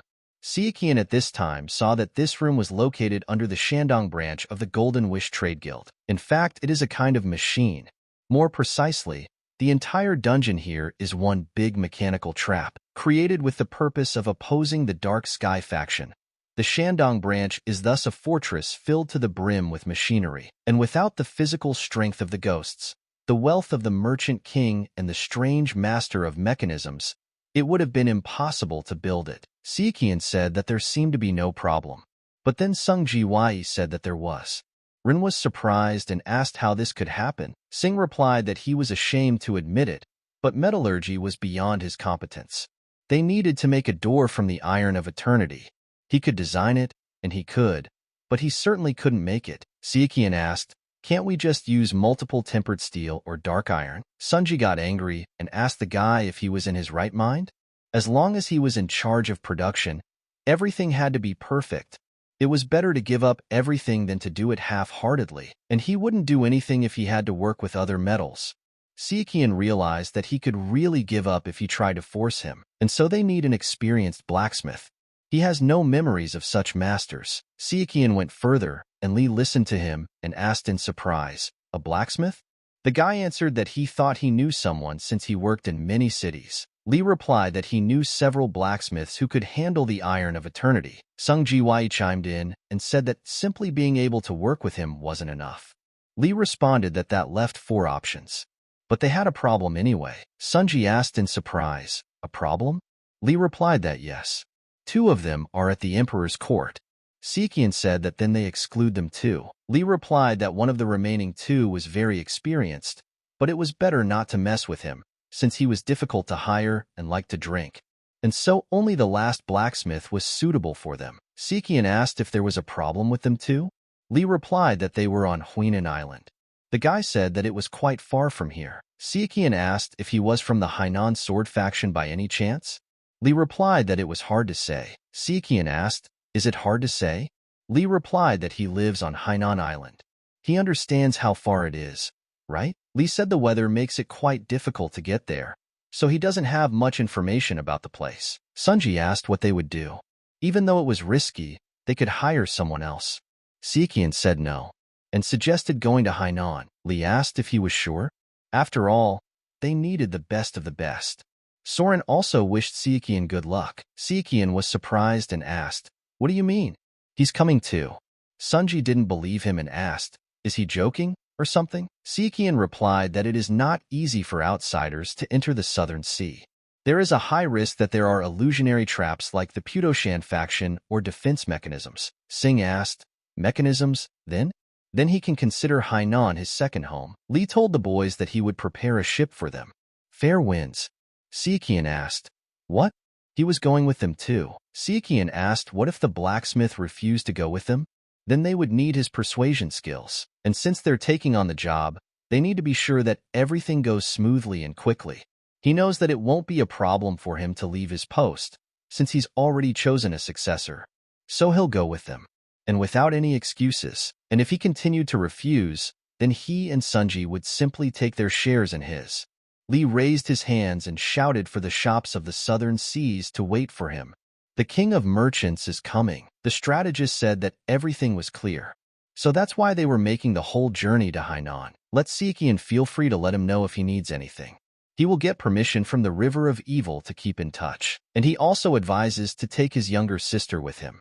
Sichuan asked in surprise, "Saran?" Sichuan said that he once heard that the island in the Southern Sea was protected by mechanical structures, so that's why he asked. The strategist replied that it was true. Almost all the islands were protected in this way.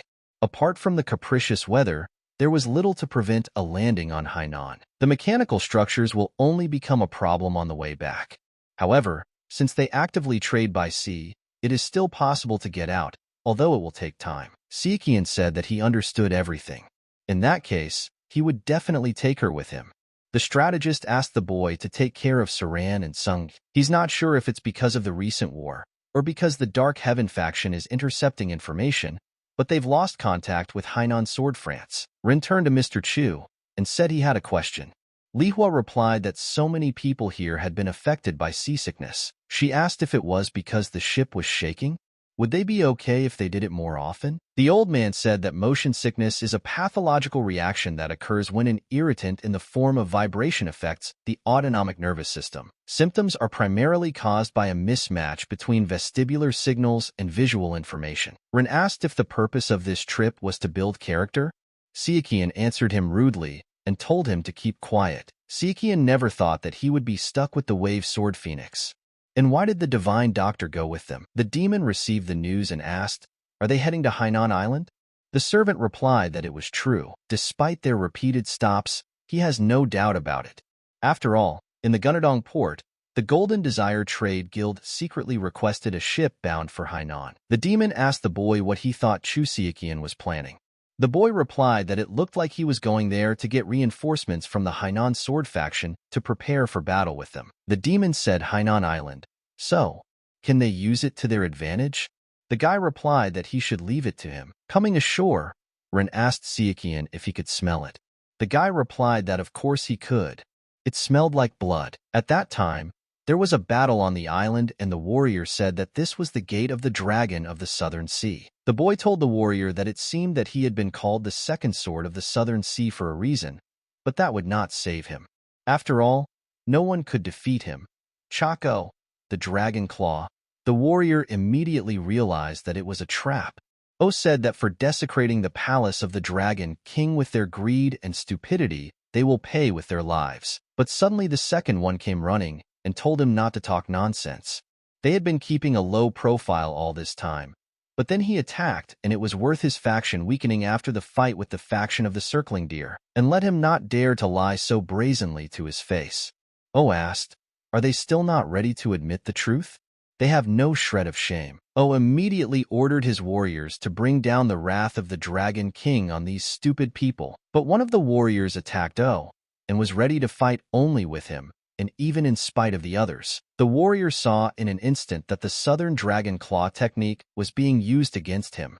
He decided to dodge, but O told him not to even hope. With such a strong energy, everyone was surprised and even stopped for a few minutes to watch. Suddenly the energy threw them in different directions, and even the other warriors became worried about their mentor. He was sure that he had not accepted everything as it was, and had started acting only because of his anger. And it was not worth blindly relying on your strength just because you are the best in your faction. And the Hainan Sword faction will have no future if they are all killed here.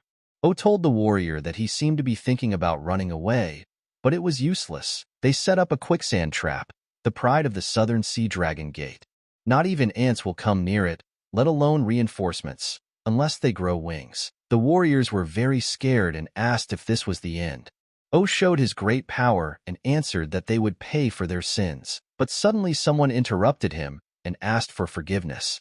They were standing at a distance and were almost invisible. Sichuan said that judging from the sword in his left hand, he must be from the Hainan sword faction, right? The warrior replied that yes, that was correct. Saran was seeing him off at the time and said that from this place it was 7 steps to the right. Sichuan listened and told her to wait a minute. Coming closer, Sakan asked if they by any chance needed his help. The warrior replied that of course they did. Sichuan introduced himself as O and said that the advisor next to him was Chegal Saran, and now he was going to be exterminated. O replied that he was not sure how they had managed to get through the quicksand trap, but he could tell that they had some trouble with their heads. O called them madmen and told them to stand still. He would find out how they had managed it once he had cut the throat of the second sword of the Southern Sea. The warrior told Sichuan that whoever he was asking for his men to be let out since he could pass through the quicksand trap, and he would try to buy them time. O asked the warrior, he thinks they will allow it? And immediately ordered his warriors to surround them. The warrior said that at any cost let them protect these two and get out of here. But the warriors were very worried and asked the mentor to wait. The warrior began to destroy and told them to hurry. But the enemies pounced on Sichuan, and he easily dodged them. Sichuan immediately used 10,000 swords. The enemies did not expect this and were injured. O immediately felt that things were bad. It turns out that this stranger is a master. O released his claws and decided that he needed to finish him off with one blow, and he pounced from behind to attack. Sichuan turned around abruptly and felt that there was a strong, powerful aura. He had never heard of the Southern Sea Dragon Gate before. Sichuan managed to react and attacked in return, thinking that he had decided to kill him at the cost of his own life. But suddenly O couldn't resist against this guy, and even cut his fingers. He thought that he had injured him so easily, despite the technique of the Southern Dragon Claw. But suddenly O broke his chains and decided that it was not over yet. Even if he exposed himself to attack, he would crush this bastard. Sichuan didn't even pay attention to it and ran to fight and saw that it impressed him. But suddenly O saw a knife flying towards his chest, and before he could even dodge it, it ended up in him. Sichuan said that it was over, and moving closer, he grabbed the knife and thrust it deeper into his chest. The warriors began to talk and ask how he had defeated the dragon's claw with such ease. Who was this man? They can't believe that Dragon Claw lost. It's impossible.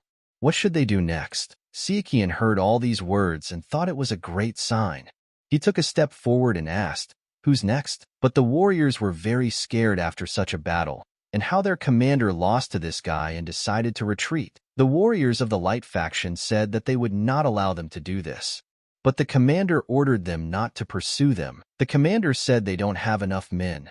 Besides, how are they going to get around their trap? The warrior apologized and asked Sichuan if he could lead them through the quicksand trap. Sichuan replied that of course he could. The warriors walked through the traps and started shouting that they were saved.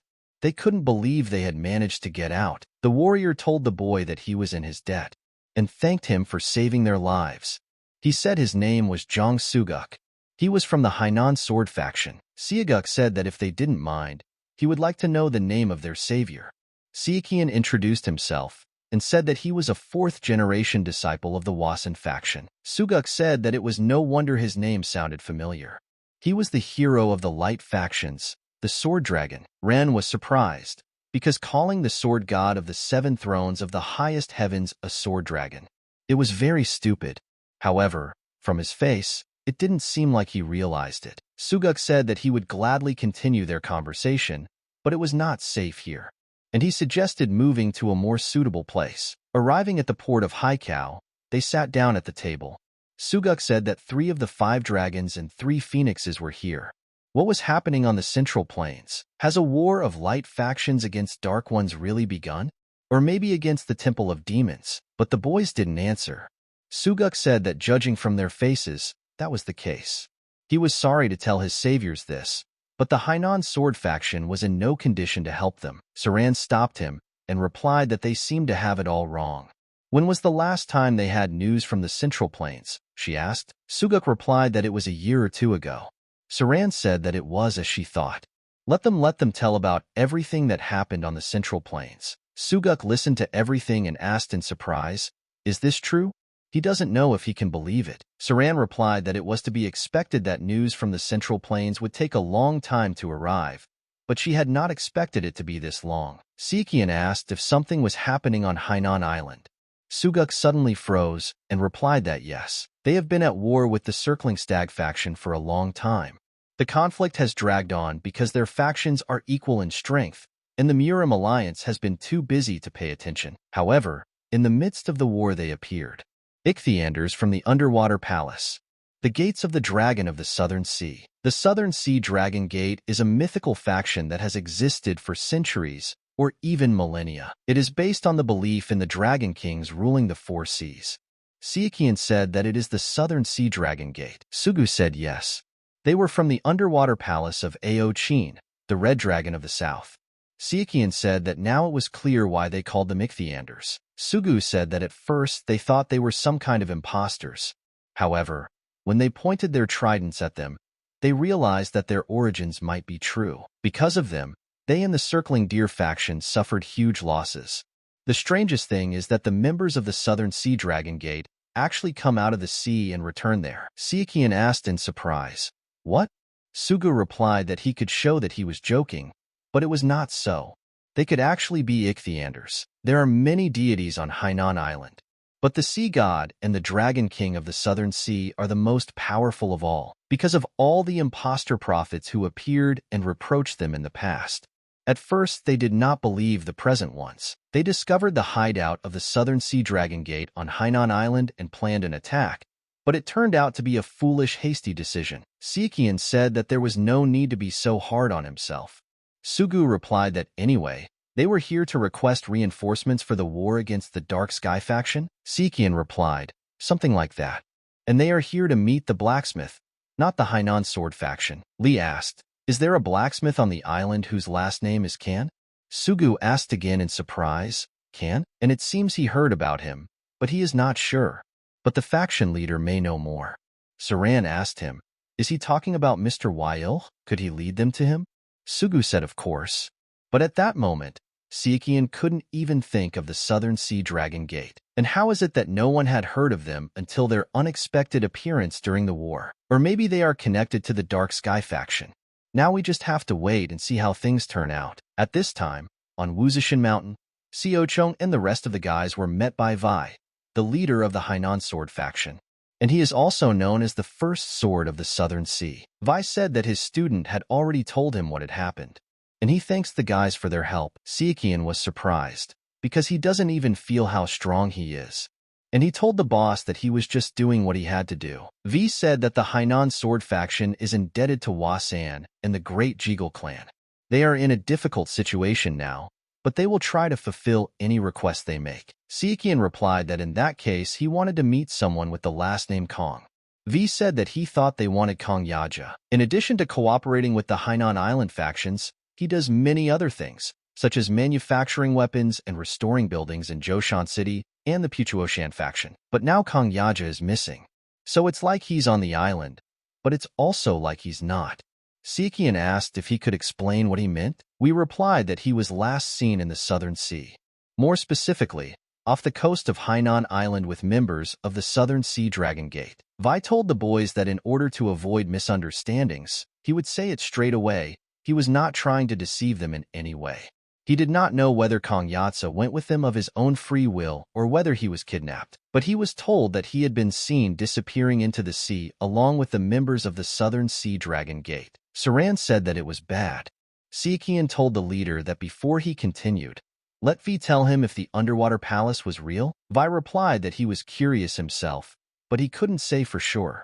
They and the Circling Deer faction had tried to get close to him many times, but their ships had crashed when they got too close. He also sent students there who specialized in water techniques, but none of them ever returned. Sichuan was very surprised and thought about water technology. and that's why they were mistaken for ichthyanders. V said that unfortunately they can't. But Sichuan interrupted him and answered that they have more water masters. More precisely, are there any pirates nearby who know martial arts? V asked in surprise. Pirates? And there should be. But why would they need them? Sichuan replied that he wanted to borrow something from them. At that time, someone on the ship was shouting that he was the king here. But suddenly a guy ran up to the captain and asked the captain, "What's the matter?" The guy replied that a boat was approaching them. The captain asked, "This isn't a fleet, is it?" The guy replied that it was an ordinary boat, and there was a beautiful lady on it. The captain was very surprised by such words and ran to the edge of the boat and told everyone to step aside. After examining the boat, he saw one of the most beautiful girls in his life and ordered them to throw down the ladder. The warrior told Sichuan that there were only 3 of them. Would it be okay? Lihua asked him. He wasn't thinking about going back, was he? She didn't like men who were loud and strong only in bed. When Sichuan got on the boat, he said that it was better this way. The workers were surprised and asked, "What kind of nonsense is this?" The captain said he had seen a lot, but this was the first time something like this had happened to him. Lihu said, "This is Wacko of the southern sea of Panman." The captain began to laugh and replied that even the fairies living in the underwater palace would envy her beauty. Besides, he was fearless. Excellent. She would be his wife. Sichuan took up his sword and said that Panman was a talker. Man asked, "Hainan sword faction?" He ordered his men to check if there was anyone else here. Sichuan replied that they shouldn't worry. It was just them. He immediately turned to the wave sword phoenix. Lihua told him to call her by her name. Sichuan was very surprised and asked, "By her name?" Sichuan thought for a moment that there was actually a huge age difference between them. And then he apologized and said that they weren't that close. Lihua asked, "Not that close?" He wasn't talking about physical intimacy by any chance. Sichuan replied that they should focus on the pirates. Man asked, "What's wrong with them?" But Man heard nothing and said that it seemed they had gone mad. And he ordered the boy to be put in prison and the girl to him, and without a single scratch, and let them not let their guard down, especially against a member of the Hainan sword faction. Sichuan told his men that he would deal with their leader, so let them just hold their defense. Man was surprised by the guy's actions and wondered where he was going.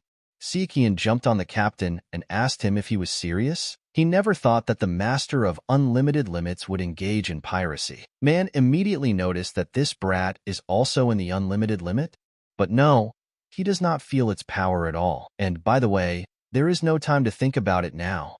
And you can't embarrass yourself in front of your team. And Man said that he is a brat, but he could use a lesson in manners. Man knew that if a guy was at the top of the unlimited limit, he had to be worn down first. He told his men to give him a thrashing and bring him to his feet. The boys were surprised and started saying that Lihua was a beauty, and let the others watch carefully so as not to hurt her. But Lihua killed one of the enemies and said that she wanted to cut him in half, but missed.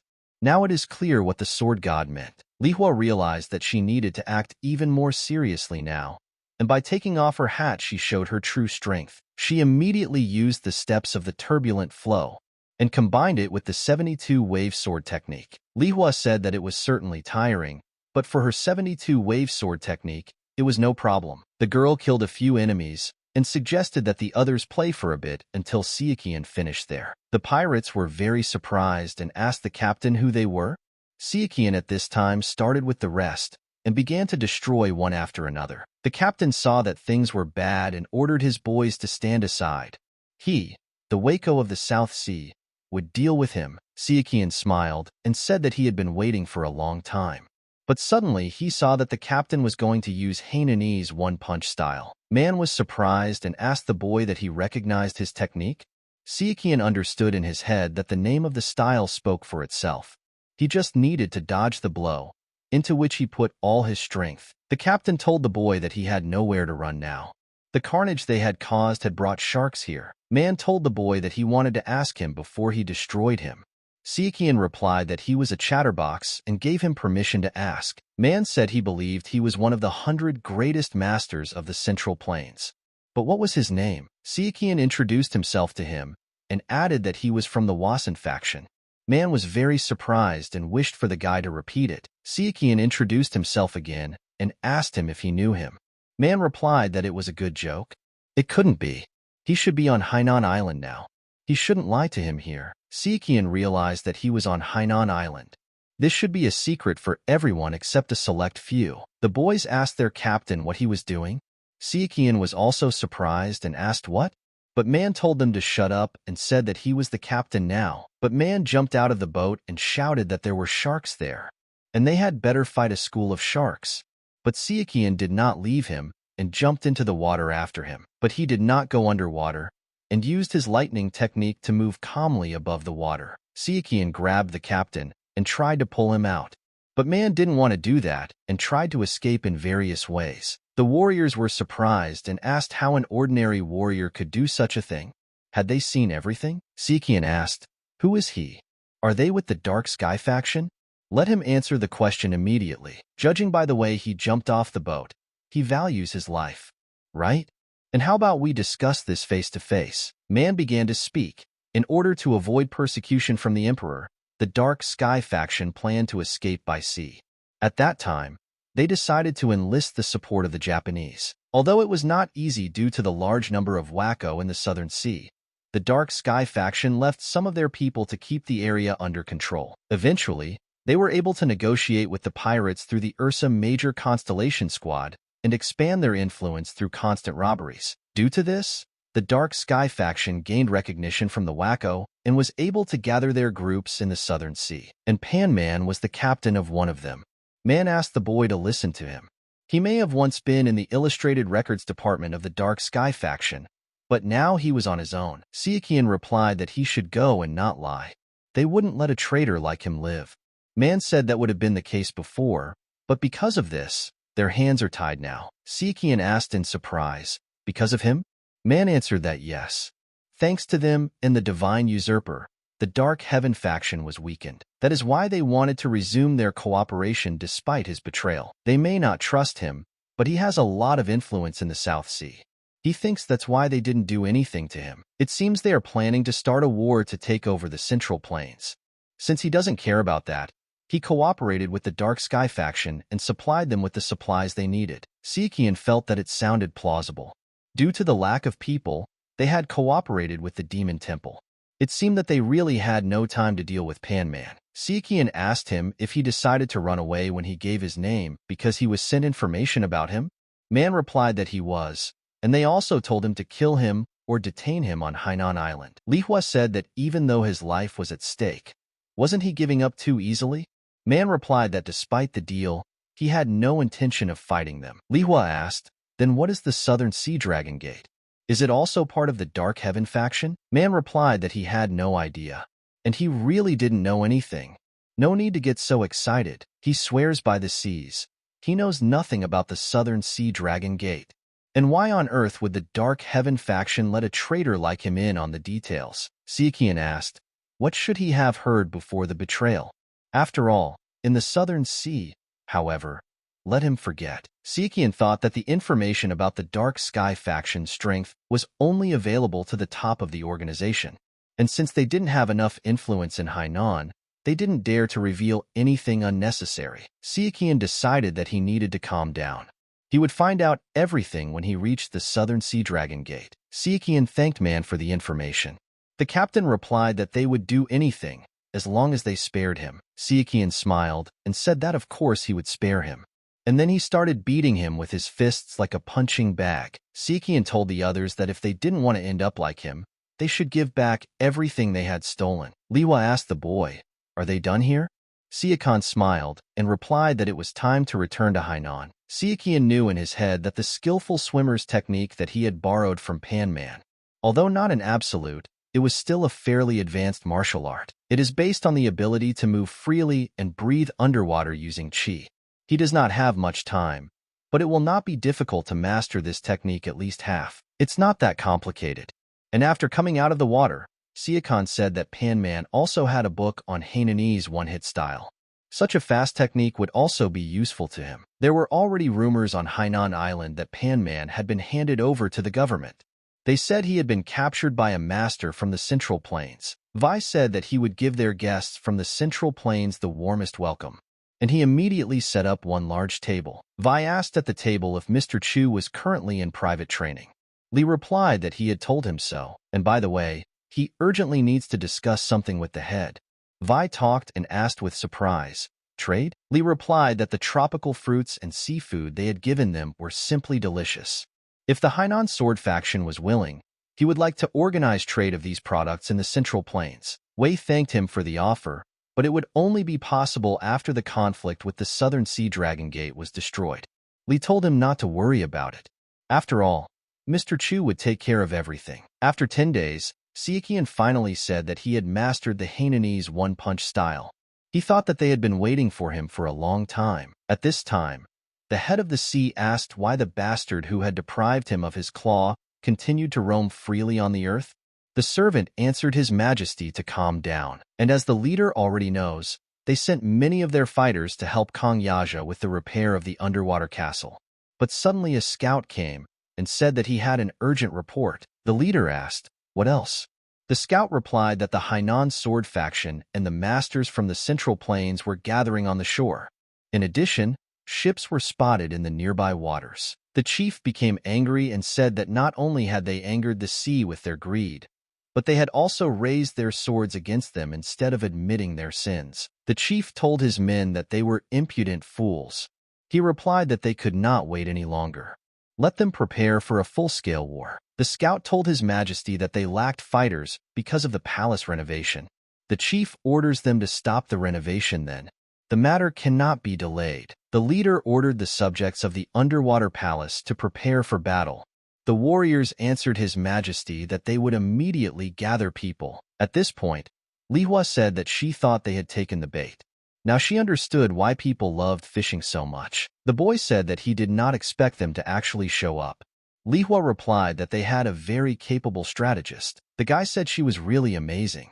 V said he appreciated their help, but honestly, they had no idea how to fight them. They never go deep into the island, so they are forced to fight them at sea, where they have the advantage. Sichuan said that Lady Jeagle was with them, so the quicksand trap was no longer a threat.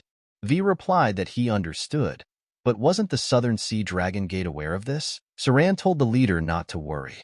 Last time, only she and Mr. Chu had overcome the quicksand trap. There is a high probability that the Southern Sea Dragon Gate will attribute this to luck. Vi replied that it means they will fight on the shore.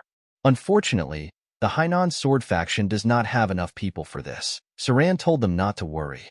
They would split the enemy forces and force them to fight simultaneously on the shore and at sea. The Hainan sword faction will fight on land and at sea. And at that moment, Shinga also realized that he would have to fight. At this moment at sea, the commander gathered his warriors, and the scout arrived at the meeting and decided to make a report. The scout said that the Hainan sword faction forces had gathered on the shore, numbering approximately 300 people, and 6 ships were spotted in the sea near the underwater palace. And then Susu turned to Heshang's dragon scale. Susu told him to take 400 warriors to defend the shore. Heshangsa asked 400? And the remaining forces will be enough for her? Susu replied that they would fight in the water. 200 fighters would be enough for them against these simple-minded people, and it looks like they're trying to split their powers.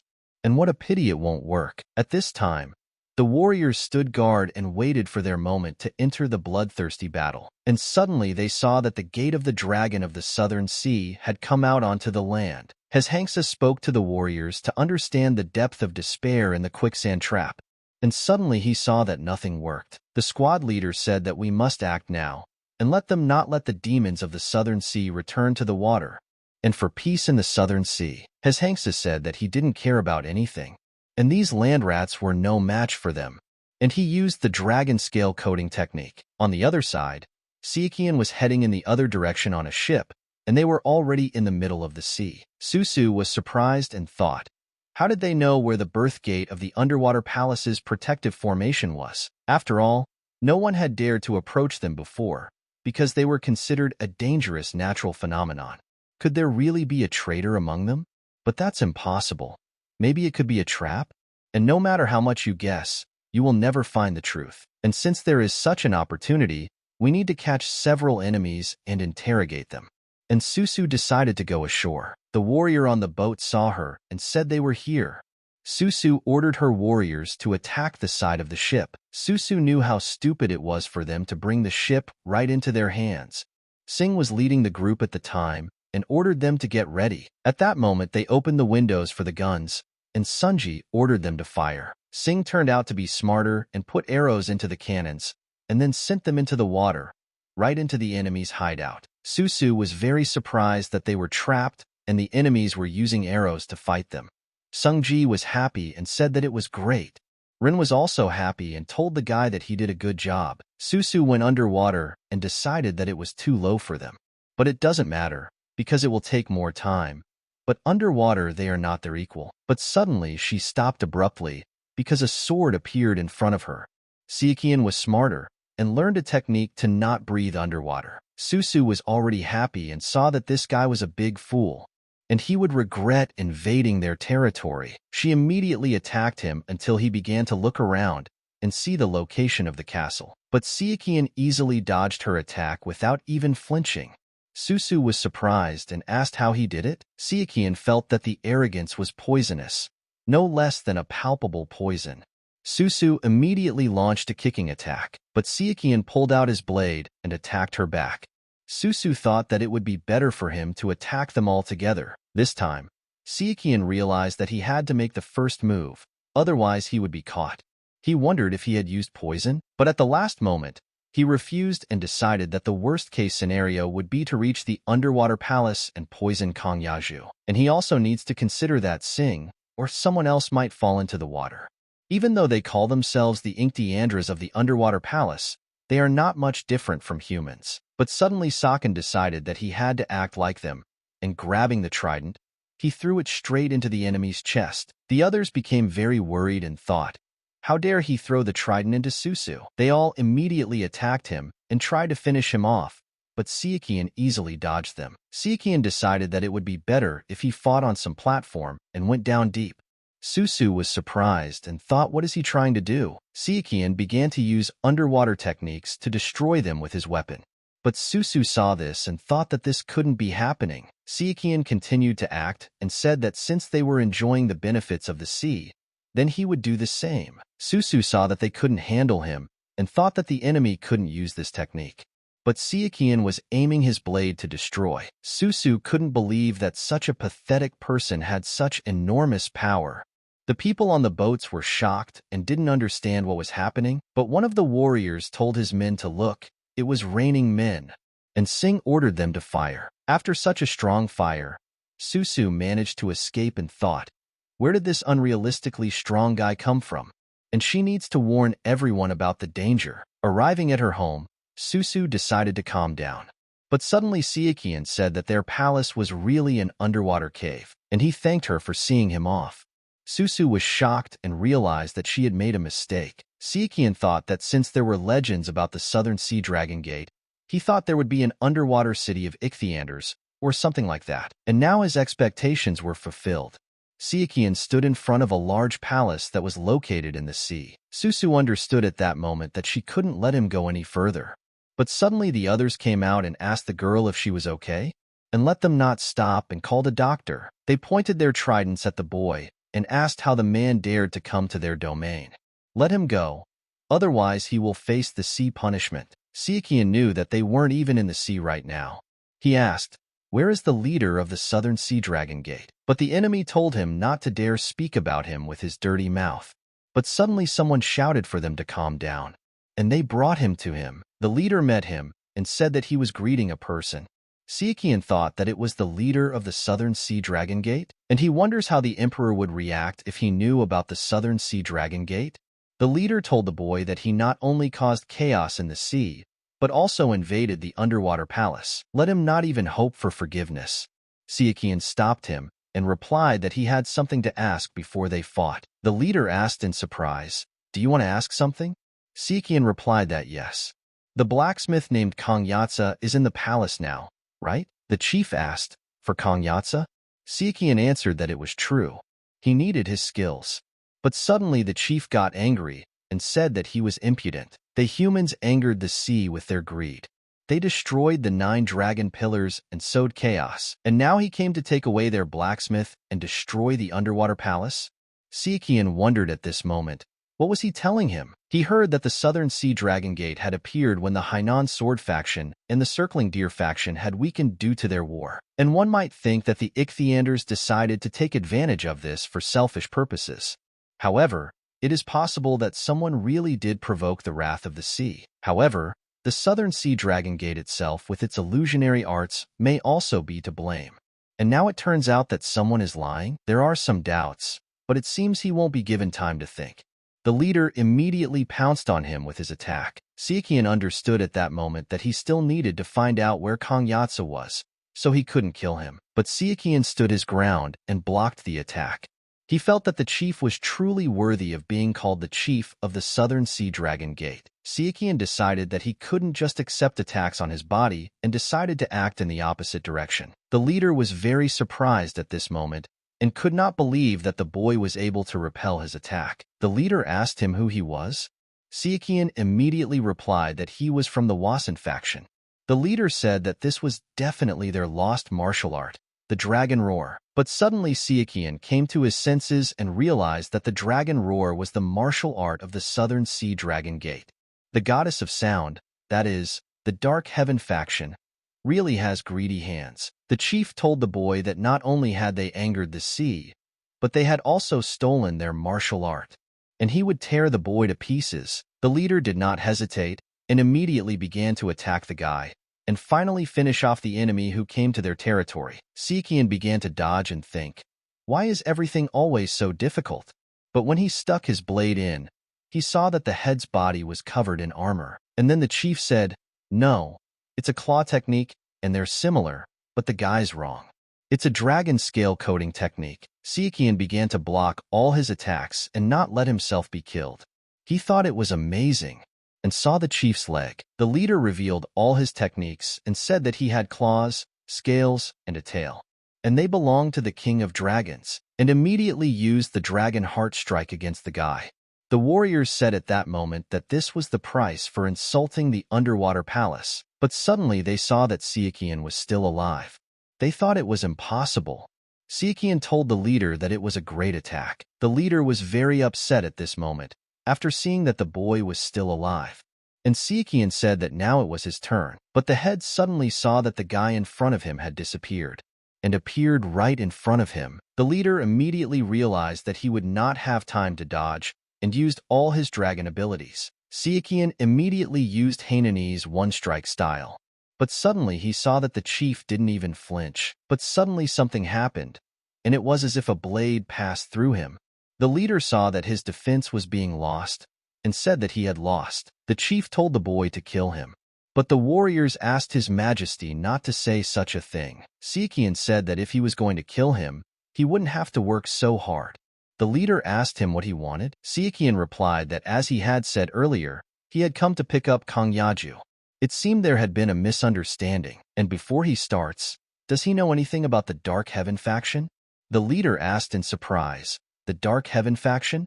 The guy replied that from his reaction, everything is clear. Sichuan asked what the 9 dragon pillars were. The leader replied that the 9 dragon pillars were the pillars of the underwater palace. They were made to support him after the great earthquake. What did he mean by saying they destroyed them? Susu said that they had angered the sea with their war, and they had become victims of its punishment. Sichuan asked, what happened? The 9 dragon pillars began to crumble when the MURIM factions began to fight for power. The leader replied that they did not begin to collapse, but were destroyed. Sichuan immediately understood that they would not achieve anything this way. But suddenly something began to shake, and the warriors began to say that it was a sea punishment. The dragon was furious. They had angered the sea. Sichuan now realized that the problem was the earthquakes. But then Yaja ran out and said that because of this creature, they couldn't do anything. Sichuan saw his face and thought, is this Kong Yaja? The guy asked him who he was, and how did he know him? Then Sichuan realized that the blacksmith was here of his own free will. The leader asked Kong, what happened to the 9 dragon pillars? Why was he here? Yatza replied that even if he were to begin repairing them, that damn. But suddenly the warriors began to scream because everything was beginning to collapse. Sichuan looked at this and didn't understand what was going on here. The leader ordered the guy to return to the pillars, then the whole palace will also end. And let him forget, the head will deal with it himself. Yaja said he was a crazy old man. They can't be treated haphazardly. But suddenly Siakian grabbed him and told him to clench his teeth so as not to bite his tongue. Siakian walked deeper and saw the head trying to preserve the pillars so that nothing would collapse. Siakian asked where they were, but he saw right away that something was stuck there. Yaja told the leader that he told him not to touch them. Yatsa asked, what if they collapse because of him? If he doesn't know what he's doing, then he shouldn't interfere. Yatsa said that the 9 dragon pillars are doing their job. They reduce the damage from the earthquake by distributing the blows across 9 zones, and if he holds only one of them, then the pressure on the other pillars will increase. The leader asked what he should do then. At this rate, the underwater palace would soon collapse. Yatsa replied that he had to deal with whoever was causing the shaking. Siakian asked if someone was calling her, and then he said that if the sea wrath was the cause, wasn't it an earthquake? Yatsa replied that as he had guessed from the color of his hair, he was indeed not from here, and it seemed that he was from MURIM. Let him listen and analyze the sound coming from there. Siakian listened with his ears and asked what they wanted to say. What was the reason for the fury of the sea and the destruction of the pillars? At that time, there was a war on the seashore and Lihua said that he was really strong. She thought that they should join forces. Vi said that he agreed, but at that moment a warrior attacked them and said that they thought he would wait until they came to an agreement, but at that moment he noticed that he heard a strange sound. The warriors said that the sea was furious, and they asked the dragon to forgive them. At sea, Rin was saying that this was the pitching. She had heard something about the wrath of the sea, but it wasn't that bad. But Sunji was very afraid and said that he was very scared, and he ordered the others to hold on to something. But one of the guys leaned against the end of the boat and looked into the water and saw something strange and asked what it was. Suddenly, a large and real dragon emerged from the water, ready to destroy everything around it. But at that moment, Siakian came out and said that they were wrong. It was a snake. He immediately remembered that 14 years had passed since their last meeting. This time, Siakian wasn't afraid of anything and, accepting everything as it was, told the snake that they hadn't seen each other for a long time. The warriors from the sea began to shout that this was the sea god. The dragon god had revealed himself. The warriors asked, was this serious? And if they really did anger the sea with their greed. Shurag shouted to hers to look at his head. It was not a dragon. The warriors asked how this was possible. Saran began to worry and saw that they could not hear her because of the panic, and hoped that Mr. Chu was careful. Siakian said that without a doubt, the 9 dragon pillars were made from the divine tree of the water spirit. It brings back memories. The cave may be different, but it's very similar to the one where he found fruit as a child. But the question is, why did the snake that lived in Shangxi end up so far away, in the southern sea? The snake couldn't resist and showed his powers, shouting out in his loud voice. All the boys were immediately scared. Siakian thought about it and decided that now was not the time to think. He asked the Dragon King and the others if they could see now. Neither the wrath of the seas nor the dragon were to blame for the destruction of the pillars of the underwater palace. Yes, it was hiding in the depths of the waters, but its true form is not a dragon, but an emugi. Susu said that it couldn't be. Siakian ordered the boys to quickly turn the ship around. They were sailing away. Sunji asked, are they floating away? But how? Siakian replied that he would distract him, so they shouldn't worry. Siakian decided to take everything upon himself and immediately jumped on the snake to fight it and help his people. Siakian knew that the one who made the first move would win, and he used Purple Dawn. The beginning. The boat started sailing and Sunji said that they had to retreat immediately. Siakian saw him after the fog and realized that he hadn't even scratched him. But suddenly the snake decided to go underwater and Siakian started to float in the air, falling down, but he decided to use his attack like a cannonball. Siakian stood over him and realized that he was using the technique of a 500-kilogram hammer and 10,000 swords at the same time, and he was still unfazed. His scales aren't just hard. They're like the iron of eternity, but that's no reason to give up. He still has aces up his sleeve. Siakian instantly used his poison sword, which he decided to load directly into the snake. But suddenly the snake went under the water, and suddenly coming out of it attacked Sachkin with its sharp teeth. and tried to eat him. Everyone was scared at that moment, and Saran was also worried about her man. Rin was also scared for her boss at that moment. Siakian immediately entered the snake's mouth and thrust his sword straight into its mouth. Not even afraid of the cost of his life, Siakian immediately came out of his mouth and was able to hold on with one hand, and decided to end it. The guy decided that the best solution would be if he destroyed the snake's eyes so that he would not see anything and lose. And immediately he stuck his sword in. After this, a huge spark immediately leaked out of the snake's eye and passed through its body. The snake immediately went under the water, and Siakian went with it right away. He was thinking at that moment to use poison, but suddenly he began to deny, because then there was a risk of losing control over the technique of a skilled swimmer. Siakian saw that he was trying to go to the bottom, but he shouldn't be allowed to do that. Siakian tried very hard and brought the snake out over the water and tried to control it with his sword. Siakian immediately let go of him and stood above the water. But the snake was still alive and ready to finish him off. He knew it would never end at this rate, and the snake's scales wouldn't be damaged, so he had to focus on the eyes and mouth. Siakian made a decision at that moment. Could he use 10,000 swords and strike him in the eye from above?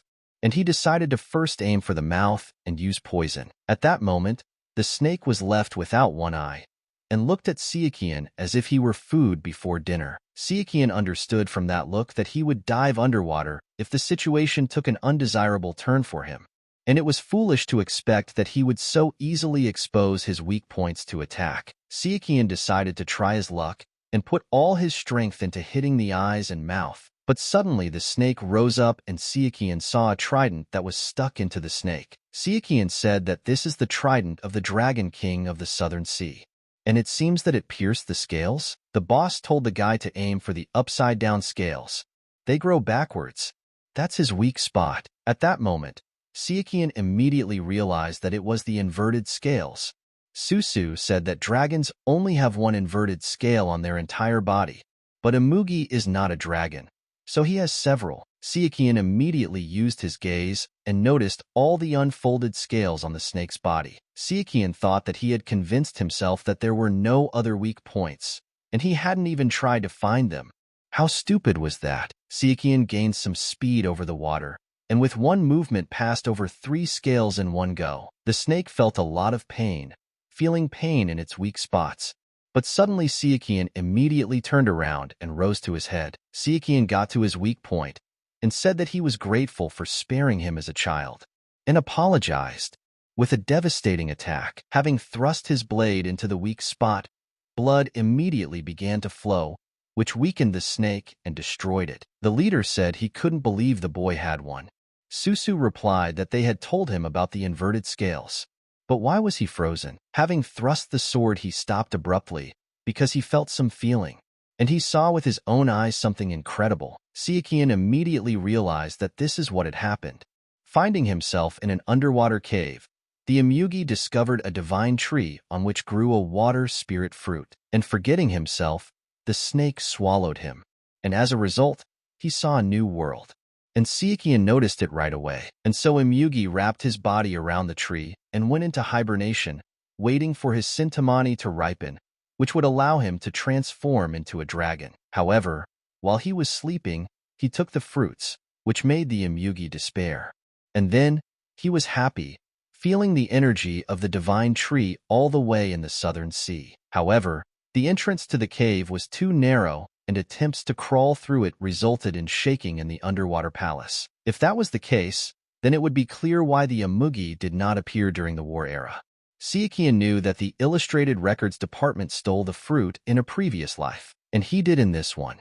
He's sorry, of course, but he has no choice, and he hopes the snake understands this. He is grateful that he spared him then, but it was not his goodwill. If the snake had not been half asleep then, he would have been dead. Siakian raised his blade above his head and wanted to finish him off, but at the last moment he retreated. Susu was very surprised and asked why he was doing this, and what was he doing. Siakian used his powers and told the snake to accept his power. He respects his desire to become a dragon. Siakian touched the snake with his hands and realized that even now he could feel his thoughts. He had doubts before, but now there were none left. He understood that the dragon roar was a technique used to communicate with dragons. He realized that it was far from an ordinary skill after seeing the martial arts of the Southern Sea Dragon Gate. And if he hadn't used the dragon's roar against a Mugi, he wouldn't have known about his past in this life. Sichuan said there were no fruits here. The palace only contained items made from the divine tree. This time he would let him go, and if he decides to take revenge, he will be ready to part with his life. That's all. And let the snake not sow chaos without reason, and hope that he understood everything. Sichuan bid him farewell and ordered him to heal his wounds in a place where no one would find him. But suddenly the snake just looked at him and didn't go away. Sichuan asked him if he wanted to repay him for his kindness, but Sichuan replied that he would refuse such an offer. The snake immediately swam to its kingdom, where it would be much easier for it. Sichuan approached the chief and said that since the problem was solved, could he take the blacksmith with him? The chief was delighted and replied that it was not even up for discussion. Soon the blacksmith told the kingdom that the repairs were complete, and unless someone damages them on purpose or a strong earthquake occurs, the palace is in no danger. The blacksmith asked the chief if he knew how to make such flimsy supports. The chief replied that unfortunately the records had been worn out by time, so they had no way of finding out. The blacksmith said he was very sorry, and it turns out that this guy is Chu Sichuan. The guy replied that it was nice to meet him, and that's really his name, a fourth-generation disciple of the Wasan faction. And now in MURIM he is known as the God of the Sword.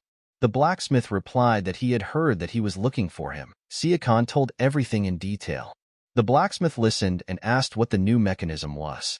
Then he would tell in detail already on the surface. Then Sichuan agreed and asked how he could breathe in the underwater cave. Susu replied that it was all thanks to the pearl. Susu asked the guy if he was done talking.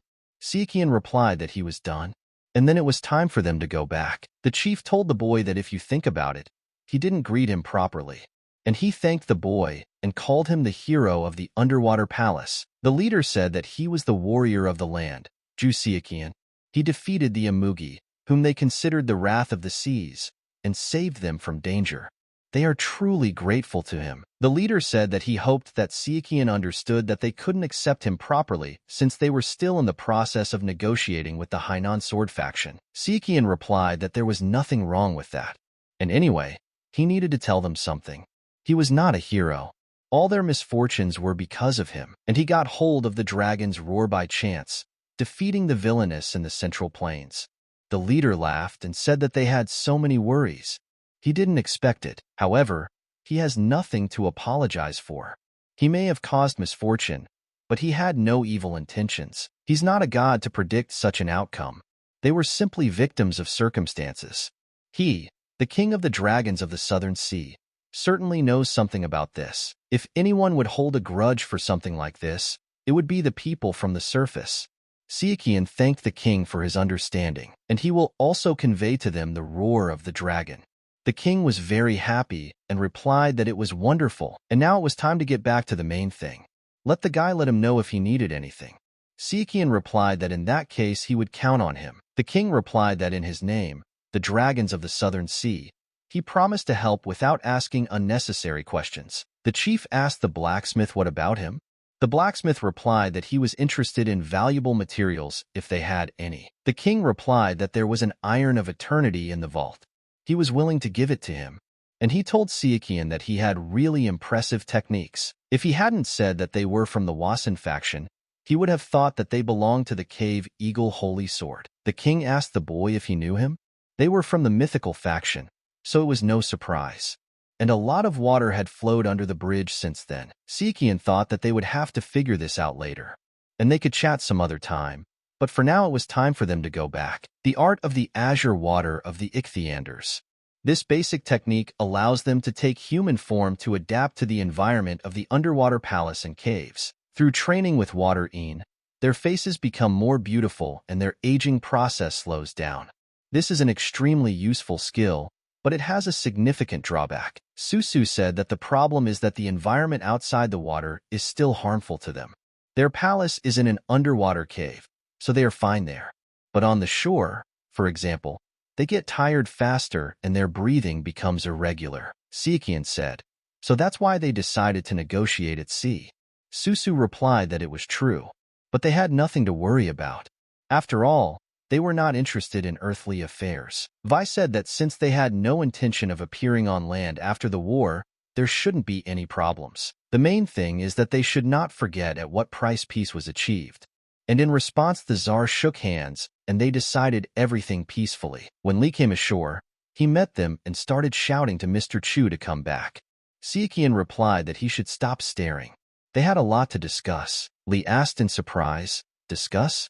Could it be that the best blacksmith in the world, whose name is known not only in the Southern Sea but also in the Central Plains, Kong Yatza, is in front of him?" Yatza asked, "Who else is he?"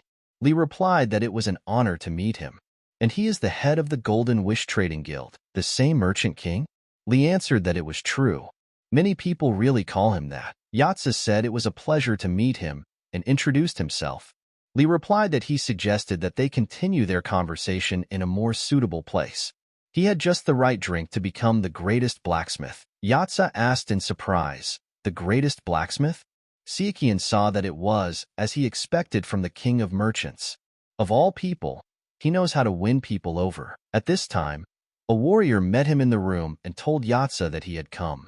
The blacksmith replied that he thought he would stay here, since he had returned to dry land. Li asked young Master Chegal to show him the drawings. Yatza asked, "Straight to the point?" That suited him, but suddenly, looking at the drawing, Yatza was very surprised, even put his drink aside and took the sheet. Yatza asked who created this drawing. Sunji answered proudly and confidently that he did it. Li said that his name was Chegal Sunji. He is a genius in this field. The blacksmith can believe it. Yatza put the drawing aside and said it was a pleasure to meet you. He apologized for not introducing himself right away. He introduced himself and added that he had a lot of experience working with Eternity Iron, and he would like to ask a few questions about the drawing. Would he mind? Singh replied that he could do anything. Li said he had a lot of tricks up his sleeve to get him to the Central Plains, but it looked like he would have to do without them. Sichuan said he agreed, and that it had been a long time since Sung Ji Wai had seen him this happy. Li replied that he had too. Li said that, by the way, it was such a rare chance. It was a bit of a pity that he couldn't trade with the Southern Sea Dragon Gate. He wouldn't have refused pearls or the everlasting candles of the Ichthyanders. Sichuan said that he certainly didn't expect anything, but he should try to moderate his greed. Li replied that he would try. Li said that he wished to take his leave. He would leave the conversation with the Hainan sword faction chief to him. The next morning, Sichuan met with the leader and said that he thanked him for his help. V replied that he should be the one thanking them. They not only saved his people, but they brought peace back to them. He would never forget what they had done for them. If they needed anything, just let them know. Sichuan said that he would be grateful if they helped them in their time of need. V replied that for the Light faction, this is a given. Maybe they want something else? Sichuan replied that he would be happy if they pacified the pirates. V said that it was their responsibility. Sichuan said that nothing more was needed then. He himself only did what was necessary. V replied that it was probably not for nothing that people called him a hero. On the way, Yaji asked, "What is the eternal iron armor and the fire spear? Do they really exist?" Sichuan asked the blacksmith if he believed him. Yaji replied that he certainly did. The Dragon King of the Southern Sea, for example, has a trident that allows him to control water without using his internal energy. Sichuan was glad that they weren't fighting in the water. Yaji said, "What about the armor? If it's made entirely of Eternity Iron, then it's definitely the black armor of Qin Shu Huangdi." Sichuan asked in surprise, "Qin Shu Huangdi's black armor?" Yaji replied that he was the only one who had armor made of such a rare metal. Sichuan asked if this armor was made entirely of Eternity Iron. Yaji replied that he didn't know if it was true or a myth, but he could find out if he brought it to him. But suddenly someone shouted at them that they could see land. Sichuan realized that they had returned. Was everything all right in the Central Plains? He hoped that nothing serious had happened, but suddenly an earthquake started and everything started to shake. The guys asked. Sichuan thought that this couldn't be happening. He asked the others what happened.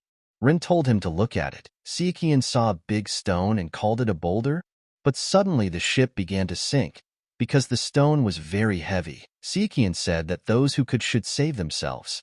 And suddenly he looked around and saw that there were ships nearby. Looking closely, he saw that there were catapults there, and he immediately realized that this was the Dark Sky faction. Sichuan felt like he made a mistake. He can't believe he let his guard down because they were coming back. He knew they were in Guangdong, the evil river territory. This wasn't the reception he expected, but considering the catapults in the harbor, something had clearly happened. Sichuan called out to the Golden Desire Sword faction's military. We must protect the Merchant King, Lord Kong Yaju, and Sunji at all costs. Sichuan jumped into the sea and said that he would go ahead so he couldn't protect them, and he was counting on them. Sichuan approached them very close and immediately used his breath to destroy the cannon. He immediately used an attack technique and destroyed several enemies. But the enemies began to run away, and Sichuan took his sword and threw it straight at them. But some remained alive and shouted at Sichuan to die. The boy was left without a sword and decided to fight with his bare fists. He struck one of them with his fist, took his sword from him, and moved on to destroy the rest. But he passed through them because of his speed and got to the other side. The enemies were surprised and could not believe their eyes. But Sichuan had a different plan. He walked up to the cannon with stones, and with one blow he shattered the stone into small pieces. But at the last moment he saw the cannon fire.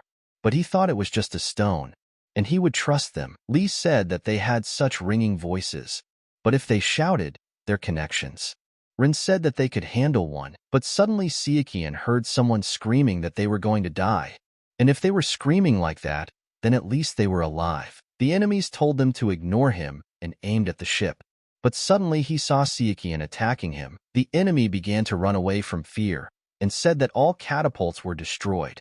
The mission must be cancelled immediately. Sichuan was caught in a smoke bomb and said, "Where are they going to run?" And he saw that the ship had sailed to the shore. Li was crying at that moment and said that his ship was so expensive. Rin replied that it was still not more expensive than his life. Liwa asked what had happened. Sichuan replied that according to local residents, about a month ago they were attacked by a group of unknown people. The entire village was taken hostage and forced to cooperate under threat of death. Since this place is not under the protection of the MURIM, they became an easy target. Liwa asked what happened to the hostages. Sichuan replied that they were safe. He returned as soon as he freed them. The girl said that the group they were talking about must be the Dark Sky faction. Sichuan replied that it seemed like the one who was supposed to meet them was attacked. He suggested that they just resupply and leave. Yaji stood aside and said how cruel this world is. At this time, in Anhui Hefei, a boy ran to the guards. The guards told the guy that they didn't know where he was from, but the MURIM Alliance wasn't accepting visitors right now. The guy said there was chaos everywhere, and they would continue to stand guard as if nothing had happened. The guards were surprised by such words and began to worry. The guy said that he came to meet the head. Let them open the gates. The guard said that you can't just go and meet the boss. The guy said that there was no need to worry. They knew each other, and he's not in the best mood right now, so let them open the gates already. The guard put his hand on his shoulder and told him to leave while he's still alive, or else it would be bad. But the boy easily took him by the hand and turned him over. The guard didn't expect it and only screamed at that moment. The second one immediately started screaming and declared an alarm. The guy said that external security always causes a lot of problems. But suddenly the guard stood in front of the boy and tried not to let him in. But the boy walked past him so easily that he didn't even notice him. He immediately opened the gate with his own hands, and suddenly the guards began to shout that an intruder had broken in, and an alarm had been sounded. The guards surrounded him from different sides and asked in surprise, "Is this a child?" But the guards said that they should not let down their guard because of his appearance. Perhaps this is some kind of camouflage technique. The guy asked where the head of Namgung Vimu was. The guard told him to shut up. Who does he think he is? And then the guy replied that he hadn't introduced himself yet. He hadn't talked to people for so long that he had completely forgotten about manners. He was asking for forgiveness. The guard told him to dig his heels in. The guy replied that he couldn't believe he'd been in a bad mood and demanded the gates be opened without even introducing himself.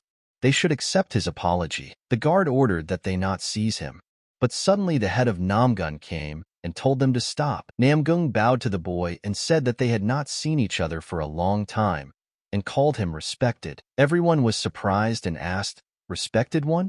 Let them not say that this child, that is, this man, is one of the 7 thrones of the highest heavens. Quandongje. At this time, people in the tavern were already talking and asking each other if they had heard the latest news. This is about the Black Soul organization. There have been rumors about it for a long time, haven't there? The guy replied that this time there was something new. They say that the Black Soul organization really does exist. But the second guy replied that the MURIM alliance had officially stated that these were just rumors. However, no one had presented any evidence at the time. And then the strategist said that what he feared had happened. Tang Minjing had declassified the documents of the Black Soul organization. He had been there for a long time and was responsible for many things. Although the organization was divided into departments, the leadership of it was in the hands of Tang Minjing, and so he has a huge amount of documents at his disposal. Even if they manage to somehow disprove their authenticity, the rumors will not die down so easily. But why did he declassify the documents now? He had many opportunities to do so, but the strategist thought for a long time and hoped that they would not say that the problem was in the personalities of his agents. There was something going on outside at that moment, and one guy said that, to be honest, he was just trying to keep a low profile. But in the MURIC alliance, he asks them to listen to him. 30 years ago, his father was framed and kidnapped. The boy ran around the corner and asked the man in the cloak, "Is that enough? Let him keep his promise." The stranger replied that everything was fair, but the enemies were in another house, and the guy said that using important members of the Black Soul organization as provocateurs, if you give people a little truth, it will be easier for them to believe the lie. People were asking at that moment, so does the Black Soul organization really exist? And he knew that the higher-ups can't be trusted. The Tang Clan boy said it was amazing. He didn't expect the effect to be so strong. The guy replied that bad fame spreads much faster than good fame. People tend to hate even for little things. They only need to slander a small part of the MURIM alliance, and then everything will go on as usual. People will jump on this controversial topic with greed and will foam at the mouth to prove their case, ignoring the facts.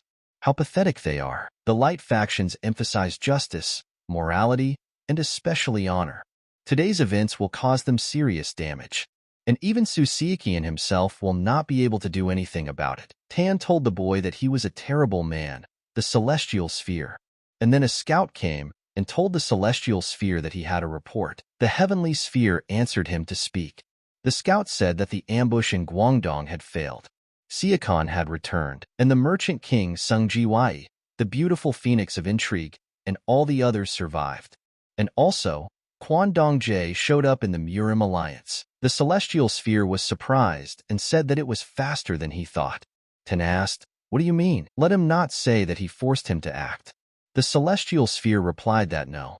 He was called by the top of the light factions, Snow White Quandongje, a living legend of MURIMA, an absolute master of rejuvenation, who is well over 100 years old, but still looks like a child. Theoretically, anyone can rejuvenate themselves by reaching the peak of martial arts, but in practice, this is only possible in the legends of the Celestials.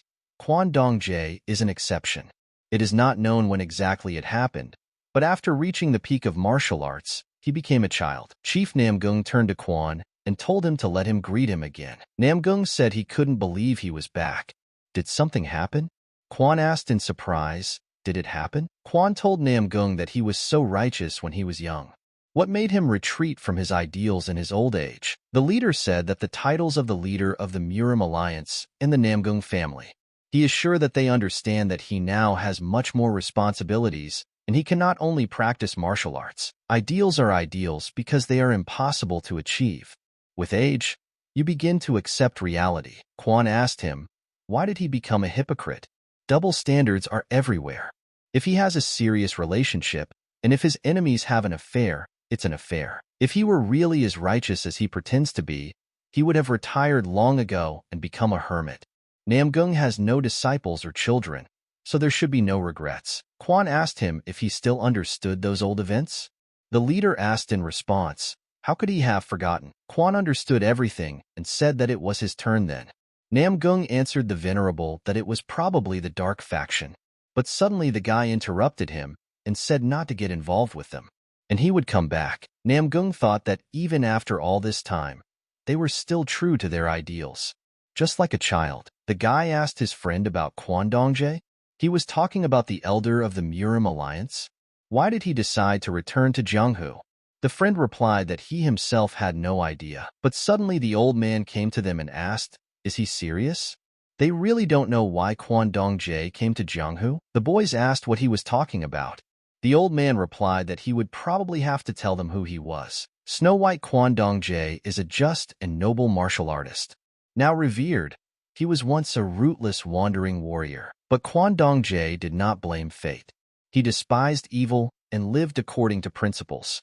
Because of his character, the young warrior was on the brink of death more than once. However, thanks to his talent for martial arts and perseverance, he was able to become not only a master, but also a hero in the eyes of many people. Despite the general admiration for his exploits, Quan did not become proud and maintained his principles. At one point, he got tired of just watching the hypocritical actions of the light factions, and he tried to eradicate injustice, regardless of the difference in status. Quan Dongjie was almost labeled as a follower of the dark path. But since his merits were widely known, the higher-ups could not do this so easily. Instead, the young master was sent on impossible missions in the hopes that he would die. However, contrary to expectations, Quan Dongjie completed all the tasks and received recognition from the factions. He became the sword of the MURIM alliance, saving those in need and crushing evil. But one day, during a mission, Quan realized that he was being used. He thought he was helping to achieve peace, but in reality he was only pandering to the selfish interests of the MURIM alliance. Quan Dongjie was consumed by frustration and rage. He began to hunt down the corrupt elite and punish them with his own hands. Among those who joined his movement were the Sword of the Great Limit, Ung Wan, and the Sincere Sword, Namgung Vimu. In the end, Quan Dongjie's coup succeeded, and the MURIM alliance was rebuilt. The old man asked, "Do they understand now?" The boy asked what happened to Quan Dongjie next. The old man replied that he became one of the 7 thrones of the highest heavens and was offered the position of head of the MURIM alliance. However, Quan declined, saying that the position was not suitable for him. Decades later, before becoming a hermit, he said the following: "If he stays, an old man like him will only be a hindrance to the younger generation. Worldly affairs have tired him. He believes in the virtues of youth, so he will cut off all his connections and live the rest of his life in solitude. But if the order is broken, he will return and conquer the guilty." The guys were very surprised after such words, and it turns out that since Quan returned to Jianghu, the old man replied that the MURIM alliance was once again mired in hypocrisy, and the Black Soul organization exists. The boys learned that Quan and the MURIM alliance are truly rotten. Who would have thought that Namgung, who helped eradicate corruption in the past, would end up bringing it back? Sichuan received the letter, and after reading it, he asked what was going on. He didn't know that Quan Dongjie was still alive. He knew he wasn't there in his past life. They assumed he was dead because they couldn't contact him during the war. And now it's worse than ever. The situation is dire. Sichuan turned to Soren and ordered her to contact the local Ghost Valley and tell them to protect Sunji and the others. Soren said that everything would be done. Sichuan replied that he would go to Hallway then. The people gathered in front of the clan and shouted at the elders to tell them the truth. Let them reveal the names of those who were kidnapped and tortured. Sichuan asked the chief if he had tried to convince them. The chief asked in surprise, "Convince them? If that were possible, it wouldn't have come to this." The strategist said that it made me think of the Bare Fist, Li Chul. Sichuan replied that this time the Dark Sky faction had exposed the truth, so the situation was different. People are becoming disillusioned with the MURIM alliance. The unity of the followers of the Bright Path is under threat. The Dark Heaven faction, which had deeply rooted itself in all realms, would definitely take advantage of this situation for their own purposes, and the MURIM alliance could fall apart. The strategist replied that the problem was not simple. Sichuan asked, "The Black Soul organization has a long history, right? Why did Quan only show up now?" The leader replied that the light factions had a dark side since ancient times. It was just called something else before. And this organization disappeared 50 years ago, thanks to the efforts of Mr. Quan Dongjie. Sichuan asked what happened. They gathered the remaining people and called themselves the Black Soul Organization? The leader replied that it was correct. The venerable man handed over his business to him and a few others, saying that they were more suitable for it. Namgung asked him why he was leaving. Quan replied that he was tired. I'm sure he himself understands that he has few strengths other than martial arts. If he takes this position, he will become just a puppet. Therefore, it is better for him to leave, so as not to disturb the others. But Namgung tried to convince him otherwise. But Quan replied that the future is created by the present, not the past. Therefore, as a representative of the past, he hopes that they will pass on their experience and knowledge to the youth of the present and future. And he does not want to be a hindrance to them. The leader said that the one he had handed over his business to had resurrected what had been destroyed by them. However, the revival of the Black Soul organization was inevitable. As head of the MURIM alliance, he had to restore it. But this process took too long. The dark factions and other enemies were not going to wait for them to gain strength. He simply did not have the opportunity to act strictly according to justice. In the end, he revived the Black Soul organization. It was predetermined. The strategist said that what happened 50 years ago was repeating itself. And this time, they would be the target too. The only thing that has changed is that the majority is now on Quan Dongji's side. Sichuan said that the Dark Sky faction will take advantage of this. Now is the best time to break up the MURIM alliance.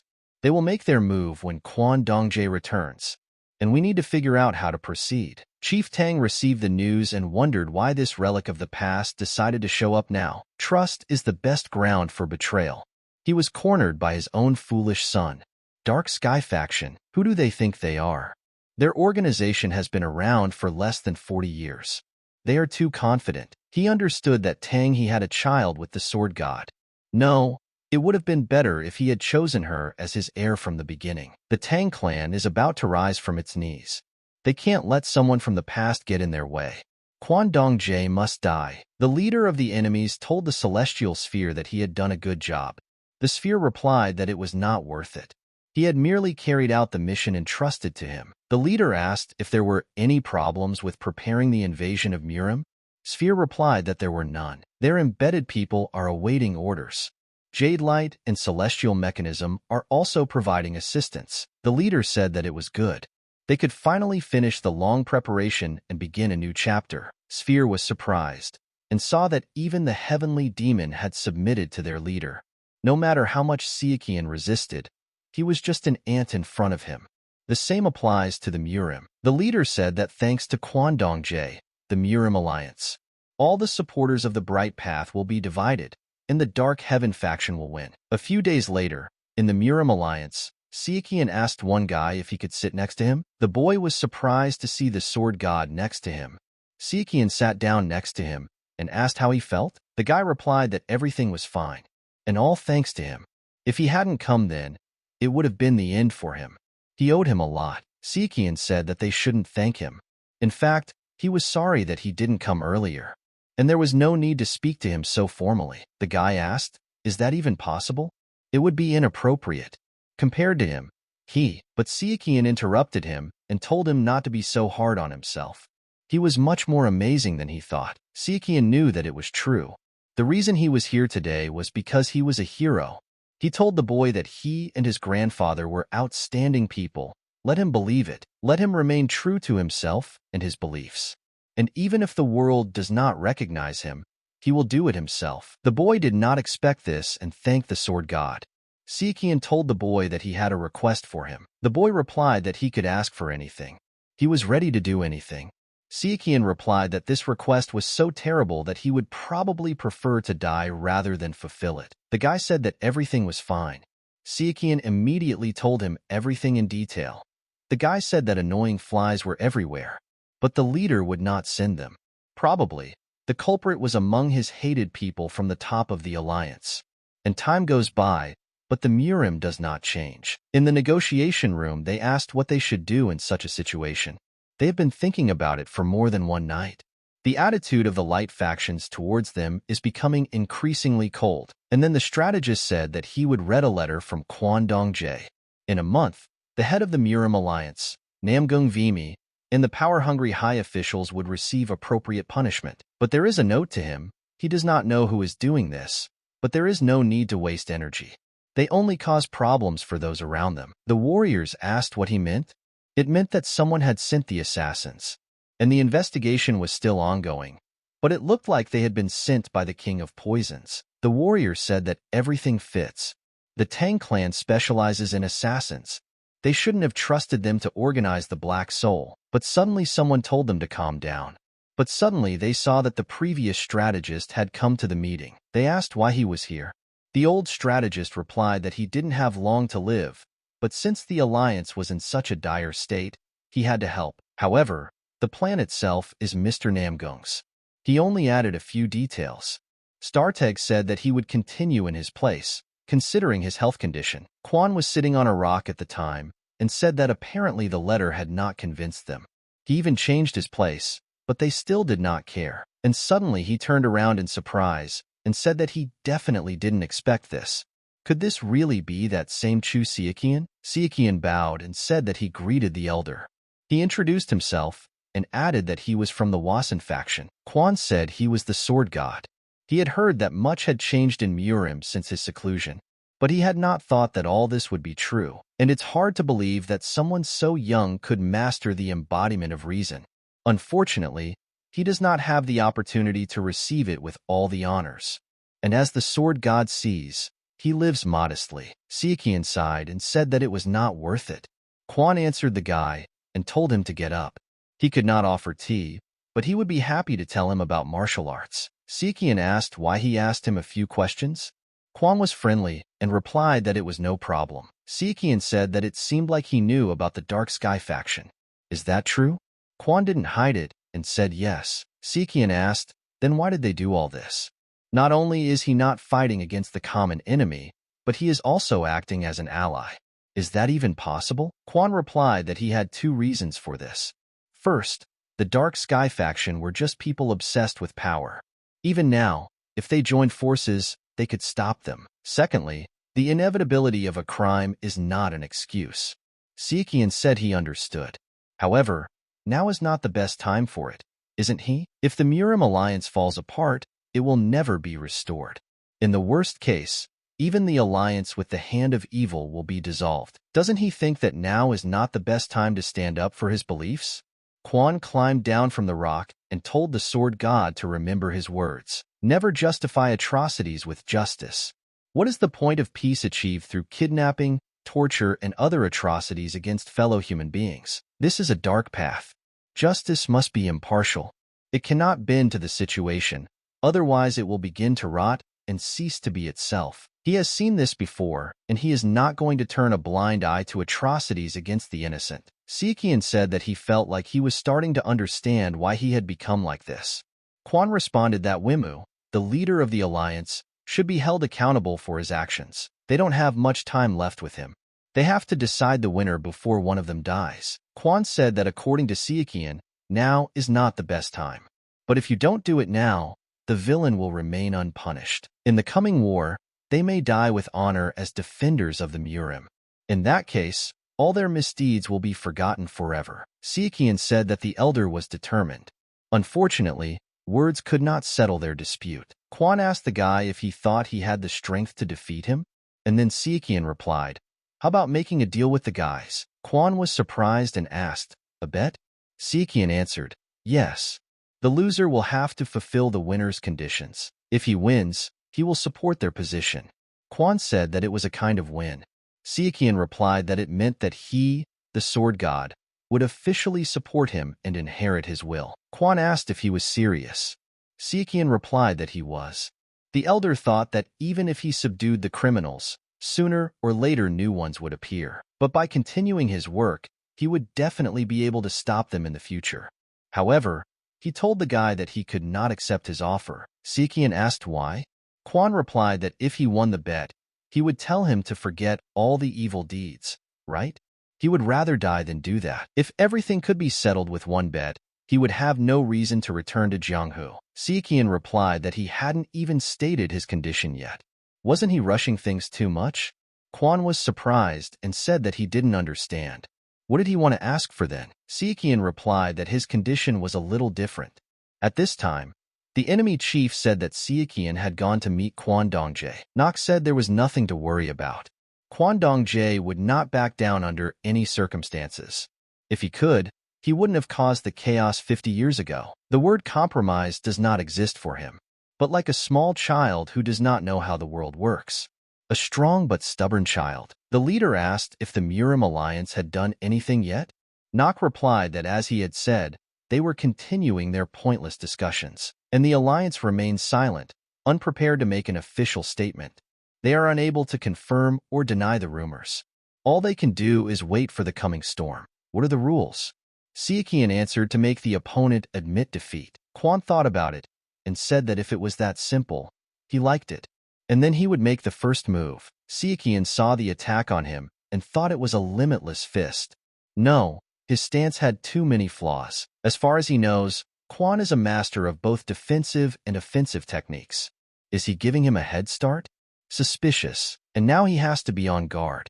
Quan said he's starting, and here's his fist first attack. But suddenly Sichuan was very surprised at the last moment and thought, what just happened? At that moment, Sichuan realized one thing, that he would have to use a shield of dense qi. But Quan did not lag behind, and delivered crushing attacks with his bare hands and feet. Sichuan couldn't handle such devastating attacks, and even Quan hit him so hard that he went into the ground. Sichuan stood up and said that even that didn't help. The shield of dense qi was useless against him. So this is his special ability. Quan replied that it was true. All the water returned to the ocean. Accordingly, all the streams merged together. Did he understand this? Despite the differences in martial arts, all train their mind and body, focusing on offensive and defensive movements. As long as people understand this principle, they will improve no matter what. But suddenly Sichuan understood everything and said that that stance was neither a limitless fist nor a trick. Maybe it was the supreme martial art of the spiritual fist, but again he realized that it was not that. Sichuan said that a person who attached such importance to principles could not master the spiritual fist. Quan smiled and said that was very insightful. Sichuan said that it was something else. Purity untainted by greed and evil thoughts and absolute righteousness. The pinnacle of the bright path. It's just perfect. Sichuan asked him if he was even human. Kavian asked why everyone was asking about this. Sichuan thought that his embodiment of intelligence was tied to perfection. It turned out that he had been striving for it all his life, and such a person does exist. Quan showed his intention to fight and said it was time to continue. Sichuan saw that it was air qi, and he was even using the power of nature. What an incredible sight. Quan told the sword god to give in, but Sichuan was stubborn and told him that he refused. Quan said that the guy was good, and suddenly Sichuan himself pounced on him first and attacked. But in his head he knew that he had to cast aside his fear, and if he gets scared and retreats, he will never come close to him. He is faster, better, stronger. You can't hold back. Sichuan approached him and used the purple dawn sword art. But Quan was not afraid of anything and attacked back with his fists. And their attacks clashed with each other. From such a strong attack energy, everything was destroyed. They didn't even expect that everyone would stand their ground and fight to the last. But suddenly Sichuan saw that the boy was going deeper and deeper through his attack, and he began to feel worse. But suddenly Quan remembered how the sword god said that he officially supported him and would inherit his will. But Sichuan was in great pain and was already on the verge. But he saw that since Quan accepted the bet, he would not kill him. Sichuan immediately released his blade and directed even more energy at the boy so as not to lose. Quan said it was suicide. Why was he doing this? Sichuan replied that if he was doing it for his own well-being, he wouldn't have come to Jianghu at all. Suddenly, all the energy from the battlefield evaporated, and they froze in one place, not even moving. Quan saw that the sword had slightly touched his body and asked the guy what he was trying for. Sichuan replied that the reason was simple. He wanted to prevent future massacres. They could call him a hypocrite as much as they wanted. If it means he can save more people, he doesn't care. The most important thing for him is to be with the people he cares about. Quan asked, "Is that all?" Sichuan replied that that was all that was needed, and the boy said that if that was the case, he would admit defeat. At this time, in front of the MURIM alliance, people were shouting for them to answer them. Let them tell the truth and take responsibility. People said what they heard. Silence means admitting guilt. Apparently, All the talk about peace in the MURIM was a lie. One of the warriors stood and wondered what he was going to do now. Would they accept Quan's sentence or fight? And whatever they choose, the collapse of the MURIM alliance is inevitable. And Lord Celestial Sphere said not to let down their guard, but it's all over now. And suddenly someone said that a spear dragon was coming towards them. Namgung Suinyu? And a poisonous phoenix too. All 5 dragons and 3 phoenixes are here. The Galactic Sage and Chi Il-Quan. Why are there so many masters here? And then the boy saw that they had decided to fight. Namgung Songyu addressed the people of Jianghu and the followers of the Bright Path. People were happy and started saying that they would finally get an announcement. They would probably apologize again. And where is the one who is behind all this? Namgung said that they have an important message for them. The light factions are currently in chaos. He is sure that everyone present knows the reason for this. The higher ranks harmed people, hiding behind the lack of choice. They justified their crimes and lied to all of them. And you can't let that go unpunished. The enemy thought that meant they had decided to surrender instead of fighting. Namgung said that they kidnapped and tortured innocents, concealed their crimes, lied to the entire world. Even if they had no choice, it was still their sin. No matter if it was for the sake of the faction or the peace in MURIM, sacrifice should not be forced on people. The guy thought, what are they planning? And before they reveal, Namgung said, their plan of action, let them apologize. They were not aware of the Black Soul organization. Apart from the elders of the MURIM alliance, only a few of the 5 great clans knew about it. However, they had no choice. The thing is, they were being kept in fear by one man. And here was Quan Dongjie, and with him was Siakian, the sword god. The guy was shocked and asked why Ju Siakian and Quan Dongjie were together. So the sword god took his side, but suddenly he thought that this was impossible. This couldn't happen. He must be sleeping. Namgung said that the MURIM alliance was rotten. The main culprit was using power for his own interests. Having rejected the nobility of the Bright Path, he oppressed those who were dissatisfied with his tyranny, fearing to lose his former glory. Quan said that as he promised, he came to punish the villains, and immediately ordered them to open the gates. The people were surprised that the MURIM territory was empty. What were they planning? Siakian remembered the leader saying earlier that it was time for them to decide what to do. The chief said that with great power comes great responsibility, and he has one idea. The strategist asked, which one? The leader replied that the MURIM alliance was on the verge of collapse because its entire top brass supported the Black Soul organization, right? The strategist replied that, unfortunately, everything was true. The leader asked, what if one person took all the blame? And he hopes that their acting skills are good enough. Namgung told people that the murderer Namgung Wimu was to blame for everything, and he used his position to indulge his own greed. Siakian asked the chief again if he was sure. The chief replied that there was no justification for atrocities. He had to accept responsibility and be punished. Siakian asked if he understood what this meant. He would forever remain a dark stain on the history of the Light faction. The blame would fall on their entire clan. The Namgung clan would have to live with this stigma. The leader said that this is why he hopes they will allow his grandson to lead the rebellion. Even though he will be portrayed as a villain, his family should not be involved. Even if the Namgung clan is going to be criticized anyway, they should at least minimize the damage. He doesn't care what crimes they'll charge him with.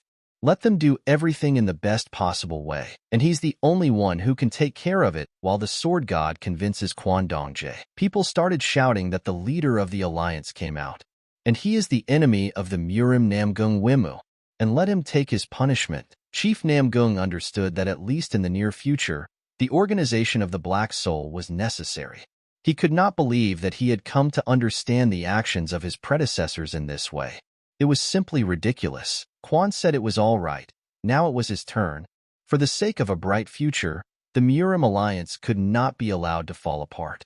He had to prevent it at any cost. The chief turned to the senior strategist and said that he had never let him down before, and he had not let him down in the last hour. The strategist answered the chief that he understood everything and said goodbye to his best friend. The leader said that his grandson is a fool.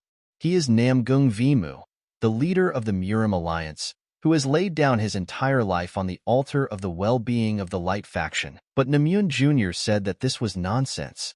From now on he is neither the head of the clan, nor the head of the MURIM alliance. He is the enemy of all MURIM. Quan also said that everything is correct. The enemy of the MURIM, Namgung Wimu. His sins are even heavier than those of his predecessors. But then he remembered how Sichuan asked him if he lost. Would he agree to limit himself to just punishing the leader of the alliance? Quan told the chief that he had been deceiving people, hiding behind his former fame.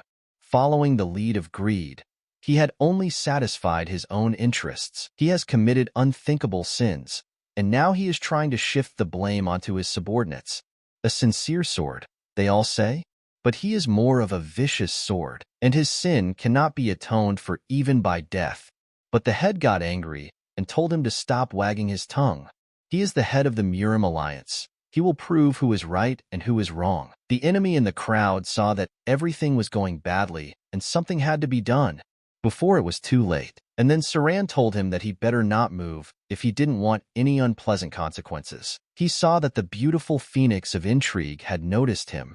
She told Soren to keep an eye on those who looked away from the fight. If they acted suspiciously, she should knock them out. The boy felt that he couldn't move. Their observations are everywhere, so Mr. Heavenly Sphere will know about it. Quan immediately went to the leader to fight him and remove him from his position as the leader of the MURIM alliance. The leader attacked him with the sword art of the vast azure sky. This is a unique technique of the Namgung clan, characterized by a huge pure energy similar to the endless sky. In general, its area of destruction is limited to 1/3 of a meter, but thanks to the embodiment of the mind of the sky, the target can be anything in sight. The leader attacked Quan with the same devastating technique of his family, but the boy easily dodged them. At that moment, Quan came very close and attacked with his fists. In response, Namgung also sent his blade, and their attacks clashed with each other. Namgung told Quan that he was still the same 50 years ago. Unfortunately, he didn't get to match his strength in a fair fight back then, and now he has this opportunity only because they became enemies. The strategist saw that everything was going well and shouted for them to do it. Let them kill him before he causes more harm. Sichuan saw that the alliance leader was all up there and decided to help defeat him. And then the chief's nephew ran and said that he, the heir of the Namgung clan, would put an end to his sins, and he thrust his blade. The head saw that everything was already very bad, and looking at his nephew, he told him not to cry.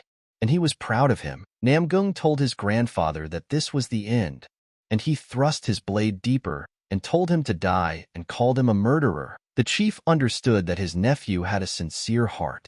I wonder if he could find a girl? The leader was dying and saying that there were so many young talents in front of him now, and the sky was so beautiful. The next day, the guy asked his friend if the leader of the alliance was to blame for all this. Was that really true? Was it possible that he did this to cover up the top of the MURIM alliance? Mark replied that it was unlikely. His relative was a warrior in the MURIM alliance. He had seen what had happened that day with his own eyes. Don said he didn't expect the leader of the alliance to be such a person. Apparently, power had corrupted him. Don asked if this meant that the entire Namgung clan was rotten. Mark replied that he didn't think so. The clan's heir openly exposed Namgung Vima's atrocities and personally took his life. Don asked, the spear dragon itself? Is it that strong? Mark replied that Quan Dongjae and the sword god helped him, and the Namgung clan has acknowledged the crimes. They invited the victims' families, apologized, and even paid compensation. However, it is too early to draw conclusions. The Heavenly Realm found out about this and said that Namgung Vimu was a real bastard.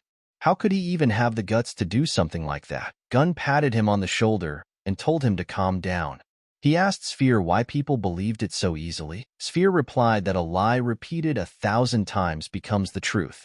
The MURIM alliance must have paid a tidy sum to the media organizations, and even the Black Path How faction helps control public opinion. The more authoritative the sources, the easier it is to convince the people.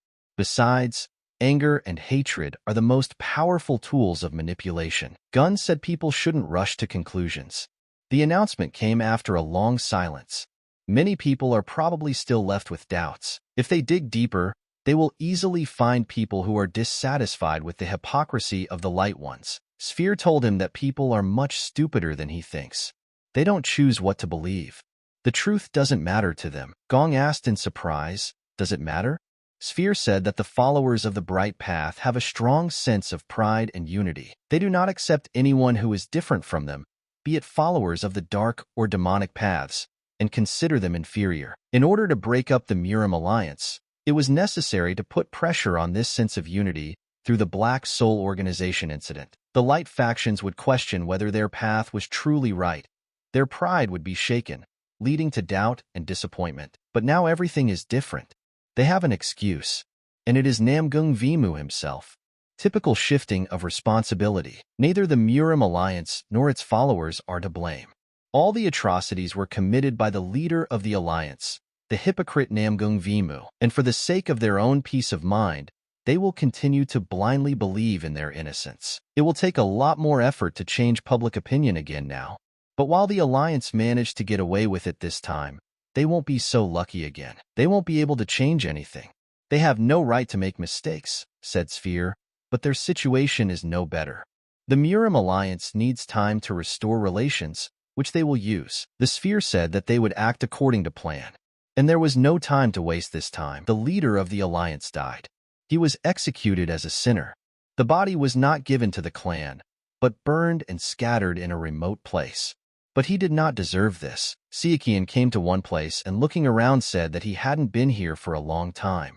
The former head liked to come here to relax or have a private conversation. Sichuan asked the boy how he was doing here. Was he happy with the result? Because of him, a good man had to suffer an undeserved punishment, and he already told him about it. But because of his stubbornness, he had to make the worst decision possible.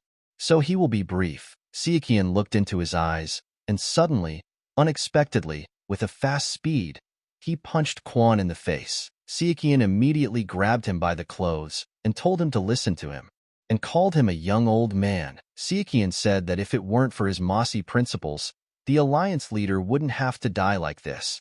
He could have reformed and helped stop the Dark Sky faction. The guy started screaming at Quan that he hated him. He would let him live only for the sake of the leader of the alliance, whom he accused of hypocrisy. After all, he would kill him. The leader's death would be worthless. If he had already decided to leave Jianghu to another person, then he shouldn't have come back.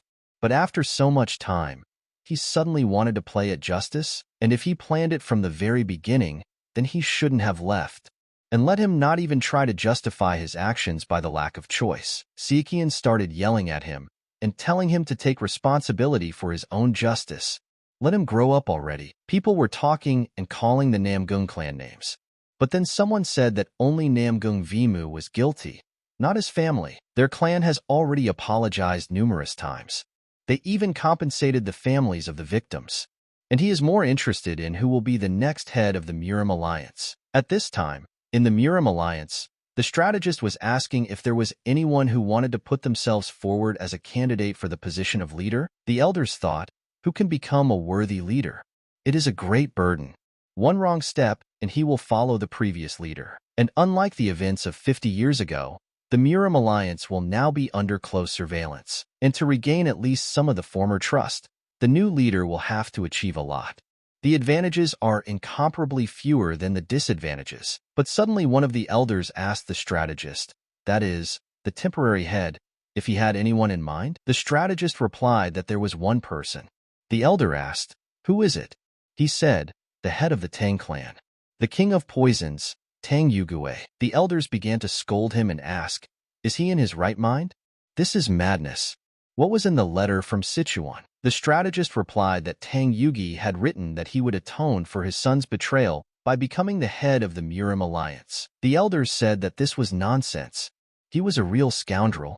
The previous leader took the sins of the Black Soul Organization upon himself, but the consequences of Tang Minjing's betrayal did not disappear. It looks like the Poison King wants to become the head of the alliance, just to whitewash his clan. The strategist knew that he had put forward his candidacy because he was worried about the Tang Clan's authority due to the current situation of the Black Soul Organization. The Tang leader said that even the heavens were on the Tang Clan side. They had suffered one setback after another, but the sacrifice of the previous alliance leader gave him a chance to atone for the sins of the family. All for the sake of the Tang Clan. On Chongqing, the Yangtze River in the prison of the waterway on a boat, a boy shouted to his boss. But then the Supreme Leader said. Red Forest Supreme Leader Han Heron asked what happened.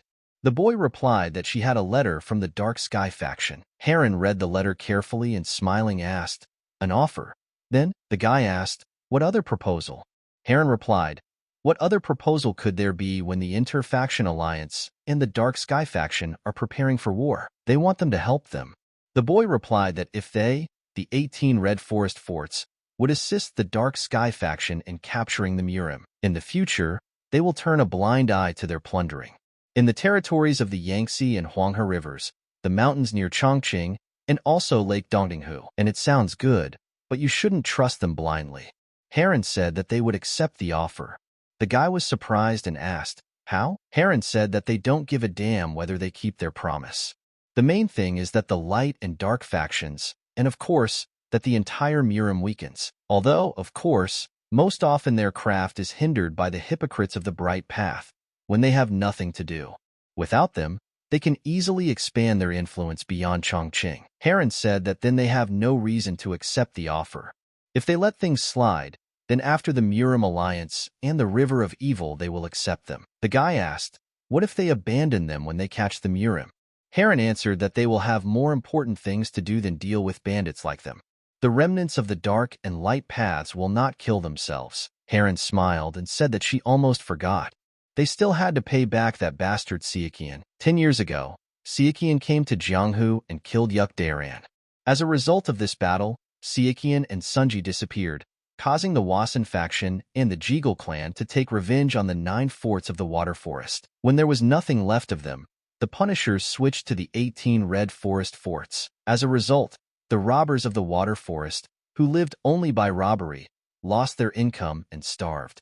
And the Red Forest lost its territory. But despite all this, Han Heron became the supreme leader of the Red Forest, and the situation of the 9 forts of the Water Forest improved, not without the help of Sichuan. And 3 years ago, he led the punitive force of the Light factions and punished the bandits of the Green Forest, and also killed the previous supreme leader of the Red Forest, Mengang. The 9 forts of the Green Forest lost their former influence, since most of their members were handed over to the government. The Water Forest took advantage of this. It was as if they had been waiting for this and showed their true colors. After several battles, the title of Supreme Leader was transferred to Han Heron. Heron said that somehow it all happened like this, and let him send this fucking consent immediately. Stareg said that based on the results of the general vote, the Sword of the Great Limit will become the new head of the MURIM alliance. The Sword of Limit said that although he was not the ideal candidate, he would do his best to become the best leader. The Sword of the Limit knew he was just a ghost of the past. Since they had started this, they would have to finish it. That was what the leader had told him the last time they met. He and the Sword God had already sacrificed much for the common good, so he would not be left out. Let his friend rest in peace. He would inherit his will. At this time in the forest, a boy asked Kwang Hakian what he was doing. Kwang replied that he was doing what he had to do. The boys called him a bastard and asked how he could betray the MURIM alliance. Is he completely out of his mind? Kwang asked in surprise, "Have you lost your mind?" These are his words. They are the only ones here who have lost their minds. Like the other supporters of the Bright Path, Kwang asked him how much longer could they justify themselves by saying that they had no choice. The warrior was surprised and asked what they said. The warrior said that he was Chong Chuzong. He would fulfill the will of the Bare Fist and cleanse the Light factions from the north. Cheon said that under the Dark Sky faction, there will be no discrimination. And suddenly a servant came into the room and shouted that he had urgent news. Ku asked what was so urgent. The servant said that from Hefei to Yunnan their caravans were attacked while transporting ammunition. Moreover, among the Light faction, Li Han of the MURIM alliance and other small and medium factions betrayed them. They declared themselves the Dark Heaven faction. The faction leaders began to worry about such news, and even said that it was too early. The strategist said that this is not the end. The commander asked the deputy chief what he meant. The deputy chief responded that they knew that supplies and information were important in war. They would infiltrate people who had not yet been interviewed and continue to gather information. Ku asked him what he was going to do in the future, and what should they do with the fire that fell on their feet. Su said, in order to respond to the betrayal, they must increase the number of escorts carrying ammunition from various backgrounds. The leader asked, "Didn't most of the traders come from small and medium factions?" The man asked, "What does that mean?" The chief replied that he would rather leave it to people of a certain background.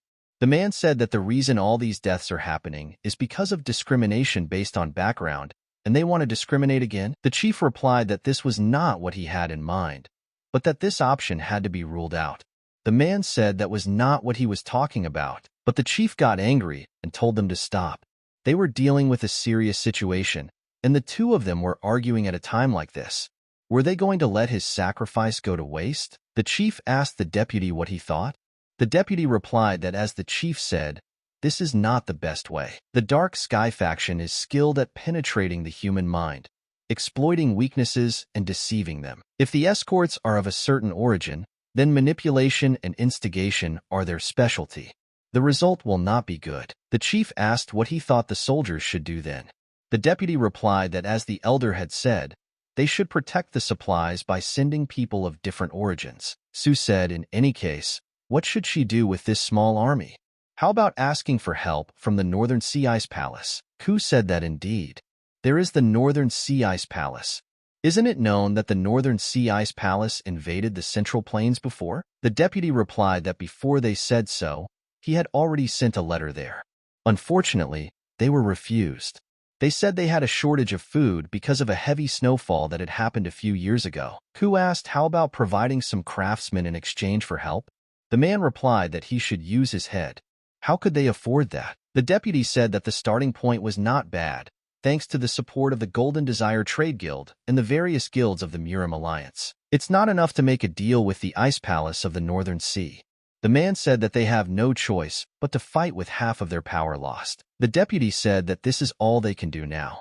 There is an expression that the result can change, depending on the mood. If they are already set up to lose, then they will lose before the battle even begins.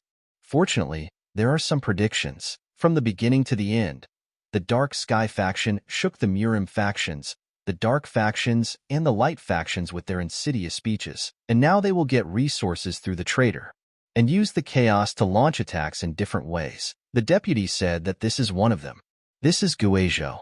And due to the balance of power between the Dark and Light factions, their influence is as if divided by a sword. From the very beginning, it was a region with strong conflict between two factions. After the alliance between the Light and Dark factions was formed, despite the orders of the leader of the MURIM Alliance and the Dark Lord to stop the civil strife and any provocations, unexpectedly, two people collided on the street, and the guy immediately called the offender a hypocrite and asked why he didn't even apologize. Chan replied that they were degenerates who had even corrupted their own horses, and they would be the first to fall. It was Guizhou, where constant conflicts broke out.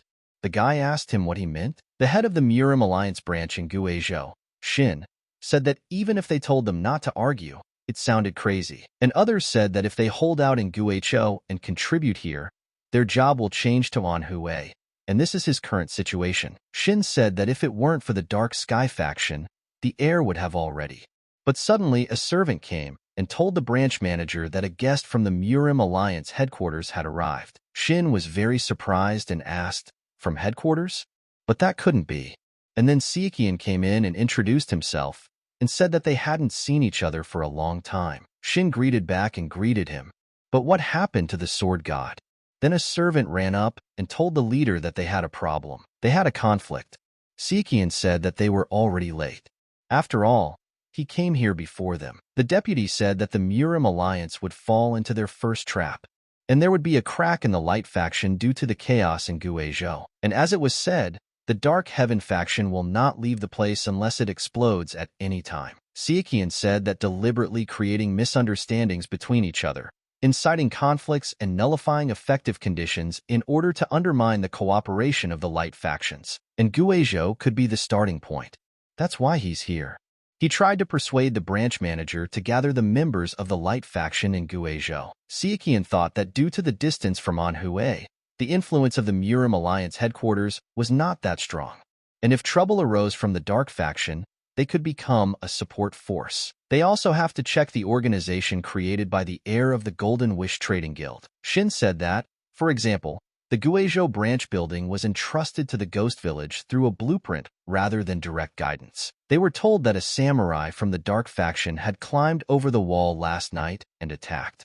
He checked just in case, but they were people he didn't know. Sichuan thought that the attack was carried out simultaneously, as if they were sent together, and the traitors were never caught. It was a trap, no doubt about it. Shin asked, what should they do now? If this continues, won't it become a big problem? Sichuan said he had an idea. People were screaming at that moment that they were cowardly bastards. They attacked their allies at midnight. The boy asked, cowards? They attacked first. Now they will face the consequences. He immediately pulled out his sword and said that he did not trust them, the hypocrites, from the very beginning. The boys understood that such problems are never solved peacefully. Now they must plunge swords into each other's backs and let the darkness rule everything. And then Sichuan burst in and told them to stop immediately. The guy was surprised and thought, who has the courage to stop him? Sichuan told the MURIM Alliance and the Dark faction to listen to him, and immediately introduced himself by saying that he was from the Wasan faction. The guy started laughing and said that it was such a pity for him. Sichuan told them both to stop and to drop their weapons immediately. And just so they know, he didn't come here to fight. Let them hear him out first. Sichuan addressed the MURIM people in Guizhou. The light and dark factions have hated each other for a long time. He accepts the fact that this resentment goes deep. They have decided to kill and subjugate themselves in order to force the opposing group to admit that they are wrong. But right now is not the time for that, at least not now. And to gain an advantage in this war, this conflict, some want to profit by using their noble principles. This is the Dark Heaven faction, and this is the War of the Seven Swords, the Devil's Tomb, the Bloody War, the Samu Rebellion, and the Battle of the Dead. The big and small events that troubled the MURIM were the actions of the Dark Sky faction in the shadows. This is the pure truth declared by the leaders of the MURIM Alliance and the Dark faction. In this way, they tried to control the light and dark factions behind the MURIM Alliance. People of the light and dark faction, let them tell me, after a long battle, why did the MURIM Alliance and the Dark faction, who were old enemies, unite? And all this to face the greatest and worst threat of all, the Dark Heaven faction. Sichuan bowed and told the feud soldiers to lend him their strength, and he asks them as the god of the sword. Let them let go of their grudges and help them defeat the common enemy. They need the power they have cultivated, and they must defeat the enemy. The boy heard this and thought that he couldn't believe that the sword god was asking them. He couldn't believe that someone from the MURIM headquarters was bowing their head. Shin listened to the sword god's story and felt that it was wonderful.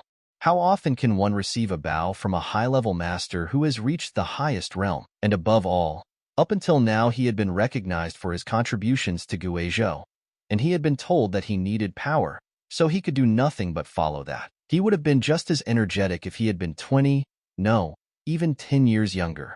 But suddenly one of the warriors, Yangam, said that he had a good speech. They heard him, but this alone does not calm the anger. He knows what he is talking about, but this alone makes the situation difficult to accept. MURIM saw that Yangam was from Guizhou. He was also in the rebel group. This master of the dark faction of Guizhou had been the most active for a long time. This is a greeting from the Dark Heaven faction. To bother them now, and Zhang Jusung is most likely a member of the Dark Heaven faction. Yangam thought that Sichuan was just a hero. He thinks that the MURIM leader doesn't know his intentions. Since the Light faction army can only go out with their swordsman hero, he wonders if this loser was the Dark faction's hero. He thinks he can do something with his sweet talk, but that alone won't be enough to convince people, especially in Guizhou. And then Sichuan said that someone else would answer them about this. But suddenly a guy came out and said that his name was Ganu. Sichuan knew that this guy was an expert in handling such situations. Gahun said that the only reason he was standing here was to convey the words of the Merchant Guild leader. The Golden Desire Merchant Guild defines the Dark Sky faction as a group of evil people who threaten the balance of the world in MURIM. Accordingly, the Golden Desire Trade Guild will support the unification of the Light and Dark factions and promote it in various ways. Yangam asked, is he thinking of settling matters with gold? Gonghu asked, do they think all the grievances that have accumulated over the years will go away with just a few fines? The guy asked, Are they insulting them? Gonghu said that the offense was a few pennies.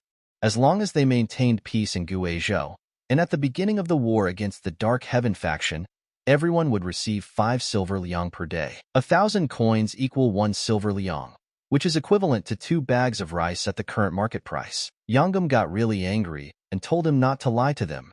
There are over 2,000 people here from the Dark faction alone, and he wants to pay 10,000 liang a day? Gonghu replied that if they reported the Dark Heaven faction spy, they would be paid 1 liang in gold, and if they brought him back alive, they would be paid 3 liang in gold. And in addition, the cost of treatment for injuries will also be covered by the Merchant Guild. Yanggam asked in surprise, "What is he talking about?" Gonghu said that if they brought the head of the Dark Heaven faction leader, they would be rewarded accordingly. The boy asked, were they thinking of making amends with money? Yanggam said that it was, but the amount was a little more than he thought, and for the sake of peace in MURIM, he offered to forget all the grievances for a while. Sichuan thought that if people are practical, then he should play them with practicality. He didn't make Gahun an ally for nothing. Gonghu said it was for the sake of peace in MURIM. It was all for a great cause. The boys felt that this revenge was important, but it wasn't that bad either. It was all for survival. The guys said it was the Dark faction. What a surprise. And how can they stop the revenge for this money? The guy said no, they can cooperate for the sake of peace in MURIM. Why are they reacting so harshly? And what kind of person is he? But suddenly Yanggam pulled a smoke bomb out of his pocket and immediately threw it into the crowd. People were shouting that it was really dark here. Sichuan realized that this was definitely the effect of money. At this time, in Guizhou in the forest, a servant came and said that he was ready to report. The commander asked, did the Dark Heaven faction's hideout collapse? And besides Chu Sichuan, did any other masters arrive? The servant replied that the Light faction had sent Sichuan with several support troops, but they had not yet arrived.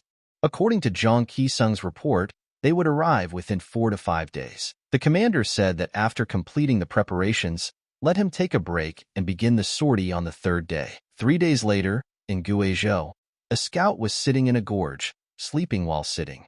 But suddenly a guy came and hit him on the head, telling him to get up. The scout told him that even if he wakes him up, at least he should do it without physical violence.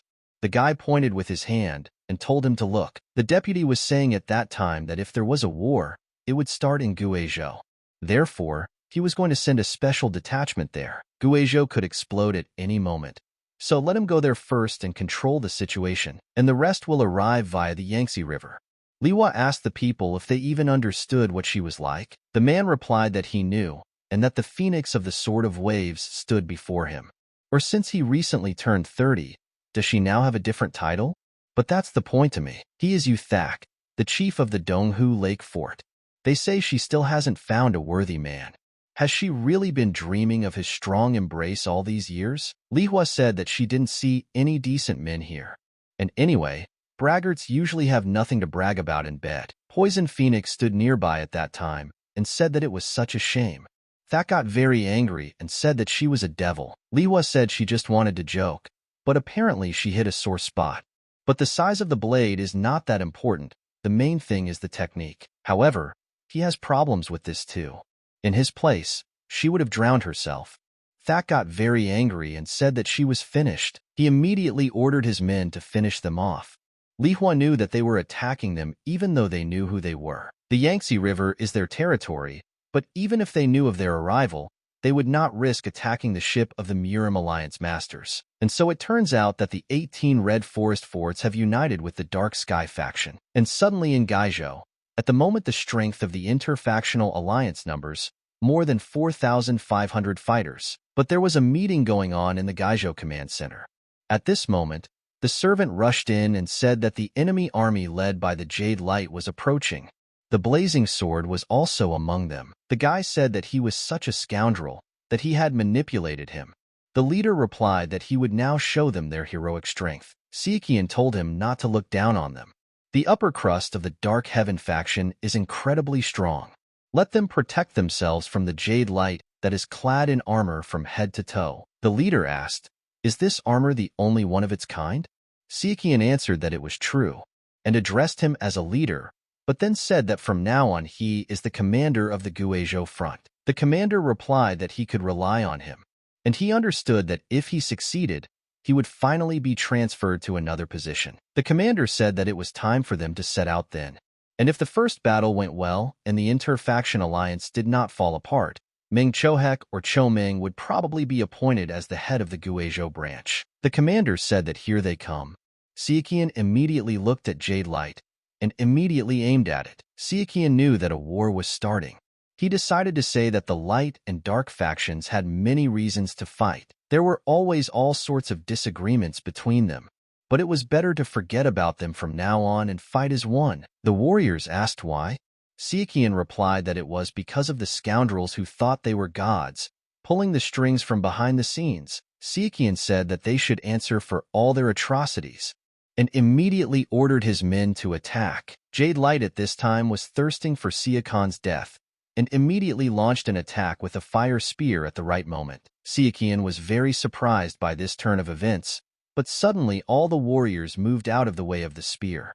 But he dodged and cut into the long spear. Jade Light was very surprised and started to swing his spear left and right, trying to get Sichuan out of his way. Sichuan immediately jumped off the spear and stood in front of his enemy who was thirsting for his death. But suddenly the warriors began to hear someone shouting for them to kill all the enemies who stood in front of them. The warriors turned around and saw who had come to their aid, a flaming sword. And it was Guizhou. A guy immediately approached him and asked how he dared to betray him. Guizhou asked him, "Isn't it obvious? Because they can't defeat the Dark Heaven faction. However, he's willing to put in a good word for him if he joins them right now." The guy said that no matter how greedy he was, he didn't do business with traitors. Guizhou replied that he was still as narrow-minded as ever. Then let him fight him. He would sever him with his bare fists. The guy got really angry and decided to act wisely, but his friend told him not to let himself be provoked. The guy said he knew. Guizhou looked at him and said he was a real coward, and it's time to show these cowards the strength of the Dark Heaven faction. He remembered that they were told earlier that if they proved themselves, they would receive a worthy reward. At this time, a battle was going on in the MURIM Alliance branch on the Central Plains, and they were shouting at them to be warriors and cut the throats of the hypocritical enemies. But suddenly the enemies captured NAK, and she asked her sister why she did this. The man told her to pull herself together. She still hasn't figured out the situation. She's betrayed them. The warrior cut several and ordered the martial artists to listen to him. The current MURIM is hopeless. At the moment, nobility is no longer held in high esteem in Jianghu. The strong always neglect the needs of the weak. And is it normal to start wars to resolve even the smallest conflict? Let them think about it. Surely they themselves ignored the pleas of those weaker, and so they had no choice but to take up the sword. Sichuan was fighting with Jade Light at this time, and was ready to finish him off so that he could no longer breathe. Sichuan couldn't believe that the master of the unlimited limit was capable of such a thing. It wasn't so obvious last time, since they only exchanged a few blows, but he was very close to the realm of radiance. And, by the way, speaking of which, the biggest problem is not the strength and speed, but the strength of the armor. The Jade Light told him that he looked surprised. If he thought that this black armor was made of simple iron, he was very much mistaken. Sichuan replied that he should also say that he had bewitched them. Jade Light said that his ridiculous provocations would not help him find the weaknesses in this armor. Sichuan asked what all this was for. Jade Light replied that the MURIM would belong to the faction. Sichuan said that he was not interested in the Dark Sky faction's goals, but his own. Jade Light asked the boy if he had ever seen the Northern Front. Sichuan asked in surprise, "The Northern Front? He means the border with Tartaria?" Jade Light replied, "That place is like hell in reality. The acrid smell of blood, turning into the stench of decomposing bodies. Soldiers who had trained hard yesterday were now lifeless corpses, and the recruits die in droves on the second day of life in this hell. On the threshold of the founding of the dynasty, he managed to pave his way into the officer ranks thanks to the fact that young talents were welcomed in the troops of Emperor Hongwu. Since he did not have the highest position in the border command staff, he managed to avoid brutal repression. Otherwise, he would have been dead long ago. Only later did it become clear to him why the officers were eager to get away from the border as quickly as possible. That place was truly merciless, and then the soldiers died like flies. He managed to survive only by a lucky chance, but this fact made him stand out from the rest, and to avoid repression, he had to prove that he had no interest in power. So he had to isolate himself from the world outside his post. He lived like a bird in a cage or a prisoner in a jail. Could he imagine what it was like? But Sichuan remembered how the leader of Tang said that there was no end to the battles with the northern barbarians. He just wanted to get out of that hell. Jade Light said that this was not life, but waiting for death, but he saved him.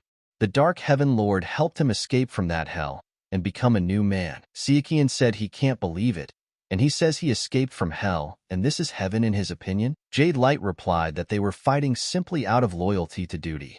It was nothing compared to what he had experienced, and a country ruled by foreigners, led by a former peasant, tired of poverty and corruption, and then the newly crowned emperor executed 30,000 people, just to show that he was not to be underestimated. Jade Light said that after Hongwu's death, his descendants split into two factions, and their feud led to the deaths of many people. Not even 50 years have passed since the founding of the dynasty. Compared to these madnesses, the wars in MURIM are just child's play. Sichuan asked in surprise, "Childish prank?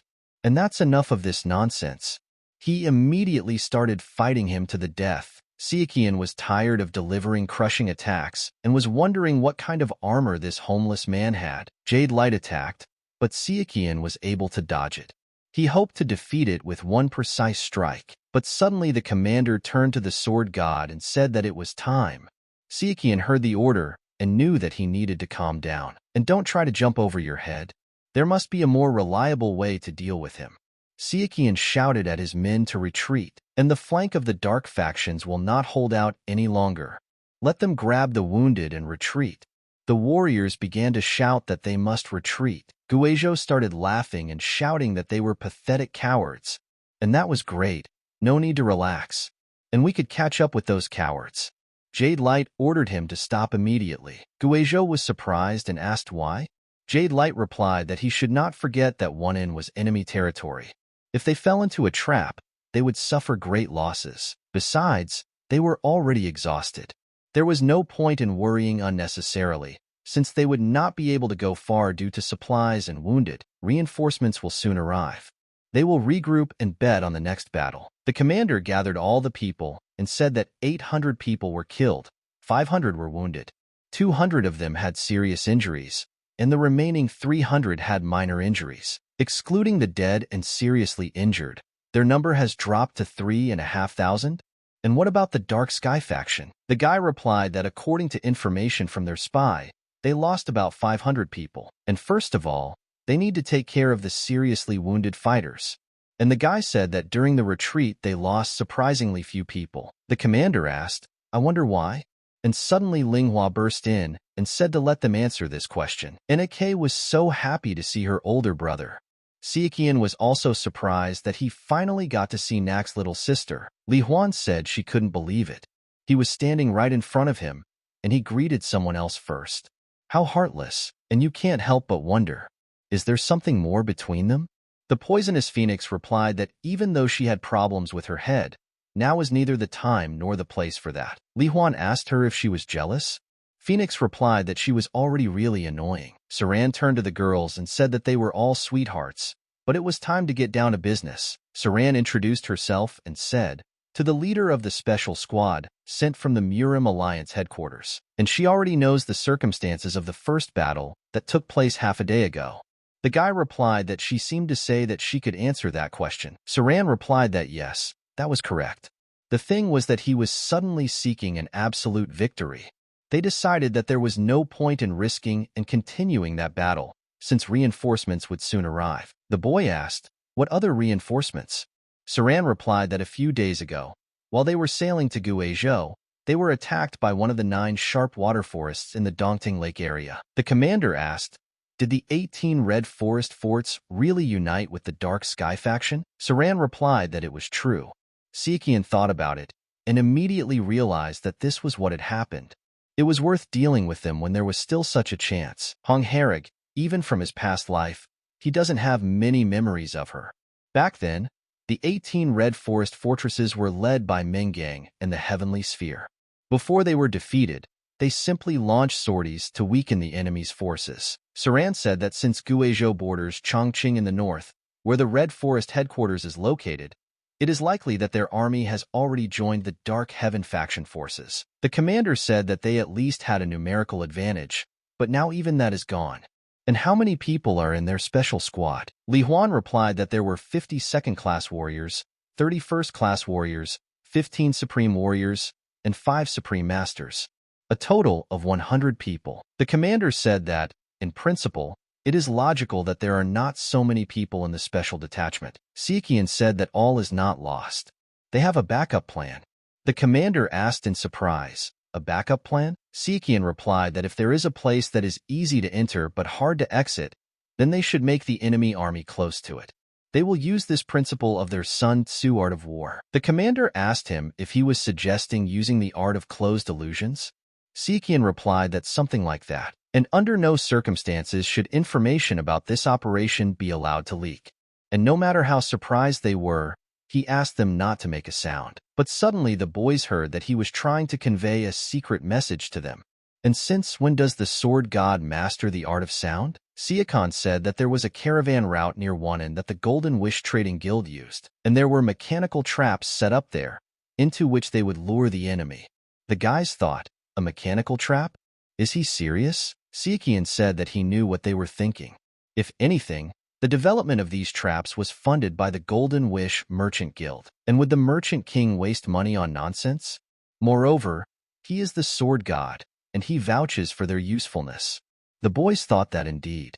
Well, if the sword god and the Merchant King are so confident, Sichuan thought that he would like to keep everything a secret until the last minute, but if he did not show the drawings of the mechanisms, then not only the enemies but also the allies would be caught off guard. But of all people, the commander should definitely be aware of everything. And now the hour of glory has come for Sing. Sichuan went to a secluded place and started training. But Nek came to him and said that it was hard to believe that he was training without a sword. They hadn't seen each other for a long time. Is this the plum blossom fist technique? Sichuan replied that he was just trying to distract himself. He had an important matter coming up. Nek said that if he became a plum blossom swordsman, he wouldn't have to travel around Jianghu that much. But in her case, things turned out differently, and she hopes that this war will end soon. Although it is naive, she wishes that no one had to die.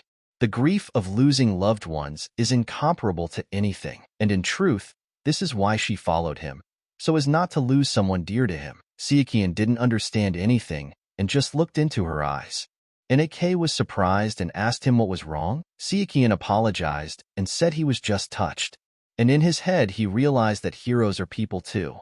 It's true, holy monk, sincere sword. After 2 days, heading west from Wannan, one can reach the trade route leading from Kaiyang County to the north. If you follow this route, the journey to Junyi City will take about the same time as the previous section. Right now, the army of the Interfactional Alliance of 3,600 fighters headed from Wan'anbi County towards the trade route. Guizhou said that there was something fishy here. According to the Sky Jade Scouts, the special squad that was attacked on the Yangtze River had joined the Interfaction Alliance army. Then why are they heading to Junyi City District? After all, it borders Chongqing to the north, where the headquarters of the 18 Red Forest forts with whom they are in league is located. The special squad should have guessed everything. Jade Light replied that it was a trap. He wanted to know the opinion of the heavenly realm, but he had his own work to do. To the north is Chongqing, to the northwest is Sichuan, to the southwest is Yunnan. They want help from the Tang Clan and the Chongsun faction, and thanks to the former head of the MURIM alliance taking all the blame on himself, the Poison King was able to expand his influence a little. And accordingly, such an option is possible. Guizhou said that the enemy might also bet on reinforcements. However, the Tang Clan of Sichuan does not pose much of a threat to them thanks to the antidote of the heavenly mechanism. And the Chongsun faction is currently in chaos due to betrayals, so you shouldn't expect much help from them either. And anyway, who would dare to stand in the way of the great Jade Light that even Sichuan himself could not control? Jade Light understood that Sichuan was already quite smart, and now he was joined by Chegal Saran, who understood tactics and strategy. He immediately ordered them to speed up their advance. Let them destroy the enemy army before reinforcements arrived. Guizhou asked what to do with the wounded. Will they just leave them? Jade Light replied that he didn't care about these cripples. Destroying the inter-faction alliance army was the most important thing. At this time, on the Gaizhou trade route, the scout said that they had taken the bait. The boy asked, "How many are there?" The scout replied that there were 3,500 of them. The guy was surprised and asked, "Isn't it 2.5?" The scout replied that the 18 Red Forest forts had sent another 1,000 fighters. The boy asked if their plan would work. Sichuan said at that time that if you follow the trade route, there will be a small lake 4 hours from Junyi. It is located here. The commander replied that there was a place for a rest stop there, and it was an excellent choice. And since all the caravans stopped there, some of them could safely deliver materials for the construction of mechanisms without raising unnecessary suspicions. This was the idea of the guild leader. Saran said it was time for them to go over the plan again. The trap was hidden underground about 300 meters from the lake. The supports themselves are capable of withstanding a very large load. But when the mechanism is activated, they can be brought down along with the enemy. The pit is quite wide and goes 400 meters deep. Taking into account all these factors, there is a high probability of catching, if not all, then at least half of the enemy army. And the sword god will have to lure the enemy to the right place. Their army will be divided into 3 troops, so they will be able to block the eastern and southern escape routes. Then, when enough enemies gather in the right place, they will activate the mechanism and trap them in the lake's underground prison. The commander said that he understood everything.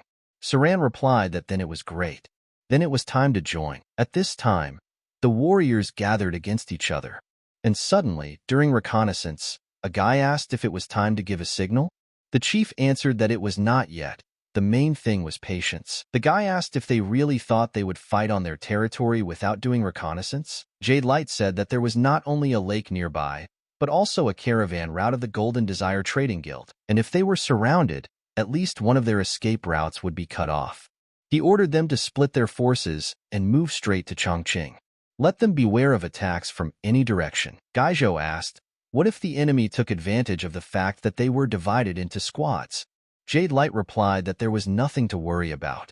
They had enough strength to repel the enemy's attack. If they were not attacked, they would simply intercept their army from Qinqing. The boy saw that everything was bad. He asked the chief, what should they do now? The leader replied that they were following a backup plan. They would attack them when they passed that area. Jade Light looked around and thought in surprise, Shaolin?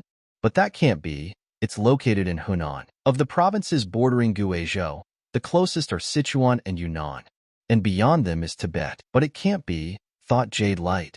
And when did Sichuan manage to invite them to war? The Patala Palace. Sichuan said that he always finds a way out of any situation. He immediately ordered all the troops to surround them. The monk said that he had come from the Patala Palace to pay his debt to Sichuan, one of the 6 thrones of the highest heavens. He was a friend of their faction. The enemies asked in surprise, Patala Palace? Was he serious? Didn't he hear right? Did this Lama come to pay a debt? Sichuan said, the armies of the interfactional alliance, and the Patala Palace is their ally. They came from Tibet to help them. He thought about it and saw that everyone was confused. After all, this old monk was not an ordinary person, and besides, he didn't warn anyone about this. Most likely, he'll have to listen to Saran's grumbling. Gaizhou asked, why are they frozen? They're not even made of MURIM. There's no point in being afraid of them. The Patala Palace shows signs of both the MURIM faction and the state structure. The state religion of Mongolia, Lamaism, spread to China during the Yuan dynasty, and even after its fall, it retained its influence at the state level. Fearing the attention of the emperor, the Dark Heaven faction did not want to have anything to do with Lamaism. Since it was the official religion of Mongolia, which supported the Yuan dynasty, its influence remained a sore point during the Ming dynasty. And because of their fears, the Dark Sky faction did not have enough information about Tibet and the Patala Palace, which caused them to miscalculate in this war. Gaizhou immediately attacked the monk with his blade at the right moment. But the monk stood still and looked at him, and immediately using the Mahamudra technique, he scattered all the enemies in different directions without even bothering. The commander ordered his warriors to attack immediately. Jade Light also entered and attacked Sichuan. The warriors saw the girl who attacked them and shouted that this was Inake Soul, Sichuan's younger sister, and let them get rid of her first. She immediately attacked them from afar, and with her blade, she cut through all the enemies in her path without even blinking an eye. The boy shouted to his men not to let the light factions take all the laurels. The commander of the Red Forest Army, the head of the Wind Mountain Fortress, fought and told Jade Light that they did not agree on this, and he didn't tell them anything about the Patala Palace. Jade Light realized that something was wrong. Sichuan immediately shouted at that moment that they had to act now, and now they will show the Dark Sky faction the power of the Lake Underground Prison. And immediately after that, the ground broke, and the warriors began to fall into the abyss. The guy asked his man to remind him who designed all this. The commander also answered that it was Che Gal Singh. The enemies asked, "What happened? We need to get out of here immediately." They immediately tried to jump up, but when they unexpectedly reached the exit, the trap that Saran had set was triggered, and several iron mechanisms flew out of the wall, preventing them from leaving. The warrior ordered his men to get out. They were not climbing, and they would be crushed if they were hit. Jade Light realized that only Che Gal Sung could create a mechanical trap of this scale. Jade Light's accomplice pounced on him and said that he would pay for this. But suddenly Jade Light grabbed him by the throat. Jade Light ordered the survivors of the Heavenly Sphere Squad to come to him. He asked if there was a way to get out of this trap with minimal losses. Let them answer immediately. The warrior replied that given the scale of this trap, there should be passages for transporting materials. The fort's warriors were worried about their leader and ran to him. Jade Light told him that if he started talking nonsense again, he wouldn't get off so easily. Jade Light asked how many survived, excluding the seriously wounded. The warrior replied that there were 1,500 people, but suddenly one of the warriors said that a light breeze was blowing from this passage, and the sounds of battle could be heard from above, which meant that the pit was not so deep. And besides, it's a one-time trap, so it's unlikely that there's a complex tunnel system there. Jade Light said that this was very good. First, we need to scout out where this passage leads, and then lead out the main army. Let him select physically strong warriors, agile ones, and those who have resistance to poisons, and we need to move forward. But there were complications along the way. The warrior unexpectedly stepped on a trap, and an explosion of poisonous gas occurred. But in the second tunnel, the warrior also stepped on a trap, and suddenly a fire broke out on them, killing several of them. Jade Light saw the poison and realized that they were suffering losses, and waving his spear several times, he said that the wind was getting stronger. The exit was close. Gaijo was very angry after this and understood one thing. When he gets out, the Che Gal clan will pay for it. At that time, Che Gal Singh was working very long and even tirelessly. But suddenly a girl came up to him and said that the young master had worked hard. The girl saw the object and asked with surprised eyes, "What is it?" Singh said that he will show you now. He immediately turned it on and said that this device artificially creates wind. He invented it because the forge was too hot. The girl said it was a wonderful invention. Sinji replied that it was not. It was imperfect, and as she sees it, it takes a certain amount of force to turn the blades, and to create even a light breeze. It requires an unreasonably large amount of energy, and this drawback makes this invention completely impractical. And then he remembered, they installed a similar device in the Lake Underground Prison. Jade Light asked at this time, "What is this?" The warriors said that the wind was blowing from here, and they saw blades. Sichuan asked Jade Light if he had ever won against 100 people, and he had such an experience, and they will find out about him now. The commander told the soldiers that they were left without a commander, and this was their chance. Let them start pushing them back. At the time of the battle, the commander only hoped for Siakon's plan and believed in him that he would succeed. Jade Light said that it seems that he has no martial honor at all, and yet he is considered one of the 6 thrones of the highest heavens. Sichuan thought that if the black armor's ability was to disperse the force of blows, he simply needed to concentrate the chi so that the energy had nowhere to go. He's not sure if it will work, but it's worth a try. Sichuan said he just wants to increase his chances of winning. He's the last one to judge him for that, and if he spent half his life at war, he must understand how stupid his reproach sounds. Jade Light saw the people in black and wondered if they were from the light faction or the dark faction. He couldn't feel their breathing or heartbeat at all. It was as if they were dead. And then he realized one thing, that they were using the great art of turtle breathing, And that couldn't be. Sichuan told Soren that if he couldn't give orders, he should act on his own. However, let her not think of sacrificing her life or limbs. Soren replied that it would be done. Sichuan immediately ordered his men to kill every single one of them. He even attacked Jade Light himself. The warriors all rushed at them and simultaneously released needles that were covered in poison and finished them all off. Jade Light said that this was just a pathetic trick and immediately began to reflect the needles. Sichuan launched a strong attack and Jade Light asked, 10,000 swords? How does the master from Wasen know so many different techniques? But who the hell is he? Sichuan replied that he had already told him who he was earlier, and he was also from the Wasen faction. The warriors also entered the fight, and together they attacked him from different directions.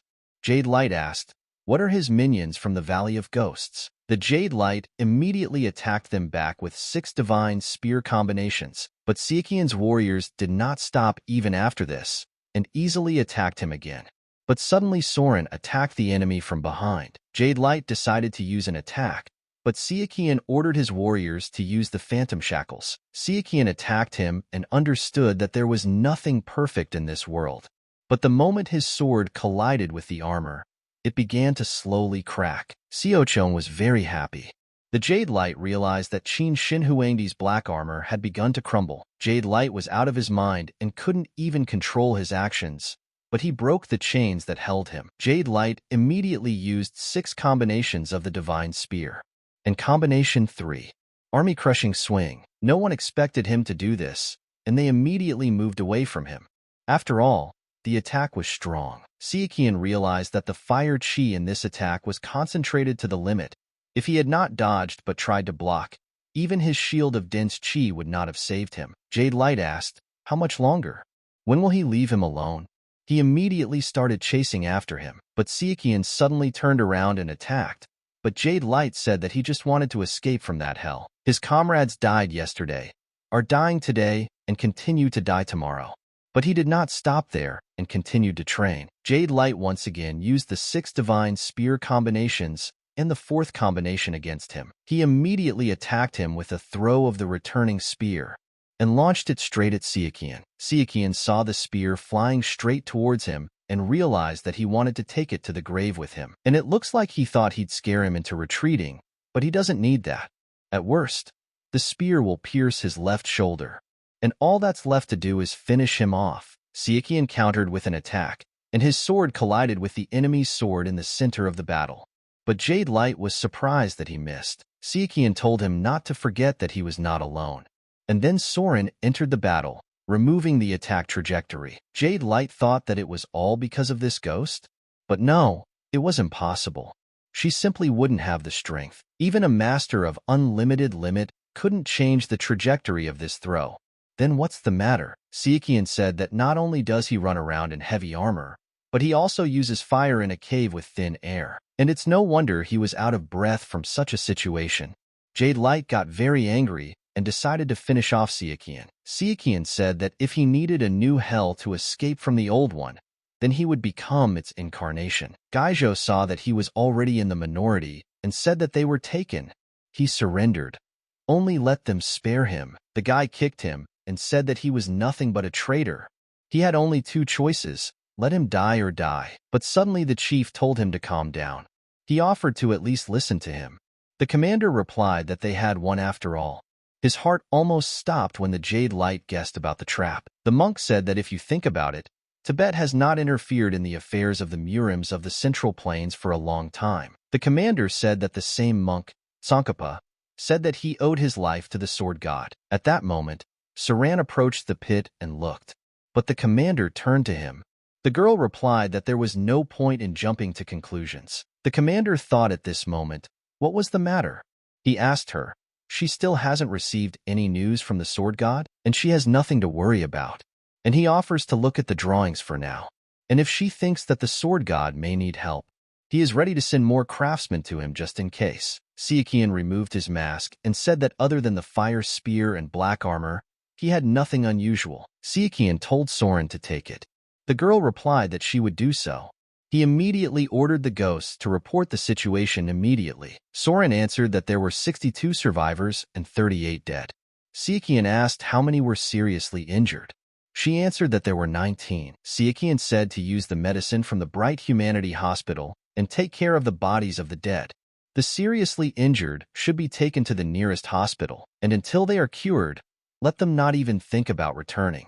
And then the warrior said that Sichuan's order contradicted the code of the Ghost Valley. If the injury is incompatible with the killer's activities, the injured person must be eliminated. Sichuan replied that he would not accept objections. This was an order from the head of the Ghost Valley. Sichuan felt that this was a heavy thing to do. He told Soren that it was because he was using their lives as he pleased, and probably hell awaits him after death, and he needs to act differently to save everything. A guy in a pub asked his friend if he had heard that the Dark Sky faction army was defeated in Guizhou by a trap created by a strange gear master. The friend asked him, "The strange gear master?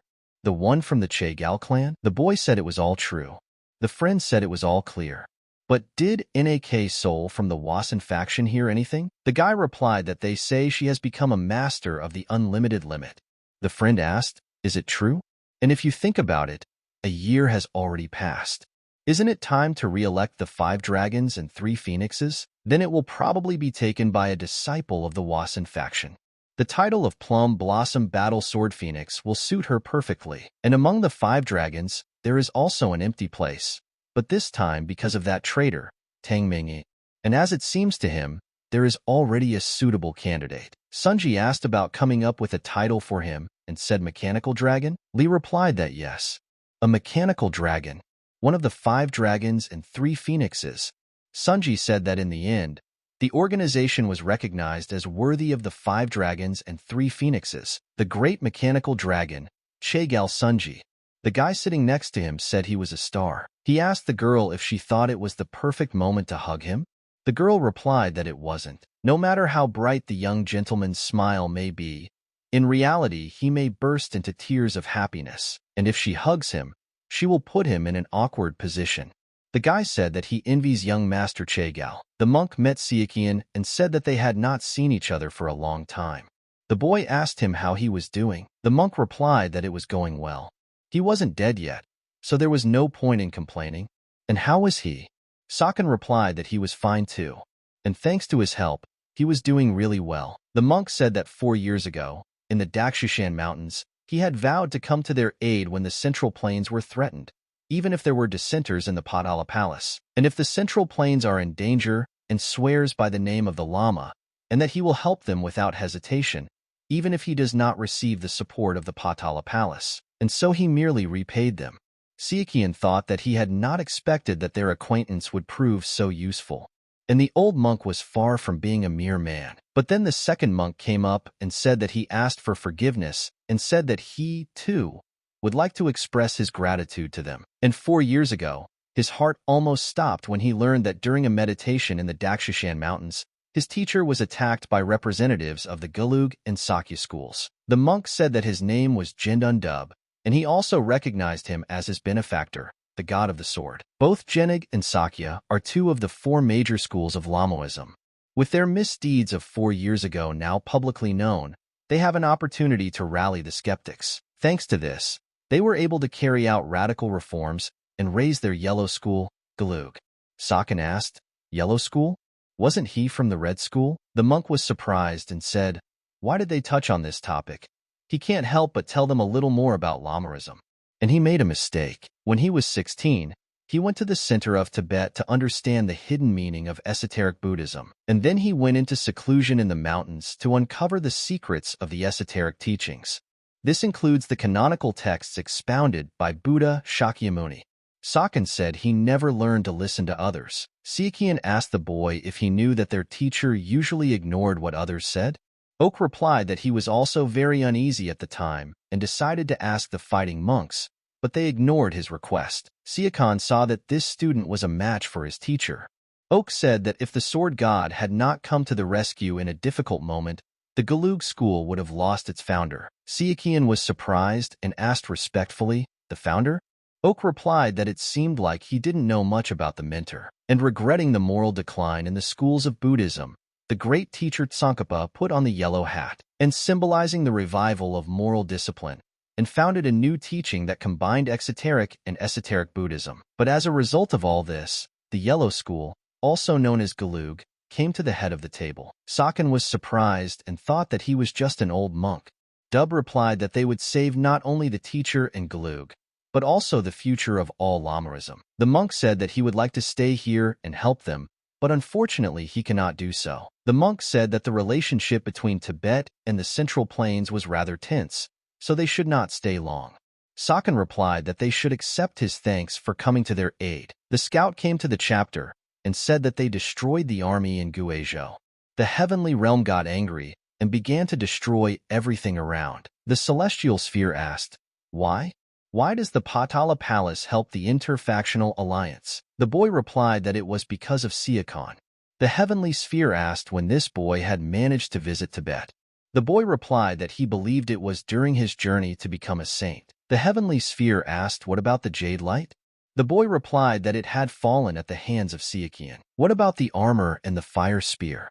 The boy replied that they were lost. The celestial sphere thought that, contrary to all expectations, they had lost. Both Li Yush and Chegal Sunji, no matter how strong Sichuan was, he couldn't have achieved such results on his own.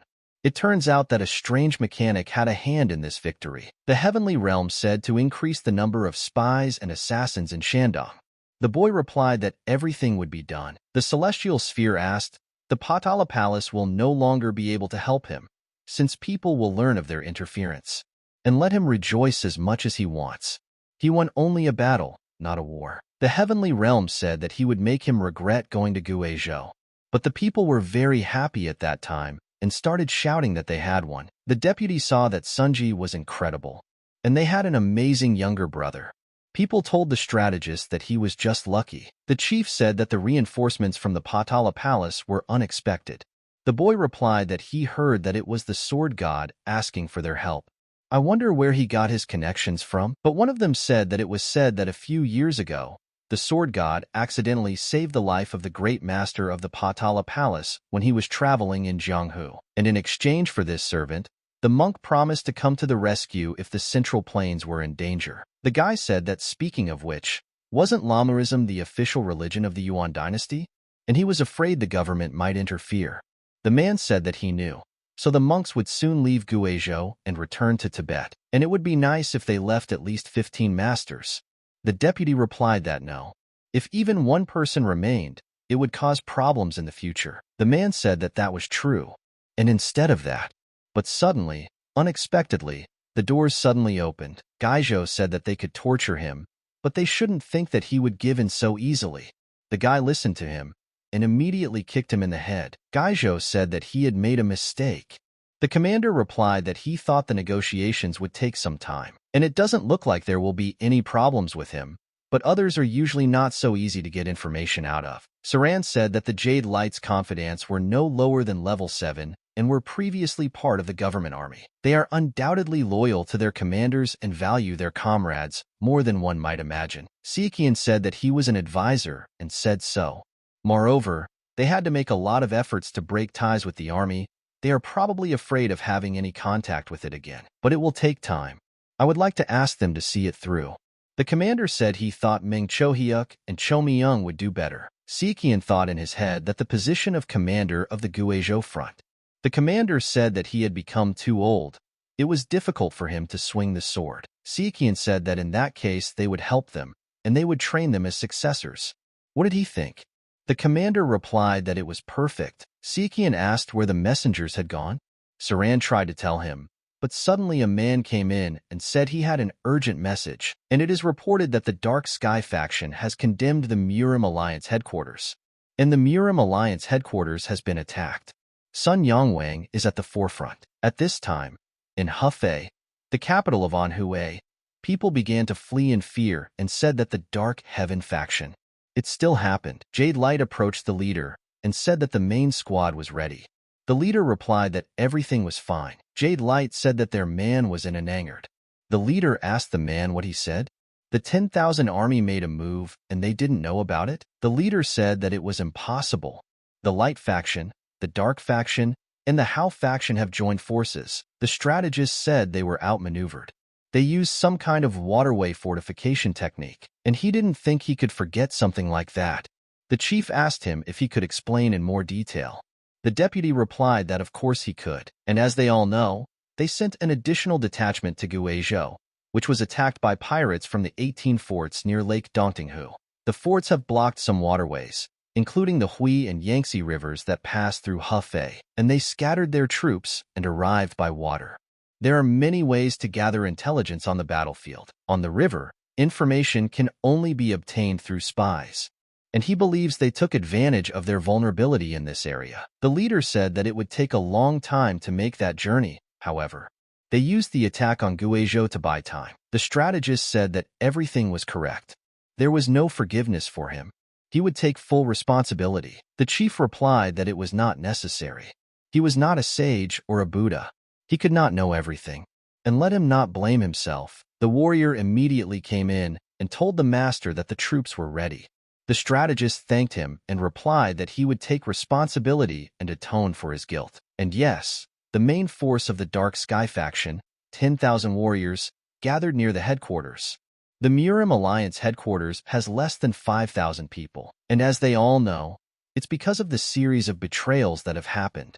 There are many skilled warriors in the headquarters, but the enemy has also brought the main forces, so there is no advantage in this regard. Even if they ask for help, there is not enough time. So there is no point in expecting reinforcements. The boy asked what they should do then. The strategist replied that they should retreat. The leader asked in surprise, "Retreat?" He wants to escape from the MURIM Alliance headquarters, which is the center of the martial arts world. The strategist replied that this was not an escape, but a tactical retreat. An elder Penggun Pin, there is no better way out. The chief listened and agreed. The strategist said that there was little time, so he would briefly explain the details of the operation. And it seemed that the celestial sphere, in his opinion, the strategist said that due to the blockade of the Yangtze, they will not be able to unite with the interfactional alliance.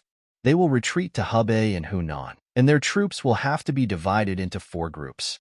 About 2,000 will hold the enemy at headquarters, and in the meantime, the 3,000 will split into 3 groups, 1,000 in each, and retreat. The commander asked, "Is this to speed up the retreat?" The deputy replied that it was true. It was also to disperse enemy pursuit. If they succeeded, there would be no problem. The guy said it was a complicated matter. His head was already hurting. How to stop the enemy army? The leader told them to stop panicking immediately. This isn't even a full-scale war. So what do they have to fear at the MURIM Alliance HQ? And besides, they have Mr. Ming and Mr. Quan Dongjie with them. The monk said that in addition, they have the art of hidden illusion, which will be a great help if used wisely. The strategist said it was true. They say it is better to fail than not to try at all.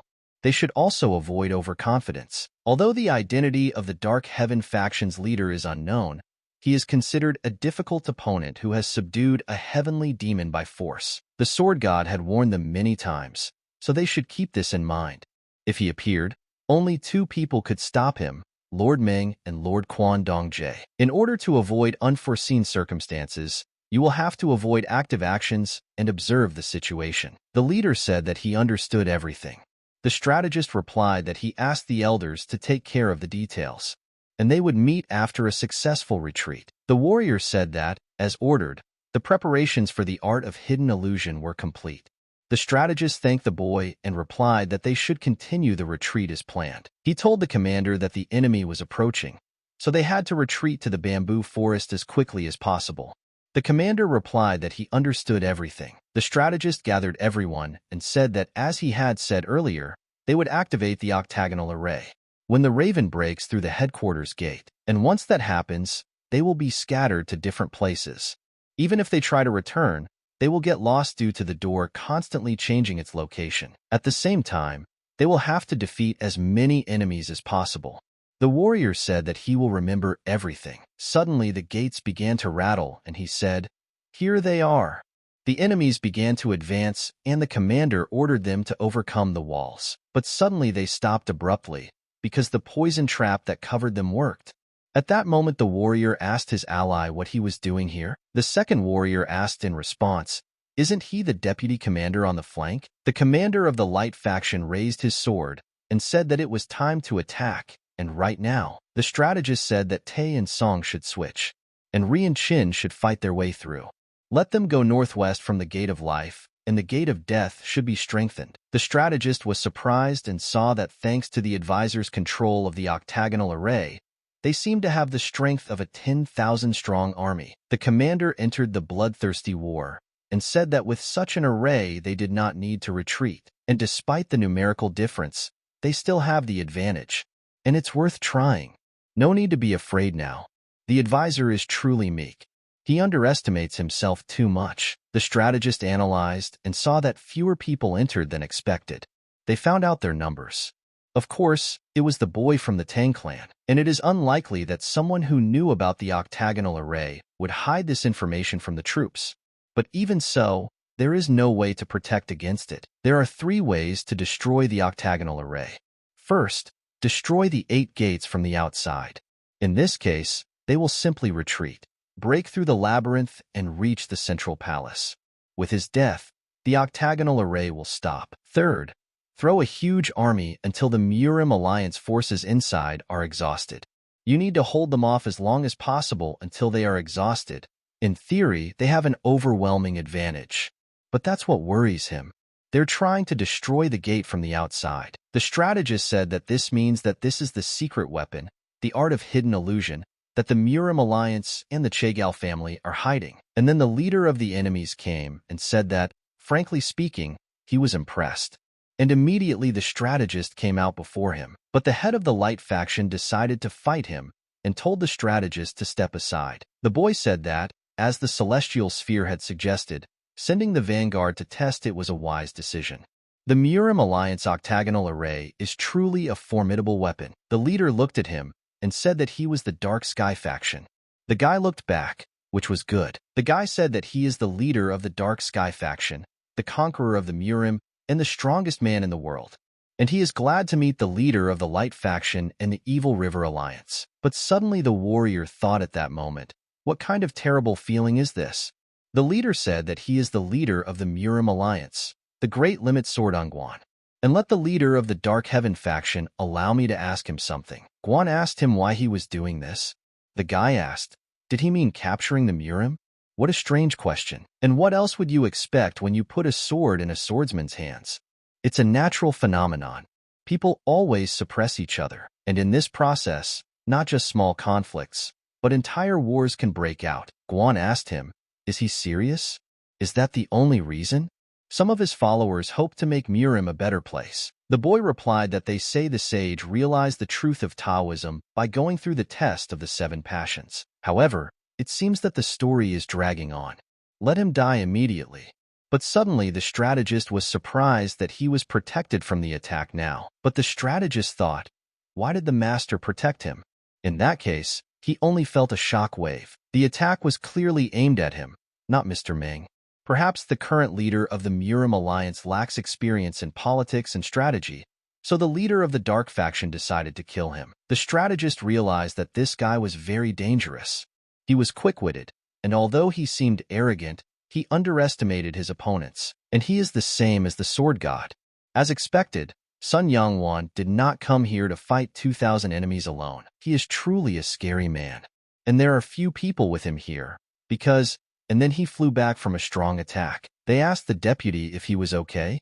He said yes, and more importantly, it was a trap. The warriors asked, is it a trap? The strategist replied that the retreating troops were in danger. 3,000 to 5,000 enemies were targeting them. The boy told him that he quickly understood. Truly the leader of the MURIM alliance. He immediately ordered his men to send the main force after the retreating ones. The enemy looked at him and said, what a sight he is. If he grows up a little more, he will be unrecognizable. Quan Dongjie. At this time, in the forest on the way to retreat, Tang Minjing met Elder Guan and said that it seemed like they hadn't seen each other for a long time. Guan asked in surprise, haven't seen you for a long time? He betrayed them and now decided to mock us? He thought he didn't know what was going on at headquarters, but they were compromised.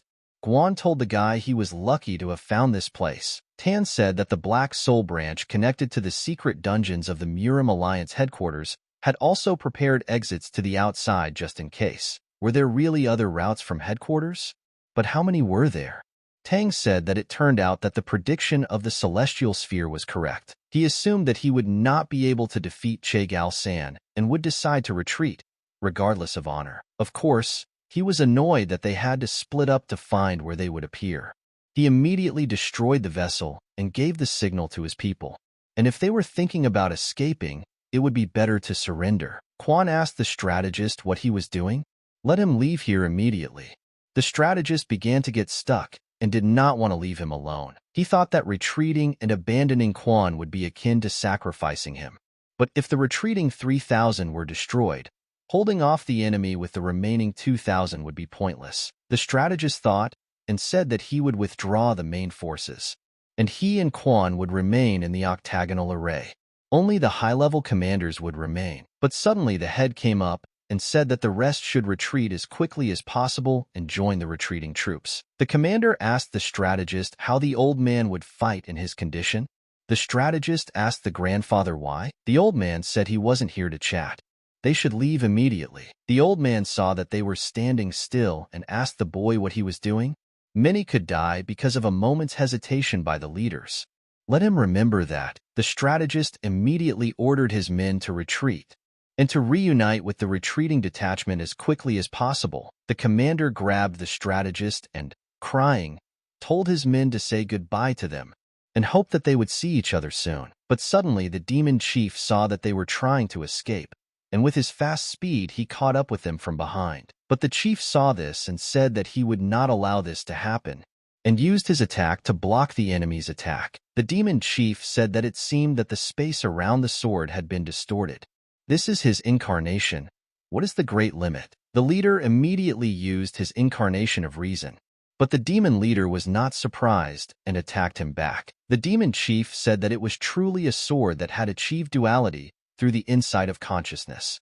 Very interesting. But the demon chief was stronger and immediately launched his crushing attack, cutting the chief's attack into 2 parts. The leader was very surprised because he threw his sword into space, but he managed to strike without dodging. The demon chief said that a martial artist trains to overcome weaknesses. This is because one cannot surpass oneself. Isn't that right? A sword of great limit? The demon lord began to continue his attacks and did not even defend himself. But suddenly the old man launched his attack, and the boy managed to dodge. He shouted to Brother Guan that it was time for him to go. Not long ago, he had lost his harbinger and could not lose the new leader. Let him go after the retreating ones. The leader asked him what he meant. If they united forces, the old man said that they would be a nuisance then. The chief immediately ordered his men to retreat. The demon chief said that it was very stupid. There would be problems with consciousness, the foundation would be shaken, and he would become weak, trying to stop him alone. But Quan didn't give up and started to attack to finish this asshole off for good. But suddenly he changed in a second. The demon chief saw this and realized that it was natural chi. The old man said that he was a member of the MURIM alliance, Snow White. The old man decided to fight him to the last and protect his home. And finally he said that the enemy should die in the name of MURIM. Quan Dongjie, Snow White.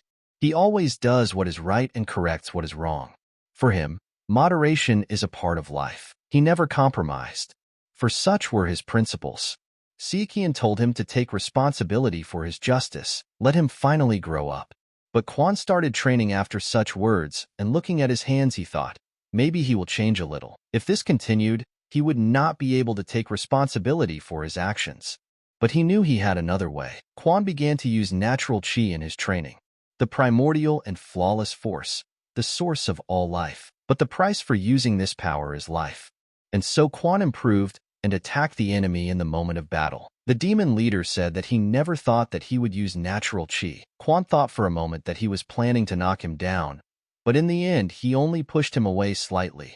These were the powers of the dark heaven, Lord, that the sword god had warned them about. Quan kept trying to destroy the enemy, but with each attack he saw that he could not touch him and deceive him. The demon chief said, "How stupid. No matter how strong the natural chi is, when using it, he is like a moth flying towards a flame. Like a dying man's temporary enlightenment, he should have continued to uphold his proud ideals." The demon chief asked him what had happened to him.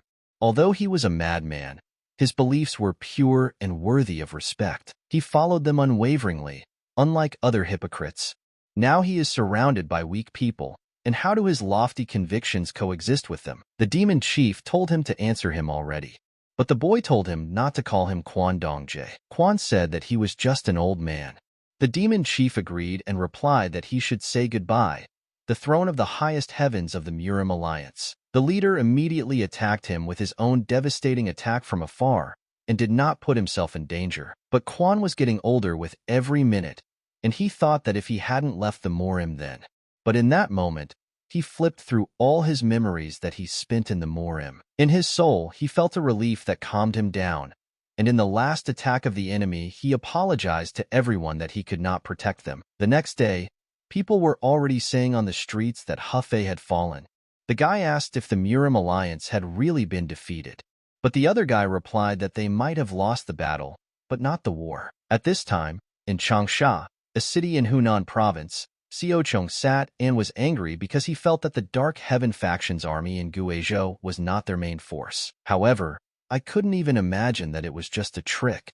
Saran said that she was asking for their forgiveness. If only she had offered them to return to headquarters earlier. However, of the 3,000 warriors who retreated in advance, a third were destroyed due to the actions of Tang Minjing and the enemy interceptors. Fortunately, the main forces managed to come to the rescue and save the survivors. Thanks to the efforts of the head of the MURIM alliance, they managed to break out of the encirclement and escape. They then dispersed across Hunan, Shandong, and Hubei provinces to regroup with the support of local factions. A new name appeared among the thrones of the high heavens, the Lord of the Dark Heavens. This was quite expected, as he had defeated Quan Dongjae in a direct clash. In Hunan City, the chief asked what the Dark Sky faction was trying to achieve anyway. The deputy replied that it looked like they just wanted to occupy the headquarters. And from that day on, they never left Hefei. The commander got very angry and said what a shame for them. The strategist told them to calm down. Maybe this was their chance. The commander asked in surprise, a chance? The strategist replied that north of Anhui province is Shandong province, where the Golden Wish Trading Guild is located. And further north is Hubei province, so you can count on the support of the Peng family. In the northwest is Hunan province, where the Shaolin Monastery is located. And to the west, in Hubei province, lies the Mutant faction and the Che-Gao clan.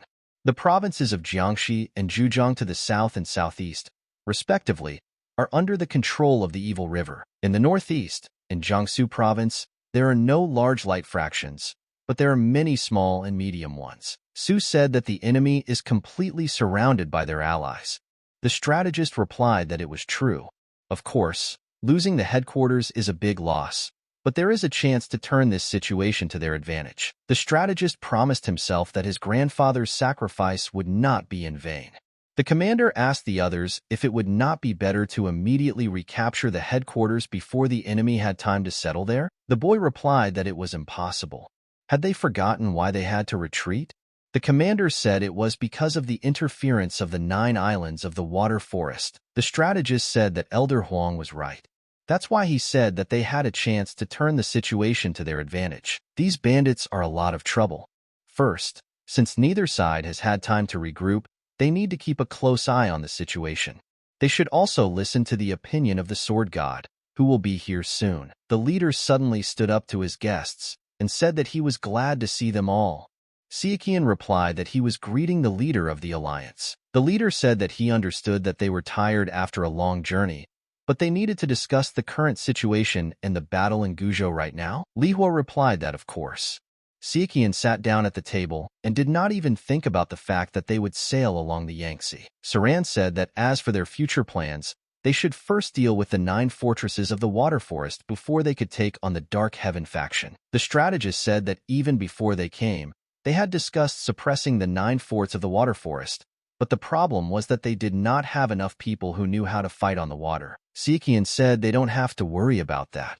The leader asked if they had a plan. Sichuan replied that yes, they could seek help from martial artists from Hainan Island. The strategist happily said that the Hainan sword faction. The leader also responded to the sword god that he was a true hero. Sichuan asked if he could ask something in that case. The leader replied that yes, he could ask anything. He would answer any questions he had. Sichuan said to tell him about their battle with the Dark Heaven Lord. After all, he had never seen the Dark Heaven Lord fight in his previous life, so any information about his techniques would be useful to him. The leader agreed and thought they would also talk about visualization. It would be better for such a warrior to help him find a way to channel his aggression and cruelty in a positive direction. Li Hua said that since she had nothing else to report, let them allow her to take her leave. The leader told the beautiful Phoenix of Intrigue to make sure their conversation did not leave these walls.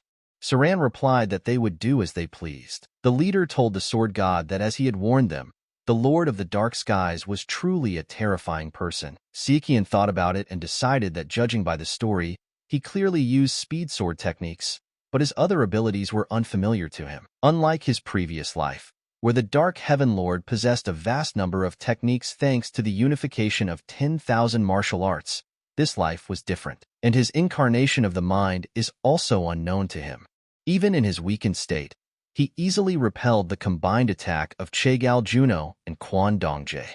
How is this possible? The leader said that if the bodies of the deceased were not at headquarters, but with them, they might be able to learn something from the wounds from the sword of the Lord of the Dark Skies. The strategist said that since most of the Dark Heaven faction's martial arts came from the Imperial Palace's armory, they should have once been used in wars. The strategic division will look into the archives, and if they find anything noteworthy, they will report it immediately.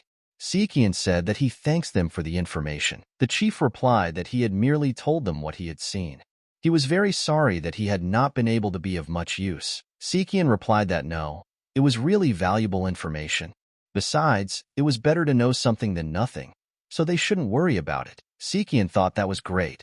Now he had to send the letter to Hainan Island, and then he would go to Shandong to show Kong Yaja the black armor and the fire spear. In Hefei, a city in Anhui province, the servant told the Lord of the Heavenly Sphere that they had disarmed all the mechanisms and traps located inside the headquarters. The Celestial Sphere asked, "What about the art of closed illusions?" The servant replied that it was adjusted and established. The Celestial Sphere said that it took 2 days to disarm all the traps. And the Celestial Strategist is a cunning fox. How he was sick of him. All their efforts are in vain. No matter how you twist and turn, Sichuan, he has him in the palm of his hand. And suddenly the chief came up and told him that he seemed to be in high spirits. The Celestial Sphere was surprised and knelt down. The leader said that he didn't want to distract him, but he needed to know about his future plans. The Celestial Sphere replied that he was just about to go to him, but he got ahead of him, and let them forgive him for making him wait. The leader told him not to worry about it. What does he think of the actions of the MURIM alliance, or rather, the interfactional union? The Heavenly Sphere replied that they were most likely targeting the 9 forts of the water forest. The leader thought about it, and said that it was possible. The Heavenly Sphere said that, however, the interfactional alliance did not have any masters who specialized in water combat, so they will either send a small elite force or seek help from the factions on Hainan Island. He recently received a report on the East Sea Waco, which said that the conflict on Hainan Island had been resolved. The Heavenly Realm said that it must be the work of Sichuan and his comrades. The leader replied that the Hainan Sword faction was indeed indebted to the Sword God. The Heavenly Sphere said that given the recent conflict, their forces should be depleted, so they might not be able to provide sufficient support. And, however, even if they have too few forces, the interfactional alliance will in any case try to break the 9 forts of the water forest. He has already prepared several possible strategies, and asks the chief to assign him this task. At this time, Sichuan came out and said that it was time for them to leave. They had to reach Shandong without stopping. At the Golden Wish Trading Guild headquarters, Blacksmith told Sichuan that he didn't think it was a human doing it. Sichuan was surprised and asked, "What?" The blacksmith asked, "Who could break iron that was tens of thousands of years old so easily?" The blacksmith said that the armor's main feature was missing, cracked, or weakened. Sichuan wondered if he had gone too far. He asked the blacksmith if it would be possible to fix it somehow.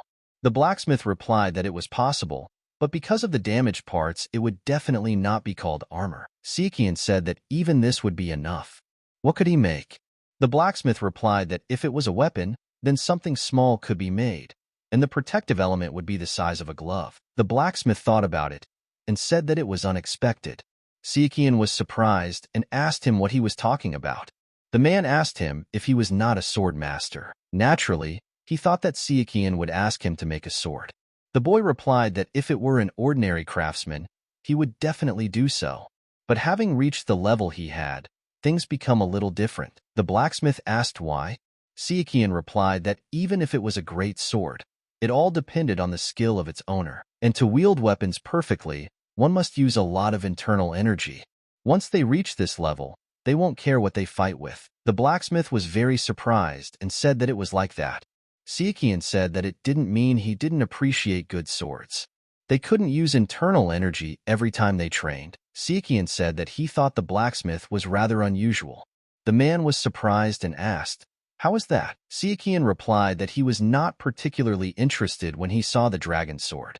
The blacksmith said that it was a legendary sword made by the masters Kiaz and Ganchan. Sichuan said that if you think about it, what is his name? The blacksmith said that he would say it to clarify. There is not a drop of Ganchan's soul in this sword. It was just a free name given to him by the master who picked him up the day he became an orphan. He didn't draw attention to it because he thought it might irritate him. He is not so narrow-minded as to deny the honor of past figures because of personal emotions. The blacksmith thought for a moment and asked the boy if he had decided what he wanted. Sichuan replied that he should wait a bit. Sichuan thought that if it was a whole suit of armor, it would be a different matter, but there was no need for gloves. It would be better to replace them with weapons. But he doesn't need a sword or a spear, making either of those seems wasteful. And since it's not for him, there's no point in limiting himself. Sichuan said that he had decided. The blacksmith replied that given the age of the metal, it would take a long time to melt it. Sichuan said that he would trust him. And seeing the weapon, he asked if he could borrow it for a while. The blacksmith answered that he did and asked, "But why?" Sichuan showed Changran. The blacksmith told him to take the gun and shoot at the wall. But suddenly, a fire appeared and Sichuan immediately understood what it was. The blacksmith said it was a pity he couldn't use it directly, but it was still quite usable. Sichuan thought it was a spear with a fire tip as a dispersal. Sichuan started training and knew in his head that regression is regression, but the response is unusual. He can't believe that he will soon catch up with many martial artists he studied with, but he needs variety. It would be good to learn the technique of fighting without weapons, using only his body, if only he had a longer path in life. And if Quan Dongjie. And then he thought that because of Quan Dongjie's character, who did not have a disciple, he could not leave a good impression of himself. And he didn't want to carry the will of martial art that he left behind. Sichuan thought about it, and wondered where he could find one, but suddenly someone approached him from behind and Sichuan turned around and saw the elder, and said that they hadn't seen each other for a long time. The elder asked him why he looked so worried. Sichuan replied that he was thinking about confronting the Lord of the Dark Sky. The elder said that something seemed to have happened. Sichuan was happy and replied that it was timely that they ran into each other. And if he didn't mind, could he ask him about martial arts? The elder replied that of course he could. Sichuan asked that the sword technique he wielded was a fast sword. The elder replied that he was almost there. Sichuan said that he knew that the Dark Sky Lord was also quite good with a sword, so he wanted to hear the elder's opinion. The elder asked, "Should I explain this in more detail?" The method of innate swordsmanship. Sichuan was very surprised and asked, "What?" The elder replied that the last techniques correspond to the speed of the first approach. In the past and now, there have been only a few sword techniques that have a faster learning progression. Yungam Dong and the sharp sword. He thinks it's more their merit. Sichuan asked, "What does it mean?" The elder replied that it was obviously the Dragon King of the Southern Sea. If no one had said that the swift sword belonged to the Manhwa sect, it would be natural to think that it was from Yungam Dong. Sichuan asked him if he could tell him more details. The elder replied that he would of course tell him. This story is at least 200 years old. In the old MURIM lived a legendary martial artist who was considered a master of the swift sword at that time, and it had enough ability to compete for the title of the greatest in the world. It was the swift sword of Yungam Dong. Due to his secretive nature, his martial arts school never showed itself, even during times of crisis. Perhaps because of this, at some point, both it and him were forgotten. Sichuan asked where this school was located. The elder replied that it was a mysterious school for women, and it's said to be a mysterious school made up of only women, just like Bottoman School. And yes, that's right, Yungamdong was a man.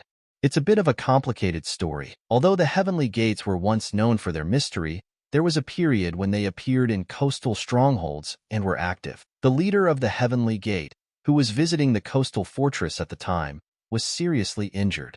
Then, a random passerby saved her by giving her first aid. That person was the sharp sword of Yungamdong. After the leader of the Heavenly Gate came to her senses, as a sign of gratitude and favor for her life, she taught him the martial arts of her school. It was a pronounced breathing technique and swordsmanship. However, that was the whole problem. Heaven's Gate techniques included innate swordsmanship that was based on the physiology of the female body. This does not mean that men could not practice these techniques, but it required a lot of effort to achieve them, and of course, this significantly reduced the effectiveness of the techniques. The elder said that this story is so old that it is difficult to verify its authenticity. However, it is said that due to this limitation, it was thanks to Yungamdong's fast sword that this technique was improved and adapted. Sichuan asked him, "So he said that this art is called by the name of Yungamdong?" The elder replied that it could be said that way. Sichuan asked him where he learned this information from. The elder replied that among the successive leaders of the school, there were those who lived in the same era as the Heavenly Gate. It is said that he was a remarkable man because whenever he taught this technique to his students, he would mention the hostile technique of the Heavenly Gate. Since then, the discussion about the hostile swordsmanship arose every time a fast sword appeared. Sichuan was glad that he wanted to know about the elder's martial arts skills, but he was carried away by the story. The elder asked him what he wanted to hear about his martial arts lineage. Sichuan replied that he did. He had heard of the Dragon King School. The elder said that, like the Heavenly Gate, the Dragon King School was known to be extremely exclusive and only passed down its knowledge among its own, making it relatively unknown to most people. Sichuan asked, if he didn't mind, could he ask about the techniques? The elder replied, of course. The Dragon King School strives to master most techniques, including the fast sword, the thousand-slash sword, the steel sword, and many more. Sichuan thought, isn't this place more like some kind of madness? Even if there is only a genius among them, ideally only one or two have mastered the techniques. The elder said that he understood his confusion. Such a reaction was natural. That is why the founders gathered around themselves people whose strength exceeded that of a human. The Dragon King School used this to surpass other humans and dominate the dragons. Instead of becoming a dragon, this school aimed at transcendental power. Sichuan replied that he understood and thanked for the answer. The elder said that there was nothing to hide. Sichuan thought about it and realized that if he had known, he would have asked much earlier. He asked, didn't they say earlier that the techniques were passed on to the disciples? Then why don't they slowly start taking on disciples? The elder replied that he actually had a problem with that. Self-improvement requires a certain level of innate talent, which makes it somewhat difficult to master. And so he plans to choose a suitable person as his disciple and make him his son-in-law, and then teach him martial arts. The elder said that he just couldn't help but get angry when he imagined some guy taking away his lovely Xianghua. Without realizing it, he begins to burn with murderous lust. The elder asked the boy what he wanted to say. Sichuan replied that no, nothing. And in his mind he wished him luck and called him a poor guy. Li told Mr. Sichuan that a letter had arrived from the MURIM Alliance, and he hadn't read it yet. Sichuan read it and thanked him. Li asked him what they were writing. The guy replied that a message had been received from Hainan Island. They promised to help, but there are some complications at the moment. They will send help when they deal with Waco. Li said that after leaving the Southern Sea, the Waco began to cause trouble in the Eastern Sea. Sichuan thought that from what he heard from Panman, there were few Dark Sky faction members in the Eastern Sea. It was only natural that the Waco would try to take control of the Free Territory. Li said that it seemed like he would be staying a while longer. Let him know if he needed anything. Sichuan asked, the Golden Wish Trading Guild couldn't use the Yangtze River because of them, right? Li replied that after the news spread that they had joined forces with the Dark Heaven faction, no one dared to mess with them. There was even a generous bounty on their heads, and so lately he curses them 4 times a day. Will it have an effect one day? Sichuan said that since they have time, they should prepare for a full-scale war. Li asked what he meant. Sichuan replied that the area of the 9 forts of the waterway was vast, so it was impractical to try to cover it all. But it was possible to deal with individual hotbeds. In Hubei, despite its location, It is one of the places where the mutant faction and the Sichuan family do not have control. However, being built at the mouth of the Yangtze River, it was under the influence of the 9 forts of the waterway. And in the Yangtze is located the fortress of Pikma Chitu. But suddenly a guy burst into the room and turned to the commander. He immediately asked. The boy replied that several hidden skiffs had been found near the watershed. What should they do? Cheetah asked. Close? The guy replied that it was very close. Cheetah said that if they were hidden, then someone was on them. Was anyone strange seen in that direction? The guy replied that a convoy had been spotted half a day's journey away, apparently heading north. He couldn't say for sure, since he was watching from afar, but some of the escorts looked like first or second-class warriors. Cheetah said that was good. They would get tired after spending some time on the road. They would most likely be moving at night, so let them take advantage of that to rob them. The boy asked the commander if the chief hadn't told them to rob if it wasn't necessary, and just destroy the boats so that reinforcements wouldn't arrive. Chitu replied that he was infuriated by her orders. It was a clear act of disobedience if they crossed the Yangtze without their permission. If they simply destroyed their boats, they would be laughed at.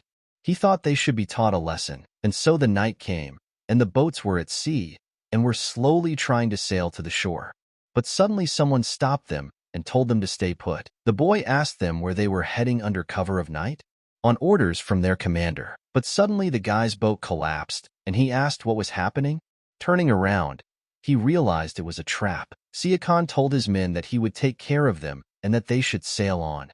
The warrior heard that the voice was coming from far away. Turning around, he saw that it was the voice of a guy who was very far away, and he could hear it. The warrior asked if this was their master. Sichuan used his powers and thought it was amazing. He destroyed the ship from such a distance, and it turns out he was definitely the master. The warrior looked and saw that this guy was on dry land, and so far away. Sichuan immediately ordered his men to start. The warrior started laughing and said that they were a bunch of idiots.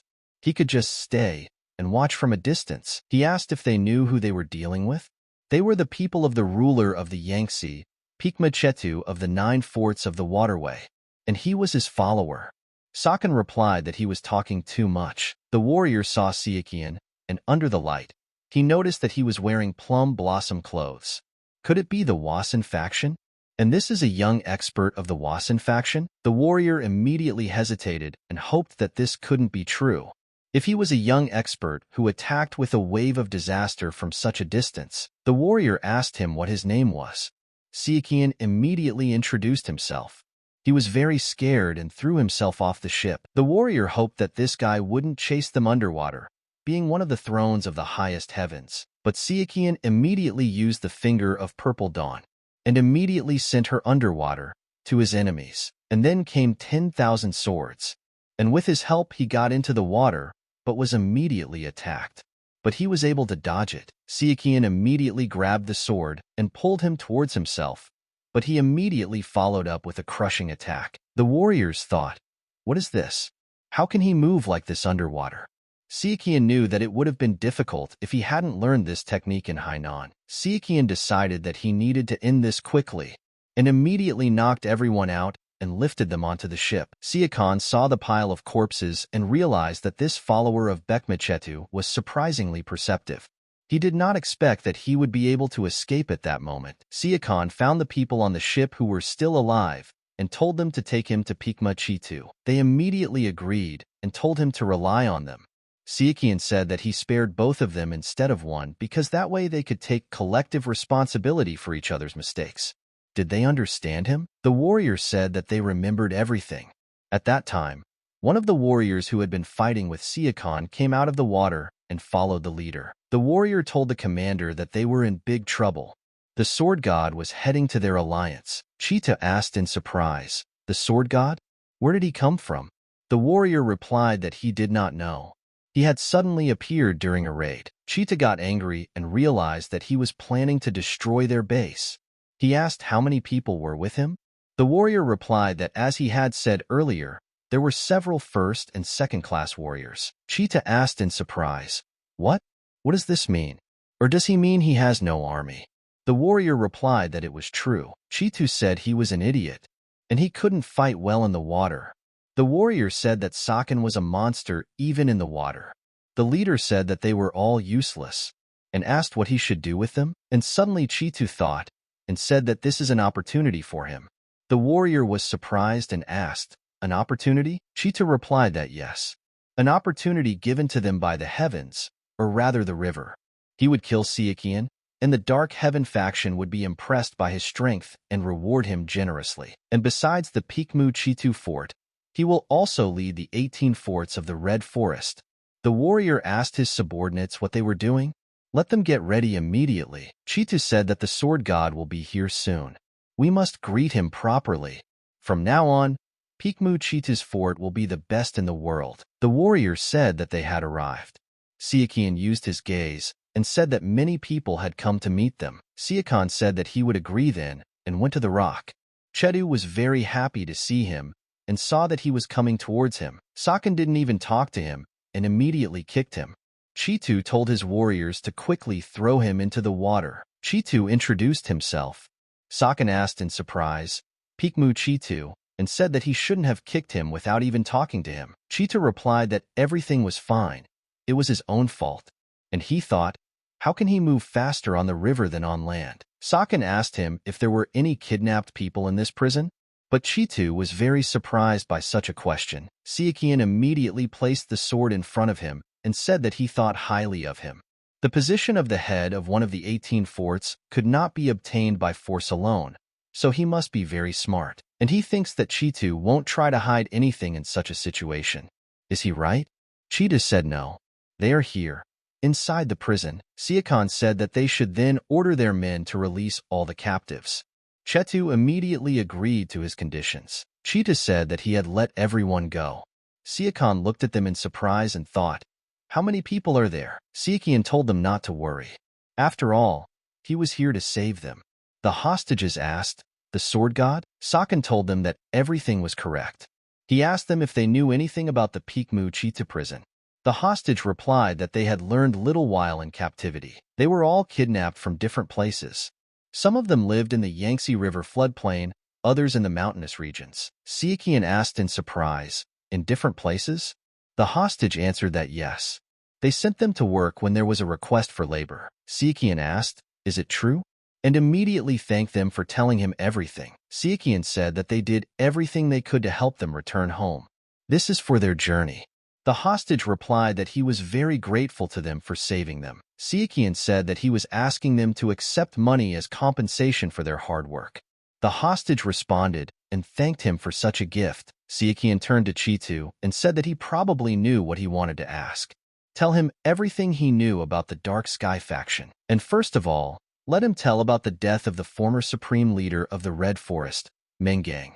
He understood that in the Red Forest, as in the Temple of Demons, the law of the jungle operates. Ihong Heron is a martial arts master and also has an outstanding intellect. Sichuan knew that this wasn't very valuable information. It was unlikely that he would reveal anything important, considering that they had a confrontation with their supreme leader not long ago. Sakan showed the paper and asked if the information was reliable. Chitu replied that it was. The marked shelter locations and transport routes used by the Red Forest forts, including Chitu's Pikmu fort. Sichuan said that he liked it, and immediately gave them the order that this place would be destroyed, and that's the least he can do for those who were imprisoned here. But, as promised, he will not kill them. The warrior asked him, what is he making fun of? But Sichuan, hearing these words, immediately kicked him. He asked if they thought that cooperation would atone for their past sins. But the warriors begged the leader to wake up. The warrior came to the chief and said that the Pakam Chitu fort had been destroyed. Heron was surprised and asked how this could happen. The warrior replied that he had checked the information several times. Heron said that it was a lie. The head of the Chitu fort may not be the brightest, but he is strong and smart enough. She doesn't understand how someone could destroy a fortress guarded by 500 people. It would have taken several times more troops. How did they get through unnoticed? The warrior replied that there was no large army. Heron asked in surprise, what? The warrior said that there was only one man. Heron asked, alone? What nonsense? The warrior replied, something was Sichuan. They say all this is the work of the sword god. Heron got really angry and broke her table and said that Sichuan was a vile and lying bastard. Heron knew in her head that she knew that one of the thrones of the higher heavens was a monster, but something like that was simply impossible. Heron said that some of the hideouts on the Yangtze River would be exposed, so they should proceed with caution and inform her before taking any action. The warrior listened and asked what about the Dark Sky faction? Heron replied that if they knew, then so did they. She would let them know what to do soon, so they should just wait. Lee received the news and started laughing, saying, "Those wet rats." And they finally got what they deserved. The blacksmith also replied that it was really good news. Lee said that was true. The round-trip fare was more expensive than usual, and when you had to pay an outrageous toll, it was heartbreaking. Lee raised his hands and started shouting, "Long live Ju Sichuan who got rid of those bastards. And how nice it sounds." At the temporary shelter of the MURIM alliance, the servant told the general that they had safely hidden the wealth of those bandits. The strategist said that he could finally breathe a sigh of relief.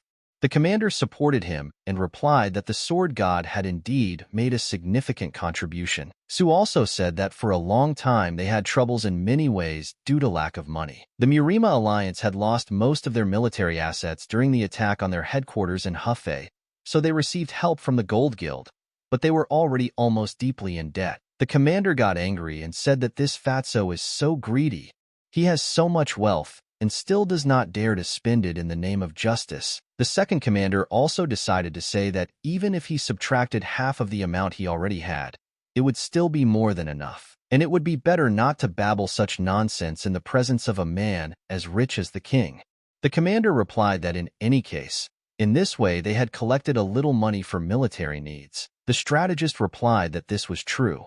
They would be able to pay for restocking and compensation, and now they will simply observe the movements of the 16 Red Forest forts and the Dark Sky faction, and then consider the action plan again. Heron gathered her people and said that they had probably already heard that the fortress of the White Horse Fortress had been destroyed, and if something like this happens somewhere, be it a green or water forest, responsibility must be taken not only by the owner, but also by those who are lower in status. The Celestial Sphere told the Master that they needed reinforcements.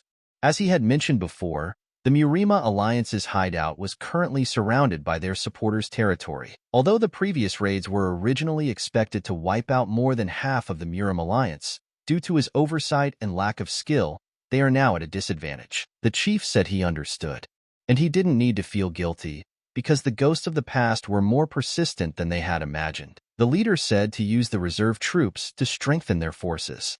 The heavenly sphere replied that he understood. But suddenly the stranger turned to the inhabitants of MURIM. As they know, the world of MURIM is unfair. Regardless of talent or effort, they were shunned and discriminated against for not having martial arts skills. But if they join the Dark Sky faction and swear allegiance and prove their abilities, they will receive a corresponding price for their efforts. People asked if the talk about them being taught to master the rising martial arts was true. The guy replied that he had heard that people were actually making progress in this. After all, it was a form of martial arts, and they promote the belief that they need to achieve success.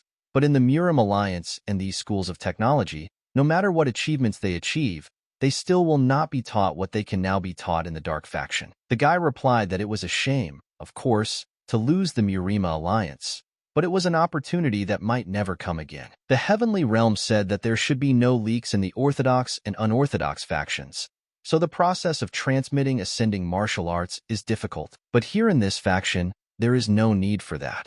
Talents must be paid at the appropriate level to strengthen the collective strength and provide motivation, and attracting disillusioned martial artists tired of the hypocrisy and unfair discrimination of powerful factions is not such a difficult process. The Celestial Sphere said that especially for those who have nothing to lose, this is most suitable. Sichuan thought that the information about the hideout they got from the White Horse Forts didn't bring much result. Their own had already used their connections to get rid of them. Sichuan said that he needed to prepare for war first, so he needed to go to the Alliance headquarters first. The leader saw Sichuan and told the Sword God that he was glad to see him.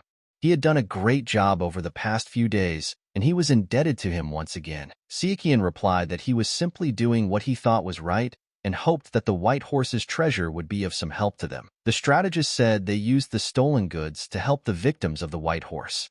The rest would serve as war materials, and he wanted to tell him more, but right now he wanted to talk about a more important matter.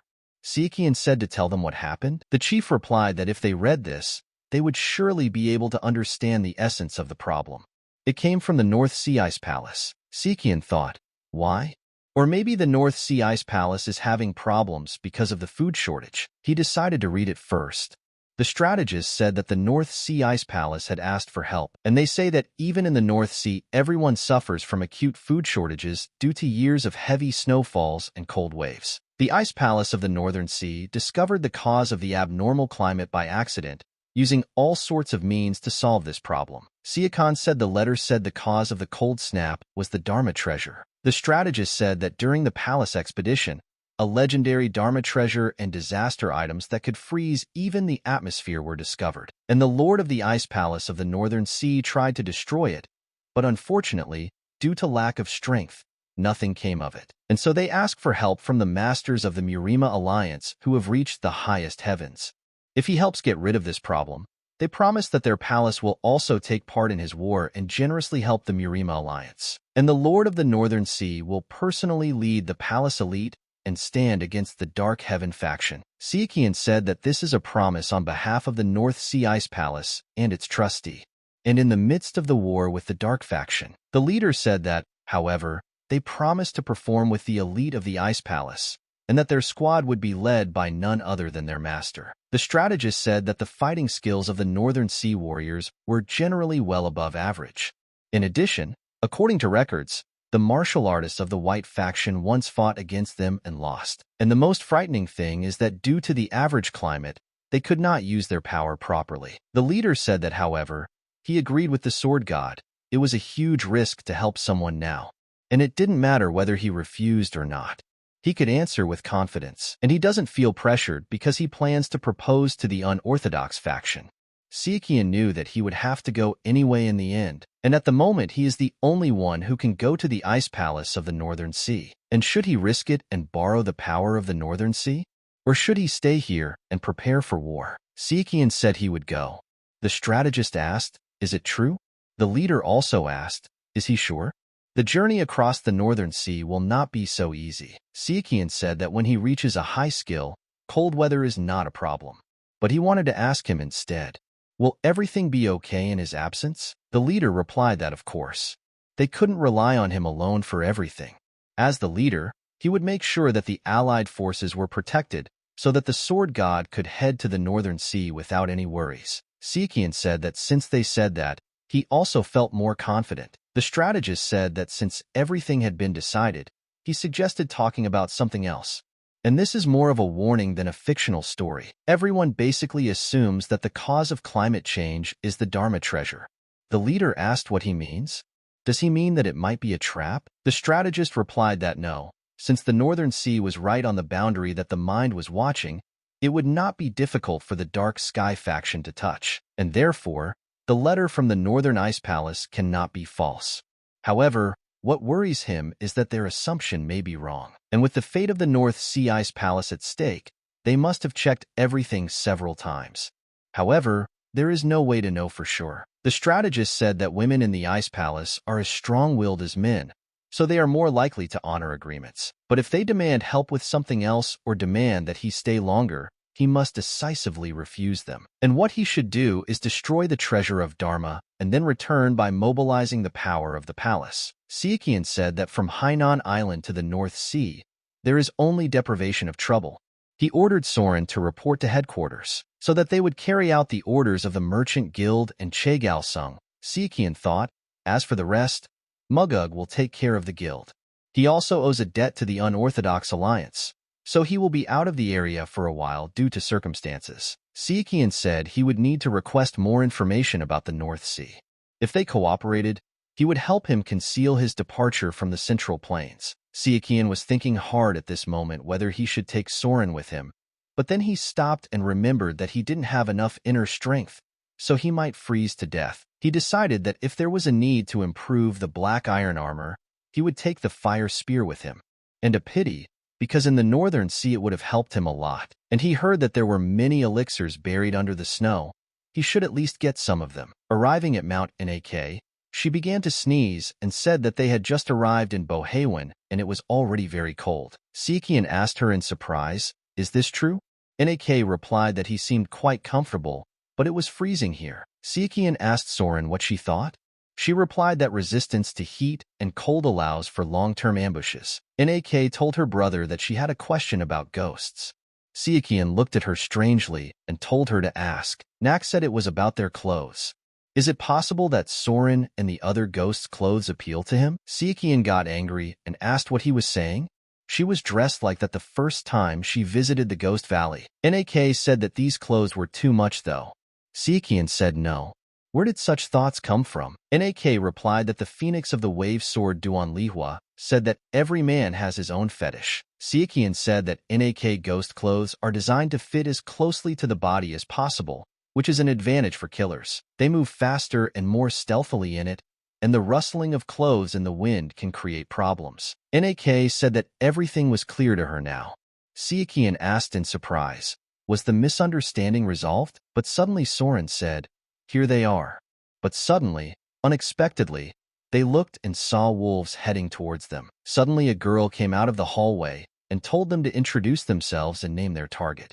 Sichuan immediately introduced himself and also said that he was from the Wasan faction. The girl said that she had heard that he was young, but who would have thought that such a great master would be barely 20? Sichuan replied that he had to be sure that it was him. Otherwise, how else would he have been in the right place at the right time? The girl said he was right. Sichuan showed his sword and asked if that would be good enough as proof. The girl was immediately surprised and saw that it was purple chi.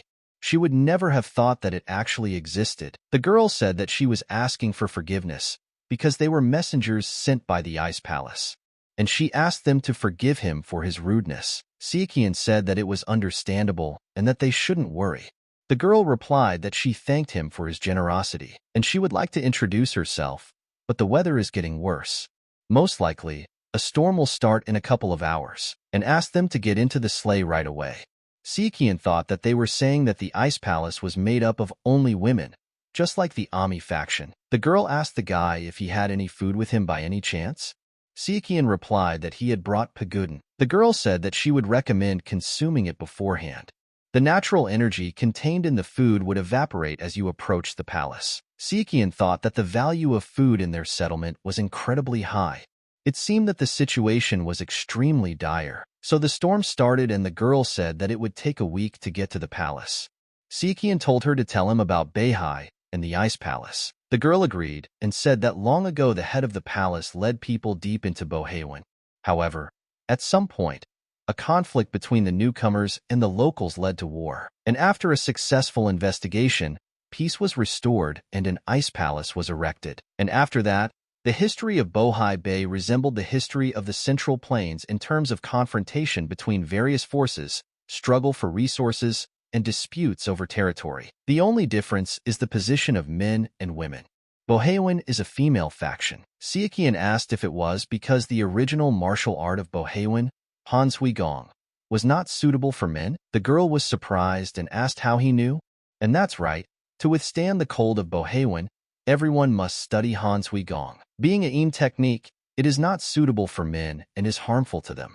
Not only will they not be able to achieve much, but they will also lose the opportunity to have children. And more than 70% of the children they give birth to are girls. And she must warn in advance. Compared to the Central Plains, there are some things that might confuse him in the palace. The girl brought him to the mansion and said that they had finally arrived. Sichuan immediately looked at them and saw that there was a heavy atmosphere. The girl said that since the rations had been cut some time ago, everything was on edge. Moreover, it had been several decades since anyone from the Central Plains had visited the Ice Palace. But suddenly Sichuan smelled blood on the way. He told Soren to be on guard. Entering the Ice Palace, Headin Akbi said that she was the head, and she was happy to receive such important guests. Sichuan was very surprised because she was younger than he thought. He thought that Nan Akbi was an old woman in her 60s, and she is the same as Quan Dongjae. Sichuan said that he would meet her honor for him, and he is a disciple of the Wasan faction and one of the thrones of the highest heaven. But the guards immediately told him to show respect to the head of the palace. Akbi told her that everything was fine. He is one of the thrones of the highest heavens and the master of the Wasan faction. It is natural for him to act arrogantly, and she thanked the sword god for accepting his request. Sichuan replied that there was no need to thank him, they were only helping each other. Akbi told him not to worry. Once the Dharma treasure was destroyed, he would lead the Ice Palace's best warriors to fight against the Dark Heaven faction. Sichuan replied that he understood. In that case, he suggested that they quickly get to it. Akbi said that to do this, they first had to defeat the Bohewan tribes surrounding the treasure. But suddenly Sichuan sensed something and said that the deal was off. Akbi replied that during the previous attack of the Central Plains, many martial artists had been here. Akbi said there were other treasures here. Was he interested in that? Sichuan immediately turned around and looked at her. Sichuan said that he had listened to her, but he would come back if she hid anything again. Akbi said of course and swears by the name of the North Sea Palace, and as he already understood, the Northern Sea is suffering from famine caused by the abnormal climate. The disaster began with a glacier that was 10,000 years old. Sichuan asked, "Eternal snow?" But the legend says. Nak asked in surprise, "Is the glacier 10,000 years old?" Akbi answered that it is a treasure created by the very nature of the Northern Sea. Cryolite feeds on negative vibrations and hardens like an ice crystal. If an ordinary person or warrior tries to absorb the energy of cryolite, the person's soul freezes to it. However, for those who practice Han Shuigong martial arts, it is more valuable than any treasure. And finally, the masters in the Northern Sea who succeeded after many years of practice can use the ice cover. Nak said that if it was something so great, wouldn't it be better to find a way to use it rather than destroy it? Akbi replied that this question had created the current situation, and as they could see, a 10,000-year-old glacier had enough energy to change the climate around it just by appearing. It is not something that the human body can withstand. Rather, it will absorb the negative vibrations that humans hold, just as it absorbed the energy of the Northern Sea before. The problem is that some tribes in the Northern Sea don't think so. Sichuan said that's what they meant. He understood one thing, that she wanted him to take part in the civil war. Akbi told the sword god that there were people in this palace who just wanted to solve this problem as soon as possible. If they lend him a helping hand, she will not only advance with an army against the Dark Heaven faction, but will also give them a reasonable reward. Not only the army, he also promises to financially support the MURIM detachment. If they want, they can decide after they see the compensation. Sichuan thought that they had prepared something so tempting that it would be impossible to resist. Sichuan thought it over and said he would accept the offer, and instead, he would be paid in advance. Akbi said it didn't matter. Since there is still plenty of time before all the troops are assembled, he can feel free to settle down and learn the necessary techniques. And except for the martial arts training of the Han Shuigong Palace, he would be given the necessary chronicles to study. Sichuan replied that there were 4. Akbi told him that he was very greedy for someone who was on top. Sichuan again replied that it was 4. Akbi said she had no choice. He could choose 4 volumes from the archive at his discretion and add them to the payment. People asked if the sword god had no desire for material things. They answered that the chief said he was greedy. Akbi said that then it was great. They had decided everything with him, and he would be given bare 4 volumes. Descending into the dungeon, Sichuan asked if this was marble too. Akbi replied that no, it was ice. Sichuan thought in his head that this was amazing. This was a palace that Ganyaja would like if he saw it. Akbi said that according to the research, it was due to some writings on a stone tablet under the palace. Sichuan asked in surprise. Akbi replied that unfortunately she didn't know all the details either. Because she was too old and could destroy the foundations of the palace, the true story wasn't even passed on to the owner. When they got down to the palace, they were greeted. Akbi said that he was here to pick up something.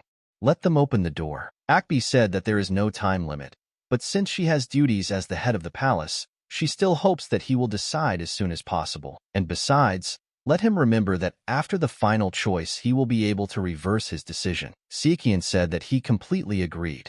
He thought that he would choose everything as requested. Sichuan took the book and said that there were so many notes, but he continued reading all the books. Akbi came to him and asked if he had finished. Sichuan picked up the books and replied that he had for a long time. He asked her if she could lend him her personal training room for a while.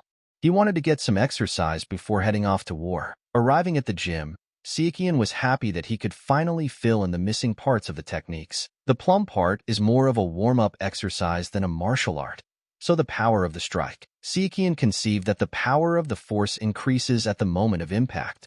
As before, if an unknowing amount of energy is used, it will overflow. This martial art is created like citadels, prevents excessive energy consumption, and teaches how to exert maximum strength through proper luck. If we compare it to a river, the first method is closer to calm. The area that amazes the imagination is the part of the waterfall that falls down. Sichuan started training all the time and did not stop there. He decided that this method of practical distribution of energy, once you have directed the energies to a certain area, all you need to do is hit it hard. The next step is to learn to hit in the order of fist, elbow, shoulder, and forearm. Sichuan himself understood that this could be considered training as half the achievement. He had to be in harmony with his body and mind. It is followed by small and medium steps. Instead of sharp, lighter, he wants regular wide steps. The movements should be simple and concise, so they are easy to repeat, but even the pose adds power to the strike. This is a suitable method that can play well in combination with the sword. And in addition to the basic one, there are 3 more steps, so it would be good to adapt these stances to other techniques. The next volume is about the palm technique, but suddenly while reading the book, he came across a resonating palm. He did not expect that there would be anything about such a technique in the Northern Sea. According to legend, it was enough to shake not only people, but also the underworld. Point martial arts. Touching the enemy with the palm of the hand was enough to cause vibration and destruction of the enemy's body. Sichuan wondered if this technique could really manipulate the flow of qi. Basically, it was similar to the Qingqing 72 slashes sword. Sichuan decided that the resonating palm was a bit complicated. 5 days later, the girl thanked the sword god for his work. The girl said she was sorry to tell him this right away, but if he was ready, they should go. Akbi met him and said she would get straight to the point. The perennial ice crystals are located on the north side of the ice palace. The problem is that the journey is never easy, because in all directions except the palace there are forces from the Northern Sea. There are about 3,000 soldiers in the palace. More than 500 people will remain to guard the palace, and about 2,500 soldiers will be divided into the first and second groups. And the vanguard will consist of about 500 elite warriors. She will appoint him as her second-in-command. Sichuan asked in surprise, "The second-in-command?" Akbi replied that she knew what he was worried about. No matter how high his status, her people might question orders from an outsider, especially a man. Sichuan said he understood. Akbi said there was nothing to worry about. This country is also a place of martial arts.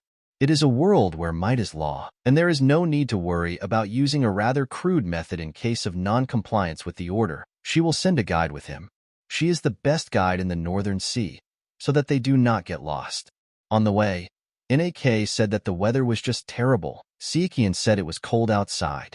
Seriously, isn't she cold at all? The girl replied that Hover said the middleman was only wearing a winter suit when he left. The girl said that this couldn't be. There was a cave just an hour away where a pass could be built. Let them hold on a little longer. They'll get to her soon. Sichuan asked if she was okay. Nak replied that it was a little cold, but it was okay, and let her not be shy to speak up if it is difficult. Nak asked, even if she did speak up, what would it change? Sichuan looked back and thought it was faster than he thought. She said it was okay to be a little rough. He just needed someone to spar with in martial arts. Sichuan asked if there were any complaints. The girl replied that even if she said something, would anything change? Sichuan replied that the snowstorm was very strong, so it would be better to go into the cave first and talk. When she came in, the girl asked him what his complaints were. He said to let her know if it was difficult, but she wondered what good it would do. Sichuan thought that if he was not mistaken, she was the strongest after the head of the North Sea and the first inspector of the North Sea, Dong Solran. Ren said that unlike the lowlanders, the uninhabited people in the North Sea do not speak out loud, even when things are very difficult for them. Nak took up her sword and said that they would have to answer for what they said. Sichuan immediately stopped her. He asked Ren, "Isn't it natural that a warrior from the plains has a hard time dealing with the icy cold? Yet she goes and fights the cold of the Northern Sea. And what's more, we shouldn't forget about the exceptional, anomalous climate. And most importantly, she didn't complain and never said that it was hard for her. Sichuan told Run that if she didn't respond properly, he would take it as an obvious argument. Then he would have to punish her for insulting her. Ren asked in surprise, "Insult?" He says strange things. How can a man from the plains consider himself the boss here? And the only one above her is the king. Sichuan said that since he was appointed as second in command by the queen's order, could this be taken as a sign that she puts him above her? Ren replied that he was good at using his tricky tongue. Nak got very angry and wanted to start a fight with her, but Sichuan stopped her. Sichuan said that he needed someone to set an example, that he shouldn't be provoked. Let him follow him. Ren said that even if he was just a sword god, it could be a serious problem. The Central Plains were not as harsh as the Northern Sea, and in the end, it seemed like he was underestimating her. Outside, Ren told him to take out his sword.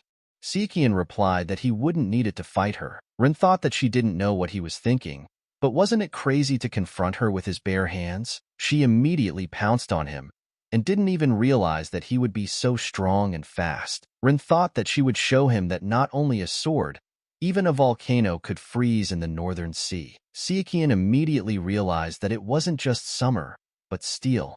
He immediately stepped back a little, but Ren said that he was a fool. Ren asked how he could confront the god of the Northern Sea without a weapon. He was definitely finished, but Sichuan simply placed his palm and stopped her blade. Ren was very surprised and did not understand how this could happen. Sichuan saw the sword and realized that it was the same spirit sword he had heard about. Still, what he had read came in handy, and immediately with her other hand, she used a punching force attack. And Ren didn't expect that, and got what she deserved. Everyone was surprised and didn't even understand how this could happen. Sichuan wondered if he had used more force than necessary. The others were asking, was that just a fist, not a sword? They couldn't believe he could defeat her with one blow. Nak thought deeply and realized that he had used the ghost art before, but this time it was a different technique. Ren realized her mistake and said that she apologized for her disrespect, and for her tactlessness, and for being rude to her boss and his man. Nak said it worked better than she thought. The girl said the same, that it was natural. It was because she simply underestimated the sword god, and as a natural-born warrior, she recognizes and respects an opponent who is stronger than her, even if it is a man. Sichuan said that he would apologize as well, and he hoped that from now on she would help him as the vanguard of the advanced team. Ren said sure. Would he mind if she asked him a few questions? Sichuan asked what kind. Ren said that he didn't know much about the masters from the plains, but she heard that volcanic waves was a prestigious sword. The martial art that knocked him down, was it an aerial art? Sichuan replied that he was only moving moderately, and what's more, the snowstorm has died down a bit, so let them get ready to go out. Ren replied that she understood everything. The girl told Sichuan that there were more outstanding warriors in this northern sea than she thought. Among them were the representative forces that intelligence commander Makmar would tell about, and to his average, Makar is a rare male master in the Northern Sea. The girl said that among the tribes stationed in the Northern Sea, one should pay attention to the stories of settlers and indigenous peoples. After the head of the Ice Palace set foot on the shore of the Northern Sea, over time, the tribes began to disagree. This created many problems, and the Salva are the indigenous people who have lived in this Northern Sea since ancient times, building ice houses. Sichuan thought hard about the names Saha and Siulwa. The boy answered that the enemy they would have to fight would be Siulwa. Sichuan said that it was a fight between several elites. The girl said that it was true. Saka was located to the west and Siulwa to the east. The advance party attacks the mountain from the very beginning along the southern mountain range of the Ishan Ice Valley. Both Saha and Siulwa are not a concern because they never form an alliance, as both are not very fond of outsiders. And after that, the head of the Ice Palace will take care of the rest. The problem is moving through the southern mountain range. It is famous for its harshness, but it is made even more bizarre by the abnormal climate. They can step there thinking it is land, but in fact it is snow, so there are cases of falling through a rock. Nak asked how he was going to explain that martial art. Sichuan knew that he had no reason to hide it from her, but she might be shocked to hear that he had mastered Sapa's martial arts. Sichuan hugged her and said that he was telling her in advance and he could be trusted. He had circumstances where he couldn't tell her the truth now. It would be good if she understood. Nak said that he was too close to her. But then the girl interrupted them and said that she was sorry to interrupt the atmosphere. But something happened. Sichuan asked, "The enemy? They still haven't gotten out of the southern mountain range? Siulwa? Sawa?" The girl replied, "Neither." Sichuan turned back and asked, "Is a snowman even normal? And isn't it just a monster from legends?" The girl replied that it was strange. They usually avoided meeting people. Sichuan said that perhaps the food shortage in the North Sea affected more than just people. Rin replied that the problem was that, unfortunately, it wasn't very good for them. The snowman immediately attacked them from the snowdrift. But Sichuan blocked his blow and said that their strength was monstrous, and said that he had chosen the wrong place to land. And he punched him in the ribs of the snowman. But after such a strong blow, Sichuan saw that there were too many of them, and he ordered them all to get ready. He told them to be careful. They were very strong, and he would leave the details up to them. Sichuan saw that these snowmen had fur that was just right. Even though he was bipedal, he was not a human but a monster. Could he be replaced by a food shortage? The girl said to gather a squad of at least 3 people, and it seems their skin is very hard. At the moment of the battle, the warriors began to say that their sword was stuck. Sichuan replied that they should not worry and use martial arts. Rin said he was resistant to ice energy. Are the snowmen really having such a hard time that they've gone crazy? Sichuan knew in his head that this was a problem, and immediately launched a crushing attack on his head, and knocked him out with one blow. Sichuan said that the ice energy doesn't seem to be working, so let's focus on vital important places. They don't need to overdo it. Let them try to combine their efforts into a squad of 6 or 7 people, and if they can't cope, they will need to turn to him, no matter where they are. Everyone replied that everything was fine, and they understood everything. Sichuan headed to the side and decided to let them sit on his tail. Sichuan decided to immediately pull out his blade and immediately cut the snowman into small pieces. Sichuan saw during the battle that his people were in trouble and decided to help by plunging his sword into his head. He saw that the others were confused and said, "Now, let them attack while they are confused." They all rushed at the snowman and Sichuan said not to miss the moment. Let them cut the tendons on his legs, and don't overdo it. But suddenly a loud voice was heard from behind the mountain, and everyone immediately stopped. Sakan was delighted and said that the chief had arrived. Sichuan decided to fight him himself and fired several knives at his body, but they didn't even wound him and simply bounced off to the side. Sichuan was very surprised and knew that he used all his strength, but he can't believe that he just caught them. It seems that he is more reasonable. Sichuan said that he would take charge. Let him take care of the others for now. The snowman dealt a strong blow, and he stood up to it. But the snowman didn't lose his head and immediately grabbed him with both hands. But Sichuan didn't lose his head and hit him with his fist. But after that he pulled out his sword and decided to cut it into pieces and take advantage of the speed. Rin asked if the sword god was even human. Sichuan asked the leader of the reconnaissance squad, "How many did they miss?" The head of the reconnaissance squad replied that about 30 had escaped. Sichuan said that it was okay. He said that their carcasses needed to be skinned and then separated into fur and meat. Rin replied that she understood everything. Sichuan walked up to the main character and took the knife and said that if he thought about it, it should definitely be somewhere around here. Sichuan rummaged through it and found the ball and said that he had found it. And he told Soren to keep it for now. And when he said so, she should and would absorb it. Sichuan knew in his head that he was going to entrust this to Nax, but it had only been a short time since she had absorbed the spider's energy. Sichuan asked the warriors if they could take that much fur with them. Unfortunately, they didn't have much time to sew. The girl told him not to worry. They would have enough time to work on the skins in a day. Sichuan asked how long it would take them to reach the Siulwa tribe. The girl replied that they were almost there. All that was left was to go down. Sichuan was happy and said that all that was left was to wait for the other remaining groups to arrive and let them get ready, and then it was time to go. People on the way were saying that it was so cold here. They asked if it was because they were next to a glacier, and Rin replied that it was also a notorious place in the Northern Sea. Captain Soren said that the advance party was fine. Unlike the main squad, they have less food. Because of the cold, their speed has decreased a little. The girl told the captain that now was not the time to worry about it. but suddenly several wolves smelled the blood they had seen. The elder said that these were Soka's wolves. And finally the head of the ice palace appeared. She asked how many were in their army. The girl replied that there were about 2,000. The elder asked, "What did she say? 2,000? Shouldn't there be more?"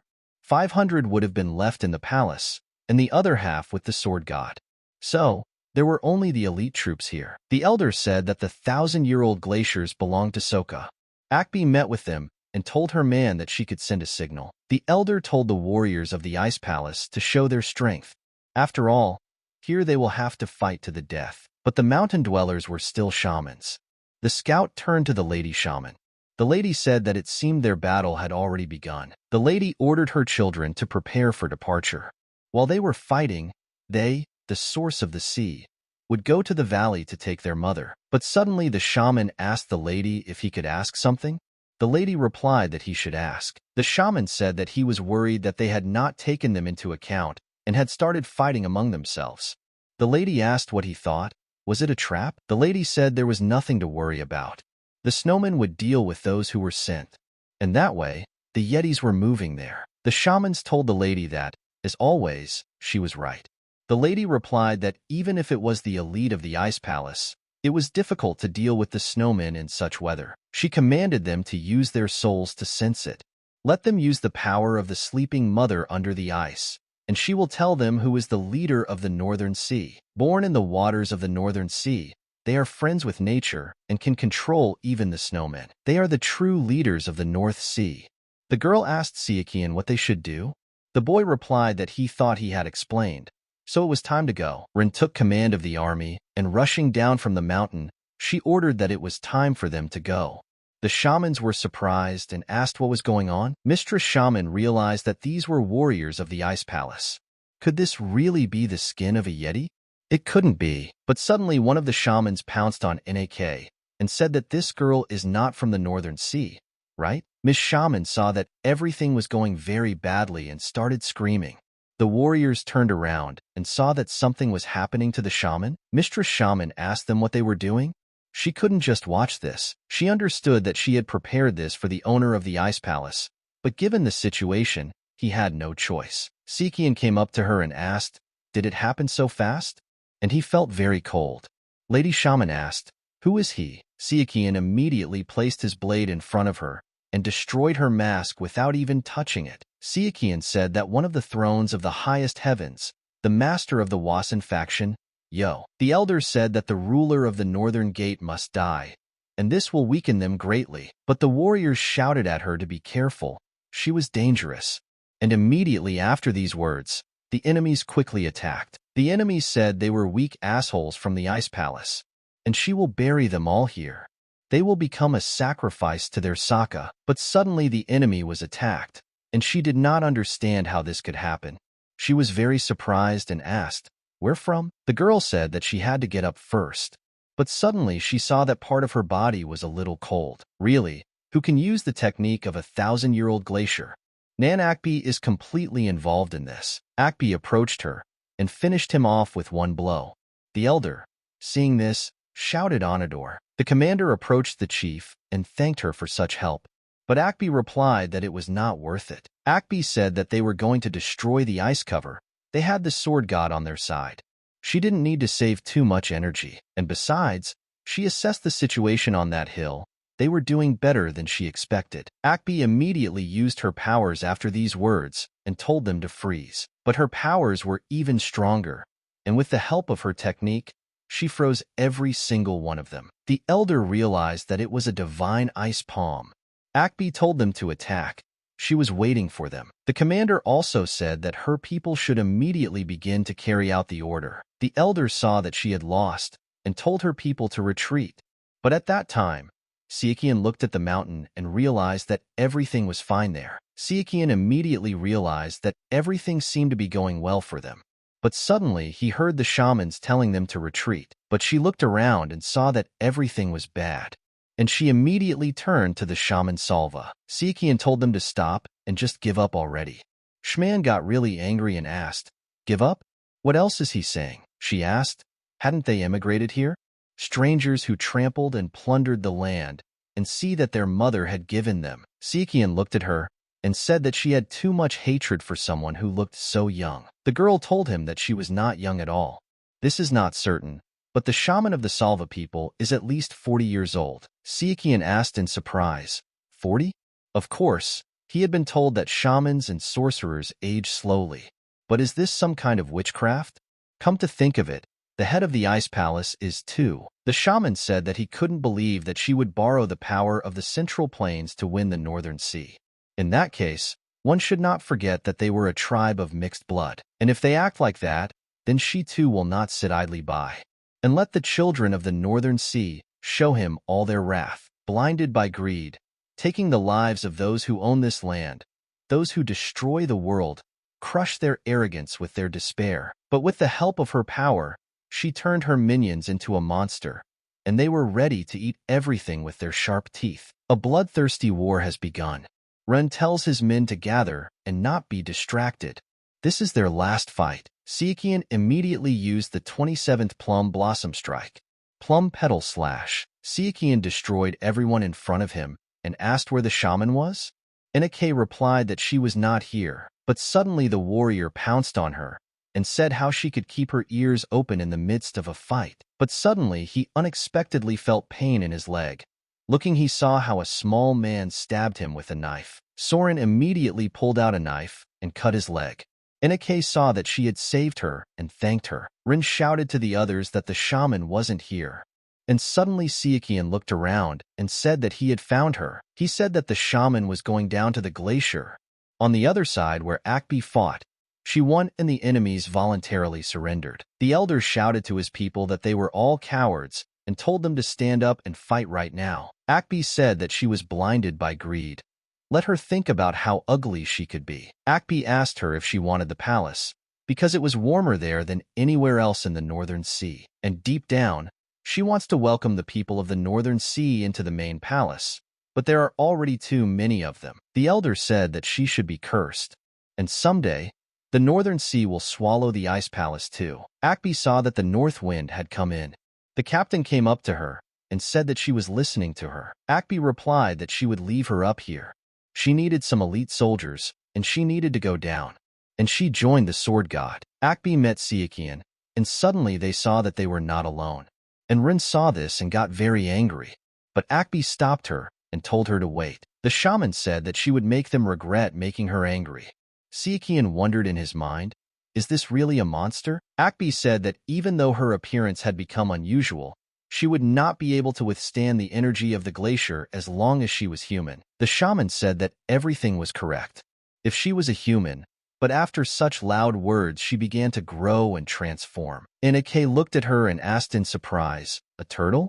But no, it must be Hinmu. Sichuan saw that it was worse, Bohaywan, and the Black Dragon. The Sea King. Seeing the southern sea dragon gate, he wondered if there were other sea kings. He couldn't believe it. Shaman is the king of the dragons of the northern sea. Akbi told her people to be careful.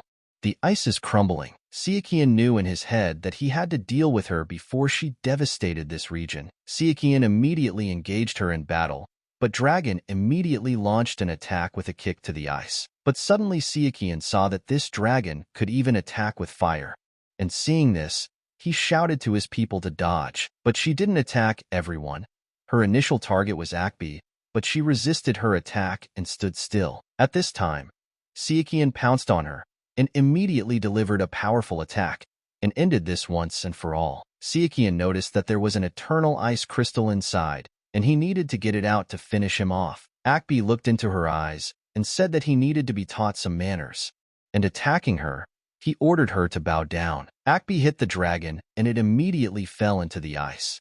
She said that this is how you should look at the head of the Bohaywan Ice Palace. Everyone was very surprised and asked, were they needed here at all? The commander reported to Sachkin that he searched the area nearby, but could not find the shaman. Sichuan said that it seemed like this monster was the shaman. Akbi approached the dragon and showed that she was like being swallowed by a crystal of eternal ice. Sichuan said it was a pity. He had a question about the Dragon King of the Southern Sea. Akbi asked, the Dragon King of the Southern Sea? Sichuan asked her if she knew. Akbi replied that she had never heard that a shaman was a descendant of a dragon. Bohewin has a long history of folk beliefs, but it's no wonder that she turned into a dragon. Sichuan thought with surprise that it was no wonder. Akbi said that if there were any questions, they could be asked of the prisoners. Right now there were more important things to do. Akbi looked at the dragon and saw that inside it there was a diamond that glowed brightly and was visible to everyone. Sichuan said that it was correct. Akbi said that his skills would be more suitable for this. Let him destroy the eternal ice crystal. Sichuan said that he understood everything. Arriving at the palace, the warriors began to say that it was so warm here. And what beautiful weather. Long live the god of the sword. Sichuan said he thought it was warm for Bohewin. The soldiers asked what to do with the prisoners. How about exchanging them for provisions? But one of them said he was against it. Demanding food during a famine would only invite criticism from other tribes. But suddenly one of the shamans said that these were dragon scriptures. Sichuan asked in surprise, "Dragon scriptures?" The girl answered that it was true. It was a type of magic that originated in ancient times. Due to the lack of food, for many generations they relied on the prayers of their chiefs and shamans, and some of them turned into dragons and even controlled storms. The magic they left behind is called dragon scriptures. Sichuan said that he understood everything and thought, isn't the Dragon King of the Southern Sea just a human? He lived in an underwater cave. He is strong both physically and in martial arts. He did not see the Dragon Palace in Bohewin, but the shaman gained this power through magic, and suddenly it occurred to him and he thought, what about the dragons of the eastern and western seas? Something incredible must be done to surpass human limits. And even if it means giving up humanity and becoming a dragon, Sichuan asked how he could see the dragon scriptures. The shaman replied that only the shaman knew the details. Sichuan thought that if he thought about it that way, even the shaman had not managed to fully master the dragon scriptures. And also having turned into a dragon, she lost the ability to communicate. But what a pity it is. Akbi told the sword god that as the head of the ice palace, she sincerely thanked him. Once they sorted out their internal issues, she would lead their troops to the central plains. Sichuan asked if he could ask a question. Akbi said of course. He asked how old she was. The lady said 77 this year. Sichuan said that she doesn't look her age at all. Akbi said that Hansui Gong can slow down the aging process. But in some cases, the embodiment of the mind also has an effect. By surpassing their limits, some women gain absolute power, and their bodies and minds become frozen. Sichuan asked if her heart was frozen. Akbi answered that it was. Emotions such as the 5 wishes were no longer inherent to them, and right after the words about killing the heart, he thought about Soren. Sichuan asked, won't there be any difficulties with the embodiment of the mind? Akbi replied that it did not. Heart freezing, on the contrary, simplifies the process. If we consider the embodiments of the mind as a deeper form of pacification of the consciousness, then heart freezing makes it easier to achieve. Sichuan asked her in surprise, is this true? Akbi asked him, is this all he wanted to know? The guy replied, one more question. Did the heart freeze take away all her emotions? Akbi replied that it didn't. You could say that her emotions were extremely pale compared to the others. Sichuan asked, what if the heart was not frozen but dead? Would there be a chance to heal it? Akbi said that was a strange question. She wanted to know something too. He asked if recovery meant improvement in the central plains. Nak told the sword god that the lady didn't look very happy. She hoped he hadn't made any mistakes. Sichuan replied that he was only worried about his homeland. Nak asked what was wrong. The boy replied that he had a ray of hope, and then suddenly disappeared. Sichuan said that he wouldn't be disappointed. He wouldn't have expectations. Nak said that it was true. Nak apologized to her brother and asked him to forgive her for raising her voice. And indeed, if he had not expected anything, he would not have been disappointed. But without expectations, there would be no hope at all. And so she shouldn't give up. Sichuan said she was right. Soren said that without hope for success, it was impossible to even admit the possibility. And surely there had to be a way. The girl said goodbye and thanked them for helping her solve her problem. And she hoped they would meet again in the future. Nak said she was worried about the situation in the Central Plains. Sichuan told her that nothing significant was expected to happen. But when they arrived at the Central Plains, they saw a letter that said that some of the 5 Mountain Sword faction had betrayed them, and the Wasan faction was attacked. The 5 Mountain Sword factions, along with the Wasan faction, include the Sun-san, Tae-san, Han-san, and Hyun-san factions. And among the factions that randomly emerge and disappear, the sword factions have a long history and focus on honing and refining sword techniques. As a result, the 5 mountain sword factions gained considerable influence in the martial arts world. Their representatives were invited to all kinds of tournaments and celebrations to show their friendship, and that's why they deserve trust. The strategist asked the intelligence officer what the suspicious activity was in Shaanxi. The guy replied that everything was out of control, but suddenly the doors opened in front of them and told them that they had come to help. The members of the 5 mountain sword factions must help each other, and they will never betray.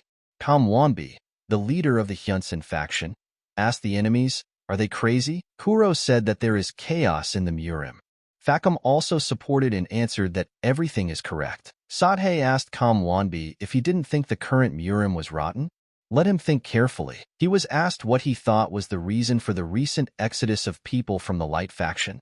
People were tired of the oppression of the weak and the usurpation of the wealthy, and among them are the Petitioner faction and the 9 great factions. Sadhei asked, "Aren't the 5 mountain sword factions in the same situation, excluding the Wasan faction?" And she was appointed as the head of the 5 mountain sword factions only because they had secured the support of the Petitioner faction and the 9 great factions, and they began to be treated as their subordinates. And no matter how much they tried to change the situation, the hierarchy remained unchanged. And if there is only one way to change the chaotic world of the MURIM, then they can fix everything through reforms. And is that wrong? Wanbi replied that they were all crazy here. They thought he would join those who mocked and killed people. And when did the 5 mountain sword factions end up in such a pitiful state? Kuro got angry and told him to watch his language. Wanbi said that although it may be annoying, the situation in the 5 mountain sword factions has not changed because Wasan is the greatest faction. And isn't it where masters like the Plum Blossom Swordsman and Ju Siakian appear? Let them think about why the Wasan faction is considered the strongest in Mutant. Kuro told him to tell him right away that they hadn't tried hard enough. Wanbi replied that wasn't he too old to talk about such things? MURIM, no, society is truly rotten. It is wrong to turn a blind eye to injustice because of force. Kuro got very angry and told him to shut up immediately. But Sadhei raised his hand and told him to calm down. Kuro told him to get out of the way immediately. He is not authorized to give him orders. Sadhei said that it was something else. He was going to get a special punishment. Wanbi asked in surprise, "A special punishment?" Satei replied that in their last meeting he had become a lapdog of the Wasan faction. Since he was refusing his offer, he was giving him a gift. Wanbi asked in surprise, "A gift?" Sadhei replied that the fall of the Wasan faction at the hands of 3 other members of the 5 mountain sword factions, and let him periodically put out poison so that he could not use power, and let him take it with him. Su answered that it was good. Sadhei came out in front of everyone and said that the 5 mountain sword factions were no more. And from now on, there were only 3 mountain sword factions. At this time, in the MURIM alliance in the Shanyazan branch of Sakan, they said that this was all. Siakian got very angry after hearing these words and thought it was a curse. Considering the past, it was expected that the Hansan faction would betray, but I never thought that the Sunsan and Taesan factions would do the same. And the future changed so much. Siakian told the section chief to inform headquarters of his arrival. But only headquarters. The leader replied that he would do it right away. Siakian immediately stood up and said that he had somewhere to go, and he hoped that the master was okay. NAK met her older brother and told him not to worry and that she was sure he was fine. Siakian said that the strength of the Sunshan, Taesan, and Hansan factions is above average, so there is something to worry about. Siakian immediately grabbed her and said that they needed to speed up immediately. And Soren also took her along. In Wasan, a boy said that there was a betrayal of the 3 mountain sword factions, but the elder said that it happens. But the other part asked him, "What's funny about that?" The boy replied that it was funny because of the absurdity of the situation. The elder thought in his head that he was impressed, right on target, and despite his remarkable growth over the past 2 years, he was afraid that he was still too young. He was a natural leader. The boy asked Elder Wei, how many people did they have? Elder Vi replied that there were about 600. The boy asked, how many does the enemy have? The elder replied that it was not yet known exactly, and said that it was still too early to despair. We had to act smartly. But in the MURIM alliance, the chief received a letter and said that this was a betrayal. And even in the 5 mountain sword factions, the commander said they had become too relaxed. The second commander replied that they had expected only a small number of factions to betray. The monk asked how much further the MURIM alliance's reputation would fall, and what should they do. Starteg replied that fortunately, the Hinsen faction had not yet betrayed them, and the Zhongnan faction had rushed to help. And how long can the Wasan faction hold out? Isn't their current leader too young? The commander replied that, however, he was already a plum blossom swordsman. The strategist said that by now, the 5 mountain sword factions, no, even the 3 mountain sword factions had probably already pacified the Hinsan faction, and they are heading towards the Wasan faction. They will not avoid it or surrender. Wambi said that the battle is head-on. Is there really any remaining honor and conscience after betraying the light faction? But suddenly, they saw someone heading their way. Taysan said that it was expected. Kuro also said that they used the same trap against the celestial sphere. Sikian told the boy a few years ago. In the future, he won't be able to be in Wasan all the time, and they need to prepare a plan in case of an attack in his absence. Kuro remembered all those days and said that wide recognition is a consolation for fools. It won't work on the 3 mountain sword factions. Kuro said that they needed to prove that the Sungchan factions were inferior to both the Shaolin and Wasan factions. But suddenly, someone from the ground attacked his ally, and Kuro immediately destroyed it and saved the guy. The warriors were very surprised and said that this was incredible. He is truly a great master, and he is so fast. Kuro asked, didn't he say that they would resort to trickery? But after such words, other attacks began to emerge from the ground. Everyone was surprised and Kuro was fast again and was able to save his comrades. But after that he turned to sing. Kuro shouted at the Wasan faction and said that they were all cowards. They would be ashamed and disgraced for the rest of their lives. Fakum also said that instead of fighting fairly, they hide and watch. Faction leader Sungchan is absolutely right. Sathei asked, are they so afraid of them? Have they seen them? This is the true face of the Wasan faction. They are afraid that the 3 mountain sword factions will destroy their leader's pride. So he hides behind all sorts of devices, and it is shameful to believe in such people and follow them as the leader of the 5 mountain sword factions. This battle is aimed at correcting injustice. Keelsam got really angry and said that they were all bastards. He would come down and teach them all a lesson.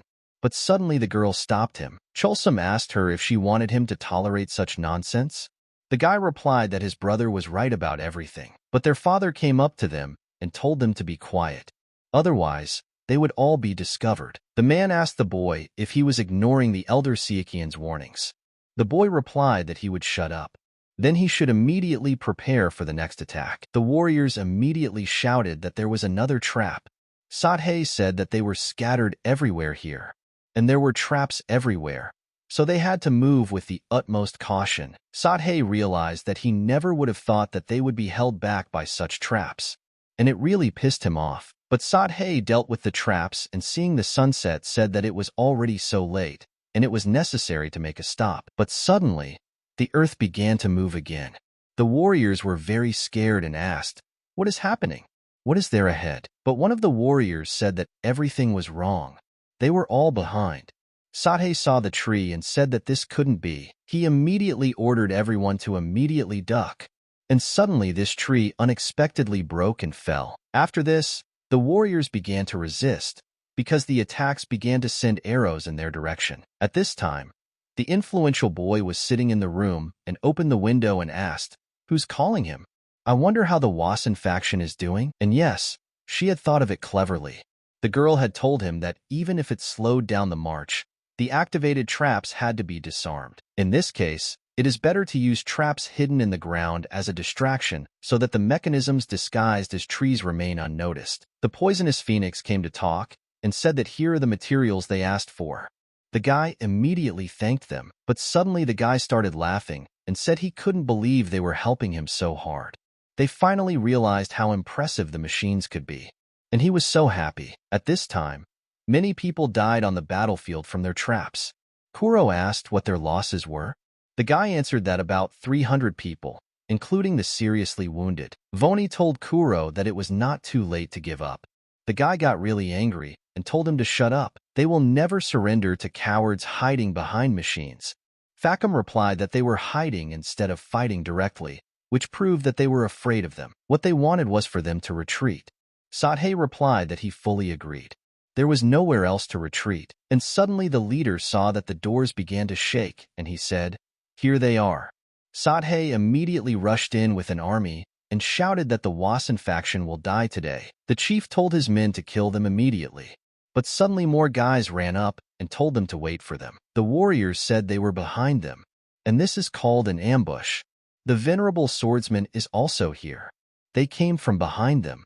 And who is the coward here? The Wasan faction began to launch strong attacks against them, and they were not even afraid of their own death. The boy told the warrior to let the others handle it. Their main priority was to capture the Smiling Blade alive. The man said that they say his sword is the best in the 5 mountain sword factions, but it is quite mediocre. Kuro replied that he was a complete weakling who couldn't even wield a sword. The man asked in surprise, "A weakling?" He would crush his pride as a swordsman. The warriors saw that their leader was in danger and tried to save him. But the leader told them to protect not him, but the manuscripts. At that moment, Pakam pounced on the main man and told him not to look down on him. The leader defended himself and saw that the technique of the 12 positions of Taisan was being used against him. It allows one to destroy the opponent's chi, and the cost of chi for this is colossal. But the skills of the faction leader Taisan will allow him to hold out for quite a long time. And of course, speaking of which, one must avoid direct hits. Sadhe stopped his men and asked, "Where is the leader of the Wasan faction?" And suddenly Wiriong came out and said that he was here. Sadie said that no matter how old the leader of the Wasan faction is, it is shameful to be so afraid. Wiriong replied that there was no point in stooping to cheap provocation, traitor. Sadhe asked how dare he look down on them. They weren't always like this. And he'll start by tearing out his arrogant eyes and kill everyone except John Mock. But suddenly he saw that a bloody iron blooming sword came out to protect the leader, and a smiling blade. The blood iron flowering sword told the leader to be wary of the Hansan faction's dying plum falling petal sword style, and it was developed to counter the Wasan faction's sword techniques. Wiriong replied that he understood. Nak told her brother during the journey that they were almost there, and she asked him to slow down a little. Siekian knew that the master wouldn't be able to hide in a situation like this. If he got hurt, they would beg him to die. But suddenly a guy pounced on him and asked how he dared to betray the head of the 5 mountain sword factions. The warrior rushed back and asked, "The leader of the 5 mountain sword factions? What kind of leader is this, who maintains his reputation through personal connections and bribes?" The guy asked what nonsense he was talking about. The warrior told him to get out of the way. He didn't have time to mess around with someone who couldn't even hold a sword in his hands. The guy continued to fight and told San that it was not too late to come to his senses. San replied that no, and it was too late. San said he went too far, and especially because of their damn leader. But suddenly the warrior remembered a conversation. How sometime earlier on the street the guys asked if one of the 3 silent brothers was there. The guy said if he knew, he was the one who started the fire and put everyone in danger. He's just a dumb piece of shit. Let them leave him alone. The warrior asked if he knew what was more important. The plum blossom. It was all their fault. It was all his fault. But the girl attacked him back and told him not to talk nonsense. But the warrior missed badly and saw that he was wounded in the arm. The girl said that he was just trying to shift the blame for his mistakes onto others. And that was the worst thing he could do. But it didn't end there. The girl attacked the enemies and told the enemy that it wasn't his fault that he had sunk to this level. The squad leader thought that, as expected from the Wasan faction, they believed in their sword to the last. The girl said that no matter how hard they try, there's no way to escape the shadow of the Wasan faction. And they were treated like pawns of the Wasan faction the whole time. And he even knows what that's like? Sadhe shouted back and said that they understood it all. But suddenly something happened, and blood poured out of his mouth like from a bucket. The Wasan warriors saw that this was a deviation of chi. This was not good. Sadhe said that the followers of the Wasan faction, he would kill every single one of them. The smiling blade said what it was that he hated so much. Sadhe replied that it was true, they would not understand. The smiling blade asked what they could possibly know, but Sadhe immediately attacked them alone. The smiling blade said that from the moment she stepped through this gate. Sadie replied that do they realize what it's like to constantly feel pressured to follow the Wasan faction, as if they were brainwashed. And maybe they both know what it's like to be rejected, even if he fights with all his might. Sadhye remembered his childhood and told the teacher that he was tired. Maybe they should stop already? The teacher replied that it was still not enough. Let him not be lazy, and he must be stronger than the Wasan faction students. He must realize his long-time dream. Let him imprint the grudge in his brain and even in his bones. Sadhye got really angry and shouted at the top of his voice, Wasan faction. Smiling Blade said she found everything. Kuro was fighting at the time and telling the enemy that he was holding up well for a simpleton, and he had a proposition for him. If he gave up the Wasan faction now, he would spare his life. Wasn't he also discriminated against for not being able to wield a sword in the complacent Wasan faction? The boy replied that he had just criticized him for not being able to wield a sword. Kuro said he was a fool. He would kill him with one blow, but the boy felt that he had almost exhausted all his strength. And for him, this was a problem. There was already an inequality of forces on the battlefield. The boy realized that there was nothing he could do about it. He had to sacrifice himself for the others. Kuro said that he should show his best thrusting strike already. But suddenly, something happened unexpectedly, and someone stuck him into the ground. Everyone was very surprised.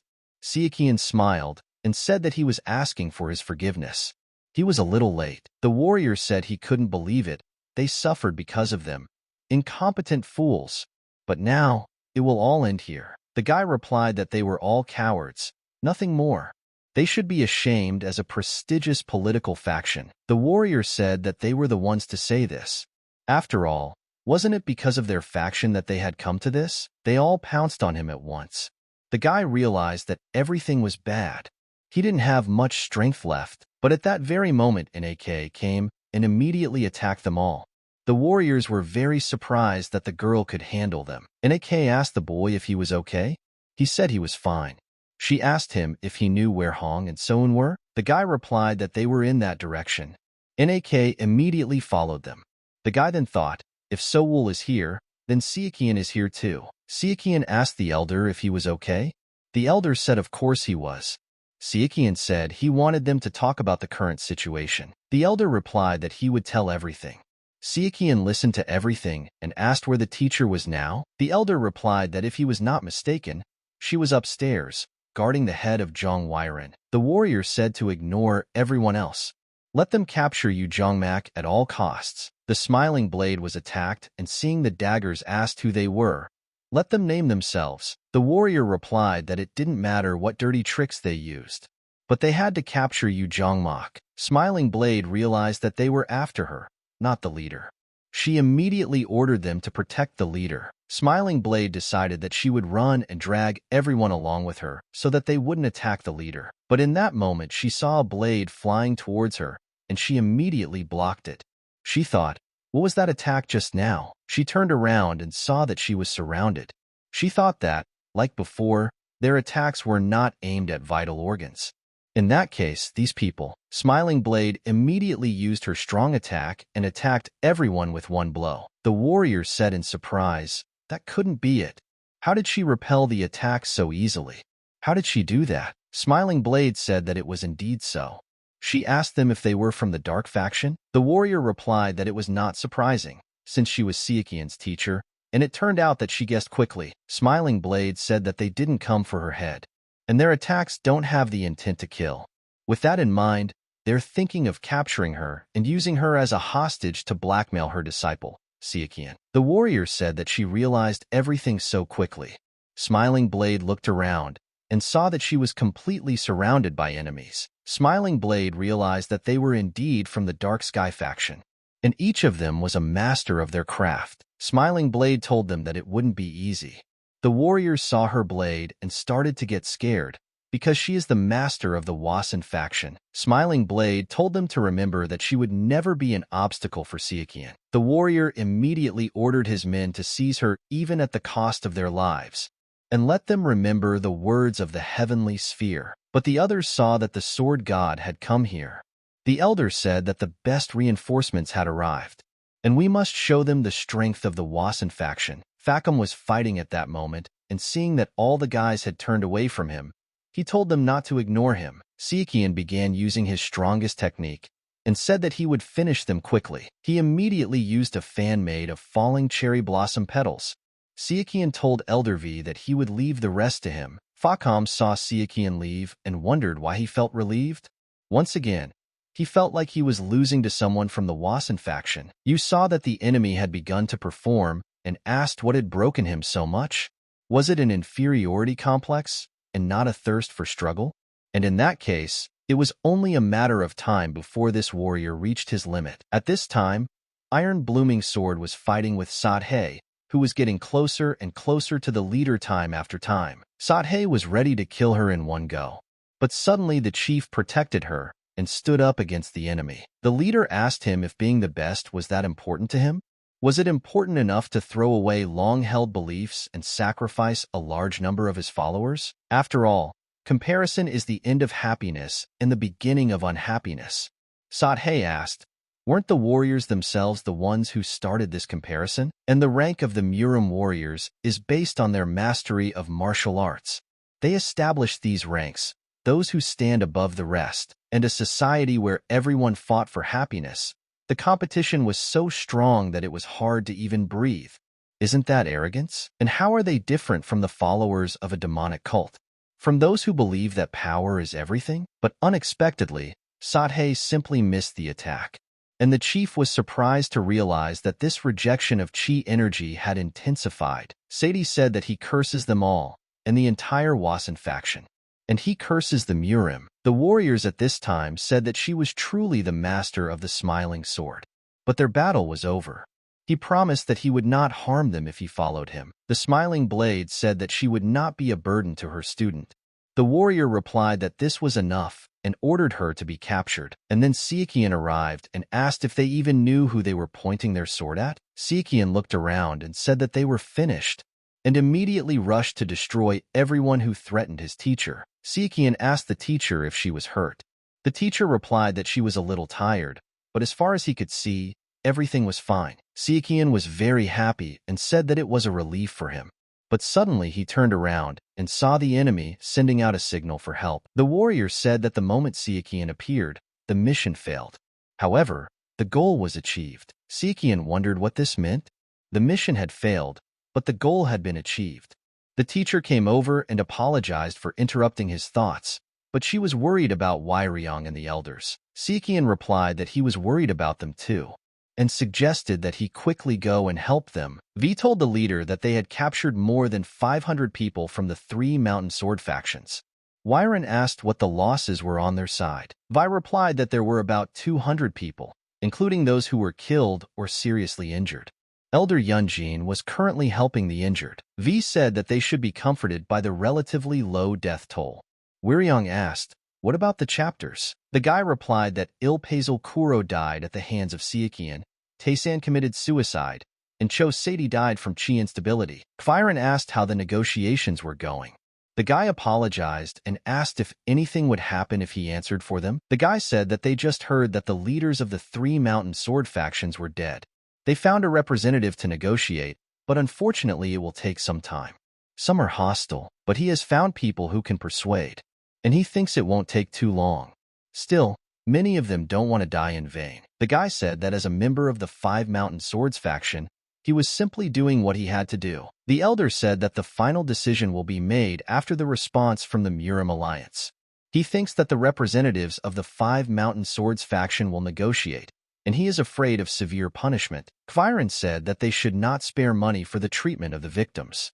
In addition, let them invite specialists from outside and give them a good reward for helping with the repairs. The next day, Sichuan came to the teacher and said that he welcomed her. The Smiling Blade asked what about the meeting. Sichuan replied that he had finished it last night. How could he ignore the teacher's advice? And he congratulated the master, because he was able to destroy the wall and reach the highest point of martial arts. The teacher said that since she was being praised by none other than him, there seemed to be no need for false modesty. Sichuan replied that no, if it weren't for the teacher's instructions, he wouldn't have achieved anything. It's all thanks to her. Sichuan asked the teacher how she was feeling. The teacher replied that she was fine, so he shouldn't worry about her, and if he didn't mind, could he tell his teacher what had happened during all this time? Sichuan replied that he would, of course. Sichuan began to tell everything in detail and said that this was all for now. The teacher understood that many were counting on this child. The teacher said that he really did a great job. She understood that the Wasan faction, the Light faction, and the entire MURIM world were counting on him. But who can this child rely on? Can the country become a support for Sichuan? The scout told the heavenly sphere that everything was correct. The kidnapping of Jamak had failed. He must value his teacher very much, since he came so quickly. The celestial sphere said that it didn't matter anymore.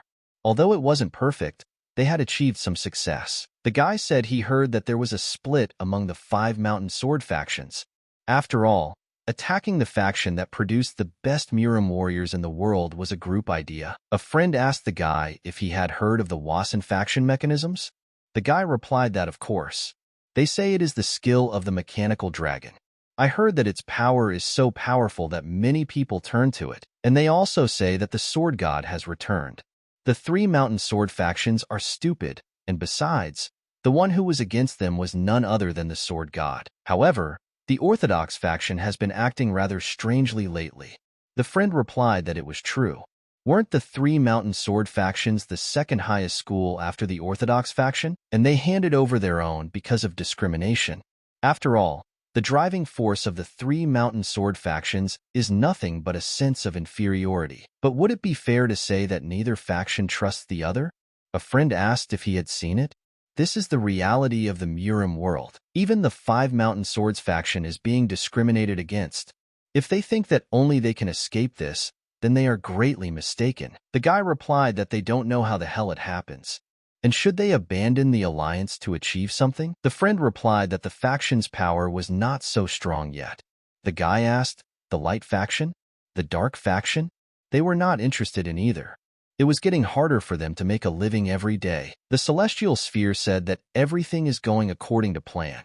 Each of them has a thought in their soul that they deserve more, and this causes a feeling of resentment or dissatisfaction. And the same can be said of those who have achieved exceptional importance thanks to the spirit of the faction. It is no wonder that the hearts of people who live for today are so shocked. The heavenly realm understood that he could not believe that he was simply manipulating the historical organization like a puppet, and he is worthy of being the leader of the Dark Sky faction. Truly, a scary person. The mercenary said that Sichuan has returned. So now we will have to slowly plunge this MURIM into military turmoil. Suddenly, the servant came in and said that he had an emergency message. The Dark Heaven faction had begun to act. The army of the Dark Skies moved to the south and north. It is said that their speed of movement is very fast. The faction leader said that it was time for them to mobilize as well. The second faction leader replied that the Dark Sky faction had split up, but the Wasan faction had also suffered significant damage, so they had no choice but to move their headquarters to another location. She wondered what he really meant when he talked about success in achieving a goal. At this time, in the MURIM alliance, the strategist said that the goal of the celestial sphere must have consisted mainly of 3 points. The first is to reduce the strength of the 5 mountain sword factions. The second is to spread distrust towards political factions due to the betrayal of the heads of prestigious factions. Not only will this lower morale, but it may also attract the attention of those who fought the offer to join the faction. And the last sword god, understanding the location of Zhu Sichuan, the advisors asked in surprise, Sichuan? The strategist replied that yes. Not long ago, the Dark Heaven faction took advantage of the unrest to attack his teacher, Yu Zhangmak. And from the Dark Heaven faction's perspective, this issue must have been a priority since the strongest destroyer, the sword god, had not appeared in sight for several months. The leader said that indeed, they specifically targeted his teacher to make him appear. And then everything becomes clear. And now we must prevent interference by simultaneously attacking the north and south after they have damaged them. The strategist replied that this is how it is. The chief said common sense dictated that since the north was closer geographically, it would be better to head north. The monk replied that the problem was that the attack to the north could be a decoy. The commander asked if they could not choose both. A man nearby told him to say something reasonable. The leader replied that it was impossible unless the sword god used the same technique he used to get here. Regardless, they attack faster. The strategist said that was true. First of all, there are those who have not yet figured out this cunning plan. Gub asked, "Are they talking about the island?" Su said, "Come to think of it, what happened to the Hainan sword faction?" The advisor replied that he was informed that they had moved out 2 days ago, and they'll probably arrive on time. That will give strength to the southern front. Ku asked, "Maybe they should send the sword god to the north and send a special force to the south?" The strategist replied that unfortunately the special squad was restricted in their movements because they were on special missions. Ku said, "Why didn't he think of that himself? They don't have much time left.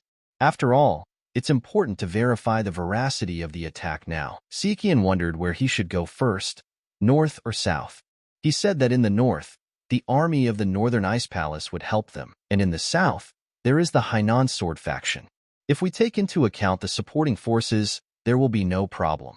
And the difficulty lies in the alignment of forces in each camp. Sichuan said that in the case of the northern part, where the light faction's forces are concentrated, there are many masters there, and in the south, in the center of which is the unorthodox faction, there are also masters, but in much smaller numbers, and each side has its pros and cons, so it becomes more difficult to choose. He understood that the total number of troops of the Dark Heaven faction was around 9,000, but over the past few months they have been building up their power, attracting warriors to their side, and thus, the Dark Heaven faction's military strength quickly reached 15,000, and so, they had the courage to split their forces in half and moved north and south, respectively.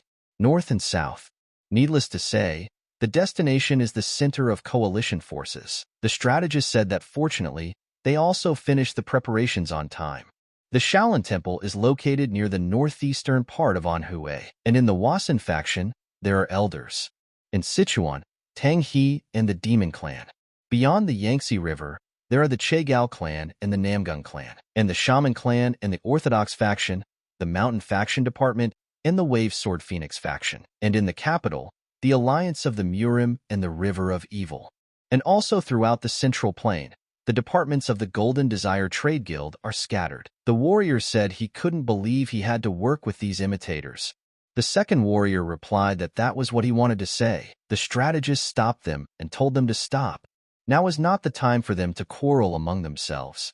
And let them remember who their real enemy was. Sungdo stood in front of them and said that he had brought more than 600 people with him. So let the heavenly strategist take care of them. The leader replied to Sungdu to be polite. Although he was younger than him, he was already a military officer of the MURIM Alliance. Sungdu said that was true. He was only a military officer of the MURIM Alliance. The strategist replied that everything was fine, and thanked the head for his concern.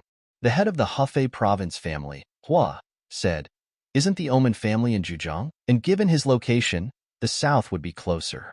So he wonders if he had any need to go back and help the north." Sungdu said that no matter how much political factions unite, he does not want to be in the same boat with them, even if it means dying. Ho asked in surprise, "Them?" He meant the Namgung family. Sungdo remembered and said that he didn't expect to see him here. Ho said that this showed how serious the current situation was. Sungdo replied that since they were defenseless until the sword god joined them, and shouldn't King Hua of Hefei step forward? Hua told Sungdo that these words were inappropriate in the current situation. Glory to Buddha Amitabha. The monk said that there was no doubt that the sword god represented the strength of the Orthodox faction. But that didn't mean they were all here for nothing. Sungdu replied that the Shaolin leader must have been very hurt by his words. That was not his intention. The monk said he understood that he said this with good intentions, but he was concerned that some people might misunderstand and interpret their intentions in a negative way. The strategist looked and said that they had already started their internecine strife. But on the southern front, Saran looked and understood that the total number of the southern front at the moment was about 10,000 people. Of these, more than 7,000 are from the neutral faction. As expected, the number of warriors in the south differs from the northern front. It is not for nothing that they are called the faction of fighting warriors. But at that moment, Namgung came in and said that news had come in that more than 7,000 people from the Dark Heaven faction in the south had crossed the Yangtze River. Saran replied that it was understood. Then they would begin to prepare. She understood that it was better to get rid of it for safety reasons. When Saran went outside, she saw a large crowd of troops and realized that it was amazing. These freedom-loving unorthodox warriors were so quiet today, and the reason they went so far was because of his favor? The heavenly sphere asked, "So the sword god is the commander of the north, and Baek-sin is the commander of the south?" This is natural, since the lords of the MURIM and Evil River Alliance cannot simply abandon their headquarters. And this is the perfect time. He will make them pay for interfering with his plans. He thought that if there was a heaven above the martial arts world, then the only thing above it was the dark heaven. At this time, in South Jianghua, southwest of Anhui, Suwa of the Dark Heaven faction was saying that it was ridiculous to set up camp on Mount Jiahua. Are they really going to rely on the Dalai Lama as part of the unorthodox faction's forces? However, as a gathering place, there is no better place. He does not know who came up with this idea, but he is clearly smart. The servant asked Mr. So, what should they do? So ordered them to move east.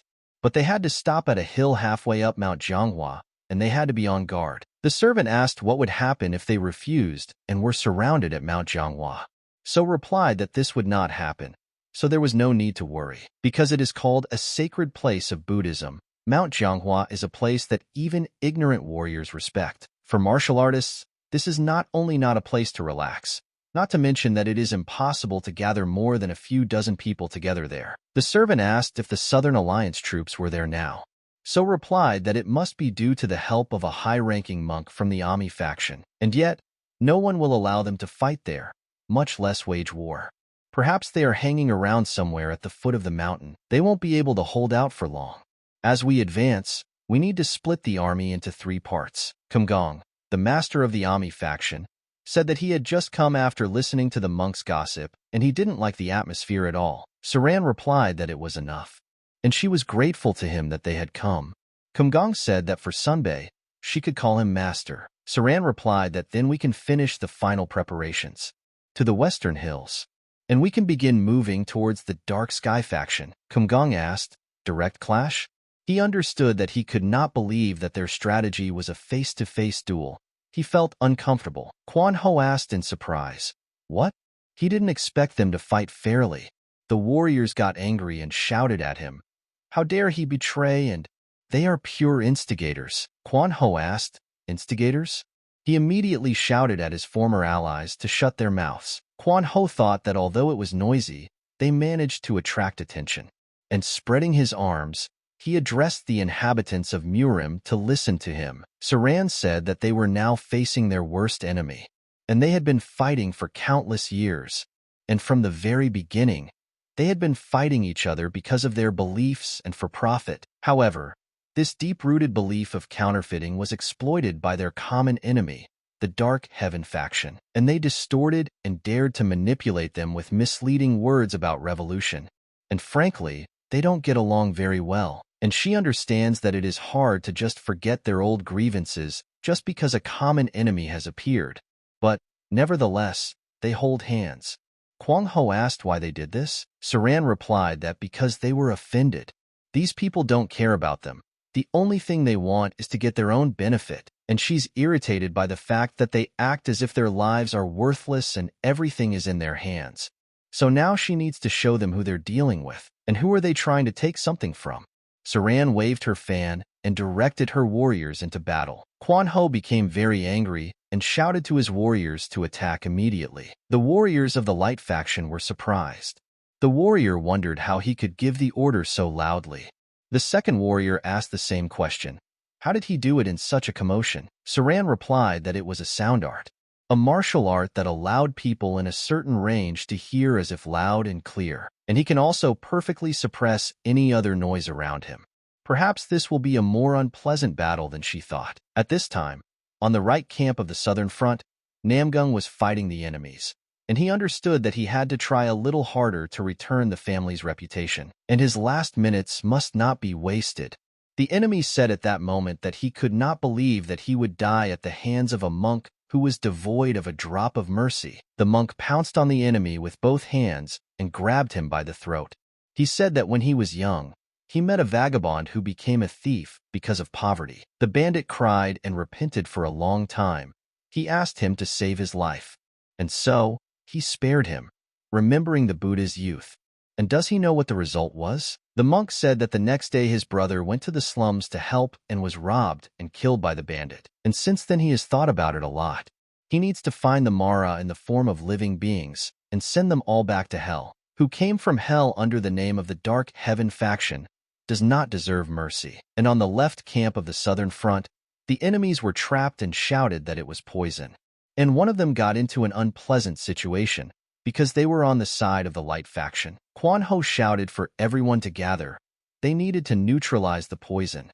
Looking around, they saw a poison master from the unorthodox faction. The poison master realized that they had already found an antidote. It was a mass-produced poison, but it worked faster than he expected. They must have used the antidote from Cheonju, and now it hurts his pride. The poison master shouted to his men to be on guard.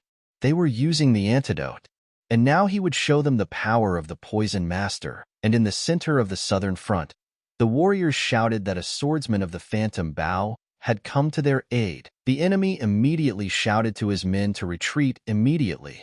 But the warrior from the light faction said not to let them escape. He ordered them to surround them, the left front and the right front heading to the center. The monk wondered what was wrong with them. It couldn't be that they would retreat so easily. The commander ordered his men to gather. And now is not the time to fly in the clouds. Is he going to miss the chance to catch them all? The commander told the Dark Sky faction that they were about to capture their leader.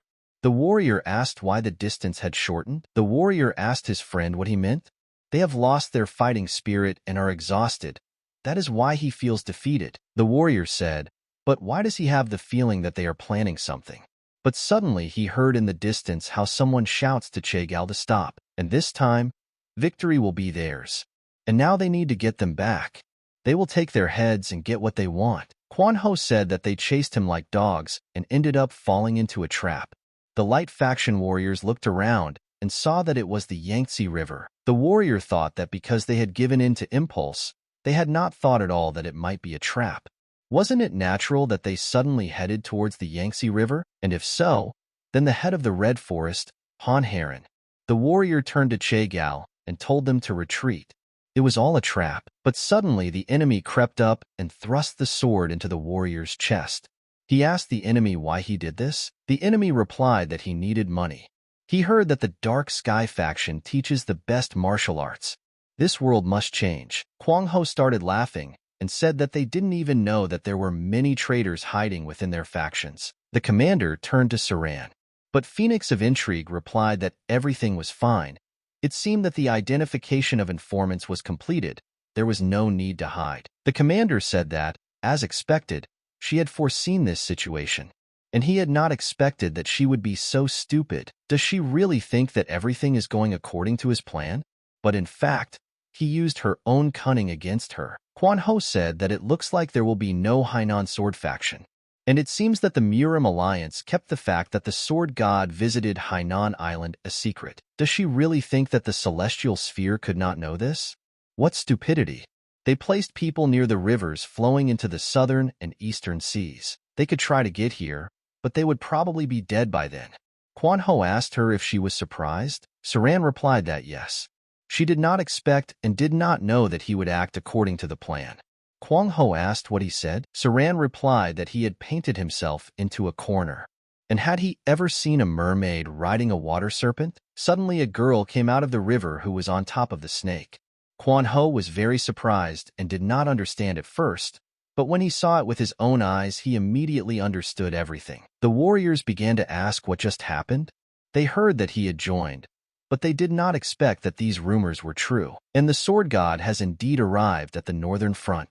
The leader said that it seems that the sword god has arrived as planned. It seems that he is approaching, and he has arrived a little early. The warrior immediately met the sword god and met him, and it is a great honor for him to be on the same team with him. But after that, he looked around and asked who the imposter was. The poisonous phoenix told him to calm down. He was not a spy, as they might think. The leader asked the poisonous phoenix to tell him if he had any information. The leader looked at him and said that his appearance was definitely that of a sword god, but the energy he emitted was at the highest level. The leader asked who this person was. Sichuan replied that he hoped for their understanding, but he could not reveal his true identity for strategic reasons. Poison Phoenix said that the sword god is currently unable to come to the north due to his mission. For this reason, he must avoid the gaze of the heavenly realm. The commander said that this was why the sword god had decided to appoint someone to replace him. The warrior asked that even so, should they have kept it a secret from them? The Poison Phoenix replied to the elder that she was asking him to restrain his anger. She understood how they felt, but he had to understand that they could not reveal it because of the spies, and they have to protect this place without the help of the sword god. No need to worry too much. The strength of the Wasan faction is not only the sword. She knew it had been almost 6 months since he had contacted her, but she wanted her help in deceiving others. Sichuan told her that he needed her help for various reasons. She was the only one who could coordinate the actions at the center and who knew what it meant to lead an army of victors, and he asked for her help. The Poisonous Phoenix understood that this was their common secret, and how such antics irritated her. Just before the clashes on the southern front, Saran said that if it was the Dark Heaven faction, then they couldn't help but know about the mobilization of the Southern Sea martial artists led by the Hainan Sword faction. And soon they will all hear about the forces that attacked them. They sent an informant along the road leading to the eastern and southern seas. Sichuan asked when the spies were planted. Saran replied that this was the most opportune moment, a hasty gathering of more than 6,000 martial artists. And so, it was a great opportunity to pass through the troublesome MURIM Island. And so they needed the help of the Southern Sea Dragon Gate, instead of the Hainan Sword faction, whose arrival was delayed by the Dark Heaven faction. Saran asked Elder Zhu if he could help them. The warriors were telling everyone to look up. What the hell is this? The girl turned to everyone and told them to listen to her. She is the Dragon Tail Chok Susu, the representative of the head of the Southern Sea Dragon Gate. The warrior asked in surprise, "The Southern Sea Dragon Gate? The King of the Four Seas? Seriously?" Susu replied that they came to repay the sword god of the Wasan faction. But the head of the river was very angry and threw an axe at her. But the warrior told the head to calm down. They would only make her angry. The river chief said she wasn't going to listen to anything. What else could she say about this crazy situation? Kwang Ho said that no one told him that something like this would happen. What is going on here? The snake descended to the water and began to swim near the ships, destroying everyone in its path. The warriors screamed at this moment to save them. Su said that they had foreseen all their moves, even that they had conspired with the Red Forest chief. But the Hainan Sword faction ship, the warriors were watching everything and said that they were here. The Hainan Sword faction ship arrived and ordered them to destroy everyone. Sichuan said to attack, just as the heavenly strategist predicted. The Hainan Sword faction said they were spotted and ordered them to kill everyone and sink their ship. After this, the enemies fell into the water, and seeing people under the water, they asked what they were doing under the ship. The warrior of the Light faction looked at this picture and realized that they were fighting the mermaids at the Southern Sea Gate. And compared to that, this was just child's play. The enemies realized that they were trapped and decided to retreat. But the warriors of the seas asked, did they think that they would be allowed to escape?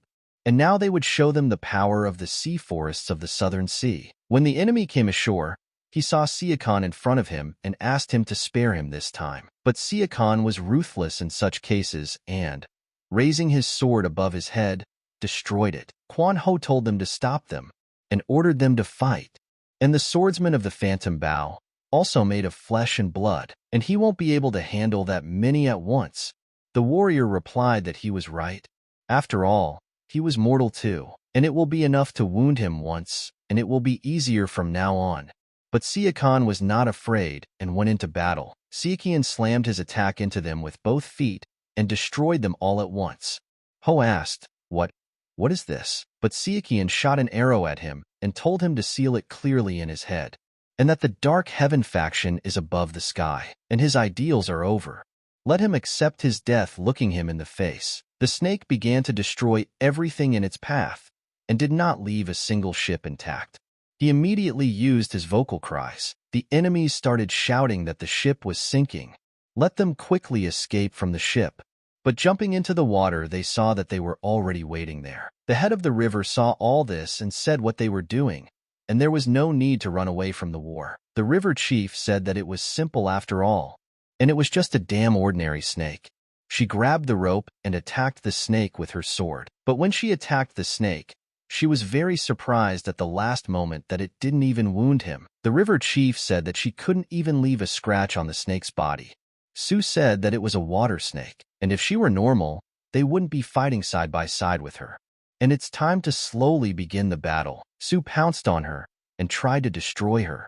But the river chief was very surprised and said, "What the hell is this?" The head of the river was not afraid of anything and, raising her sword above her head, said that she was finished. But suddenly she saw an arrow in front of her. She looked at Sichuan and realized that he managed to hit it from such a distance.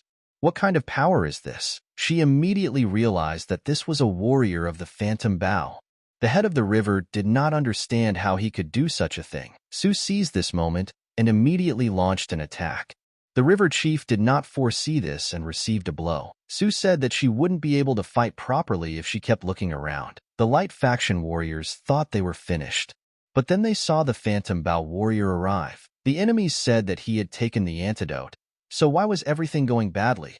The warrior replied that the level of mass-produced drugs given to the likes of them could not completely neutralize the poison. The enemies shouted that it was the sea dragon again. It was time to retreat. The enemies understood that they could not retreat now. Quan Ho told them to kill him, and if they bring back Che Gal Saran's head, they will receive a reward accordingly. The enemy began to advance and shouted at them to get out of the way. He would get Che Gal Saran's head. The monk ordered his men to get rid of everyone who stands in the way. Let him take on the commander-in-chief.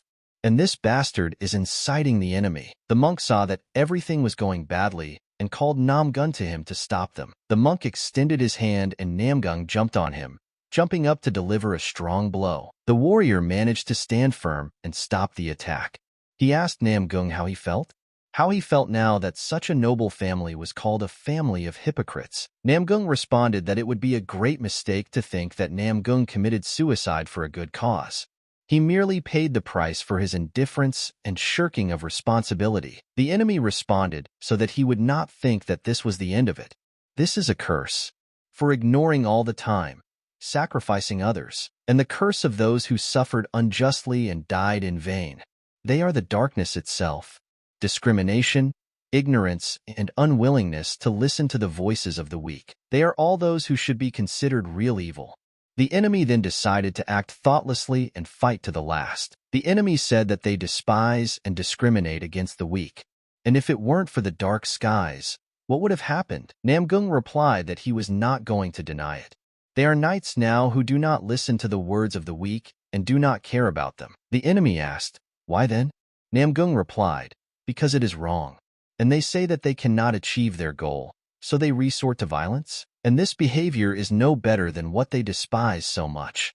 It is simply wrong and cannot be justified." The enemies were fighting Sichuan at that moment, and they chose the moment when he was left alone. But Namune immediately dodged the attack and fell to the ground. The enemies saw this and decided to attack him altogether. Quan Ho thought about what to do with this. He turned to Pashungun and said that it was not too late. Let him join the Lords of the Dark Skies. Sichuan asked if Hio wanted him to join them. Hio replied that he did. Their master was a magnanimous man, and even if he interfered with the great plan, he thinks he will forgive such an experienced warrior. Besides, he will give him everything he wants. Sichuan replied that Ho had misunderstood something. He didn't become an enemy of the Dark Skies because he wanted to gain something. He simply hated them to the point of madness. Ho asked him in surprise why.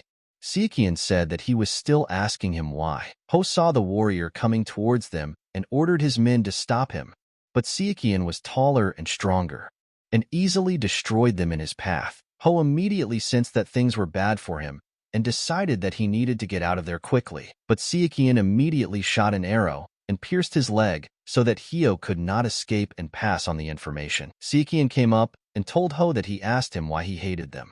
They tortured, plundered, and brutally killed for their own gain. And he asked why, and that's why he hates them. And for them, it's normal. Sichuan asked, are they going to change the world? Let him not deceive himself. They all use people as tools and seek power through violence. It's just darkness. After a long battle, the warriors began to rejoice and shouted that the MURIM had won. and long live Hainam Gampa. The enemy saw a warrior in front of him and said that he was asking them to spare him. But Sichuan grabbed Ho and dragged him into the cave. He said that this was also the one who was close to heaven. He was doing well, the heavenly Yuso, and now he's giving him another chance. If he gives him any information now, he'll let him live. Ho said that his lie was so obvious, he wouldn't tell him anything. He would die anyway. Sichuan replied that at least he would kill him painlessly. Ho asked him why he thought he was doing this. Because he was an enemy of the Sound Gate? No. If he thought so, then it was a mistake. And even the Jinso clan doesn't respect them. Even they got the commander's recognition by dividing the MURIM. This worries people, and isn't that a good ending? At this time on the northern front, Xing said that according to what they know, the northern county of Amchin, with 7,000 people, is located in the north of Anhui province, and they are said to cross the area of the Huaibei Plains. And at this rate, a clash is inevitable. Poison Phoenix said that he had already studied the map of the surrounding area. To be honest, as a newcomer from Guizhou, they will have to work hard to succeed. Sin replied that everything was correct. He thought he would return to headquarters and rest, but he was dragged back to the front lines. Xing said in any case, this combined force is located on the eastern plains of Hanam. It is connected to the Huaibei Plain. The leader said that they could clearly see each other's movements.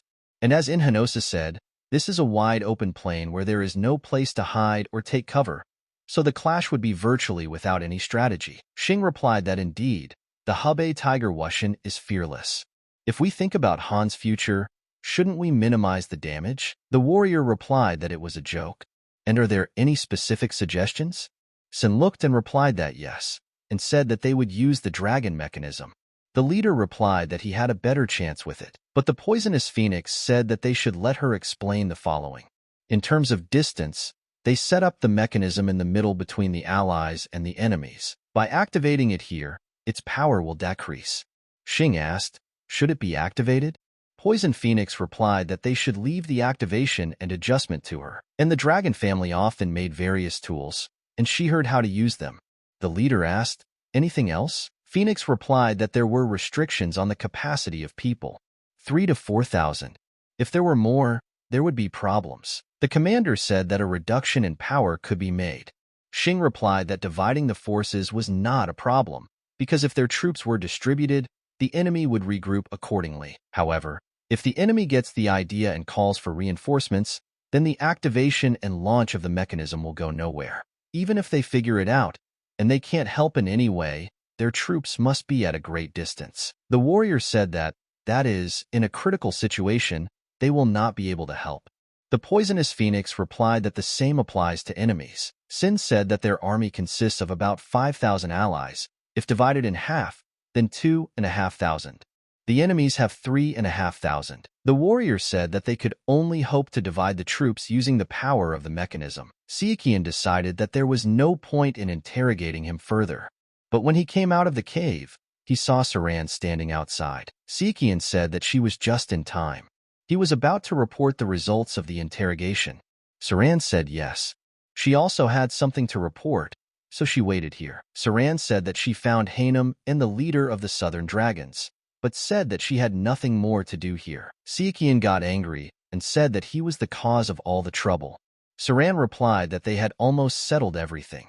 The forces of the Southern Dragon and Hanam would protect the Yangtze River Basin until the end of the war. Sichuan said that was good to hear. Saran asked if he was heading to the Northern Flag. Sichuan replied that yes. Everything is prepared, but he can't help but worry. He will contact the Apostle on behalf of the Peshingen first, so there is no need to wait for him. Saran said that it seemed like he was in control of the situation.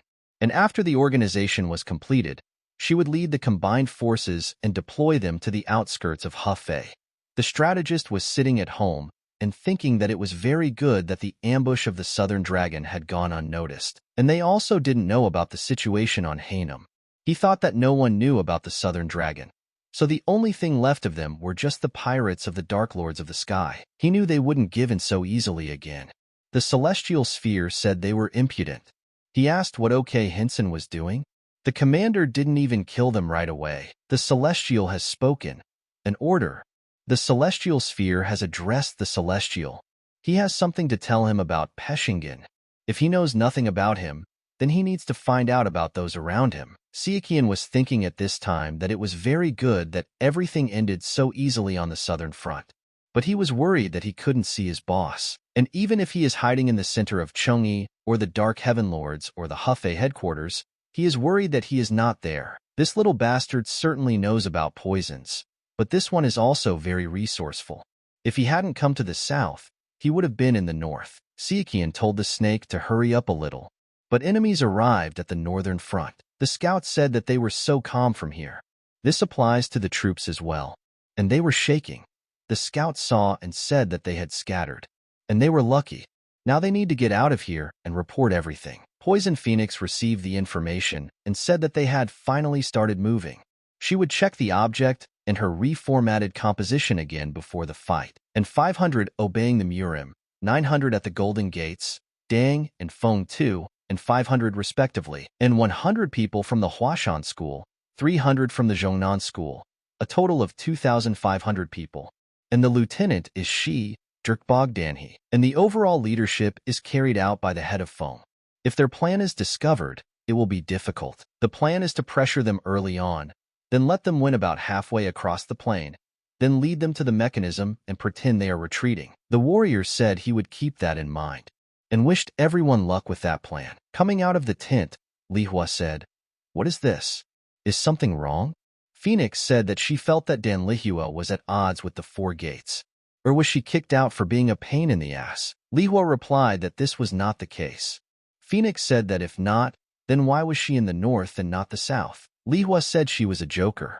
And to believe this big and long thing of the sword master? Phoenix got angry and asked what? But suddenly a guy came in and said that they have here. Phoenix asked in surprise, "Dragon?" Oren Sambog's successor, the dragon Shiliang, replied that it seemed Danhe's mouth was not closing again. But now is not the time for that. Phoenix asked what happened. Shiliang replied that it seemed like the attack from the northern dark sky front would be sooner than expected. Phoenix said, "How untimely." Xing was on the road at the time and said that he was in command of the front line again. The strategist shouted that they were advancing. Sin replied that he could see everything, and there were about 3,000 of them. The warrior asked if the maximum capacity was not 4,000 people. Sin replied that he was worried, but everything should work out. Sin ordered them to prepare for battle.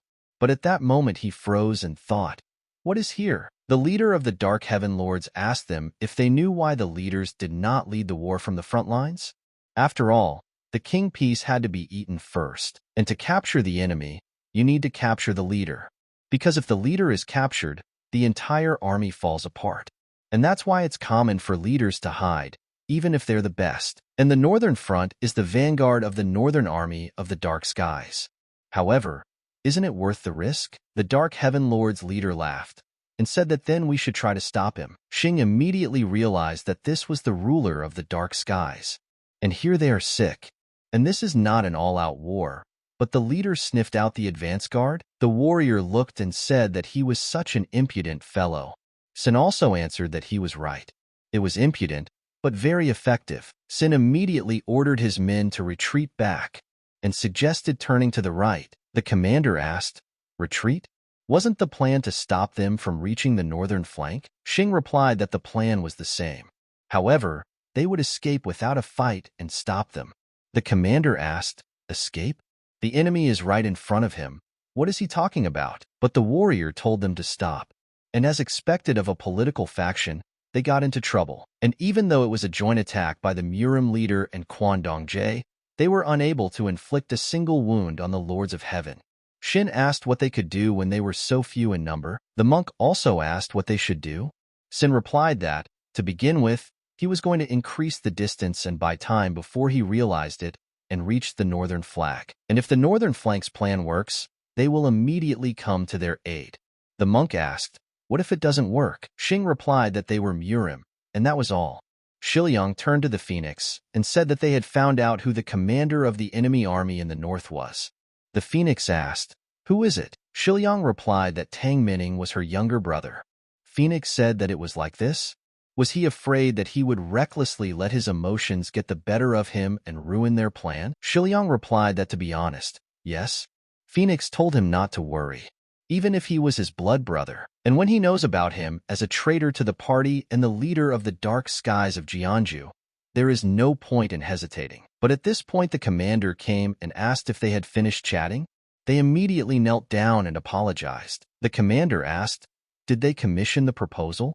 Phoenix replied that they were still waiting, but they would start soon. By this time the enemies came and stood before them, and the commander gave them the order to open the bottles. Having opened the bottles, they released the poison, which they sent towards the warriors, who did not even believe it. The leader shouted that it was poison gas, and judging by the color, it wasn't sulfur dioxide. Phoenix said it was dancing gas. The warrior asked her what it was. Phoenix replied that poisonous gas was made from sulfur, and that the poison master was simply releasing all his anger. And the dancing gas has the same meaning, but the method is a little different. The commander asked, another method? Phoenix said the gas has spread to the front of their camp. Let them take counteracting medicine. The commander took up his sword and replied that apparently the continuation of the story would be postponed until later. The commander asked, this dancing gas of hers, can it be stopped? Phoenix answered that if they take the antidote, they can endure it for an hour, no more. The commander asked, any more warnings? Phoenix replied that he would not see anything in front of him. The boy said that the dark skies lived up to their name and let them retreat back. Phoenix asked him what he was planning. The guy answered that they were going to retreat anyway, so it was to their advantage, and if they retreat because of the gas, the enemy will surely follow them too. Li Hua supported him and said that Kaju of Peng was so deeply rooted in his soul. Retreating before a decisive battle is like peeing yourself before a big celebration. The commander asked in surprise, what? The commander began to laugh and thought about it, and replied that everything was exactly like that. Do they remember how this Soman Ijin was shaking and worried before leaving that he didn't have a sword master? And now I need to show him that there is no need to worry. And taking the rest of the guys with me, I said that it was time to go. The enemies had been releasing dancing poison all this time. Phoenix said that it was not her nature to always hide behind others' backs. Nak replied that now was not the time for rebellion. She knew that, right? Phoenix said that even with the magic of sight, she can't see anything. The light hasn't disappeared. It's being blocked by something from the outside. It's like a wall in front of her is blocking it. Phoenix was slightly distracted. The leader shouted at her to retreat, and the volcanoes would protect her. The leader said that the enemy was probably a dark-adapted assassin. But at that moment, Phoenix saw a hoop flying towards her. She immediately realized that it was Kamenban. The commander asked in surprise, Kamenban? Those weaklings, justifying the name Dark Skies. Jiangju came out of the darkness and said that it was not in this darkness. The guy immediately said that this voice was Tang's child, but Jiangju came out and said no. The blinding artifact of Kamenban enhances all senses except sight, replacing the eyes. Jiangju thought about it and said that it was especially relevant in the dark when nothing could be seen. Let him try to deal with poison and hired killers. Jiangju immediately went to his trump cards and threw a sharp arrow at him, but the guy easily dodged it. Jiangju started to attack and said that it was not bad for a blind person. However, in any case, he would regret going at it alone. And he also knows that there is no Zhu Sieqian here. At this time, Sieqian was already on the way and felt that something was wrong here. But the Dark Heaven faction's chief was at war and destroyed every single one of the Light faction. Sin realized that things were bad, and he knew that he should have memorized the map more carefully, and at this rate, they would leave the plain. The monk asked if this meant that they had become even more separated from the First Northern Front.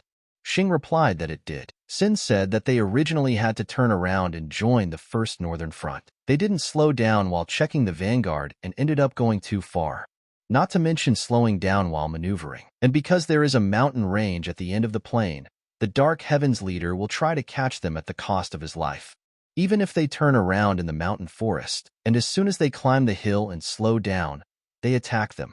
The leader asked, what if someone stays and stalls for time? The warrior asked if he understood what he was talking about. The monk replied that as the chief monk had said, if something stands in the way. The warrior asked if they had another option. The leader replied that it was decided. He agreed halfway. There was no need to worry and trust only him. The Dark Sky faction leader thought about it and said that it was time to use it as bait for the more than 400 warriors. And those who should lead the way do not do this. The Dark Heaven faction leader asked Cheon Ki-sung to report to the Celestials. It's possible that Ju Seokian won't be there. The Dark Heaven's leader looked around and said that they had caught up with the escaped rats. After all, they had to stop them from transmitting information. One of the warriors reached his own people and said that over 400 people, including Kumju Bone, Sin asked how long they lasted. The warrior replied that it was a quarter of an hour, just a quarter of an hour. Everyone was very surprised and could not believe it. The soldiers began to worry and said that they would die like dogs.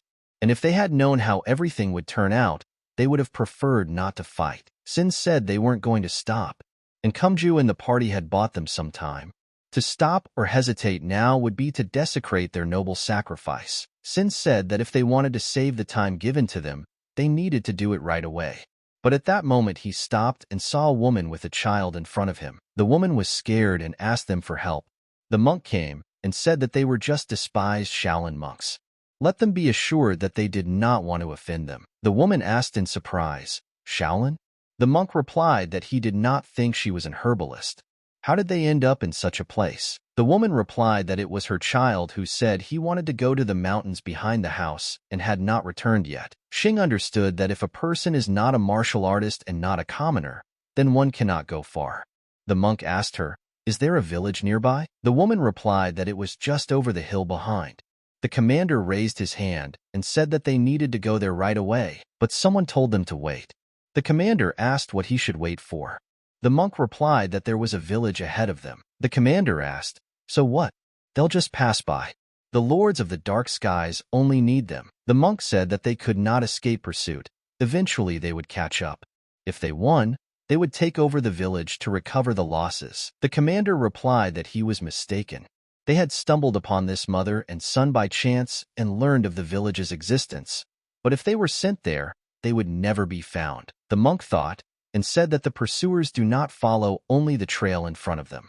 They will send a scout in advance to check other escape routes, or so that they will not be caught later. The monk said that they didn't know that next to the head of the Dark Heavens stood a military man named Cheon Ki-sung. The commander got very angry and said, "How can this be? He will execute him now. Let him listen here. He may be a monk of the Great Shaolin, but he is just one of many. He is not a Buddha, so he cannot save all the people. There is a danger called the dark skies behind them right now. Their already meager strength has been reduced by those sacrifices. And to top it all off, they don't even have a sword master and the best warrior named Peshingen. How many people does he think live in this mountain village? Probably about 200 people. And this is a fight for the fate of the MURIM. He's going to ruin a battle that could change history to save 200 people who don't care." The commander said he would ask again. What would he do? The monk replied that he would save them. If they did not want to, then alone. The commander asked why. The monk knew it was probably an execution. If it had been a death sentence, they would probably have decided in favor of Shaolin. The monk said that this had nothing to do with it. They could not allow people who were not related to the MURIM to die because of this war. The commander replied that he would not listen to this. He turned to the monks and told them to listen to him.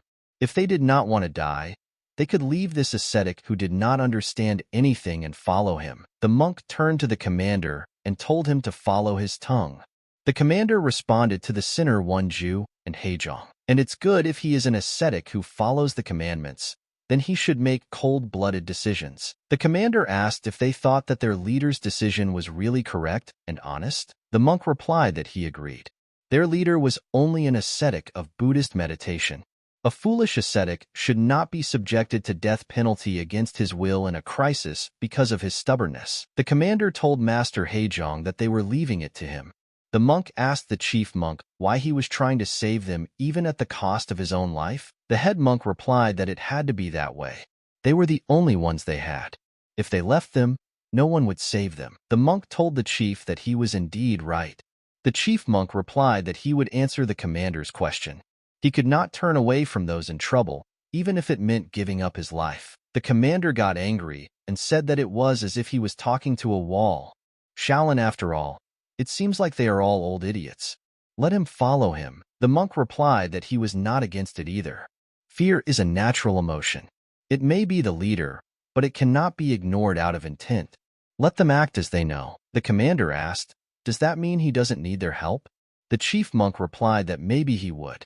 Surely someone else would want to help him. But, as he already said, the monk said that it was decided then, he would stay. The others also began to agree and answer that they would stay too. The chief monk replied that if it was the death penalty, then yes. But the monk stopped him and said that no, that would not happen. The head monk replied that he would be lying if he said he was not afraid. The monk said that then why? He said so himself. They have no one but themselves. The commander was surprised and said, what the hell is this? And so it turns out that the Shaolin are retreating as bait. The commander said that as if they didn't have enough problems without them. Do they want to die like dogs? The monk replied that at least this way they would stall for time. Someone had to call for reinforcements. Shouldn't they report the situation? Sick accepted all this and replied that they were bidding farewell to them. The monk said that they should then take care of the monks who were too young to die. The monk turned to the chief and said that if he died, what would happen to Shaolin? The chief monk replied that they should take care of them. The commander was delighted and said that they would have to go there without help, and he wished them luck in holding out. The monks went to the village and said, 1,000 hands, 1,000 eyes, and helping living beings with 1,000 hands. And with 1,000 eyes he will see those who need saving. But suddenly, the Dark Heaven faction leader appeared in front of them and said with surprise that this was their prey. The monk immediately realized that it was really him, exactly the same person as them. The head of heaven said that the next bait is Shaolin in so months. The commander told him not to get cocky. How long would it take for an army of about 250 people? And this situation has already happened. It is better to have a little more strength and hold out a little longer. And on this side, there are 100 people left. So now there are 750 of them, more than 1,000 eyes and 1,000 hands. The monk replied that he should not worry. 1 hand and 1 eye were enough for him. The commander said that everything was clear. And now let everyone listen. As it should be, history will record this in 1 or 2 lines, and that will be the end of it. And all this will be forgotten in a few years. But someone will remember them. As long as this is part of history, they will be remembered. To be human means to stand on 2 legs. And to be human means to cover each other's backs. And now it's time to lay down your lives for yourself. Lay down your lives for others. They are Shaolin in so months. The war came unexpectedly for the boys, and without leaving them even a choice, they had to fight the enemies. The Dark Sky faction chief said that such a strong spirit. Hua asked, what about the master and commander? The Dark Sky faction leader replied that he would handle it himself. Hua said that he understood everything. The monks and the enemies began to fight each other in order to defeat them once and for all. But one of the enemies tried to kill the monk, but the commander managed to cut him and said that he himself was guilty. The monk thanked him for such help, but the commander replied that he should always cover his back. Let the monk use the terrain to avoid being attacked from behind. And there are a lot of trees here, and the hill is steep, which makes it difficult. The commander told the master to remember the goal. It is necessary to defend, not to attack, and therefore it is necessary to block as much as possible. But at this moment, the Dark Sky faction chief came and asked, should I block? The commander was very surprised and did not understand how he managed to get close so quickly. The Dark Heaven faction leader said that he might be a martial artist, but he was still just a human under the sky. He needed to bid farewell to the commander now. The commander was very surprised and thought that he would die so stupidly. But at that moment, the master ran up and repelled the attack. The Dark Heaven faction chief said, did he expect an attack? As a follower of Buddha, his gaze is always fixed on living beings, and now they will see what he will do without an eye. But the head was confident in himself and left him without an eye. The Dark Heaven faction leader asked, what does he say? Shaolin Master?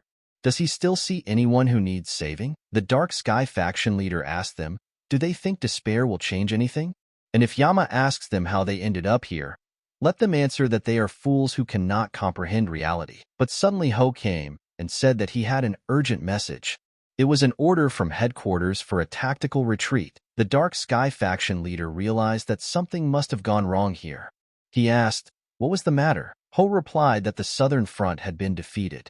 The Southern Political Coalition was currently heading north to its headquarters in Hefei, and crossing the Yangtze River will not be easy.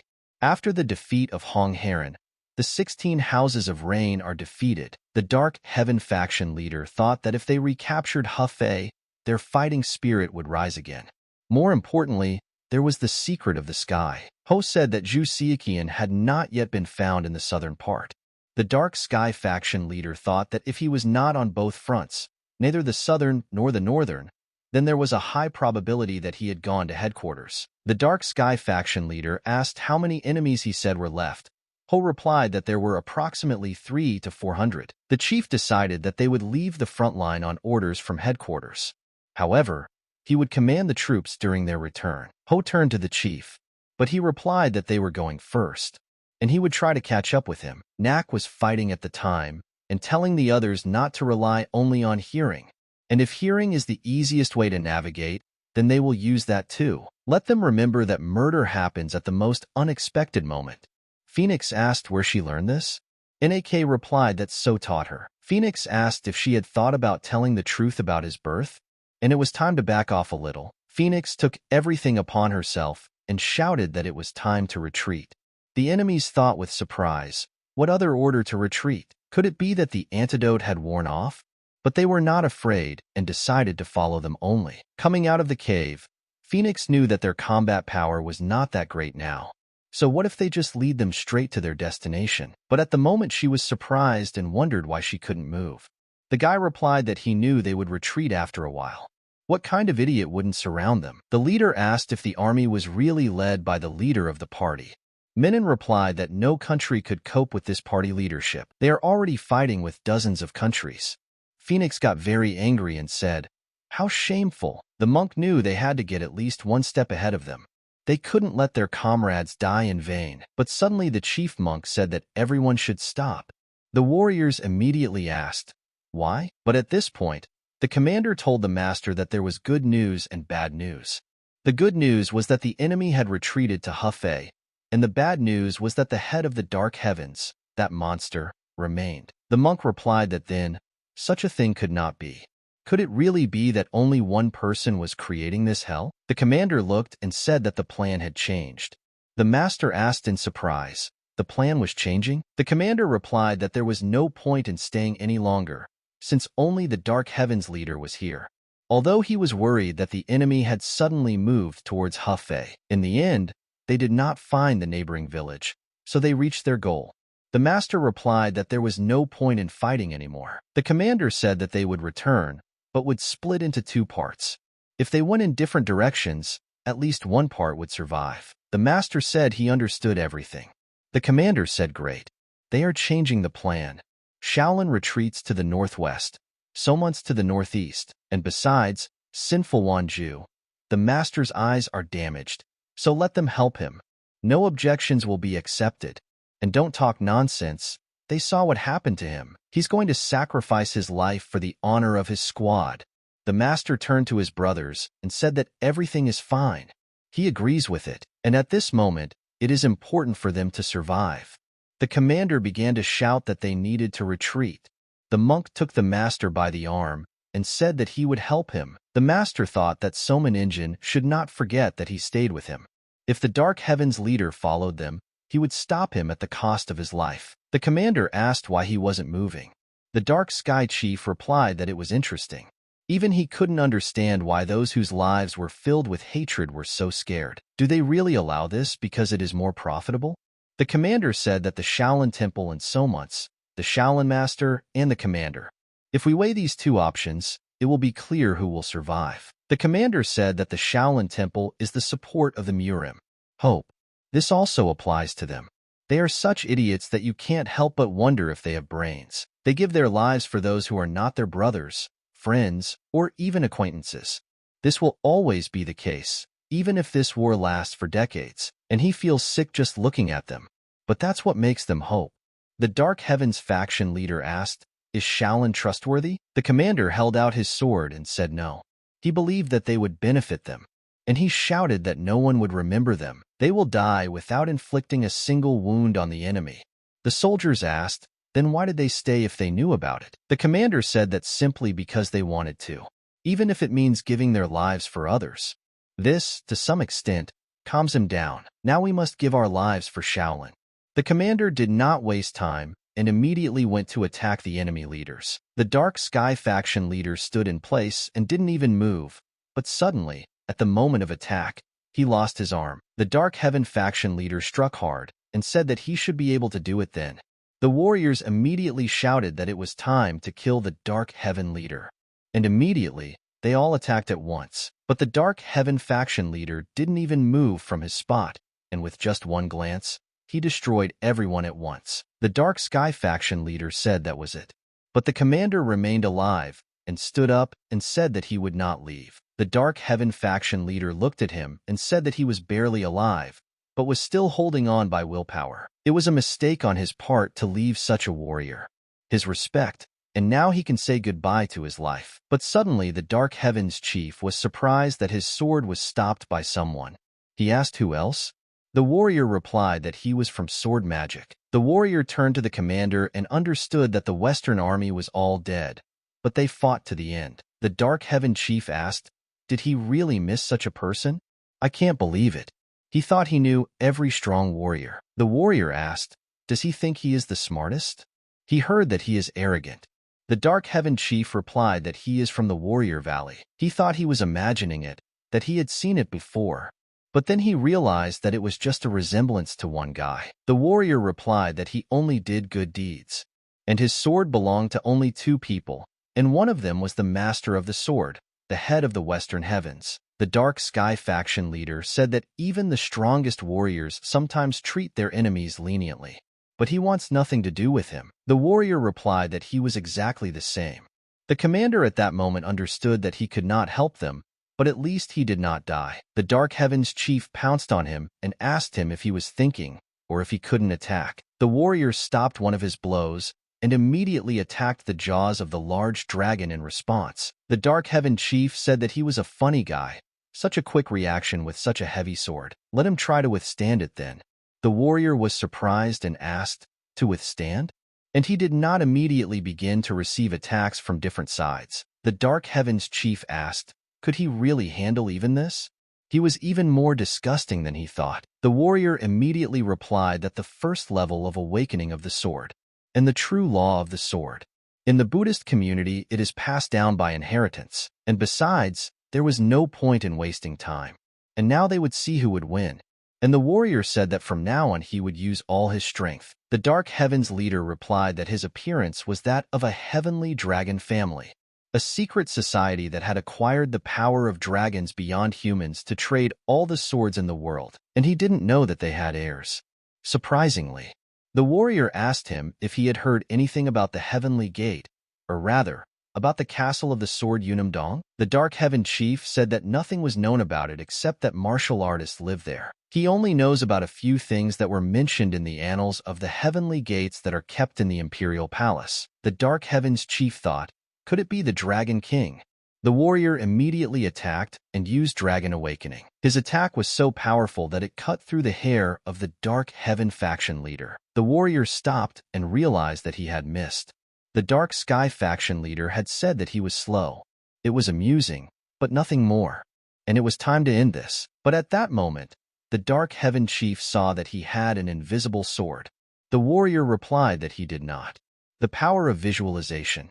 The form of the sword is the power of the sword. The warrior immediately attacked, but the chief managed to get away from him. He said that he recognized.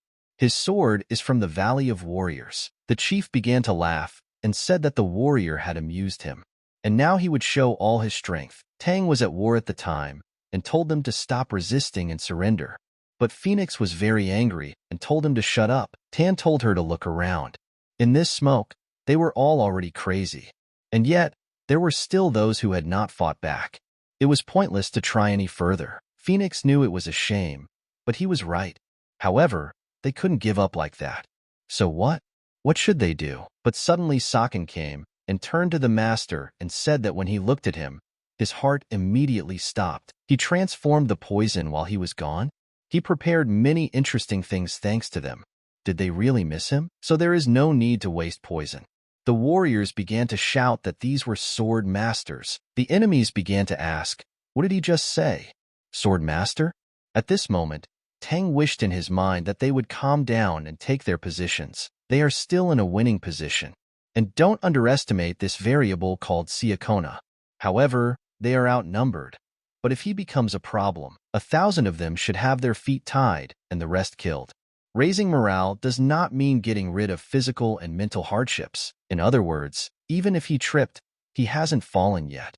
They may have more problems than expected, but it's not the end. And what's more, with his appearance, they completely forgot about his power. That's quite enough for them. Sichuan turned to Tan and said that he had prepared many things, and it was impossible to fight alone. Their resilience would not change despair to hope if they had a foundation to realize their aspirations. They must not let down their guard. The warrior asked at this moment, but at the moment he saw nothing and was wounded. He fell on a log and understood that it was not good. The antidote's effect is slowly wearing off. What if those opening bastards get closer? If they circle around and throw a ring, he won't even be able to attack them properly, and at this rate he will die of exhaustion. If so, he will run and somehow break through the blockade. The warrior ran forward and said that they should now see who would win. But at that moment the enemy appeared in front of him and was waiting for this. The enemy said that he would bring his head, and the boss would recognize him, and for him it should be an honor to become an offering. Suddenly the enemy threw his ring straight at the warrior. He had foreseen it and dodged it immediately. The enemy shouted that the check and transmission of orders, protecting them. But suddenly Soren appeared and said that the destruction of the enemy. The enemy was very surprised when he saw the hired killers. He can't even hear breathing, let alone see. And if so, the enemy asked, how dare he hide like a mouse? Where is he, the big guy? The enemy shouted for everyone to be careful. They were hiding in the smoke. The enemy used his sonic attack technique and in the moment foresaw that he was seeing her. And now she is finished. The enemy thought at that moment, who knew that their leader was an ordinary hired killer. And she will remember this for a long time. But Soren was smarter, and she picked the right moment to repel the attack. But the enemy couldn't speak at that moment. Soren immediately attacked. The enemy was surprised and realized that he had missed the enemy. And the sound of breathing or steps is understandable, but he does not even feel it. And it's as if she doesn't exist. Is she really a ghost? But Soren was ruthless in such plans and cut off his head. The enemy shouted to Tan and said that they were back, and in his opinion they had reinforcements. Tan asked in surprise, reinforcements? Sichuan immediately shouted that it was time to attack.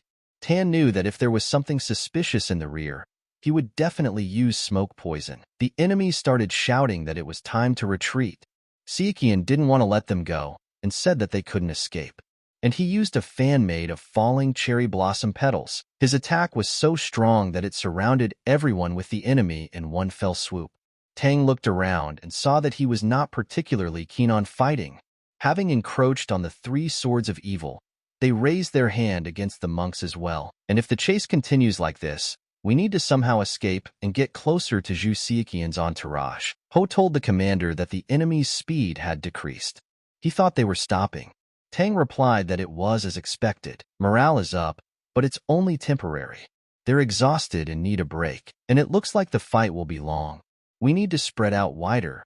Then they will come at them head-on, and what do? Tan looked and said, is Sichuan a bastard? Sichuan replied that he and the reinforcements were just a diversion. Tan said it was dangerous. They had to get out of here quickly. But suddenly a huge wall appeared in front of them. Seeing this, Shiliang said that he envied her.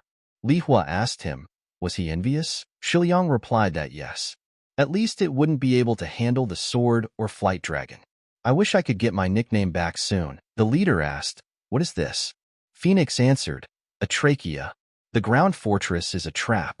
Let them activate the device and open the labyrinth hidden underground. And here there are walls like in a labyrinth.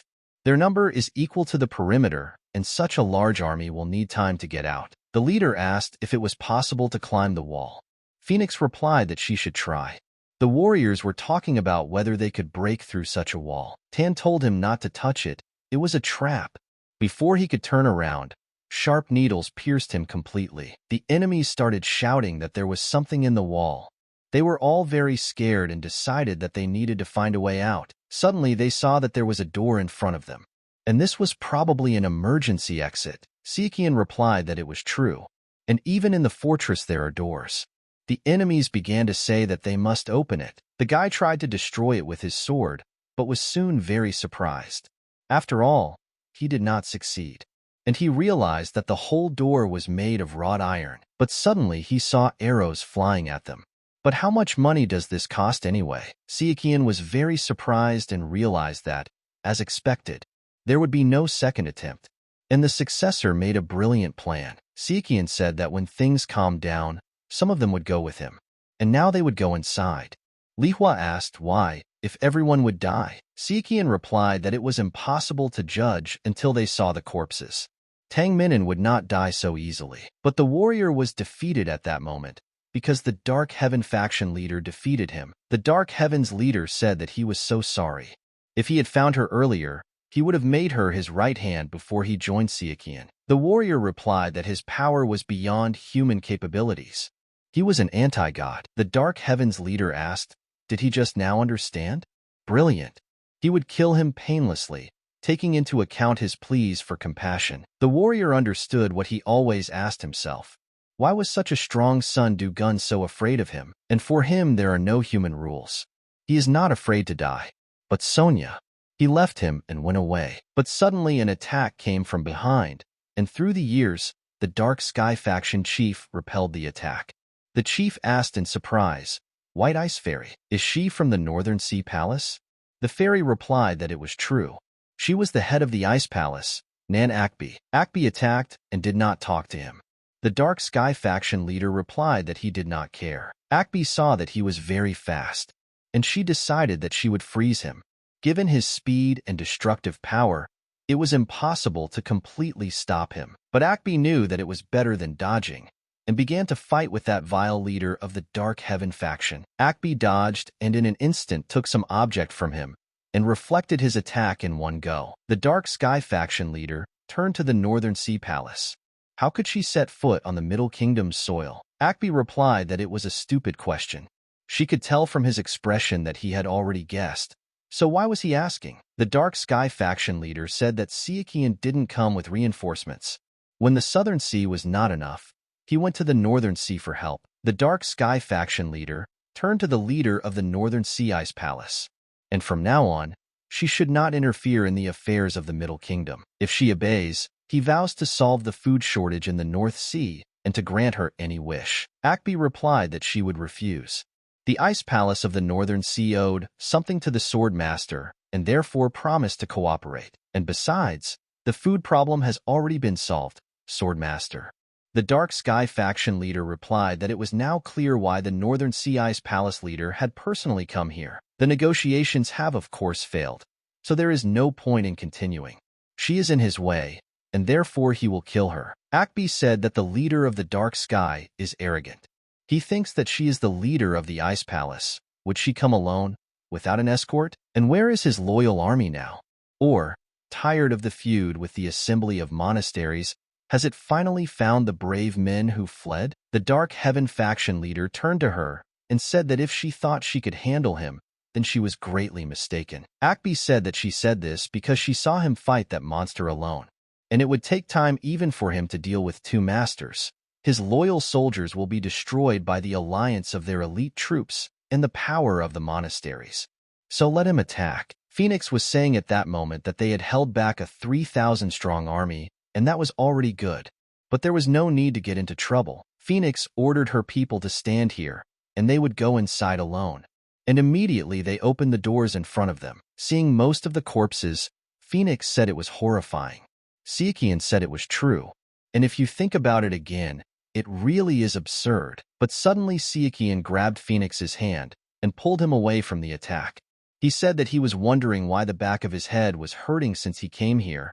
He was still a slippery bastard. Tan was very surprised and realized that this was impossible, and asked, didn't he say that there was poison everywhere? Sichuan replied that it wasn't just him.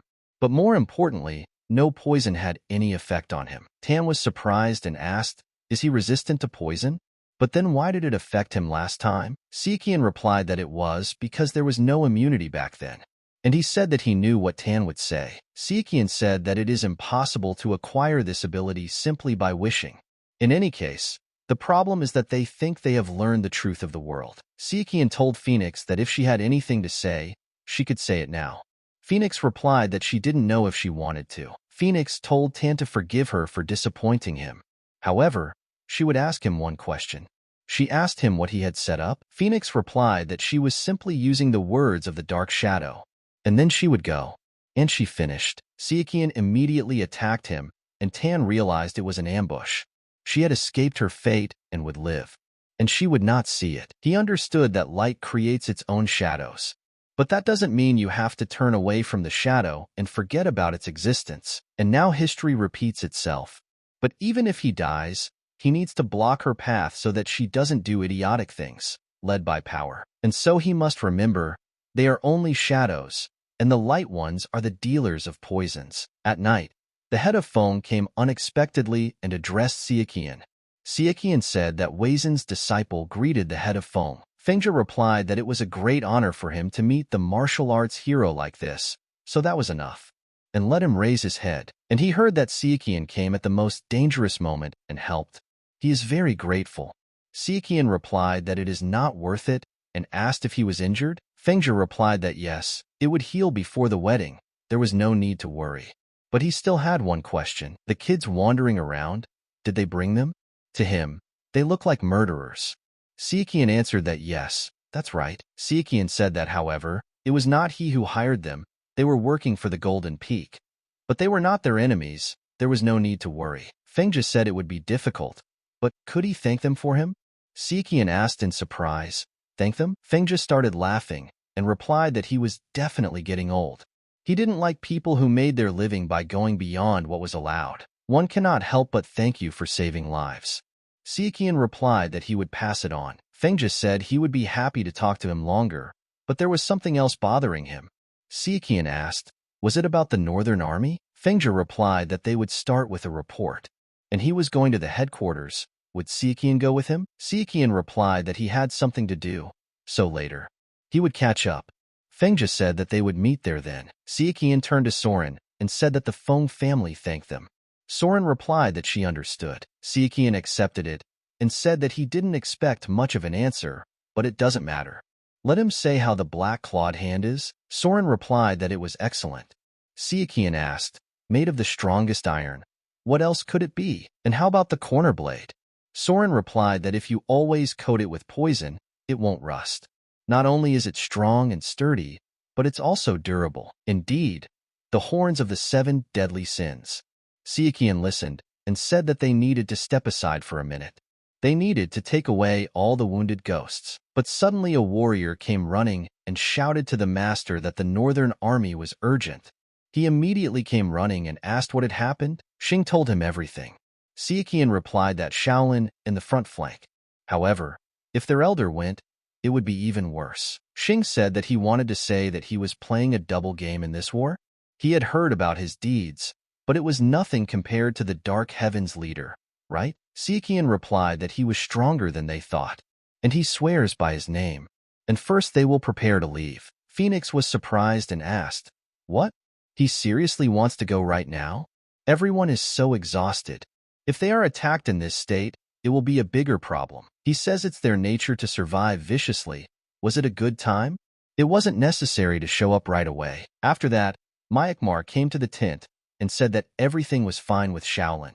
There was no need to worry. But the Dark Sky faction leader came to his base. The warriors were surprised to see him come. The Dark Sky faction leader turned to the Northern Sea Kingdom and asked how they dared to lie to him so brazenly. And the next time they met, he would rip out his vile tongue. The warrior replied that he would certainly do so.